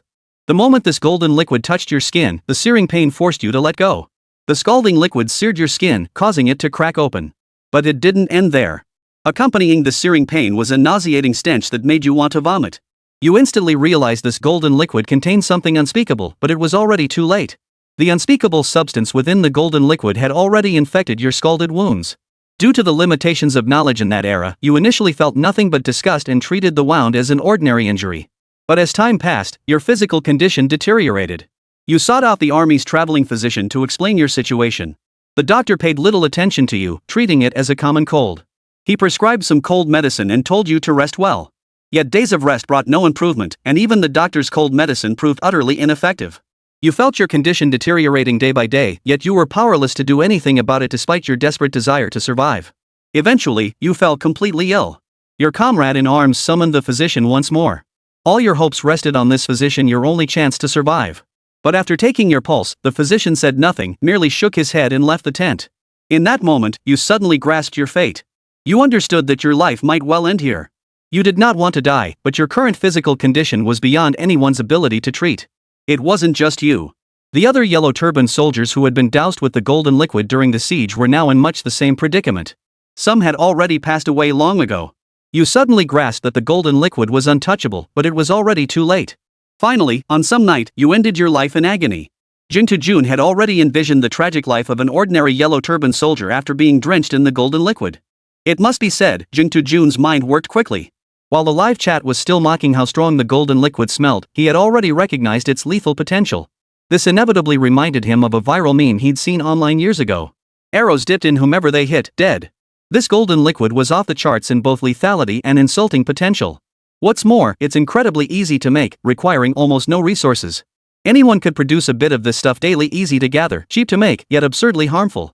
Whoever came up with this idea was a genius. In this resource-scarce era of cold weapons, golden venom is the ultimate fortress defense. Jing Jun glanced up at Lí Héng beneath his cloak.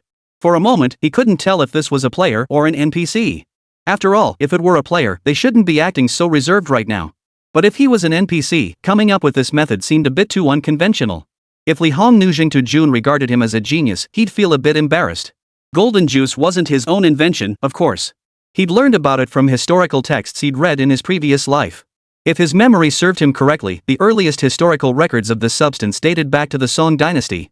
That was roughly 1,000 years apart from the late Eastern Han and Three Kingdoms period. This weapon would be an absolute game-changer if brought to the present day. Local NPCs would never conceive of such a method. They might spend their entire lives pondering it and still come up empty. Even if they did, reporting it to their superiors would only tarnish their reputation. No one would recognize its lethal potential. In ancient times, reputation meant more to these officials than their very lives. Only players like Jing Jun would disregard such concerns.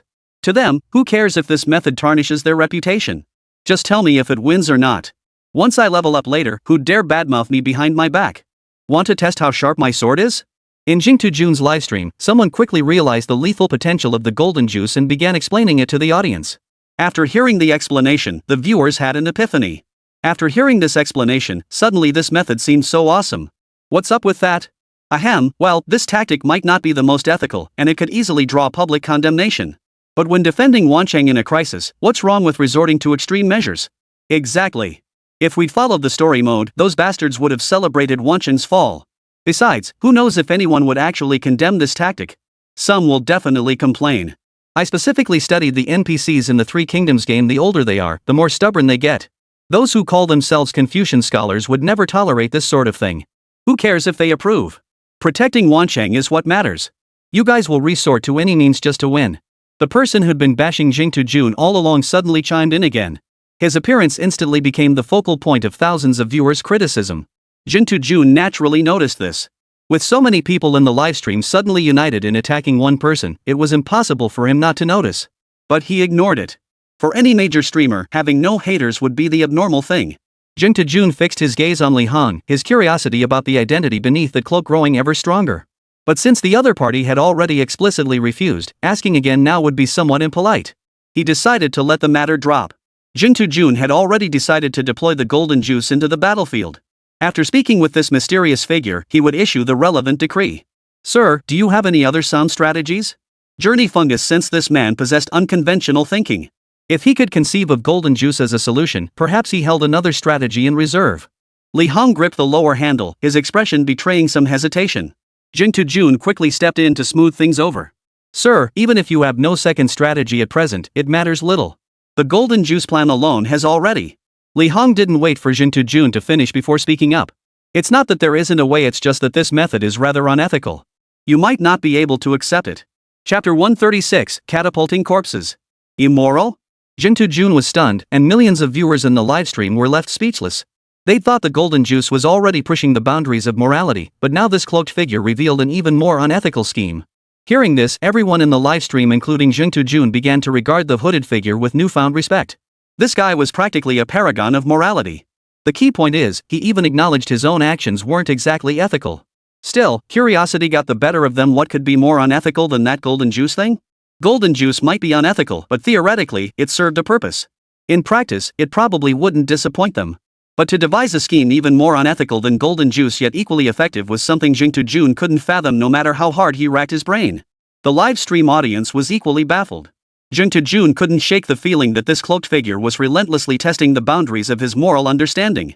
Golden juice is for defending cities, Jin Jun explained. But there's also an offensive version. Lí Héng stated. May I inquire, sir, what this brilliant strategy entails? Jin Jun bowed respectfully, seeking guidance. He believed that as long as it wasn't too extreme, didn't overly challenge his moral boundaries, and truly proved effective, he would certainly employ it. Of course, all this hinged on the strategy not violating his own moral boundaries too severely.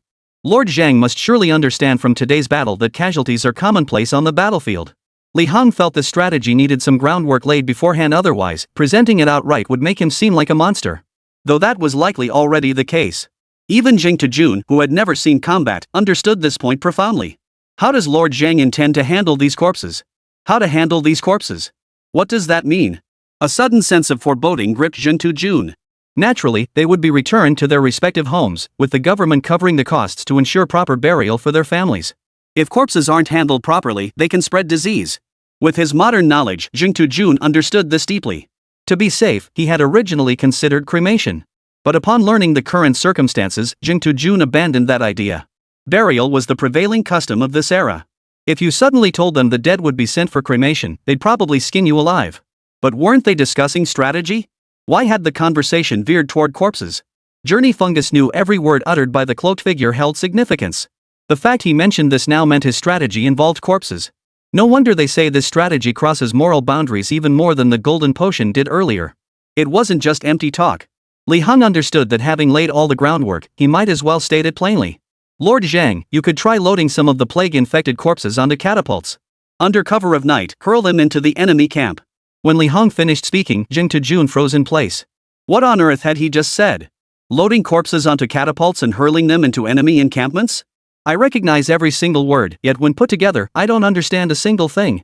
How peculiar. Jin Jun's mouth twitched. For a moment, he couldn't find the words to respond to Lí Héng's brilliant plan. Could a human truly conceive of such a thing? Jin Jun's gaze toward Lí Héng grew even more meaningful. Thankfully, this cloaked mystery figure was on his side. Had he been among the enemy Yellow Turban rebels, such schemes would have driven them to utter despair. Jin Jun suddenly felt a sense of relief. Judging solely by their effectiveness, the two strategies proposed by this mysterious cloaked figure were undoubtedly highly successful, even lethal weapons against the enemy. But viewed from a moral standpoint, especially the last one, they were nothing short of a mad challenge to humanity's ethical limits. Of course, this scheme wasn't Lí Héng's idea either. Even if Lí Héng spent his entire life pondering, he would never conceive of such a scheme. After all, anyone with even a shred of moral standards would never dream of it. Instead, it was conceived by Jia Su, the most cunning strategist of the Three Kingdoms era. When Xiao Qiao first heard his subordinate Jia Su propose this scheme, his reaction mirrored that of Jin Jun. Of course, Jia Su later clarified that this act would offend heaven and harm people, but it wouldn't harm Wenhe. What? You ask who Wenhe is? My name is Jia Su, courtesy name Wenhe. Purely in terms of effectiveness, Lí Héng's strategy was devastatingly lethal. Imagine the Yellow Turban rebels sleeping soundly at night, only to have a corpse suddenly flung beside their tents, terrifying enough on its own. Then, after I've finished my work, you tell me that this corpse carries a plague. That would send anyone's mind reeling. Plague is a formidable foe even for modern medicine to handle, let alone the far less advanced medical practices of the Three Kingdoms era. It's safe to say that in this era, contracting the plague meant a mortality rate of 99%. And that 1% who did survive? They certainly weren't common folk. The cost of treating plague was far beyond what ordinary people could afford. In the context of the Yellow Turban Rebellion, a highly contagious plague like this would drastically reduce the enemy's numbers. This would drastically reduce the difficulty for Jing Tujun and his men to defend the city. This strategy, no joke, the very person who conceived the golden juice remedy was already a genius in a million. Who would have thought they could come up with such a plan?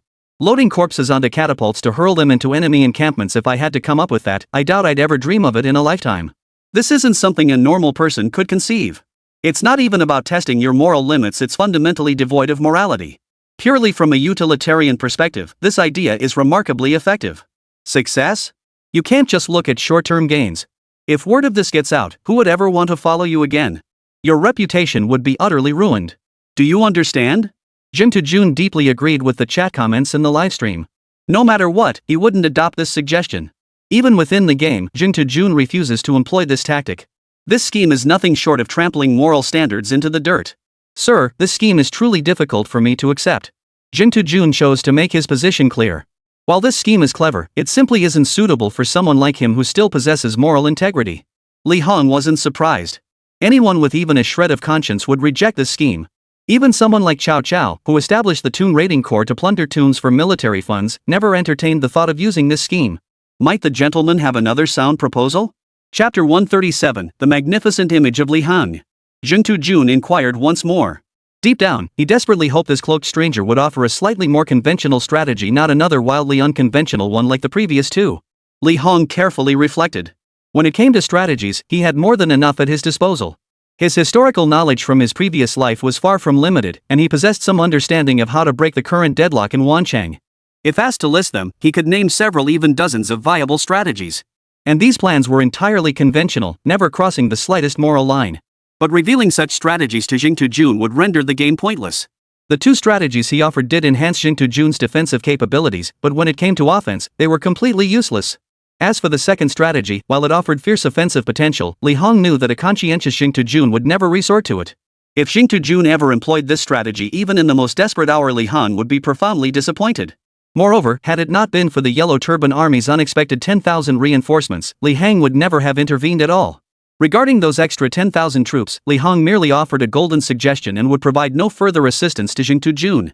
Thus, when confronted by Jing Tujun's persistent questioning, Lí Héng shook his head, indicating he had no further viable strategies to offer. The journey fungus watched the mysterious cloaked figure shake his head, unsure whether to feel relieved or disappointed. After all, he feared the man might declare he had another plan in the next moment, then pull out something even more explosive than the corpse catapult they'd just witnessed. Sir, your golden advice has been most enlightening. Jing Tujun remained respectful toward Lí Héng. No matter how abstract the second strategy might be, or how morally questionable it seemed, it couldn't diminish the practicality of the first strategy, the golden juice. Jing Tujun could even foresee that once his side set the precedent of using golden juice for city defense, it would likely become an essential item for fortifications in this game going forward. There's simply no alternative, low cost, high impact, easy to craft. Where else would you find such an effective defensive tool? Please wait here for a moment, sir. I shall have someone fetch what you are entitled to. Jing Tujun always showed great deference to the mysterious cloaked figure before him who refused to reveal his appearance. On one hand, the golden juice strategy he proposed proved remarkably effective. On the other, Jing Tujun feared this figure might share the second corpse catapult strategy with other Three Kingdoms NPCs. He possessed a conscience that would prevent him from employing such a tactic, but that didn't mean others wouldn't. Once deployed, the victims would suffer a truly miserable fate, and the lethality was all too predictable. Journey Fungus certainly didn't want to wake up one day to find several plague-ridden corpses suddenly appearing in his military tent. Not worth mentioning, not worth mentioning. Lí Héng suddenly uttered not worth mentioning twice in succession. The meanings behind these two not worth mentioning were quite different.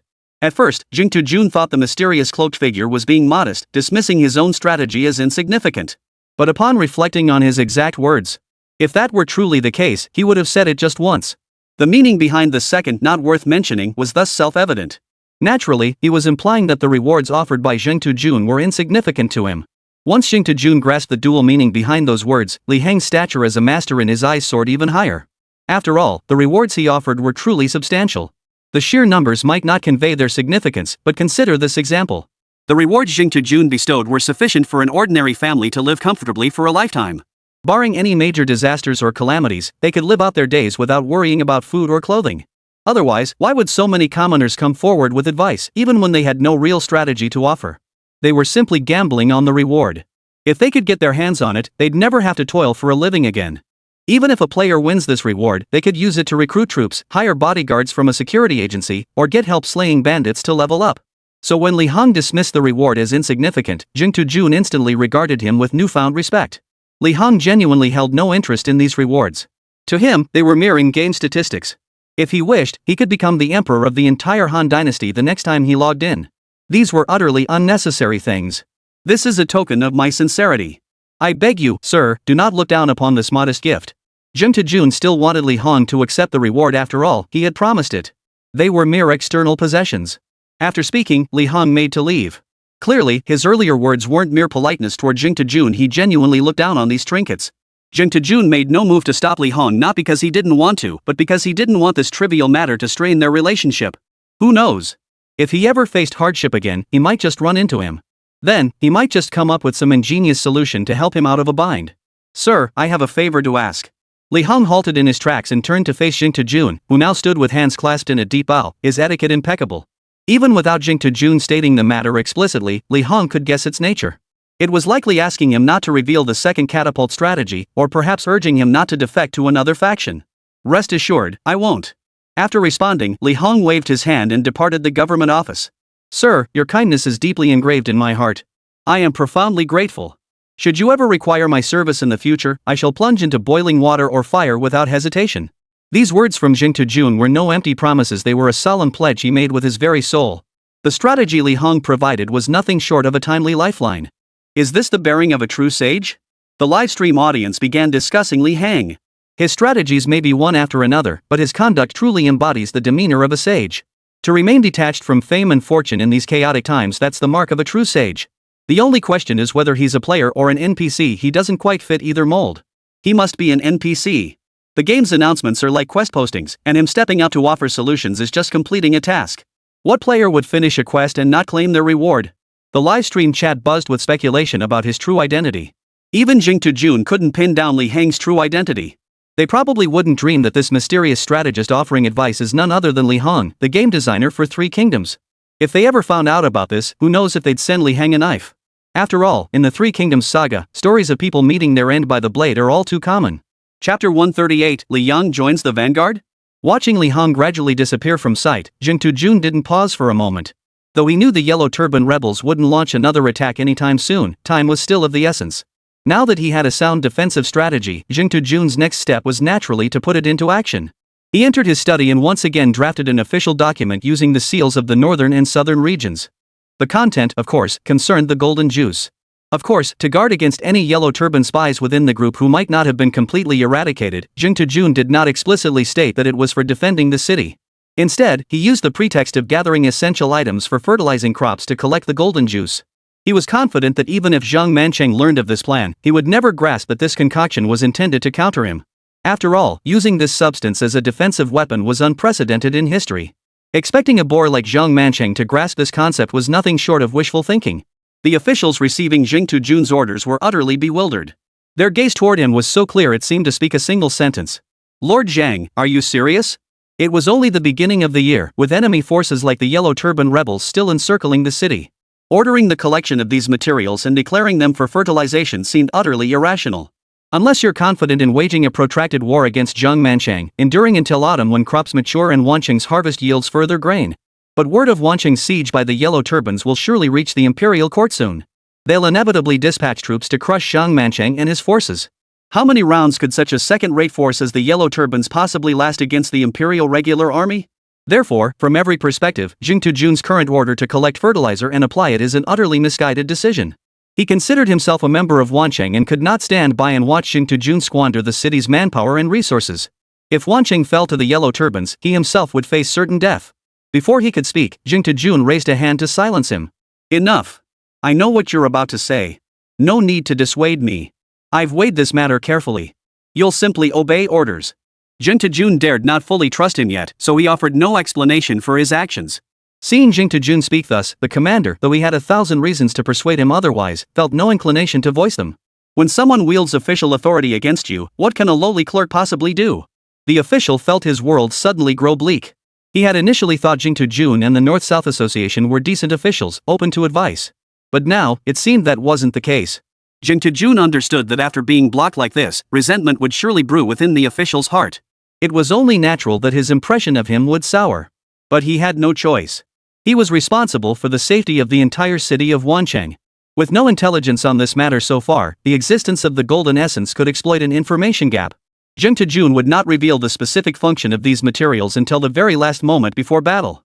Otherwise, it would be impossible to achieve significant results. Surprise is the key to catching the enemy off guard. If news of the golden elixir leaked, the enemy would surely prepare defenses, perhaps even devising countermeasures against it. Jing now fervently hoped none of his fans were watching his livestream among the Yellow Turban rebels. Otherwise, all his efforts to keep things secret would be wasted. After issuing this decree, Jing attended to some routine matters and was about to head to the city walls to assess the situation when Nanbei approached him first. "What's going on?" Nanbei inquired. "What's the matter? Just now, someone reported you to me, saying you abused your authority by collecting large amounts of manure for fertilization despite the encroaching enemies." Upon first hearing this, Nanbei looked utterly bewildered. He couldn't imagine Jing, with his sharp mind, would commit such a foolish act. But when the official produced the imperial decree, Nanbei could indeed recognize Jing's handwriting on it. Moreover, regarding his official seal, aside from Jing and himself, not a single third person in the entire city of Wan dared to touch it. It was certain this edict came from Jing. Even now, Nanbei clung to the belief that Jing had a reason for this. After all, they had known each other for so long. Jing must have had his own plans. But after pondering for a long time and still unable to figure out the purpose of collecting this stuff, he decided to come straight to Jing to get a clear answer. Upon hearing Nanbei's words, Jing suddenly understood, realizing precisely why Nanbei had come to see him. "We can talk while we walk." Jing was still thinking about catching a glimpse of the city walls before nightfall. He had no time to spare explaining things to Nanbei right there. Fine. Nanbei had been handling government affairs all day anyway. It was time for him to step outside and relax. After all, the relentless pace of high-intensity governance had taken its toll on his body. He wasn't Superman, after all. His physical constitution wasn't that robust. As for whether he'd gained such superhuman stamina at higher levels, that remained to be seen. On their way to the city walls, Jing patiently explained the purpose of collecting manure to Nanbei. Nanbei was the de facto ruler of Wancheng, and as longtime brothers now in the same boat, he would never leak the secret. After hearing Jing's explanation, Nanbei's expression and reaction were beyond words. If forced to describe it, Jing recalled lyrics from a nursery rhyme. His eyes bulged like copper bells. The more Jing observed Nanbei, the more apt those lyrics seemed. Just look at North-South's expression. It was even more exaggerated than when Tutu first found out. "Ha, this isn't exaggerating at all." The North-South boss remarked, "I played countless games and crafted countless guides, but after witnessing Golden Juice, I feel like a complete rookie." Exactly. You have to admit, Jin Zhu's idea is truly novel. After his initial shock, Nanbei gave a thumbs up and sincerely praised. "Awesome." Then they returned to their own small rooms to handle government affairs. Journey Fungus had now arrived beneath the city walls. Upon arrival, the commander previously in charge of battlefield operations approached to report the situation. "Sir, as you requested, I have selected 7 soldiers from the garrison to serve as the vanguard for the battlefield." "These are the 7. The commander stepped aside, revealing the 7 men to Jing view. At once, Jing recognized a familiar face. "Lí Héng, how did you end up in the vanguard?" Chapter 139, Blood-Stained Land. Jing remembered Lí Héng vividly. He clearly remembered the guy's awkward state at the recruitment office. Back then, on the square, his speech had genuinely stirred something within him. He had been genuinely moved. But with an elderly mother to care for at home, he had no choice but to abandon the path of enlistment and instead dedicate himself to looking after his mother. When his mother learned of this, her subsequent actions deeply moved Lí Héng. She chose to end her own life, one of the few remaining chances she had to clear the final obstacle for her son to enlist. So her son would no longer hesitate to enlist because of her. After her death, Lí Héng buried her simply, not even changing out of his mourning clothes before heading straight to the training grounds to enlist. As a modern individual, Jing has never witnessed such brutal scenes nor encountered such noble acts, which naturally left a profound impression of Lí Héng. Of course, what truly captured Jing's attention was the unwavering resolve in Lí Héng's eyes. Though Lí Héng was absent from the story mode, in the open world mode, he might well carve out his own niche. After all, the Three Kingdoms universe is vast, and heroes emerging in droves is only natural. It's inevitable that some gems might be overlooked. Not every piece of gold can shine. The vanguard of Jing was formed by the private armies of powerful clans combined with the 300-player Dominion group. This was the force destined to march out and engage the Yellow Turban rebels head-on. Today's probing attack alone claimed 20 lives, while the garrison soldiers emerged unscathed, having expended only a few rolling stones and wooden beams. Subsequent battles will be even fiercer. Only after the Yellow Turban forces have regrouped and devised their siege strategy will the true conflict formally commence. Thus, it could be said that the vanguard unit carried the highest mortality rate. Sir, they all joined voluntarily. The commander, recognizing that Jing knew Lí Héng's name, instinctively assumed they were acquainted and hastily distanced himself. After all, many who had enlisted recently were drawn by the government's benefits. The vanguard unit, however, carried the highest mortality rate, a constant risk of losing one's life. If this Lí Héng truly knew Jing, wouldn't that mean he'd be putting Lord Zhang's friend in a position of betrayal? The mere thought of such consequences sent chills down the commander's spine, making his hair stand on end. He had even prepared himself for a pay cut, hoping only to retain his current position. Jing, however, hadn't given it a second thought. The commander's premise was fundamentally flawed. He and Lí Héng weren't friends at all. Jing merely had a vague impression of him. He found Lí Héng's presence here surprising, yet somehow felt it was only natural. The steely resolve in Lí Héng's eyes was not something ordinary people possessed. For someone like him to choose to lie low, coasting through military life waiting for death, merely living off government benefits, that would be a waste of his talent. Sir, I believe only the vanguard can strike the enemy. I want to fight. Whether Lí Héng's answer was mere lip service or not, it could be considered the standard response. Such words were precisely what superiors longed to hear. But Jing was no ordinary man. He didn't want to settle for just that answer, so he pressed further. Then why do you crave battle? The Yellow Turban rebels hold no grudge against you, do they? Facing Jing's question, Lí Héng remained composed and replied. My mother taught me from childhood that the government is good. They've helped my family many times. If one day I'm needed to defend the government, I must step forward. A common answer, yet not so common. The government is good. If the officials governing Wancheng were all like Jing and Nanbei, then they could indeed be considered good people. But unfortunately, based on the information they had gathered, the officials who had previously governed Wancheng were no different from the arrogant, tyrannical, and insatiably greedy officials depicted in the story mode. He couldn't fathom from what perspective Lí Héng's mother saw the government as good people. In this world on the brink of chaos, how many could truly remain true to their original ideals? How many officials would champion virtuous deeds? Yet, considering Lí Héng's mother's actions, her words didn't seem so surprising after all. Jing nodded, offering no verbal denial of this answer. Instead, he patted Lí Héng on the shoulder. On the battlefield, remember to prioritize preserving your own life above all else. After speaking, Jing shifted his gaze to the other 6 new recruits of the Vanguard Corps and continued. And to all of you, may you all return victorious from the next battle. With that, Jing prepared to ascend the city walls to observe the Yellow Turban forces across the way. The commander stood frozen in place. Based on past experience, shouldn't he have been pulled aside for a dressing down right now? Or should he not be ordered to tend to him properly in the barracks? Why was he simply walking away without so much as a word? Were they acquainted or not? Should he tend to them in the barracks? The commander was at a loss. What are you standing there for? Hurry up and follow. Jing urged. Only then did the commander snap out of his daze and break into a jog to catch up. Regardless of their circumstances, he'd tend to them first. It wouldn't cost him much effort anyway. The commander followed Jing up onto the ramparts of Wancheng. Below the ramparts, the battlefield's traces had been almost entirely cleared away save for the dried bloodstains on the ground, which remained difficult to remove for now. These stains were better left untouched. Without them, future generations might never know a battle had ever raged here. The walls of Wancheng had undergone significant repairs by Jing, though the project was rushed completed in less than 7 days. Every possible improvement had been made, including ample preparation of defensive equipment like rolling stones and wooden beams. Within the city, craftsmen continued to produce such items and the armor worn by the soldiers. A golden liquid should be added to the future defensive tools. Jing stood atop the ramparts, gazing into the distance. He had no idea how far the Yellow Turban Army's encampment was from Wancheng's gates. From his vantage point atop the ramparts, he could only make out the vague outline of their encampment. It must be quite a distance away. And the open expanse between them would be the battlefield where the two armies would clash. Who knew how much more blood this land would stain? Chapter 140, Preparing a Grand Gift. Time ticked by, and a heavy cloud seemed to hang over one city. Ever since learning that 60,000 Yellow Turban rebels were besieging the city, a gloomy feeling had settled over the hearts of Wancheng's inhabitants. In an instant, panic gripped the entire city. As the de facto leaders of Wancheng now, Jing and Nanbei couldn't just stand by and watch the citizens sink into such a low mood. They had undertaken numerous efforts to reassure the populace during this period. Their efforts had yielded some results, and the citizens' attitudes were no longer as pessimistic. The only drawback was that these domestic affairs yielded no experience points. Consequently, Nanbei, who had been bogged down by Wancheng's governance, remained stuck at level 1. Nanbei bore no ill will. Gains inevitably came with sacrifices. Having secured Wancheng as a solid foundation, certain limitations were only natural. Levels could be raised gradually later, but securing a city that truly obeyed his commands was no easy feat. Many players never secure one even after reaching max level. After all, there are so many players, yet only a limited number of cities in 3 kingdoms.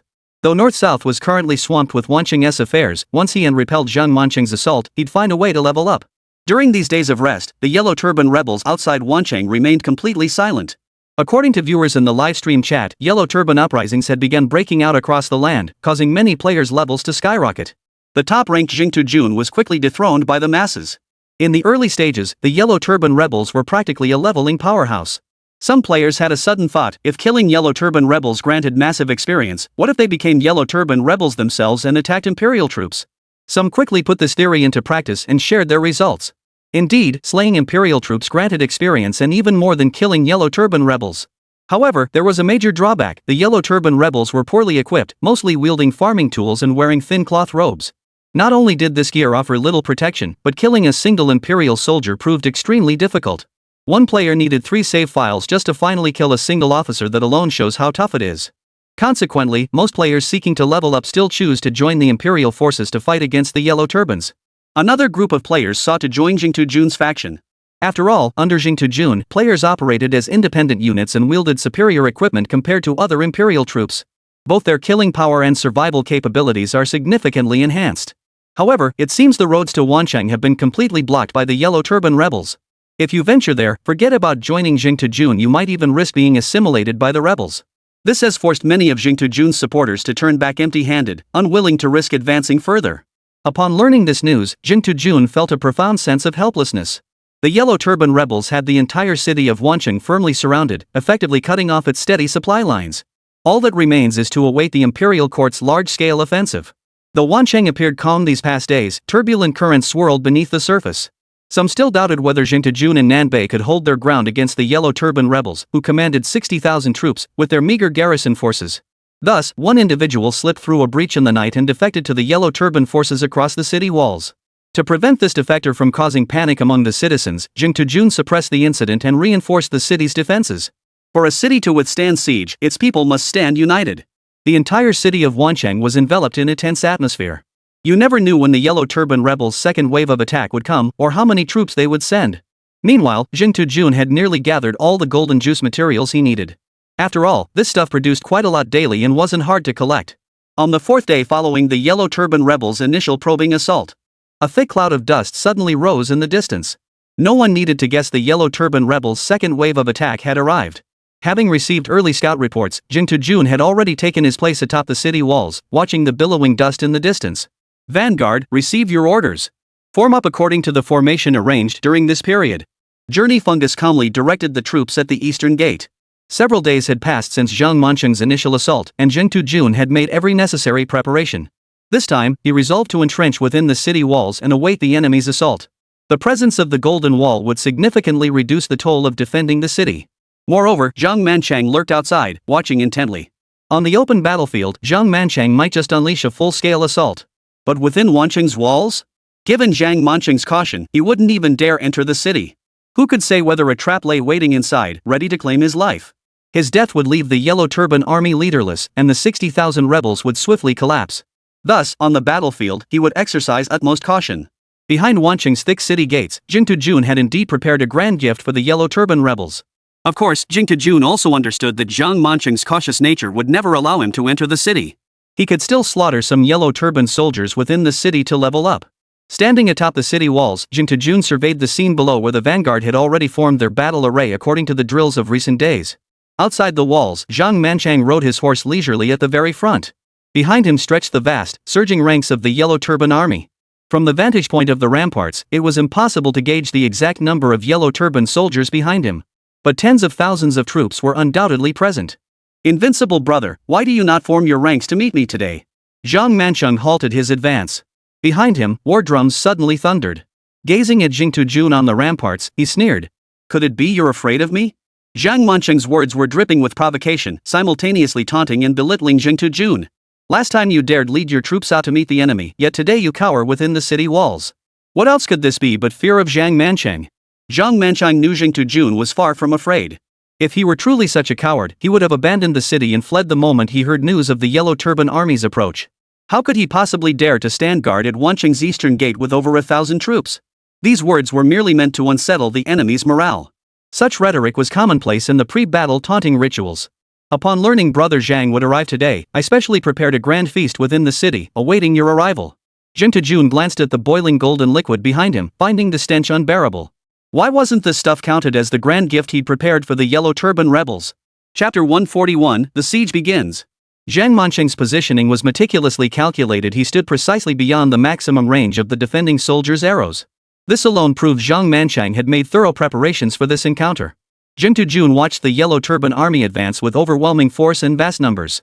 He knew that from this day forward, until the battle ended, Wancheng would know no peace. If the skirmishes of recent days had been probing attacks, today's battle was the real slaughter. Regarding siege warfare, Jing Jun had recently studied numerous historical texts on the subject.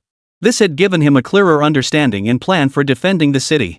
Zhang Mancheng's intention was indeed to launch a full-scale assault on Wancheng starting today, leaving the city absolutely no breathing room. With his 60,000 troops, did he really think they were vegetarians?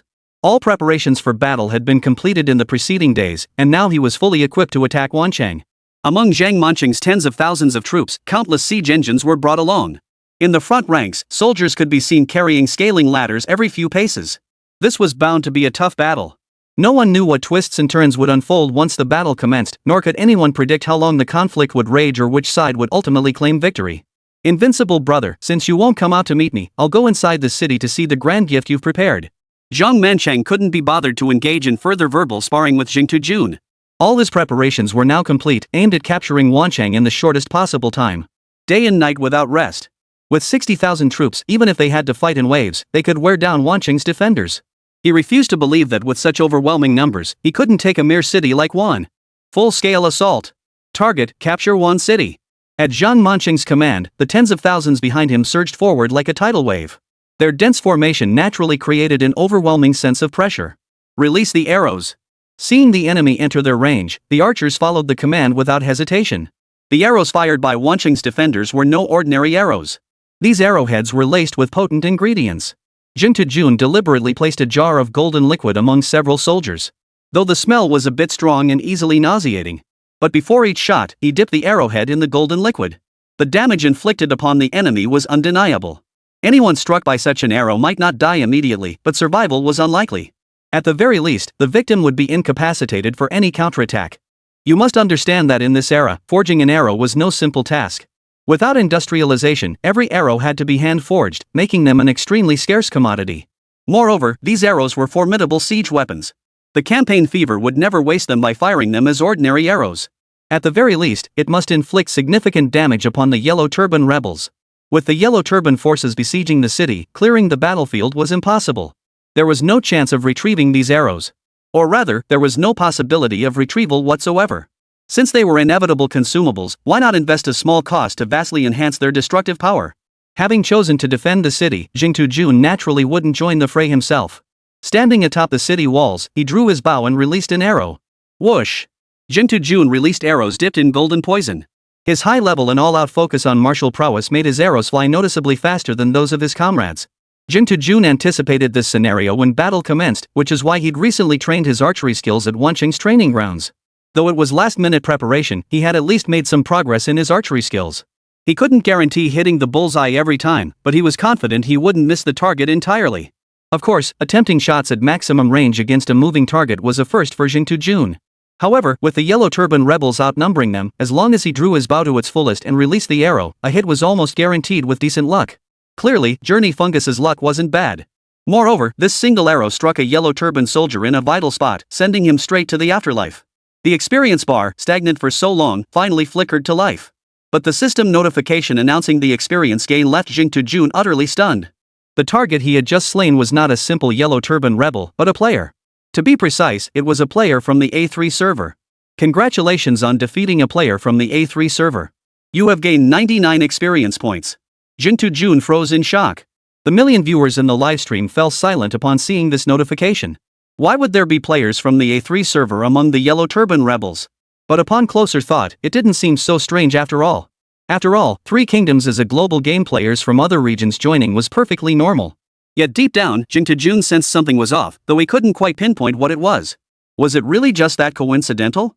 I fired an arrow at random and killed a player from another region? After muttering a silent curse under his breath, Jing Jun didn't dwell on it. With the enemy at the city gates, there was no time for deep contemplation.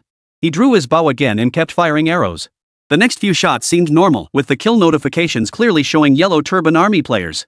But after a few more shots, the experience notifications once again showed gains from killing players from the A3 server. If one kill could be dismissed as coincidence, what about two? Amidst tens of thousands of troops, Jing Jun had casually fired a few arrows and managed to hit 2 players from the A3 server. This couldn't be explained away as mere coincidence. By this point, Jing Jun's livestream chat had erupted. It turned out that a Huaxia player from the A3 server had just checked their internal game forum and was now explaining his findings to everyone. To avoid disrupting the battle, Jing Jun could only monitor the chat while firing arrows. According to this player, Jing Jun's recent kills of those 2 Yellow Turban rebels weren't accidental, they were part of a long brewing scheme. Players in the Indian server shared a globally recognized flaw: they blindly believed their nation possessed the world's most ancient history, even in this alternate history realm. Upon learning that the game Three Kingdoms touted itself as a historical wargame, they reacted with utter disdain. They even felt many of its settings plagiarized their own Indian server history. This was a provocation to the players of the Indian server. Therefore, upon learning of the World Mode launch, large numbers of players gathered together, preparing to join the Yellow Turban Rebellion when World Mode opened, aiming to completely overthrow the Han Dynasty's rule. To prove to the world that their region was the sole true heir to history. Chapter 142: Players from the Indian server joined the Yellow Turban Army. They executed their plan flawlessly. Upon entering World Mode, they immediately banded together, sought out the nearest Yellow Turban Army, and declared their intent to join. After joining, they never slacked off. Not only did they recruit their fellow players, but they also tricked various NPCs within the Three Kingdoms world into joining the Yellow Turban Army. This caused the Yellow Turban Army's original storyline strength of 50,000 to skyrocket to 60,000, a surge entirely engineered by players from the Indian server. It wasn't just the Yellow Turban Army under Jing Jun's command. Players from the A3 server began flooding the front lines of Yellow Turban forces throughout the entire Three Kingdoms world. As for why Journey to the West's frontline fighters hadn't encountered players from the third region earlier, it was because those players were handling the Yellow Turban Army's logistics at the time. They discovered that handling Yellow Turban logistics actually granted experience points. Admittedly, the amount of XP gained was rather meager. Later, upon learning that engaging in combat on the battlefield yielded substantial experience points, they eagerly rushed to the front lines. After seeing the bullet comments, Jing Jun finally understood why Zhang Manqing's forces numbered 10,000 more than recorded in the original story mode. Turns out it was all thanks to the players from the 3rd district. The question remained, how many of those 10,000 were actual players from their region, and how many were NPCs they tricked into joining? The Zhengtu bug was at a loss for words regarding this group of players from the Indian server. They lack real strength, but they sure excel at putting on a show and daydreaming. What part of the historical setting and romance of the Three Kingdoms has anything to do with their Indian server's history? They even want to overthrow the Han Dynasty's rule. Even if the eventual collapse of the Han Dynasty and romance of the Three Kingdoms was inevitable, it wasn't something the players from the Indian server could bring about. The next unified dynasty will undoubtedly be established by players from the Huaxia region. There were many early progression paths, yet the Indian server chose the most difficult one. Now they're challenging Jing Jun to a duel, which has left the livestream audience boiling with righteous indignation. Streamer, I've never supported you more than I do right now, go crush them. What the hell is that Indian server thinking, accusing our Three Kingdoms of copying theirs? How is this any different from what those players in the Korean server do? Not only is there no difference, but I heard they're spreading rumors that the producer of Three Kingdoms is actually from their Indian server. That guy's just spouting nonsense. Their Indian region? Could their region even make a game this polished? Give them 100 years and they still couldn't pull it off. Enough. I'm logging in to join the streamer right now. I refuse to believe these Yellow Turban rebels think they can take over the world. The Yellow Turban rebels have us completely surrounded. Without a large group of players, breaking through this siege will be nearly impossible. Worst case, we'll gather a massive force and fight them head-on. I didn't want to get involved in Tutu's situation, but those players from the Indian server are pushing it way too far. Meanwhile, players from the Indian server learned of the battle situation involving Zhang Manqiang and Jing Jun, deciding to dispatch a large contingent to reinforce the Wancheng battlefield. Jing Jun, firing arrows from the city walls, could only glance briefly at the live chat stream. He grasped the gist of these developments, and that was enough. The bow in his hands grew colder by the moment. As he gradually entered his zone, his arrows weren't exactly hitting every single target, but his accuracy was definitely over 90%. Among them were quite a few players from the Indian server. Every time Jing Jun killed an Indian player, the chat in the livestream would erupt with cheers. From the ramparts of Wancheng, arrows rained down in a hail of fire, yet they could not halt the Yellow Turban Army's advance. After all, their sheer numbers were overwhelming. Even the fierce assault that just claimed so many Yellow Turban lives was but a drop in the bucket for them. Jing Jun now focused solely on eliminating the Yellow Turban soldiers charging at the forefront. Regardless of whether they were players from the Asan region, he prioritized neutralizing any threatening Yellow Turban soldiers first. Otherwise, firing arrows at maximum range would not only drain their stamina but also prevent them from properly dealing with the Yellow Turban rebels closing in. Jing Jun's strategy now boiled down to one word: stall. Anything that could slow the Yellow Turban advance, he was doing. The Yellow Turban Army's assault was fierce, charging forward as if they had nothing to lose. It was unclear how Zhang Manchang had managed to incite this group of soldiers.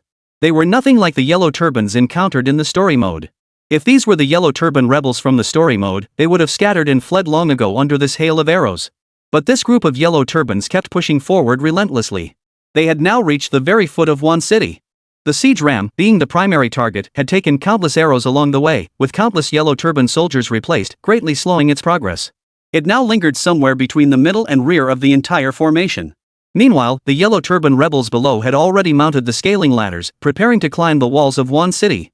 Once these ladders touched the city walls, it signaled the official commencement of the siege. With the ladders in place, Yellow Turban soldiers below braced them to prevent the defenders atop the walls from toppling them. Should a ladder be knocked down, the soldiers still climbing it would inevitably fall to the ground. While not necessarily fatal, it would at least prevent them from continuing to participate in the battle anytime soon. Unless, of course, they had only just begun their ascent and were still low on the ladder. The defenders atop the walls naturally noticed the scaling ladders now resting against Wancheng's ramparts. Wancheng's defensive resources were limited and had to be conserved as much as possible. Therefore, for these Yellow Turban rebels charging at the forefront, the city's universal defensive measures, rolling boulders, flaming logs, and boiling oil were not yet necessary. Most Yellow Turban soldiers hadn't yet reached the base of the ramparts. At this moment, the number of Yellow Turban soldiers propping up a ladder below the city walls was small, and they were essentially sitting ducks. Some archers shot down the Yellow Turban soldiers holding the ladders, while others used brute force to push the ladders off the ramparts. This approach maximized the conservation of defensive resources. However, this tactic was only viable in the early stages. As more Yellow Turban rebels appeared beneath Wan City and ladders were placed against the walls one after another, it became unusable. There was no alternative. While resource efficient, it proved far too time-consuming. In such critical moments, insisting on this tactic was tantamount to courting death. The first few ladders were manageable. They were isolated from the main Yellow Turban force, making them relatively easy to deal with. Jing Jun's level also rose steadily. With his masterful archery skills, he quietly reached level 13. It was at this moment that more and more ladders began scaling the walls of Wancheng. Chapter 143, Golden Juice reveals its first miracle. As more and more ladders reached the walls of Wancheng, Jing Jun realized he could no longer afford to conserve resources. Further conservation would only hasten Wancheng's demise. Journey Fungus began directing some defenders to transport the golden juice, while others continued distracting distant enemies with arrows. Particular attention must be paid to the siege engines. Should the battering rams reach the city gates, the pressure on Wancheng would intensify instantly. Jing Jun's choice to use the golden liquid was straightforward. It worked quickly and was easy to gather.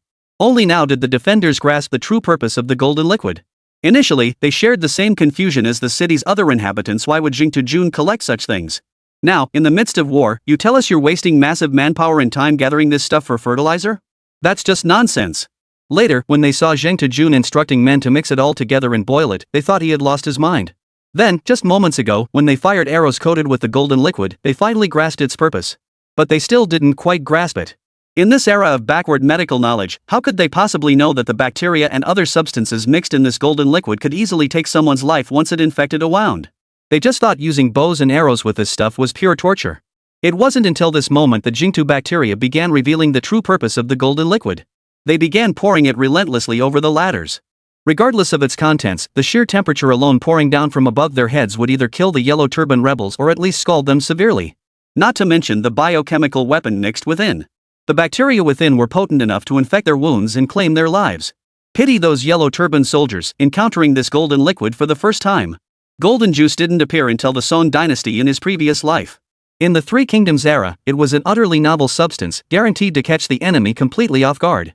The Yellow Turban soldiers still climbing the scaling ladders were momentarily dazed. The defenders atop the city walls did not hurl boulders or logs at him, which surprised him greatly. Logically, they should have been pelting their heads with boulders and logs right now. They had mentally prepared for that. Instead, two defenders were heaving a large jar, seemingly filled with some kind of liquid. What was this? The Yellow Turban Rebel at the top of the ladder froze in place, utterly bewildered. This was nothing like what their divine messenger had foretold. Why would they bring out a jar like this? He didn't dwell on it, thinking only of scaling the ramparts to engage them head-on. His grip tightened as he scrambled upward with renewed ferocity. Journey Fungus wasn't in a hurry to pour the golden liquid down just yet. Waiting until enough enemies had gathered on the ladder before unleashing it would surely kill more of them, wouldn't it? When it came to maximizing resource efficiency, Jing Jun had it down to a science. As the Yellow Turban soldier scrambled upward, he caught a whiff of an odd scent. The higher he climbed, the more intense the stench became. Suddenly, he felt a deep dread toward the liquid inside the jar. But he was already on the ladder. No amount of fear would change that now. Now, he could only press forward. There was no retreat. As he finally reached the city wall, he understood what the liquid in the jar truly was. For he distinctly felt the golden liquid.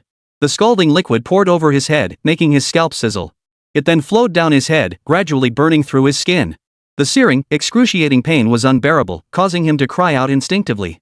Scorched by the golden liquid, he had no mind left to care about the impurities within it, nor time to notice the foul stench clinging to his body. The searing agony alone was enough to torment him to death. The immense agony forced him to release his grip on the ladder, and the moment he let go, his entire body plummeted downward. His own fall was bad enough, but it also crushed the densely packed Yellow Turban rebels below. The Yellow Turban rebels on the ladder were suffering much the same fate as this one. The searing heat forced them all to tumble from the ladder. Not a drop of the remaining golden liquid was wasted, pouring over the Yellow Turban soldiers clinging to the ladder below. The scalding liquid burned through their skin, allowing countless bacteria to invade their bodies. They writhed on the ground, wailing in agony. Even if these Yellow Turban rebels somehow survived this ordeal, they would not live for more than a few days. Below the city walls, the foul stench from the spilled golden liquid made people instinctively want to flee. Assaulting a city was already grueling enough, but now they had to endure this overwhelming stench as well. The Yellow Turban rebels were beginning to feel discontent. But as long as the divine envoy did not sound the retreat, they could not halt their advance. Under the torrent of golden liquid, the once crowded scaling ladders now stood utterly deserted. The defenders acted swiftly, toppling the abandoned ladders to the ground. This forced the Yellow Turban soldiers below to spend precious time re-erecting the ladder, buying the defenders a few more moments. The Yellow Turban rebels below scattered away from the fallen ladder, none willing to lift it back up. There was no choice. Though the defenders of Wancheng might not pour more golden liquid, the ladder was still coated with it. This substance alone was enough to make most Yellow Turban rebels avoid it. Eventually, some Yellow Turban rebels stepped forward to raise it, but few were willing to climb the ladder again. Soon, however, they realized they had no choice. They had prepared numerous ladders, but now everyone was drenched in the foul-smelling liquid. To storm the city, they would have to endure the stench. Zhang Manshang, supervising the battle from afar, naturally observed the performance of his own troops in the siege. The moment the defenders of Wancheng produced the golden liquid, he dispatched his deputy commander to the front lines to inquire about this mysterious substance. He had a hunch this substance was meant for defending the city, and he had some idea of its purpose. Soon, his deputy returned with intelligence on the golden liquid. "Your Excellency," the deputy reported, "their urn contains scalding liquid." The deputy raised his eyes to Zhang Mansheng at this point, deliberately pausing before continuing hesitantly. "There are also other substances mixed in." Zhang Mansheng understood from his subordinate's hesitant words that whatever was mixed in with the liquid couldn't be anything good. "What is it?" Zhang Mansheng demanded coldly. The deputy commander hesitated, his cheeks flushing crimson as he searched for a more respectable explanation. But lacking formal education, he racked his brain in vain. Finally, he managed only a single word. "Zhang Mansheng." Chapter 144, The Golden Juice Drained Dry. The adjutant's words were plain and utterly blunt, without the slightest hint of evasion. Hearing that single, blunt word, Zhang Mansheng could almost smell the foul stench in the air. The moment he heard that word, Zhang Mansheng froze in place. He hadn't heard that word in a very long time since becoming a general of the Yellow Turban Army. Had he not known this adjutant was uneducated, Zhang Mansheng would have taken it as a direct provocation. Using such crude language in front of superiors was a serious offense in this era. Zhang Mansheng himself was a rough-and-ready sort, too lazy to dwell on such matters, especially since the real issue lay elsewhere. His face turned ashen. Seeing the defenders on the opposite city walls of Wancheng continuously pouring down golden liquid, a surge of rage welled up within him. This Zhang Wudi, he truly pushes the limits of decency. Employing golden liquid on the battlefield was unprecedented throughout history. Though Zhang Mansheng couldn't yet gauge the full extent of the liquid's damage, he would soon discover that most Yellow Turban soldiers whose wounds were infected by it would meet their end. Of course, that was a matter for later. At this moment, Zhang Mancheng could only see the scalding liquid mingling with the enemy and interpret it as Zhang Wudi's deliberate humiliation. From Zhang Mancheng's perspective, he was absolutely right. Think about it, during a standard siege, pouring filth over an enemy's head? No one in history has ever done such a thing. If this wasn't an insult, if this wasn't a provocation aimed squarely at Zhang Mancheng, then what else could it be? Could it possibly be used to kill enemies? It could only be said that Zhang Mancheng was suffering from the consequences of cultural backwardness. Zhang Mancheng stared at the ramparts of Wancheng, saying nothing. He never imagined that his first campaign commanding such a large force would lead to this predicament. Over the past 3 days, he had been trying to contact his spies planted within Wancheng, but no matter what method he used, he received no word whatsoever. He still had no idea what the real situation inside Wancheng was. As for this Zhang Wudi, he possessed absolutely no intelligence whatsoever. Judging by their previous encounter, this Zhang Wudi was nothing more than a braggart. He couldn't even defeat Zhang Mandang, yet he dared to call himself invincible. He didn't know the first thing about keeping a low profile. Even without knowing the true situation inside Wancheng, Zhang Mancheng still chose to launch a fierce assault. He couldn't halt the offensive. With so many Yellow Turban rebels under his command, every minute and second meant enormous grain consumption. The longer the battle dragged on, the less certain it was that starving Wancheng would collapse, but his own forces would certainly collapse first. Besides, it wasn't even certain whether Wancheng had provisions or not. Earlier intelligence claimed most of Wancheng's garrison consisted of the elderly, infirm, and disabled. Yet look at those defenders on the ramparts, not a trace of weakness or frailty in their ranks. Therefore, he could not afford to delay. He must overwhelm them with sheer numbers and capture Wancheng as swiftly as possible. To this end, he had deliberately set aside 3 days to formulate a detailed plan, aiming for a relentless, day and night assault on Wancheng. The defenders of Wancheng were limited in number. Even if they rotated their troops in relentless waves, they would eventually be worn down. Zhang Mancheng was now attacking at any cost. He was sacrificing the lives of his Yellow Turban soldiers to deplete the defenders' stamina and exhaust Wancheng's supplies. From a broader strategic perspective, Zhang Mancheng's actions were not unreasonable. War inevitably involves sacrifice, the only question is how much. But from the perspective of a commander, could the general who made this decision truly be considered a good one? Zheng Tejun could not know Zhang Mancheng's thoughts in the distance, nor that his strategy for killing enemies was seen as a symbol of provocation and insult.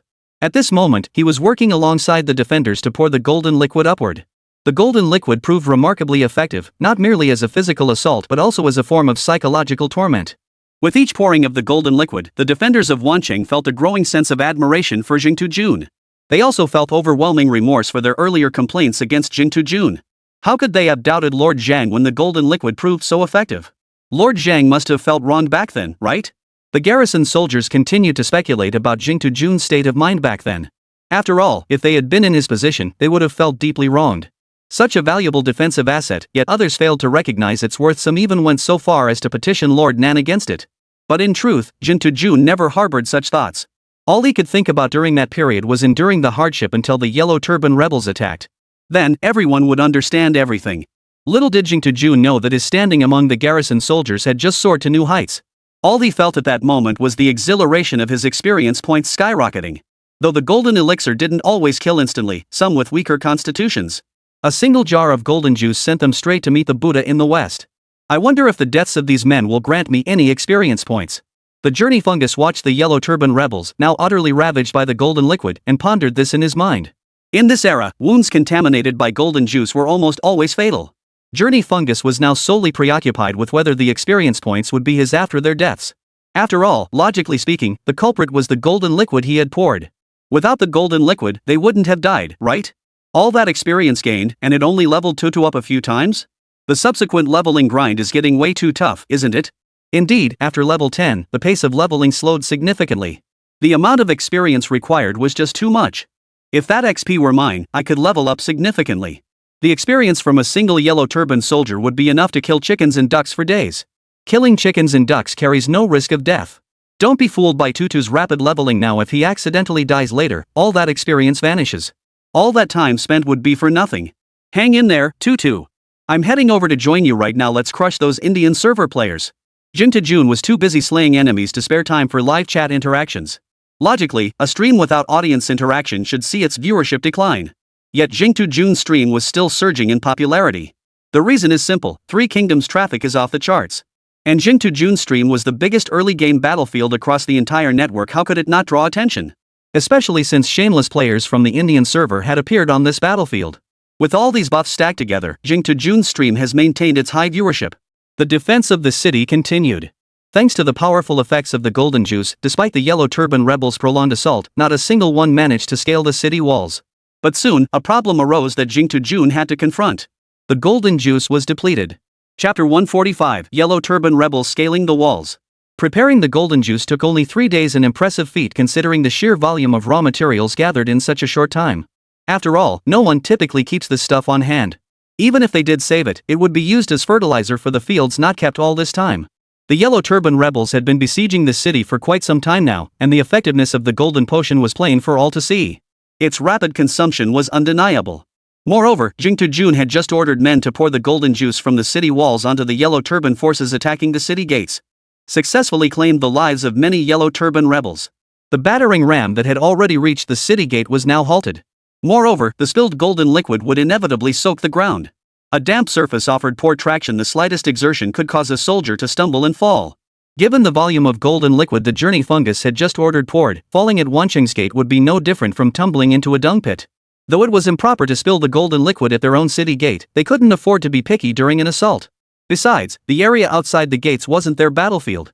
The Yellow Turban rebels would surely send men to clean it up later. Without cleanup, the siege would be impossible. The ground, combined with the siege ramps, was slick and sticky, making it impossible to gain traction. Not to mention the battering rams were prime targets for archers. Every time someone hoisted one up, Wanqing's defenders would teach them a lesson with arrows. This led to a situation where, after several failed attempts, no one was willing to touch the battering ram anymore. Climbing up the scaling ladders still posed the threat of the poisoned liquid, but at least it offered a chance to survive. Little did these Yellow Turban rebels know that the safety they clung to was only temporary. The true lethality of the golden liquid would become clear to them in a few days' time. Without the golden liquid, Jing to Jun showed no panic. Frankly, this substance had never been part of his original plan. The suggestion from that mysterious cloaked figure 3 days prior had been a complete stroke of luck. Now that the golden juice was depleted, he had his original contingency plan ready to step in. The golden juice had bought ample time and claimed a significant number of enemies. That was sufficient. After all, gathering it was easy enough. Even without it now, Journey Fungus could produce a fresh batch of golden juice on the city walls by tomorrow morning. That was another advantage of the golden liquid: easy to collect, low cost. The Yellow Turban rebels below the city walls watched as the siege tools shifted from golden liquid to traditional rolling stones and wooden beams. For some reason, they felt a strange sense of excitement. While getting hit by these things hurt, at least they didn't involve any psychological warfare. They were nearly sickened by the thick, viscous gold slime coating the ladders. Though most hailed from humble backgrounds and weren't particularly delicate, even they couldn't endure this relentless assault. Was this acid being poured down even treating them like human beings? Still, deep down they understood that to defend the city, extreme measures were necessary. If they were defending the city themselves, knowing such a formidable weapon existed, they would undoubtedly choose to use it without hesitation. Zhang Manchang, observing from afar, breathed a sigh of relief when Wanqing's defense tactics reverted to the traditional method of rolling boulders and logs. Though the enemy had only deployed their second wave of siege equipment, Zhang Manchang sensed they were running out of options. Perhaps it was because the first wave of siege tools, the golden liquid, had been too dazzling. Zhang Manchang feared they might pull out another unexpected yet devastatingly effective defensive tool at any moment. Beneath Wanqing's walls, the ground was now completely covered in golden liquid, leaving no safe foothold. The Yellow Turban rebels paid little heed to this. Compared to their comrades doused with golden liquid, their situation was already much better.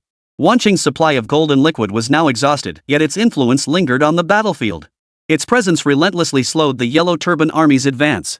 Jing to Jun ordered the archers to cease firing arrows, or rather, to stop targeting distant Yellow Turban soldiers and instead focus their fire precisely on the battering rams.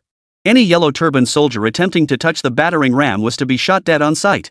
The battering rams were of paramount importance. Under no circumstances could the Yellow Turbans be allowed to use them to breach the city walls. Otherwise, once the Yellow Turbans breached the city gates, a desperate battle would ensue. Jing to Jun had stockpiled ample supplies of rolling stones and wooden beams during this period, but he estimated they would last only a few more days. The raw materials needed to produce these within the city walls were already running critically low, making a steady supply impossible. These 60,000 Yellow Turban rebels were like indestructible cockroaches. No matter how hard you tried to eliminate them, you'd look up and realize the soldiers you killed were but a drop in the bucket compared to the enemy's numbers. The Yellow Turban force's offensive was simply too fierce. Jing to Jun felt the player's arrival had indeed disrupted the game's intended progression. If the Yellow Turban forces were this relentless in story mode, how could the original Wanqing leader possibly hold out for dozens of days with only the elderly, weak, and infirm? That's ridiculous. Even with thorough preparation, Jing Tujun finds the Yellow Turban Army's reckless, cost-indifferent siege tactics somewhat overwhelming. Without interference from other factions, if the Yellow Turban Army maintained this relentless assault, Wancheng's chances of victory were slim. The player's arrival was like the faint flutter of a butterfly's wings, triggering a colossal storm. Jing Tujun's expression darkened. He'd assumed holding out until Liu Bei's forces arrived would be a breeze, never expecting such a massive upheaval. At this rate of attack, the Yellow Turban rebels would decide the war's outcome within days. This was nothing like what Jing Tujun had envisioned. Zhang Mancheng's assault today had utterly disrupted his carefully planned strategy. He had intended to wear down the Yellow Turban forces through attrition, believing that prolonged resistance would ultimately lead to victory. But the Yellow Turban rebels' aggressive assault left him no choice but to abandon his previous cautious approach. Then let's fight to the bitter end. Jing Tujun ordered massive amounts of defensive resources enough to last a week to be hauled up onto the city walls. Now, every last bit was being hauled up to the ramparts. The purpose was obvious to all. Since the Yellow Turban rebels were attacking at any cost, we would defend at any cost. Rolling stones and wooden beams were indeed effective defensive tools, but their sheer weight was a significant factor. Several soldiers working together could manage to push them down, but the physical toll was immense. Not to mention these defenders had been fighting non-stop, and their physical disadvantage was becoming increasingly apparent. The pace of their assault slowed steadily. Many Yellow Turban rebels on the scaling ladders seized this opening to climb the ramparts. Once the first Yellow Turban soldier scaled the ramparts, others followed. Soon, Yellow Turban rebels began scaling the walls of one city one after another. Chapter 146, I implore your excellency's approval. Kill. Facing the Yellow Turban rebels scaling the walls, Jing Tujun showed no mercy. Having just experienced the difficulty of defending the city firsthand, Jing Tujun immediately redeployed part of the vanguard troops originally stationed at the city gates to reinforce the ramparts. They waited for the Yellow Turban rebels to scale the walls. A few scattered Yellow Turban rebels scaling the walls would pose no significant threat. The true terror lay in this: even one or two Yellow Turban rebels scaling the walls signaled that current defenses were insufficient, inviting more and more to follow. If these Yellow Turban rebels on the ramparts weren't dealt with promptly, the defensive strength would be severely weakened. The ramparts were a position that absolutely could not be breached. Upon receiving reports of the situation at the East Gate, Nanbei, commanding from afar, began massing troops to reinforce it. Defenses at the other three gates were now stretched to their absolute limit. Any enemy assault there would likely achieve success. Jing Tujun watched the Yellow Turban rebels scaling the walls, let out a cold snort, and led the vanguard into fierce combat against them. Killed a regular Yellow Turban soldier. Gained 50 EXP. Killed a player from the A3 region, gained 99 EXP. More and more kill notifications appeared at the bottom of Jing Tujun's screen, but he was too busy fighting to pay them any mind. Kill notifications flashed one after another, yet Jing Tujun's experience bar climbed increasingly slowly. This wasn't because Journey Fungus was killing fewer enemies, but because the higher the level, the greater the experience requirement needed, naturally making the progress bar climb slower. At that moment, the ramparts of Wancheng resembled a living hell. Jing Tujun's once pristine white sword was now drenched in blood. Where defensive equipment once stood, a mountain of corpses now stretched as far as the eye could see. Journey Fungus surveyed the corpses below some defenders, some Yellow Turban rebels, and his impassive face finally showed emotion. Those who slay over 3 enemies shall receive land after the battle. Men, kill. On the battlefield, Jing Tujun raised his sword for one final rallying cry. At this moment, no words could stir the troops like the promise of reward. Especially since Jing Tujun, a man of high standing, was fighting alongside them on the front lines, covered in blood. Kill. The clamor of combat from both sides mingled together, with figures tumbling from the city walls one after another. The sword in Jing Tujun's hand never paused for a moment. In this battle, Jing Tujun lost count of how many foes he had slain, only knowing he fought from the blazing sun at noon until the moon hung high in the night sky. It wasn't until nightfall that the Yellow Turban Army's assault finally eased up a bit, or perhaps paused briefly. Jing Tujun leaned against the city wall, gasping for breath. His stamina hadn't been boosted, he was hanging on purely by sheer willpower. Otherwise, he would have collapsed long ago.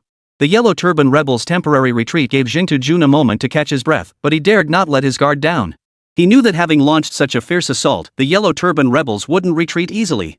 The next wave of attacks was coming. Either tonight or tomorrow morning. On this day, every citizen of Wancheng etched Jing Tujun into their memory. Men, women, and children alike knew of a general surnamed Zhang who led his men in defending the city walls. Facing tens of thousands of Yellow Turban rebels, he fought from daylight into night without retreating a single step. Though curfew should have been in effect by now, under siege by the Yellow Turbans, the curfew ordinance might as well have been non-existent. As the fighting paused briefly, women and children came to the city walls, bringing hot food for Jing Tujun. "Sir, this is the last meat left in our nearby households. We hope you won't look down on it." After a day of fierce combat on the front lines, Jing Tujun had every reason to accept this bowl of food. But Zheng Tujun did not accept it. He declared, "As your commander, I must share meals with my soldiers."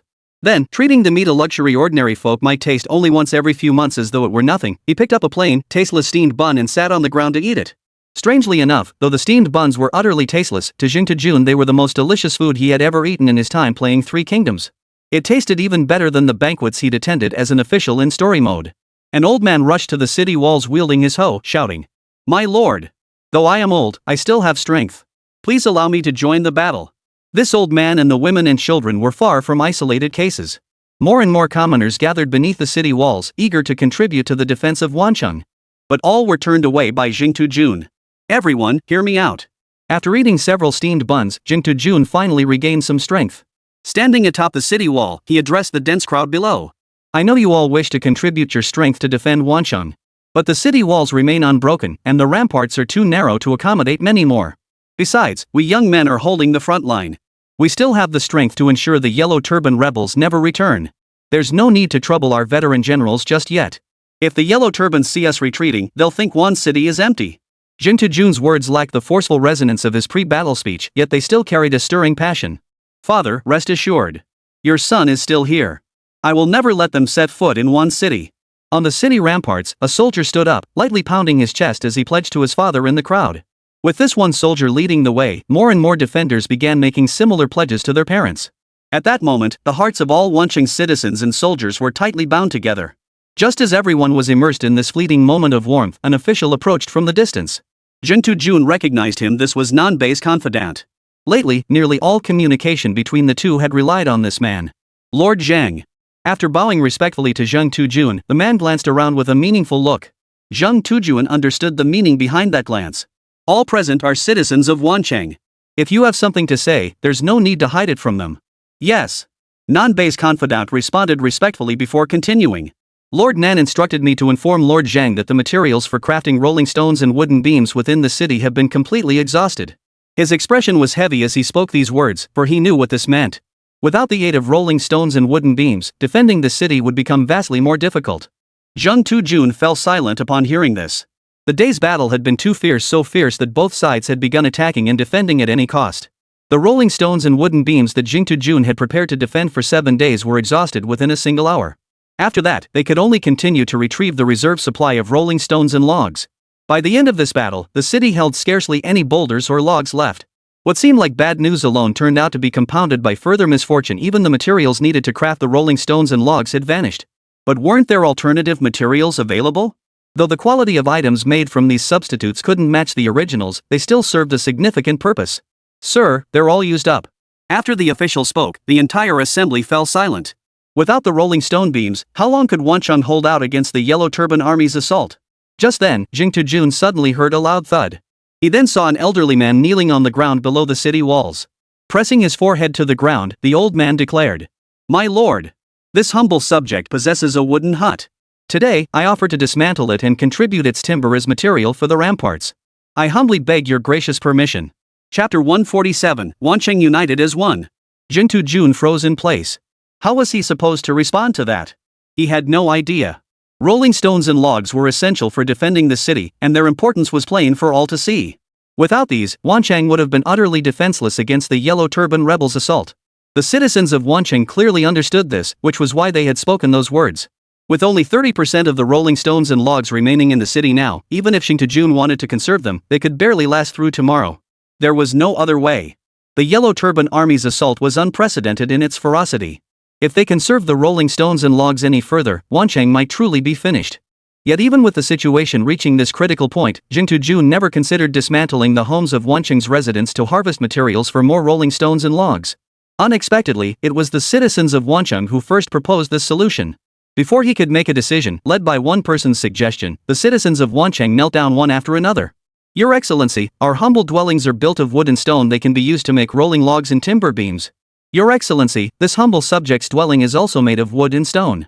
What's with you lot and your shabby little huts?" "Sir, my timber and stone house is 3 or 4 times bigger than theirs. Tear it down for catapult stones and wooden rollers." One plea after another reached Zheng Tujun's ears, each without exception begging him to demolish their homes and use the materials for rolling stones and wooden beams. Finally, all the people before Zheng Tujun knelt down, their pleas coalescing into one plea. "We implore your gracious permission, sir. Jung Tu-jun was moved. For him, protecting Wancheng had been merely a duty. His reluctance to see its people displaced had been secondary. But witnessing today's scene, Jung Tu-jun silently placed the protection of Wancheng's people at the forefront of his heart. How could he not be moved by such people residing within the walls he protected? Enough. Getting old means I can't handle this stuff anymore. If I keep watching, my eyes will start leaking. You're still here shedding tears alone? A tough guy like me would just get moved, then turn around and head straight to the entrance of Starry Company. Bro, you know where Starry Company is? Take me with you, I'm going too. The more I play this story mode in world mode, the more unsettled I feel. It's just too damn heartbreaking. I've scoured every document, but I still can't find Starry Corporation's address. Their secrecy is rock solid, no arguments there. One thing keeps nagging at me: if Tuta hadn't defended Wancheng, how would he feel inside? Before, he probably wouldn't have cared much, just restart the game. But now? If he failed to protect Wancheng, he'd likely be plagued by guilt for a long time. Jung Tu-jun saw every comment in the stream chat. His original intention was to gauge how viewers would decide, but hardly anyone offered advice. Understandable, this decision carries drawbacks regardless of whether he accepts or declines. Deep down, Jung Tu-jun had already made up his mind. Looking at the crowd kneeling before him, he felt fear. He feared Wancheng's walls would fall, feared its people would be displaced, feared the city would become a living hell. His lips parted. It should have been a simple sentence, yet the words seemed to lose all strength the moment they reached his mouth. All the people of Wancheng heard was a faint, slightly trembling voice. Approved. This decision tore at Jung Tu-jun's heart. Housing is where residents live. Unless absolutely necessary, Jung Tu-jun would never agree to demolish residential buildings. But Wancheng has now truly reached that point. Residents' homes now seem to be the best material for crafting rolling stones and wooden beams. Rest assured, my friends. By entrusting your homes to me today, you are placing your very lives in my hands. I pledge this to you: as long as I, Zheng Wudi, remain in Wancheng, I will never allow the Yellow Turban rebels to harm the people of this city. Zheng Wudi solemnly pledged to the citizens of Wancheng. Those whose homes are dismantled may temporarily reside in government quarters for a few days. Once this war concludes, I shall personally oversee the reconstruction of your dwellings. Having made such a pledge, Jung Tu-jun undoubtedly possessed the resolve to see it through. He understood that without trust, a people cannot stand. The people's reaction moved the livestream audience as well. Despite having their homes demolished with no compensation beyond a promise, they showed immense joy. We thank Your Excellency for your gracious permission. The people rose and shouted in unison. How could anyone remain unmoved by such scenes? With Jung Tu-jun's consent, non-base confidants, understanding the sensitivity of the matter for Jung Tu-jun, discreetly withdrew to summon the craftsmen responsible for the demolition. After the houses were demolished, the timber and stones had to be transported away. Without industrial technology, this transportation could only be done by manual labor. Transportation was an extremely time-consuming task, given the sheer weight of the timber and stone. But at this moment, the people of Wancheng stepped forward once more. Young and old alike, each contributed whatever strength they could muster. Working together, they transported the timber and stone to the designated locations. There was no reward. If any reward could be found, it was the pride of safeguarding their land and protecting their hometown. Bring the horses used for daily travel within the government offices. Jung Tu-jun commanded the generals beside him. The commander beside Jung Tu-jun understood his intent the moment he heard the order to use the horses to haul the logs and boulders. He immediately protested. Sir, this is unwise. Those horses are pampered and may not be up to the task. What the commander truly meant to say was, wouldn't using the government's horses for such menial labor be a degradation of their status? This degradation of status would reflect poorly on both Jung Tu-jun and the North-South faction. The only idiom that came to mind was, "What a disgrace." Upon hearing this, Jung Tu-jun gave the general a light kick. You're going, and that's final. Don't give me any nonsense about those horses being pampered. They're just beasts of burden. If humans can do this work, why can't beasts? Yes, yes. Seeing Jung Tu-jun's tone and attitude, the commander relented and immediately set off to lead the horses over. The common folk, seeing the government's horses performing such tasks, were equally astonished. After all, these horses had been the former governor's prized possessions, fed dozens of times better than ordinary folk. Who would have thought they'd be hauling timber and stones alongside them today? For a moment, Jung Tu-jun's standing in their eyes rose another notch. Chapter 148, The Eastern City Gate Reached. It wasn't that Jung Tu-jun didn't want to help. The day's defense efforts had simply drained him of all his strength. He still hadn't recovered. This kind of physically draining battle would take days to recover from. Moreover, he had no idea when the Yellow Turban rebels would attack the city again. If he exhausted himself here, it would weaken the defenses of Wancheng when they were needed most. Thus, not only Jung Tu-jun, but all Wancheng soldiers abstained from this timber and stone transport operation. Fortunately, with the large number of civilians participating and the government's horses assisting, the transport tasks were completed in no time. Jun Jun climbed back onto the city ramparts. The Yellow Turban encampment in the distance remained eerily quiet. Who knew how long this peace would last? Jun Jun leaned against the ramparts and sat down. At this moment, save for the sentries on duty, all the soldiers on the city walls had already fallen into a deep sleep. Exhausted, too tired to keep his eyes open. Truthfully, Jun Jun didn't need sleep at all. After all, inside his game pod, every moment was essentially a state of suspended animation, though the quality of that sleep was mediocre. But the relentless battles throughout the day had left his current body utterly drained, both physically and mentally. Leaning against the ramparts, he drifted into a deep slumber. The weariness of body and mind ultimately demanded sleep to soothe it.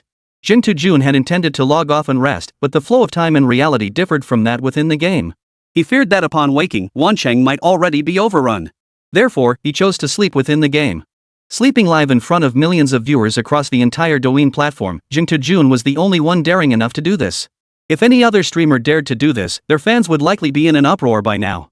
That would be a total no-show. But in Jun Jun's livestream, not a single viewer uttered a word. They had witnessed his relentless battles throughout the day and understood just how exhausted he was now. Deep in slumber, Jun Jun remained utterly oblivious to the passage of time. Midnight. A sentry's cry shattered the quiet atmosphere atop the city walls. Enemy forces are attacking the city. Jun Jun awoke instantly. Under normal circumstances, he would have been bleary-eyed and utterly exhausted upon waking. But now, he sprang to his feet the moment he awoke, his right hand clenching the long sword at his waist.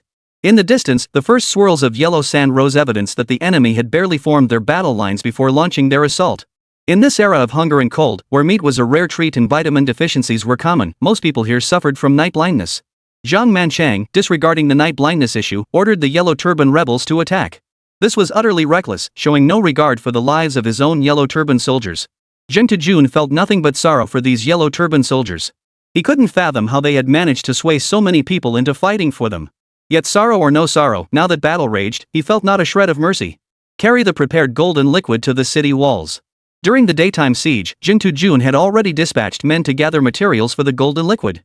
After the battle, they managed to collect a small amount, and now he sent men to prepare it. The quantity was meager, but it was usable nonetheless. Every bit counted. The night assault relied entirely on surprise, so there was no pre-battle taunting. Fortunately, Jun Jun had not allowed his men to relax and rest. Every defending soldier remained on high alert, their nerves constantly taut. Archers continued to focus their fire on the siege ramps. Under no circumstances could the enemy succeed in breaching the walls. Jun Jun commanded with cool precision. After the daytime battle, the number of archers on the ramparts had noticeably dwindled. Many had been killed by Yellow Turban rebels who had scaled the walls. Jun Jun had yet to tally the casualties from the daytime battle. He only dispatched men to briefly clear the blood-soaked ramparts littered with corpses. He suspected his own casualties were substantial. The numbers would undoubtedly be shocking, so he chose not to rush the tally. After all, the Yellow Turban casualties far exceeded their own. In no time, the golden liquid was prepared. Now they only awaited the Yellow Turban rebels' assault on the city. During the daytime battle, the golden liquid had been completely depleted. The Yellow Turban rebels instinctively assumed Jun Jun's side had no more. But when they reached the city walls and began scaling them with ladders, they discovered the scalding, foul-smelling liquid once again pouring down from the ramparts. Seeing the defenders once again draw out the golden liquid, the Yellow Turban rebels were utterly dumbfounded. But they quickly realized, even if they brought it out again, the quantity couldn't be much, given they just used it all up that morning. Therefore, upon seeing the golden liquid reappear, these Yellow Turban rebels did not retreat briefly as they had in the morning. Instead, they charged forward in waves. Just as the Yellow Turban rebels had anticipated, the golden liquid was quickly exhausted. Next to appear were still the rolling stones and wooden beams. While the Yellow Turban rebels feared these weapons as well, their dread was nowhere near as intense as it had been for the golden liquid. Night fell, the moon hung high in the sky. Soldiers clashed in pairs atop the city walls, while citizens within the city dismantled their own homes. Craftsmen worked tirelessly, producing rolling stones and wooden beams. All the people of Wancheng united as one, collectively bearing the weight of this battle that would decide the city's very survival. This battle, like the one fought during the day, involved no stratagems, only bloody combat. Jun Jun led from the front, charging at the very forefront. After the day's battle, he did not wipe the blood from his blade. The sword, already crimson, now glowed even deeper red. Under the moonlight's reflection, the battlefield's carnage was magnified beyond measure. In the still of night, the clamor of battle at Wancheng already pierced the heavens. On the ramparts, men fell in waves, only to be replaced by others surging forward. The ramparts seemed to be caught in an endless cycle. No one knew when this war would end. They only knew that to survive was to kill more, to win this battle. Once the battle commenced, the combatants had not even a moment's respite. This was something Jing Tujun, charging at the very forefront, understood all too well. Consider that he was inside a game pod, essentially resting every moment, yet even under these conditions, he was utterly exhausted. This battle raged from night into day. The Yellow Turban rebels launched relentless assaults, wearing down the stamina and resources of every defending soldier through near constant waves of attack. By noon on the second day of the siege, the prepared rolling stones and wooden beams were completely exhausted. Now, Wancheng truly had no resources left to defend the city. During this period, many Yellow Turban rebels seized opportunities to scale the city walls, their numbers steadily growing atop the ramparts. By afternoon, rolling stones and logs fashioned from timber and stone salvaged from residential buildings were delivered to the front lines. This provided some relief to the pressure on the ramparts. However, the Yellow Turban forces' relentless day and night assault left the defenders utterly exhausted. Finally, on the fourth day of the Yellow Turban forces' full-scale assault, a day destined to be a day of profound sorrow for the people of Wancheng. The eastern gate of Wancheng was breached by the Yellow Turban rebels using battering rams. Chapter 149, this time, I'm here to take your head. All defensive resources within the city had been exhausted. Craftsmen had worked non-stop for days crafting rolling stones and battering rams, yet their production could not keep pace with consumption. Jing Tujun recognized this reality. He understood that the strategy of holding the city was now futile. A direct confrontation was inevitable. He was about to face Zhang Mancheng head-on. In the Three Kingdoms game, every 10 levels represented a significant threshold. After level 20, the required experience points skyrocketed. Even Jing Tujun, who had been relentlessly slaying Yellow Turban rebels day and night, had only reached level 21. When wielding a sword, his combat power reached 4725. This combat power was more than enough to crush newbie players. In fact, any level 99 player in Three Kingdoms would be one shot in a one-on-one fight against Jing Tujun. The remaining player would barely last a few moves against Jing Tujun. The odds of defeating Jing Tujun in a one-on-one fight are practically zero. Jing Tujun's overwhelming combat power alone is enough to crush opponents. His level remains firmly anchored at the top of the leaderboard, leaving the second-place player far behind. But now, Jing Tujun's opponent isn't a player, it's Zhang Mancheng, leader of the 60,000 Yellow Turban rebels. His exact combat strength remains unknown, but based on Jing Tujun's previous encounters, it's at least 60 points. Taking on an NPC with at least 60 combat power while possessing only 47, how incredibly difficult is that? Yet Jing Tujun had no choice. If Zhang Mancheng attacked, he must be the first to stand at the forefront. At this moment, he rode his horse at the very front, with thousands of vanguard troops behind him. The vanguard troops from the other three city gates had all converged here. Behind Jing Tujun stood all of Wancheng's elite troops. In the previous battle, roughly 100 players from the 300-strong Dominion faction had already perished. The casualty rate among his own vanguard troops was equally staggering, and this was merely during a defensive engagement. Had they engaged in open combat, the casualties on Wancheng's side would have been even more severe. Jing Tujun reined his horse behind the city gate, waiting silently for Wancheng's defenses to collapse. He had anticipated this moment precisely when all defensive siege equipment had been exhausted. His original plan had been to station archers behind the gates, ready to draw their bows and fire the moment the city walls were breached. But there was one awkward problem: Wancheng had no spare arrows left. Such a drain was simply unsustainable. Thus, Jing Tujun led the vanguard, charging at the very forefront. The gates breached, he could finally break out and slaughter to his heart's content. Though his experience points had skyrocketed during the days defending the city walls, the constant state of defense without offense had left him feeling somewhat stifled. Jing Tujun didn't know how many enemy troops remained. Even if the Yellow Turban forces had suffered heavy losses during the siege, their numbers still vastly outnumbered Jing Tujun's side. Yet when the Yellow Turban forces saw the enemy arrayed in battle formation beyond the breached gate, they hesitated. No one advanced. Their hesitation didn't mean Jing Tujun and his men wouldn't strike first. With the gates breached, open combat was inevitable. Taking the initiative now offered a sliver of control over the situation. "May we meet again after this battle," Jing Tujun shouted boldly to the vanguard behind him. With those words, he charged forward first, sword in hand, plunging into the enemy ranks. Jing Tujun's combat prowess far exceeded what ordinary Yellow Turban soldiers could withstand, let alone with thousands of vanguard troops behind him. Thus, the Yellow Turban forces blocking the city gate were swiftly scattered by Jing Tujun's charge. Thousands from Wancheng plunged deep into the heart of the enemy lines. Though the numerical disparity between a few thousand and tens of thousands was vast, this section of the battlefield captured everyone's attention. The stark contrast of their jet-black armor against the surrounding Yellow Turban forces was striking. Their fierce fighting spirit alone was enough to move anyone watching. Particularly striking was the leader of these black-armored soldiers. Mounted on his warhorse, he charged alone toward the distant Yellow Turban forces. His course led him straight toward the Yellow Turban banner and directly toward Zhang Mancheng's position. "I hadn't come looking for you, yet you've come knocking first." A hint of amusement flickered across Zhang Mancheng's face. Jing Tujun had no other thoughts. He was destined to face Zhang Manchang in battle sooner or later. Since that was the case, he might as well let him initiate the fight. He glanced at his experience bar, a long way to go before leveling up.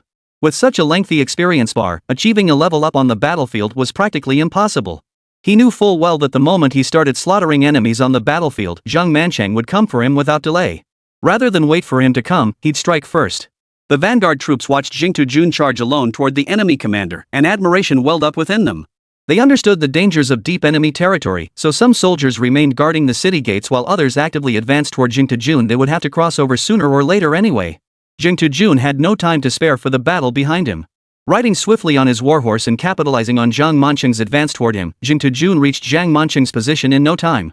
"Brother Invincible, it's been a few days, and your courage seems to have grown."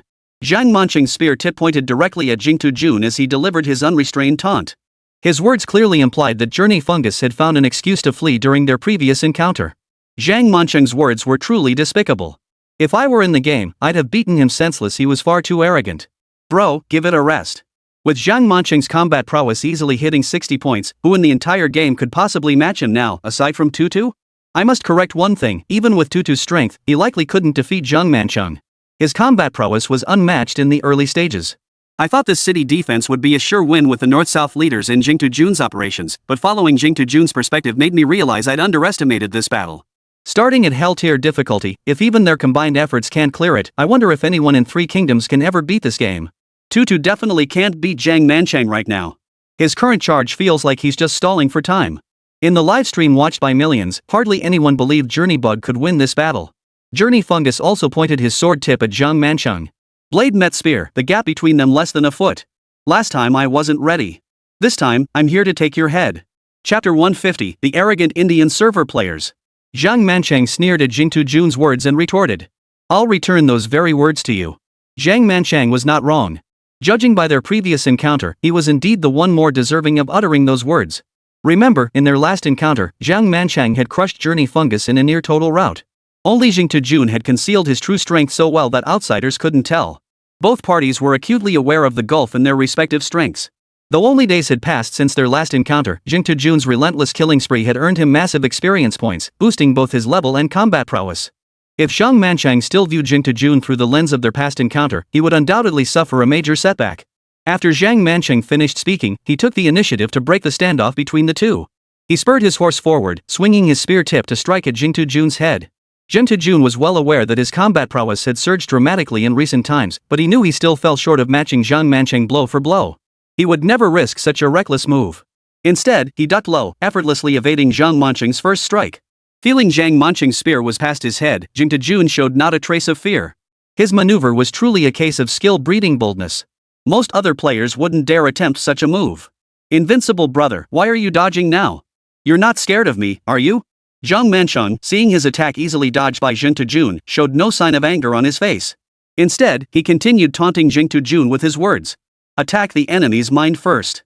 If he could unsettle Jing Tujun's composure, victory would be his for the taking.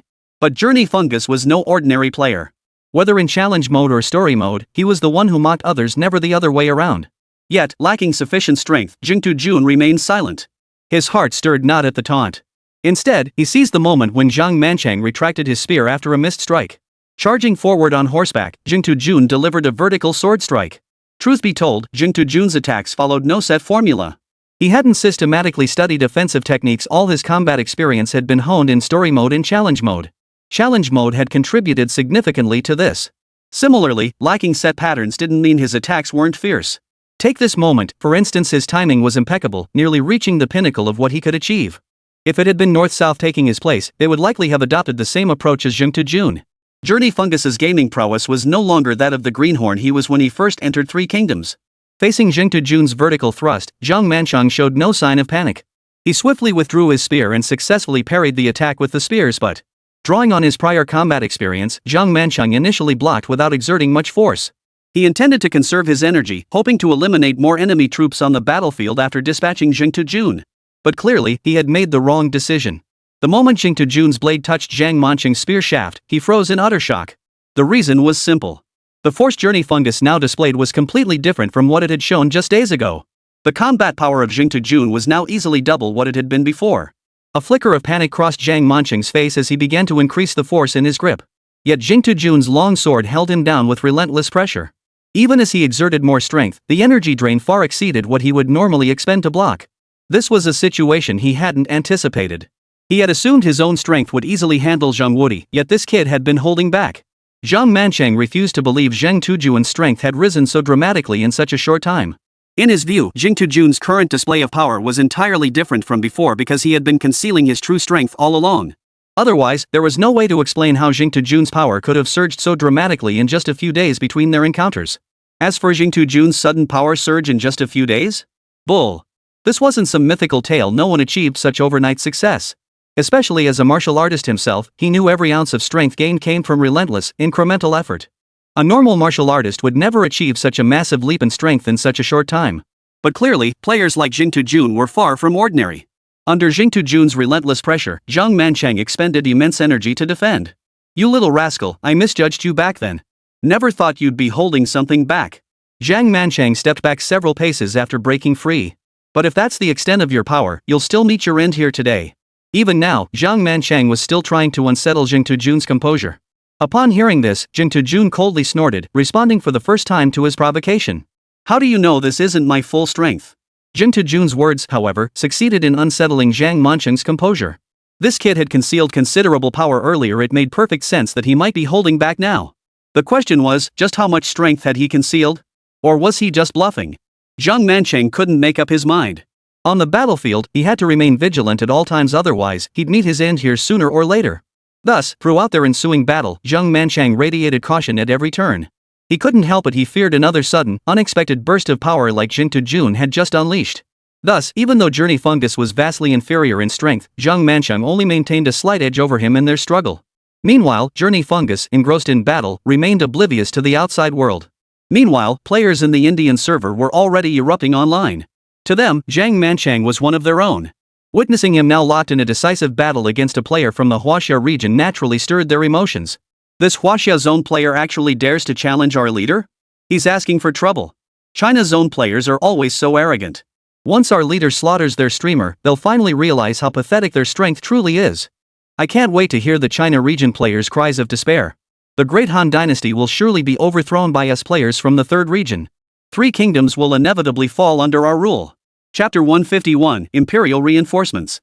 Meanwhile, within Wancheng, running north to south, he reached the crowd and spread his arms wide, blocking their path. The crowd comprised men, women, and children of all ages, including those with physical disabilities. Every single one of them now clutched the sharpest farming tools from their homes, rushing toward the eastern gate of Wancheng. Dressed thus and heading for the eastern gate, the main battlefield, even Nanbei, if he were a fool, would grasp their purpose. Not to mention, he was widely recognized in gaming circles as a legendary player with exceptional intelligence. Fellow villagers, I am the acting governor of Nanyang Commandery. You may consider the entire city of Wan under my command. Since Jing Tujun had been the one appearing in public lately, the common folk might not recognize him. Thus, upon stepping forward, Nanbei immediately made his identity clear. He simultaneously emphasized his position as Wan City's highest authority. Of course, Nanbei didn't reveal his identity to intimidate the people with official authority. He simply hoped that his status would help stabilize the rebellious crowd. Sure enough, after he declared his position, the restless crowd instantly calmed considerably. This was the real deal, a high-ranking official. Your Excellency, please do not stand in our way. We know the front lines are strained.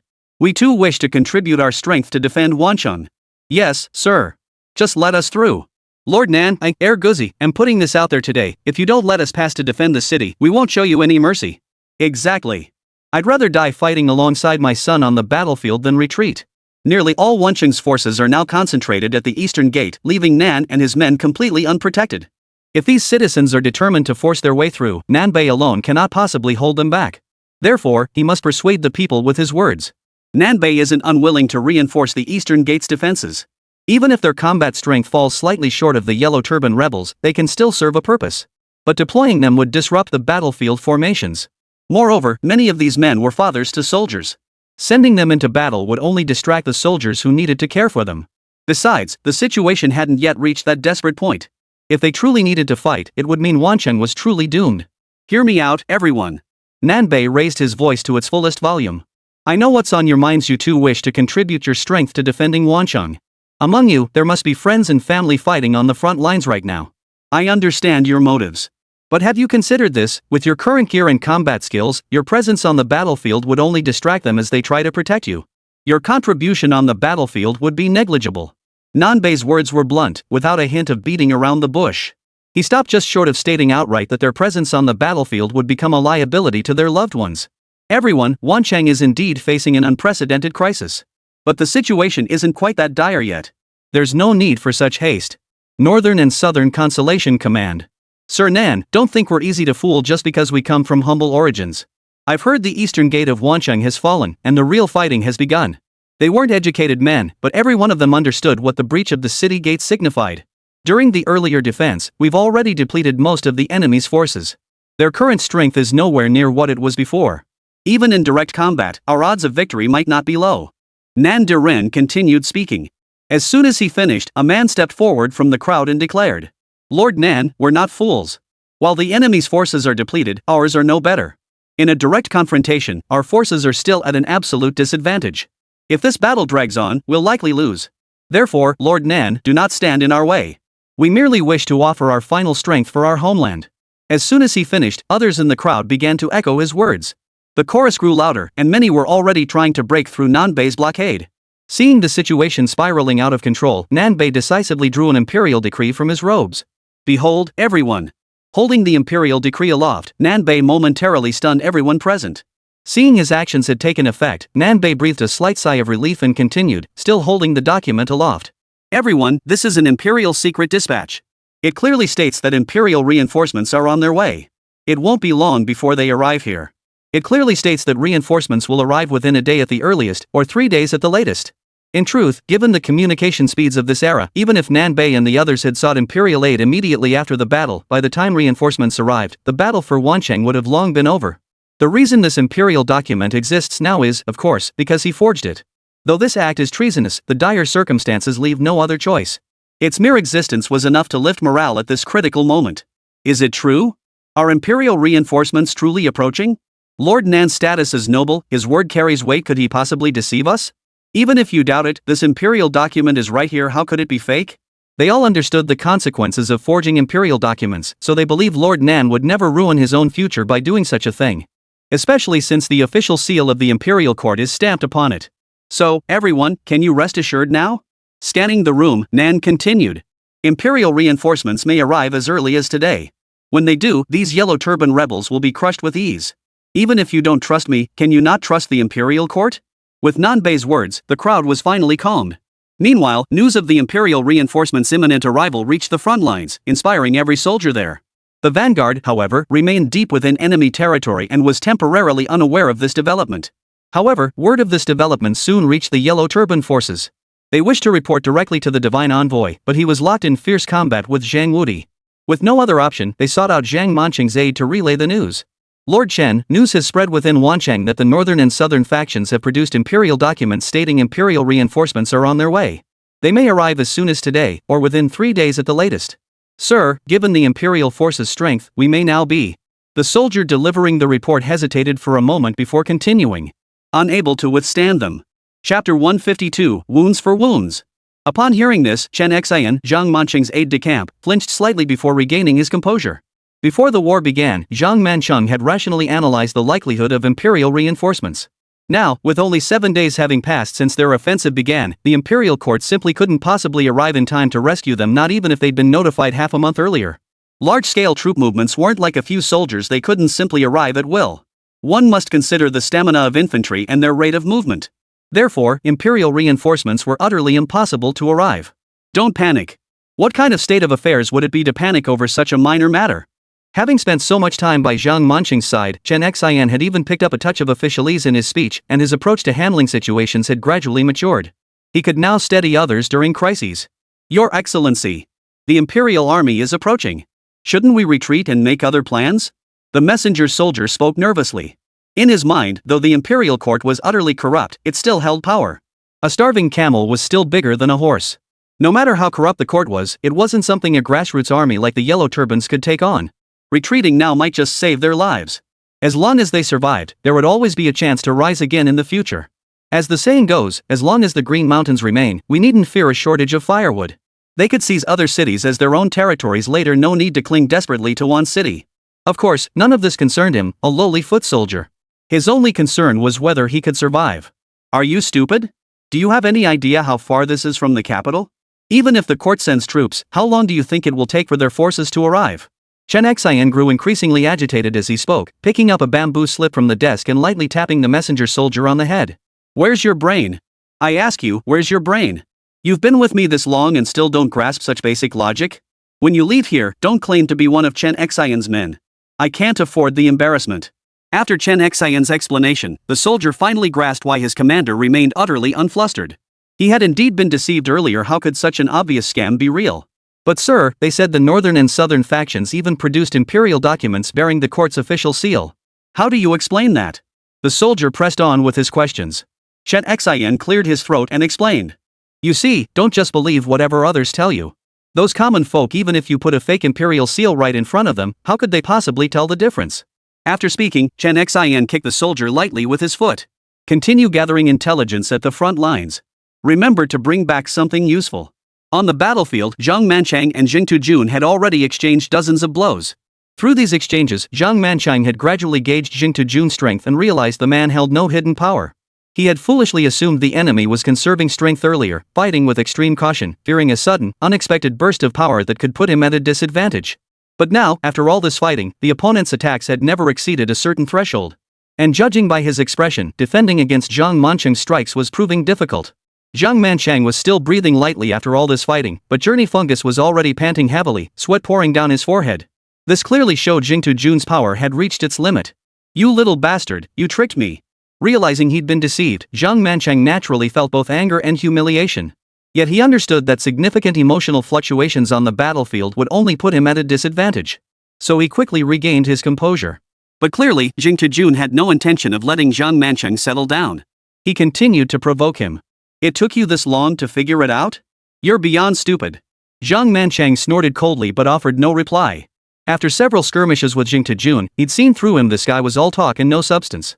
He'd be better off dealing with him sooner rather than later, to avoid being provoked by such a person again. Seeing Zhang Manchang ignore his taunts, Jing Tujun knew his verbal skills were useless now. He shifted his full focus to the battle. Boom! Clang! Blade and spear clashed repeatedly in the blink of an eye. Zhang Manchang was getting serious. Jing Tujun's expression grew grim. Given his combat prowess, defeating Zhang Manchang would be exceedingly difficult. He could only rely on his skill to bridge the gap in strength. His skills were top tier even among players, but facing an NPC of Zhang Manchang's caliber presented a significant challenge.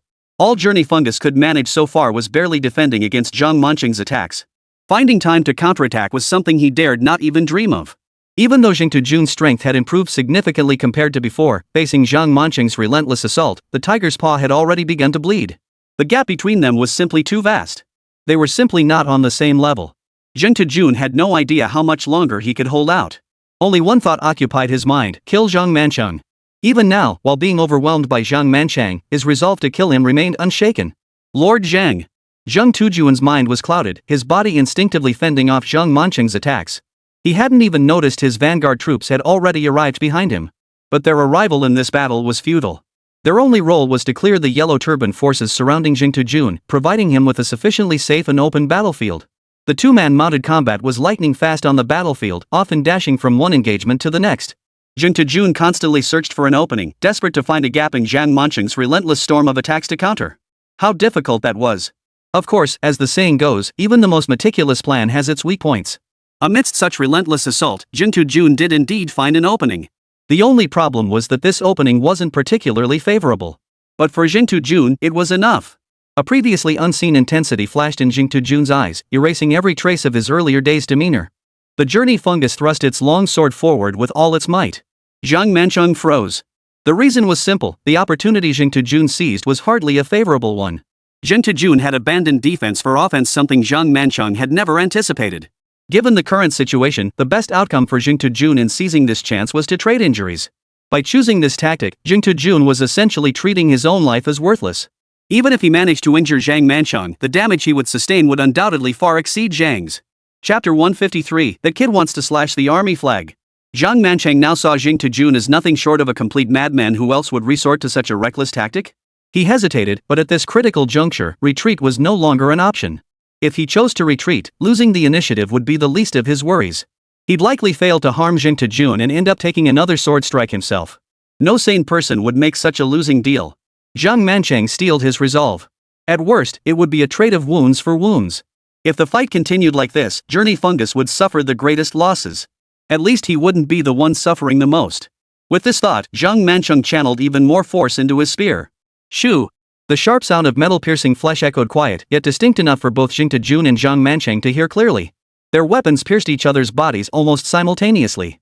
The strike missed vital areas, posing no immediate threat to either man's life. Yet it was sufficient to wound both men, impairing their ability to continue fighting. Compared to Jiang Manchang's injuries, Jing Tejun's wounds were clearly far more severe. An inch longer meant an inch stronger, and Jiang Manchang's martial prowess far surpassed Jing Tejun's. While Jiang Manchang had also been struck by Jing Tejun's blade, the wound was shallow and confined to his right arm. It could temporarily restrict Jiang Manchang's use of his right arm, but expecting this to secure victory was nothing short of wishful thinking. Jing Tejun's body was pierced by Jiang Manchang's spear, throwing him off balance. As Jiang Manchang withdrew his weapon, Jing Tejun crashed heavily from his horse. Fortunately, both horses had been stationary at the time. Had they been charging at full speed, Jing Tejun would have been crippled, if not killed, by the fall. Lord Zhang. The nearby vanguard troops, witnessing this, hurried toward Zhang Tujuan's position. Everyone's hearts were in their throats. Zhang Tujuan was the backbone of their force. If he were to die here, their morale would crumble. But Jing Tejun wasn't alone in that moment. He carried the hopes of the people of Wanqing upon his shoulders. It's fine. Jing Tejun struggled to his feet. He didn't feel particularly badly injured, just a stab wound and a fall from his horse. Minor injuries. Nothing to worry about. It wouldn't affect his ability to fight. I can still fight. Journey Fungus now stood upright, continuing to point his sword tip at Jiang Manchang. His armor had been shattered by Jiang Manchang's blows, and now blood trickled from his chest, dripping onto the ground through the gaps in the broken plates. Seeing Jing Tejun in this state stirred a complex mix of emotions within Jiang Manchang. He had driven that spear into him himself, and he knew exactly how much force he had used. Had anyone else taken that blow, they would have been unable to stand, let alone dare to point a long sword at Jiang Manchang now.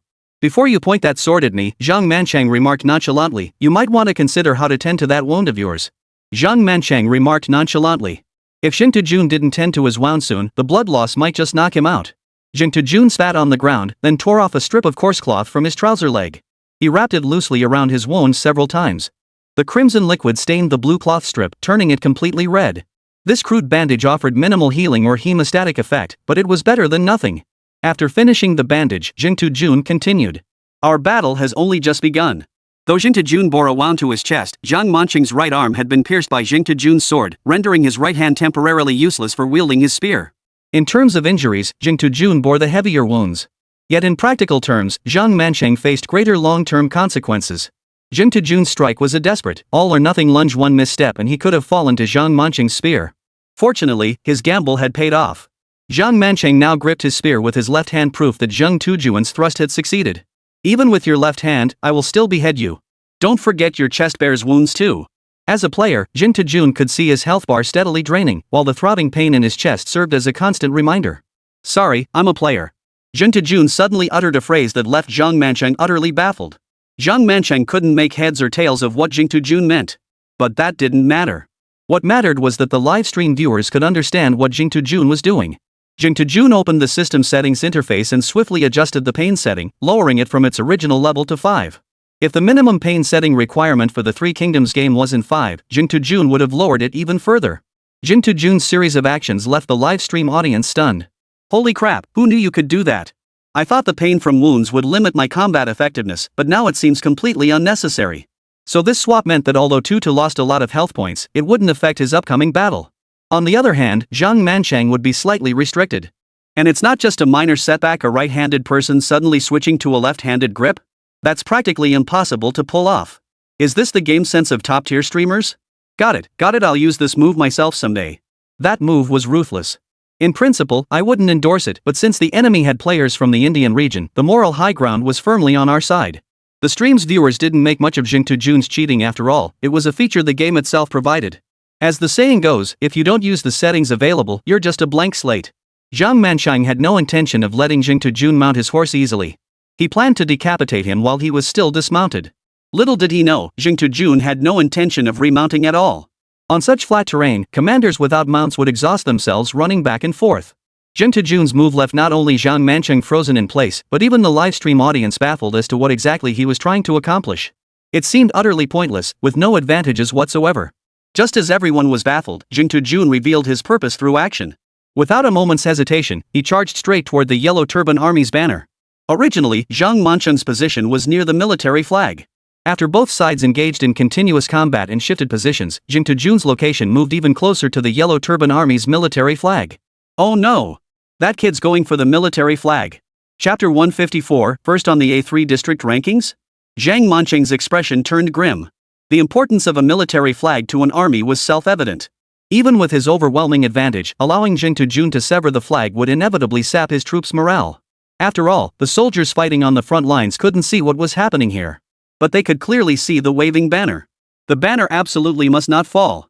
Zhang Mancheng was determined to stop Jing Tejun from cutting the flag. If he succeeded, all Zhang's recent efforts would be wasted. Unless Jing Tejun fell by his blade. Jing Tejun's death at his hands would greatly boost the Yellow Turban Army's morale. Even if Jing Tejun managed to cut down the flag beforehand, he could still use this event to rally their spirits once more. The immediate priority was to prevent Jing Tejun from severing the banner. Anything detrimental to the battlefield situation must be avoided at all costs. Stop him.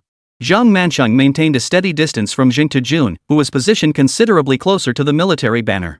Now that Jing Tejun suddenly charged toward the banner, even Zhang Mancheng on horseback couldn't catch up. Therefore, he ordered the soldiers guarding the military flag to advance and intercept Jing Tejun. Jing Tejun must not be allowed near the military flag. If he got close, the flag could be cut down at any moment. Watching Jing Tejun's running posture and speed, Zhang Mancheng's expression grew increasingly grave. What is this guy made of? After taking my spear just now, he's still sprinting like nothing happened? Jing Tejun's current display left Zhang Mancheng utterly dumbfounded. He considered himself a brave fighter, but he could never achieve what Jing Tejun was doing. Wasn't this just playing with his own life? Moreover, the searing pain from the torn wounds while running was beyond what any ordinary person could endure. Little did Zhang Mancheng know that Jing Tejun was a player who had modified his pain threshold to a base level of 5. The current level of pain was utterly insignificant to Jing Tejun. Jing Tejun advanced with his sword raised, drawing soldiers from around the military banner toward him. Had Journey Fungus not modified the pain setting, he would have been extremely cautious, fearing that tearing at his wound would cause him agony. But now, with the modifications complete, even with a gruesome wound across his chest, he could still unleash his full power. Remember, even at level 1, Journey Fungus could effortlessly dispatch Yellow Turban soldiers. Now that his level had risen, facing these ordinary Yellow Turban soldiers was like cutting through butter. As a Yellow Turban commander, Zhang Mancheng was well aware of this. He never expected these soldiers to stand a chance against Jing Tejun. Instead, he intended to use their lives to buy time. Buy time until he could arrive. Jing Tejun understood he couldn't be held up by these soldiers, otherwise, trouble would come if Zhang Mancheng arrived. With agile movements, he faced the charging Yellow Turban soldiers head-on, neither dodging nor retreating. Everyone assumed Jing Tejun would resolve the fight in the shortest possible time. But what stunned everyone was that when facing two Yellow Turban soldiers, Jing Tejun executed a side somersault, soaring over both of them. This move left the livestream audience utterly dumbfounded. This move was one Journey Fungus had never displayed in a livestream before. The chat exploded with reactions to Jing Tejun's move. The chat was flooded with the words strange and urine test. Jing Tejun paid no heed to the chaos unfolding in the chat. His eyes were fixed solely on the military flag-like object. Dodging and eliminating enemies along the way, he maintained his high speed without letting the Yellow Turban rebels halt his advance. Finally, he approached the military flag. Jing Tejun swung his long sword, striking at the flagpole. As the blade neared the pole, tension surged among the live-stream viewers. But at that critical moment, another identical long sword appeared, blocking Jing Tejun's strike. The moment Jing Tejun saw the sword, he knew something was terribly wrong. Ordinary Yellow Turban rebels wielded farming tools as weapons. Anyone armed with a long sword like this was clearly no ordinary rebel. The clashing blades rang out with a loud clang. Jing Tejun instinctively glanced at the sword's wielder and noticed the person's unusual features, clearly not someone from the Huaxia region. He was aware of the influx of players from the Indian server joining the Yellow Turban army. The identity of this individual was now self-evident. You're a player from the Indian server? Upon hearing Jing Tejun's words, the Indian player's face betrayed a hint of haughty arrogance. Vikram, the top-ranked player in the Indian server, please enlighten me. Before Vikram could finish speaking, Jing Tejun swung his sword at him. Every second was precious now. He had no time to waste on this Indian server player's self-introduction. Jing Tejun's strike was devoid of flashy techniques, nothing but raw, overwhelming brute force. The top-ranked players of the Great Xia and Indian servers clashed on the battlefield. The spectacle alone was enough to grab attention. The moment they clashed, someone had already posted the news on the forums. Ha! Players from the Huaxia server are doomed. They've crossed paths with our top-ranked player. China's own players must be utterly hopeless right now. After all, you've met our gaming god Vikram. Just wait to be decapitated by our gaming god. What the hell are you yapping about? Thinking you can win before the fight even starts? Your gaming skills are world-renowned. This is a historical warfare theme. Who doesn't know that we Indian players come from the world's most ancient gaming region? Beating you Huaxia players is a piece of cake for us Indian players. You'd better pray you never cross paths with us in the future. Players from both regions believe their top players are stronger, but neither side can convince the other. Remember, Jingtu Jun's level dominates the Huaxia server's rankings by a landslide, and he holds 2 achievements that boost his combat power. Ordinary players aren't even a match for Jingtu Jun. Even if that player is the top-ranked player in the Indian server. Just as players from both regions were locked in heated debate over which side held the superior combat power, Jingtu Jun's longsword delivered the answer.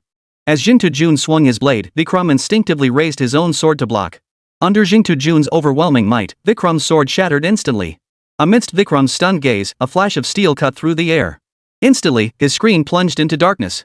On the black screen, only 3 despair-inducing words remained. Dead. Chapter 155, You rebels, surrender immediately.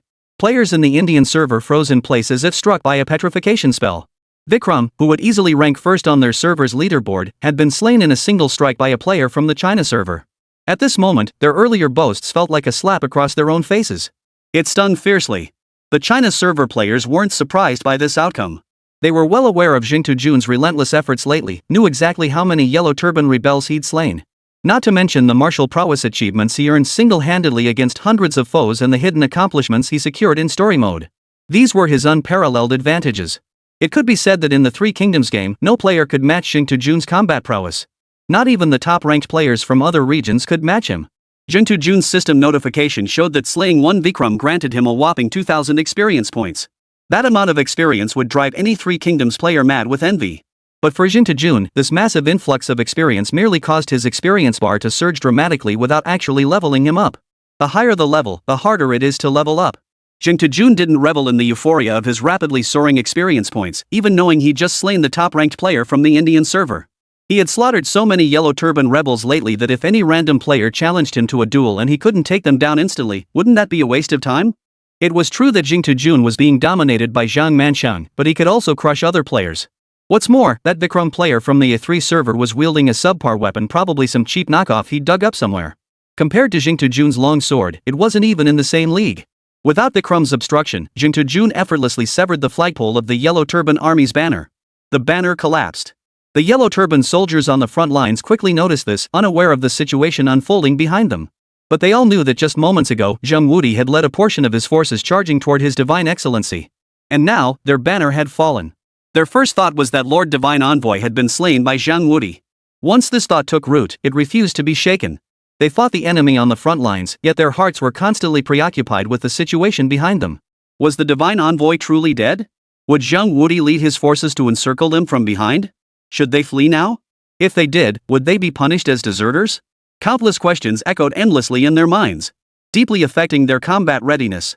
News from the rear would take time to arrive, but the collapse of the military banner was something they had witnessed with their own eyes. Even if someone told them the Divine Envoy was still alive, they might not believe it until they saw it with their own eyes. Such was the impact of the banner's fall on morale. Zhang Manshang, witnessing the banner's destruction, did not rush to the scene. Instead, he ordered the surrounding Yellow Turban forces to gradually encircle Jingtu Jun. Without the aid of horses, Jingtu Jun was trapped within the Yellow Turban encirclement, a situation that could only lead to certain death. I truly admire you. Even with that wound in your chest, you still managed to unleash such astonishing fighting power. Zhang Manshang spoke from the heart. This was genuine admiration. You had the chance to flee, but you should never, ever have come to cut down our military banner. Had you turned and fled, shielded by your troops, I doubt I could have killed you this time. Yet you chose to fight me to the bitter end, walking straight into our encirclement. Jingtu Jun's current situation is indeed grim. But from the moment he resolved to sever the enemy's banner, Jingtu Jun never intended to return alive. You must understand that seizing the banner affects not only the Yellow Turban rebels' morale, but even more so the morale of the Wancheng garrison soldiers. As Jingtu Jun anticipated, the Wancheng defenders broke into smiles upon seeing the Yellow Turban banner fall. The fact that the enemy's banner had been cut down signaled that Lord Zhang had achieved an overwhelming victory at the heart of the Yellow Turban forces, and it was highly likely that their leader, Zhang Manchang, had been beheaded. This realization suddenly ignited their fighting spirit. Their previously low morale soared instantly. With Lord Zhang gaining such a significant advantage, they couldn't afford to hold him back. Moreover, Lord Nan had also sent word imperial reinforcements would arrive within days today at the earliest, 3 days at the latest. They need only hold out 3 more days to secure victory. Whenever this thought crossed their minds, the defenders' spirits soared. Therefore, Jingzhu's immediate priority was to survive as long as possible, delaying the news of his death from reaching the front lines. He could not retreat. As the backbone of Wanqing's defense, his withdrawal would shatter the morale of the entire garrison. With great power comes great responsibility, perhaps that was the truth. Jing Tujun scanned his surroundings. The vanguard he had brought was now firmly pinned down by the Yellow Turban forces at the outer edge of their encirclement. Given the situation, breaking through the encirclement was simply not feasible in the immediate future. Zhang Manchang, since we both command armies, dare you face me in single combat once more? Jing Tujun attempted to seize an opportunity for himself. His recent sprint toward the Yellow Turban banner had completely drained what little stamina he had left. He had no energy left to spare. Faced with such overwhelming numbers closing in, Jing Tujun could no longer handle the situation effectively. If Zhang Manchang agreed to a one-on-one duel, he could buy some time. But if Zhang Manchang refused, everything seemed to have reached a dead end.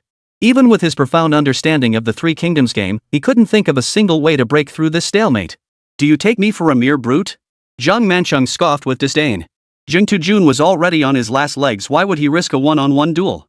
Wouldn't that just give Jing Tujun's vanguard time to break through? Upon hearing Zhang Manchang's response, Jing Tujun knew deep down that the situation was irreversible. Zhang Manchang's cautious nature remained unchanged. If that's the case, then let's fight to the bitter end. I, Zhang Wudi, may die, but I shall die on the battlefield. Jing Tujun's voice boomed with unmatched bravado. Even the cost of character deletion after death held no fear for him. Starting over was nothing. As a gaming legend, Jing Tujun had reached the top of the level rankings once, and he would do it again and again, countless times. Just as Zhang Manchang prepared to order the surrounding Yellow Turban rebels to surround and kill Jing Tujun, a piercing battle cry suddenly erupted from the northwest battlefield. You Yellow Turban rebels, lay down your arms and surrender at once. Chapter 156, Zhang Manchang, oblivious to terror. This voice sounded utterly unfamiliar to Zhang Manchang, yet to Jing Tujun, it was unmistakably familiar, even thrilling. This familiar tone was one Journey Fungus knew all too well. It belonged to Zhang Fei of Yan, the very man who had slain him countless times in the first story mode campaign. To this day, Jing Tujun could not forget the terror of being pierced by Zhang Fei's 8-foot snakespear, leaving him utterly defenseless. Upon learning the arrival was Zhang Fei, Jing Tujun felt a sense of relief, as if clouds had parted to reveal the moon. After holding out in Wancheng for so long, he had finally managed to delay the enemy until Liu Bei, Guan Yu, and Zhang Fei arrived. With them here, the odds of holding Wancheng would skyrocket. With Liu Bei, Guan Yu, and Zhang Fei present, whether he, the defending general, lived or died would become irrelevant. Jing Tujun didn't believe Liu, Guan, and Zhang's arrival alone could completely turn the tide. After all, the tens of thousands of Yellow Turban rebels facing them weren't mere window dressing. Mounted on his horse, Zhang Mancheng's field of vision was considerably broader than Jing Tujun's. Following the sound, he scanned the northwest horizon and saw a large force surging toward them. 3 figures led the charge, each bearing an imposing presence, followed by a considerable number of men and horses. Though these soldiers, like his own Yellow Turban forces, lacked standardized weapons and armor, sheer numbers were formidable. Moreover, the 3 leaders were formidable. One wielded dual swords, another carried a long blade, and the third brandished a spear. Their combat prowess was fierce as tigers. Wherever their war horses trod, the trio followed, leaving a trail of slaughter in their wake. Wherever they passed, rivers of blood inevitably flowed. Zhang Mancheng's previously calm heart now churned like a raging sea. His inner shock was no less than when he had witnessed Jing Tujun, gravely wounded, still striding forward with remarkable agility. Where had he found these reinforcements? Zhang Mancheng knew full well that before besieging one city, he had sealed off all its access routes with his troops. Breaking through would require at least 1,000 men. During this period, it was nearly impossible for Jing Tujun and his men to send out any messages. Much less for such a large force to arrive in such a short time. This meant Jing Tujun must have sent out distress signals before they arrived. But the surrounding cities had garrison forces roughly on par with Wancheng's. Sending reinforcements was difficult enough, let alone breaking through his blockade. Where on earth did these soldiers come from? Zhang Mancheng racked his brain but couldn't fathom it. Sitting astride his horse, spear raised, he looked down at Jing Tujun and snorted coldly. You've got some skill, gathering so many troops in such a short time. Jing Tujun was momentarily stunned by the accusation. He knew the defensive capabilities of the surrounding cities well and had never sent a single distress letter to them. Besides, that voice just now was clearly Zhang Fei's. Both in the story mode and the world mode, Liu Bei, Guan Yu, and Zhang Fei should have been without troops at this point. How could they possibly muster such a large force? Zheng Tujun was utterly perplexed. He wanted to ask his viewers in the livestream chat, but trapped deep within enemy territory, he couldn't afford to be distracted by such matters. Fortunately, since Zhang Manchang had stated it so emphatically, he must have genuinely witnessed the large troop formation. This allowed Zheng Tujun to borrow strength from a tiger. I've got plenty more tricks up my sleeve. Don't think this is all I've got. Zheng Tujun was brimming with arrogance, looking as if everything was exactly as he'd expected. Inside, however, he was carefully plotting to ask the viewers in the livestream what was going on once this battle ended. If Liu, Guan, and Zhang had truly brought a large force to this battle, the outcome might have been entirely different. He might even have a chance to survive. What good are all your trump cards? Trapped in this desperate situation today, even reinforcements this vast couldn't save your life. After Zhang Manchang finished speaking, he ordered the surrounding Yellow Turban rebels to charge at Zheng Tujun. With Zheng Tujun now completely surrounded, Zhang Manchang wouldn't let this once-in-a-lifetime opportunity slip away. Even if reinforcements arrived, his side would stop at nothing to eliminate him. Otherwise, wouldn't his efforts have been in vain? The banner had been cut down, and casualties were heavy. Someone had to bear the cost. The journey fungus was the perfect scapegoat. Zhang Manchang shifted his horse's direction, observing the approaching army in the distance. A rough estimate put their numbers at around 4,000. This was no small force, especially with their 3 leaders each possessing top-tier martial prowess. They moved through the yellow turban ranks as if unopposed. The leader, a bearded, rugged-looking man wielding a spear, was now charging toward him on horseback. Zhang Manchang knew this man's target wasn't him, but the journey fungus behind him. He glanced back at Journey Fungus, who was still putting up a desperate fight. His yellow turban forces would need a little more time to deal with him. Meanwhile, the spear-wielding figure was closing in at an astonishing speed. His yellow turban forces couldn't stop him in the slightest. Deep down, Zhang Manchang understood that if he wanted to kill Zheng Tujun, he had to step forward and face this man. He would use his own strength to hold him off, buying time for the Yellow Turban rebels behind him to finish off Zheng Tujun. When Journey Fungus heard the thunderous hoofbeats approaching, he knew immediately that Liu Bei, Guan Yu, or Zhang Fei had come to rescue him. He had to hold out until they arrived. Both men aimed to buy time, yet their motives diverged. Zhang Manchang sought to buy time for the Yellow Turban rebels behind him to eliminate Zheng Tujun. Zheng Tujun's goal was to hold off these Yellow Turban rebels and wait for reinforcements. Here they come. Propelled by his warhorse's gallop and his own formidable martial prowess, Zhang Fei swiftly closed in on Zhang Manchang. Who dares challenge me? Zhang Manchang gripped his spear in his left hand, his imposing presence undiminished, and asked as usual. Your grandfather Zhang Yida is here. Though Zhang Fei was a brute, he hadn't forgotten his purpose, to rescue this journey-bound soul. Therefore, he wasted no time. Even as he answered Zhang Manchang's question, he kept charging forward on his warhorse, closing the distance between them. How utterly arrogant! Today I shall teach you a lesson you won't soon forget. A warrior's valor within the Yellow Turban ranks offered little true measure of combat prowess. After all, the Yellow Turbans were a subpar army. Take Zheng Tujun, whom he was currently overwhelming. Even he had once fought back fiercely within the Yellow Turban ranks. Thus, Zhang Manchang couldn't gauge his true strength. Had he known Zhang Fei's true power, he would likely have turned tail and fled by now. But alas, Zhang Manchang remains utterly ignorant of Zhang Fei's terrifying prowess. Chapter 157, The Year of the Jiazi, auspicious for all under heaven. Zhang Fei charged forward on horseback, thrusting his 8-foot-long snake spear toward Zhang Manchang. Zhang Manchang held his spear in his left hand, showing no intention of switching to his right. He wasn't a player like Zheng Tujun who could adjust his pain tolerance. Given his current condition, wielding the spear with his right hand would yield less attack power than using his left. But even at his peak, his martial prowess barely exceeded 60 points. How could he possibly stand against the famed Zhang Fei? Thus, when the 8-foot serpent spear collided with the spear, the outcome was obvious. In the instant of impact, Zhang Manchang felt Zhang Fei's immense strength of force so powerful it sent tremors through his body, making his palms tingle slightly. Instinctively, he loosened his grip. The spear fell to the ground, the outcome decided in an instant. This outcome was utterly unforeseen by Zhang Manchang. He never imagined that he, the unrivaled warrior, would be defeated on the battlefield. No, perhaps the term instantly defeated would be more fitting. He struggled to accept this outcome, yet the undeniable reality forced him to acknowledge it. The man before him, spear in hand, possessed terrifying combat prowess. He could be described as nothing short of inhuman. This was the first time Zhang Manchang had ever encountered someone with such overwhelming martial prowess since he could remember. The clash between Zhang Fei and Zhang Manchang unfolded near Zheng Tujun. Even while surrounded by the Yellow Turban rebels, Zheng Tujun could still witness their battle. The journey fungus wasn't surprised that Zhang Fei could decide the outcome in a single move. After all, he'd been taken down in a single strike by Zhang Fei during the story mode. Later in challenge mode, he barely managed to survive a few rounds by leveraging slightly superior stats and deciphering their attack patterns. As for someone like Zhang Manchang, To put it bluntly, even 10 of them wouldn't be enough for Zhang Fei to handle alone. Their battle was bound to draw attention, and the surrounding Yellow Turban rebels had all noticed the scene. Witnessing their revered divine envoy defeated in a single strike, their faith began to crumble. The image of the all-powerful divine envoy gradually crumbled in their minds. The morale of the surrounding Yellow Turban rebels took another blow.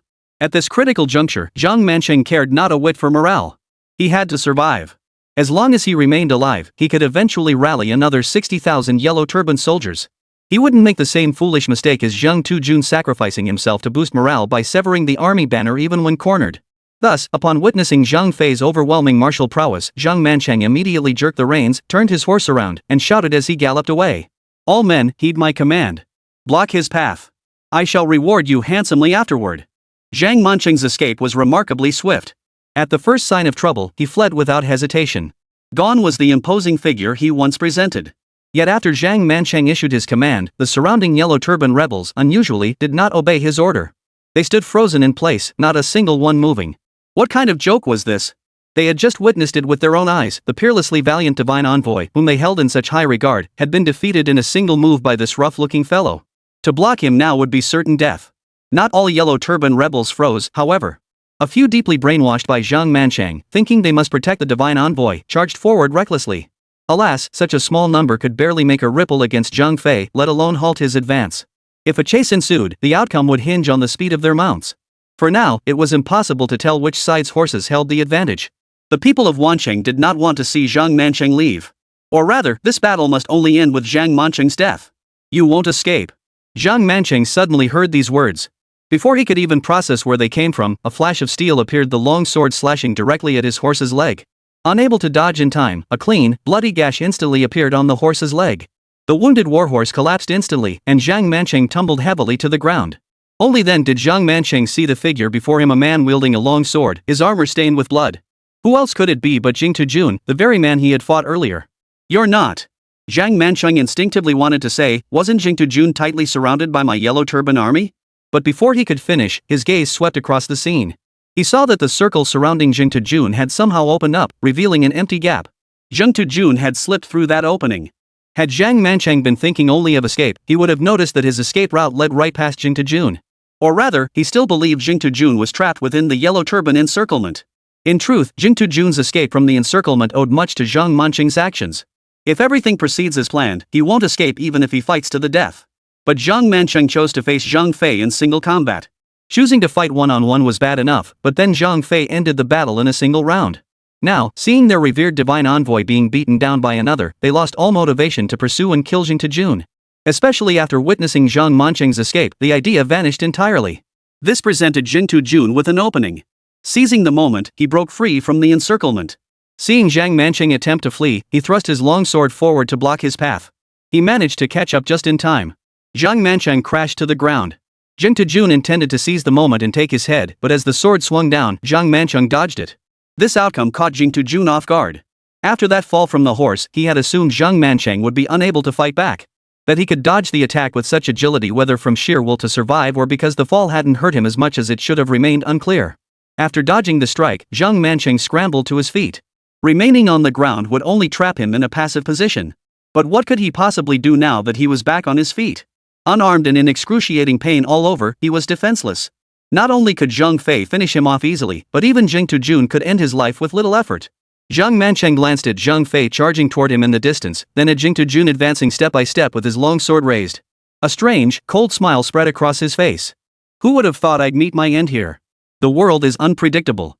Dying here is also your destined calamity. Jing Tujun pressed. Any last words before you die? Hearing this, Zhang Mansheng roared with laughter. Then, summoning every last ounce of strength, he shouted with heroic defiance. The old order has perished, a new era shall rise. In the year of Jiazi, great fortune shall descend upon the land. Chapter 158, Zhang Fei's timely rescue. With that, Zhang Mansheng offered no further resistance. He knew this time, death was truly inevitable.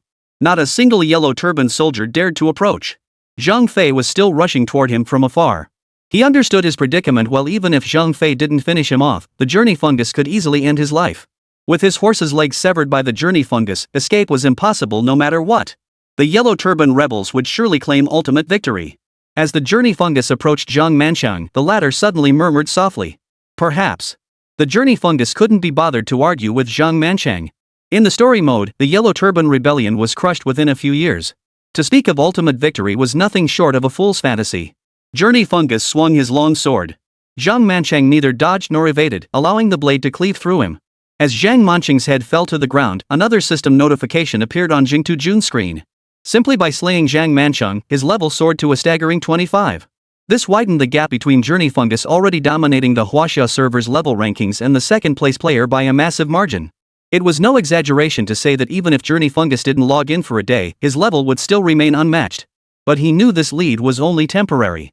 Zhang Manchang was dead, and the 60,000 Yellow Turban rebels were either slain, fled, or captured.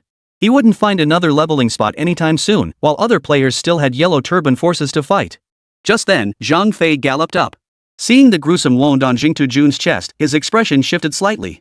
To fight for so long with such severe injuries that alone made Zhang Fei want to befriend this man. Hey, big bro, hop on my horse. Old Zhang will get you back first. Seeing Jing Tujun's injuries, Zhang Fei knew delaying further was unwise. It could prove life-threatening. But he didn't even know the man's name. If his men hadn't alerted him to a commander trapped in dire straits, he wouldn't have thought to come at all. After all, although Jing Tujun had sent the letter, he'd used the title North-South. It was only natural that Liu Bei, Guan Yu, and Zhang Fei didn't recognize him. But none of that mattered now. What counted was that someone had come to rescue him.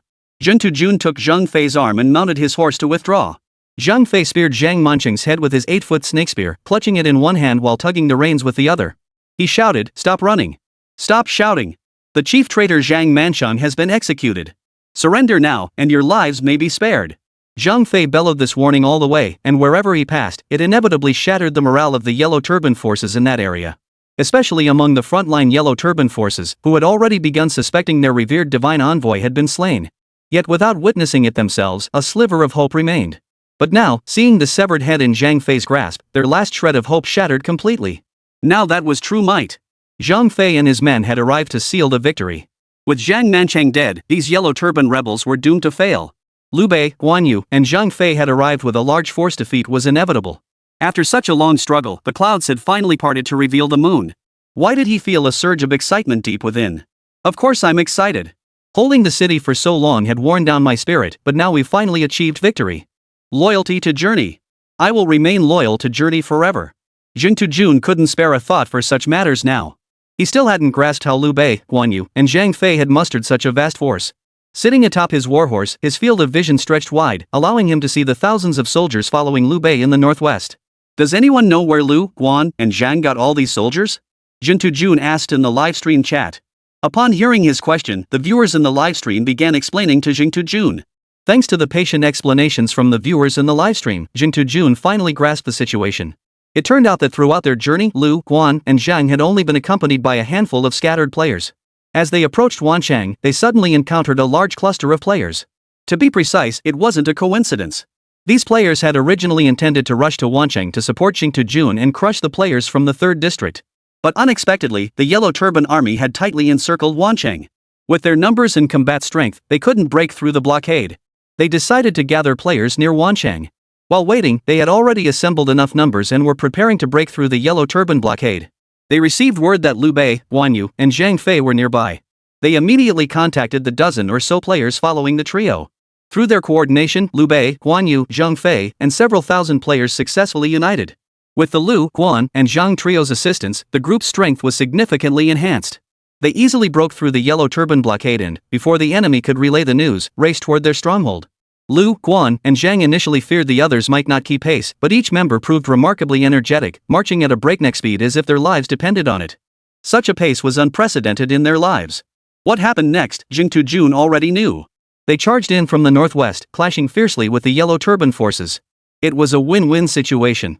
For players, this area offered not only leveling opportunities but also the chance to thoroughly thrash players from the Indian server, tempering their arrogance. For Jing Tujun, it was precisely their intervention that secured victory in this campaign. Zhang Fei made no stops along the way, escorting the Jingtu army to the gates of Wancheng. By now, the Yellow Turban rebels here had been completely eradicated. Or rather, upon seeing Zhang Fei brandishing Zhang Mancheng's severed head, their resolve crumbled and they fled in disarray. This scene felt eerily familiar to Jing Tujun, mirroring the exact pattern from the story mode. He couldn't gauge the severity of his own injuries, yet his pain threshold was so low he could only feel a faint twinge. But glancing at the wound on his chest, Journey Fungus suspected it was far from minor. He wondered if the medical technology of this era could even save him. Seeing a glimmer of hope for survival, Jing Tujun naturally refused to give up. Supported by soldiers, Jing Tujun dismounted. The gazes of the surrounding troops had completely transformed from before. Were they not on the battlefield, they might have knelt to thank him on the spot. After all, without Jing Tujun in this battle, it was uncertain whether they could have held their hometown of Wancheng. Hurry and fetch the physician, don't delay his treatment. I must return to the front lines to fight alongside my two brothers. Chapter 159, The Doctor Who Shakes His Head in Sighs. Zhang Fei's decision came as no surprise to Jing Tujun. On the contrary, he actually hoped Zhang Fei would take the battlefield to fight enemies. After all, he had now safely reached the gates of Wancheng. There were no Yellow Turban rebels here, and the city's guards would protect him well. Keeping Zhang Fei here to guard him at this point would be a pure waste of resources. Besides, Zhang Fei would be far more effective on the battlefield. As for Zhang Fei dying on the battlefield? That was utterly impossible, even a fool could see it. What kind of man is Zhang Fei? Beyond his formidable martial prowess, he holds a crucial identity. He was sworn brother to Liu Bei, one of the future three sovereigns. A man like that could never lack great fortune. Moreover, Jing Tujun believes Liu Bei is highly likely to emerge as the sole victor in this three sovereigns contest. But whether he becomes one of the three sovereigns or ultimately unites the realm, Zhang Fei's destiny is undeniably immense. How could such a man meet his end in an ordinary battle? Therefore, upon seeing Zhang Fei gallop toward the battlefield, Jing Tujun made no attempt to stop him. The garrison soldiers helped Jing Tujun back into Wan City. The city gates no longer required heavy defenses, as many garrison soldiers had already charged into battle with their weapons. Only a portion of the garrison remained to guard the city walls. That was sufficient. Supported by soldiers, Jing Tujun entered Wancheng. Barely 2 steps inside the city gates, he spotted a familiar figure.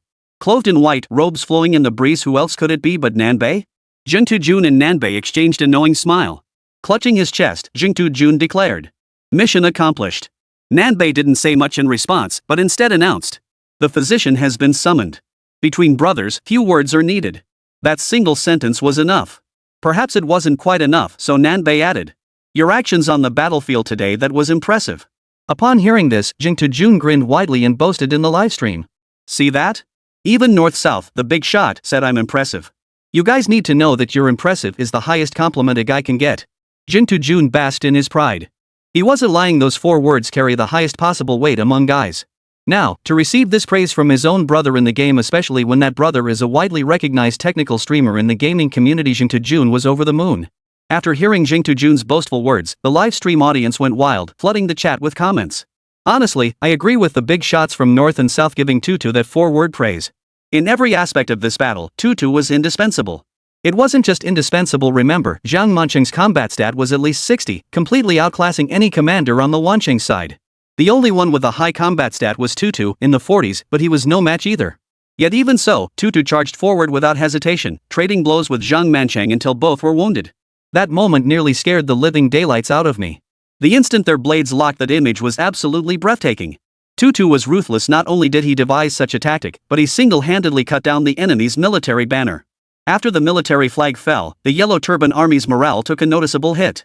It's a shame this game doesn't display specific morale values for both sides, otherwise, we could have seen exactly how much morale Tutu's strike knocked out of them. Rarely did Tuju's livestream chat lack trolls mocking his skill. Now, the scrolling comments were all praising his bravery and formidable strength. Seeing this, Journey Bug couldn't have been happier. Ever since becoming a game streamer, he'd always marketed himself as a skilled player, but deep down he knew his actual skill level was more on par with an entertainment streamer. Combined with the frequent comedic moments in his streams, he had gradually been labeled an entertainment streamer. People tuned in for the laughs. Now, his skill had finally gained public recognition. How could he not be thrilled at this moment?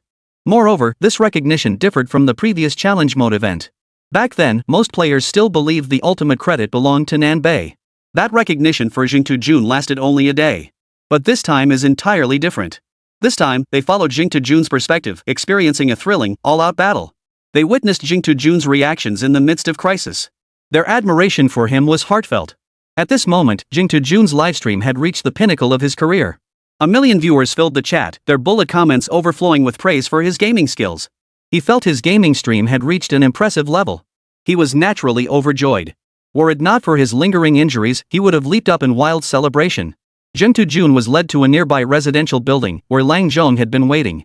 Seeing Jing Tujun approach, the physician instinctively began to bow in greeting. Under normal circumstances, Jing Tujun would have rushed forward to help him up. But now, gravely wounded, he could only raise his hand to stop him. "You're here to treat me, so don't get caught up in these formalities." Though he felt no pain, such movements would inevitably whiten his wounds. Now that defending Wanchang was practically a sure thing, he still wanted to stay alive after all. His level was what it was. Survival was his top priority. But if treatment proved impossible, Jing Tujun would accept his fate. After all, the medical technology of this era was far too primitive. Whether this wound could be healed remained an unknown. The journey fungus was helped onto the bed by soldiers, revealing the gash across his chest. Even the seasoned physician, accustomed to many sights, sucked in a sharp breath at the sight of Jing Tujun's horrifying wound. He sincerely remarked, "General Zhang, to sustain such injuries yet still fight through the enemy ranks your heroic spirit commands my deepest respect." This was no mere flattery.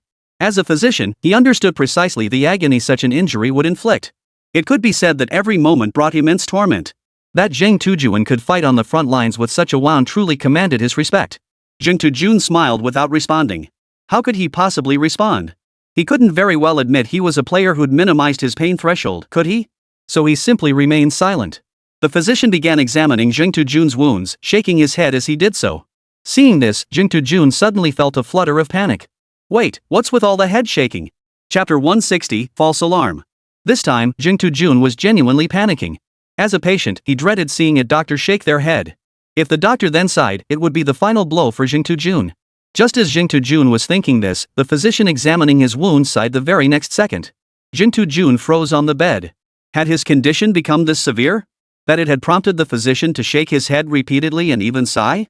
At that moment, Jing Tujun felt utterly hopeless. His mind had already begun contemplating the idea of starting a new save file. Where would he start his new game? What kind of identity would he have? Would he ever make it onto the level rankings again? Jing Tujun resigned himself to his fate. Medical technology in this era was indeed backward. Such a wound could cost him his life. Wait, what did that doctor mean by shaking his head and sighing? What else could it mean? It meant that Tutu was beyond saving, right? Otherwise, why would the doctor shake his head and sigh? This wound can't even be treated? Doesn't that mean you can't get injured easily in Three Kingdoms? Otherwise, what's the difference between that and certain death? Medical technology really was too primitive back then. This wouldn't even be a big deal with today's medicine, yet it could kill someone in those days. What a shame. With Tutu's high level and combat power, restarting the save file might mean he'd never even get to meet the big shots from the North and South factions. Viewers in the livestream watched the physician examining Jing Tujun's wound and immediately rallied to his defense. After all, Jing Tujun had just accomplished a monumental feat, with a level far surpassing even the second-place player on the leaderboard. Before long, we were told that Jing Tujun was about to die, a prospect anyone would find hard to accept. Since Journeybug had earlier one-shot the top-ranked player in the Indian server on the battlefield, the livestream still had quite a few Indian server players watching. Upon seeing Jing Tujun's diagnosis, they were overjoyed and flooded the chat with mocking comments. All their comments boiled down to just a few phrases. Jing Tujun found the A3 players' comments oddly amusing. It felt like the players from the A3 region were just throwing a tantrum over losing. Jing Tujun paid them no mind. In the game, the soldiers who had supported Jing Tujun all along watched the physician shake his head and sigh repeatedly, growing even more anxious than Jing Tujun himself. "Physician, speak up. Stop just shaking your head and sighing. Yeah, what exactly is this supposed to mean? Can you cure this illness or not? If not, we'll go find Lord Nan and seek another physician right away." The soldiers pressed him, their anxious expressions genuine, not feigned. Their expressions were clearly genuine. Watching this scene, Jing Tujun felt a strange sense of comfort. It seemed he still enjoyed some popular support, otherwise, they wouldn't have reacted this way. It was just a pity that he'd gained their trust only to face imminent demise, forcing him to start all over again. The question remained whether the northern and southern factions could capitalize on this goodwill. Then, the physician examining Journey Fungus's injuries uttered words that stunned millions of viewers. "Rest assured, your general is in robust health. There's nothing to worry about. Indeed, death still awaits me." "No." Jing Tujun, who had heard the physician's words clearly, froze in place. What did that physician just say? He seemed to say my body is fine?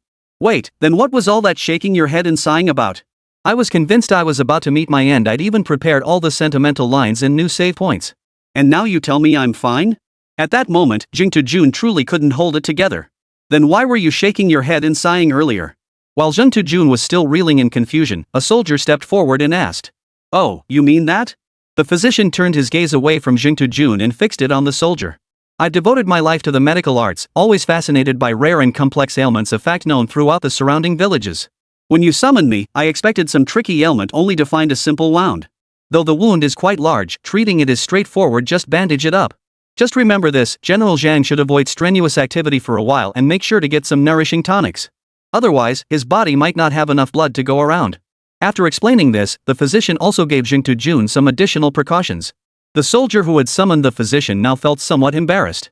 In the rush to find a physician, he hadn't considered these details. But none of that mattered now. What truly mattered was that General Zhang had survived. Listening to the physician's words, Jun didn't know how to respond. He could only nod repeatedly in agreement with the physician's recovery advice. To recover quickly, one must heed the doctor's advice. Viewers in the livestream found this scene rather amusing. Tutu still chasing that viral livestream effect as usual. Oh man, this doctor kept shaking his head and sighing. I thought Tutu was about to croak, but turns out it's no big deal, huh?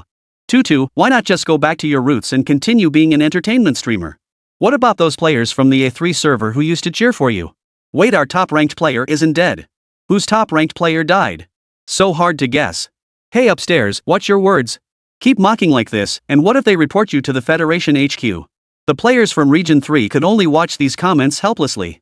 After all, their top-ranked player had genuinely fallen in battle. At this moment, the players from the Great Xiao region in Jun's livestream were feeling incredibly satisfied. Especially seeing the Indian players sitting there speechless. After the physician finished instructing Jun on precautions, he summoned a soldier to accompany him to the clinic for medicine. Jun's injuries still required careful attention. The wounds couldn't be allowed to worsen, and he needed some medicine to speed up recovery and restore his health. The physician didn't specify how long Journey's recovery would take.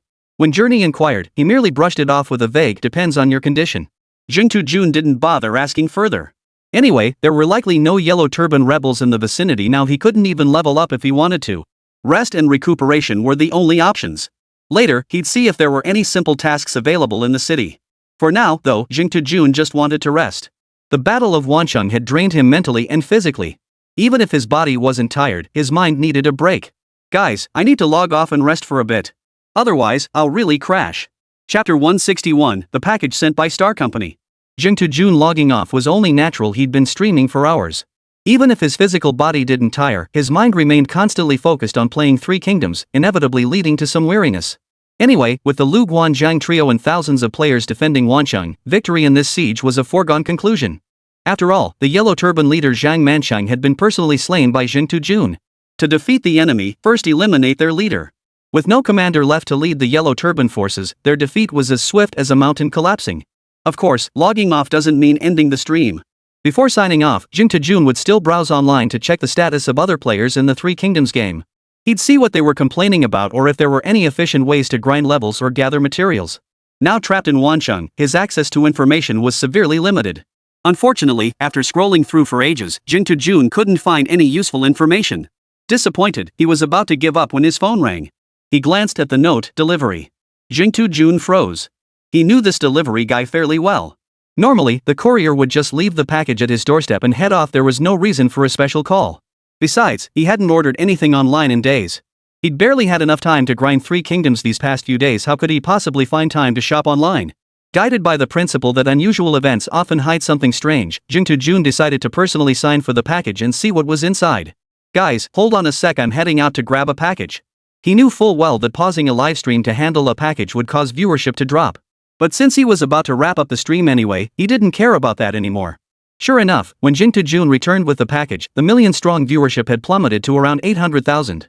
Losing 100,000 viewers in one go is a devastating blow to any streamer.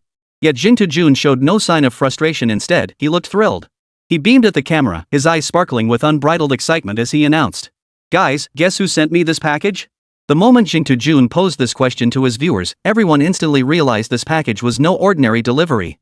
If it were an ordinary package, Jun would never have asked his players to guess. Combined with the excited look on his face when he entered holding the package, the live stream audience instantly guessed the answer. Could it be from Starry Company? Seeing more and more comments mentioning Starry Company in the chat, Jun stopped teasing and gave a definitive answer. The live stream exploded with excitement. Seriously? What did you ever do to deserve a package from Starry Company? Did you become a planner for Starry? Tutu, I'm asking you, did your butt hurt when you came out tonight? He must be in pain. Last time, I saw Tutu clutching his butt as he came out of the planning office at Starry Company. Hey upstairs, why don't you explain first, what were you doing outside the planning office? Stop dwelling on that. Tutu, hurry up and see what's inside. Whatever Starry Company sent over must be something special. Jin Jun didn't dwell on the disparaging comments in the livestream either. Just slander, he was used to it by now. Besides, having them here actually boosted the livestream's engagement. Under intense pressure from fans in the livestream, Jin Jun finally opened the package on camera. He wasn't worried about finding anything shady inside. Star Company had grown significantly in scale. If they kept this momentum up, they could eventually go toe-to-toe with Penguin Games. They wouldn't risk their own future by doing something like this. As for how Star Company knew his address?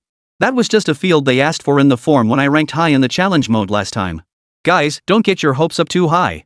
This package feels pretty ordinary. This package and its weight make it feel like just a regular photo frame with a picture inside.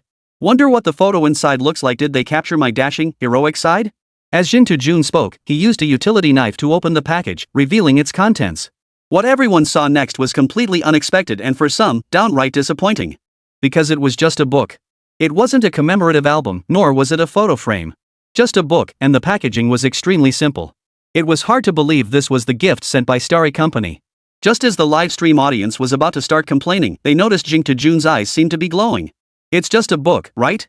How could it make him this happy? But the next second, Jin Jun flipped the book over, revealing the title on the cover to nearly 1 million viewers in the livestream. Romance of the Three Kingdoms. At first, the fans in the livestream room didn't think much of it, but then they suddenly realized. The first 2 characters of this book are 3 kingdoms? Didn't that mean the book would follow the plot structure of Romance of the Three Kingdoms? Holy crap! This could be huge. Maybe Jin Jun even has a rare, one-of-a-kind copy. The livestream audience started getting abstract as usual. Between the lines, they're clearly jealous that Jin Jun got a copy of Romance of the Three Kingdoms from Starry Company. Receiving this gift, Jin Jun couldn't be happier. Guys, let me just take a look inside first. Flipping to the first page, a line of small regular script characters caught his eye. Wishing Dosho Jin Jun's live streaming career to soar ever higher, with all endeavors blessed with smooth success. Thank you for your unwavering support. Beneath this message was the official seal of Starry Company. The seal bears the Starry Company logo. The handwritten script combined with the unique seal underscores the value of this book. It also demonstrates the seriousness with which Starry Company approaches this matter. Viewers in the livestream were practically drooling with envy. Whether judged by its appearance or other aspects, this book presents no major issues. The only flaw, however, is that it doesn't reveal the author's identity. Lí Héng deliberately omitted it, as the true author of Romance of the Three Kingdoms is Luo Guanzhong. To put his own name on it would feel like deceiving the world and stealing credit. So he simply left it blank. It was best to leave it at that. Just as Jin Jun was still basking in the joy of it all, a sudden comment in the livestream chat grabbed his attention. Streamer, hurry and check the Starry Company website. They posted 2 announcements in a row. Chapter 162, 2 announcements. Jin Jun's heart skipped a beat at the sight of that comment. After all, it wasn't common for Starry Company to update their announcements. Well, not exactly. The last update was just a couple days ago when the world mode was released. But in Three Kingdoms, the flow of time felt different, making Jin Jun feel like an eternity had passed. But now wasn't the time to dwell on such details. The priority was to see what updates Three Kingdoms had rolled out. Every announcement on Starry Company's official website inevitably trends on the hot search list, so many were eagerly anticipating the content. Without further ado, Jin Jun clicked straight to the official website to see what Starry Company had in store. Upon entering the familiar interface, Jin Jun immediately spotted 2 new announcements prominently displayed. The moment these announcements were posted, they instantly shot to the top of the Starry Company homepage. One announcement concerned the upcoming release of Romance of the Three Kingdoms, while the other featured Zhang Zhao's exclusive CG. Having just received a gift from Starry Company related to Romance of the Three Kingdoms, Jin Jun naturally clicked on the announcement about the novel first. Therefore, Jin Jun naturally clicked on the Romance of the Three Kingdoms announcement first. The announcement clearly stated the publication date, release date, and general content of Romance of the Three Kingdoms. Simply put, it's the story mode of Romance of the Three Kingdoms, but without player participation. Within this Romance of the Three Kingdoms experience, players can gain a deeper understanding of the historical era. Moreover, they can gain deeper insight into how the actual historical events unfolded and the narrative progressed without player involvement. Particularly the later chapters, Zhuge Liang's tireless dedication, his 6 campaigns against Qishan, his death at Wuzhong Plains. Including the final days of Shu Han and Jiang Wei's scheme that led to the deaths of 3 sages. These are all topics that have been endlessly discussed throughout history. They are also scenes that leave many sighing with regret. Lí Héng couldn't believe players would remain unmoved by this segment. It was bound to generate another wave of buzz. Of course, none of that truly matters. The greatest purpose of Romance of the Three Kingdoms' existence is to let players make up for these regrets.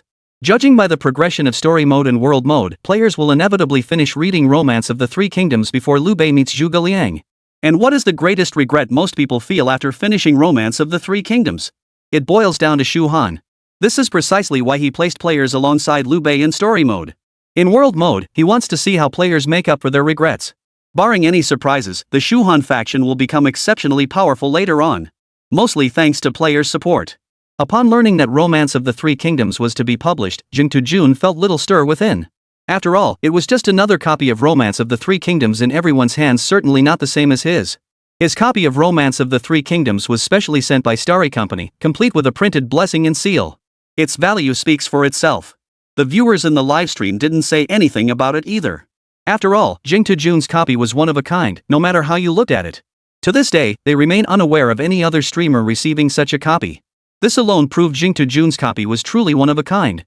Indeed, Lí Héng had prepared this exclusively for Jing Tujun alone. After all, Jing Tujun alone commands the lion's share of traffic in the Three Kingdoms game streaming community.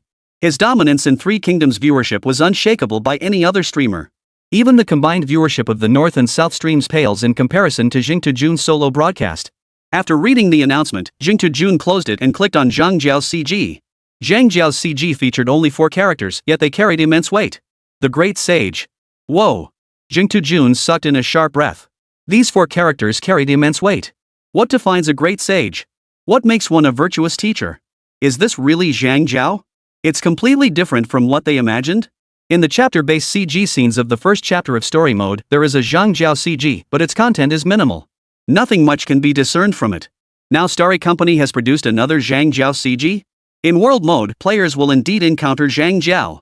And depending on their starting location, it's quite possible some players have already crossed paths with him. But the fact that Starry Company dedicated an entire CG to Zhang Jiao speaks volumes about his status. Even if he meets his demise later on, this single CG is enough to solidify his importance in the early stages. Jing Tujun was also curious about the CG's content, so without further ado, he clicked it open. Unlike the Zhang Jiao CG in Chapter 1 of Story Mode, which opened with him amidst a sea of corpses, the scene was saturated with carnage. This time, however, it was set on a street. The street was filled with ragged commoners. Each held a bowl, standing in line as if awaiting something. Just as Jing Tujun was scanning the crowd for Zhang Jiao, the scene abruptly shifted, focusing on a man dressed in extravagant attire. Just as everyone grew curious, subtitles appeared on screen, revealing that this extravagantly dressed man was Zhang Jiao. This was something no one had anticipated. Their impression of the Yellow Turban Rebellion was that it was sparked by people who couldn't afford food, yet Zhang Jiao was dressed so extravagantly, clearly not short on funds. If he wasn't short on money, why would he start a rebellion? Their minds felt muddled. This scene completely overturned their expectations. Are you kidding me? Is this really Zhang Jiao? Are the subtitles wrong? I don't think so either. He's nothing like the image we had in our minds. No way. There's gotta be a twist. Given Zhang Jiao's background, the plot will inevitably lead to his family's decline. His family's decline was likely caused by the imperial court, otherwise, there's no way to explain why Zhang Jiao would rebel. The live stream audience speculated wildly. The camera then shifted downward, revealing Zhang Jiao's hands at work. A large wooden barrel stood before him, still filled with thin porridge. At that moment, he was using a ladle to serve the thin porridge from the barrel to the common folk before him. Zhang Jiao was actually providing relief to the disaster victims? This scene was completely unexpected by everyone present. He was a scion of a wealthy family, but to actually be aiding disaster victims? The crowd's impression of Zhang Jiao shifted instantly. They had assumed Zhang Jiao, too, came from peasant roots and had risen from humble beginnings, but now it seemed entirely different. Just as the crowd anticipated the next plot twist, a squad of soldiers suddenly appeared on screen, surrounding Zhang Jiao and sealing him in. Chapter 163, Imprisoned. What the hell is going on? Both Jing Tujun and nearly 1 million viewers in the livestream were utterly stunned by the scene unfolding before them. Zhang Jiao's lavish attire alone was enough to astound them. Add to that his apparent act of aiding the poor moments earlier, and his image had improved considerably in the viewers' eyes. But why were the officers arresting Zhang Jiao? There must be some hidden truth behind this. I told you a yellow turban leader like Zhang Jiao couldn't possibly be a good guy. He must have done something wrong, and now the authorities are coming to settle the score. Then how could his recent actions be explained? It's simple, using such acts to cover up his crimes, attempting to confuse the authorities and divert their attention away from him. That doesn't hold water. If he wanted to cover his tracks, wouldn't it make more sense to lie low? Why make such a spectacle? Arguing about this is pointless. Since the CG opens here, the full story will surely unfold later. The comments section erupted in heated debate, though no prohibited terms surfaced. Jing Tujun couldn't be bothered to intervene. It's perfectly normal for players to debate the plot over a story CG like this. Anyway, the answers will be revealed soon enough. The CG continues playing. Zhang Jiao faced the authorities' arrest without a word, as if he had accepted his fate. This only emboldened those viewers who believed Zhang Jiao was guilty, making them even more vocal in the livestream chat. Cut to a new scene. In the courtroom, Zhang Jiao stood before the bench where a stern official sat. Behind Zhang Jiao, bailiffs strained to force him to his knees. But no matter how hard they pulled, Zhang Jiao's legs were like steel, unmovable. Zhang Jiao, do you know your crimes? Seeing Zhang Jiao's persistent refusal to kneel, the official at the desk grew impatient. Better to get the trial over with sooner rather than later. He had no desire to waste time on this. Hearing the official's accusation, Zhang Jiao remained unflappable, his expression impassive, betraying not a hint of emotion. He replied, "What crime have I committed?" Zhang Jiao's voice was not loud, but the words themselves were enough to send a shockwave through the entire courtroom. To speak so boldly in court, did he have a death wish? If the constables had dragged you before this court without solid evidence, they wouldn't have brought you here. At this point, one should confess their crimes. You might even earn a reputation for reforming your ways and suffer less time in prison. Good. The official repeated the word good 3 times, his voice growing louder with each utterance. And you still don't know your crimes? Faced with the official's pressing interrogation, the constables behind Zhang Ju instantly understood. 2 constables simultaneously swung their clubs, striking Zhang Ju's calves. Thud. The double blows echoed with a dull thud. Zhang Jiao instantly felt the pain in his leg, his balance faltering as he nearly collapsed to his knees. Barely regaining his balance, he argued forcefully. This humble subject could not bear the suffering of the common folk. I dispersed my family's wealth to purchase rice porridge and distribute it to the people within the city. Is this a crime? If this is considered a crime, then in this world, is there any room left for people to live? Is there any room left for people to do good deeds? Zhang Jiao's words rang out with force and conviction, each sentence carrying undeniable logic. It was at this very moment that viewers in the livestream detected an unusual atmosphere. If Zhang Jiao was truly arrested for this reason, then this matter was indeed intriguing. The magistrate presiding over the courtroom was enraged by Zhang Jiao's words. Gripping the wooden bench, he slammed it down with such force that the tension in the courtroom reached a fever pitch. You dare to argue? The imperial court has explicitly decreed that no private citizen may conduct disaster relief without authorization. Where do you place these imperial decrees in your actions? Do you even respect my authority? The livestream audience heard this and instantly flooded the screen with holy comments. Zhang Jiao was actually arrested for aiding disaster victims. But this imperial decree is utterly absurd. Not only do they refuse to provide relief themselves, but they also forbid others from doing so? They clearly couldn't care less about the people's lives. Zhang Jiao's expression finally shifted upon hearing this, but it was one of utter contempt. Imperial decree, indeed. Which is more important, imperial decrees or the lives and safety of the people? Zhang Jiao demanded once more. Outside the courtroom, the common people had long since gathered in layers, crowding the area so tightly that not a drop of water could pass through. They all awaited the outcome of this trial. The reason was simple: the man standing trial in the courtroom was nothing less than their savior. They were naturally extremely concerned. Moreover, if Zhang Jiao were truly imprisoned for this, where would their daily meals come from in the future? They all depended on Zhang Ju's thin porridge to survive. Don't think this official is easily fooled. If you were to poison these thin porridges, wouldn't these common folk all perish as a result? Do you truly believe this magistrate cannot see through your schemes? Zhang Jiao heard these words, yet offered no rebuttal. Instead, he burst into maniacal laughter. Ha! You dog of an official. If you wish to punish me, why bother with such flimsy excuses? If I had truly laced the porridge with poison, how could these people still be alive today? Zhang Jiao had been distributing the thin porridge throughout the city for several days now. If it were truly as the officials claimed, these people would have perished long ago. Hearing this, the people outside the courtroom knelt down in unison, pleading for Zhang Jiao. Your Honor, this noble man has done a truly kind deed. Could we who ate that porridge not know whether it contained poison? The people outside the courtroom spoke with genuine emotion and moving words. Moreover, their willingness to speak up for Zhang Jiao itself proves his porridge is harmless. Forgive me, don't scold me just yet. I must confess my mistake. I was wrong to curse Zhang Jiao earlier. Please spare him. With so many common folk speaking for Zhang Jiao, if I were this official, I'd pardon him right now. It's hard to say. Officials of this era, it's difficult for us to truly understand what they were thinking. Trust me, I'd bet he won't release him. Officials in this era value their own face above all else. I agree with your point. Releasing Zhang Jiao now would leave him with no face. That's precisely why I believe he absolutely won't let him go. Seeing the crowd outside the courtroom pleading for Zhang Jiao, the official's expression darkened further. He slammed the bench once more. Silence. The once boisterous courtroom fell instantly silent, all eyes fixed on the official. Zhang Jiao, you disregarded imperial regulations by privately aiding disaster victims. This is your first crime. Inciting the populace and disrupting the court proceedings, this is your second offense. You are hereby committed to the dungeon to await your sentence. With that, the official tossed the verdict onto the floor and swept out. Chapter 164 Zhang Jiao, a man transformed. That's the verdict? Isn't that a bit hasty? Jing Tejun watched the official stride away, finding the whole affair absurd yet somehow fitting within this world's logic. In this worldview, such actions were actually quite normal. After all, he had experienced something similar himself back in Wancheng. He had been falsely accused of being a spy, and based solely on hearsay, that official had sought to punish him. It was clear proof of his incompetence. Later, when Jing Tejun wielded immense power, commanding influence over both northern and southern territories, he naturally held zero tolerance for such officials. So, not long after he gained power, he stripped the official of his position. This wasn't personal vendetta, but rather a matter of his incompetence. The hundreds of thousands of viewers in Jing Tejun's livestream, after all, were merely spectators. They possessed no means to intervene in the affairs of the CG animation, and could only watch helplessly as this corrupt official departed. With this official's departure, Zhang Jiao's affair was temporarily concluded. There was nothing to be done. His superior had made the decision, and these ordinary constables could only follow orders. Several officers shackled Zhang Jiao with chains and led him into the prison under the watchful eyes of the crowd. The route to the prison inevitably passed through the bustling streets.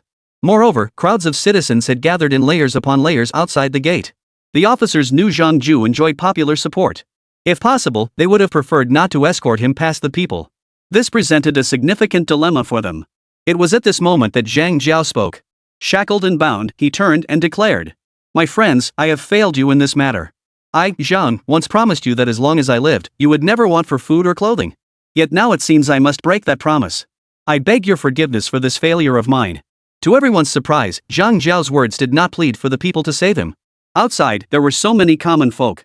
Had Zhang Jiao raised his voice in rallying them now, he could surely have mobilized a great many. After all, this world offers no chance to live better to rebel. The live stream audience had expected Zhang Jiao to rally the people to join his rebellion at this very moment.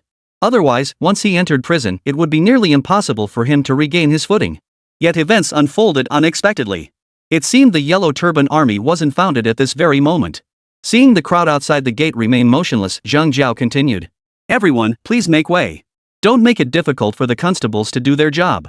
Even now, Zhang Jiao made no plea for himself, instead urging the people not to make things difficult for the constables. The constables instantly shot Zhang Jiao grateful looks. They had already braced for the worst if the crowd turned violent. They planned to dump Zhang Jiao to them and flee. They even suspected that's exactly what the corrupt official intended. Why else would he have left so early? Honestly, I find it hard to reconcile this Zhang Jiao's character with that of the Yellow Turban leader. I'm struggling too. Given the Yellow Turban Rebellion's actions, I expected their leader to be utterly depraved. Never imagined it would be like this. Who can say for sure?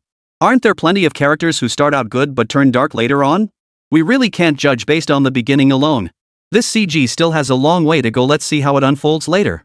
While you're still debating, I'm already engrossed in the CG. This segment is essentially transitional. The visuals briefly flash through Zhang Jiao's journey to the prison cells. And what happens after he enters the dungeon? Zhang Jiao, you're quite the formidable figure, daring to use the people's strength to oppose this official. The official who had presided over Zhang Jiao's trial earlier now stood before him, clutching a pair of iron tongs. A red-hot branding iron was attached to the tongs, still emitting wisps of white smoke. The scene freezes here. No further explanation was needed. This single scene alone revealed the extent of the abuse Zhang Jiao endured in prison. It was no exaggeration to say his suffering was worse than death. Zhang Jiao had no idea how much longer this ordeal would last, nor how long he had been imprisoned. He only knew that on a day seemingly no different from any other, a jailer opened his cell door. He thought he was about to endure more of that inhuman torment. But he was wrong. The guard, pinching his nose, said, "All right, you can go now." Zhang Jiao froze in place, momentarily convinced he'd misheard. According to his expectations, he should have died in the cell. Seeing Zhang Jiao frozen in place, the constable urged him on. "Didn't you hear me? Your father spent a fortune to get you out of here. You'd better behave yourself this time out, or your father's remaining fortune won't be enough to cover your extravagance." With a dismissive snort, the guard turned and walked away. Zhang Jiu finally understood why he'd been released. So it was his father who had never supported him who had paid to get him out? Zhang Jiao recalled how his grand ideals had been flatly dismissed when he'd shared them with his father. Perhaps his father had been right after all? Zhang Jiao rose and stepped through the prison gate. This world has rotted to the core. Not even a great immortal could save this court. Outside the prison, a carriage awaited Zhang Jiao. Returning home, Zhang Jiao shed his prison garb and donned his former brocade robes once more. Yet now, wearing his former robes, he no longer possessed that aura. Though imprisoned for only a few short days, his face bore new traces of hardship. He bore no resemblance to the youthful, dashing man he once was. Zhang Jiao spent considerable time recuperating at home. The physician advised him that he must take walks in the streets, otherwise, the knots in his heart would never unravel. He heeded the advice. Walking the streets, the former sparkle had vanished from his eyes. He moved like a marionette, aimlessly drifting through the city. Yet Zhang Jiao's appearance inevitably stirred waves throughout the city. Soon, people recognized him and began spreading the word about his presence there. Zhang Jiao was soon surrounded by the crowd. "Sir, please save our family. We have nothing left, not even bran." A man in his 40s knelt before Zhang Jiao, tears streaming down his face as he bowed repeatedly. "Sir, without your aid, our entire family will starve to death in the wilderness." With one villager leading the way, others nearby began prostrating themselves in supplication. The Zhang Jiao of old would have immediately set out to sell his possessions for grain to aid them. But that was the past. Now, expressionless and indifferent to the pleas around him, he walked on, muttering to himself. Private disaster relief violates imperial regulations. Chapter 165. This is sacred water. The stark contrast in Zhang Jiao's demeanor left everyone utterly speechless. How could he have transformed so drastically after merely a few days in prison? No one knew what Zhang Jiao endured in prison. Even the CG depiction glossed over his incarceration. But one thing was certain, had he not endured inhuman torment, how could Zhang Jiao have become this? The common folk kneeling on the ground were stunned. Truly, the Zhang Jiao before them felt utterly unfamiliar. Though they hadn't known him long, they recognized him as a man of the highest character, someone who should never have ended up like this. Before they could react, Zhang Jiao murmured incoherently, shaking his head as he walked out of the crowd. No one stopped him. Later, as Zhang Jiao walked the streets, common folk still hoped to receive his aid. But Zhang Jiao treated them as if they were invisible. Even when others came to thank him for his past deeds, he showed no reaction whatsoever. This behavior was uncharacteristic of Zhang Jiao. Zhang Jiao walked the streets all day, returning home only as the sun dipped below the western horizon. After a simple supper, he retired to his room to rest. His father, witnessing Zhang Jiao's state, found himself at a loss for words. His raised hand fell limply to his side. In the vast mansion, only the sigh of an old father could be heard. The perspective shifted back to Zhang Jiao, who had now drifted into sleep. Just as the viewers in the livestream were wondering what this scene meant, the perspective shifted forward, drawing them into Zhang Jiao's dream. The dreamscape was desolate, littered with skeletal remains and white bones. In the distance, crows hung from withered branches. The viewers felt a sense of familiarity with this scene, as if they had seen it somewhere before. Jing Tejun slapped his thigh in realization, clearly recalling where he'd seen this scene before. Wasn't this the very scene from the CG at the end of Chapter 1? After Jing Tejun pointed this out, the live stream audience began to realize it too. Now that you mention it, it really is. I knew the scene felt familiar. No wonder you're from the liberal arts track, Tutu. You caught on so fast, your memory is impressive. Enough about that. Now that we know where the scene comes from, we should consider why it's included in the CG. Repeating scenes serves no purpose, and Starry Company wouldn't include such meaningless footage unless they were padding the CG runtime. Since you all know where the scene comes from, haven't you figured out what happens next? What happens next? I remember it's just an old man handing Zhang Jiao a book, right? That's it. It all fits together now. Just like the CG in Chapter 1, though the visuals are more refined now, the plot direction remains unchanged. A white-robed elder with an ethereal, otherworldly demeanor appeared before Zhang Jiao. Mortals bow before the immortal. Zhang Jiao declared as he knelt on the ground. The white-robed elder descended from the heavens, truly an immortal. No need for formalities. With a flick of the immortal's whisk, Zhang Jiao was instantly lifted by its power. Within the dreamscape, Zhang Jiao seemed to have regained all his former mental faculties, his words and actions indistinguishable from before. This book is entrusted to you. I hope you will not disappoint my earnest intentions in the future. The celestial robe fluttered away, and a book titled The Essentials of Great Peace landed in Zhang Jiao's hands. Zhang Jiao eagerly opened the book, only to be profoundly disappointed by its contents. The reason was simple: apart from the 4 characters on the cover, the book contained not a single word. Immortal, this book has no text. How am I supposed to comprehend it? The immortal who had handed him the book offered a faint, enigmatic smile. Look again. Are you certain there are no words?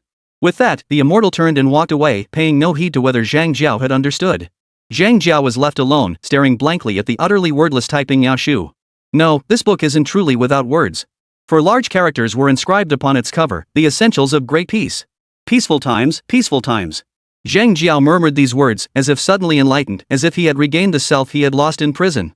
He prostrated himself repeatedly in the direction the immortal had departed. This humble monk, Zhang Jiao, thanks the immortal for bestowing this book. Upon finishing these words, Zhang Jiao awoke from his dream. In his embrace lay the very volume of typing Yaoshu bearing only those 4 characters. Deeply inspired, Zhang Jiao had already planned how he would distribute the rice porridge the next day. Yes, he would still perform good deeds. Having reclaimed the self he had lost, he naturally intended to carry on his previous endeavors. But this time would be different. The next day, the sun rose in the east. Many common folk were already waiting at the spot where Zhang Jiao usually distributed porridge. They had heard news of Zhang Jiao's release from prison, and of course, they knew his temperament had changed drastically. With nowhere else to turn, they could only cling to a sliver of hope as they waited here. Without Zhang Jiao's aid, they didn't know if they could survive the coming days. The crowd grew larger, yet the familiar figure remained absent. Just as they began to think this visit would end in disappointment, they spotted Zhang Jiao in the distance, accompanied by several servants carrying wooden buckets filled with thin porridge. Unlike before, Zhang Jiao now held a thick stack of yellow paper in his hands. As Zhang Jiao approached, the viewers in the livestream could finally make out that the yellow paper bore some kind of pattern. But the patterns were drawn with such sloppy haste that no one could make out what they depicted. If pressed to describe them, the only consensus was that they resembled gibberish scribbles. Even the viewers locked onto Zhang Jiao's perspective had no idea what the talisman papers in his hands were, let alone the common folk. Oh, thank goodness. Magistrate Zhang is here again. My dear, we're saved. Our child won't starve to death. I'm not blind, I can see it. But tell me, old man, what exactly is that yellow paper in Magistrate Zhang's hand? That yellow paper doesn't look like anything good to me. Who cares? Whether it's good or not, as long as it fills my belly, I'd eat that yellow paper myself. Exactly. What harm could a piece of yellow paper do? Getting enough to eat is better than anything else. Though the villagers were curious about the yellow paper, their primary concern remained whether they could fill their bellies. Don't push. Don't push. One at a time, everyone will get some. As usual, Zhang Jiao shouted to restore order at the scene. Only after things settled down would he distribute the porridge. Lured by the prospect of food, the once chaotic crowd suddenly fell into orderly ranks. Zhang Jiao began his journey of distributing porridge. Here, old man, this is for you. Thank you, sir, for the porridge. Thank you, sir, for the porridge. The old man bowed repeatedly in gratitude. Zhang Jiao made a shushing gesture. Old man, don't speak carelessly, this isn't porridge. Private disaster relief violates imperial regulations, it must not be done. Saying this, Zhang Jiao took a talisman from his hand and placed it into the bowl of porridge. This is talisman water. Chapter 166, this humble monk Zhang Jiao summons the great Han to meet its end. At first, the old man didn't understand the meaning of these words. He paused in surprise when he took the talisman water. Wasn't this just plain porridge? It was merely thin porridge with a talisman paper floating on top, nothing more. Could this thing really be called talisman water? Yet the old man had lived long enough to grasp the underlying logic, however simple-minded he might be. Distributing porridge violated imperial regulations. Could this talisman water possibly be legal? Yes, Magistrate Zhang is absolutely right. This is indeed a bowl of talisman water, not some thin porridge at all. The old man repeated earnestly. Then he took the talisman water, stepped aside, and downed it in one gulp. The patterns on the talisman paper were just Zhang Jiao's scribbles, utterly haphazard and without any discernible method. Anyway, talismans are all kinds of weird and wonderful things. No one can really say what they're for. Moreover, their origins are countless. Even if you invited a seasoned Taoist priest, he couldn't possibly list all the talismans in the world or describe how each one should be drawn. Thus, Zhang Jiao's talisman proved remarkably effective. It was enough to silence all the gossip. Gentlemen, I, Zhang, must make one thing clear. I, Zhang, have not come here today to distribute porridge. That would violate imperial regulations, and I will not do such a thing. I, Zhang, am here today to distribute talismanic water. If you came for the porridge, you'd best leave now. Disperse? Even if the people behind hadn't heard Zhang Jiao's exchange with the old man, they'd seen him raise his bowl and drink it dry. For that alone, they couldn't possibly leave. Having come this far, they were determined to witness the talisman water firsthand before giving up hope. Damn, Zhang Jiao's got some skills. He actually thought to use talisman water to counteract it. His character has been truly moving from start to finish. I genuinely believe his original purpose in founding the Yellow Turban Army was noble. Regardless, if Zhang Jiao's character remains consistent like this, I'll keep my respect for him even if the Yellow Turban Army later becomes corrupt. But wait, in the game, I heard the Yellow Turban Army's talisman water was supposed to cure all ailments. I've always been curious about that. So why is it just a plain bowl of kanji? In the era of romance of the Three Kingdoms, if you could eat your fill, why wouldn't that be considered a cure-all? Damn! The post above woke me from my slumber. Jun nodded repeatedly while watching this CG. His standards for games have always been incredibly strict. No title had ever earned such praise from him. Until Three Kingdoms came along. One must admit, whether it's the storyline, the attention to detail, or the cinematic quality of its cutscenes, Three Kingdoms stands at the pinnacle of excellence. This alone is enough to outshine every game from the country's largest gaming company, Tencent. Especially this latest CG storyline, it's impossible not to be impressed. Who could have imagined that the founder of an army everyone despised in the game's early stages would turn out to be such a kind-hearted person? In fact, it's highly likely that his original purpose in founding this organization was to aid the common people. The CG sequence isn't over yet, there's still a bit of story left to unfold. Zhang Jiao remained here distributing the talisman water, having only just finished half of it.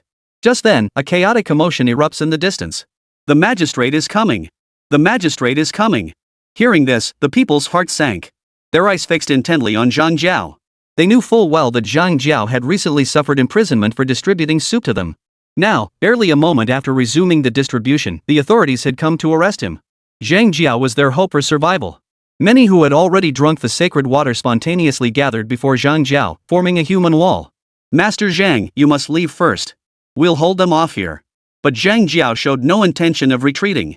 This city may be vast, but if the authorities wanted to capture him, it would be a simple matter. Besides, even if he escaped, what would become of his father? You rabble! Have you grown bold enough to block this official's path? That voice sounded incredibly familiar to Zhang Jiao. Not only did Zhang Jiao recognize it, but even the millions of viewers in the livestream instantly identified the speaker. It was the very official who had presided over Zhang Jiao's trial in the courtroom earlier. As his words fell, the soldiers flanking him raised their weapons, pointing them at the citizens blocking the road. Though the people felt a chill in their hearts at the sight, they still harbored thoughts of fighting back. Step aside, please. Zhang Jiao spoke softly. But Your Honor.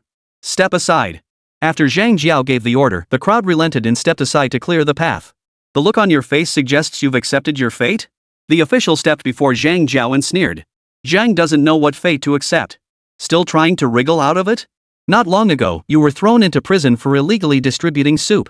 To commit the same offense again today shows utter disregard for the imperial laws. Guards! Arrest Zhang Jiao. Just as the soldiers beside the official moved to act, Zhang Jiao stopped them. Hold on. Your Honor, do not wrongfully accuse this humble monk. I did not distribute porridge. The official sneered at Zhang Jiao's words, glancing at the thin porridge in the wooden barrel. Do you take this official for a blind fool? Your Honor, this is not porridge. Zhang Jiao ladled a bowl of the thin porridge, dipped the talisman paper into it. This is talisman water. If Your Honor doubts this, feel free to ask the surrounding villagers. Ask them whether they drank talisman water or thin porridge. Unsurprisingly, the people sided with Zhang Jiao. They shouted in unison. It's talisman water. The scene freezes here, then shifts. Zhang Jiao now stood atop the mountain, backed by countless Yellow Turban rebels. He stood atop the mountain, gazing down at the valley below, as if all affairs of the world lay within his sight. Heaven's mandate has been severed, the Han dynasty's fortune crumbles. In the year of the Jiazi cycle, seek the path to peace. I offer my body as medicine to heal the world's afflictions. Uniting the common folk of the 9 provinces, we shall shake the throne of the imperial court. The heavenly mandate has perished. Now is the time for the yellow heaven to rise. Zhang Jiao spoke, holding aloft the Taiping Yao Shu. A fierce wind swept across the mountaintop, fluttering the book. Every word, densely packed across its pages, became starkly visible to all.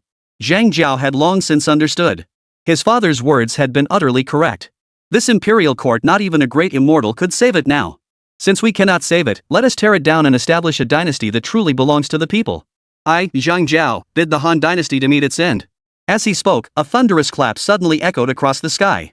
Amidst the lightning's glow, the weathered features of Zhang Jiao's face were clearly visible. Chapter 167, The Award Ceremony of the Historical Game Competition. The scene freezes here. The CG sequence concluded. Seeing this, not just Jing Jun, but even the millions of viewers in the livestream felt a sense of lingering disappointment. The reason was simple, this CG was simply too well done. Whether it was Zhang Jiao in the final scene bathed in lightning or the preceding plot developments, it had firmly captured their attention. Unforgettable. Especially with this CG, players finally got to know Zhang Jiao. The Yellow Turban rebels were notorious for their atrocities, burning, killing, and plundering without mercy. Everyone assumed their leader, Zhang Jiao, couldn't be any better. But this CG clearly tells players, you were wrong, and spectacularly so. In truth, Lí Héng designed this Zhang Jiao CG primarily to deliver a profound sense of shock to players. In the official history of his past life, Zhang Jiao's identity was never recorded. Most accounts of Zhang Jiao's humble origins come from unofficial histories, with no clear official records. This ambiguity gave Lí Héng creative freedom. Lí Héng seized upon this very point to craft Zhang Jiao's CG. As it turned out, he succeeded brilliantly. Zhang Jiao's actual appearance bore no resemblance to players' expectations, and the stark contrast ensured he would be unforgettable to all players. Lí Héng was convinced that once players remembered Zhang Jiao, they wouldn't simply ignore him when they encountered him in the game. He speculated that many players would actively seek out Zhang Jiao within the game. This would spread word of mouth and expand the player base. Killing two birds with one stone. Guys, the quality of this CG speaks for itself, no need for me to elaborate. As a gaming content creator, Jing2Jun won't critique this CG. Instead, it lets players judge based on the most authentic CG presentation just now. Isn't this also a testament to the confidence in the game Three Kingdoms? The only regret is that I'm still guarding Wancheng in the game and can't personally go see Zhang Jiao. This isn't me trying to show off about Wancheng, I genuinely regret missing it. But then he thought, it's no big deal if I can't meet him now, maybe someday we'll face off in battle. Brothers, I repent here. I feel ashamed for having previously labeled Zhang Jiao as utterly despicable. Hey, hold your horses with the repentance, you're not the only one who thought that. Besides, this CG isn't set in the present storyline. Whether Zhang Jiao remains that way now is still up in the air. I suspect Zhang Jiao's character will evolve, but no one truly predicts the ending of Romance of the Three Kingdoms plotlines. So on this point, I'm not entirely certain either. Am I the only one who thought Zhang Jiao looked absolutely badass in that final CG scene? Fellow soul above. That scene really struck a chord with me. If players from the 3rd District hadn't already joined the Yellow Turban Army, I genuinely consider following Zhang Jiao just for the CG. Me too. Bullets kept flashing by, and Jing2Jun could only glance at most of them. Amidst all those comments, he didn't see a single one criticizing Romance of the Three Kingdoms. Of course, it's also possible the system blocked that person's comments. Jing2Jun didn't dwell on it. As a game streamer, his priority was simply to bring joy to his viewers through his gameplay. Looking back now, Jing2Jun was glad he took the Three Kingdoms ad. Otherwise, who knows who'd be the top Three Kingdoms streamer today. He was undoubtedly the first in the gaming industry to reap the benefits of Three Kingdoms' success. The second was undoubtedly Nanbei. Hey guys, if I remember correctly, shouldn't the results of the historical game competition be coming out soon? I recall a notice being posted a while back, it should be within the next few days, right? Jing2Jun glanced at the livestream comments and suddenly realized. It's been less than a month since Three Kingdoms officially launched. Historically, competitions like this wouldn't wrap up so quickly. Historical game competitions usually take 2 or 3 months to conclude. But this year is definitely unusual. If you've been following this competition closely, you'll notice that among the top 10 games participating, Three Kingdoms holds a commanding lead. Moreover, the combined sales of the 2nd to 10th place games couldn't match the sales of Three Kingdoms alone. This outcome has never been seen in previous years' competitions. In fact, it's fair to say that Three Kingdoms' victory this year is the most valuable first place ever. In less than a month, its sales volume has already surpassed the first place game sales from the first 3 months of previous years by a significant margin. By sheer volume alone, it's a clear-cut winner. It also boasts an impressive 97% positive review rate. Such figures are exceptionally rare on the notoriously discerning Steam platform. Upon realizing this, Jing2Jun opened the competition's official website. At this time of year, he would monitor the data daily, as the competition was fierce and neck and neck. Naturally, the data garnered significant attention. But this year was different. After Three Kingdoms pulled far ahead, the tournament's presence faded into the background.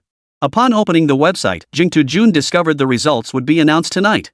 In previous years, countless players would have been glued to the results, but this year it barely made a ripple. Thankfully, Jing2Jun caught sight of it just in time, otherwise, who knows how many livestream viewers would have missed this event. That said, this year's outcome was undeniably the least suspenseful in the tournament's history. Had the top prize not gone to Three Kingdoms, the competition's credibility would have been completely undermined. Jing2Jun noted the announcement time, 6 p.m. tonight. It was still afternoon at the moment. Lí Héng naturally kept tabs on the competition's progress, not because he lacked confidence in Three Kingdoms. Rather, it was because this year's top prize was destined to be his. He was definitely going to attend the awards ceremony in person. That was also why he chose today to release the Zhang Jiao CG. He had completed this CG long ago, deliberately holding it back until today. First, the Battle of Wancheng within the game had concluded, necessitating fresh content to sustain Three Kingdoms' momentum. Zhang Jiao's CG proved an ideal choice. Second, the results of the historical game competition were about to be announced. Tonight at 6 p.m., the official results of the historical game competition would be announced. Jing2Jun glanced at his streaming schedule. He'd been streaming non-stop these past 2 days, and his energy was starting to wane. Now that the Battle of Wancheng is over, he really does need a break. Guys, my body just can't handle it anymore. That's all for today's afternoon stream. Tune in to my stream tonight at 6 p.m. I'll be watching the online awards ceremony for the historical game competition with all of you. Chapter 168, Lí Héng, enter the stage. After saying this, Jing2Jun hurriedly ended the stream. His body simply couldn't handle such intense streaming anymore. He had already planned to rest properly this afternoon and go live around 5 p.m. to watch the 6 p.m. awards ceremony with his fans. Come to think of it, there were still no photos of this Lí Héng online. Jing Tujun noted that with Three Kingdoms now a massive hit, and based on previously disclosed producer information, this Lí Héng was indeed the man behind it. Yet no related information about this person could be found online. Especially photos utterly impossible to find. Never mind. After turning off the live stream, Jing Tujun just wanted to get some rest. After all, tonight he'd finally see Lí Héng's true face. At this very moment, Lí Héng was trying on outfits for tonight's award ceremony. Senior, really, it's unnecessary. Just throw on any suit and tie, that'll do. Lí Héng tried to protest. He usually couldn't care less about what he wore, always opting for whatever felt most comfortable. This award ceremony was no exception. Lí Héng hadn't prepared a single thing. He had anticipated receiving an award, given that his Three Kingdoms had outsold all others by a wide margin. But he figured something like this would be fine with just a suit or something. Little did he know it would involve such a hassle with custom tailoring. Lí Héng was completely absorbed in game development, occasionally finding time to lurk in Jing Tujun's livestream. He never imagined such details would be required. However, his senior classmate Jiang Hanyan had thought of everything. While Lí Héng was busy developing his game, she had already taken care of these matters. She had custom-made several suits for him, and now they were being fitted. But how did my senior know my measurements? The thought barely formed in his mind before his senior interrupted him. Cut the nonsense. This is a major event the entire federation is broadcasting it live. If you wear something subpar, won't that reflect poorly on our starry company? You're the rising star of the gaming world now, can't you pay a little more attention? Jiang Hanyan scolded, her hands never stopping their work. Whether in his past life or now, Lí Héng had never experienced such a grand occasion. In the past, he might have felt intimidated, but now, he felt nothing of the sort. His senior classmate kept adjusting his clothes, their bodies pressed close together. The faint fragrance of her hair drifted to his nose, stirring his thoughts. That senior, maybe I should handle this myself. Lí Héng protested again, but his objections fell on deaf ears. Lí Héng now felt like a marionette being manipulated at will by the senior student. Finally, after some time, the senior found a suit from the pile of custom-made ones that met her aesthetic standards. This one looks decent enough. Hearing her words, Lí Héng slumped onto the sofa in relief, his voice barely above a whisper. Long live the senior. At 5:50 p.m. sharp, Jing Tujun opened the livestream. Guys, the host is well rested. After tonight's award show, we'll continue streaming Three Kingdoms. A streamer of Jing Tujun's caliber, especially one riding such a wave of popularity, drew hundreds of thousands of viewers flooding into the livestream the moment he went live. The streamer's finally live. I thought you weren't coming. The award ceremony's about to start, and you just went live. Exactly. I was about to check the official website myself. Thank goodness you started streaming. Stop dawdling and jump to the URL already. We're running out of time as it is. Hurry up. Let me finish watching this first. I want to see how they handle the situation in Wancheng. Hurry up, hurry up. The live stream viewers were all urging him on. Seeing the comments, Jing Tujun replied. Alright, everyone, no need to rush me. I'll open the webpage right now and watch it with you all. Jing Tujun moved swiftly, navigating with practiced ease to the historical game competition webpage. The livestream had already begun.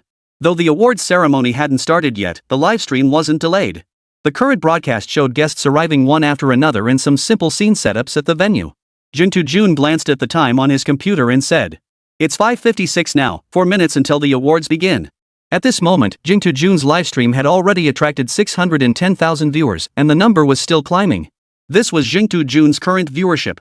Even though the livestream was accessible across the entire internet, many people still chose to tune in here. With so many like-minded people here to chat with, the livestream experience is so much more enjoyable than watching alone, right? The seconds ticked away. At exactly 6 p.m., the awards ceremony officially commenced. The previously dim stage suddenly lit up. Under the lights stood two hosts, a man and a woman. The opening remarks were the usual welcome and thank you speeches. During this part, Jing Tujun interacted with the viewers in the livestream chat. Honestly, whether you listened or not didn't really matter. This year's historical game competition has been quite interesting, something unprecedented in previous editions. The male host remarked with a smile. Yeah, I noticed too. That game from the small company this year has been absolutely killing it, way ahead on the sales charts. The female host replied. The two hosts bantered back and forth, leading into the game Three Kingdoms. Hey, I heard this game wasn't just made by a small company, even the lead producer is a recent college graduate. To achieve so much at such a young age, truly a rising star. Let's take a look at the game's details. As the hosts finished speaking, the stage lights dimmed, and the big screen began playing gameplay footage of Three Kingdoms. Scenes unfolded, Zhao Yun rescuing his lord on horseback, the decadent extravagance of the imperial palace, and the devastation of one city's populace. It's safe to say these clips encompassed all the classic moments from the recent Three Kingdoms era. Had Zhang Jiao's CG trailer not been released just this noon, we might have even seen that iconic scene of him holding the essentials of peaceful living amidst thunderous lightning. The montage was brief, yet each fleeting scene stirred memories within Jing Jun and the livestream audience. Especially for Jing Jun, who witnessed the game's meteoric rise step by step. Alright, the video has ended. I'm sure everyone watching is now filled with curiosity about the person who created this game. Exactly. Let's bring him out.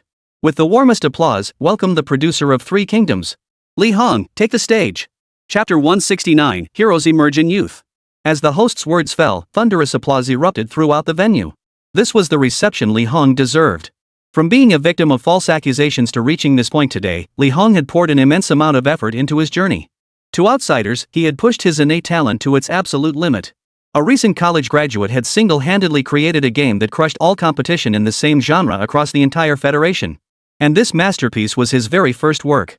These words are familiar to everyone, but when put together, they feel utterly unfamiliar. And today, Lí Héng has achieved precisely that. He made the unfamiliar terms known to everyone. The lights in the venue instantly dimmed, then abruptly flashed back on. The lights converged, all stage lighting focused on the front of the stage.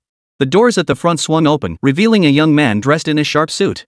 Lí Héng's face was youthful, yet the sharpness in his eyes was not something one would expect from someone his age. Under the spotlight, Lí Héng stepped onto the stage. Though it was his first time on such a grand stage and his first public appearance, Lí Héng's demeanor surprised everyone. Especially Jiang Hanyan, watching from backstage, was utterly astonished by his performance. Knowing Lí Héng well, she had expected him to be nervous and stiff on such a stage for the first time, keeping her on edge backstage. But seeing Lí Héng's demeanor as he walked onto the stage, she could tell he was in excellent form. Such poise and confidence were simply not the traits of someone overcome by stage fright. Seeing Lí Héng's performance, Jiang Hanyan breathed a slight sigh of relief. She hoped the awards ceremony would proceed smoothly. The moment Lí Héng appeared, Jing Jun's livestream exploded with reactions. Wait, how come she looks so young? That's way different from what I remembered. Didn't they say he just graduated from college? Of course he's young, it's not like he'd be in his 30s right after graduation. Seriously? This is the creator of Three Kingdoms? Good looking, great physique, and top tier talent. God, you opened a window for him and kicked down his door while you were at it, huh? Comparisons are the worst. At his age, I was fretting over whether I'd make it through my probation period, while he'd already crafted a masterpiece like Three Kingdoms. Why do we always compare ourselves to geniuses like this? It's like they're being fed by the gods themselves. Viewers in the livestream flooded the chat with praise for Lí Héng, whose appearance was enough to shock the entire internet. As the host of this livestream, Jing Jun was equally stunned by Lí Héng's appearance. After regaining his composure, he remarked, "Ahem, I'll admit it, Lí Héng is undeniably handsome. But compared to yours truly, the host, he still falls a tad short. Everyone, please keep things in perspective." Jing Jun stepped in to manage the conversation and liven up the chat. Sure enough, after Jing Jun spoke, the viewers redirected the conversation back to him. Objectively speaking, Jing Jun wasn't bad looking either, but compared to Lí Héng on stage, he clearly fell short. So the chat started telling Jing Jun to take a look in the mirror, though a minority insisted he was actually better looking than Lí Héng. When it comes to looks, it's all in the eye of the beholder. There's never been a clear-cut standard. Back to the stage. Lí Héng stood between the two hosts, her tall, slender figure instantly commanding the attention of everyone present. As Lí Héng stepped forward, an usher approached her carrying the trophy for the historical game competition. Lí Héng accepted the trophy with both hands and murmured a quiet thank you. To be honest, the explosive popularity of Three Kingdoms was within Lí Héng's expectations. But achieving such monumental success in such a short time? Even as the game's creator, Lí Héng hadn't anticipated this. Back when he was developing the early stages of Three Kingdoms, he had planned to use the 10 million prize money from the historical game competition to fund the game's production. But now, the game's popularity and sales on STM. That 10 million Federation coins held little value for him anymore. I'd long heard of Mr. Li's remarkable achievements at a young age, and seeing him today, his reputation is truly well deserved. The host began his customary praise. Not at all, not at all. Lí Héng held the trophy in one hand and the microphone in the other. When it comes to game development, I still have much to learn from my seniors. What followed was some simple small talk. Based on what Lí Héng had learned recently, these initial pleasantries were merely the opening act. What followed would reveal why they were chosen as hosts. Mr. Li, now that you've created the highly successful game Three Kingdoms, what are your plans for the future of Starry Company? For instance, what level of achievement do you aim for in a few years? Do you plan to surpass Penguin Company in game development with your talent? The matter between Starry Company, no, more accurately, between Lí Héng and Penguin Company had caused quite a stir recently. Anyone in the gaming industry who was online during that period couldn't have missed it. The host's question clearly sought a sensational answer. After all, the incident itself was already highly charged, and with the traffic from the historical game competition, a little hype could easily send it to the top of the trending charts. Lí Héng had anticipated this question and responded. Three Kingdoms was merely my first game. It reached its current status largely due to a stroke of luck. Starry Games is merely a fledgling company. Comparing us now to industry leader Tencent is premature. Of course, a soldier who doesn't aspire to be a general isn't a good soldier. When conditions permit in the future, Starry will strive toward that goal. Lí Héng's words were impeccably crafted. Not only did he acknowledge Penguin's strength, but he also displayed the ambition expected of a young entrepreneur. In truth, Lí Héng had been modest when delivering his final remark. With the knowledge stored in his mind, he could easily take on not just one Penguin company, but two. Great things come from young people. President Lee's Starry Company will surely shine even brighter in the future. The host picked up the thread, then suddenly shifted gears and asked, "Hey, with your talent and good looks, I bet you had plenty of female admirers back in college, right?" Chapter 170, Settling the Lawsuit with Penguin Company. This question touched on personal matters. Had it been a private conversation, the host would never have asked such a thing. But this was an awards ceremony, and such personal topics often created the biggest buzz. That's precisely why the host asked it. It wasn't a lack of emotional intelligence, but rather a pursuit of buzz and drama. Though she'd likely face widespread online criticism afterward. But she achieved her goal. As the saying goes, a strategist must immerse themselves in the situation. When Lí Héng heard the question, his vision went black. He'd anticipated the host might ask random questions, but never imagined such a thing would come up. Lí Héng even felt that the person before him wasn't a host, but a reporter. Only journalists would ask such a tricky question. Lí Héng responded with a straightforward refusal. "I'm sorry, but I don't believe this question relates to game development. I'd prefer not to answer." Hearing Lí Héng's response, the male host stepped in before the female host could react, attempting to smooth things over. "Hey, Mr. Lee, I've heard that Starry Company has a major shareholder. It was her investment that made your Three Kingdoms game possible. Would you mind telling us a bit about her? I believe our viewers would be interested in learning more about the creative journey behind Three Kingdoms." The male host's timely intervention prevented the situation from escalating further. As for whether the female host's remarks would later be taken out of context online and subject to cyberbullying, well, that wasn't their concern. At least for now, the male host's question successfully redirected everyone's attention. It prevented people from dwelling too much on the previous question. The audience knew that when Tencent falsely accused Lí Héng, someone had stepped forward to support him. This person identified herself as Lí Héng's senior classmate and swiftly established a company with decisive action. The most impressive moment, visible to all, was when this senior publicly declared her support on Weibo, firmly taking sides. At the time, many people mocked her with various sarcastic remarks, and her identity as the president of the Zhang Group was also exposed. Just as the incident was about to fade from public attention, Jin To-jun's livestream of Three Kingdoms propelled it to a climactic peak. Netizens who initially treated it as mere entertainment suddenly sensed something amiss. Wasn't this supposed to be a trash game? How could its art style and storyline be so polished? Subsequently, revelations about Three Kingdoms emerged one after another, propelling the game's name to become a household sensation. At that moment, all eyes were fixed on Lí Héng and Three Kingdoms, overlooking Jiang Hanyan's relentless efforts behind the scenes. Faced with such a reasonable question, Lí Héng naturally answered earnestly. "Of course. She's right backstage now. I think it would be better if I invited her up to tell her own story." "Is that okay, host?" Lí Héng felt that since this matter involved Jiang Hanyan, it would be best for her to speak for herself. Absolutely. The host couldn't have asked for a better situation. Having both of them appear together would undoubtedly generate much greater exposure. Amidst applause and spotlight, senior Jiang Hanyan was invited onto the stage. Even seated in the audience today, she had dressed meticulously. Her golden gown shone brilliantly on stage. Jiang Hanyan had experienced far more grand occasions than Lí Héng ever had. For her, such scenes were nothing new. Thus, there was no question of stage fright. She naturally picked up the microphone and spoke eloquently on stage. She recounted how she and Lí Héng met at university and founded Three Kingdoms. The story was lengthy, so Jiang Hanyan focused on the key points. Through her words, the audience gained a more comprehensive understanding of Lí Héng. Diligent, earnest, ambitious. Holy cow, you know what? You're absolutely right, those two standing together really do make a perfect match. You just noticed? I spotted it the moment Lí Héng Sr. walked in. A perfect match, no doubt about it. When will I ever meet a rich woman like that? I want to experience being kept by a wealthy woman too. Come on, a guy like you wouldn't even know what to do if you met a rich woman. You think everyone's like Lí Héng? Us regular folks don't stand a chance. Well, except for those with great looks, of course. I can't take it anymore, guys. I'm a novelist, and seeing their stories has sparked my inspiration. Suddenly I feel like writing a novel. What are you planning to write? Upstairs. I'll come cheer you on when it's done. I've already got the title figured out. The guy who refused to leech off rich women instead created the Federation's top game. Jin Tae-jun naturally noticed this comment, but being a game streamer, he knew little about novels and thus didn't respond. While the audience chatted in the livestream chat, the host on stage posed another question. Mr. Jung's foresight is truly admirable. The male host delivered his customary praise before posing the question.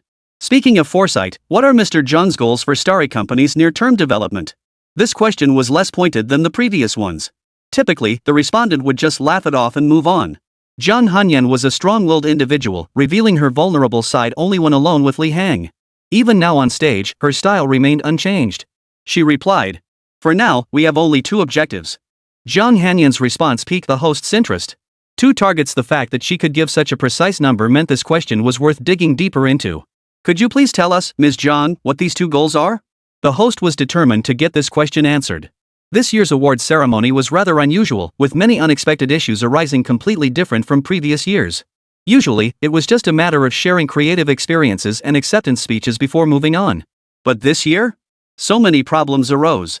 The moment Zhang Hanyan took the stage, her presence transformed the entire atmosphere. She handled such topics with ease, stating, "My first goal is to successfully publish the novel adaptation of 3 Kingdoms, titled Romance of the 3 Kingdoms. I sincerely hope for everyone's support when the time comes." Zhang Hanyan bowed toward the camera after finishing her statement. And the second goal? The second goal, you ask? Naturally, to resolve the recent legal dispute with Tencent. The moment Zhang Hanyan uttered these words, the entire venue fell into stunned silence. Chapter 171, continuing the game stream. Everyone present sucked in a sharp breath. From Starry Company's previous statements on Weibo, their aggressive nature was evident. But what no one expected was that Zhang Hanyan would dare to bring this matter out into the open on such a stage. Especially with Tencent's representatives seated in the audience. His face had turned ashen. Zhang Hanyan's words clearly showed she didn't give a damn about Penguin Company. While it was true that Penguin and Starry had conflicts, there was no need to air them out on stage like this. After all, the History Game Competition Awards ceremony was broadcast worldwide. This was tantamount to trampling Penguin Corporation's reputation in front of a global audience. Not only would Penguin Company suffer immense embarrassment, but their stock price would plummet as a result. How was he supposed to explain this back home? Attending one award ceremony could cause Penguin Corporation to lose billions in market value? Besides, your Starry Games is just a newly established company that lucked out with one hit game and you dare openly challenge Penguin Corporation? Penguin Corporation's depth and resources were beyond anything Starry Corporation could ever comprehend. If he had a say, he would certainly stand up to defend Penguin Corporation. But this was an awards ceremony, and Penguin Company held no such authority this year. He could only watch as Lí Héng and Zhang Hanyan conversed on stage. Once the hype for 3 Kingdoms dies down, crushing you will be as easy as squashing an ant. The Penguin Company representative thought to himself. Relying solely on 3 Kingdoms to prop up a company was clearly insufficient. Because Starry Company was destined to face Penguin's suppression. They had already analyzed it. With 3 Kingdoms' theme and gameplay, even at its peak, its lifespan would only last a year. After a year, players would have completed the story mode, and the world mode's outcomes would likely be settled. At that point, what would Starry Company have left to compete with Penguin? Even at their worst, Penguin Company consistently releases 1 or 2 solid games annually. But what about Starry Company? After losing 3 Kingdoms, what could they possibly do? Surely they can't just whip up another game that rivals 3 Kingdoms? It's no exaggeration to say 3 Kingdoms is the highest quality game in recent years. Few titles will ever surpass it. Creating another game like that? Easier said than done. Do they really think Lí Héng is the reincarnation of Wenkuxing, capable of casually churning out hit games? If that were the case, all the game developers at Tencent might as well quit their jobs and start selling grilled sausages outside schools. The host was equally stunned upon hearing Zhang Hanyan's words. Talking like this, you're really setting the stage for a no-holds-barred showdown with Tencent. Zhang Hanyan's true purpose in saying this was simple. If you don't provoke our Starry Sky Company, we won't bother you. But if you do anything to harm Penguin Company, even if you're the industry leader, we'll pursue it to the bitter end. This alone was enough to deter many smaller companies eyeing 3 Kingdoms. The host quickly stepped in to smooth things over. After that, he dared not press further. Are you kidding? If he pressed further, keeping his job would be a whole other matter. I thought CEO Li's remarks were already pretty radical, but compared to his senior classmate, they pale in comparison. This woman was something else. She really said whatever came to mind, completely unafraid of offending anyone. Yeah, while everyone knows about the tension between Starry and Penguin, bringing it up so openly is just asking for trouble. They're just too young and cocky. While I see Starry's potential, I don't think they can go toe-to-toe with Penguin anytime soon. Hard to say, hard to say. Just like when 3 Kingdoms first came out, didn't anyone give it a chance back then? But then what happened? As soon as Three Kingdoms launched, it shattered multiple records on STM. Viewers in the livestream chat were divided, with most still skeptical that Starry Company could go toe-to-toe with Penguin Company. Why would a newbie game company dare challenge an established one? Especially when that established company is a Fortune 500 powerhouse, ranking among the top in the entire federation. Whether Starry Company can even maintain its current ranking in the Great Summer region is uncertain. After the host concluded the QA, the award citation was recited. Golden ribbons fluttered through the air, like a shower of gold descending upon the stage. The historical game competition awards ceremony officially concluded. That year, Lí Héng was 23 and Zhang Hanyan was 25. They had ascended to the stage coveted by countless historical game creators across the entire federation. At this moment, they stood at the pinnacle of historical gaming. Jun shut down the livestream. For some reason, seeing Lí Héng and Zhang Hanyan bathed in that golden rain had left his eyes stinging. Tears welled up, tears of joy? After all, he had watched the game Three Kingdoms grow from its infancy, even giving it a push along the way. It felt like the satisfaction an elder feels watching a younger generation come of age. Alright, everyone. The awards ceremony is over. Now let's get back to business. Back to what we do best. Streaming Three Kingdoms. Jun adjusted the gamepad and settled in. Opening his eyes, he found himself back in the familiar main interface. Jun clicked World Mode to enter the game. After the screen finished loading, Zhang Wudi opened his eyes in World Mode.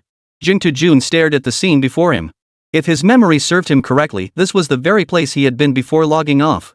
Lying in the military tent. Just as Jun was about to get up and stretch, he noticed a familiar soldier standing beside him.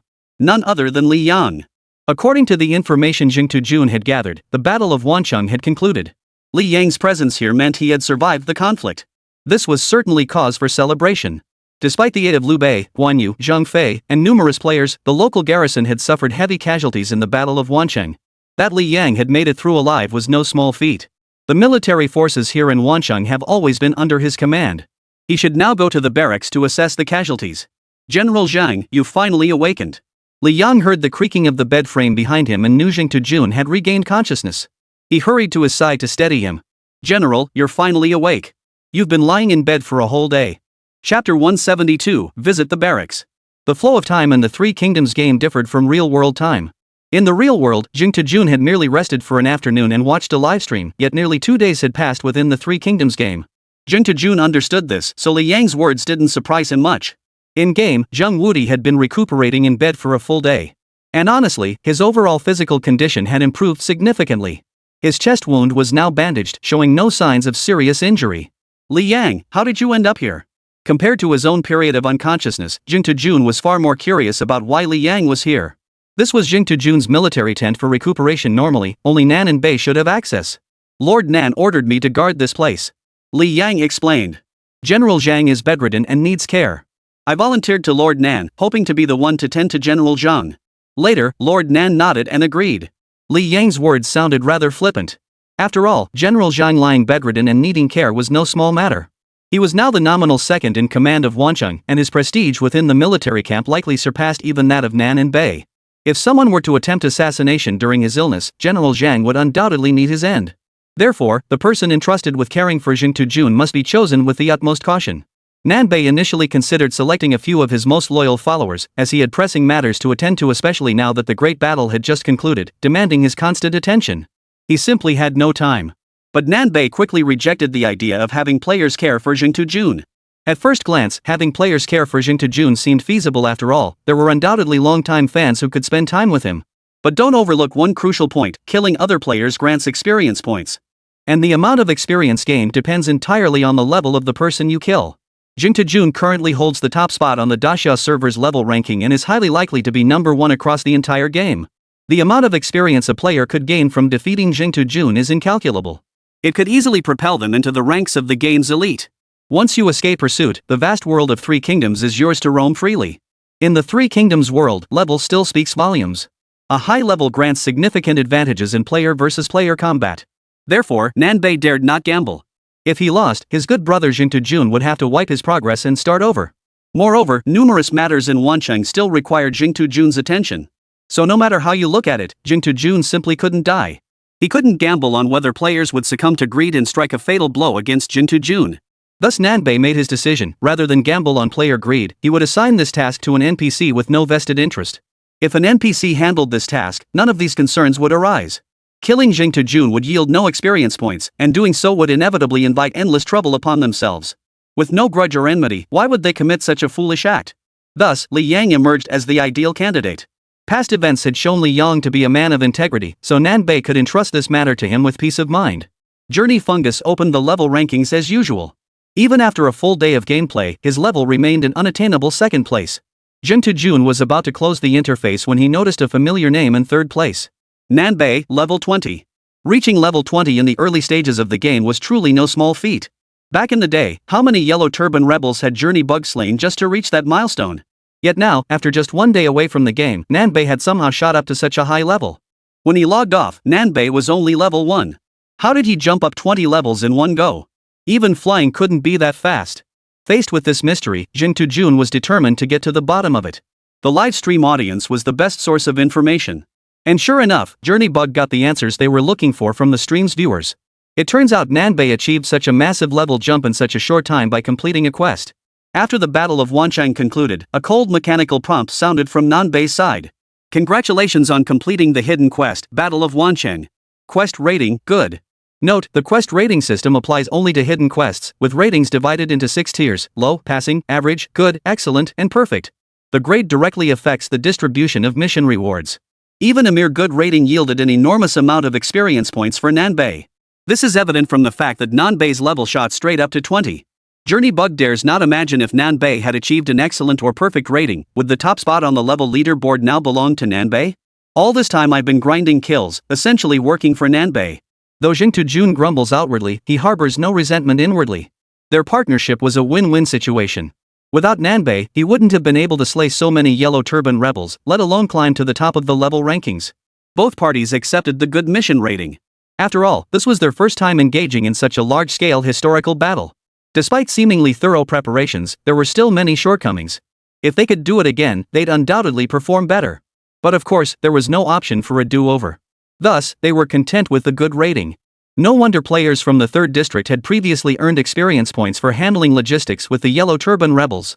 Yet Nanbei Tian, who handled Wancheng affairs day in and day out, received absolutely nothing. The previous inconsistencies now made sense. Take me to the barracks to see the situation. After piecing together the entire sequence of events, Jing Jun helped Lí Héng down from the bed. General, perhaps you should rest a little longer. You've only just awakened, it's best not to move about too soon. Lí Héng genuinely worried about Jing Jun's health. Without Jing Jun and Nanbei, Wancheng would have fallen to the Yellow Turban rebels long ago. As a general, if I don't go to the barracks to check on the situation at the end of the war, do you think I deserve this rank? Jing Jun retorted to Lí Héng. Lí Héng was momentarily at a loss for words to counter. Let's go. We'll head to the barracks to take a look. Chapter 173, Compensation. With Jing Jun speaking thus, Lí Héng could not insist further. He supported Jing Jun all the way to the barracks. Along the way, they could see that the residential areas within Wancheng were still being rebuilt. This destruction wasn't caused by the Yellow Turban rebels, but rather because the materials from these houses had been repurposed into siege weapons like rolling stones and wooden beams for defending the city. Now that the war had ended, both the northern and southern factions had immediately dispatched teams to rebuild the dwellings.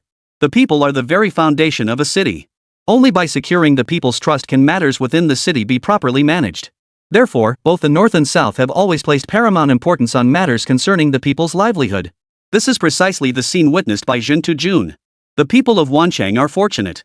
They encountered Jing Jun and Nanbei, who safeguarded their homeland. The atmosphere within the city walls remained relatively peaceful. Aside from the rebuilt houses, everything seemed unchanged from before the war. Yet outside Wancheng's walls, a starkly different scene unfolded. Bodies littered the ground. The bodies of Wancheng's defenders and Yellow Turban rebels lay scattered haphazardly at the city gates. A steady stream of people arrived to clear away the corpses. Not only the bodies of the garrison soldiers needed to be cleared, but even the Yellow Turban rebels' corpses had to be gathered and placed together. For if corpses were not dealt with promptly, they could very well breed plague. Jing Jun and Nanbei understood this well, so they took the cleanup of the battlefield quite seriously. This once again highlighted Nanbei's role. This was merely the work visible to others. In the unseen corners of the city, the extent of Nanbei's contributions remained unknown. But one thing was certain, Nanbei's contributions were no less significant than Jing Jun's. As Jing Jun and Lí Héng entered the military camp, the scene before them instantly moved Jing Jun. The barracks were filled with soldiers bearing deep wounds. They lay in large military tents while medics bustled about, tending to them. These were all living, breathing lives.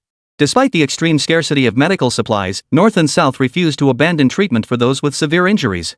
Here, he upheld the principle of equality for all. Whether the injury was minor or severe, as long as there was still a breath left in you, the military doctors would spare no effort to save you, minimizing deaths to the greatest extent possible. But from another perspective, if he had done better at the time, if he had been more prepared, would the casualties be fewer now? Jing Tujun's perspective was entirely different from everyone else's.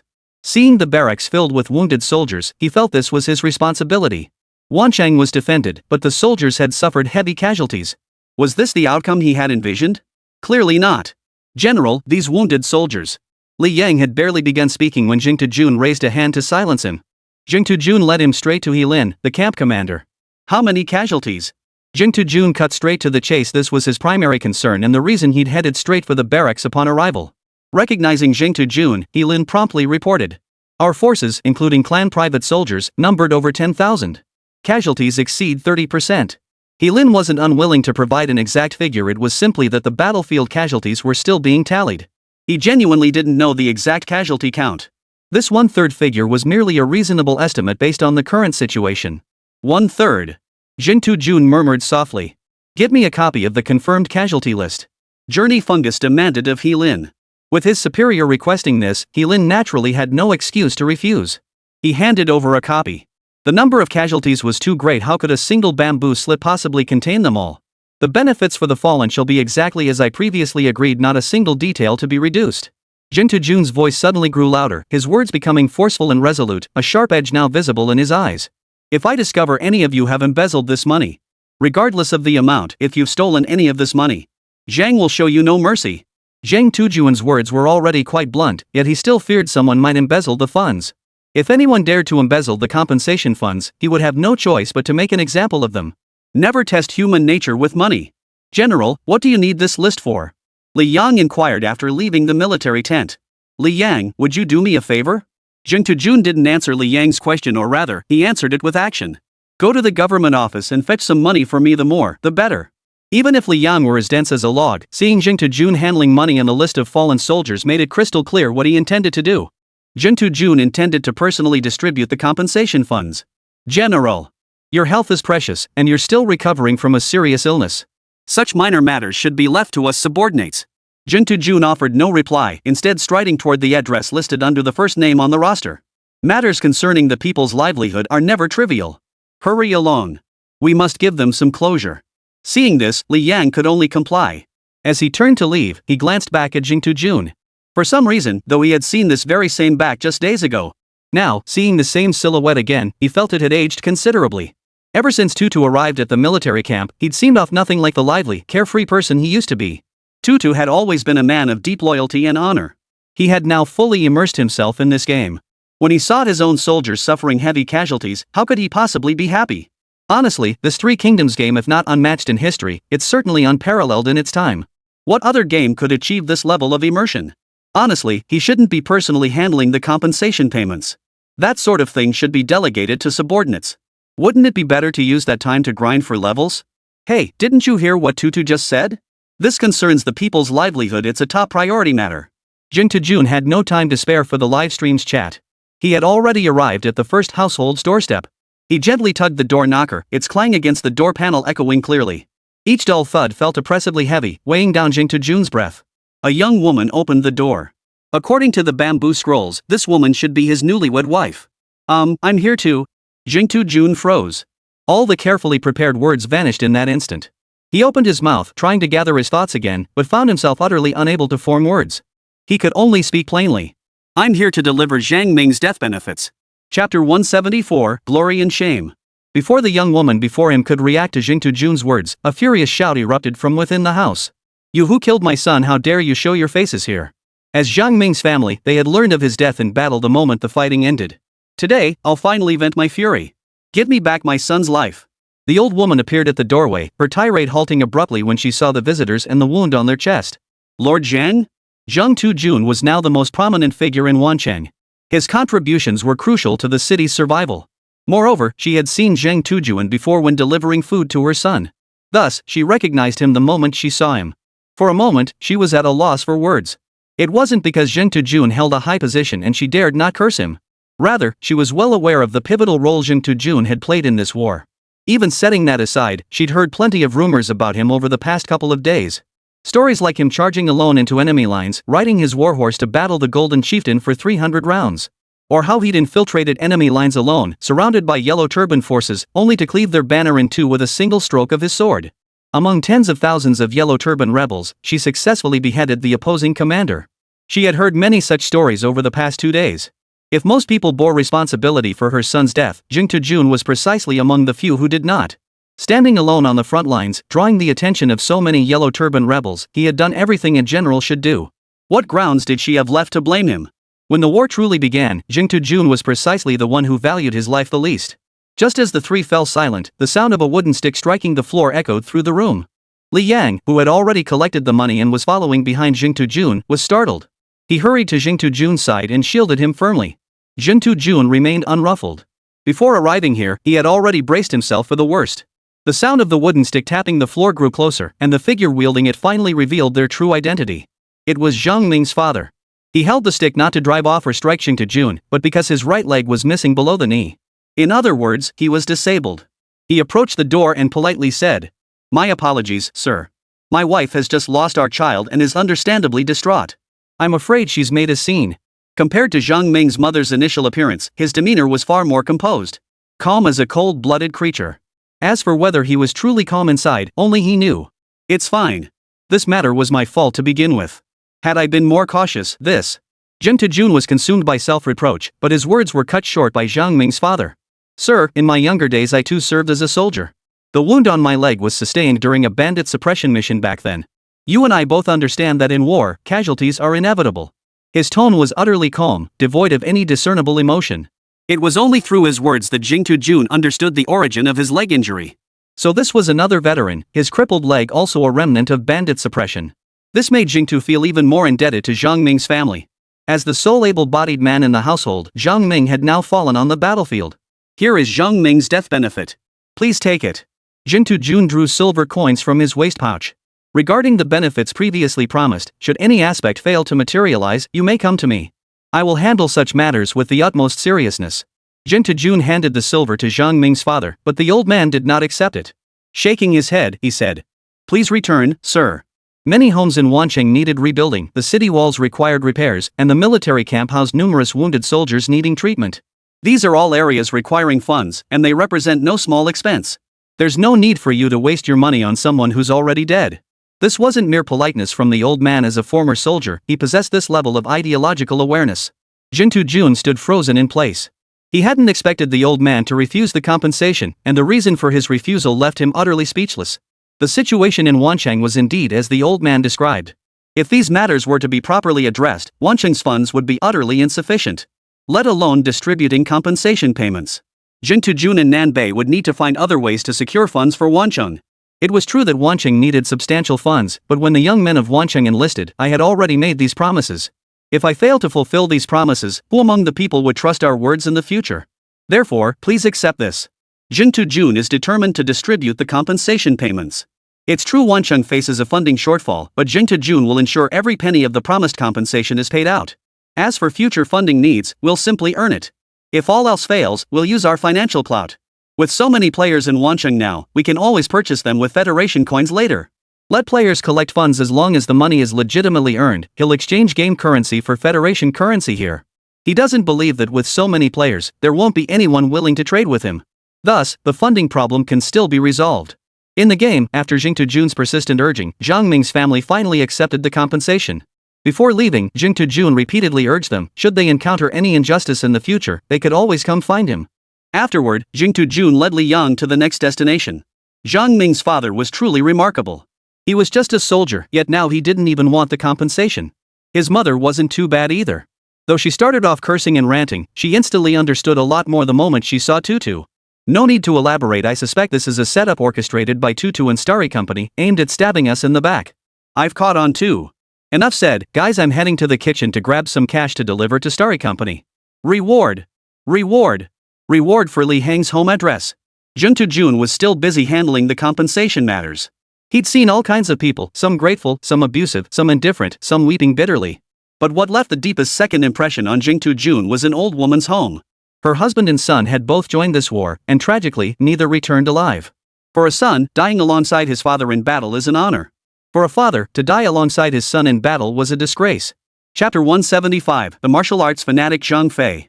Throughout the day, Jing-to-jun was busy handling matters related to the compensation payments. The plight of many families and their relatives' understanding pierced Jing-to-jun and millions of viewers like a sharp dagger. This time, many players were genuinely enraged, preparing to take their knives and pay a visit to Star Company in person. As for Jing-to-jun, the central figure in this affair, he felt considerably lighter after handling all the compensation matters.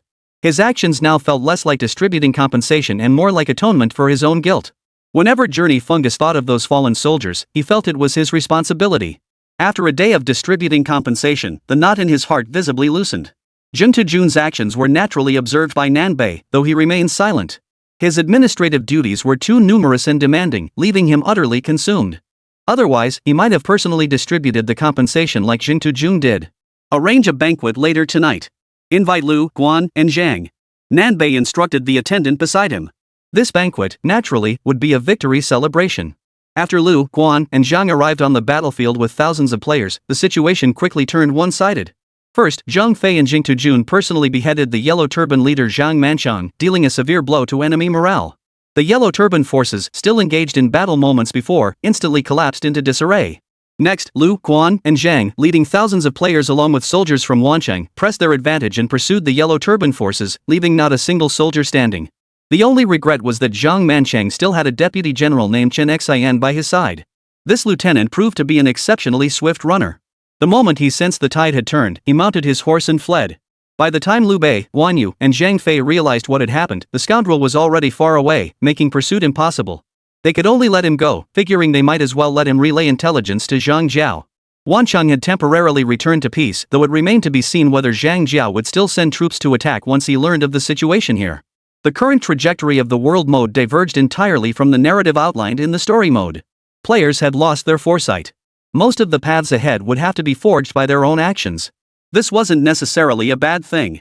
If the story mode's plot still held any significant value with such a massive player base, then no one would play Three Kingdoms anymore. With so many players participating in world mode, if you tell me the world's trajectory is identical to the story modes, then what's the point of playing? However, with the Battle of Wancheng just concluded, the city lies in ruins and requires urgent reconstruction. This demands considerable effort and attention. The purpose of this celebratory banquet was not merely to honor their achievements, but also to grant official positions to Lu, Guan, and Zhang. This was a promise Jing-to-jun had made earlier, and the northern and southern factions would naturally not go back on their word. Moreover, if these official positions could keep Lu, Guan, and Zhang by his side to serve him, it would be a highly profitable venture. However, given their personalities and destiny, it was unlikely they would remain subordinate to anyone in the future. Should that day come, Nanbei would strive to maintain harmonious relations between both parties. After all, Liu Bei was a man of truly immense destiny. Even if the world's patterns underwent drastic shifts, they would likely leave him untouched. Nanbei set down the documents, stepped outside, and looked up at the bright sunshine. Everything was just right. One could only wonder what rewards the imperial court would bestow upon learning this news. The court would likely need some time to react upon receiving the news. Nanbei estimated they would receive news within a month. The question was whether it would be good news or bad. Based on his observations and investigations over this period, he discovered that while player spawn points were entirely random, there was one location where no players ever appeared. That place is within the palace grounds. In other words, the palace remains the sole domain untouched by player interference. Barring any unforeseen circumstances, the 10 eunuchs still held sway over the palace. Therefore, whether the news from the imperial court would bring rewards or punishment remained uncertain. Nanbei recalled that in the story mode, Liu Bei's numerous military achievements had only earned him a minor official post. Thus, Nanbei harbored little hope of the imperial court's response. Just as he had never counted on imperial reinforcements as part of his plan from the very beginning. Time flew by, and soon the moon shone brightly amidst sparse stars. Jing-to-jun and the trio of Lu, Guan, and Zhang all arrived punctually for their rendezvous. The four even happened to meet right before the banquet hall's gates. Liu Bei took the lead in greeting them, saying, "General Zhang's valor on the battlefield, though I have not witnessed it firsthand, I have heard much about it in recent times and hold you in the highest regard." These words from Liu Bei were not mere pleasantries. It was the absolute truth. These past 2 days, after the Battle of Wancheng concluded, the three brothers found themselves without any pressing duties. With nothing to occupy them, they naturally wandered about the city, helping its citizens with their problems along the way. During this time, Lu, Guan, and Zhang had heard Jing Tujun's tales so often they were practically sick of them. They heard tales of Jing Tujun single-handedly fighting back and forth on the battlefield, treating the Yellow Turban Army's tens of thousands of troops as if they were nothing. Or how his foresight had them ready with siege defenses before the Yellow Turbans even attacked. Liu Bei had heard such tales so often he could recite them verbatim. This clearly demonstrated Jing Tujun's standing among the people of Wancheng. On the battlefield, Liu Bei and Guan Yu fought enemies from afar, never encountering Jing Tujun. Later, his third brother recounted that by the time he reached Jing Tujun's vicinity, the man was already covered in wounds, gasping for breath. Thus, Liu Bei remained uncertain of Jing Tujun's true combat prowess. Not at all. My military prowess is far from deserving the title of divine valor. What a joke! Even if you gave him 100 times more courage, he'd never dare call himself heroic in front of Lu, Guan, and Zhang. Of course, that might change once he levels up, but right now, he absolutely lacks the guts. General Zhang, you're too kind. Once your wounds heal, I'll gladly spar with you on the training grounds. Zhang Fei was a martial arts fanatic, something Jing Tujun had already observed during the story mode. So it came as no surprise when he now proposed sparring with Jing Tujun. But this put Jing Tujun in an awkward position. There was no way he could defeat Zhang Fei. Even if he were 10 or 20 levels higher, victory would still be impossible. Zhang Fei's combat prowess was easily in the 90s. Fighting him would cost him half his life. Refusing, however, would likely result in Zhang Fei persistently pestering Jing Tujun for a duel. Ida, don't be impolite. Just as Jing Tujun was at a loss for words, Liu Bei, acting as the elder brother, stepped in to decline the challenge on Jing Tujun's behalf. Chapter 176, The Document. At that moment, Jing Tujun regarded Liu Bei as if he were his benefactor. What a noble soul. With a single sentence, he had defused the crisis. No matter how much of a martial arts fanatic you are, Zhang Fei, you wouldn't disobey your own elder brother's words, would you? Liu Bei's words alone were enough to restrain Zhang Fei. Of course, Jing Tujun still doesn't know Zhang Fei well enough. If he understood him a bit more, he'd realize. This martial arts fanatic, Zhang Fei, would sometimes disregard his elder brother's orders. The prime example lies precisely in this very aspect of his martial obsession. My apologies, Lord Zhang. My third brother has always been a martial arts fanatic. I hope you won't hold it against him. Liu Bei stepped forward to apologize on Zhang Fei's behalf. No harm done, no harm done. Brother Ida's martial prowess is unmatched. I'm truly no match for him. General Zhang interjected, clarifying matters up front to prevent Zhang Fei from harassing him privately. Lord Zhang is too modest. Your valor is witnessed by all the people of Wancheng. Liu Bei had never witnessed Jing Tujun's true strength, yet this did not diminish the towering image Jing Tujun held in his mind. Just hearing the people of Wancheng speak of him made it clear this man possessed formidable martial prowess. In his mind, even if Jing Tujun's martial prowess fell slightly short of Guan Yu or Zhang Fei, it certainly wasn't far behind. Liu Bei glanced at Jing Tujun once more. The young man's face bore a hint of sharpness. Truly a prodigious young talent. After exchanging brief pleasantries, the group proceeded together into the banquet hall. At the head table, Nan and Bei were already seated. Yet before him lay no fine wine or delicacies, only mountains of bamboo slips. These were all the official matters Nan Bei needed to handle. If not for the unavoidable necessity of this celebratory banquet, Nan Bei would have skipped this part entirely. Everyone's here. Nan Bei swept his sleeves aside, smiling broadly as he turned to the four figures at the doorway. The mountain of bamboo slips before him was promptly cleared away by servants, replaced by fine wine and delicacies. Simultaneously, other servants filled the tables of the four members of Jing Tujun with fine wine and delicacies. Gentlemen, please. Nan Bei announced. The scene of him handling official business earlier was not something he deliberately staged for Lu, Guan, and Zhang to witness. Though Nan Bei's fame in Wancheng didn't rival that of Jing Tujun, his reputation for diligent and incorruptible governance had long spread throughout the surrounding villages. Today, Liu Bei finally understood why the people of Wancheng held Nan Bei in such high regard. To have such an official managing Wancheng's affairs, great and small, was truly a blessing for its people. Having recently arrived, Nan Bei remained somewhat uncertain about the competence of his subordinates. Thus, he personally handled most governmental affairs. This had led to the current situation. Nan Bei had even begun utilizing the unique mechanisms of the GamePod to work around the clock without pause. If such work ethic and efficiency were applied in the real world, it would be nothing short of extraordinary. The seating arrangement was straightforward. All four found their places and sat down. I must apologize to you all, he began. I was occupied with state affairs and could not personally greet you upon your arrival. Nan Bei raised his wine cup and spoke first. This banquet differed from others. No alluring women danced gracefully in the banquet hall. Apart from servants serving fine wine and delicacies as usual, it was entirely different from other banquets. It wasn't that Nan Bei was being stingy, he simply held modern values and found little interest in such ancient forms of entertainment. Of course, saving money was also essential. After all, funds were tight in Wancheng now, and Jing Tujun was even considering exchanging real currency for in-game currency. From Liu Bei's perspective, he was unaware that Nanbei and Jing Tujun disliked such festivities. Thus, to him, Nanbei appeared to abstain from women, eschew luxury, and live with utmost simplicity. In this day and age, such an exemplary official is indeed rare. No wonder the people of Wancheng hold them in such high regard. Neither North nor South knew Liu Bei's thoughts. If he knew that his unintentional act could cause Liu Bei's favor toward him to skyrocket, he wouldn't know how to express his delight. Liu Bei was destined to become one of the three sovereigns. Even with player intervention, his achievements would undoubtedly be remarkable. Building rapport with a future titan was a surefire win-win proposition, no matter how you looked at it.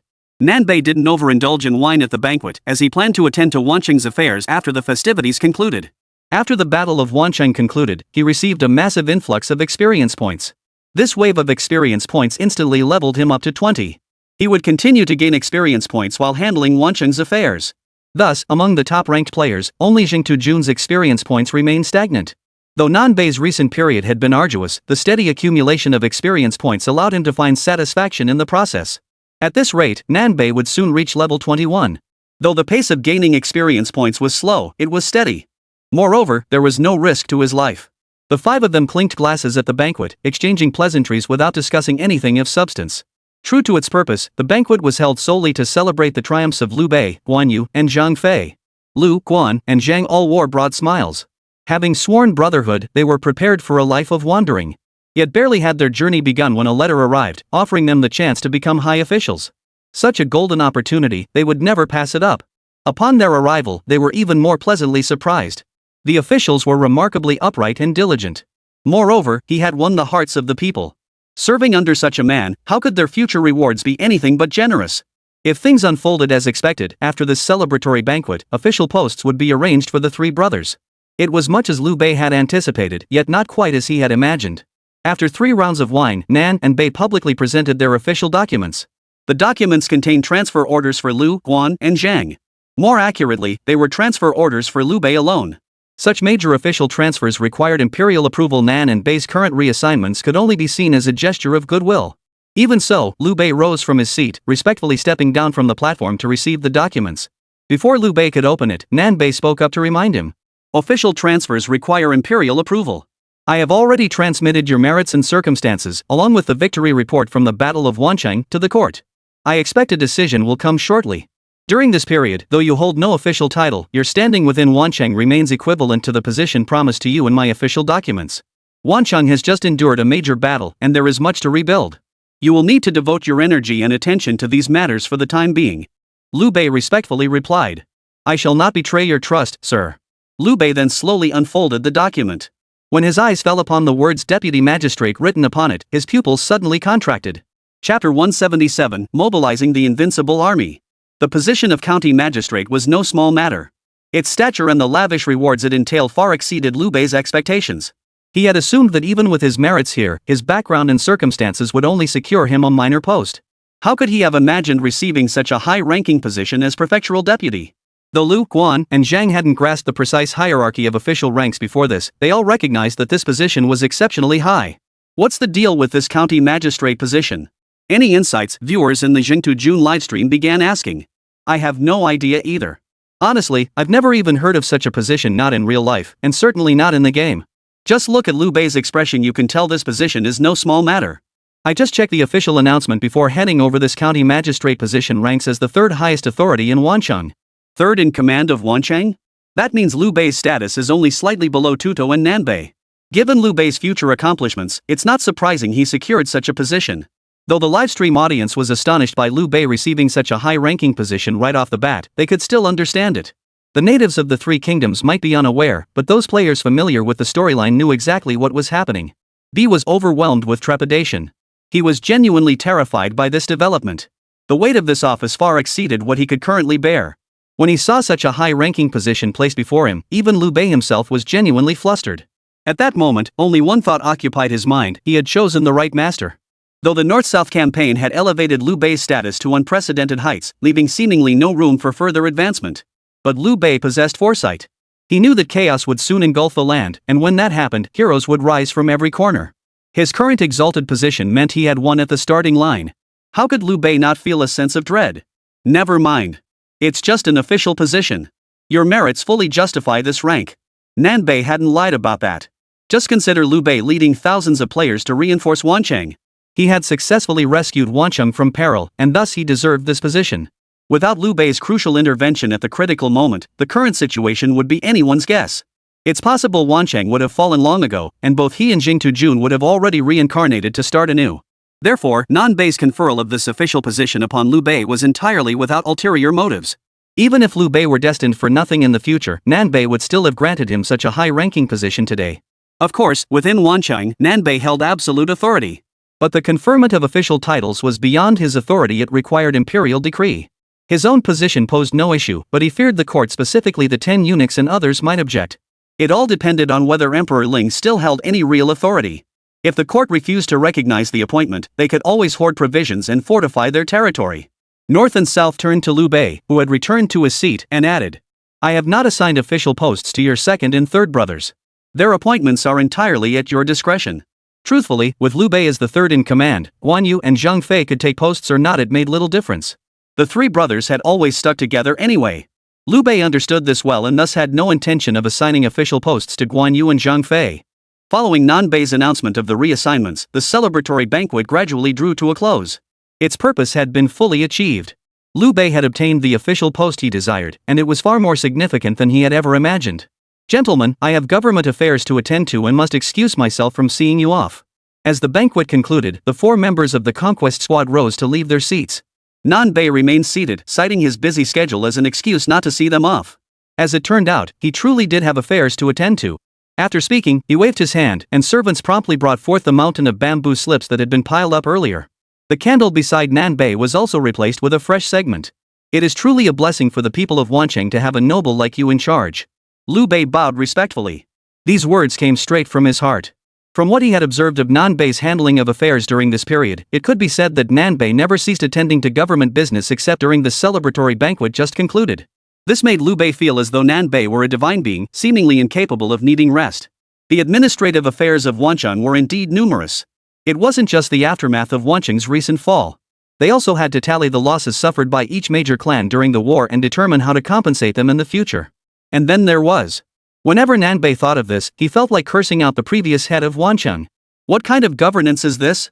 He neglected all essential governance duties, leaving him with this massive mess. Still, this situation provided Nanbei with a steady stream of experience, a far better alternative than the idleness of the journey fungus.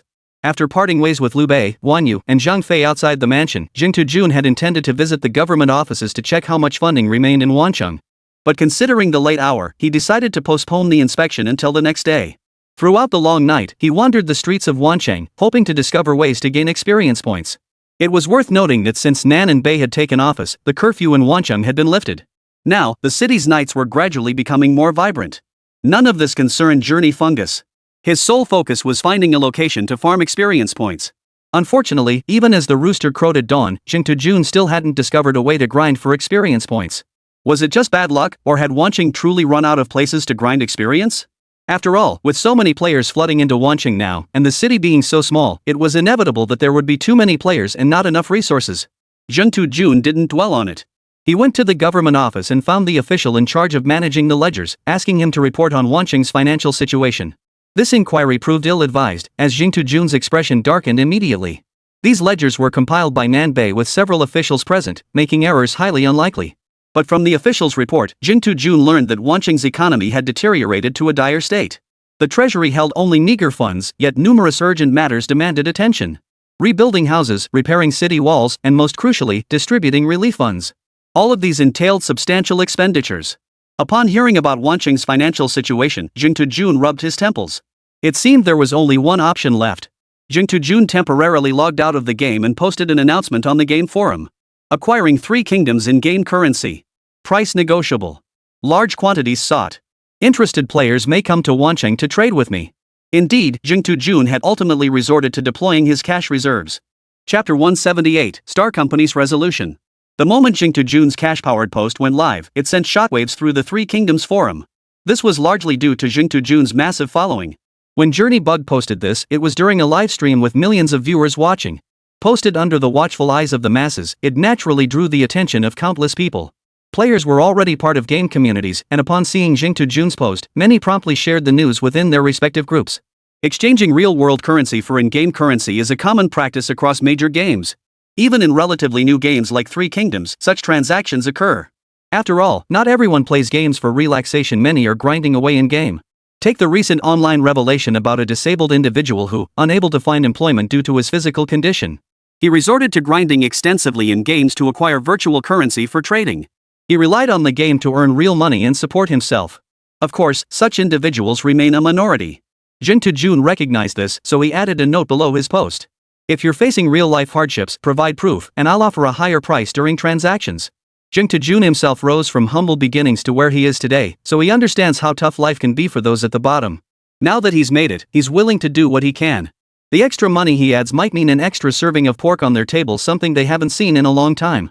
Or perhaps a few more doses of medicine.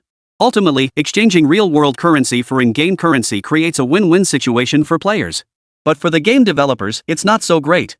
Player-to-player transactions often occur at prices far below those in the official game store, which impacts the game's revenue. However, Three Kingdoms is a buy-to-play game, so there's no in-game store to begin with. Whether the developers will permit this practice remains uncertain. As the game's creator, Lí Héng closely monitors Jingtu Jun's activities. The game has no in-game store functionality, so actions like Jingtu Jun's cannot impact Starry Company's revenue. Since Three Kingdoms lacks an in-game store, actions like Jingtu Jun's do not impact Starry Sky's revenue. Of course, this doesn't mean Lí Héng will simply ignore the matter. The lack of impact on revenue is only one aspect. If Jingtu Jun continues these endless transactions, the currency system within Three Kingdoms will become chaotic. If most of the wealth ends up in Jingtu Jun's hands, wouldn't that make him the undisputed top player? Remember, in ancient warfare, money and supplies were paramount. If Jingtu Jun monopolizes most of Three Kingdoms' wealth, conflicts are inevitable as other players gradually develop. And then, when you look at it later, whoa, Jingtu Jun's resources have become limitless. What would ordinary players even play for then? However, Jingtu Jun specifically assists those facing financial hardship. His actions genuinely help many struggling individuals, so simply crushing him outright is out of the question. We must devise a way to curb this. This truly presents a dilemma. Banning such behavior would be unfair to some, yet allowing it would compromise the gaming experience for the majority. As a seasoned game streamer, Jingtu Jun possesses deep insights into the game. He knows that if he continues to collect game currency without limits, the game will become unbalanced. For ordinary players, there would be no meaningful experience left. Therefore, when collecting currency, he moderates the amount rather than grabbing everything indiscriminately. His goal is to restore Wancheng to its former state. Or rather, he simply wanted Wancheng's funds sufficient to pay out the compensation and rebuild the residents' homes. The compensation was a promise he had made. Those soldiers had sacrificed their lives to defend Wancheng. As Wancheng's principal commander, he could not go back on his word. As for rebuilding the homes, Jingtu Jun's thoughts drifted back to that night when dozens of Wancheng citizens knelt before him. They begged Jingtu Jun to approve the demolition of their homes so the materials could be used to craft rolling stones and wooden beams. Jingtu Jun had already decided, as long as the funds received were sufficient to cover the compensation payments and rebuild Wancheng's dwellings, he would stop. He would absolutely not disrupt the game's balance. But whether others would follow suit afterward remained unknown. Regarding this matter, the Three Kingdoms officials probably wouldn't just stand by and watch. Their current silence likely stems from deference to Jingtu Jun. Given the high visibility of this post, Starry Company couldn't possibly have missed it. Their failure to immediately stop this behavior suggests Starry Company's tacit approval. This tacit approval likely applies only to Jingtu Jun, given the immense popularity of Three Kingdoms, for which Jingtu Jun deserves significant credit. Remember how Starry Company sent Jingtu Jun a copy of Romance of the Three Kingdoms not long ago? Many players in Jingtu Jun's community had already noticed the post. Since quite a few were already in Wancheng, they found Jingtu Jun immediately. However, Jingtu Jun didn't initiate transactions immediately. Instead, they first verified the family circumstances of those seeking to trade. Transactions were prioritized for those facing financial hardship, while those with more stable household situations were told to return the next day. He wanted to wait for official news from Romance of the Three Kingdoms. If the official response was a clear refusal, he would immediately halt all transactions. Before halting his activities, he used his own resources to assist those facing hardship. The prices he offered were deliberately higher. It clicked for me, that's why Tutu waited a day before trading. He was waiting for the official response. Your reaction is a bit slow. Three Kingdoms and Starry Company are complementary partners. Tutu wouldn't do anything to harm the Three Kingdoms game. His current practice of collecting in-game currency from those facing financial hardship stems from his personal desire to help others. So I genuinely don't begrudge Tutu his profits. His daily revenue is substantial, but most of it goes back to players and donations. The official side will definitely regulate this behavior, otherwise, it would severely impact game balance. Just as viewers in the livestream were discussing when the official response would come, someone suddenly spoke up. Stop chatting here. Go check out Starry Company's official website, they've already posted the outcome of this incident. Chapter 179, Starry Company's suspected charity efforts. The moment those words were spoken, every viewer's attention was instantly drawn to them. Even Jing noticed this comment. What answer would Starry Company provide? Would they impose strict prohibitions, or simply turn a blind eye? Jing temporarily logged out of the game, opened Starry Company's official website, and checked the post situation. Handling of private transactions among certain players within the game. The announcement's title alone was eye-catching, and it had been posted just minutes ago. The certain players mentioned above clearly referred to Jing and others. Jing immediately clicked on the announcement to review the details. The opening sentence stated that prior to this announcement, the game's official policy was not to intervene in player-to-player transactions. Jing breathed a sigh of relief upon reading this. Its inclusion meant the recent actions would not be pursued by the authorities. This was also related to the small amount of his transactions. If Jing had transacted millions or tens of millions of silver all at once, see if the official response would have been the same. The subsequent content was extremely concise, consistent with Starry Company's announcement style. But brevity doesn't mean this is a minor matter. On the contrary, the information contained here was vast, or rather, immensely impactful. First, the official statement explicitly declares that private transactions are prohibited after this announcement. Those caught will face penalties ranging from temporary bans to permanent account suspensions. This punishment sent a collective gasp of shock through the player base. Direct account suspension. This is no minor punishment. Three Kingdoms accounts cost real money to purchase. Getting banned means the game was a total waste of money, hundreds of dollars down the drain. Jing frowned slightly upon seeing this. If private trading were banned outright, what about those struggling financially who relied on in-game grinding to make ends meet? But Jing didn't raise this issue immediately. He trusted that Starry Company would handle the matter appropriately. So he remained silent, scrolling down the webpage to see if Starry Company had other solutions. Sure enough, scrolling down, Jing found exactly what he was looking for. Although the Three Kingdoms official team prohibited private transactions within the game, they stated they would establish an in-game trading platform. At first, he suspected this was Three Kingdoms' latest money-grabbing scheme, fearing Starry Company would follow Tencent's path of relentless monetization. Many games had such platforms, but without exception, they all charged players transaction fees. And these fees weren't exactly small change. But when he saw the subsequent announcement that no fees would be charged at all, Jing's eyes nearly popped out of his head. No transaction fees? Doesn't that mean Starry Company wouldn't profit at all from this? This trading platform is purely a public service. Such a profit-free design would never be implemented by Tencent. But another concern of Jing remained unresolved. What about the impact of large transaction amounts on game balance? Scrolling further down the announcement, Jing remained confident that Starry Company would surely find a proper solution to this issue. Otherwise, what's the point of having an official trading platform? After all, you don't charge transaction fees. What's the point of trading privately versus using the official platform? And Jing soon found the answer. The solution was to limit each player's transaction quota. Each player only had a limited monthly trading quota, and this quota was pitifully small. For regular players, it takes only a few days of grinding to earn enough money to reach their monthly quota. Beside the trading platform, there's also a button to submit proof. If a player's household truly faces financial hardship and relies on in-game grinding to sustain basic living, they can submit their relevant information via this button. After verification by the backend team, their personal transaction quota will be increased. However, even with an increased quota, the amount of money involved remains minimal and does not impact game balance. Sellers face quota restrictions, and buyers naturally have corresponding purchase limits as well. Prices are uniformly set by the official platform to prevent malicious price gouging. Below the announcement, a brand new feature is highlighted: factions. The announcement essentially stated that once players join a faction, their trading quota will be tied to that faction. Each faction's monthly trading quota will be capped. These monthly quotas are not fixed, their size depends on the faction's size. The larger the faction, the more territory it controls, and consequently, the greater its trading quota. These details about faction quotas are of little concern to players. What truly matters to them is one thing: the faction system itself. When exactly will this faction system launch, and what purpose will it serve? That's what every player truly cares about. However, the announcement itself offers no concrete details about the faction system's functions, leaving players to make only rough guesses based on the information provided.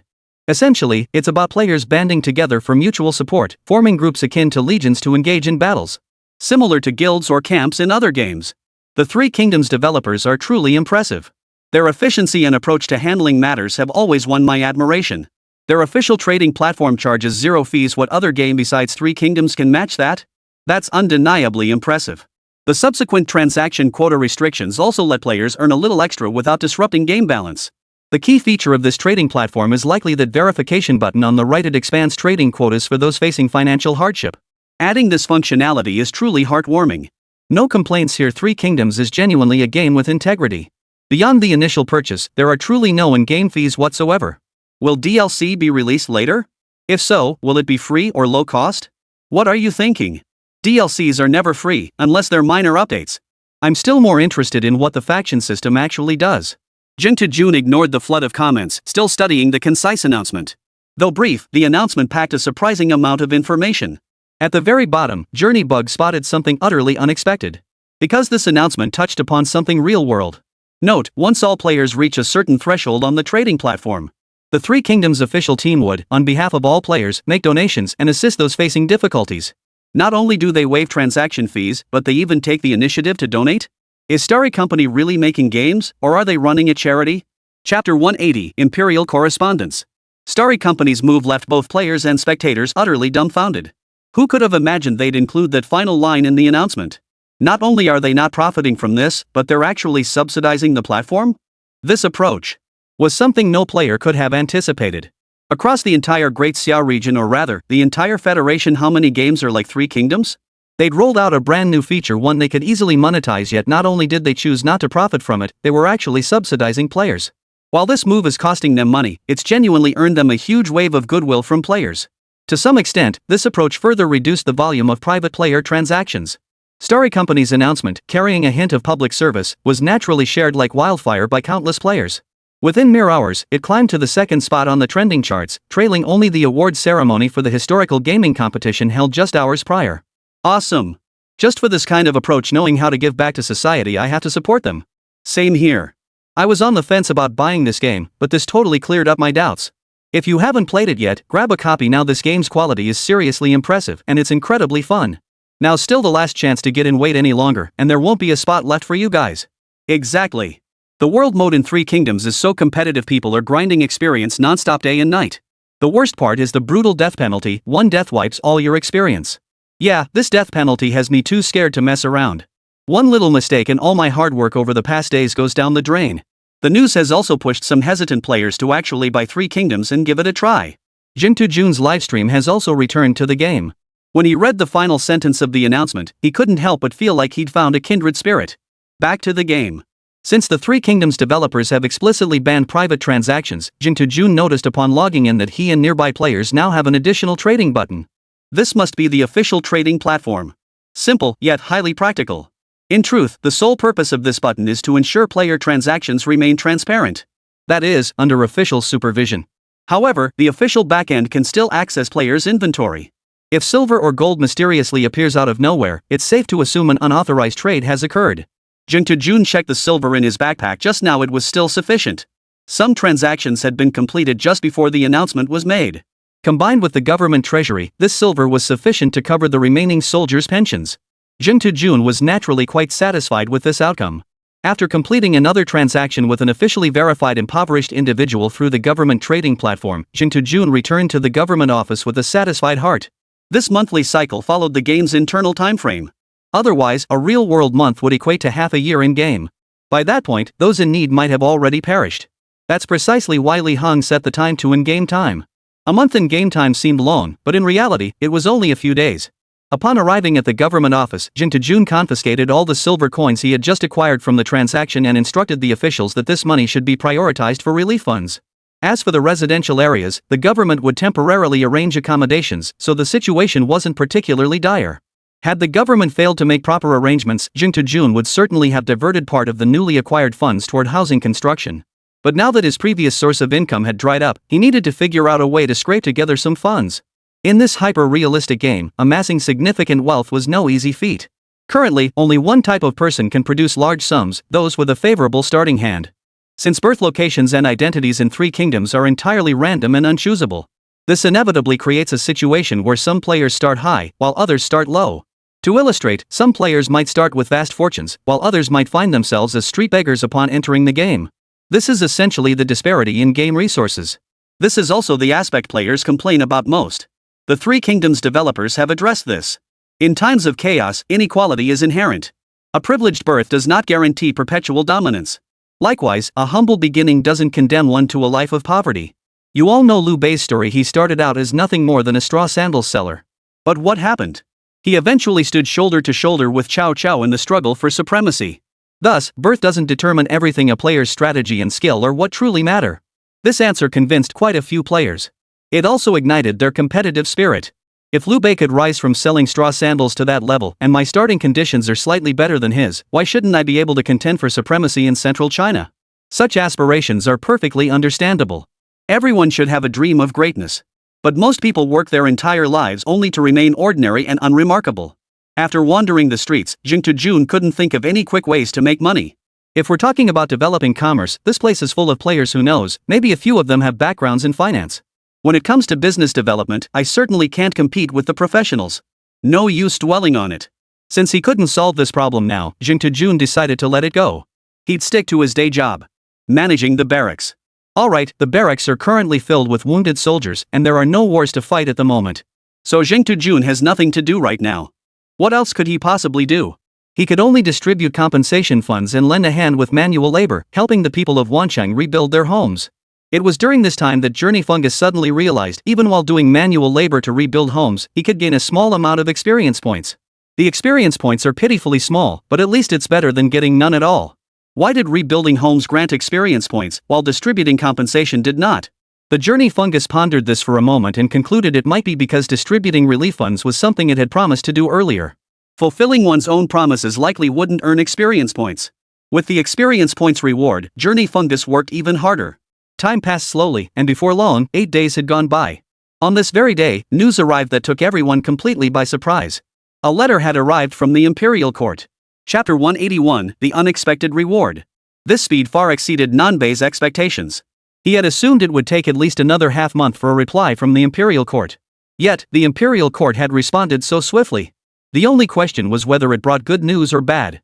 Regardless, receiving the Imperial decree was the top priority. Upon hearing the news, Jing Tujun hastily set down the wood he was carrying and hurried toward the government office at top speed. This matter could not be delayed.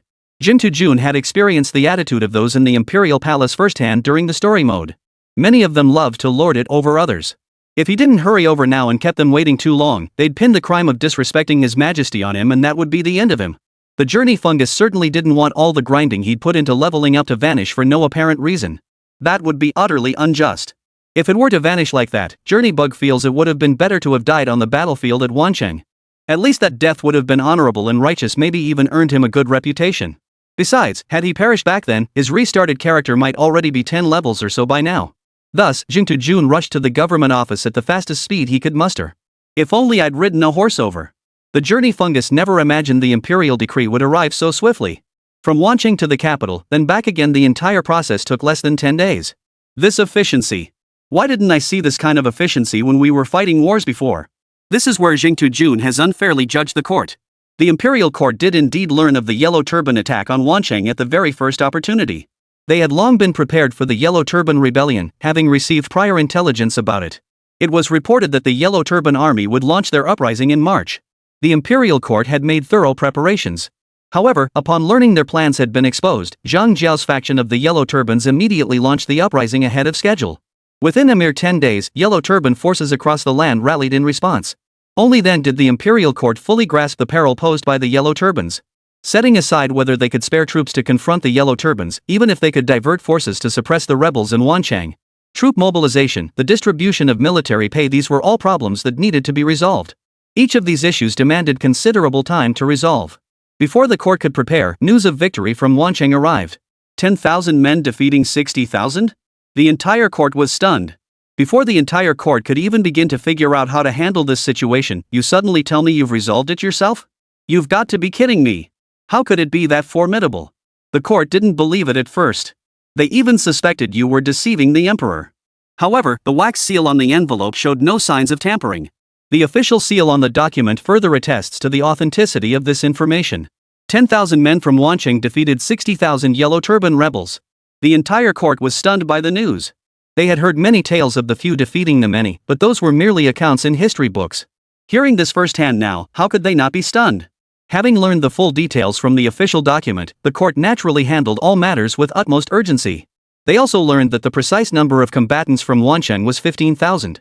Midway through the battle, Liu Bei, Guan Yu, and Zhang Fei arrived with reinforcements of 5,000 cavalry.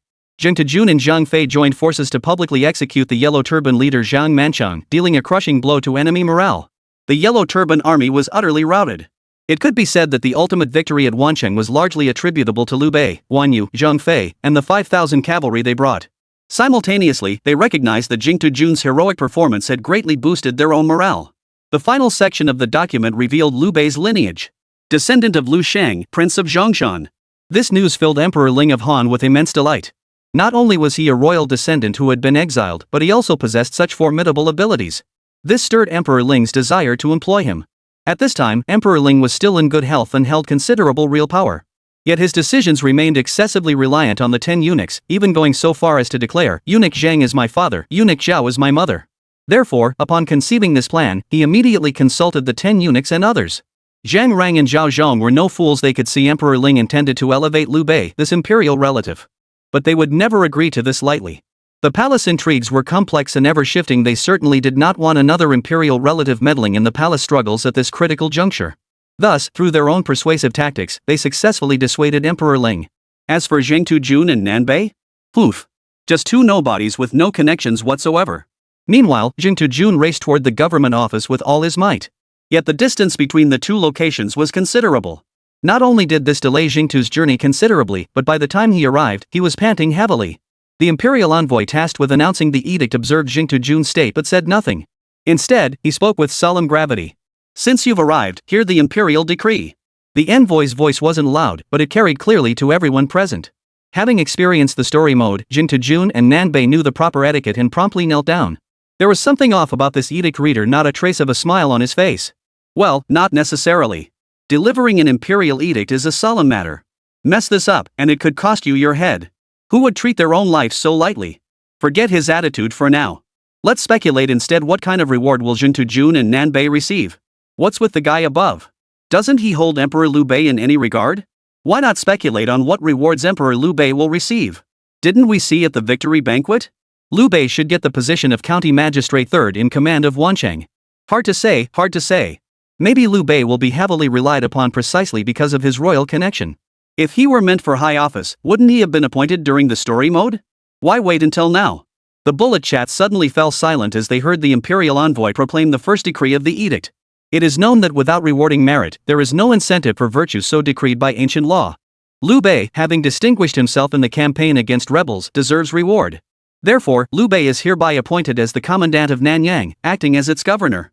This declaration left everyone stunned in their tracks. Commander of Nanyang, acting as governor, isn't that a position overseeing both the north and south? If Liu Bei takes both northern and southern offices, what becomes of the north and south? What about his campaign against the invincible forces? Would he also be implicated? Chapter 182, Cavalry Captain. The issuance of this imperial decree caught everyone present completely off guard. Even if Liu Bei received significant favor, it was still within reason. After all, his imperial lineage was undeniable. Even if that royal connection might be somewhat tenuous, Prince Lí Héng of Zhongshan had over 100 sons, not to mention countless daughters, and Liu Bei was his 8th or even 10th generation descendant. Thus, if one were to count them all, there were likely many in the Han Empire with such connections. Indeed, whether Liu Bei truly held such status was itself a matter open to debate. Liu Bei's appointment as county magistrate was already a significant promotion from both the northern and southern factions. Yet what no one anticipated was Emperor Ling's bold decree. Liu Bei was granted the title of Nanyang Commandery Administrator, acting as governor. This was a position of the northern and southern dynasties. At this thought, both Liu Bei and Zheng Tujun instinctively lifted their heads slightly to look at Nanbei.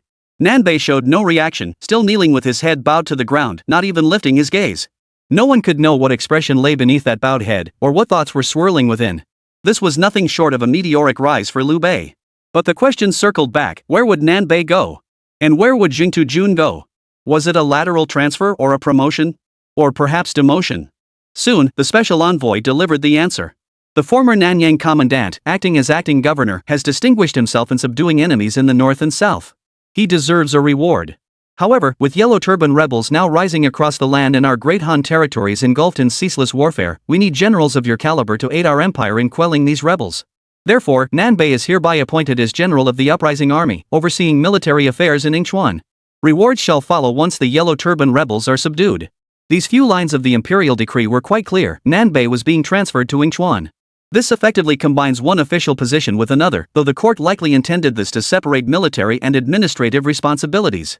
It clearly defines Nanbei's authority to command all government troops within Yingchuan Commandery.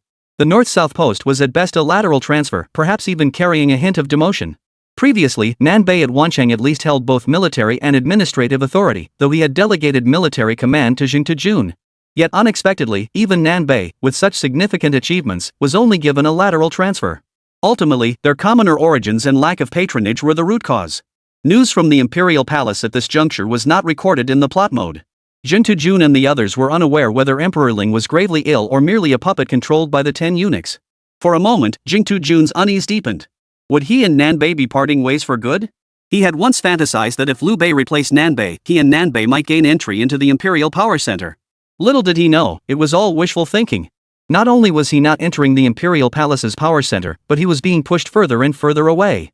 Nanbei's official position sweet talk all it was, with promises of rewards to be bestowed together after the war ended. From the perspective of Emperor Ling and the 10 eunuchs, this Yellow Turban Rebellion was vast and overwhelming. Whether the Han dynasty could survive this catastrophe was another matter entirely. Moreover, even if the Han dynasty managed to withstand this calamity, who could guarantee that Nanbei would survive the new wars that would inevitably follow? Whether in ancient times or the present, in games or reality, the mortality rate in warfare is extremely high. Especially for the position of Northern and Southern Commander, clearly a military officer. As such, could he possibly stand idly by without leading his troops into battle? Therefore, Nanbei would inevitably be drawn into the actual fighting. It remains unknown how formidable the Yellow Turban forces in Yingchuan are, or what the strength of the garrison troops is. If the situation mirrors that of Wancheng, the casualties in the north-south region would be exceptionally high. And should he perish, all prior promises would naturally vanish into thin air. The death of someone like Nanbei would barely make a ripple in the imperial court. Viewers in the livestream chat were filled with sympathy for Nanbei. After all, he had managed to turn Wancheng's disastrous start into something remarkable, a truly exceptional achievement. The war here had only just ended, and they'd barely caught their breath. Wancheng hadn't even finished rebuilding before they were being sent to another battlefield to fight. There was no guarantee he could even protect his own life and possessions. And the death penalty in 3 kingdoms was notoriously harsh. If Nanbei were to die carelessly, all his early efforts would be wasted. How could this not break your heart? After all, they've been through endless life or death situations, endless exhaustion. North and South might end up with nothing to show for it. Indeed, the better the start, the tougher the game gets later on. This has become a widely acknowledged truth among players. Especially for North and South, their opening was tough, and they thought things would ease up after that. Little did they know the real challenge was yet to come. The difficulty level of this game is simply on a different tier compared to what ordinary players face. While ordinary players are still struggling to survive, North, South and Journey Fungus are already dominating the battlefield. Of course, one possibility is that while ordinary players are still agonizing over survival or experience points, North, South and Jing Tujun might have already restarted. A flood of comments has started criticizing Lí Héng, demanding to know how he designed the game's difficulty. Truthfully, this criticism is unfair to him. Lí Héng only specifically designed the opening scenario for Wancheng. As for the subsequent plot developments, those were entirely decided by NPCs acting according to their own predefined personalities. He had absolutely nothing to do with it. This difficulty level is beyond words, it's downright inhumane. This is classic torture mode design. The difficulty is indeed high. Only power players like North, South and Tutu managed to pull off this opening. If anyone else had started with this setup, they'd likely have been wiped out by the Yellow Turban rebels in the very first round. I thought we'd finally seen the light at the end of the tunnel, but it turns out there's an even bigger pitfall waiting for players to fall into. Tutu's identity still hasn't been confirmed. I suspect he might still be aligned with Nanbei. Tutu has no choice but to stick with Nanbei. His standout performance right now is entirely thanks to Nanbei. If he leaves Nanbei, Tutu would be dead meat the moment he steps onto the battlefield. Another hater? Didn't you see Tutu's performance on the battlefield? Amidst the heated arguments and the comments, the special envoy announced Jing Tujun's official transfer. Jing Tujun, for his meritorious service in suppressing rebels, appointed cavalry captain to accompany Northern Army General Liu Ji in suppressing the Yellow Turban rebels at Julu. After eradicating the Golden Rebels, rewards shall be granted according to merit. By Imperial Decree. Chapter 183, Julu, the birthplace of Zhang Jiao's rebellion. The Imperial envoy sealed the edict, then smiled broadly at the kneeling figures before him and declared, "Gentlemen, receive the Imperial Decree. Your subjects receive the edict." Following Imperial protocol, the 3 officials received the edict from north to south. The kneeling entourage then rose to their feet. The envoy suddenly turned to Jing Tujun and said, "Commander Zhang, His Majesty has one final message for you." Zhang Tujun hastily bowed and said, "Please speak, Your Excellency." The envoy cleared his throat. "Since your courtesy name is invincible, I shall see if you truly live up to it." Judging solely by this statement, no one could discern Emperor Ling's true feelings, whether he was amused, displeased, or indifferent. The meaning behind these words was far too rich. One could interpret it as Emperor Ling finding Jing Tujun arrogant and using this opportunity to humble him. Or you could interpret it as the emperor holding high hopes for Jing Tujun, wishing him to shine brilliantly on the battlefield of Jiulu. Two interpretations, leading to two entirely different outcomes. Jing Tujun now deeply regretted his decision. Ever since the world mode officially began, he suffered countless setbacks because of this name. Now this name has even reached Emperor Ling's ears. He's crying without tears. He wants to change his name, but discovers that the game Romance of the Three Kingdoms doesn't support name changes at all. He was now forced to carry the burden of the invincible moniker through the entire game. Faced with the Emperor's decree, Jing Tujun had no idea how to respond. After much deliberation, he could only manage the words, "Your servant is deeply humbled." The envoy did not respond, instead turning to the three men and stating, "Lord Nan and Lord Zhang, prepare yourselves. The Emperor commands you both to depart immediately for the battlefield and join the main army." "Yes, Your Majesty." The two men acknowledged the order. While the transfers of Nan and Bei could be considered lateral moves, Zhang Tujun's assignment was clearly a demotion. In Wancheng, he served as the second in command. Though not formally appointed by the court, he held military authority in his hands, commanding 10,000 troops. He also enjoyed deep affection and respect among the common people. But what was the position of cavalry captain? A subordinate position. The imperial edict explicitly stated that Jing Tujun was to accompany Huang Fusong to Jiulu to suppress the Yellow Turban rebels. A Yuechi captain, under normal circumstances, commands no more than 800 to 1,500 troops. Even during wartime, his command never exceeded 3,000 troops. This pales in comparison to Jing Tujun, who previously commanded 10,000 troops. This was the first time anyone had ever heard of demoting someone's official rank after they had earned merit. In the official documents submitted to the court, Nan Bei did not diminish Jing Tujun's contributions in the Battle of Wancheng, clearly acknowledging his standing there. Yet unexpectedly, Jing Tujun ultimately secured only the rank of captain. His rank was even lower than Liu Bei's. Of course, to outsiders, Jing Tujun had previously held no official court position. Securing the rank of cavalry captain now seemed like a meteoric rise. But let's not forget that Liu Bei himself held no official position prior to this. Yet he rose to become the top commander of Wancheng through his military achievements. This was utterly unfair. Did Emperor Ling of Han truly regard these officers who had risen through military merit as anything of consequence? In this world, did only birth and background guarantee smooth sailing in one's official career? The desire to overthrow the Han dynasty burned even more intensely within Jing Tujun's heart. But now was far from the right time. The Han dynasty still held residual military strength. Though the imperial palace was in utter chaos, Emperor Ling remained its cornerstone, holding things together. Now was far from the ideal moment to act. Players who've experienced story modes understand that patience is still required. If the true goal was to overthrow the Han dynasty, preparations could begin once Dongjue entered the capital. But the prerequisite for preparation is securing your own territory. Originally, Jing Tujun and Nan Bei held such territory, but it was clearly seized by the imperial court. It was casually bestowed upon Liu Bei, a descendant of imperial kin. Jing Tujun and Nan Bei must now devise alternative plans for their territory. Without a territory of their own, how could they hope to carve out a fiefdom for themselves back then? Though Liu Bei also lacked territory at that time, he was the favored son of fortune. Could ordinary players possibly compare? To contend for the Central Plains and seize the throne, one must win at the starting line. One step ahead, and you stay ahead. Of course, these are concerns for the future. For now, Jing Tujun and Nan Bei must focus on two urgent matters: how to survive the coming battles. Second, how to maximize their value while doing so. For instance, how much military merit they can earn and how much popular support they can gain. Once the Yellow Turban Rebellion was quelled, he didn't believe Emperor Ling would renege on his promises. The Emperor's word was law once spoken, it could not be broken. Emperor Ling had already promised to settle the accounts for both Nan Bei and Jing Tujun's merits once the Yellow Turban Rebellion was quelled. If both men were still alive then, their rewards would be substantial. It all depended on how Emperor Ling would bestow his rewards. Still, even with the Emperor's golden word, they had to keep their guard up. They couldn't stake everything on Emperor Ling. If they lost this bet, they'd be finished. Emperor Ling was known for his reliance on eunuchs. No one could say for certain whether he would honor this promise. Moreover, the current timeline had been completely disrupted by the players. No one could predict whether historical events might unfold earlier than recorded. With player assistance, the Yellow Turban Rebellion would likely conclude sooner than historical records indicate.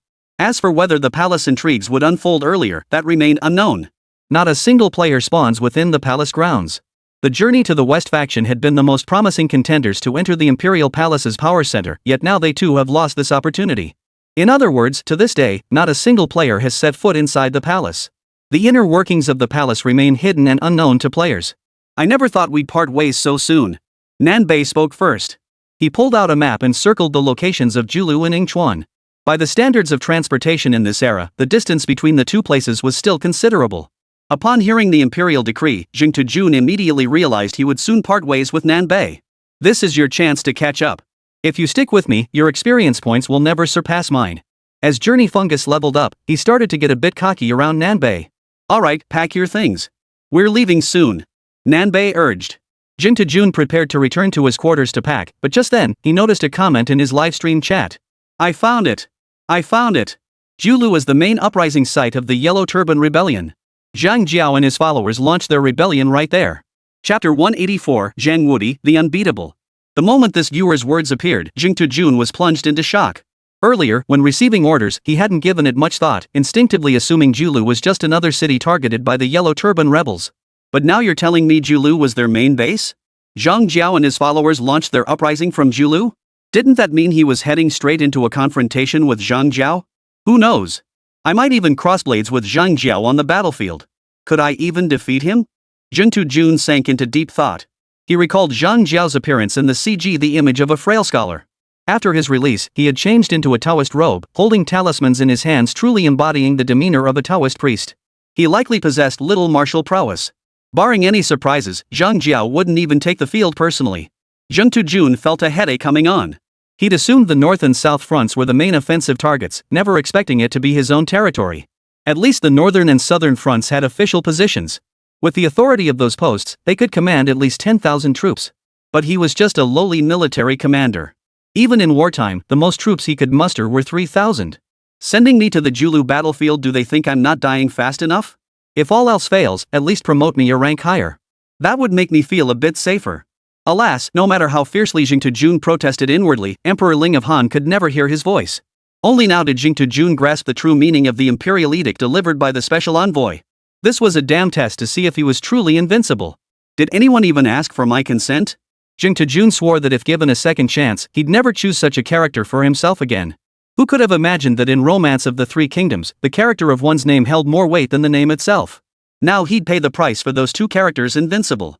Guys, do me a favor, help me gather more info on Julu. The streamer really needs it this time. Jing Tujun figures it's better to let fans pitch in than to painstakingly dig through the archives himself. He's done this kind of thing plenty of times before. Jing Tujun casually tossed a massive lucky bag into the livestream chat as a reward. With the reward of the lucky bag and Jing Tujun's earnest request, the viewers in the livestream room sprang into action. They began diving into story mode to gather intel for Jing Tujun. Soon, one piece of information after another about Julu was brought to the livestream. Julu was situated on the alluvial plains of the ancient Yellow River and Zhang River, featuring flat terrain under the jurisdiction of the governor of Jizhou. It governed 15 counties with a population of approximately 600,000, serving as a crucial transportation hub guarding the eastern foothills of the Taihang Mountains. Its strategic position was of paramount importance. It served as the gateway from the Central Plains to the north, and also as the convergence point between agrarian and nomadic civilizations. No wonder Zhang Ju chose this as his primary battlefield. If he truly captured such a vital strategic location, what would become of us? As events would prove, Zhang Jiao's Yellow Turban forces were indeed formidable. Shortly after their uprising began, they had already captured Guangzhong and Julu. In March, the imperial court dispatched Northern General of the Central Army Lú Ji with 100,000 troops to arrive in Jizhou. Subsequent events in the narrative grow somewhat hazy. We only know that Lú Ji was later dismissed, replaced by Dong Zhuo as commander. Not long after, Dong Zhuo was also replaced, with Huang Fusong taking his place. For journey enthusiasts, this vagueness matters little. Even if the game developers intentionally blurred these details, the available information is more than sufficient. At least it's better than knowing nothing. Besides, the focus of the journey to the West enthusiast isn't on the changing of commanders at all. To him, that's all too distant. It was only late February, early March now. By the time he reached Julu, he would be perfectly timed to join forces with Lú Ji. And how many troops did Lú Ji command? 100,000. It was clearly stated, Lú Ji leads 100,000 troops. Reading this, Jing Tujun's mouth practically split from ear to ear. 100,000 troops? I've never fought such a well-equipped battle in my life. With 100,000 troops against the Yellow Turban rebels? That'd be a walk in the park. How does that saying go? Just show up. At first, I thought this mission was a suicide run, but it turns out the court is crushing the Yellow Turbans. This was absolutely exhilarating. As for him, a lowly captain with just 3,000 men? Is that even a problem? Tell me, is that a problem?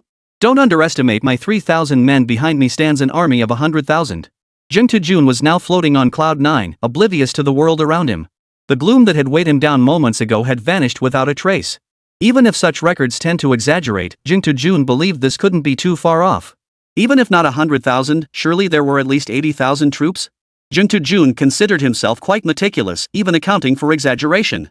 His estimate of 80,000 troops was undoubtedly conservative. The actual force far exceeded that number. What Jing Jun hadn't anticipated was that the imperial court's boasts were even more grandiose than their own. Lí Héng commanded 3 forces, the 5 regiments of the Northern Army, the Wuwan Cavalry Guard, and troops from local commanderies and kingdoms. First, the 5 regiments of the Northern Army. Theoretically, each regiment numbered around 5,000 men. However, during Emperor Ling's reign, prolonged warfare and corruption had severely depleted their ranks. It was doubtful even half that number remained. For simplicity's sake, let's round up and consider them as 3,500 men as modern scholars have estimated. Lí Héng, as Northern General of the Middle Army, directly commanded this unit as the core combat force.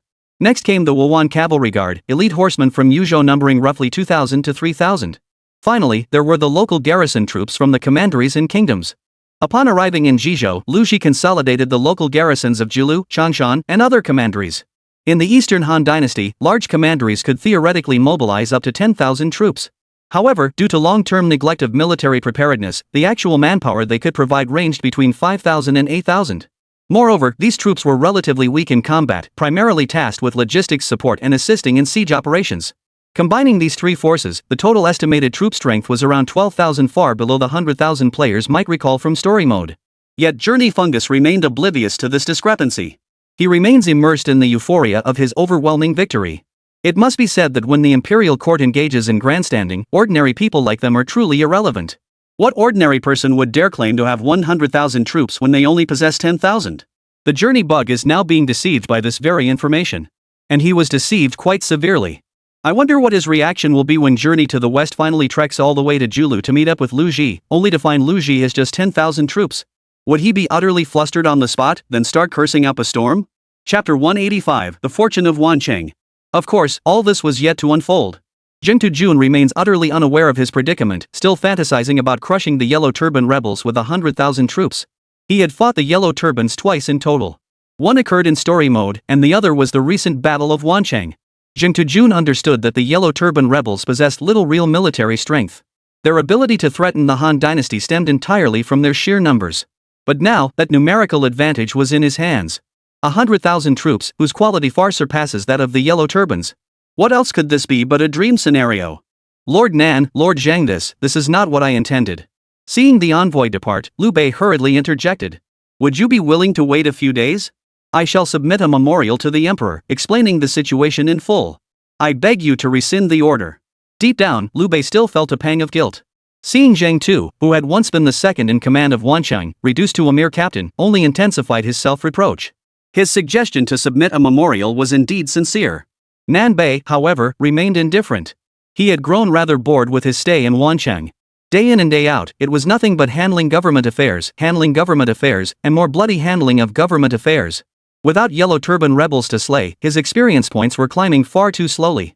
His new post was essentially a lateral transfer anyway, and he was eager to head to the front lines to fight. At least the experience points would increase, even if it meant a bit more danger and a higher chance of getting killed. But that's what made it challenging. Nan Bei was a man who craved challenges, evident from his previous grind through the hardcore challenge mode with Jing Jun. The tougher the game, the more he wanted to keep playing. Therefore, he was quite satisfied with his official transfer. He didn't respond to Liu Bei's remark, instead turning his gaze toward Jing Jun. Seeing Jing Jun's beaming smile, Nan Bei knew the guy was probably itching to head to the front lines and fight too. Viewers in his livestream had just mentioned that Julu, where Jing Jun was headed, was defended by 100,000 imperial troops. Safety was assured, experience was guaranteed, and if he survived to the end, military merit would follow. This prospect thrilled Jing Jun immensely. No need. His Majesty has his reasons for this arrangement. As his subjects, we should simply obey his commands. True to form, Jing Jun, still beaming, rejected Liu Bei's proposal without a second thought. How could Wancheng compare to the thrill of Julu? These past days, he'd been relying on constructing civilian dwellings to gain experience points far too slow. Jing Jun has always kept a close eye on the level rankings. In 3 kingdoms, the experience required to level up increases dramatically every 10 levels. Jing Jun hadn't leveled up even once in all this time, while the second place player had already caught up to his level. During the time I'll spend traveling from Wancheng to Julu, my experience points will likely stay completely stagnant. By the time he reached Julu, his top spot on the leaderboard would likely be gone. But it doesn't matter. Once I reach Julu, will there be any shortage of opportunities to prove myself? Lord Zhang, are you truly not going to use it? Liu Bei found it hard to fathom Jing Jun's way of thinking. Why does he seem so cheerful despite being demoted? Such magnanimity, I must learn more from Lord Zhang. Liu Bei mentally justified Jing Jun's actions to himself. He dismissed Jing Jun's current demeanor as simply good mental fortitude. It's nothing, really. I'll go pack my things now. You lot, go arrange the carriage and horses for me. With that, Jing Jun cheerfully dashed off to pack his belongings. He couldn't bear to wait another second. Every moment delayed now would hinder his leveling progress. Meanwhile, news from the Wancheng government office spread like wildfire, gradually reaching the common folk. Have you heard? Magistrate Zhang and Magistrate Nan are being transferred elsewhere. What? Where to? No one knows. No specific details have been announced yet. You're not pulling my leg, are you? Why would they be transferred out of nowhere? No way. I got this from my brother's son's uncle, a big shot who works as a clerk over there. He was right there when it happened. That's quite the story. In those days, communication tools were primitive, relying mainly on word of mouth. But the news that Jing Jun and Nan Bei were leaving this place to take up official posts elsewhere spread like wildfire. 1 told 10, 10 told 100, 100 told 1,000. By the time Jing Jun hadn't even packed his belongings yet, the news had already spread to every corner of Wancheng. The speed of this rumor's spread was nothing short of astonishing. By the time Jing Jun emerged from his residence with his belongings packed, a large crowd of citizens had already gathered at his doorstep. Some held garments, others carried thin porridge, and still others stood before the gate bearing all manner of things. What are you all doing here? Jing Jun hadn't realized word of his impending departure had spread, though he sensed something was amiss.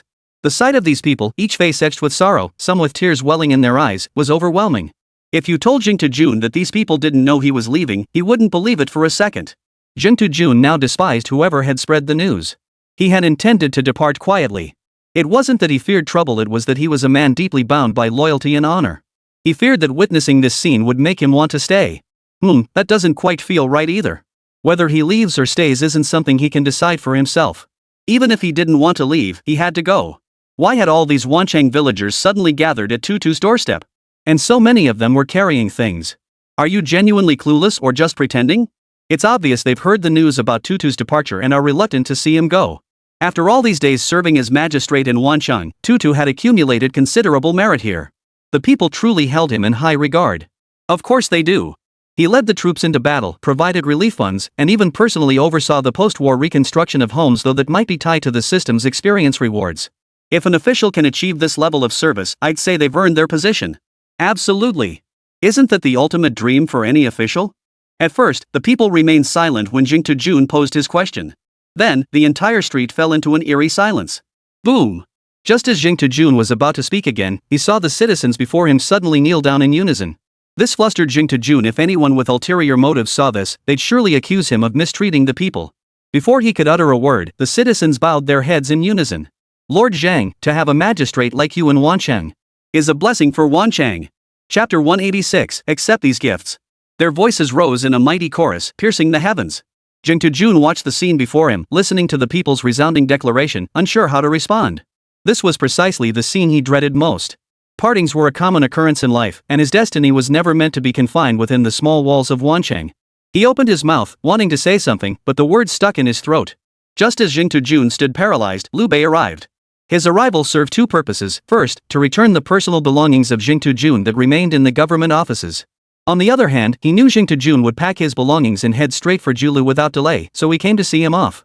Whether in the historical novel or the official annals, Liu Bei consistently ranked among the charismatic leaders of the Three Kingdoms era. He single-handedly charmed countless great generals to join the Shuhan cause. Zhuge Liang, Zhao Yun, Guan Yu, Zheng Fei, Wang Zhong. The list goes on and on. Even setting aside these generals, consider the common people. When Liu Bei was pursued by Cao Cao and planned to flee to the eastern Wu kingdom to form an alliance against Cao Cao. Yet when the local populace heard this news, they poured out to bid him farewell, even willing to abandon their ancestral homes to flee alongside Liu Bei. Those who fled before know well that escape is no easy feat. The fewer people involved, the smoother the escape and the greater the chance of success. Countless people urged Liu Bei not to bring the common folk along, for they would inevitably become a burden to the fleeing army. Yet Liu Bei disregarded all objections and resolutely led hundreds of thousands of civilians with him into exile. This decision also demonstrated Liu Bei's profound appeal. Many later generations have labeled Liu Bei a hypocritical do-gooder, but from our present perspective, it's difficult to judge him fairly. But to put it in modern terms, what if I were to be hypocritical my entire life? Looking back at Liu Bei's life, it's clear that his actions were largely kind-hearted. This includes his profound loyalty and devotion, particularly evident after the successive deaths of his second brother Guanyu and third brother Zhang Fei, culminating in the Battle of Yiling. Though that battle ended in defeat, with Lu Xun setting fire to his encampments and driving him back. Upon seeing Liu Bei arrive, Jing Tujun instantly knew what he should say. Pointing at Liu Bei, he declared, "Many of you likely recognize him, but allow me to formally introduce him nonetheless. This is Liu Bei, Lu Xuanda, a kinsman of the imperial family and acting governor of Nanyang." During the earlier Battle of Wancheng, it was Lord Lu who led his elite troops and valiant generals to rescue Wancheng from peril. It could even be said that he saved my very life. Jing Tujun's words might sound exaggerated, but every bit is true. I trust his character, and I believe Wancheng will thrive more under his leadership than under mine or Lord Nan's. Jing Tujun's words were sincere and truthful, from his perspective. Liu Bei's future vast power base undoubtedly stems from his exceptional ability to handle state affairs. Surely he must be far more capable than the two amateurs from the north and south? Jing Tujun hasn't had time to read Romance of the Three Kingdoms yet, otherwise he wouldn't be so confident. Liu Bei possessed a certain level of administrative competence that much is undeniable. But he wasn't nearly as formidable as Jing Tujun imagined. The reason Liu Bei later amassed such a vast power base owes much to the efforts of one man, Zhuge Liang. Shen Shou's assessment of Zhuge Liang in records of the Three Kingdoms boils down to 8 words. Strong in military administration, weak in unconventional strategies. This statement affirms Zhuge Liang's political prowess. In plain terms, this means Zhuge Liang excelled at governing affairs and demonstrated outstanding ability in military administration. In contrast, his ingenuity in unconventional strategies appeared to be his weaker point. Of course, this does not imply that Zhuge Liang was incapable of devising ingenious strategies. Rather, compared to his military administration, Zhuge Liang was far more cautious in employing tactical surprise attacks and risky stratagems. His strategic approach favored steady, methodical progress, rarely resorting to bold, high-risk maneuvers like the daring Ziwu Valley stratagem. Your Excellency. The common folk certainly recognized Liu Bei's integrity. They could see it through their interactions with him during this period. Liu Bei and his companions often wandered the city streets, offering assistance whenever they encountered those in need. Several wronged individuals even sought him out, asking him to discern right from wrong. Thus, Liu Bei's reputation has spread throughout the city. Yet it still couldn't compare to that of Jing Tujun and Nanbei. In the hearts of Wancheng's citizens, Jing Tujun and Nanbei were practically deities. Your Excellency, it's not that we doubt Lord Lu's integrity as an official. We simply cannot bear to part with you, sir. The villager closest to Jing Tujun spoke up. Hearing this, Jing Tujun felt even more at a loss for words. After pondering for a moment, he decided to lighten the heavy atmosphere with a simple remark. There's no need to be so sad. I'm not dead. As long as I live, we'll meet again someday. Having spoken, Jing Tujun left himself no room to backtrack, fearing that lingering another second might lead to unforeseen developments. He boarded the carriage with his luggage, no longer glancing at the scenery outside. The citizens of Wancheng witnessed this scene and understood that retaining Jing Tujun was simply impossible. Or rather, they had never intended to keep him in the first place. After all, who dares defy an imperial decree? Their presence here was to bid Jing Tujun farewell. Otherwise, they wouldn't each be holding something in their hands. Liu Bei mounted his horse swiftly. After spending time together, he understood that the letter summoning him had been written by Jing Tujun. It could be said that Jing Tujun had bestowed upon him the grace of recognition. Since he now had no chance to repay that debt, he naturally felt compelled to see his benefactor off. Tutu, truly even I am moved by the loyalty these Wancheng citizens show you. When the government treats its people well, this is the natural result. If you become a good official in the game, just watch how the people respond. All I can say is, without the experience point rewards, I might not become a good official. But with those rewards, I'd absolutely become a diligent one. Bro, wake up. You can't even scrape by, and you're dreaming of becoming an official? That stings, man. I just want to be an official, what's wrong with that? The atmosphere in the bullet comments was noticeably more cheerful, and Jing Tujun watched these to distract himself. Your Excellency, please accept these gifts before you depart. A frail voice suddenly sounded outside the carriage. Chapter 187, It blurs my vision of my brother's form. Jing Tujun lifted the carriage curtain to find a stooped old man standing beside it. In his hands lay no precious treasure, only a garment made of coarse cloth. Behind him stood several more citizens of Wanchang, each holding their own offerings. Jing Tujun hesitated, unsure whether to accept these offerings. Refusing them would feel like betraying the people's goodwill. But if he did take them, and someone with ulterior motives discovered it later, it might very well be brought before the imperial court. Then he'd be branded with the label of accepting bribes from the people or exploiting them enough to cause him serious trouble. He wanted to accept them. These gifts weren't valuable, and taking them wouldn't affect the people's livelihoods. They were tokens of the people's goodwill. They were a testament to the people's affection. But even if he were to accept them, Jing Tujun glanced at the items in the people's hands. The variety was endless, and while the sheer number of items was manageable, the real problem was the sheer volume. He had only one carriage to transport his belongings. If he accepted every single item, his carriage would certainly be unable to hold them all. The journey bug no longer cared about the consequences this might bring to his future. Future troubles could be dealt with later. He might not even live to see that day. Dwelling on such things now was pointless. He cleared his throat twice, moistening his vocal cords, and said, "Everyone, I know you all wish for me to accept your farewell gifts. But imperial regulations forbid such actions. Besides, there are simply too many items. Even if I accepted them all, they wouldn't fit on the carriage. Therefore, please allow me to accept only a few items." Jing Tujun explained patiently. His reasoning held merit, and the common folk were not unreasonable people. Upon learning that their farewell gift might cause trouble for Jing Tujun, they all agreed to his proposal. The common folk still supported him. Jing Tujun surveyed the dazzling array of farewell gifts and began carefully selecting among them. First among them was the garment presented by the stooped old man. According to the old man, this garment had been custom-made to Jing Tujun's exact measurements. As for how he knew his measurements? Turns out it was that guy Lí Héng who spilled the beans. During his unconsciousness after being injured, Lí Héng had handled all his bathing and dressing. It wasn't surprising that Lí Héng knew his measurements. The fabric was coarse cloth, certainly no match for the brocade garments Jing Tujun wore. Still, Jing Tujun was quite accustomed to wearing such garments, having donned similar attire during his time in story mode. The second gift Jing Tujun accepted was a willow branch. All these days spent in world mode hadn't been wasted. He had pored over numerous ancient texts and understood the significance of this willow branch. In this era, parting with a willow branch was a time-honored tradition. The word willow sounded like stay, expressing the hope that friends would remain in this place. This item wasn't worth a penny, so accepting it wouldn't weigh on Jing Tujun's conscience. Afterward, Jing Tujun selected a few more items, all of modest value but carrying certain significance. As for the high-value items, Jing Tujun wouldn't dare touch a single one. "Everyone, I have seen your kindness, but my means are limited. I cannot possibly attend to all of you, please forgive me."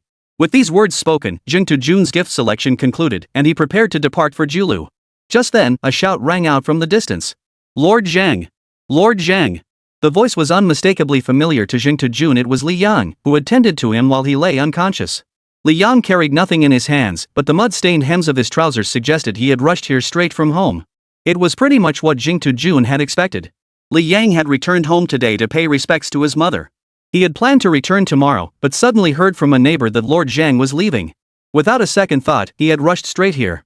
Having endured the ravages of war, Lí Héng was no longer the man he once was. His current demeanor carried added maturity and resolve. It seemed he was determined to live on, carrying forward his mother's unfulfilled aspirations. Jing Tujun still held a certain fondness for Lí Héng. His existence was, in fact, a microcosm of many ordinary people, caught between family and country, unable to move forward. Moreover, even now, Jing Tujun still finds the actions of Lí Héng's mother truly remarkable. "Lord Zhang, you have been as kind as a second father to me. Please allow me to see you off." Jing Tujun did not refuse. In truth, Lí Héng needn't have sought permission. For the rest of the people all shared this sentiment. "Then let us walk together." Jing Tujun did not refuse. "Let this journey serve as our final memory of Wanchang." Whether there would be another chance to return here remained uncertain. Jing Tujun's journey to Julu officially began.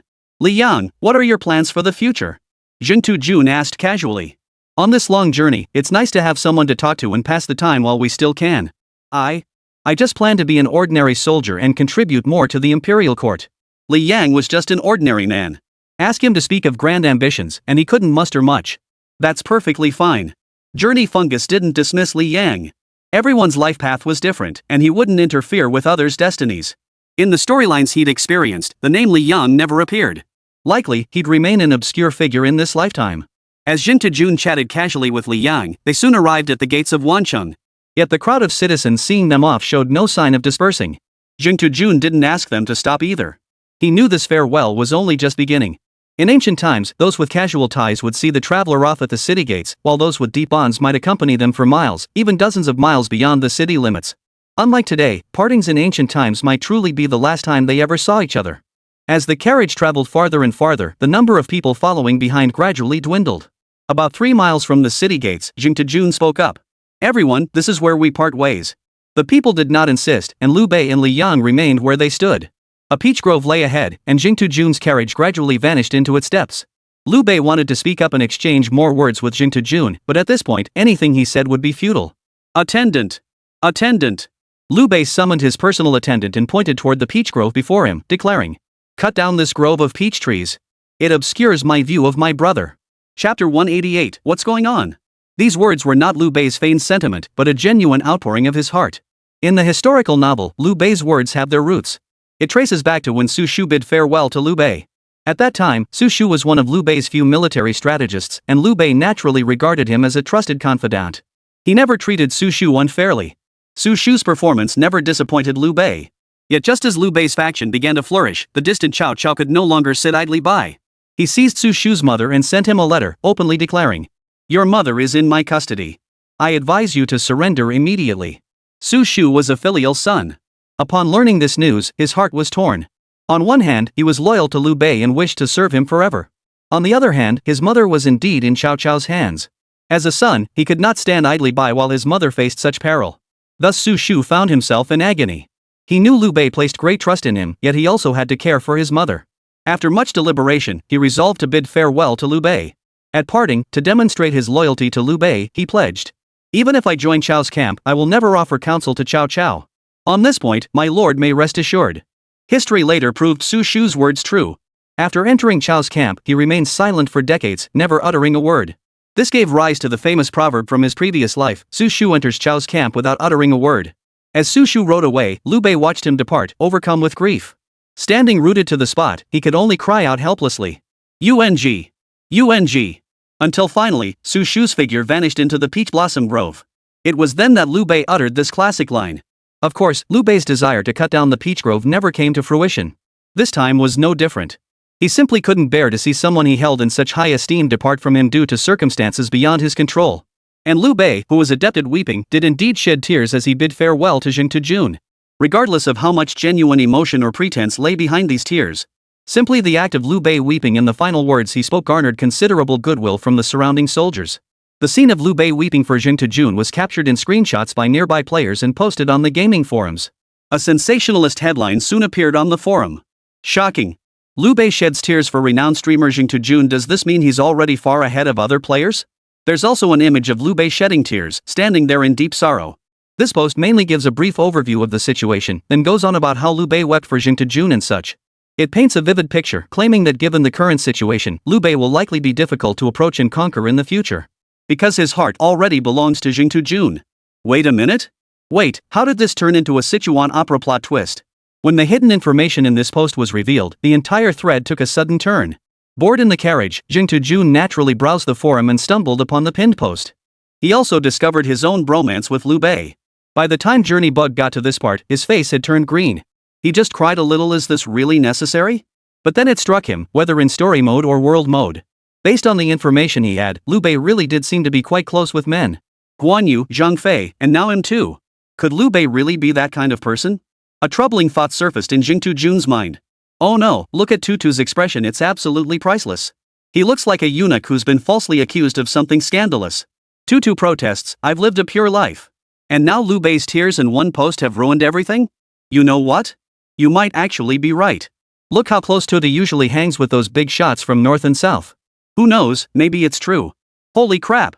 Bro upstairs, stop it, you're freaking me out.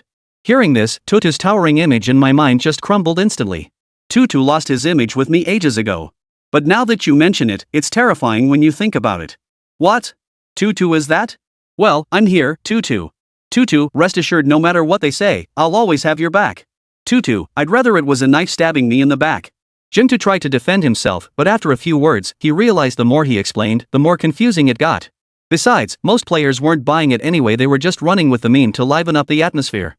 So Jun decided not to dwell on it. He always needed to find something to occupy himself. During his time driving the horse-drawn carriage, his viewership had already dropped significantly. At least 300,000 or 400,000 viewers had left his livestream. He had to find a way to retain at least some of his viewers.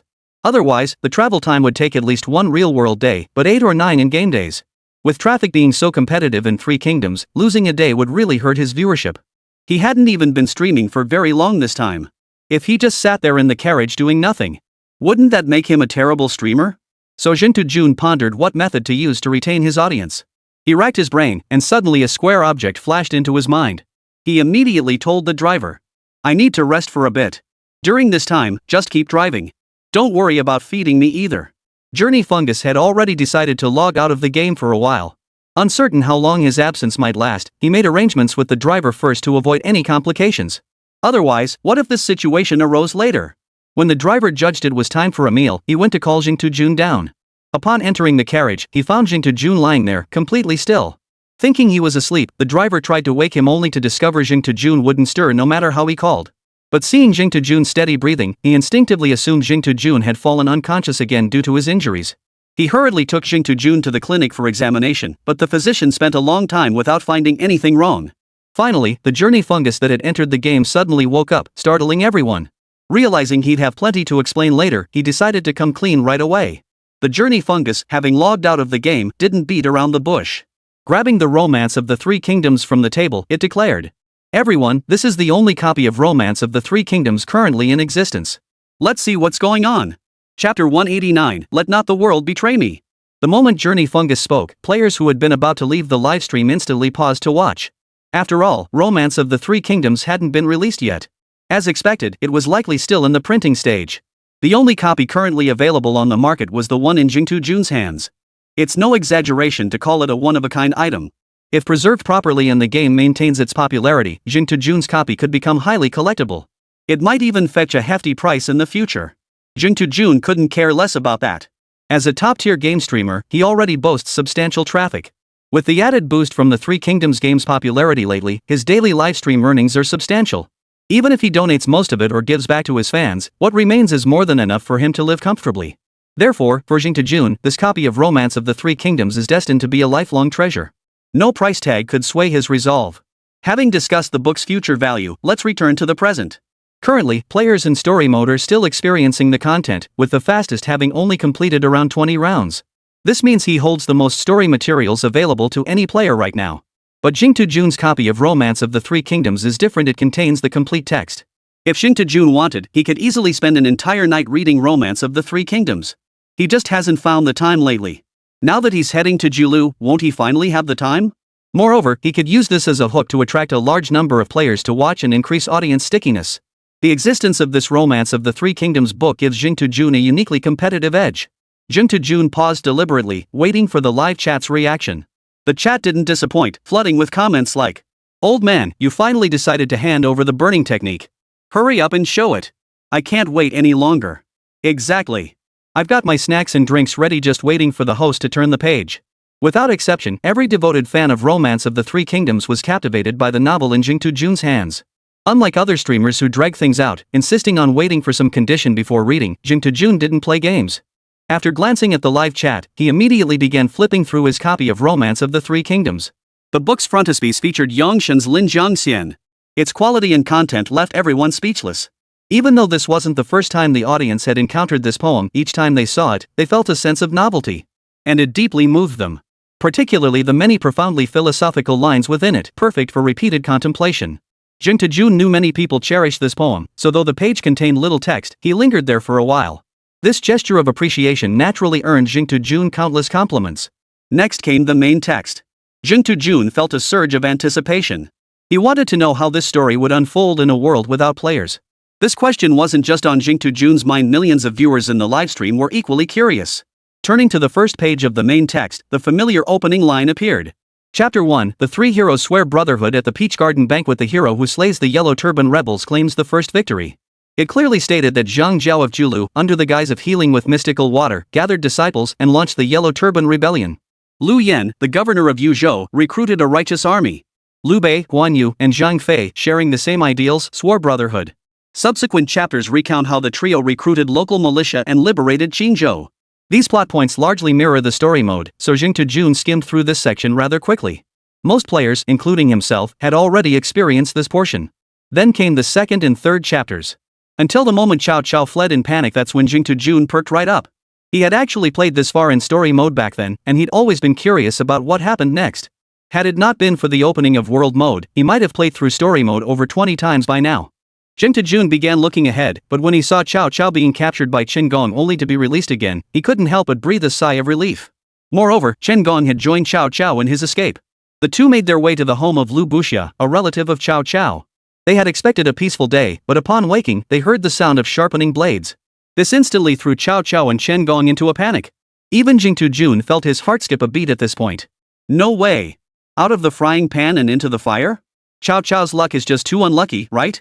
Though the journey bug grumbled, their reading pace remained undisturbed, still engrossed in the book. When he saw Cao Cao and Chen Gong charge out and slaughter Lu Buxia's entire family, Jing Jun even murmured, "Well done." After all, Lu Buxia's family had intended to kill Cao Cao and his companions. Cao Cao was purely acting in self-defense. But the moment he uttered those words, he was swiftly proven wrong. They discovered a bound pig still tied up in the courtyard. In that instant, Cao Cao and Chen Gong both realized the sharpening of knives hadn't been for them at all, it had been for the pig. The revelation struck them like a bolt from the blue. Frozen in place, they were utterly at a loss. The live stream audience was equally dumbfounded. One could only say this twist came completely out of left field. It was utterly unforeseen. Fortunately, Lu Buxia had just stepped outside, narrowly escaping the danger. He was still alive. Chen Gong suggested confessing everything to Lu Buxia, but Cao Cao refused. He wanted to flee. Just as the two were discussing their options, Lu Buxia returned home. Cao Cao knew escape was now impossible. Without hesitation, he made a decision that stunned everyone. He actually killed Lu Buxia. Lu Buxia had just rescued Cao Cao and Chen Gong. He hadn't done anything wrong, in fact, Cao Cao was the one who had wronged him first. Yet Cao Cao still killed Lu Buxia. Such an act was unbearable not only for the upright Chen Gong but even for the viewers in the livestream. They began hurling abuse at Cao Cao. His approval ratings plummeted. Earlier, when they saw Cao Cao assassinate Dong Zhuo, they thought he was a hero of the world. But what hero would do such a thing? Under Chen Gong's relentless questioning, Cao Cao uttered that immortal line. "Let me betray the world, but never let the world betray me." Chapter 190, What does Diaochan look like? The moment Cao Cao uttered these words, the livestream erupted. They recognized it from the Three Kingdoms game introduction, where it struck them as supremely bold. Yet they could never have imagined such a commanding line would be uttered under these circumstances. It was utterly unimaginable. They had always imagined it would be uttered amidst some grand and majestic scene. Instead, it came in the countryside. Given the setting, Cao Cao's demeanor at that moment carried the aura of a true warlord. Chen Gong, upon hearing Cao Cao's words, was clearly displeased. He left the place after declaring, "Those who follow different paths cannot work together." From that day onward, Chen Gong and Cao Cao parted ways. Cao Cao later fled back to Qinlu, where he recruited troops and gathered resources. He ultimately rallied the feudal lords to march against Dong Zhuo. 18 feudal lords responded, with Yuan Shao as their leader and Sun Jian as their vanguard. The spectacle was vast and breathtaking. Truly, this is the Three Kingdoms for you. Even if Tencent were tasked with conceiving such a plot and spectacle, 100 years of brainstorming might not suffice. Next came Liu Bei, Guan Yu, and Zhang Fei to join the gathering. Though looked down upon, they did not disappoint players' expectations. Guan Yu, slaying Hua Xiong while his wine was still warm. His skill stunned the crowd, leaving Yuan Shao and the others speechless. At this moment, the players watching could only utter one word. Awesome. What followed was a succession of grand, sweeping plotlines that left both the livestream audience and Jing Jun utterly dumbfounded. But engrossed in watching Romance of the Three Kingdoms, Jing Jun hadn't even noticed that his livestream viewership had once again surpassed 1 million. And it was still climbing at an astonishing rate. At this rate, it wouldn't take long to surpass the peak viewership of Jing Jun's channel. News of Jing Jun reading Romance of the Three Kingdoms in his stream quickly spread throughout the player community. Who wouldn't want to know the next plot twists of Romance of the Three Kingdoms? In world mode, knowing more about the storyline meant gaining an edge. The player who had cleared story mode the fastest was a seasoned enthusiast of the mode. His eyes were fixed solely on story mode, not world mode. True world mode players understand the principle that one step behind means falling further and further behind. That's why, after world mode launched, they barely touched story mode anymore. After all, by the time you finish experiencing a storyline in story mode, the world mode might have already undergone earth-shattering changes. Thus, few players are willing to waste time on story mode unless they're those who never play world mode. Now, an opportunity has arisen to learn future developments in the shortest possible time. How could they not be tempted? In the livestream, the Three Kingdoms drama had reached the scene of the three heroes versus Lu Bu. When the audience witnessed Liu Bei, Guan Yu, and Zhang Fei, the three brothers combining their efforts at Hulao Pass only to barely hold Lu Bu at bay, they gained a starker understanding of his formidable martial prowess. This Lu Bu might just be the strongest warrior in the entire Three Kingdoms era. Jintu Jun couldn't hold back his admiration. Then, a figure suddenly flashed through his mind, prompting him to add, "I wonder if Zhao Yun could stand against Lu Bu in battle." Zhao Yun hadn't made his appearance yet. Judging by the CG, even if Zhao Yun's martial prowess couldn't match Lu Bu's, it certainly wouldn't be far behind. The battle concluded with Lu Bu unable to withstand the pressure, turning his horse and retreating back to the city. The three brothers wanted to pursue him, but Lu Bu's red stallion was too swift, they simply couldn't catch up. Thus, they could only watch helplessly as Lu Bu escaped right before their eyes. As the crowd marveled at the combat prowess of these four, Wang Yun's ingenious chain of stratagems left them utterly dumbfounded. When they witnessed Wang Yun instructing Diochan to sow discord between Dong Zhuo and Lu Bu, they genuinely deemed the scheme brilliant. But executing this plan proved far more difficult than it appeared. Each step demanded utmost caution to ensure ultimate success. Fortunately, Wang Yun and Diochan succeeded. In the end, Lu Bu assassinated Dong Zhuo at the Phoenix Pavilion. The scheme left the audience present utterly stunned. They knew well that for this plan to succeed, one crucial prerequisite had to be met. Diao Chan's beauty must be of unparalleled, heavenly grace. This part got many players excited. Earlier, some critics claimed there was little strategic ingenuity in Romance of the Three Kingdoms. Well, let me show you what I mean. It's just a beauty trap. That Dong Zhuo and Lu Bu fell for it is beyond belief. Frankly, does this plot even have any substance? Exactly. It has no substance whatsoever. How much did Tencent pay you to bash Starry Sky storyline like this? You guys keep arguing. I'm logging out of the livestream. What? You ask where I'm going? Where else? Straight to story mode to catch a glimpse of Diochan's beauty. Bro, wait for me. I'm coming too. I want to see for myself what kind of beauty Diochan is. The way you two are acting is utterly disgusting. Fine, I'll take a look too. Just what kind of breathtaking beauty could possibly have you two so smitten? If you want to see her, just say so.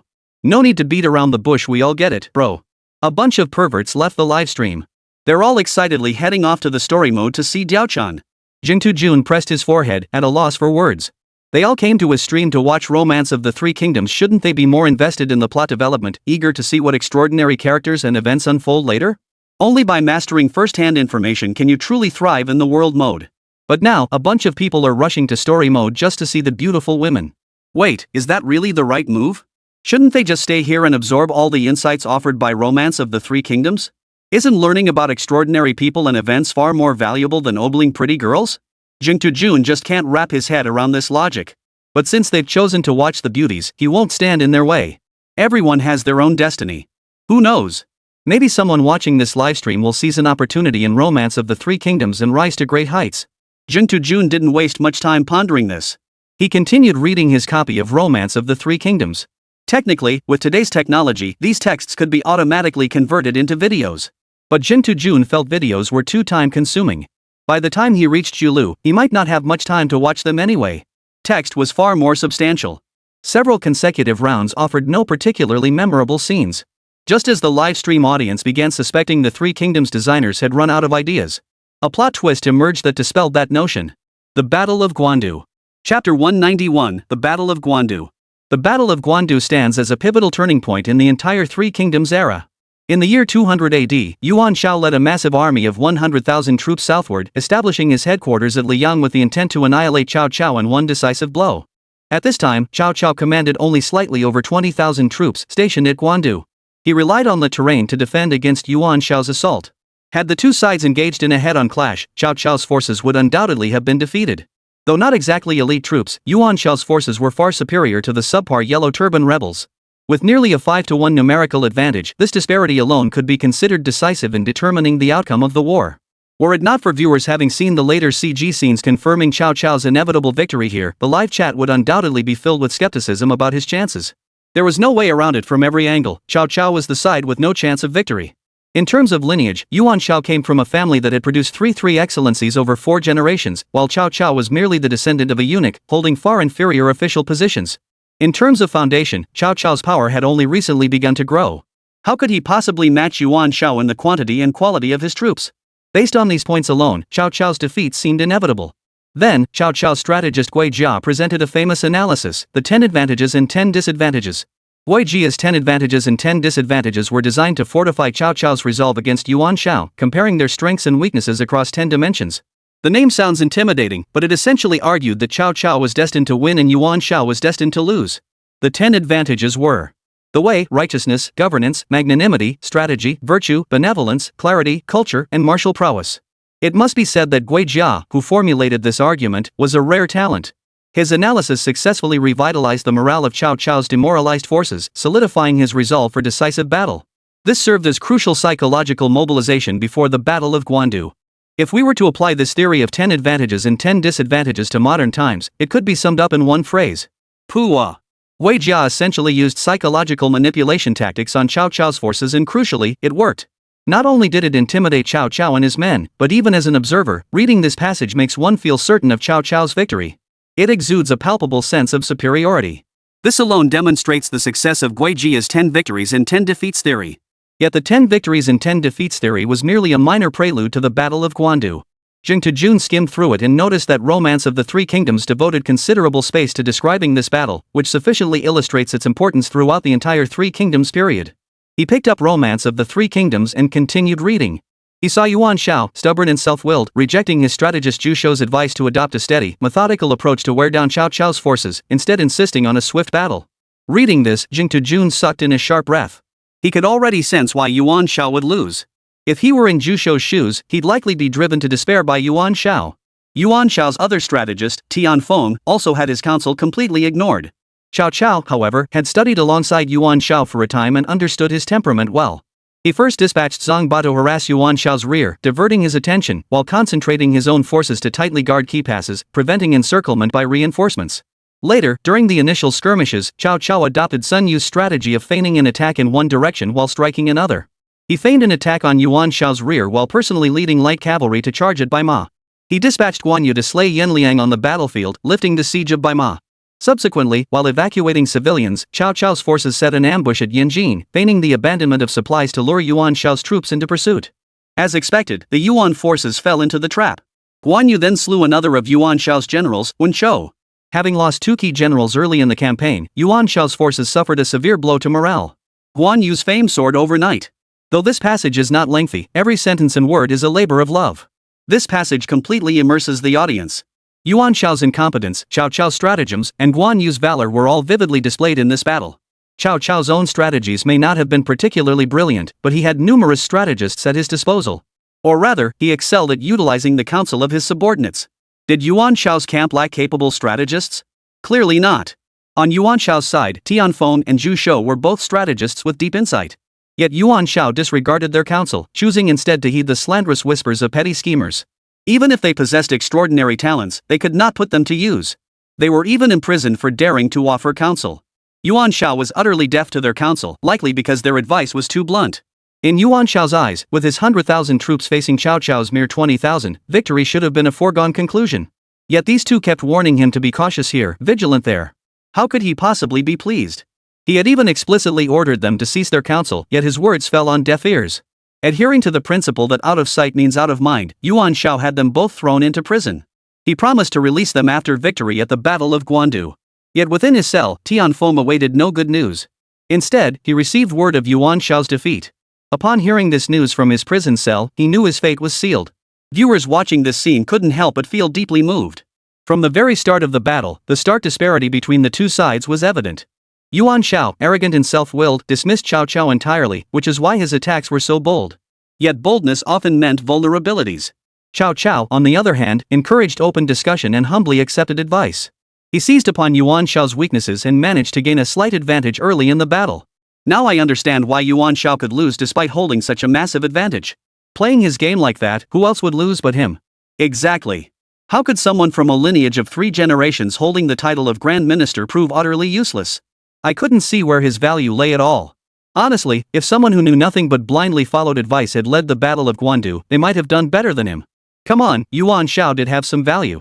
True, most of his moves were missteps, but he wasn't entirely useless. I can't help but feel sorry for Tian Feng and Zhu Shou. Seriously, landing a lord like that? Talk about having the worst luck imaginable. Guess everyone just has their own fate to bear. While everyone's lamenting Yuan Shao's situation, they've all conveniently overlooked one crucial thing. That is, Guan Yu, who displayed extraordinary prowess on the battlefield, hasn't been mentioned at all. Perhaps, in their eyes, such a performance from Guan Yu was simply expected. After all, players have experienced his formidable combat prowess firsthand in challenge mode. He was simply too powerful to be human. Chapter 192, Burning Wuchao. Jing Tejun also felt pity for Tianfeng and Zhu Shou, yet similarly overlooked Guan Yu's formidable might. It couldn't be helped to them, this was simply too commonplace. Even if Guan Yu were to single-handedly slaughter Cao Cao himself right now, they'd still consider it perfectly natural. Who could blame Guan Yu for displaying such overwhelming martial prowess? Plucking an enemy general's head from the midst of 10,000 troops is as easy as taking something from a sack. That's exactly the kind of fierce warrior Guan Yu and Zhang Fei were. Jing Tejun doesn't want to dwell on this too long, but rather move on to what follows. The initial phase of the Battle of Guandu drew to a close, with Yuan Shao's forces already showing signs of defeat. If Yuan Shao persists in his stubbornness, victory in this battle will truly fall into Cao Cao's hands. The question remains, after Guandu, will Yuan Shao still have a role to play? How many troops does he have left? In Jing Tejun's initial speculation, the three contenders for the throne were Yuan Shao, Liu Bei, and Cao Cao. But that was before. Back then, information was scarce, and he could only observe events unfolding on Liu Bei's side and within the imperial palace. There were no intelligence channels from Eastern Wu. Having read Romance of the Three Kingdoms for so long, Jing Tejun was certain it must mention the existence of Sun Tzu and Sun Quan from Eastern Wu. When seeing Eastern Wu dominate the Jiangnan region from the outset, Jing Tejun realized his initial assumptions were flawed. Especially now, witnessing Cao Cao and Yuan Shao's decisive clash at the Battle of Guandu, Jing Tejun realized his earlier assumptions were utterly wrong. Both sides fought with everything they had, leaving no room for retreat. In this battle, regardless of who emerged defeated, there was absolutely no chance of a comeback. Given that Cao Cao still had forces to pursue Liu Bei afterward, it was highly likely that Cao Cao emerged victorious at Guandu. The question now was how he would achieve that victory. Though Yuan Shao had made several missteps earlier, he still commanded considerable forces, and the advantage remained largely his. Had he played it steady from there, Cao Cao's defeat would have been certain. Fantasy is beautiful, but reality is harsh. Yuan Shao, already stung by defeat, failed to learn any lessons from his failures and continued to act as he pleased. After months of stalemate at Guandu, Cao Cao's forces began running low on supplies. Unlike Yuan Shao, whose vast family fortune had paved his path, Cao Cao had built his empire step by step. His family's accumulated wealth had been squandered entirely in this campaign. This prompted Cao Cao to consider retreating to Xuchang. Sun Yu stepped forward to dissuade him. Retreat now, and defeat is certain. Cao Cao was receptive to counsel, especially from trusted strategists like Sun Yu, whom he had entrusted with crucial responsibilities. Sun Yu's words solidified Cao Cao's resolve to defend the city at all costs. Meanwhile, internal conflicts erupted within Yuan Shao's camp. Su Yu, one of Yuan Shao's strategists, suggested dividing forces to attack Xuchang. However, due to ideological differences with Yuan Shao's confidant Shen Pei, Su Yu was falsely accused of his family committing crimes.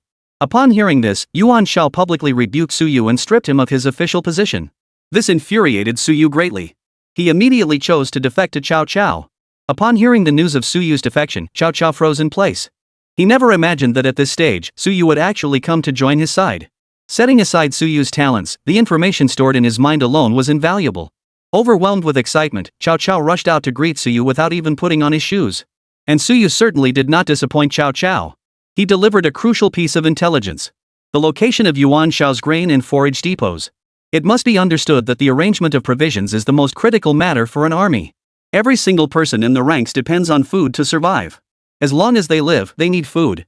The importance of grain management to an army goes without saying. During his conversation with Cao Cao, Su Yu revealed that Yuan Shao's grain was stored at Wuchao. He further informed Cao Cao that the grain depot was guarded by Chen Yuchon, commanding over 10,000 men. Upon hearing this number, Cao Cao's expression darkened. He himself commanded only about 20,000 men. With Wuchao heavily fortified, even knowing its location would be useless. Just as a look of deep worry settled on Cao Cao's face, Su Yu delivered a second piece of good news. Chen Yuchon was a man who loved wine more than anything, and he was arrogant and overconfident, with lax defenses. Upon hearing this, Cao Cao slapped his thigh and decisively resolved to personally lead 5,000 elite troops in a surprise attack on Wuchao. Su Yu had surrendered during the night, and his defection had yet to be discovered. By dawn, Yuan Shao's forces would discover Su Yu's absence and inevitably relocate the granary. Without a doubt, tonight was the prime opportunity to sever Yuan Shao's supply lines. Cao Cao selected 5,000 cavalrymen, disguising them as Yuan Shao's troops. Each soldier carried bundles of straw. Under cover of darkness, they charged along a back road toward Wuchao. As expected, they encountered Yuan Shao's patrols along the way. Facing the interrogation, Cao Cao remained composed and calmly stated, Our lord fears Cao Cao may raid the granary, so he sent us to reinforce Wu Chao. With this explanation, Cao Cao successfully passed through the checkpoint. Thus, he marched boldly with 5,000 cavalry to attack Wu Chao. Players witnessing this scene flooded the chat with comments like it's over, clearly realizing the Battle of Guandu was about to conclude. What kind of game is this? Yuan Shao must be some kind of god fighting a war and still pulling stunts like this. Exactly. At the very least, he should have appeased Suyu. If appeasement wasn't possible, he should have had Suyu watched. What possible benefit could there be in placing such a major threat right across the battlefield? A man like Yuan Shao is truly something else. If not for his family's 4 generations of 3 excellencies, he'd likely have perished in some obscure corner long ago. What a joke. If Yuan Shao had started out like Cao Cao, he'd be scraping by in some backwater by now. He clearly had ambition, yet failed to demonstrate the capability to match it. I've given up criticizing Yuan Shao. He held a pair of aces in his hand yet managed to throw away a winning hand. Jing Tujun noticed these comments too, and his take was pretty much the same as the players. At this point, Yuan Shao's faction was arguably the most powerful force outside the imperial court. Had he played it safe and steady, even if he couldn't become the supreme ruler, he certainly wouldn't have ended up like this. Now, his granaries were about to be burned to the ground by Cao Cao, and the Battle of Guandu was drawing to a close, a fitting, self-inflicted conclusion. Jing Tujun ignored the comments, choosing instead to remain a quiet reader, flipping through the pages of the book. As Journey Fungus read the text of Romance of the Three Kingdoms, the words seemed to come alive, each one dancing across the page. Through these words, he could almost see the flames engulfing the scene. Chapter 193, A Heart-Rending End. Upon reaching Wuchao, Chao's forces swiftly besieged the grain depots while Chun Yuqiong and his men were drinking and reveling. Yuan Shao's granaries, after all, sustained an army of 100,000, so their number was considerable. To destroy them in the shortest time possible, there was only one method: set them ablaze. This was precisely why every one of the 5,000 light cavalrymen under Cao Cao's command carried bundles of firewood on their backs. After encircling the granaries, Chao's forces set fires in all directions. The sleeping Yuan forces were jolted awake by the clamor outside their tents. Chun Yuqiong watched the flames engulf the granary he was guarding. Even with his sluggish reactions from drinking, he quickly grasped the situation. Cao Cao had led his troops to ambush the granary. Damn it!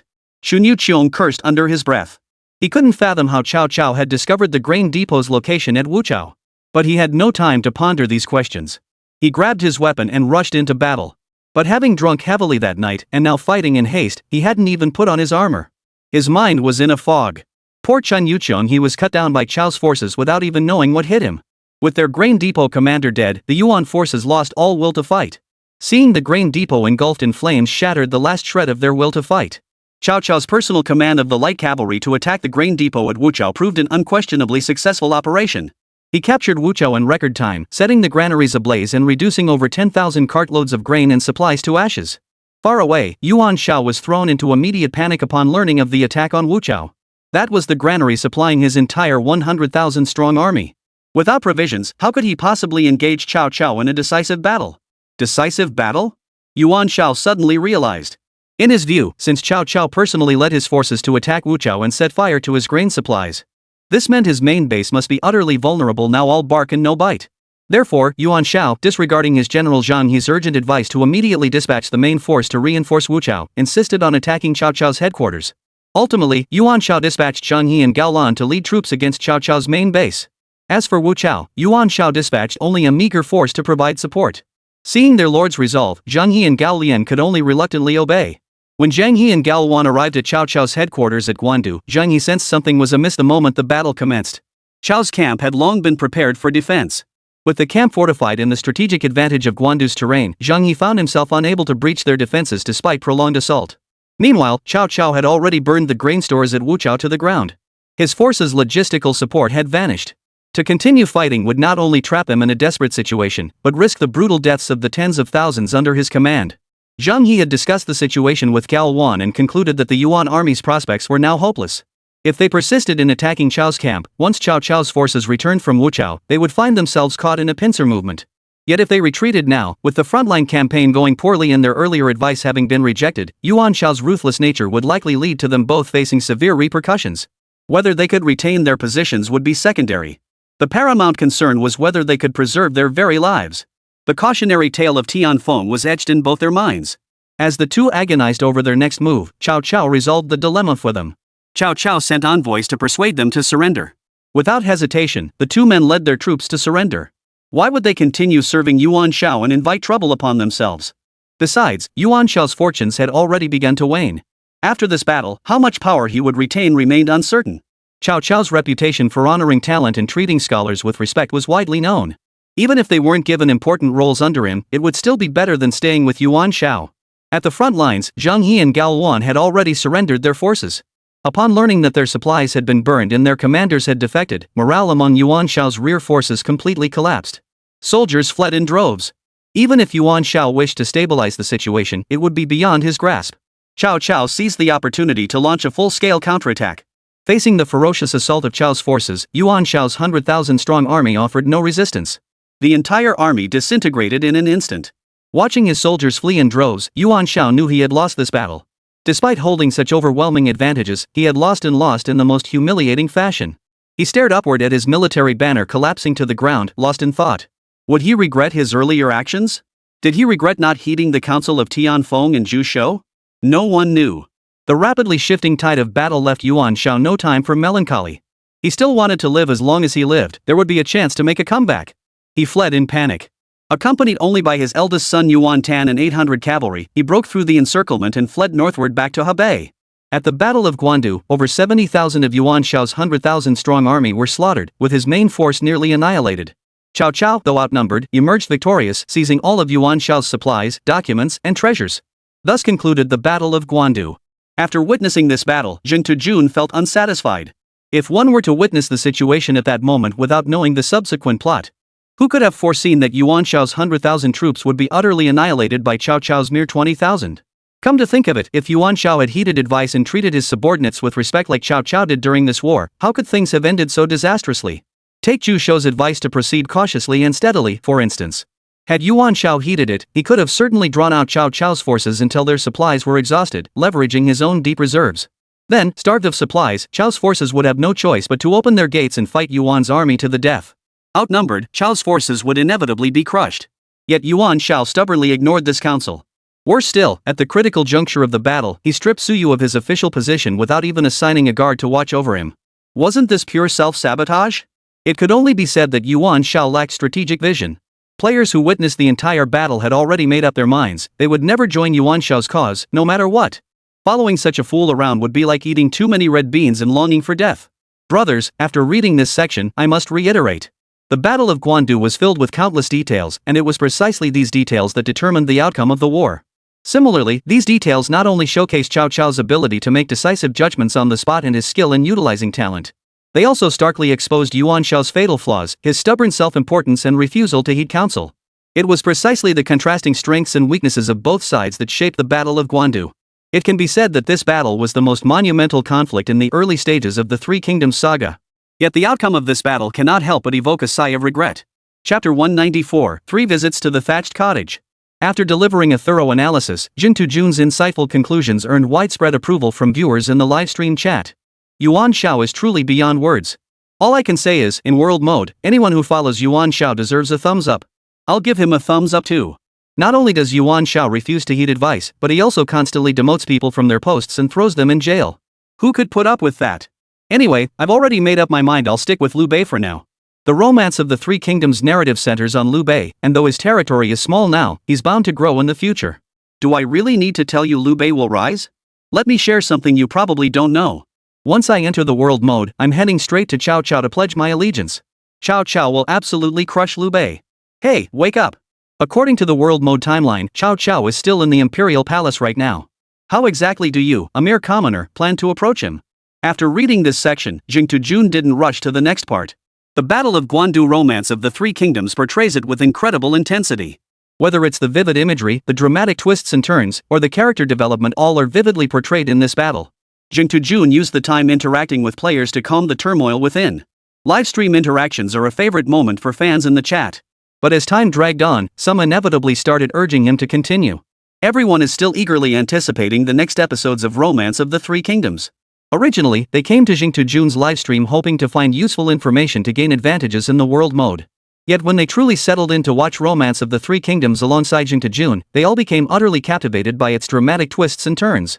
The plot, the writing, it wouldn't be an exaggeration to call it the greatest work of our time. Many in the livestream even declared that Lí Héng, the author of Romance of the Three Kingdoms, would be the next Nobel Prize in Literature laureate. They found it hard to believe that such a monumental work could be created by a recent college graduate. Yet the undeniable evidence before them forced them to accept it. The live stream audience was already itching to see what happened next. And just a few rounds after the Battle of Guandu concluded, another legendary tale unfolded, the 3 visits to the thatched cottage. It was in this segment that Jing Tujun saw the words he had spoken when leaving Liu Bei. It turned out those words were meant for Su Shu, also known as Su Yuanji. Players entering the world mode to rewrite history and enter the city never imagined that Liu Bei's words to Su Shu would become words spoken to him. In the romance of the 3 kingdoms, Su Shu's significance to Liu Bei was undeniable. From Liu Bei's perspective, Su Shu's arrival was nothing short of a godsend. Yet before this warmth could fully take hold, Cao Cao snatched it away. How could this not break one's heart? This also proves that Liu Bei's farewell speech to Jing Tujun was absolutely heartfelt. When Su Shu first introduced Zhuge Liang to Liu Bei, everyone was blown away. Though he lived in seclusion in the mountains, he was, after all, recommended by Su Shu. Moreover, Su Shu claimed his own talents didn't even amount to a tenth of this man's. What kind of joke is this? Su Shu's abilities were well known to all. And now he's telling us he's not even a tenth as capable as this Zhuge Liang? They wouldn't believe it even if you beat them to death. If Zhuge Liang truly possessed the prowess Su Shu described, wouldn't that make him practically divine? So while everyone held high hopes for Zhuge Liang, they didn't believe he was as formidable as Su Shu claimed. Later, Liu Bei tirelessly sought out Zhuge Liang in the mountains. The first time, the second time, still no meeting. At this point, some viewers in the livestream chat were starting to share Zhang Fei's skepticism, convinced Zhuge Liang was all talk and no substance. That's why he kept hiding away, playing hard to get. Yet others reasoned that since Su Shu spoke so highly of him, Zhuge Liang must possess genuine talent. When Liu Bei made his 3rd visit to Zhuge Liang, everyone assumed he would return empty-handed once more. But then Zhuge Liang's young attendant announced that Zhuge Liang was resting at home. If Liu Bei were a player character at this moment, 90% of players would choose to barge straight into the house and rouse Zhuge Liang. Though Liu Bei's territory was small, he still held some influence. You, Zhuge Liang, are nothing but a rustic villager. Do you expect me to wait for you? That's nothing but a pipe dream. But Liu Bei chose to wait outside the dwelling. Even Zhang Fei, impatient to rouse Zhuge Liang, was ultimately restrained by Liu Bei. The 3 of them waited outside the dwelling, from the blazing sun high in the sky until the sun dipped low in the west. During that time, they could even see Zhuge Liang turn over in bed through the window. They thought he must be waking up. But Zhuge Liang merely shifted his position and drifted back to sleep. For a moment, the word arrogant flooded the live chat comments. Finally, Zhuge Liang stirred awake from his bed. Who first awoke from the great dream? Only I know my own life. Stretching lazily after waking, Zhuge Liang pushed open his chamber door. His first sight was Liu Bei, Guan Yu, and Zhang Fei waiting there. He paused in surprise, then promptly bowed to Liu Bei. Liu Bei had already bowed the moment Zhuge Liang stepped out, so Zhuge Liang's gesture was more accurately described as returning the courtesy. Frowning, Zhuge Liang reproached. Why was I not informed of the arrival of such distinguished guests? The young attendant was about to explain when Liu Bei cut him off. I instructed him not to announce your arrival. I hope you won't hold it against him, sir. After exchanging brief pleasantries, Liu Bei stated his purpose. Zhuge Liang declined Liu Bei's invitation, citing his own lack of talent and learning. Zhang Fei, standing beside Liu Bei, grew furious upon hearing this. My elder brother has visited you 3 times. How dare you be so ungrateful? Even if you refuse to come out today, I'll drag you out by force. Such reckless words from Zhang Fei naturally drew a stern rebuke from Liu Bei. He ordered Zhang Fei and Guan Yu to wait outside. Left alone with Zhuge Liang, the great charmer Liu Bei began to work his magic. Tears and snot streaming down his face. In the end, Zhuge Liang was deeply moved by Liu Bei's sincerity. It was at this moment that Zhuge Liang began to showcase his own talents. A map of the realm's situation was posted on his house. Using this map, Zhuge Liang analyzed the political landscape for Liu Bei, proposing a strategy: first seize Jingzhou, then capture Yizhou, next ally with Sun Quan to oppose Cao Cao, and ultimately restore the Han dynasty. This became known as the famous Longzhong strategy. Even those watching the livestream from afar were profoundly shaken by Zhuge Liang's analysis. For a moment, they were all frozen in place. Those who had previously dismissed Zhuge Liang as lacking talent now fell completely silent. If even outsiders reacted this way, how much more so Liu Bei, who was directly involved? Liu Bei bowed deeply, his sleeves now drenched with tears. With sincere devotion, he pleaded. I humbly beseech the reclining dragon to descend the mountain and assist Liu Bei in achieving our grand ambitions. Chapter 195, The Burning of Bawang City. Finally, moved by Liu Bei's earnest plea, Zhuge Liang resolved to emerge from seclusion and serve him. Their discussion of the state of the realm within that thatched cottage would later become the famed Longzhong dialogue. It mirrored the discussions held with Lu Su on the bed. Both proposed the concept of the 3 kingdoms, only with slight variations. In Lu Su's couch discussion, the 3 rulers dividing the realm were Sun Quan, Cao Cao, and Liu Biao. It couldn't be helped from his perspective, Liu Bei was simply too insignificant. Even now, Liu Bei had barely secured a foothold. To claim a share of power on this grand stage, Liu Bei's current strength was simply insufficient. Here, Romance of the Three Kingdoms even included an illustration. It depicted the current state of the realm. Guys, let me take a look at this situation map. Jing Tujun zooms in on the livestream camera, ensuring every viewer can see the illustration. But when Jing Tujun examined it, he froze in place. Wait, where's Liu Bei? Cao Cao dominates the north, occupying vast territories. This doesn't surprise Jing Tujun. But what was strange was that, at a glance, he couldn't find Liu Bei anywhere. That shouldn't be possible. In his estimation, even if Liu Bei's current territory wasn't vast, surely he wouldn't be entirely absent from the map? Jing Tujun examined the map carefully, searching for Liu Bei's cities. Yet he suddenly discovered a startling reality. He did find Liu Bei's forces, but the result was beyond his expectations. Compared to the colossal powers surrounding him, Liu Bei's territory was utterly insignificant. It was practically invisible unless you looked closely. With such a tiny patch of land, you Zhuge Liang still boasted about dividing the world into 3 parts? Seriously, buddy? You actually took on this job? Jing Tujun was utterly stunned. He'd assumed Liu Bei's territory, however small, couldn't possibly be absurdly minuscule. How could he ever hope to contend for the empire? But this is just a tiny speck of land? Journey Fungus is starting to question the meaning of life. With such a tiny territory, could he really compete with Cao Cao and Sun Quan in the future? Journey Fungus plunged into deep doubt. According to the records, the Yellow Turban Rebellion occurred in 184 AD, while Zhuge Liang emerged from seclusion in 207 AD. That's a gap of 23 years. A full 23 years, enough time for Liu Bei to transform from a young man into a middle-aged man, yet his territory remains just as small. How much longer Liu Bei had to live was unknown, but the time and space left for Zhuge Liang to maneuver were truly running out. There was no way around it. Given the current situation, anyone would be at a loss. Even if Zhuge Liang truly possessed the extraordinary talents Su Shu claimed, it would likely be too late to turn the tide. Unless he could truly excel at seizing every opportunity. The Linjiang strategy undoubtedly delivered a profound shock to the players. As players of the world mode, they understood how crucial such a penetrating analysis of the prevailing trends in the realm truly was. Though this analysis pertains to future events. But as the saying goes, one can learn from others' experiences to improve one's own. Learn from others' strategies, then analyze the current situation. You might just become the next warlord in this 3 kingdoms world. After all, it's only the 3 kingdoms. At worst, let it become 4 kingdoms, or even 5. Jing Tujun was equally amazed by the brilliance of the Linjiang strategy. Zhuge Liang truly possessed extraordinary talent, dissecting the grand trends of the realm with unparalleled clarity. It was precisely this ultimate goal, dividing the realm into 3 parts and restoring the Han dynasty.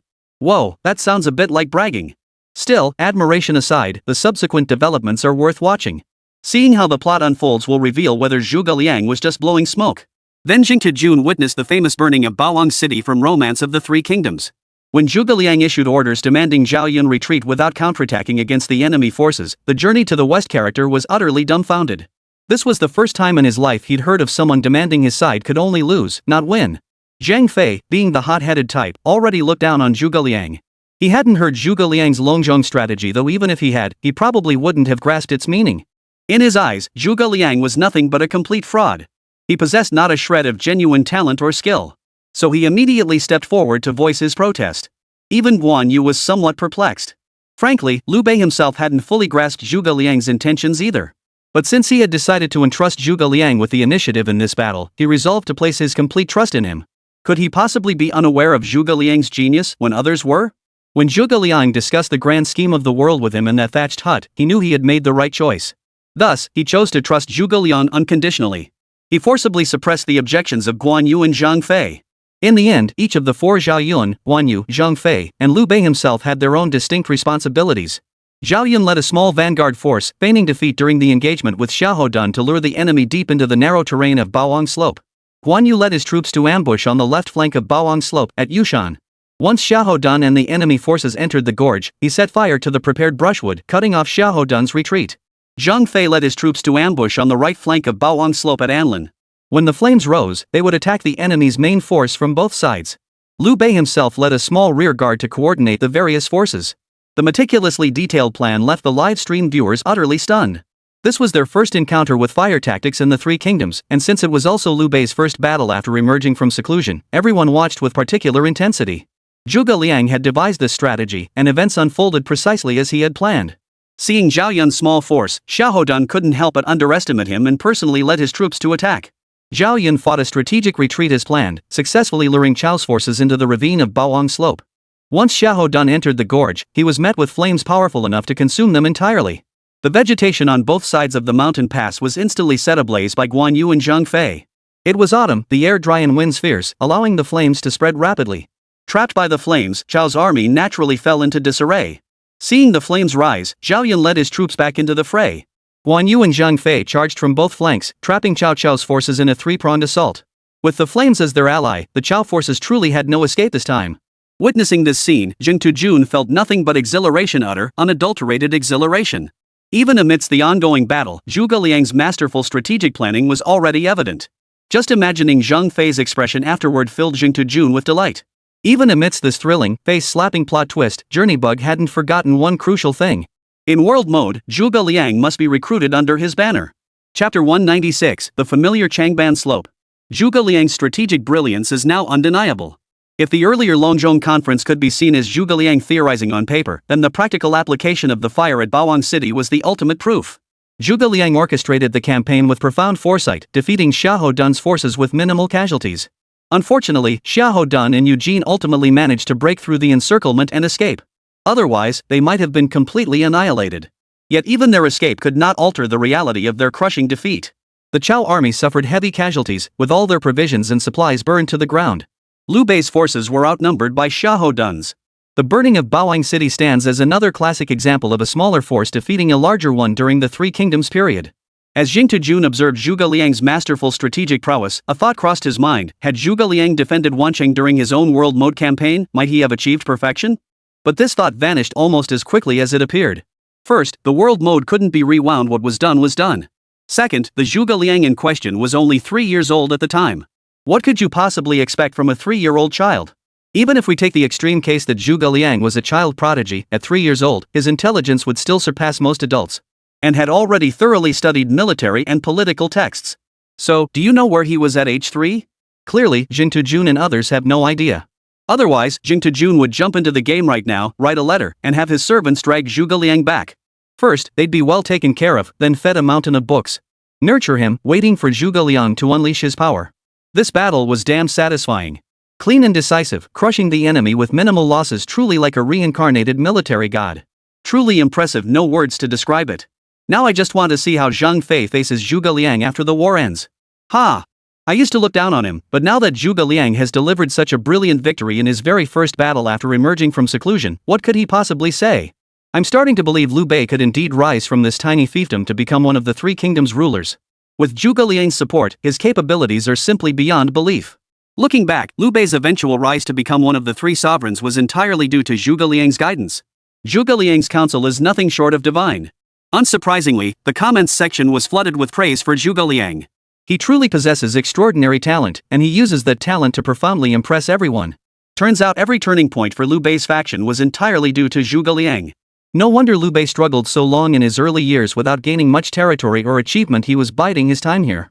From the perspective of the romance of the Three Kingdoms, the burning of Baoang City was Zhuge Liang's first battle after emerging from seclusion. But in reality, the burning of Baoang City was actually the result of Su Shu and Liu Bei's joint strategy. This rare display of strategic acumen in Liu Bei's Three Kingdoms history proves he possessed considerable tactical prowess. Meanwhile, in the livestream, Jing Tujun is already envisioning Liu Bei's future glorious career. With Zhuge Liang's assistance, the subsequent chapters of Romance of the Three Kingdoms will undoubtedly become Liu Bei's triumphant journey. After all, Liu Bei has toiled for most of his life. What's wrong with finally getting his happy ending? Jing Tujun genuinely wants to recruit Zhuge Liang, but given his current state, he's only 3 years old. We can only send someone to scout out his location first. After all, he holds an official position in the imperial court. Compared to ordinary players, he still wields some authority. It's just a matter of tracking someone down. Though progress might be slow due to his low rank. But no worries, time is on his side. After all, Zhuge Liang's growth takes time too. Brothers, whoever recruits Zhuge Liang in world mode has secured half the realm. Even if Zhuge Liang's talent was only demonstrated in the Battle of Baoang, it was more than enough for Jing Tujun to give him an exceptionally high evaluation. Though he desperately wanted Zhuge Liang under his command, he understood the strategist's brilliance was undeniable to all. From this point onward, the entire Three Kingdoms realm would undoubtedly go mad searching for Zhuge Liang. The question is who will ultimately secure Zhuge Liang's allegiance. Jing Tujun believed this would be no easy feat. A genius of Zhuge Liang's caliber would never follow a mediocre leader. His decision to follow Liu Bei was surely not merely due to being moved by Liu Bei's sincerity. After praising Zhuge Liang once more in the livestream, Jing Jun continued flipping through the pages of the book. The livestream audience was already itching to see Liu Bei's thrilling journey unfold. After the burning of Baoang City, Zhang Fei still harbored some resentment, but seeing how brilliantly the battle had been executed, he apologized to Zhuge Liang. Zhuge Liang, being the man he was, naturally held no grudge against someone of such capability. With a smile, he accepted Zhang Fei's apology. The matter was thus put to rest. Everything proceeded in an orderly fashion, and Cao Cao naturally would not let Liu Bei off the hook. During the wine-drinking discussion of heroes, everyone could see Cao Cao's ambition, and he harbored a deep, seething hatred for Liu Bei. Thus, in 208, Cao Cao personally led his forces southward, dispatching Cao Ren and Cao Han to attack Xinya. Under Zhuge Liang's command, they once again employed their signature fire attack strategy and secured victory. But Cao Cao's forces were formidable, with ample grain reserves. Moreover, his primary objective in this southern campaign was Jing province. Thus, even though Zhuge Liang achieved victory at Xinya, he could not reverse the unfavorable situation. That year, Liu Biao, the governor of Jing province, had just passed away. His son, Lu Zong, succeeded him and, faced with Cao Cao's overwhelming forces, had no intention of resisting. Consequently, before Cao Cao's forces had even arrived, Lu Zong wrote to inform him of his intention to surrender. Lu Zong failed to inform Liu Bei, who was preparing for war at Fancheng. By the time Liu Bei learned of this, Cao Cao's forces were already closing in. Fancheng was untenable, forcing Liu Bei to retreat. It was during this retreat that Liu Bei's charisma shone through once more. Upon learning that Liu Bei would retreat due to the war, over 100,000 civilians from Jing province chose to follow him. This clearly demonstrated that during Liu Bei's tenure as governor, everything had been progressing favorably. But with so many civilians in tow, Liu Bei's advance was inevitably slow, covering only about 10 miles each day. Cao Cao dispatched light cavalry to pursue them day and night, finally catching up with Liu Bei's army at Changban Slope and Dangyang. Caught off guard by the Cao forces' surprise attack, Liu Bei's army fell into chaos. Civilians scattered in all directions, and the troops collapsed. Everything seemed on the verge of collapse. Liu Bei managed to break through the encirclement, protected by Zhang Fei and Zhao Yun. After ensuring Liu Bei's safety, Zhao Yun spurred his horse toward Cao Cao's forces without a word. Witnessing this scene, everyone felt a sense of familiarity.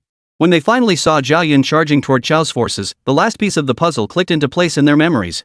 Wasn't this the Battle of Changban Slope from the CG opening? Chapter 197, Zhang Fei's Strategy.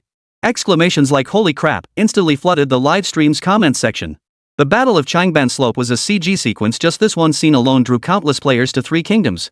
Most players just wanted to see if Zhao Yun could pull off this legendary feat. Could he survive amidst tens of thousands of Cao Cao's troops? Before playing the game, most players didn't hold much hope for Zhao Yun.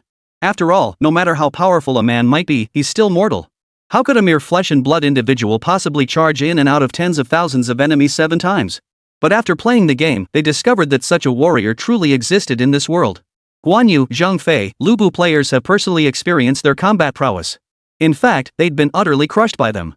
Seeing this part, Jing Jun jumped up in excitement. Holy crap, guys, am I seeing this right? Jing Jun dug up the earlier content again.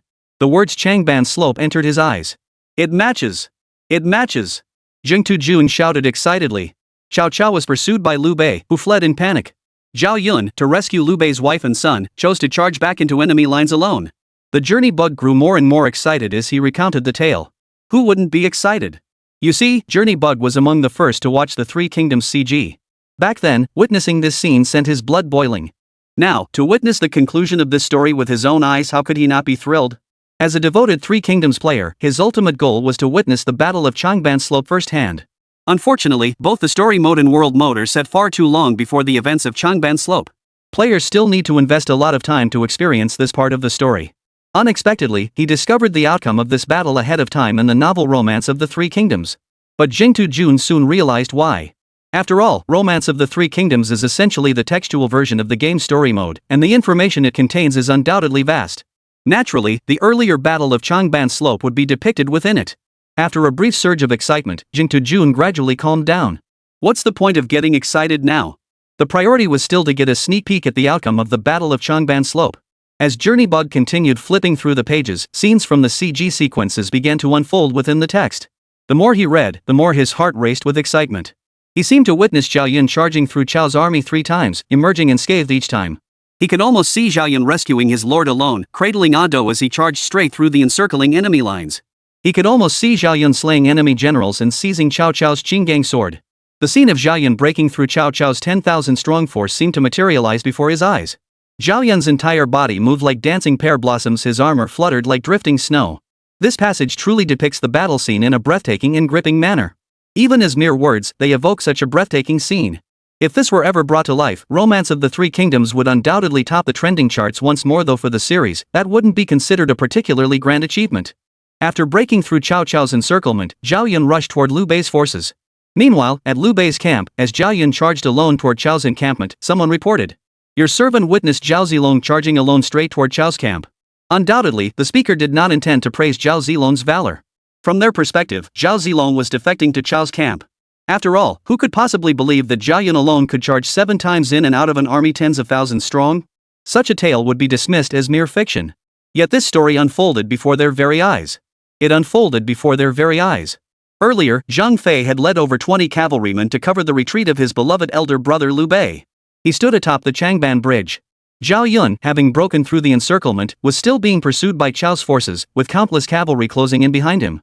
Spotting Zhang Fei on the Changban Bridge ahead, Zhao Yun shouted urgently, "Ida, come to my aid." When someone had earlier accused Zhao Yun of defecting to the enemy in Liu Bei's presence, a hot-tempered Zhang Fei naturally believed it. He was just about to confront Zhao Yun and settle an old score, demanding to know why he had defected to Chao's camp. This scene truly made the viewers in the livestream room hold their breath. Oh no, why did it have to be Zhang Fei left behind to cover their retreat?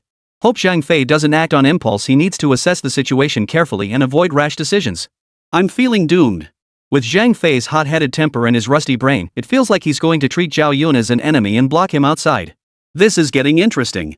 Zhao Yun didn't die at the hands of tens of thousands of Chao troops, but is he going to die at the hands of his own good brother? Damn it, no. If this really happens, I'm declaring this game garbage. How could they give Zhao Yun such a careless ending? Every word from players screams reluctance to lose Zhao Yun. No one wants him gone. Especially not in such a tragic manner. Fortunately, the dreaded outcome never materialized. No matter how reckless or brainless Zhang Fei might be, he could still grasp the current situation. Zhao Yun still had so many Chao troops chasing him. If he had defected, how could he possibly draw such a massive pursuit from Chao's forces? Of course, it was also fortunate that Zhang Fei was a simple-minded man. Otherwise, he might have mistaken Zhao Yun's surrender to Chao's forces for a staged performance between them. Seeing the wounds on Zhao Yun's body and the pursuing Chao forces behind him, Zhang Fei's mind immediately conjured up a scene of Zhao Yun fighting the Chao army until the sky grew dark. Zhang Fei quickly made way for Zhao Yun, ensuring he could pass unimpeded. As Zhao Yun passed by Zhang Fei, the latter caught sight of the infant Do and Zhao Yun's embrace. He was about to say something when Zhao Yun already charged straight toward Liu Bei, and Chao's forces had halted before Changban Bridge. Zhang Fei knew full well that with only 20-odd cavalry under his command, holding the rear here was out of the question. If it came to a real fight, how many of them would survive was anyone's guess. So Zhang Fei resorted to a little trick. Yes, Zhang Fei had devised a plan. This scheme hadn't been suggested to Zhang Fei by anyone, it was entirely his own brainchild. Both the Journey to the West streamer and the live audience watching this segment were utterly dumbfounded. What kind of joke is this? Could this rough-and-tumble brute actually be using tactics? Though stunned, everyone still assumed that even if Zhang Fei did use a strategy, it would surely be some crude, ineffective ploy. Yes, that must be it. But when the novel revealed Zhang Fei's actual strategy in writing, every player was dumbfounded. Could Zhang Fei really have thought this up? Chapter 198, Persuading Sun Quan. Zhang Fei's plan wasn't particularly sophisticated, but it was entirely within the realm of what his mind could conceive. He planned to have his cavalry gallop relentlessly through the valley, kicking up clouds of dust to create the illusion of overwhelming numbers. The pursuing Chao forces were already outnumbered. Seeing the dust billowing behind Zhang Fei, they feared an ambush and dared not act rashly. Zhang Fei spurred his horse to the top of Changban Slope, eyes blazing with fury, his voice booming like thunder as he bellowed. Zhang Ida of Yen is here. Who dares to fight to the death? Zhang Fei holds the water and severs the bridge. Xiahou Jia, who stood beside Cao Cao, was naturally timid. Zhang Fei's sudden roar, thunderous as a giant clap, caught him completely off guard. Caught completely off guard by Zhang Fei's roar, Xiahou Jia was so terrified his liver shattered. He fell from his horse and died instantly. Merely reading the text in the historical novel plunged everyone into utter astonishment. If this were in the game's story mode, my goodness, the visual impact would be beyond imagination. With Zhang Fei blocking the river and destroying the bridge, Chao's forces dared not advance for the time being. Seeing dust billowing from the rear valley only strengthened their conviction that Zhang Fei had ambushed troops hidden behind him. They were just waiting for Chao's forces to take the bait. Thus, Chao's forces decided to retreat first. They would wait for reinforcements from the main camp to arrive before formulating further plans. Facing Chao's retreat, Zhang Fei merely snorted coldly, making no move to block them. He knew full well there were no hidden forces behind him, only the 20-odd cavalrymen he had brought with him. If Cao Cao's forces chose to attack, he would stand no chance against them. After watching the Cao forces retreat across the bridge, Zhang Fei did not immediately depart. He feared they might send scouts to reconnoiter the area. He waited a while longer to ensure they wouldn't return soon, then swiftly severed the long bridge and retreated into the valley. He led his 20-odd cavalrymen to join Liu Bei. This rearguard action had ended without a scratch, and had successfully delayed Chao's forces. This was not only due to Zhang Fei's fierce courage and imposing presence, but also his quick-wittedness in a crisis, a blend of boldness and meticulousness. What followed was the classic tale of Liu Bei dropping his son, Ado. The players in this world were unaware of the proverbial saying about Liu Bei shaking Ado to win over hearts. Yet they were all won over by Liu Bei's dramatic gesture. To them, Liu Bei's act truly reflected his deep sense of injustice for Zhao Yun. It truly showed his regard for Zhao Yun. No way it's just words, yet reading these paragraphs makes my eyes feel like they're about to pee. Liu Bei is truly remarkable. He genuinely values his fierce warrior brothers like Zhao Yun more than his own flesh and blood. Don't anyone try to stop me. Once I enter the game world, I'm heading straight to Liu Bei. His actions are truly heartwarming. Especially his own men, how must they feel upon hearing this? If outsiders like us are this moved, imagine how his men will react. They'll surely weep with emotion. Even Jing Tujun has been won over by Liu Bei's fall. Imagine this, suppose you were Zhao Yun right now. You'd worked tirelessly to rescue your lord's son, Ado.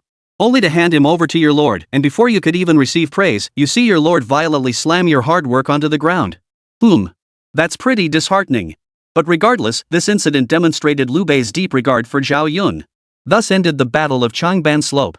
Though Liu Bei suffered heavy losses at Changban Slope, abandoning vast numbers of civilians and supplies, Zhao Yun successfully broke through Cao Cao's forces to rescue Lady Gong and the infant Liu Shan, while Zhang Fei, through his bravery and cunning, managed to scare off the enemy troops. This preserved some strength and hope for Liu Bei. The Battle of Changban Slope was not the end. On the contrary, the struggle among the three kingdoms had only just begun after this battle. With the assistance of his generals, Liu Bei and his party successfully reached the eastern Wu kingdom. By this time, Chao's forces had seized Jing province and were threatening to advance down the Yangtze River to attack Jiangdong. Opinions within eastern Wu diverged regarding Cao Cao. Those led by Zhang Zhao advocated immediate surrender. Others, led by Lu Su, advocated fighting Cao Cao to the bitter end. At this time, Liu Bei was under the protection of Lu Qi, the eldest son of Liu Biao. Upon hearing this, Lu Su traveled to Jiangxia under the pretext of paying respects to Liu Biao's passing, though his true purpose was to gauge Liu Bei's strength and intentions. Had Zhuge Liang not been by Liu Bei's side, Lu Su might well have succeeded in uncovering his true intentions. But things were different now. With Zhuge Liang's counsel, Liu Bei naturally understood Lu Su's true purpose in coming. Negotiations, after all, were best left to the professionals. During his conversation with Lu Su, Zhuge Liang made it clear, Cao Cao's forces are pressing our borders, and Jing province has already fallen. Though we cannot match Cao Cao's might, we still possess considerable fighting strength. If you in Eastern Wu were to confront Cao Cao alone, your fate would likely mirror ours. Zhuge Liang even exaggerated, claiming Cao Cao commanded 1,000,000 troops. This wasn't exactly an exaggeration, as it was precisely how Cao Cao was presenting himself to the outside world at that time. His goal was to intimidate others into surrendering, thereby expanding his territory without shedding blood. This myth of 1,000,000-strong army was precisely why Zhang Zhao and others advocated surrender. After years of recuperation in Jiangdong, their military strength paled in comparison to Cao Cao's, especially considering the substantial reserves Cao had accumulated through years of warfare. Zhuge Liang further emphasized to Lu Su that Sun Quan and Liu Bei were inseparable allies. The underlying message was quite clear. Without Sun and Lu uniting, they would be defeated one by Cao Cao, directly pointing out the shared existential threat facing both sides. This made Lu Su realize the necessity of an alliance. In truth, Lu Su had already harbored intentions to resist Cao Cao, and his visit was also meant to gauge Liu Bei's true capabilities. Zhuge Liang's words struck a chord with Lu Su. Particularly his further proposal, "I am willing to accompany you to Jiangdong to persuade Sun Quan to join forces against Cao Cao." Having chosen to come to Eastern Wu and form an alliance with Sun Quan, Zhuge Liang was well aware that Lu Su held a position of utmost trust and confidence within Sun Quan's inner circle. His influence within the Eastern Wu court was undeniably immense. Thus, persuading Lu Su was merely the first step. The second was to leverage Lu Su's influence to convince Sun Quan. Thus, through Lu Su's introduction, Zhuge Liang successfully gained an audience with Sun Quan. During their conversation, Zhou Yu, another of Sun Quan's trusted advisors, was also present. Like Lu Su, Zhou Yu belonged to the hawkish faction. Moreover, he was exceptionally talented and held great favor with Sun Quan. His standing with Sun Quan was no less significant than Zhuge Liang's standing with Liu Bei. With Lu Su and Zhou Yu actively promoting the alliance during the negotiations, the process naturally proceeded much more smoothly. The most persuasive argument that swayed Sun Quan was this. If we surrender to Cao Cao, we might still secure some minor official positions. But what about you, Lord? Though it may seem to spare our lives, in truth, the power to rule a corner of the realm would be lost forever. Chapter 199, The Military Oath. Of course, Zhuge Liang certainly didn't put it quite so bluntly. He cited numerous examples, but the underlying message was essentially the same as what he had just said. Zhuge Liang's strategy was straightforward: to ignite Sun Quan's ambition to never submit to another ruler and solidify his resolve to resist Cao Cao. Zhuge Liang simply couldn't believe that Sun Quan, being so young, would willingly endure such humiliation. Based on his prior understanding, Zhuge Liang could discern that even if Sun Quan wasn't a visionary ruler, his capabilities were more than sufficient to defend the current territories. Sure enough, Zhuge Liang's words struck precisely at the core of Sun Quan's identity crisis. This passage proved to be the crowning touch in the persuasion process. The Sun-Lu alliance was formally established. After the alliance was forged, Zhuge Liang and Zhou Yu engaged in several discussions, during which both recognized the other as no ordinary figure. In the historical novel, Zhou Yu was indeed talented, but he was even more famously petty-minded. Upon witnessing Zhuge Liang's brilliance, Zhou Yu grew jealous. Coincidentally, they faced a critical shortage of arrows during their campaign against Cao Cao. The shortage of arrows was a major problem. In naval warfare, arrow attacks were the primary offensive tactic. Thus, Zhou Yu assigned the arduous task of arrow production to Zhuge Liang. He ordered all craftsmen to assist Zhuge Liang, demanding whether he could produce 100,000 arrows within 10 days. Jintu Jun experienced the difficulty of arrow production firsthand in world mode. Given the technological level of the time, how could one possibly fulfill the task of producing 100,000 arrows within 10 days? Zhou Yu was clearly trying to make things difficult for him. Both Jintu Jun and the viewers and the livestream outsiders to the situation could see it clearly. How could the resourceful Zhuge Liang fail to recognize Zhou Yu's intent to humiliate him? Yet faced with Zhou Yu's provocation, Zhuge Liang showed no fear. He even aimed higher. Just when the livestream audience assumed Zhuge Liang would surely refuse Zhou Yu's unreasonable demand, he surprised everyone. Zhuge Liang accepted the challenge. The livestream exploded with reactions. Wait, what is Zhuge Liang doing? He must know Zhou Yu is setting him up, right? Not necessarily. After all, Zhuge Liang is a strategist. It's perfectly reasonable for a strategist not to know the intricacies of arrow production. No way. How could Zhuge Liang not know? He essentially holds the reins of power under Liu Bei. He must be familiar with such basic knowledge. Then why would he agree to Zhou Yu's unreasonable demand if he knew? Exactly. Stop putting Zhuge Liang on such a pedestal. In my opinion, he's nowhere near as godlike as you make him out to be. Look at him now. Someone dug him a hole, and he just walked right into it. Why the rush? The mission isn't over yet. How can you already claim Zhuge Liang will fail? Those who had doubted Zhuge Liang earlier in the comments now resurfaced. They're like fence-sitters, silent when Zhuge Liang was triumphant, but now that he's faltered, they rush to disparage him. It was already beyond everyone's expectations that Zhuge Liang would accept Zhou Yu's challenging task. But then, his next move left everyone utterly stunned. With a wave of his hand, he declared he wouldn't need the full 10 days.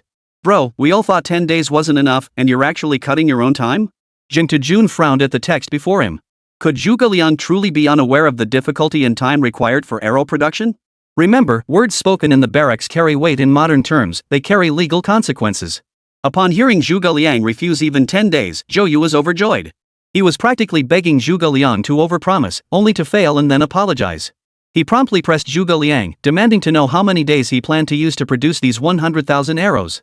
Zhuge Liang held up 3 fingers. His meaning was unmistakable: 3 days. Seeing Zhuge Liang's unwavering confidence, Zhou Yu suppressed the urge to laugh uproariously and continued to set a trap. In the military, no one makes empty promises. As if led by Zhou Yu's hand, Zhuge Liang declared, "I shall sign a military pledge." At this point, Jintu Jun felt his vision go black. A military pledge was essentially like a contract today, with one crucial difference: failing to fulfill a contract might result in a fine at worst. But if you failed to fulfill the terms of a military pledge? That meant decapitation. Even if Liu Bei later stood firmly behind Zhuge Liang would never be able to contribute to this great battle. Worse still, the Sun-Lu alliance might even dissolve over this. How could Zhuge Liang, renowned for his lifelong brilliance, commit such a basic error? Those who had mocked Zhuge Liang in the livestream chat earlier were now jumping out, saying how inadequate Zhuge Liang was.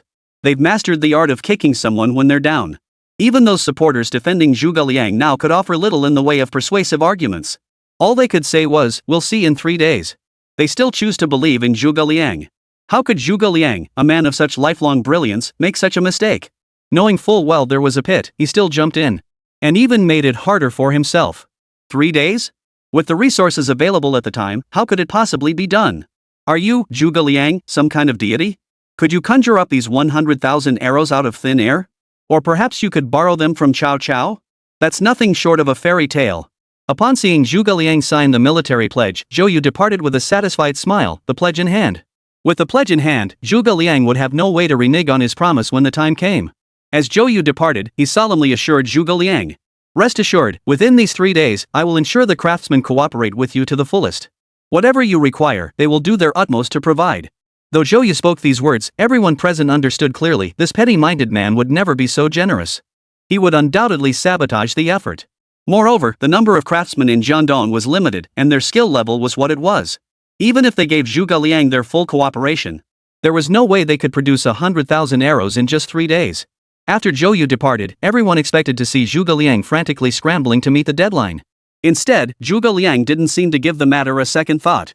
On the first day, Zhuge Liang did nothing at all. Yes, after handling routine affairs as usual, he spent the entire day idle. He didn't even bother to check on the craftsmen. Throughout it all, he appeared utterly unconcerned. He seemed utterly confident of victory. This left Lu Su, who was secretly observing Zhuge Liang, utterly flustered. He still held high hopes for Zhuge Liang, but the latter's deliberate demeanor was pushing him to his limit. Lu Su sought out Zhuge Liang and said, "Tomorrow marks the 3rd day. Are you not at all concerned about the arrow production?"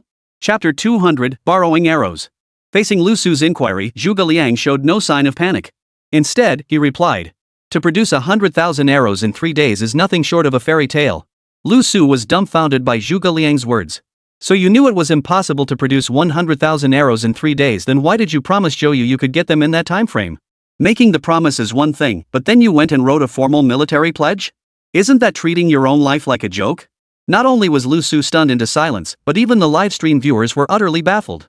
They had assumed Zhuge Liang was unaware of the difficulty in producing 100,000 arrows in 3 days, but now it was clear he knew perfectly well. If he knew, why did he agree to Zhou Yu's demand? Seeing Zhuge Liang's demeanor utterly composed and supremely confident, hearing that Zhuge Liang was aware of the task's difficulty, they couldn't help but feel relieved. If Zhuge Liang knew that producing 100,000 arrows in 3 days was impossible, why did he accept the challenge? What did this indicate? It meant Zhuge Liang must have a plan to handle it. The crowd's hearts began to settle, but Lu Su did not share their relief. As a strategist of equal caliber, he racked his brain but could not conceive of a solution. Could it be that Liu Bei's camp still had spare resources? Impossible. Liu Bei's meager resources had been depleted long ago during his flight. Even if he had some resources left, they wouldn't be of much use now. You must understand that this is a full 100,000 arrows, a gaping hole indeed. When it came to who in the realm could produce such a vast quantity of arrows at once, Lu Su could think of only one man. Cao Cao. Only Cao Cao, who had continuously expanded his power and unified the north, possessed such strength. But even if Cao Cao possessed these 100,000 arrows, Zhuge Liang couldn't simply borrow them from him. Jin Tejun's thoughts were much the same as Lu Su's. He still couldn't figure out how Zhuge Liang planned to break the deadlock. Cao Cao was the enemy of the Sun-Lu alliance. Unless Zhuge Liang had lost his mind, he wouldn't just hand over 100,000 arrows.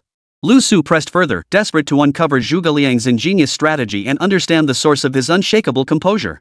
Zhuge Liang, however, played coy. He told Lu Su, "If you wish to know, come to me early tomorrow." Though utterly baffled, Lu Su heeded Zhuge Liang's words and arrived at the appointed place before dawn. By then, Zhuge Liang had already made preparations, 20 straw-laden boats, each manned by 30 soldiers. Straw dummies were rigged to the vessels and covered with blue cloth. "What is this?" Before Lu Su could finish his question, Zhuge Liang called him aboard. "You're finally here. Had you arrived any later, I would have set sail already." Lu Su still couldn't fathom Zhuge Liang's intentions. If he were fleeing to evade punishment, why bring straw dummies? Wouldn't that slow his escape? But if it wasn't to flee, why prepare a boat? What could he possibly do at sea? None of the materials needed to make arrows require going to sea. And even if he did obtain the materials, the 10,000 arrows were due tomorrow. No matter how hard he worked, there was no way he could produce them in a single day. Across the sea, Cao Cao lurks, watching with bated breath. Unless you're defecting to the enemy, isn't this voyage a suicide mission? Lu Su's doubts were deepening, and naturally, he wanted to board the ship to get to the bottom of things. After Lu Su boarded, all 20 ships set sail together, heading toward the distant horizon. Seated aboard, Lu Su pressed Zhuge Liang. "What exactly are you after?" Seeing the ships already underway, Zhuge Liang knew Lu Su couldn't relay any information even if he knew the truth, so he had no fear of leaks. He replied, "This expedition, of course, is to borrow arrows." "Borrow arrows?" Lu Su's face twisted in utter disbelief, his voice trembling as he stammered. "Have you lost your mind? You plan to borrow arrows from Cao Cao?" Zhuge Liang nodded, confirming Lu Su's suspicion. Zhuge Liang's response reignited the previously quiet livestream chat. This is hilarious. Zhuge Liang borrowing arrows from Cao Cao? What a joke! How much face does he think he has? If Cao Cao were willing to lend him arrows, that'd be ridiculous. Exactly. Cao Cao isn't senile yet, why would he lend arrows to Zhuge Liang? That's practically aiding the enemy. I don't buy that Zhuge Liang could pull this off. Even if he were Cao Cao's own son, it'd be impossible. Where are all those people who said Zhuge Liang would definitely find a way? Is this the way you were talking about? Well, this way sure is something else. Seriously, out of nowhere, Zhuge Liang starts acting like a comedian? Borrowing arrows from Cao Cao? He'd have to be crazy to lend them. Most of the comments now came from Zhuge Liang's critics. While some supporters still voiced their backing, but most have fallen silent. From any angle, Cao Cao had no reason to lend arrows to Zhuge Liang. What baffled them, however, was this: if Zhuge Liang truly intended to borrow arrows from Cao Cao, why did he go to the trouble of placing straw dummies on his own ships? This was truly baffling. Jin Tujun had also seen the comments in the livestream chat. He was among Zhuge Liang's supporters. The comments from this group were essentially criticizing him, yet he found himself unable to retaliate. He could only proceed cautiously, taking things one step at a time. Zhuge Liang's towering image was crumbling within everyone's hearts. Zhuge Liang didn't respond to Lu Su's words. Instead, he stepped out onto the deck and said, "Why don't you come out and see for yourself?" Lu Su stepped out and saw a thick fog rising over the sea. Before he could grasp the situation, Zhuge Liang spoke. "I've been observing the stars these past few nights and knew this thick fog would rise at dawn today. With this fog and the cover of night, the distant Chao forces cannot discern our true strength." Cao Cao, a man of inherently suspicious nature, upon seeing ships approaching from the direction of Eastern Wu yet unable to discern the enemy's numbers through the fog and darkness, he would most likely choose a method that avoids casualties. Namely, to fire arrows. Lu Su's expression at Zhuge Liang's explanation was easy to imagine. Could Zhuge Liang's genius truly extend to predicting future weather? Lu Su did not believe Zhuge Liang was merely lucky. He had actively made a military pledge with Zhou Yu. How could it be mere luck? Moreover, Zhuge Liang had also factored in Cao Cao's inherently suspicious nature. These 2 points alone made Lu Su realize that Zhuge Liang's abilities were far beyond his own. And indeed, events unfolded exactly as Zhuge Liang had predicted. Seeing this from afar, Cao Cao mistakenly believed the Eastern Wu forces had launched an attack. Uncertain of the enemy's strength, Cao Cao hesitated to engage. He ordered, "Archers, prepare. Fire." Chapter 201, Borrowing Arrows from Chancellor Cao. Everything unfolded as if Zhuge Liang had orchestrated it in advance, every action mirroring his exact words. Only when the Cao army unleashed their volley of arrows did the viewers in the livestream finally grasp the purpose of the countless straw dummies on those 20 boats. As the volley struck, the sharp arrows instantly pierced the straw figures, lodging themselves within.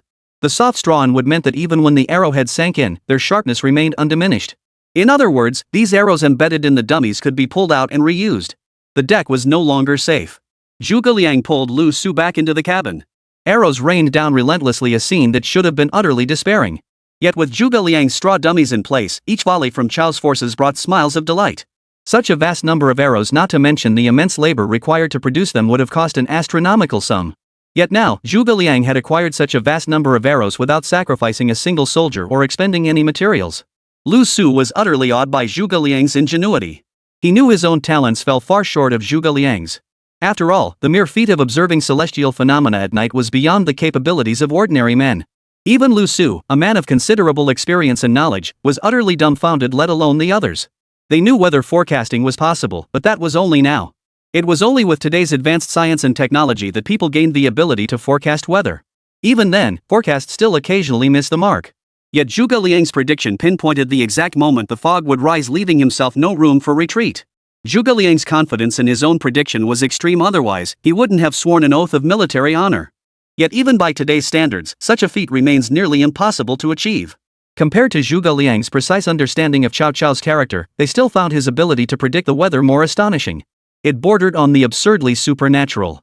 If all the generals and strategists of the three kingdoms were turned into a card game, Zhuge Liang would undoubtedly be the only SSR card. His level of strategic brilliance alone was unmatched throughout the entire Three Kingdoms era. Even if players possessed foresight, they still couldn't match Zhuge Liang. What you know is merely one possible future outcome. But if that outcome changes, your foresight becomes severely weakened. But Zhuge Liang's abilities remain unchanged. His abilities remain constant.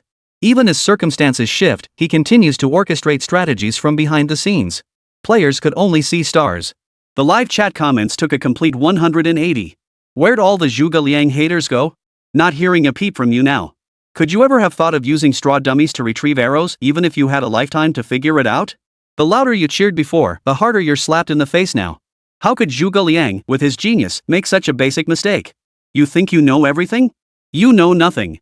Some people just open their mouths and spew nonsense without a shred of logic. Frankly, I don't get what you Zhuge Liang fans have to be so proud of. At the end of the day, Romance of the Three Kingdoms is just a novel written by one person, not some authoritative historical record. Exactly anything written by humans is subject to control. It just shows that the folks at Starry Company wanted to craft Zhuge Liang as a perfect genius, so they designed these elements. Here we go again with the backtracking. You trolls are just too lazy to argue properly. Just moments ago you were bashing Zhuge Liang, and now that Starry Company's version is out, suddenly you're praising their work. In the comment stream, those who disliked Zhuge Liang remained unconvinced. Even with the facts right before their eyes, they refused to acknowledge them. Jin Jun couldn't be bothered with these people. After streaming for so long, he'd seen all kinds. He'd seen plenty of types like this before. As long as they didn't use banned words or make inappropriate comments, he wouldn't mute them. Everyone had their own opinions, and as long as they didn't break the rules, he was happy to let them speak their minds. Ultimately, whether Zhuge Liang truly possesses the strength will be revealed once Romance of the Three Kingdoms concludes. Judging by the current trend, Zhuge Liang should remain incredibly powerful until the end of Romance of the Three Kingdoms. Jin Jun also felt that the borrowing arrows with straw boats episode somewhat deified Zhuge Liang. After all, in that era without technological aids, being able to predict the weather was nothing short of divine. Even today, without systematic training in modern technology, few could achieve such feats. But since this is a novel derived from game lore, some mythologizing is to be expected. This particular episode doesn't diminish the book's quality, rather, it sparks players' curiosity to keep reading. Arrows from the straw boats had already densely pierced the straw dummies. Due to the direction of the arrows, one side of the dummies remained largely untouched. Zhuge Liang, with his divine foresight, naturally noticed this and ordered the ships to shift positions. This maneuver ensured that the previously unhit side of the straw figure could now be struck by Cao Cao's troops' arrows. This maximized the effectiveness of the straw dummies. Through the thick fog and under the cover of night, Cao Cao could still see little. Yet the battle-hardened Cao Cao sensed something amiss. His brow furrowed as he felt he was overlooking something in the fog. He sensed something amiss, yet couldn't pinpoint what it was. He stared ahead into the thick fog. The ships that had been moving had now come to a complete standstill. Whether due to the intensity of his arrows or some other reason, the enemy vessels showed no sign of offensive intent whatsoever. Through the thick fog, Cao Cao could barely make out figures still standing on the ships. They stood rigidly upright, showing no fear whatsoever of the hail of arrows. If they wouldn't even dodge arrows, why weren't they advancing to attack? Cao Cao didn't know how many enemy troops had arrived, but daring to attack under cover of fog and darkness suggested their numbers were certainly not small. It wasn't until the latter part of the battle, as the fog gradually lifted, that Cao Cao could finally make out the figures standing rigidly on the ships. They weren't soldiers at all, they were straw dummies. Halt! Halt! Cao Cao urgently ordered his men to halt their advance. The moment he saw the straw dummies, he realized he had fallen into Zhuge Liang's trap. Especially upon seeing the dense clusters of arrows embedded in the straw figures, he felt like he could spit blood. In stark contrast to Cao Cao's state of mind was Zhuge Liang's. Zhuge Liang laughed heartily. Hurry and thank Chancellor Cao for lending us these arrows. Chapter 202, writing the strategy on his hand. Zhuge Liang's words were like a dagger to the heart. At his command, the soldiers on the straw boats immediately shouted in unison the slogan they had prepared long ago. Thank you, Chancellor Cao, for lending us arrows. Thank you, Chancellor Cao, for lending us arrows. Thank you, Chancellor Cao, for lending us arrows. The expressions of gratitude rang out repeatedly, yet Zhuge Liang and his men showed no concern that Cao Cao might send pursuers. Once the straw dummies on the boats were laden with arrows, Zhuge Liang ordered the vessels to turn back. Just then, Cao Cao sensed something was amiss. But it was already too late. Zhuge Liang was now returning with a bountiful haul. Having already retreated, he naturally felt compelled to express his gratitude to Chancellor Cao for lending him the arrows. Now on the water, where boats were the only means of transport for both sides, Zhuge Liang's straw boats were light and agile. Each was manned by a few soldiers. This was sufficient to ensure the boats could sail back to Jiangdong at full speed. The thick fog had yet to fully dissipate, and as the grass boats gradually vanished from sight, Cao Cao dared not act rashly. Who could say whether this was not a ploy by Zhuge Liang, the peasant strategist, to lure the enemy into a trap? A ploy to provoke him into a rage, compelling him to dispatch massive forces for an attack. What if the enemy had already set up an ambush?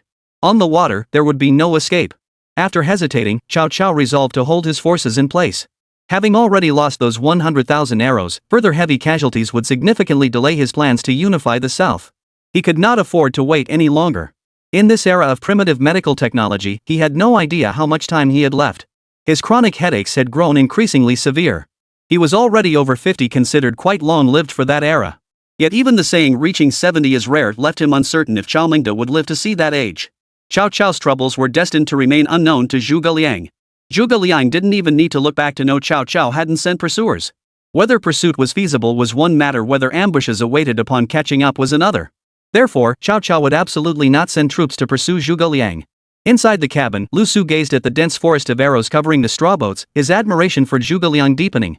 Truth be told, even if he, Lu Su, could read the night sky and foresee the thick fog of this morning, he would never have conceived of such a brilliant stratagem as borrowing arrows with straw boats. Moreover, even if he had thought of it, would he, Lu Su, have dared to carry it out? The uncertainties were too great.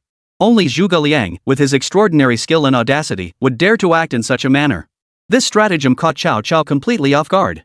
The boats gradually made their way back, docking at the shore. The pier where Zhuge Liang and Lu Su had departed was now crowded with Eastern Wu soldiers, and Zhou Yu himself could be seen standing there. Zhuge Liang, seeing this scene, showed no surprise. He continued fanning himself with his fan, disembarking at a leisurely pace. The moment Zhou Yu spotted Zhuge Liang, he spoke without even inspecting the ship's condition. "I thought you had defected to Cao Cao's side because you failed to produce the 10,000 arrows." Zhou Yu had made up his mind that Zhuge Liang had failed to produce the 10,000 arrows. Zhuge Liang naturally detected the biting sarcasm in these words. Just as he was about to respond, Lu Su disembarked and approached Zhou Yu. "Commander, you should go check the ship at once." Zhou Yu knew Lu Su's steady demeanor. Such a scene should never have occurred. Lu Su's reaction meant something astonishing must be aboard. Though Zhou Yu remained convinced Zhuge Liang could not possibly produce 100,000 arrows in 3 days, he still kept his men watching Zhuge Liang's movements. These past days, Zhuge Liang hadn't even set foot near the arrow-making site. Now, at dawn, he was sailing toward Cao Cao's territory under cover of thick fog and the early light. If this wasn't defection to Cao, what else could it be? Could Cao Cao possibly lend him arrows? Zhou Yu could never have imagined that not only did Cao Cao actually lend Zhuge Liang arrows, but he did so with a staggering 100,000 arrows at once. The moment Zhou Yu stepped aboard and saw the dense cluster of arrows embedded in the straw dummies on the deck, he instantly grasped what had transpired.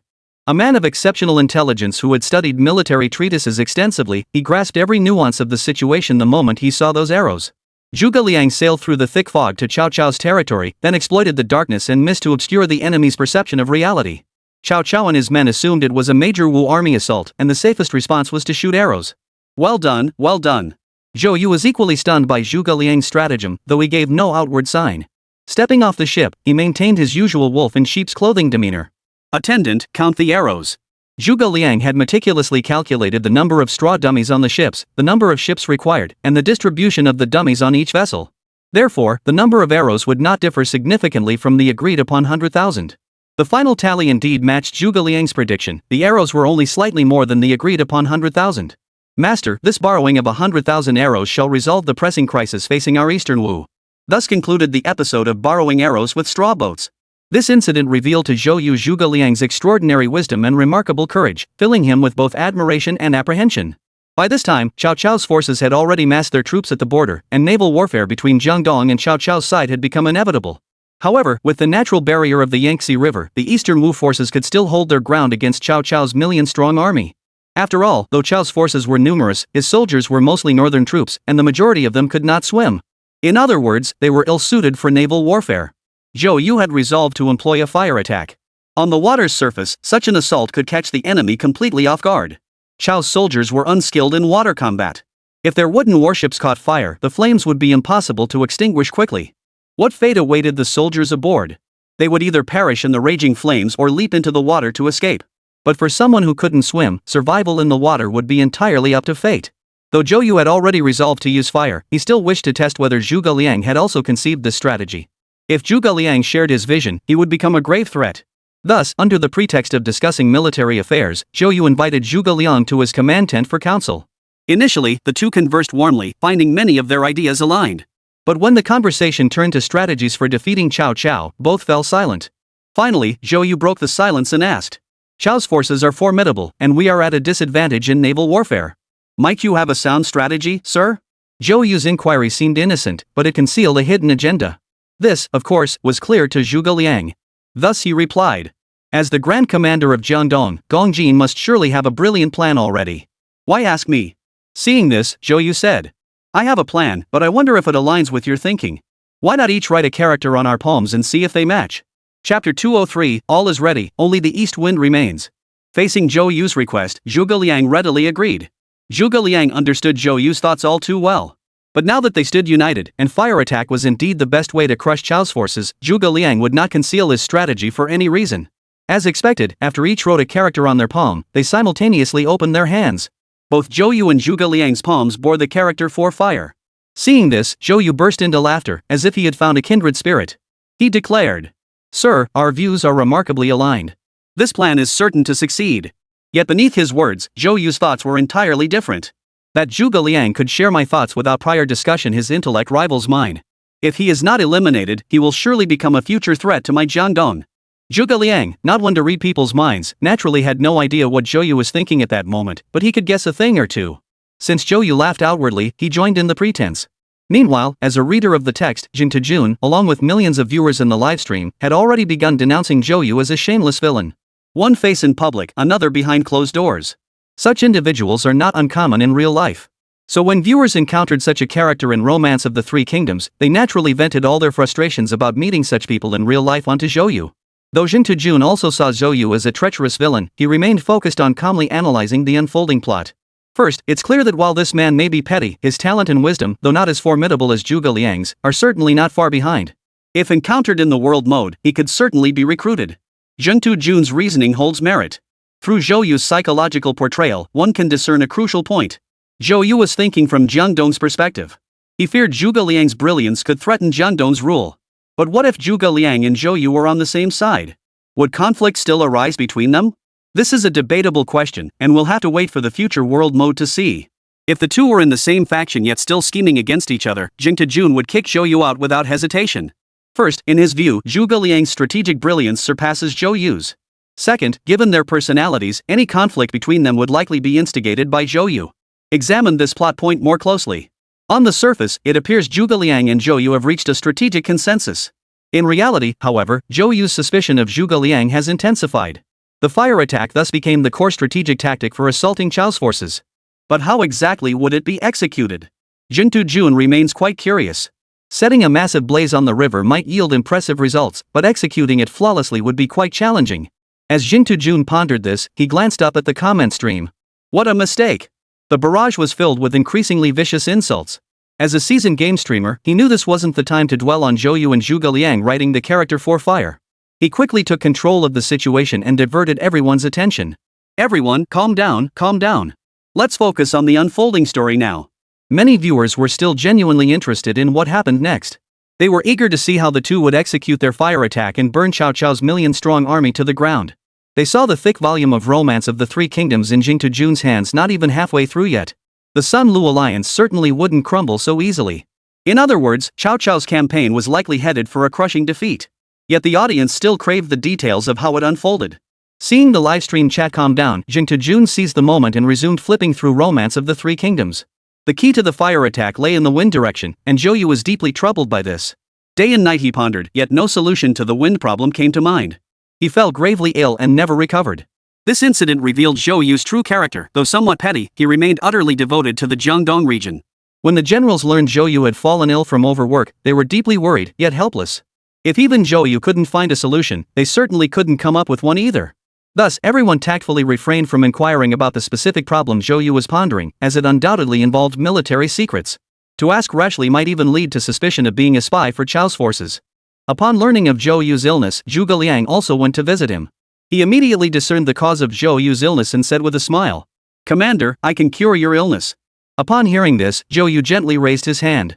The servants in the room, ever considerate, promptly withdrew from the military tent. Once the servants had departed, Zhou Yu feigned surprise and quickly inquired, "What is your remedy, master?" Zhuge Liang smiled without speaking, instead writing 16 characters on the paper atop Zhou Yu's desk.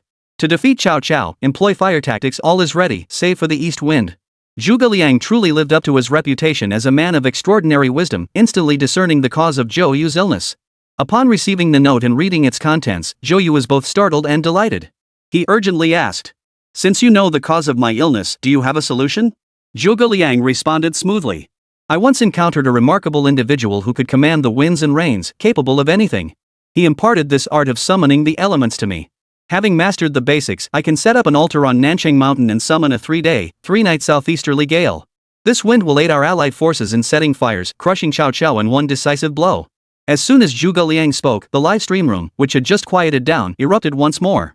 Did I see that right? What did Zhuge Liang just say he's going to do? Holy crap, you must be seeing things. Zhuge Liang actually said he's going to borrow the east wind. Seriously? That's ridiculous. They're making Zhuge Liang way too godlike, even giving him the power to control the weather? How could Zhuge Liang possibly control the weather? Didn't we see his capabilities during the borrowing arrows with straw boats episode? Predicting celestial phenomena. I also think this strong wind was predicted by Zhuge Liang beforehand. If he really had that kind of power, he could have just declared Liu Bei's side the winner. If Zhuge Liang could summon the wind and rain, why even bother fighting? Fortunately, many rational viewers understood that Zhuge Liang had merely predicted the storm. He certainly didn't conjure it himself. When Zhou Yu heard Zhuge Liang's words, he too was utterly shocked. His first reaction was sheer disbelief. Celestial phenomena are predetermined by heaven, how could they possibly be altered by human will? Yet when he saw Zhuge Liang's unwavering confidence identical to the resolve he displayed when pledging his life to the cause, with no better plan to offer, Zhou Yu could only grasp at straws. He spoke earnestly. In that case, we shall rely on your expertise, sir. Chapter 204, ultimately defeated by Cao Cao. After Zhou Yu and Zhuge Liang finalized the matter, Zhuge Liang departed from Zhou Yu's military tent. Zhou Yu immediately ordered men to construct the 7-star altar on Nanchang Mountain as Zhuge Liang had instructed, leaving it for Zhuge Liang to perform his rituals. Simultaneously, preparations for the fire attack could not be neglected. These were all crucial to the decisive defeat of Chao's forces. Once the fire attack strategy was set, the issue of the east wind was only one part of it. Another crucial question remained unresolved. How could Cao Cao's fleet be consumed by a single blaze? Zhou Yu's solution was to employ fire ships. That is, set a ship ablaze and ram it into Cao Cao's vessels. With the wind fanning the flames, the fire would spread to Cao Cao's warships. But how could they get these fire ships close enough to Chao's fleet? Chao's forces boasted 1 million strong, vastly outnumbering the Sun Lu alliance, and they would undoubtedly remain highly vigilant against the coalition. A direct naval assault would inevitably be intercepted by Chao's forces, rendering the fire attack strategy impossible to execute. Time ticked away. The Romance of the Three Kingdoms offers no detailed account of this interval, leaving readers uncertain whether Zhou Yu had devised a solution. During a meeting, Zhou Yu proposed. Chao's million-strong army far surpasses our strength. Yet their sheer numbers mean their daily grain consumption alone is a considerable burden. In my view, our forces should fortify our position in Jiangdong, relying on the natural defenses of the Yangtze River. We should wait until Cao Cao's supplies are exhausted before launching our attack. I estimate it will take only 3 months for their provisions to be completely exhausted. No sooner had Zhou Yu finished speaking than the veteran General Huang Gai stepped forward to counter, shouting sternly, "Commander, you are mistaken." All eyes in the assembly instantly turned to the veteran General Huang Gai. With his extensive combat experience and considerable prestige, his words carried significant weight. Seeing Zhou Yu signal him to continue, Huang Gai spoke up. The Chao forces have journeyed far from the north. Though they boast a vast army, said to number 1 million, the long march must have left them utterly exhausted. In my opinion, we should strike now while Chao's forces are still unsettled and launch a full-scale assault. By doing so, our victory will be assured. If we delay for 3 months, not only will Cao Cao's forces have rested, but they will also have trained a formidable naval force. By then, our Jiangdong will surely fall to Cao Cao's army. Huang Gai's argument was well-reasoned and compelling, sounding far more reliable than Zhou Yu's strategy of simply waiting for Cao Cao's supplies to run out. But why then did Zhou Yu propose this strategy of sitting idly by? Wasn't he planning to use fire tactics? Why had it now become a strategy of sitting idly by, waiting for Cao Cao's grain to be exhausted? Could it be that he hadn't figured out how to get the fire ships close enough to the enemy, forcing him to change tactics? A flurry of questions swirled around Jingtu Jun, who couldn't fathom the crux of the matter. Many others shared Jingtu Jun's confusion, convinced there must be hidden circumstances at play. To uncover the truth, one could only wait and see. Perhaps only the subsequent events would provide answers. Zhou Yu, hearing Huang Gai's well-reasoned argument, showed no sign of agreement. His face flushed with anger as he slammed his hand on the table and roared, "Huang Gai! How dare you disrupt military morale?" Huang Gai, hearing such a grave accusation leveled against him, was naturally displeased and retorted, "May I ask, Commander, where does this accusation of undermining morale even come from?" Zhou Yu, perhaps overcome by fury, spoke with a tremor in his voice. "Our military orders have been issued, yet you dare to defy them openly before the entire army. If this is not undermining morale, what is it? Your defiance, could it be you seek to collude with the enemy and betray our nation?" Judging by Zhou Yu's words, it seemed he had finalized the plan to retreat for 3 months. Huang Gai, hearing Zhou Yu's words, naturally refused to accept them. His eyes blazed with fury as he retorted, I have served the Sun family for 3 generations, campaigning across Jiangdong. How could I possibly fear a petty villain like Cao Cao? If you lack the courage to fight, I will lead my own troops into battle alone and fight to the death. Better that than sitting here waiting for death like some cowards. Huang Gai's words were highly confrontational. Such words provoked not only the hot-blooded Zhou Yu, but even some of the elders felt anger rising within them. Upon hearing this, Zhou Yu's expression was predictable. He retorted. I see you don't intend to fight Cao Cao to the death. You merely see his strength and wish to surrender with your men. Guards! As soon as Zhou Yu finished speaking, 2 soldiers appeared outside the military tent and positioned themselves on either side of Huang Gai. Huang Gai has defied military orders and disrupted troop morale. Take him away and administer 50 severe lashes. The assembled officers and soldiers in the tent paled at Zhou Yu's words. Immediately, someone knelt before Huang Gai, pleading for mercy. Huang Gai is a veteran general of Jiangdong, with distinguished service and great merit. We implore the commander to show mercy. With the first plea set, many others followed suit. Commander, the old General Huang is advanced in years. If he receives 50 lashes, his life may be in peril. We implore your mercy. The assembled officers and soldiers knelt together, their voices united in pleading. We implore the commander to show mercy. Originally, they thought the collective pleas would persuade Zhou Yu to revoke his punishment, or at the very least, reduce the number of strokes. Yet Zhou Yu remained unmoved by their pleas, continuing. Whoever dares to intercede shall share the punishment. After Zhou Yu uttered these words, not a single general below the platform dared to speak up for Huang Gai. Soldiers flanking Huang Gai then forced him onto the long board reserved for administering corporal punishment. The livestream audience was utterly dumbfounded by this scene. It all happened so fast, leaving them feeling utterly unprepared. First, wasn't Zhou Yu planning to attack Cao Cao with fire? Why, instead of focusing on that, was he now imposing such a severe punishment on his own subordinate, Huang Gai? The livestream audience erupted in outrage on Huang Gai's behalf. Zhou Yu was being way too petty. Huang Gai just argued back a couple of times. Is this really how we should treat him? Exactly. Huang Gai is an old man. 50 lashes? Even if he doesn't die, he'll be close to death. This Zhou Yu.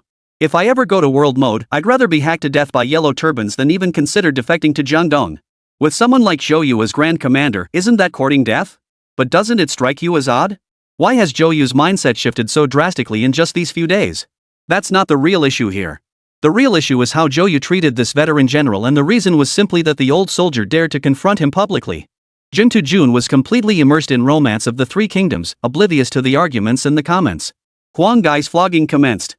The first stroke tore through Huang Gai's clothing, splitting his flesh open. By the 10th stroke, blood had soaked through Huang Gai's trousers and was pooling on the ground. By the 30th stroke, Huang Gai had fainted from pain multiple times, yet he still cursed. You little brat, Zhou Yu. Your envy of talent will see you defeated by Cao Cao. Chapter 205, Huang Gai surrenders. Upon hearing this, Zhou Yu flew into a rage and ordered the soldiers administering the punishment to continue. At that moment, another veteran general of the Eastern Wu, Han Dang, stepped forward. He knelt on the ground, weeping as he pleaded for Huang Gai. Commander! Huang Gai and the rest of us veteran generals have fought alongside our lord through life and death. If he is executed, it may well demoralize the entire army. This would only hinder our future battles against Chao's forces. I implore you, Commander, to show mercy. Zhou Yu saw that Huang Gai was indeed barely clinging to life. If the beating continued, he would surely be killed. Thus, after Han Dang interceded on Huang Gai's behalf, Zhou Yu reluctantly agreed to halt the punishment and cease the beating. Today, for the sake of the generals who interceded on your behalf, I spare your life. But if you dare speak recklessly again in the future, I, Zhou, will execute you without mercy. Zhou Yu spoke with palpable resentment, as though relenting now was an act of profound displeasure. After delivering this threat, Zhou Yu swept his sleeves and stormed off. Seeing Zhou Yu depart, the officers and soldiers hurried to lift Huang Gai from the long plank and carried him back to camp. Having fought for the Eastern Wu for so many years, Huang Gai had cultivated considerable goodwill among his comrades. Seeing him treated this way now, resentment naturally stirred within them. But now was not the time for such talk. By the time Huang Gai was carried back to camp, he was barely clinging to life. His entire body was a bloody mess, and he lacked even the strength to groan. Seeing him in such a state, the soldiers and officers were deeply distressed and offered many words of comfort. No one understood Zhou Yu's purpose in staging this spectacle today. To publicly rebuke him and punish an old veteran like Huang Gai in such a manner, if word got out, it would be nothing short of a laughingstock. After voicing their complaints, the officers and soldiers dispersed. With a major battle imminent, their own duties demanded their attention. Besides, Huang Gai's illness required quiet recuperation. It would be inappropriate for them to linger and disturb him. As days passed, Huang Gai's injuries gradually healed, and he finally regained some mobility. He dispatched his trusted strategist, Ken Zhe, to secretly cross the river with a letter of surrender to meet with Cao Cao. Kanzei's character had been hinted at earlier, revealing his exceptional eloquence and courage. But that wasn't the point. The point was Huang Gai was actually considering surrendering to Cao Cao? This sparked heated debate among the livestream audience. Huang Gai is actually going to surrender to Cao Cao? I thought he was a fierce warrior, but now he's barely recovered from his injuries and already thinking about surrendering to Cao Cao. Why not surrender to Cao Cao? Look what Zhou Yu did to him. Just look at what Zhou Yu did. Is that something a human being should do? Exactly. Huang Gai sacrificed so much for Eastern Wu, only to nearly be killed by that upstart Zhou Yu. If I were Huang Gai, I'd surrender too. But regardless, switching sides before a major battle is a sign of disloyalty. So what if it's disloyal? After what Zhou Yu did to you, how could you possibly remain loyal? If you didn't flee then, you'd be a god. The bullet comments are full of opinions, mostly debating whether Huang Gai should have surrendered. Judging by the comments, most players approve of Huang Gai's surrender. To be honest, if I were in Huang Gai's position, I'd probably choose to surrender to Cao Cao too. After all, what Zhou Yu did was utterly inhuman. His actions only reinforced everyone's belief that he was a petty and vindictive man. After all, Huang Gai's actions at the time weren't even remotely wrong, yet he nearly got beaten to death. Still, I can't shake the feeling that I'm missing something. But he couldn't quite put his finger on what it was. Just then, the live chat flooded with comments urging him to reveal what happened next. They were already bursting with curiosity to see what would happen after Huang Gai surrendered to Cao Cao. Would Zhou Yu come to regret this decision? And would Sun Quan strip Zhou Yu of his official position? They knew Zhou Yu was the regent entrusted to Sun Quan by Sun Tzu, so he probably wouldn't be dismissed so easily. But such matters were always unpredictable. Following the viewer's wishes, Jing Jun continued scrolling through Romance of the Three Kingdoms. Kanzei crossed the river bearing Huang Gai's letter of surrender to pay his respects to Cao Cao. When Kanzei presented the letter, Cao Cao was reluctant to place much trust in it. In warfare, the side with superior intelligence often secures victory. Just as in the Battle of Guandu, Cao Cao had turned the tide of defeat by discovering the location of Yuan Shao's grain supplies. Consequently, Cao Cao had planted numerous spies in Jiangdong to gather intelligence on the Eastern Wu faction. He was well aware of recent developments in Jiangdong. The veteran general Huang Gai had been publicly flogged 50 times for openly opposing Zhou Yu's strategy, nearly losing his life. Cao Cao harbored considerable suspicion in his heart. The timing of this surrender seemed a bit too convenient. Yet the incident of Huang Gai being flogged was undeniably true. He nearly lost his life, an indisputable fact. Moreover, it was entirely reasonable for the veteran general to harbor resentment after being publicly flogged by his junior. All these reasons significantly eased Cao Cao's inner doubts. He opened the surrender letter, where Huang Gai's resentment boiled over. Many sentences were direct insults to Zhou Yu, harshly condemning him as hot-headed and stubbornly self-willed. He further declared that after serving the Sun family for 3 generations with unparalleled merit, such brutal punishment was utterly intolerable. Finally, he reaffirmed his loyalty and stated his purpose. I pledge to lead my troops and provisions to surrender to Lord Chao, aiding him in subduing Jiangdong. Should I harbor any treacherous thoughts, may heaven and man alike destroy me. Huang Gai even swore a solemn oath in his heart, a move that truly caught Cao Cao off guard. At this juncture, swearing an oath was no trivial matter. People still harbored a degree of superstition in those days. They firmly believed that breaking a sworn oath would invite divine retribution. Yet an oath alone could not dispel Cao Cao's doubts. He pressed Kanzei. Huang Gai sent you to deliver this letter. Could this be Zhou Yu's treacherous scheme? How dare you deceive me? Kanzei remained unflinching, responding with a cold smile. With such deep-seated suspicion, Lord Chao, it's no wonder scholars across the land hesitate to approach you. Huang Gofu was humiliated by Zhou Yu and has truly surrendered. Yet you suspect his surrender is a ruse. If you choose to believe, then believe. If not, I shall return to report. Why waste words? Every word Kanzei spoke rang with conviction, his words and unspoken meaning both accusing Cao Cao of failing to recognize a loyal subject's heart. Cao Cao observed his unflinching tone and complete lack of fear. Recalling the intelligence he'd received about Huang Gai nearly being beaten to death. The surrender letter even specified the detail of using a green-toothed banner as the signal for the surrender. These thoughts completely dispelled Cao Cao's lingering doubts. Chapter 206, Iron Chains. With his doubts now dispelled, he could not possibly treat the messenger who had come bearing the message with disrespect. Thus, Cao Cao respectfully addressed Kanzei. Sir, please do not take offense. My caution stems from prudence, not from doubting your loyalty, Huang Gongfu. Should Lord Huang truly come to surrender, I shall reward him generously. Receiving this assurance from Cao Cao, Kanzei could return with peace of mind to report back. Before departing, the two agreed upon the timing and secret signals for the surrender. Oh boy, looks like the Sun-Lu alliance is about to crumble. Turns out Cao Cao is the one with the great fortune. Last time at Guandu, Su Yu's defection helped him win the battle. Now Huang Gai is defecting to assist him. This isn't fortune, it's pure self-inflicted defeat. Forget Yuan Shao's idiocy, just look at Zhou Yu's actions. What veteran could endure such humiliation? That's absolutely true. Getting to this point is entirely Zhou Yu's own doing. No. Zhou Yu brought this upon himself. He can wallow in his own misery, but why drag Liu Bei into it? Liu Bei and his men are innocent. But it's not entirely fair to say that. Without the aid of Sun Quan and the Eastern Wu, Liu Bei might have been killed by Cao Cao long ago. None of this would have happened. Comments in the livestream were already hinting at the end of the Sun-Lu alliance. Jing Tejun stared at the thick volume of romance of the Three Kingdoms in his palm, lost in thought. Judging solely by the current situation, the Sun-Lu alliance's odds of victory were pitifully slim. But he'd barely reached the halfway point in his copy of Romance of the Three Kingdoms. Plenty of heart-pounding developments still lay ahead. In other words, this war would absolutely not end here. There must still be variables at play. Not long after Kanzei's departure, Cao Cao faced a dilemma. Most of Cao's troops were northern soldiers unaccustomed to naval warfare. Unsteady on their feet aboard ships and suffering from relentless seasickness, their combat effectiveness was severely diminished. This problem troubled Cao Cao for many days. He tried numerous solutions, but none proved effective. Just as Cao Cao was pondering how to confront the Sun-Lu alliance in decisive battle, a top strategist came to offer his services. His name was Pang Tong, known as the Phoenix Cub. It was said that whoever secured either the reclining dragon or the Phoenix Cub could seize the realm. This alone attested to Pang Tong's extraordinary intellect. Pang Tong's emergence left many outside the story utterly disheartened. Especially upon learning that Pang Tong's intellect could rival that of Zhuge Liang, their hearts sank. Cao Cao, however, was overjoyed.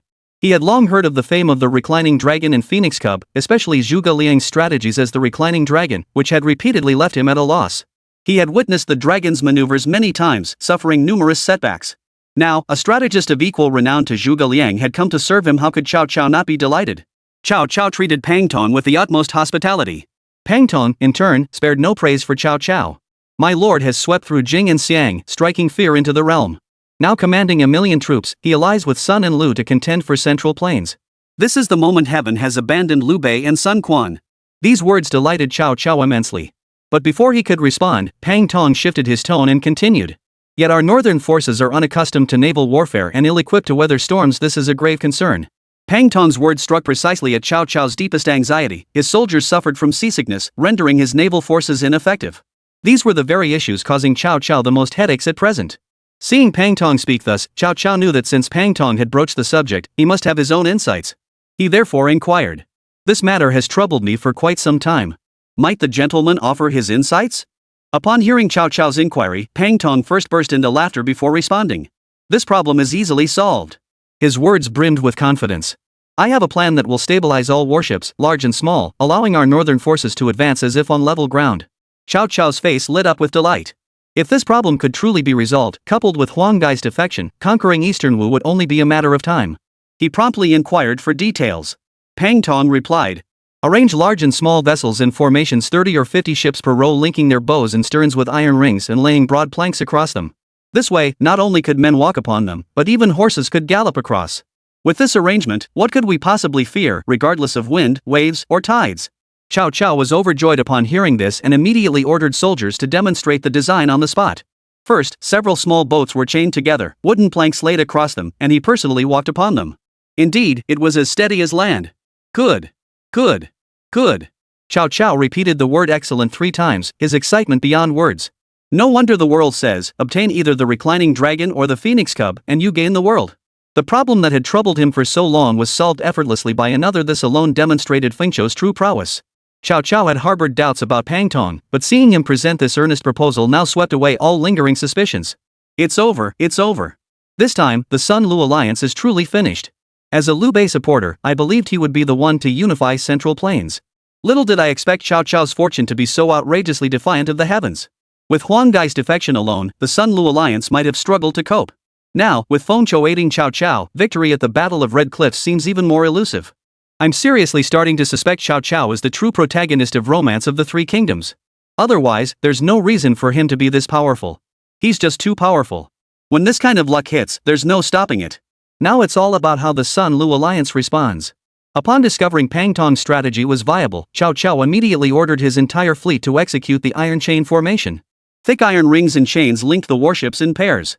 Each paired vessel was assigned a troop commander responsible for coordinating behind the chains, ensuring soldiers could maintain normal life and training on deck. Once these measures were implemented, Cao Cao's troops no longer suffered from seasickness and their morale soared dramatically. Cao Cao even hosted a banquet aboard the chain warships, brandishing his spear and composing poetry. Thus was born the short song. Drink wine and sing, for how short is life. Zhou Gong spit out his food to receive guests, winning the hearts of the world. The moment Cao Cao's short song was released, the livestream audience was instantly stunned into silence. There it is. There it is. Lí Héng's supreme talent. Remember, in the game's early days, it was precisely these top-tier lines that propelled Three Kingdoms to viral fame. Many of these lines earned enthusiastic praise from experts. Now, poetry has resurfaced in Romance of the Three Kingdoms. How could players not be thrilled? The livestream audience dissected the verse, especially the final line, Zhou Gong spit out his food to receive guests, winning the hearts of the world. Truly majestic. By this point, Cao Cao was already convinced of his inevitable victory. He was already contemplating the unification of the realm. Time flew by relentlessly, and soon the day arrived when Huanggai came to surrender. Chapter 207, Zhuge Liang borrows the east wind. On the very day Huanggai was to surrender to Cao Cao, another man bore a tremendous responsibility. That person was Zhuge Liang. He had previously promised Zhou Yu that he would borrow an east wind for the eastern Wu. When everyone saw Zhuge Liang seemingly still preparing to borrow the east wind for eastern Wu, they were all puzzled.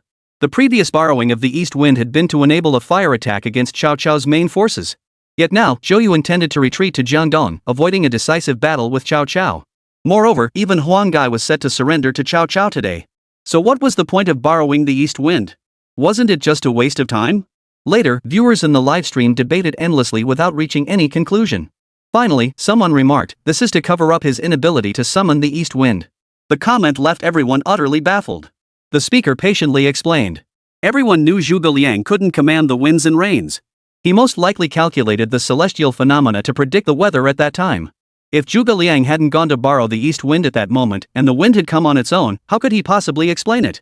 So to conceal his inability to summon the east wind, Zhuge Liang went through the motions of attempting to do so. That way, should the battle be lost, Zhuge Liang's responsibility would be significantly lessened. After all, he had borrowed the east wind he was supposed to borrow. The failure to utilize the east wind for the fire attack would then fall squarely on Zhou Yu. After the spectator's explanation, the others instantly grasped the situation. They all agreed this was likely the optimal solution. Otherwise, how could one explain why Zhuge Liang would go to the trouble of summoning the east wind when Zhou Yu chose to retreat defensively? Wouldn't that be a waste of effort? The game developer, Jing Tajun, naturally noticed this player's explanation but refrained from commenting. In his view, if Zhuge Liang had acted as this player suggested, it would have completely undermined his character. Zhuge Liang's character has always been that of a loyal minister. How could he shirk his responsibilities just because defeat seemed imminent? If Zhuge Liang had truly acted this way, the journey to the West teen would feel disappointed in Romance of the Three Kingdoms. In his view, the novel holds immense potential and shouldn't fall prey to such minor errors. If handled with care and written well, it might even win a Nobel Prize in literature. But whether it actually happened as this player described, neither he nor the player had the final say. The final decision always rested with Lí Héng. He continued flipping through the pages of Romance of the Three Kingdoms in his hands. The 7-star altar Zhuge Liang had requested be built on Nancheng Mountain was now complete, arranged exactly as he had specified. 9 feet tall, divided into 3 tiers, each tier adorned with 28 constellation flags. The placement of flags on each tier followed specific protocols. To the untrained eye, it truly looked the part. As for how it appeared to those in the know, well, that remained to be seen. Anyway, all these materials and altars Zhuge Liang had set up left everyone else completely dumbfounded. What's this about the 12 earthly branches, the 24 solar terms, the azure dragon, white tiger, vermilion bird, and black tortoise? It all sounded incredibly profound. Before the altar, an incense table was set up, bearing an incense burner, candlesticks, talismanic water, and a ceremonial sword. On the day he borrowed the east wind, Zhuge Liang bathed and changed into his Taoist robes, donned his headscarf, and walked slowly up the 7-star altar. Before ascending, he specifically instructed the soldiers below the altar to remain in formation around its base. No movement, no loud noises. Only 2 young attendants remained by his side, one holding a sword, the other a whisk. As dawn broke, an eerie silence hung over the 7-star altar. Only the sound of the wind whistling past could be heard. Zhuge Liang burned incense and prayed, murmuring incantations. At times he brandished his sword toward the heavens. At others, he performed the ritual steps of the constellations. Wu soldiers below the altar watched Zhuge Liang's ritual from afar. His robes billowed like a celestial being, his expression solemn. Combined with the mournful howl of the river wind, he truly possessed an otherworldly aura, as if capable of commanding the elements. Zhou Yu, however, had long since made his preparations. He was not one to sit idly by. He had dispatched Ding Feng and Su Sheng with 300 men to Nancheng Mountain. The moment the east wind arose, they were to strike down Zhuge Liang, eliminating the threat once and for all. Zhou Yu was ruthless indeed, resorting to such extreme measures merely because Zhuge Liang's very existence might threaten the Eastern Wu regime. Audience members who knew this backstory flooded the chat with condemnations, branding Zhou Yu a shameless villain. How could someone form an alliance with another, only to seek their death because their talent surpassed one's own? Thus, players cursing Zhou Yu was entirely understandable. Naturally, while some cursed Zhou Yu, others grew concerned for Zhuge Liang's safety. After all, Zhou Yu's target of hostility has always been Zhuge Liang. If Zhuge Liang were to perish because of this, they dared not imagine how Liu Bei's faction would react. Would he silently endure it, or would he completely sever ties with the Eastern Wu? Given Liu Bei's current predicament, if he truly severed ties with the Eastern Wu, there would truly be no place left for him under the heavens. This truth was known to the Journey to the West community, understood by the players, and certainly felt acutely by Liu Bei himself, caught in the midst of it all. But Liu Bei himself likely remains unaware of the peril his strategist now faces. Regardless of perspective, players' view of the Eastern Wu faction boils down to one thing: Eastern Wu scum. Not only did they choose to cower for 3 months, but they even stabbed their own allies in the back. I once thought Zhou Yu showed some talent. After all, he could strategize alongside Zhuge Liang. Who knew he was such a petty villain? People like this are truly disgusting. If someone like Zhou Yu existed today, he'd deserve to be beaten to death with sticks. What kind of person acts like that? Hard to say, hard to say. Though Zhou Yu's character is despicable, it's surprisingly convenient for climbing the corporate ladder. Who knows? You might just find someone like him as your boss in real life. Either way, I'd never join the Eastern Wu faction in this lifetime. It's just too disgusting. Me neither.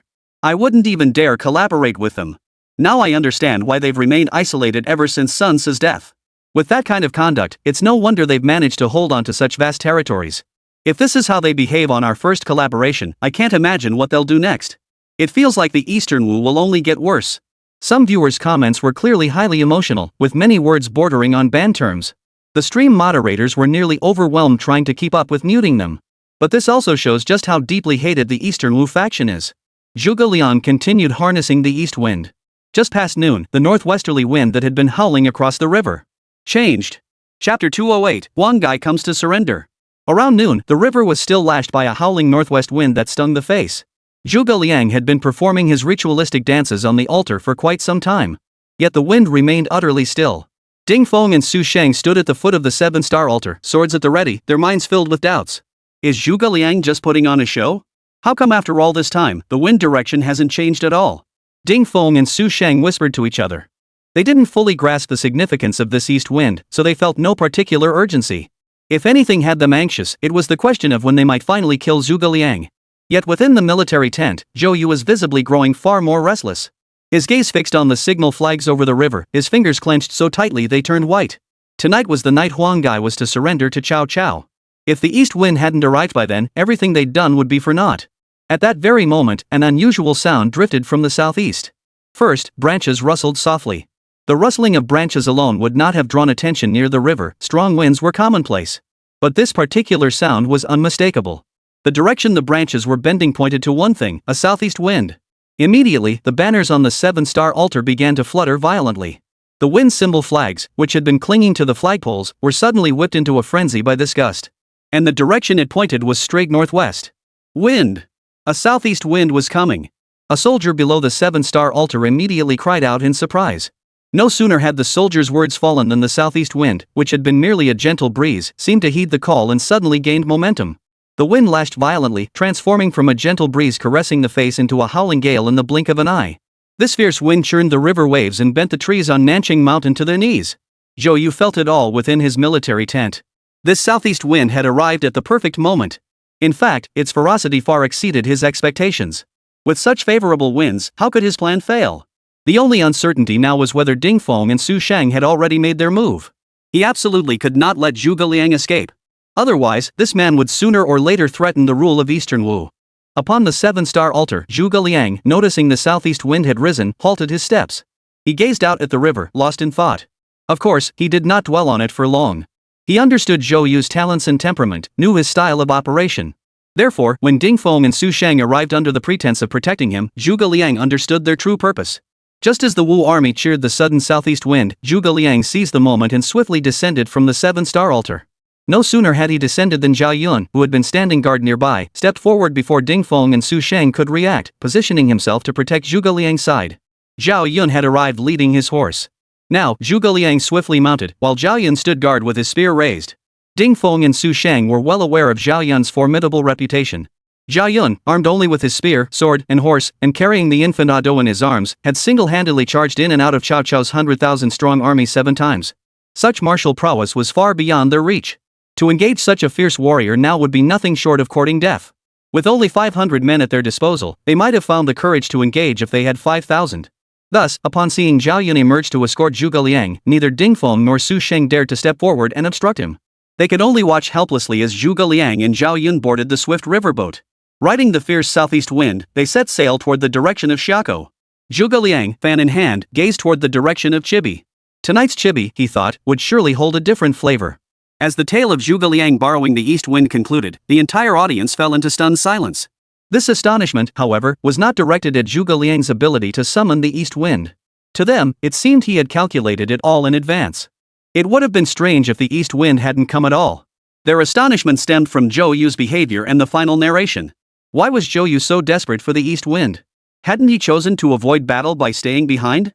Why then did he fret over whether the east wind would come? And what did Zhuge Liang see when he looked back at Chibi one last time? Would tonight's Chibi hold a different flavor? Wasn't tonight the day Huang Gai surrendered? Could it be that after Huang Gai surrendered, they immediately launched an attack on the eastern Wu side? It wasn't entirely impossible. The audience could barely keep up. Jun Tujun also keenly noticed these issues. These events are interconnected. There must be something they've overlooked or never even knew about. And this missing piece was precisely the crucial link, the key that could connect all these events into one cohesive whole. After pondering for a while, he confirmed he hadn't missed any crucial clues. That left only one possibility: the book concealed certain truths it had never revealed to the players. Since that's the case, let's continue reading. Jun Tujun grew increasingly curious about what this missing piece of the story might be. It was late at night, and at this hour, Cao Cao would never normally be standing on the deck. Usually at this hour, he would either be handling state affairs or indulging in intimate pleasures. But tonight was different. Cao Cao had deliberately taken his place on the deck, awaiting Huang Gai's surrender. Cao Cao didn't have to wait long. He spotted a ship bearing their agreed-upon flag sailing toward him. "Your Excellency, Huang Gofu has indeed arrived." Shan Yu, the strategist beside him, pointed toward the river, his voice trembling with excitement. Cao Cao narrowed his eyes. Dozens of ships were charging toward him at astonishing speed, propelled by the fierce southeast wind. Their sails even bore a large character for surrender. Even from a great distance, the shouts from those ships could be heard. Huang Gongfu surrenders to Cao. Victory to Lord Cao. The southeast wind now acted as an invisible propeller, pushing them forward relentlessly. From afar, the vessels appeared heavily laden, seemingly brimming with provisions. Cao Cao was naturally overjoyed. Huang Gai had not deceived him. His surrender was indeed sincere. If Huang Gai surrendered, the morale of the Jiangdong forces would surely be shattered. Over time, their resolve would inevitably crumble.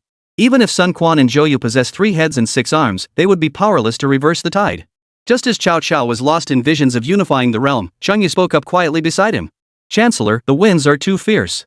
These dozens of ships are moving at an unusual speed. Could something be amiss?" Chapter 209, Cao Cao, deeply shocked. Cao Cao was about to rebuke Cheng Yu for worrying needlessly. Couldn't he see for himself if there was anything wrong with the ships? Cao Cao's gaze was fixed upon the sails of the fleet below. "Look, isn't this perfectly normal?" "You're just." Cao Cao's words trailed off abruptly as he stared in shock. A dark curtain seemed to be concealing something on the ship. It certainly didn't look like a grain transport. If it were grain, why the need for such concealment? Moreover, the draft of this ship seemed genuinely off. From a distance, it had been hard to discern clearly, but now that Huang Gai's ship was drawing nearer, Cao Cao naturally paid closer attention to the draft. Having spent considerable time on the water recently, he immediately sensed that the situation was more complex than he'd imagined upon seeing this draft. A flicker of unease crossed Cao Cao's mind. He was about to order Huang Gai's fleet to halt its advance. Cao Cao was notoriously suspicious. Even if Huang Gai genuinely came to surrender, upon detecting something amiss, he would immediately order Huang Gai to keep his distance from his forces. Regardless, he would investigate first. If this truly proved to be a misunderstanding, he could always bear the shame and apologize to Huang Gun later. But caution was still paramount for now. Yet before Cao Cao could utter his command, the shouts across the river suddenly changed pitch. The previously orderly chorus abruptly dissolved into chaotic clamor. These were not words of flattery, but rather sounded like desperate cries. "Xiao the bandit! The wind stokes the flames. This battle will surely end in your crushing defeat." Huang Gai stood on the deck, laughing heartily. "Oh no!" Before Cao Cao could react, he saw Huang Gai's fleet engulfed in towering flames in the distance. The blazing inferno seemed poised to illuminate the entire darkness. The pitch-black night suddenly turned as bright as day when the flames ignited. First, a ball of orange-red flame shot skyward. Then, one after another, flames erupted from Huang Gai's fleet. The second ship, the third ship. Boom! Cao Cao had barely recovered from the blaze when he saw one of Huang Gai's fireships already crashing into his own vessels. The wind fanned the flames. The east wind Zhuge Liang had previously summoned now unleashed its full fury. The fierce east wind seemed poised to spread the flames from the fireships across Cao Cao's entire fleet. Quick! Put out the fire! In his panic, Cao Cao shouted frantically. In truth, even without Cao Cao's command, the soldiers who had been sleeping on the warships were jolted awake by the commotion. The moment they awoke, the drowsy men snapped wide awake at the sight of the burning warships. If this fire wasn't put out, they'd all go down with it. With the ships ablaze, they had nowhere to flee. Their only escape route was to jump into the river. But most of them came from the north. Few knew how to swim. And even if they did, could they truly survive in these raging waters? The odds were minuscule. That's why every soldier aboard the warship was contributing their strength to extinguish the fire. With so many men aboard a single warship, not a single slacker could be found. But Huang Gai's fireships were particularly fierce. The moment they rammed into enemy vessels, the fierce east wind fanned the blazing flames, quickly spreading the inferno to the enemy ships. Wind fueled the flames, and flames rode the wind's fury. In mere moments, the scattered sparks on the warship had erupted into a raging inferno. Seeing the immense blaze engulfing the warship, Cao Cao felt a chill in his heart. Fortunately, even if that scoundrel Huang Gai had feigned surrender, his fleet numbered only a dozen or so vessels. The damage he could inflict remained limited. Realizing the blaze was beyond containment, Cao Cao sought solace in self-reassurance. But he seemed to have forgotten that he had earlier adopted Pang Tong's strategy of chain iron cables. Earlier, he had worried about his ship's instability on the water, but Pang Tong's chain ship tactic had instantly resolved his immediate crisis. But now, the very chains that had been his salvation had become his undoing. Chancellor, the ships are still linked together by iron chains. Chang Yu spoke up. At these words, Cao Cao, who had just reassured himself, suddenly snapped back to reality. These chains are a major problem. Quickly, send men to cut the chains. The task of severing the iron chains was no easy feat. If they relied on burning warships to do it, even if every single one of his ships burned to the ground, they still might not manage to sever a single chain. Quick-thinking soldiers had already spotted the warships connected by these chains. Before their own ships caught fire, many soldiers began hacking at the chains linking the vessels. These chains bound all the ships tightly together. This meant every vessel could only move in one direction. There was no escaping the burning ships. At this rate, it was only a matter of time before the flames reached their side. Many soldiers had begun trying to save themselves, but the chains were incredibly tough, far beyond what their ordinary swords and blades could cut through. Back when the ships were first linked, the Chancellor himself had ordered that no corners be cut in the materials used for the chains. This was precisely why they now faced this predicament. The soldiers were utterly helpless against these iron chains. The dry planks of the ships gradually diminished under the raging flames, while the fire itself grew ever more intense. The burning grease crackled and popped, billowing thick, acrid smoke. From afar, the dark cloud resembled a colossal catastrophe. This thick black smoke was causing Cao Cao's soldiers no end of trouble. The smoke alone was enough to choke them, making it impossible to keep their eyes open. Chaos reigned on the warship's deck. Soldiers trampled over the corpses of their comrades, many having lost all hope of extinguishing the blaze. They trampled over each other, frantically leaping into the water together. Jumping into the water offered a sliver of hope for survival. Staying aboard to fight the fire meant certain death. Chaos reigned supreme. The cracking of wood, the screams of soldiers, the whinnying of warhorses, and the splashes of bodies hitting the water all reached Cao Cao's ears. These sounds mingled together, shaking the very Yangtze River. Cao Cao's mind was a whirl of chaos. What he saw was not merely the raging inferno. Through the inferno, he saw years of his life's work reduced to ashes. He felt as though the beautiful blueprint he had constructed was crumbling before his eyes. He now understood that this single battle would set back his quest for unification by a considerable amount of time. Those water fortresses he had once boasted about had now become a searing inferno. Ha! Cao Cao laughed instead of anger, watching helplessly as his army was destroyed piece by piece. At this moment, Cao Cao laughed loudly and heartily. His laughter rang clear and piercing, jarringly out of place against the tragic scene before him. Not a single strategist under Cao Cao dared speak. They all knew. Cao Cao had been profoundly shaken. Chapter 210, Guan Yu's Pledge of Military Duty. Cao Cao abruptly spun around, his gaze fixed intently on the burning warship before him. His hands gripped the railings of the small boat so tightly that blood seeped from his fingers. His earlier maniacal laughter had ceased, replaced by an expression of unprecedented gravity. Huang Gai, Zhangdong this grudge, Zhao Mengde vows to avenge in this lifetime. Cao Cao did not succumb to despair. His famously sharp mind had already regained much of its clarity in that moment. He realized he could not be held back. He issued a decisive order. Abandon the Chibi encampment. Break through toward Jiangling via the Huarong Pass. No one knew the immense resolve behind Cao Cao's words. This seemingly casual statement meant abandoning the work of nearly his entire life. Few others could have borne such a burden. Though his face remained calm, only he knew the waves of terror churning within. But what of it? Cao Cao was a man who understood the tides of fortune. Had he not, he would never have risen to such power in such a short time. Nor would he have unified the northern lands, besieged by powerful enemies.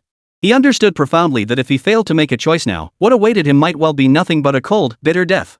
Escort the chancellor away. Several strategists and generals formed a protective ring around Cao Cao, guiding him away from the chaos of battle in a small boat.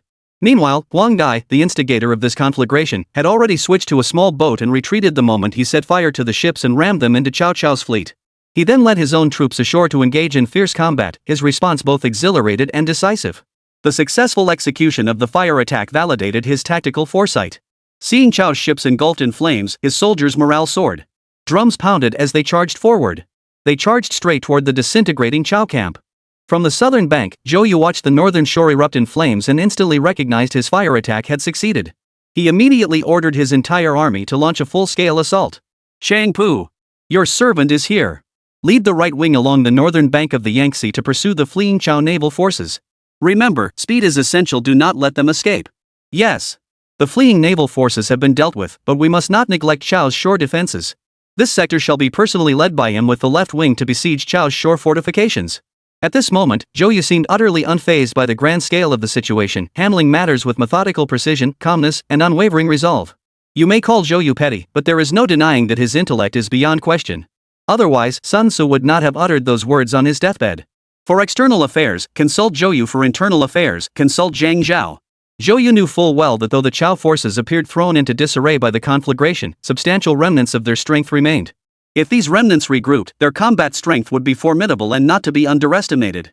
Now was the moment to press the advantage and maximize the gains. Therefore, Zhou Yu ordered all units to avoid protracted engagements and focus on pursuit and annihilation. The primary objective of this campaign was to destroy Cao Cao's grain depots and armories. Zhou Yu's forces constituted the main contingent of the Eastern Wu army, perpetually prepared for battle. Sun Quan's situation, however, was entirely different. Previously, due to Cao Cao's overwhelming strength, pro-surrender factions within Sun Quan's army had shaken morale, and many soldiers harbored fears of battle. But the conflagration at the Battle of Red Cliffs instantly shattered Cao Cao's advantage. Witnessing Cao Cao's ships ablaze like torches and countless men and horses drowning, the soldiers' morale reversed in an instant. Their reactions transformed from tension to fervor. Bolstered by this newfound spirit and the severe blow to Cao's morale, even Sun Quan's own troops displayed extraordinary combat prowess during the pursuit, fighting with the strength of 10 men. They even pressed their pursuit all the way to Wulin. Wulin was the location of Cao Cao's main shore-based camp, housing substantial supplies. Naturally, a substantial number of Cao troops were stationed there as well. The Sun forces proceeded to burn every last piece of Cao's abandoned supplies to the ground. Liu Bei's forces, after all, were part of the Sun-Lu alliance. Though outnumbered, they proved their worth after the fire attack. They positioned themselves precisely, intercepting and eliminating the pursuing enemy. Upon seeing the flames from afar, Zhuge Liang immediately advised Liu Bei. "Cao Cao will surely retreat along the Huarong Pass. Send a general to intercept him." Their time together had deepened Liu Bei's trust in Zhuge Liang. Thus, when Zhuge Liang proposed this strategy, Liu Bei relinquished control, granting Zhuge Liang full authority to decide. He trusted Zhuge Liang's strategy. Without Zhuge Liang, he would have been annihilated by Cao Cao long ago. How could he have survived to this day? Following Zhuge Liang's plan, they divided their forces into 3 columns to pursue the enemy. Zhao Yun led his troops to harass Cao's rearguard and burn their supplies. Zhang Fei led his troops to ambush at Huluku, intercepting and destroying Cao Cao's central force. As for Huarong Pass, this was a crucial strategic point. Zhuge Liang had originally intended for others to hold this position. This position was of utmost importance, absolutely no slip-ups could be tolerated. But Guan Yu volunteered to guard Huarong Pass. Zhuge Liang hesitated. It wasn't that he doubted Guan Yu's martial prowess. His concern lay in Guan Yu's unparalleled loyalty and righteousness. Guan Yu had once served under Cao Cao for a period due to certain circumstances, and during that time, Cao Cao treated him generously. He even gifted Guan Yu the legendary steed Red Hair, which he had obtained after slaying Lu Bu. He even bestowed upon Guan Yu the title of Marquis of Hanzhou. This was an extraordinary show of favor. Even later, when Guan Yu returned his seal and gold, embarked on a 1,000-mile journey to find his brother, and passed through 5 passes and slew 6 generals, Cao Cao never truly pursued him. Instead, he repeatedly ordered his troops to let Guan Yu pass. Cao Cao believed Guan Yu's character deserved such respect and honor. This profound sense of gratitude remained deeply engraved in Guan Yu's heart, fueling an enduring desire to repay the favor. Thus, when Guan Yu volunteered for the mission, Zhuge Liang feigned reluctance, stating, Yun Chang is proud by nature. Cao Cao once showed him great favor. If they meet now, he must not harm him. Zhuge Liang's words were crystal clear. He feared Guan Yu might let Cao Cao escape. But why the feigned refusal?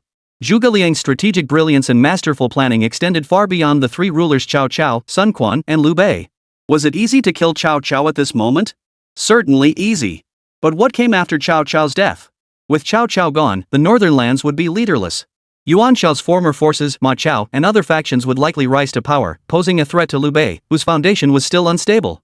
As for loyalty and righteousness, if Guan Yu were denied the chance to settle his old grudge with Cao Cao, it would become a thorn in his side. It might even affect his loyalty to Lord Liu Bei. Better to feign reluctance. This would also temper Guan Yu's arrogance. Sure enough, upon hearing Zhuge Liang's feigned refusal, Guan Yu's pride surged once more. I pledge to sign a military oath. Should I fail to slay Cao Cao on this mission, I shall accept punishment under military law.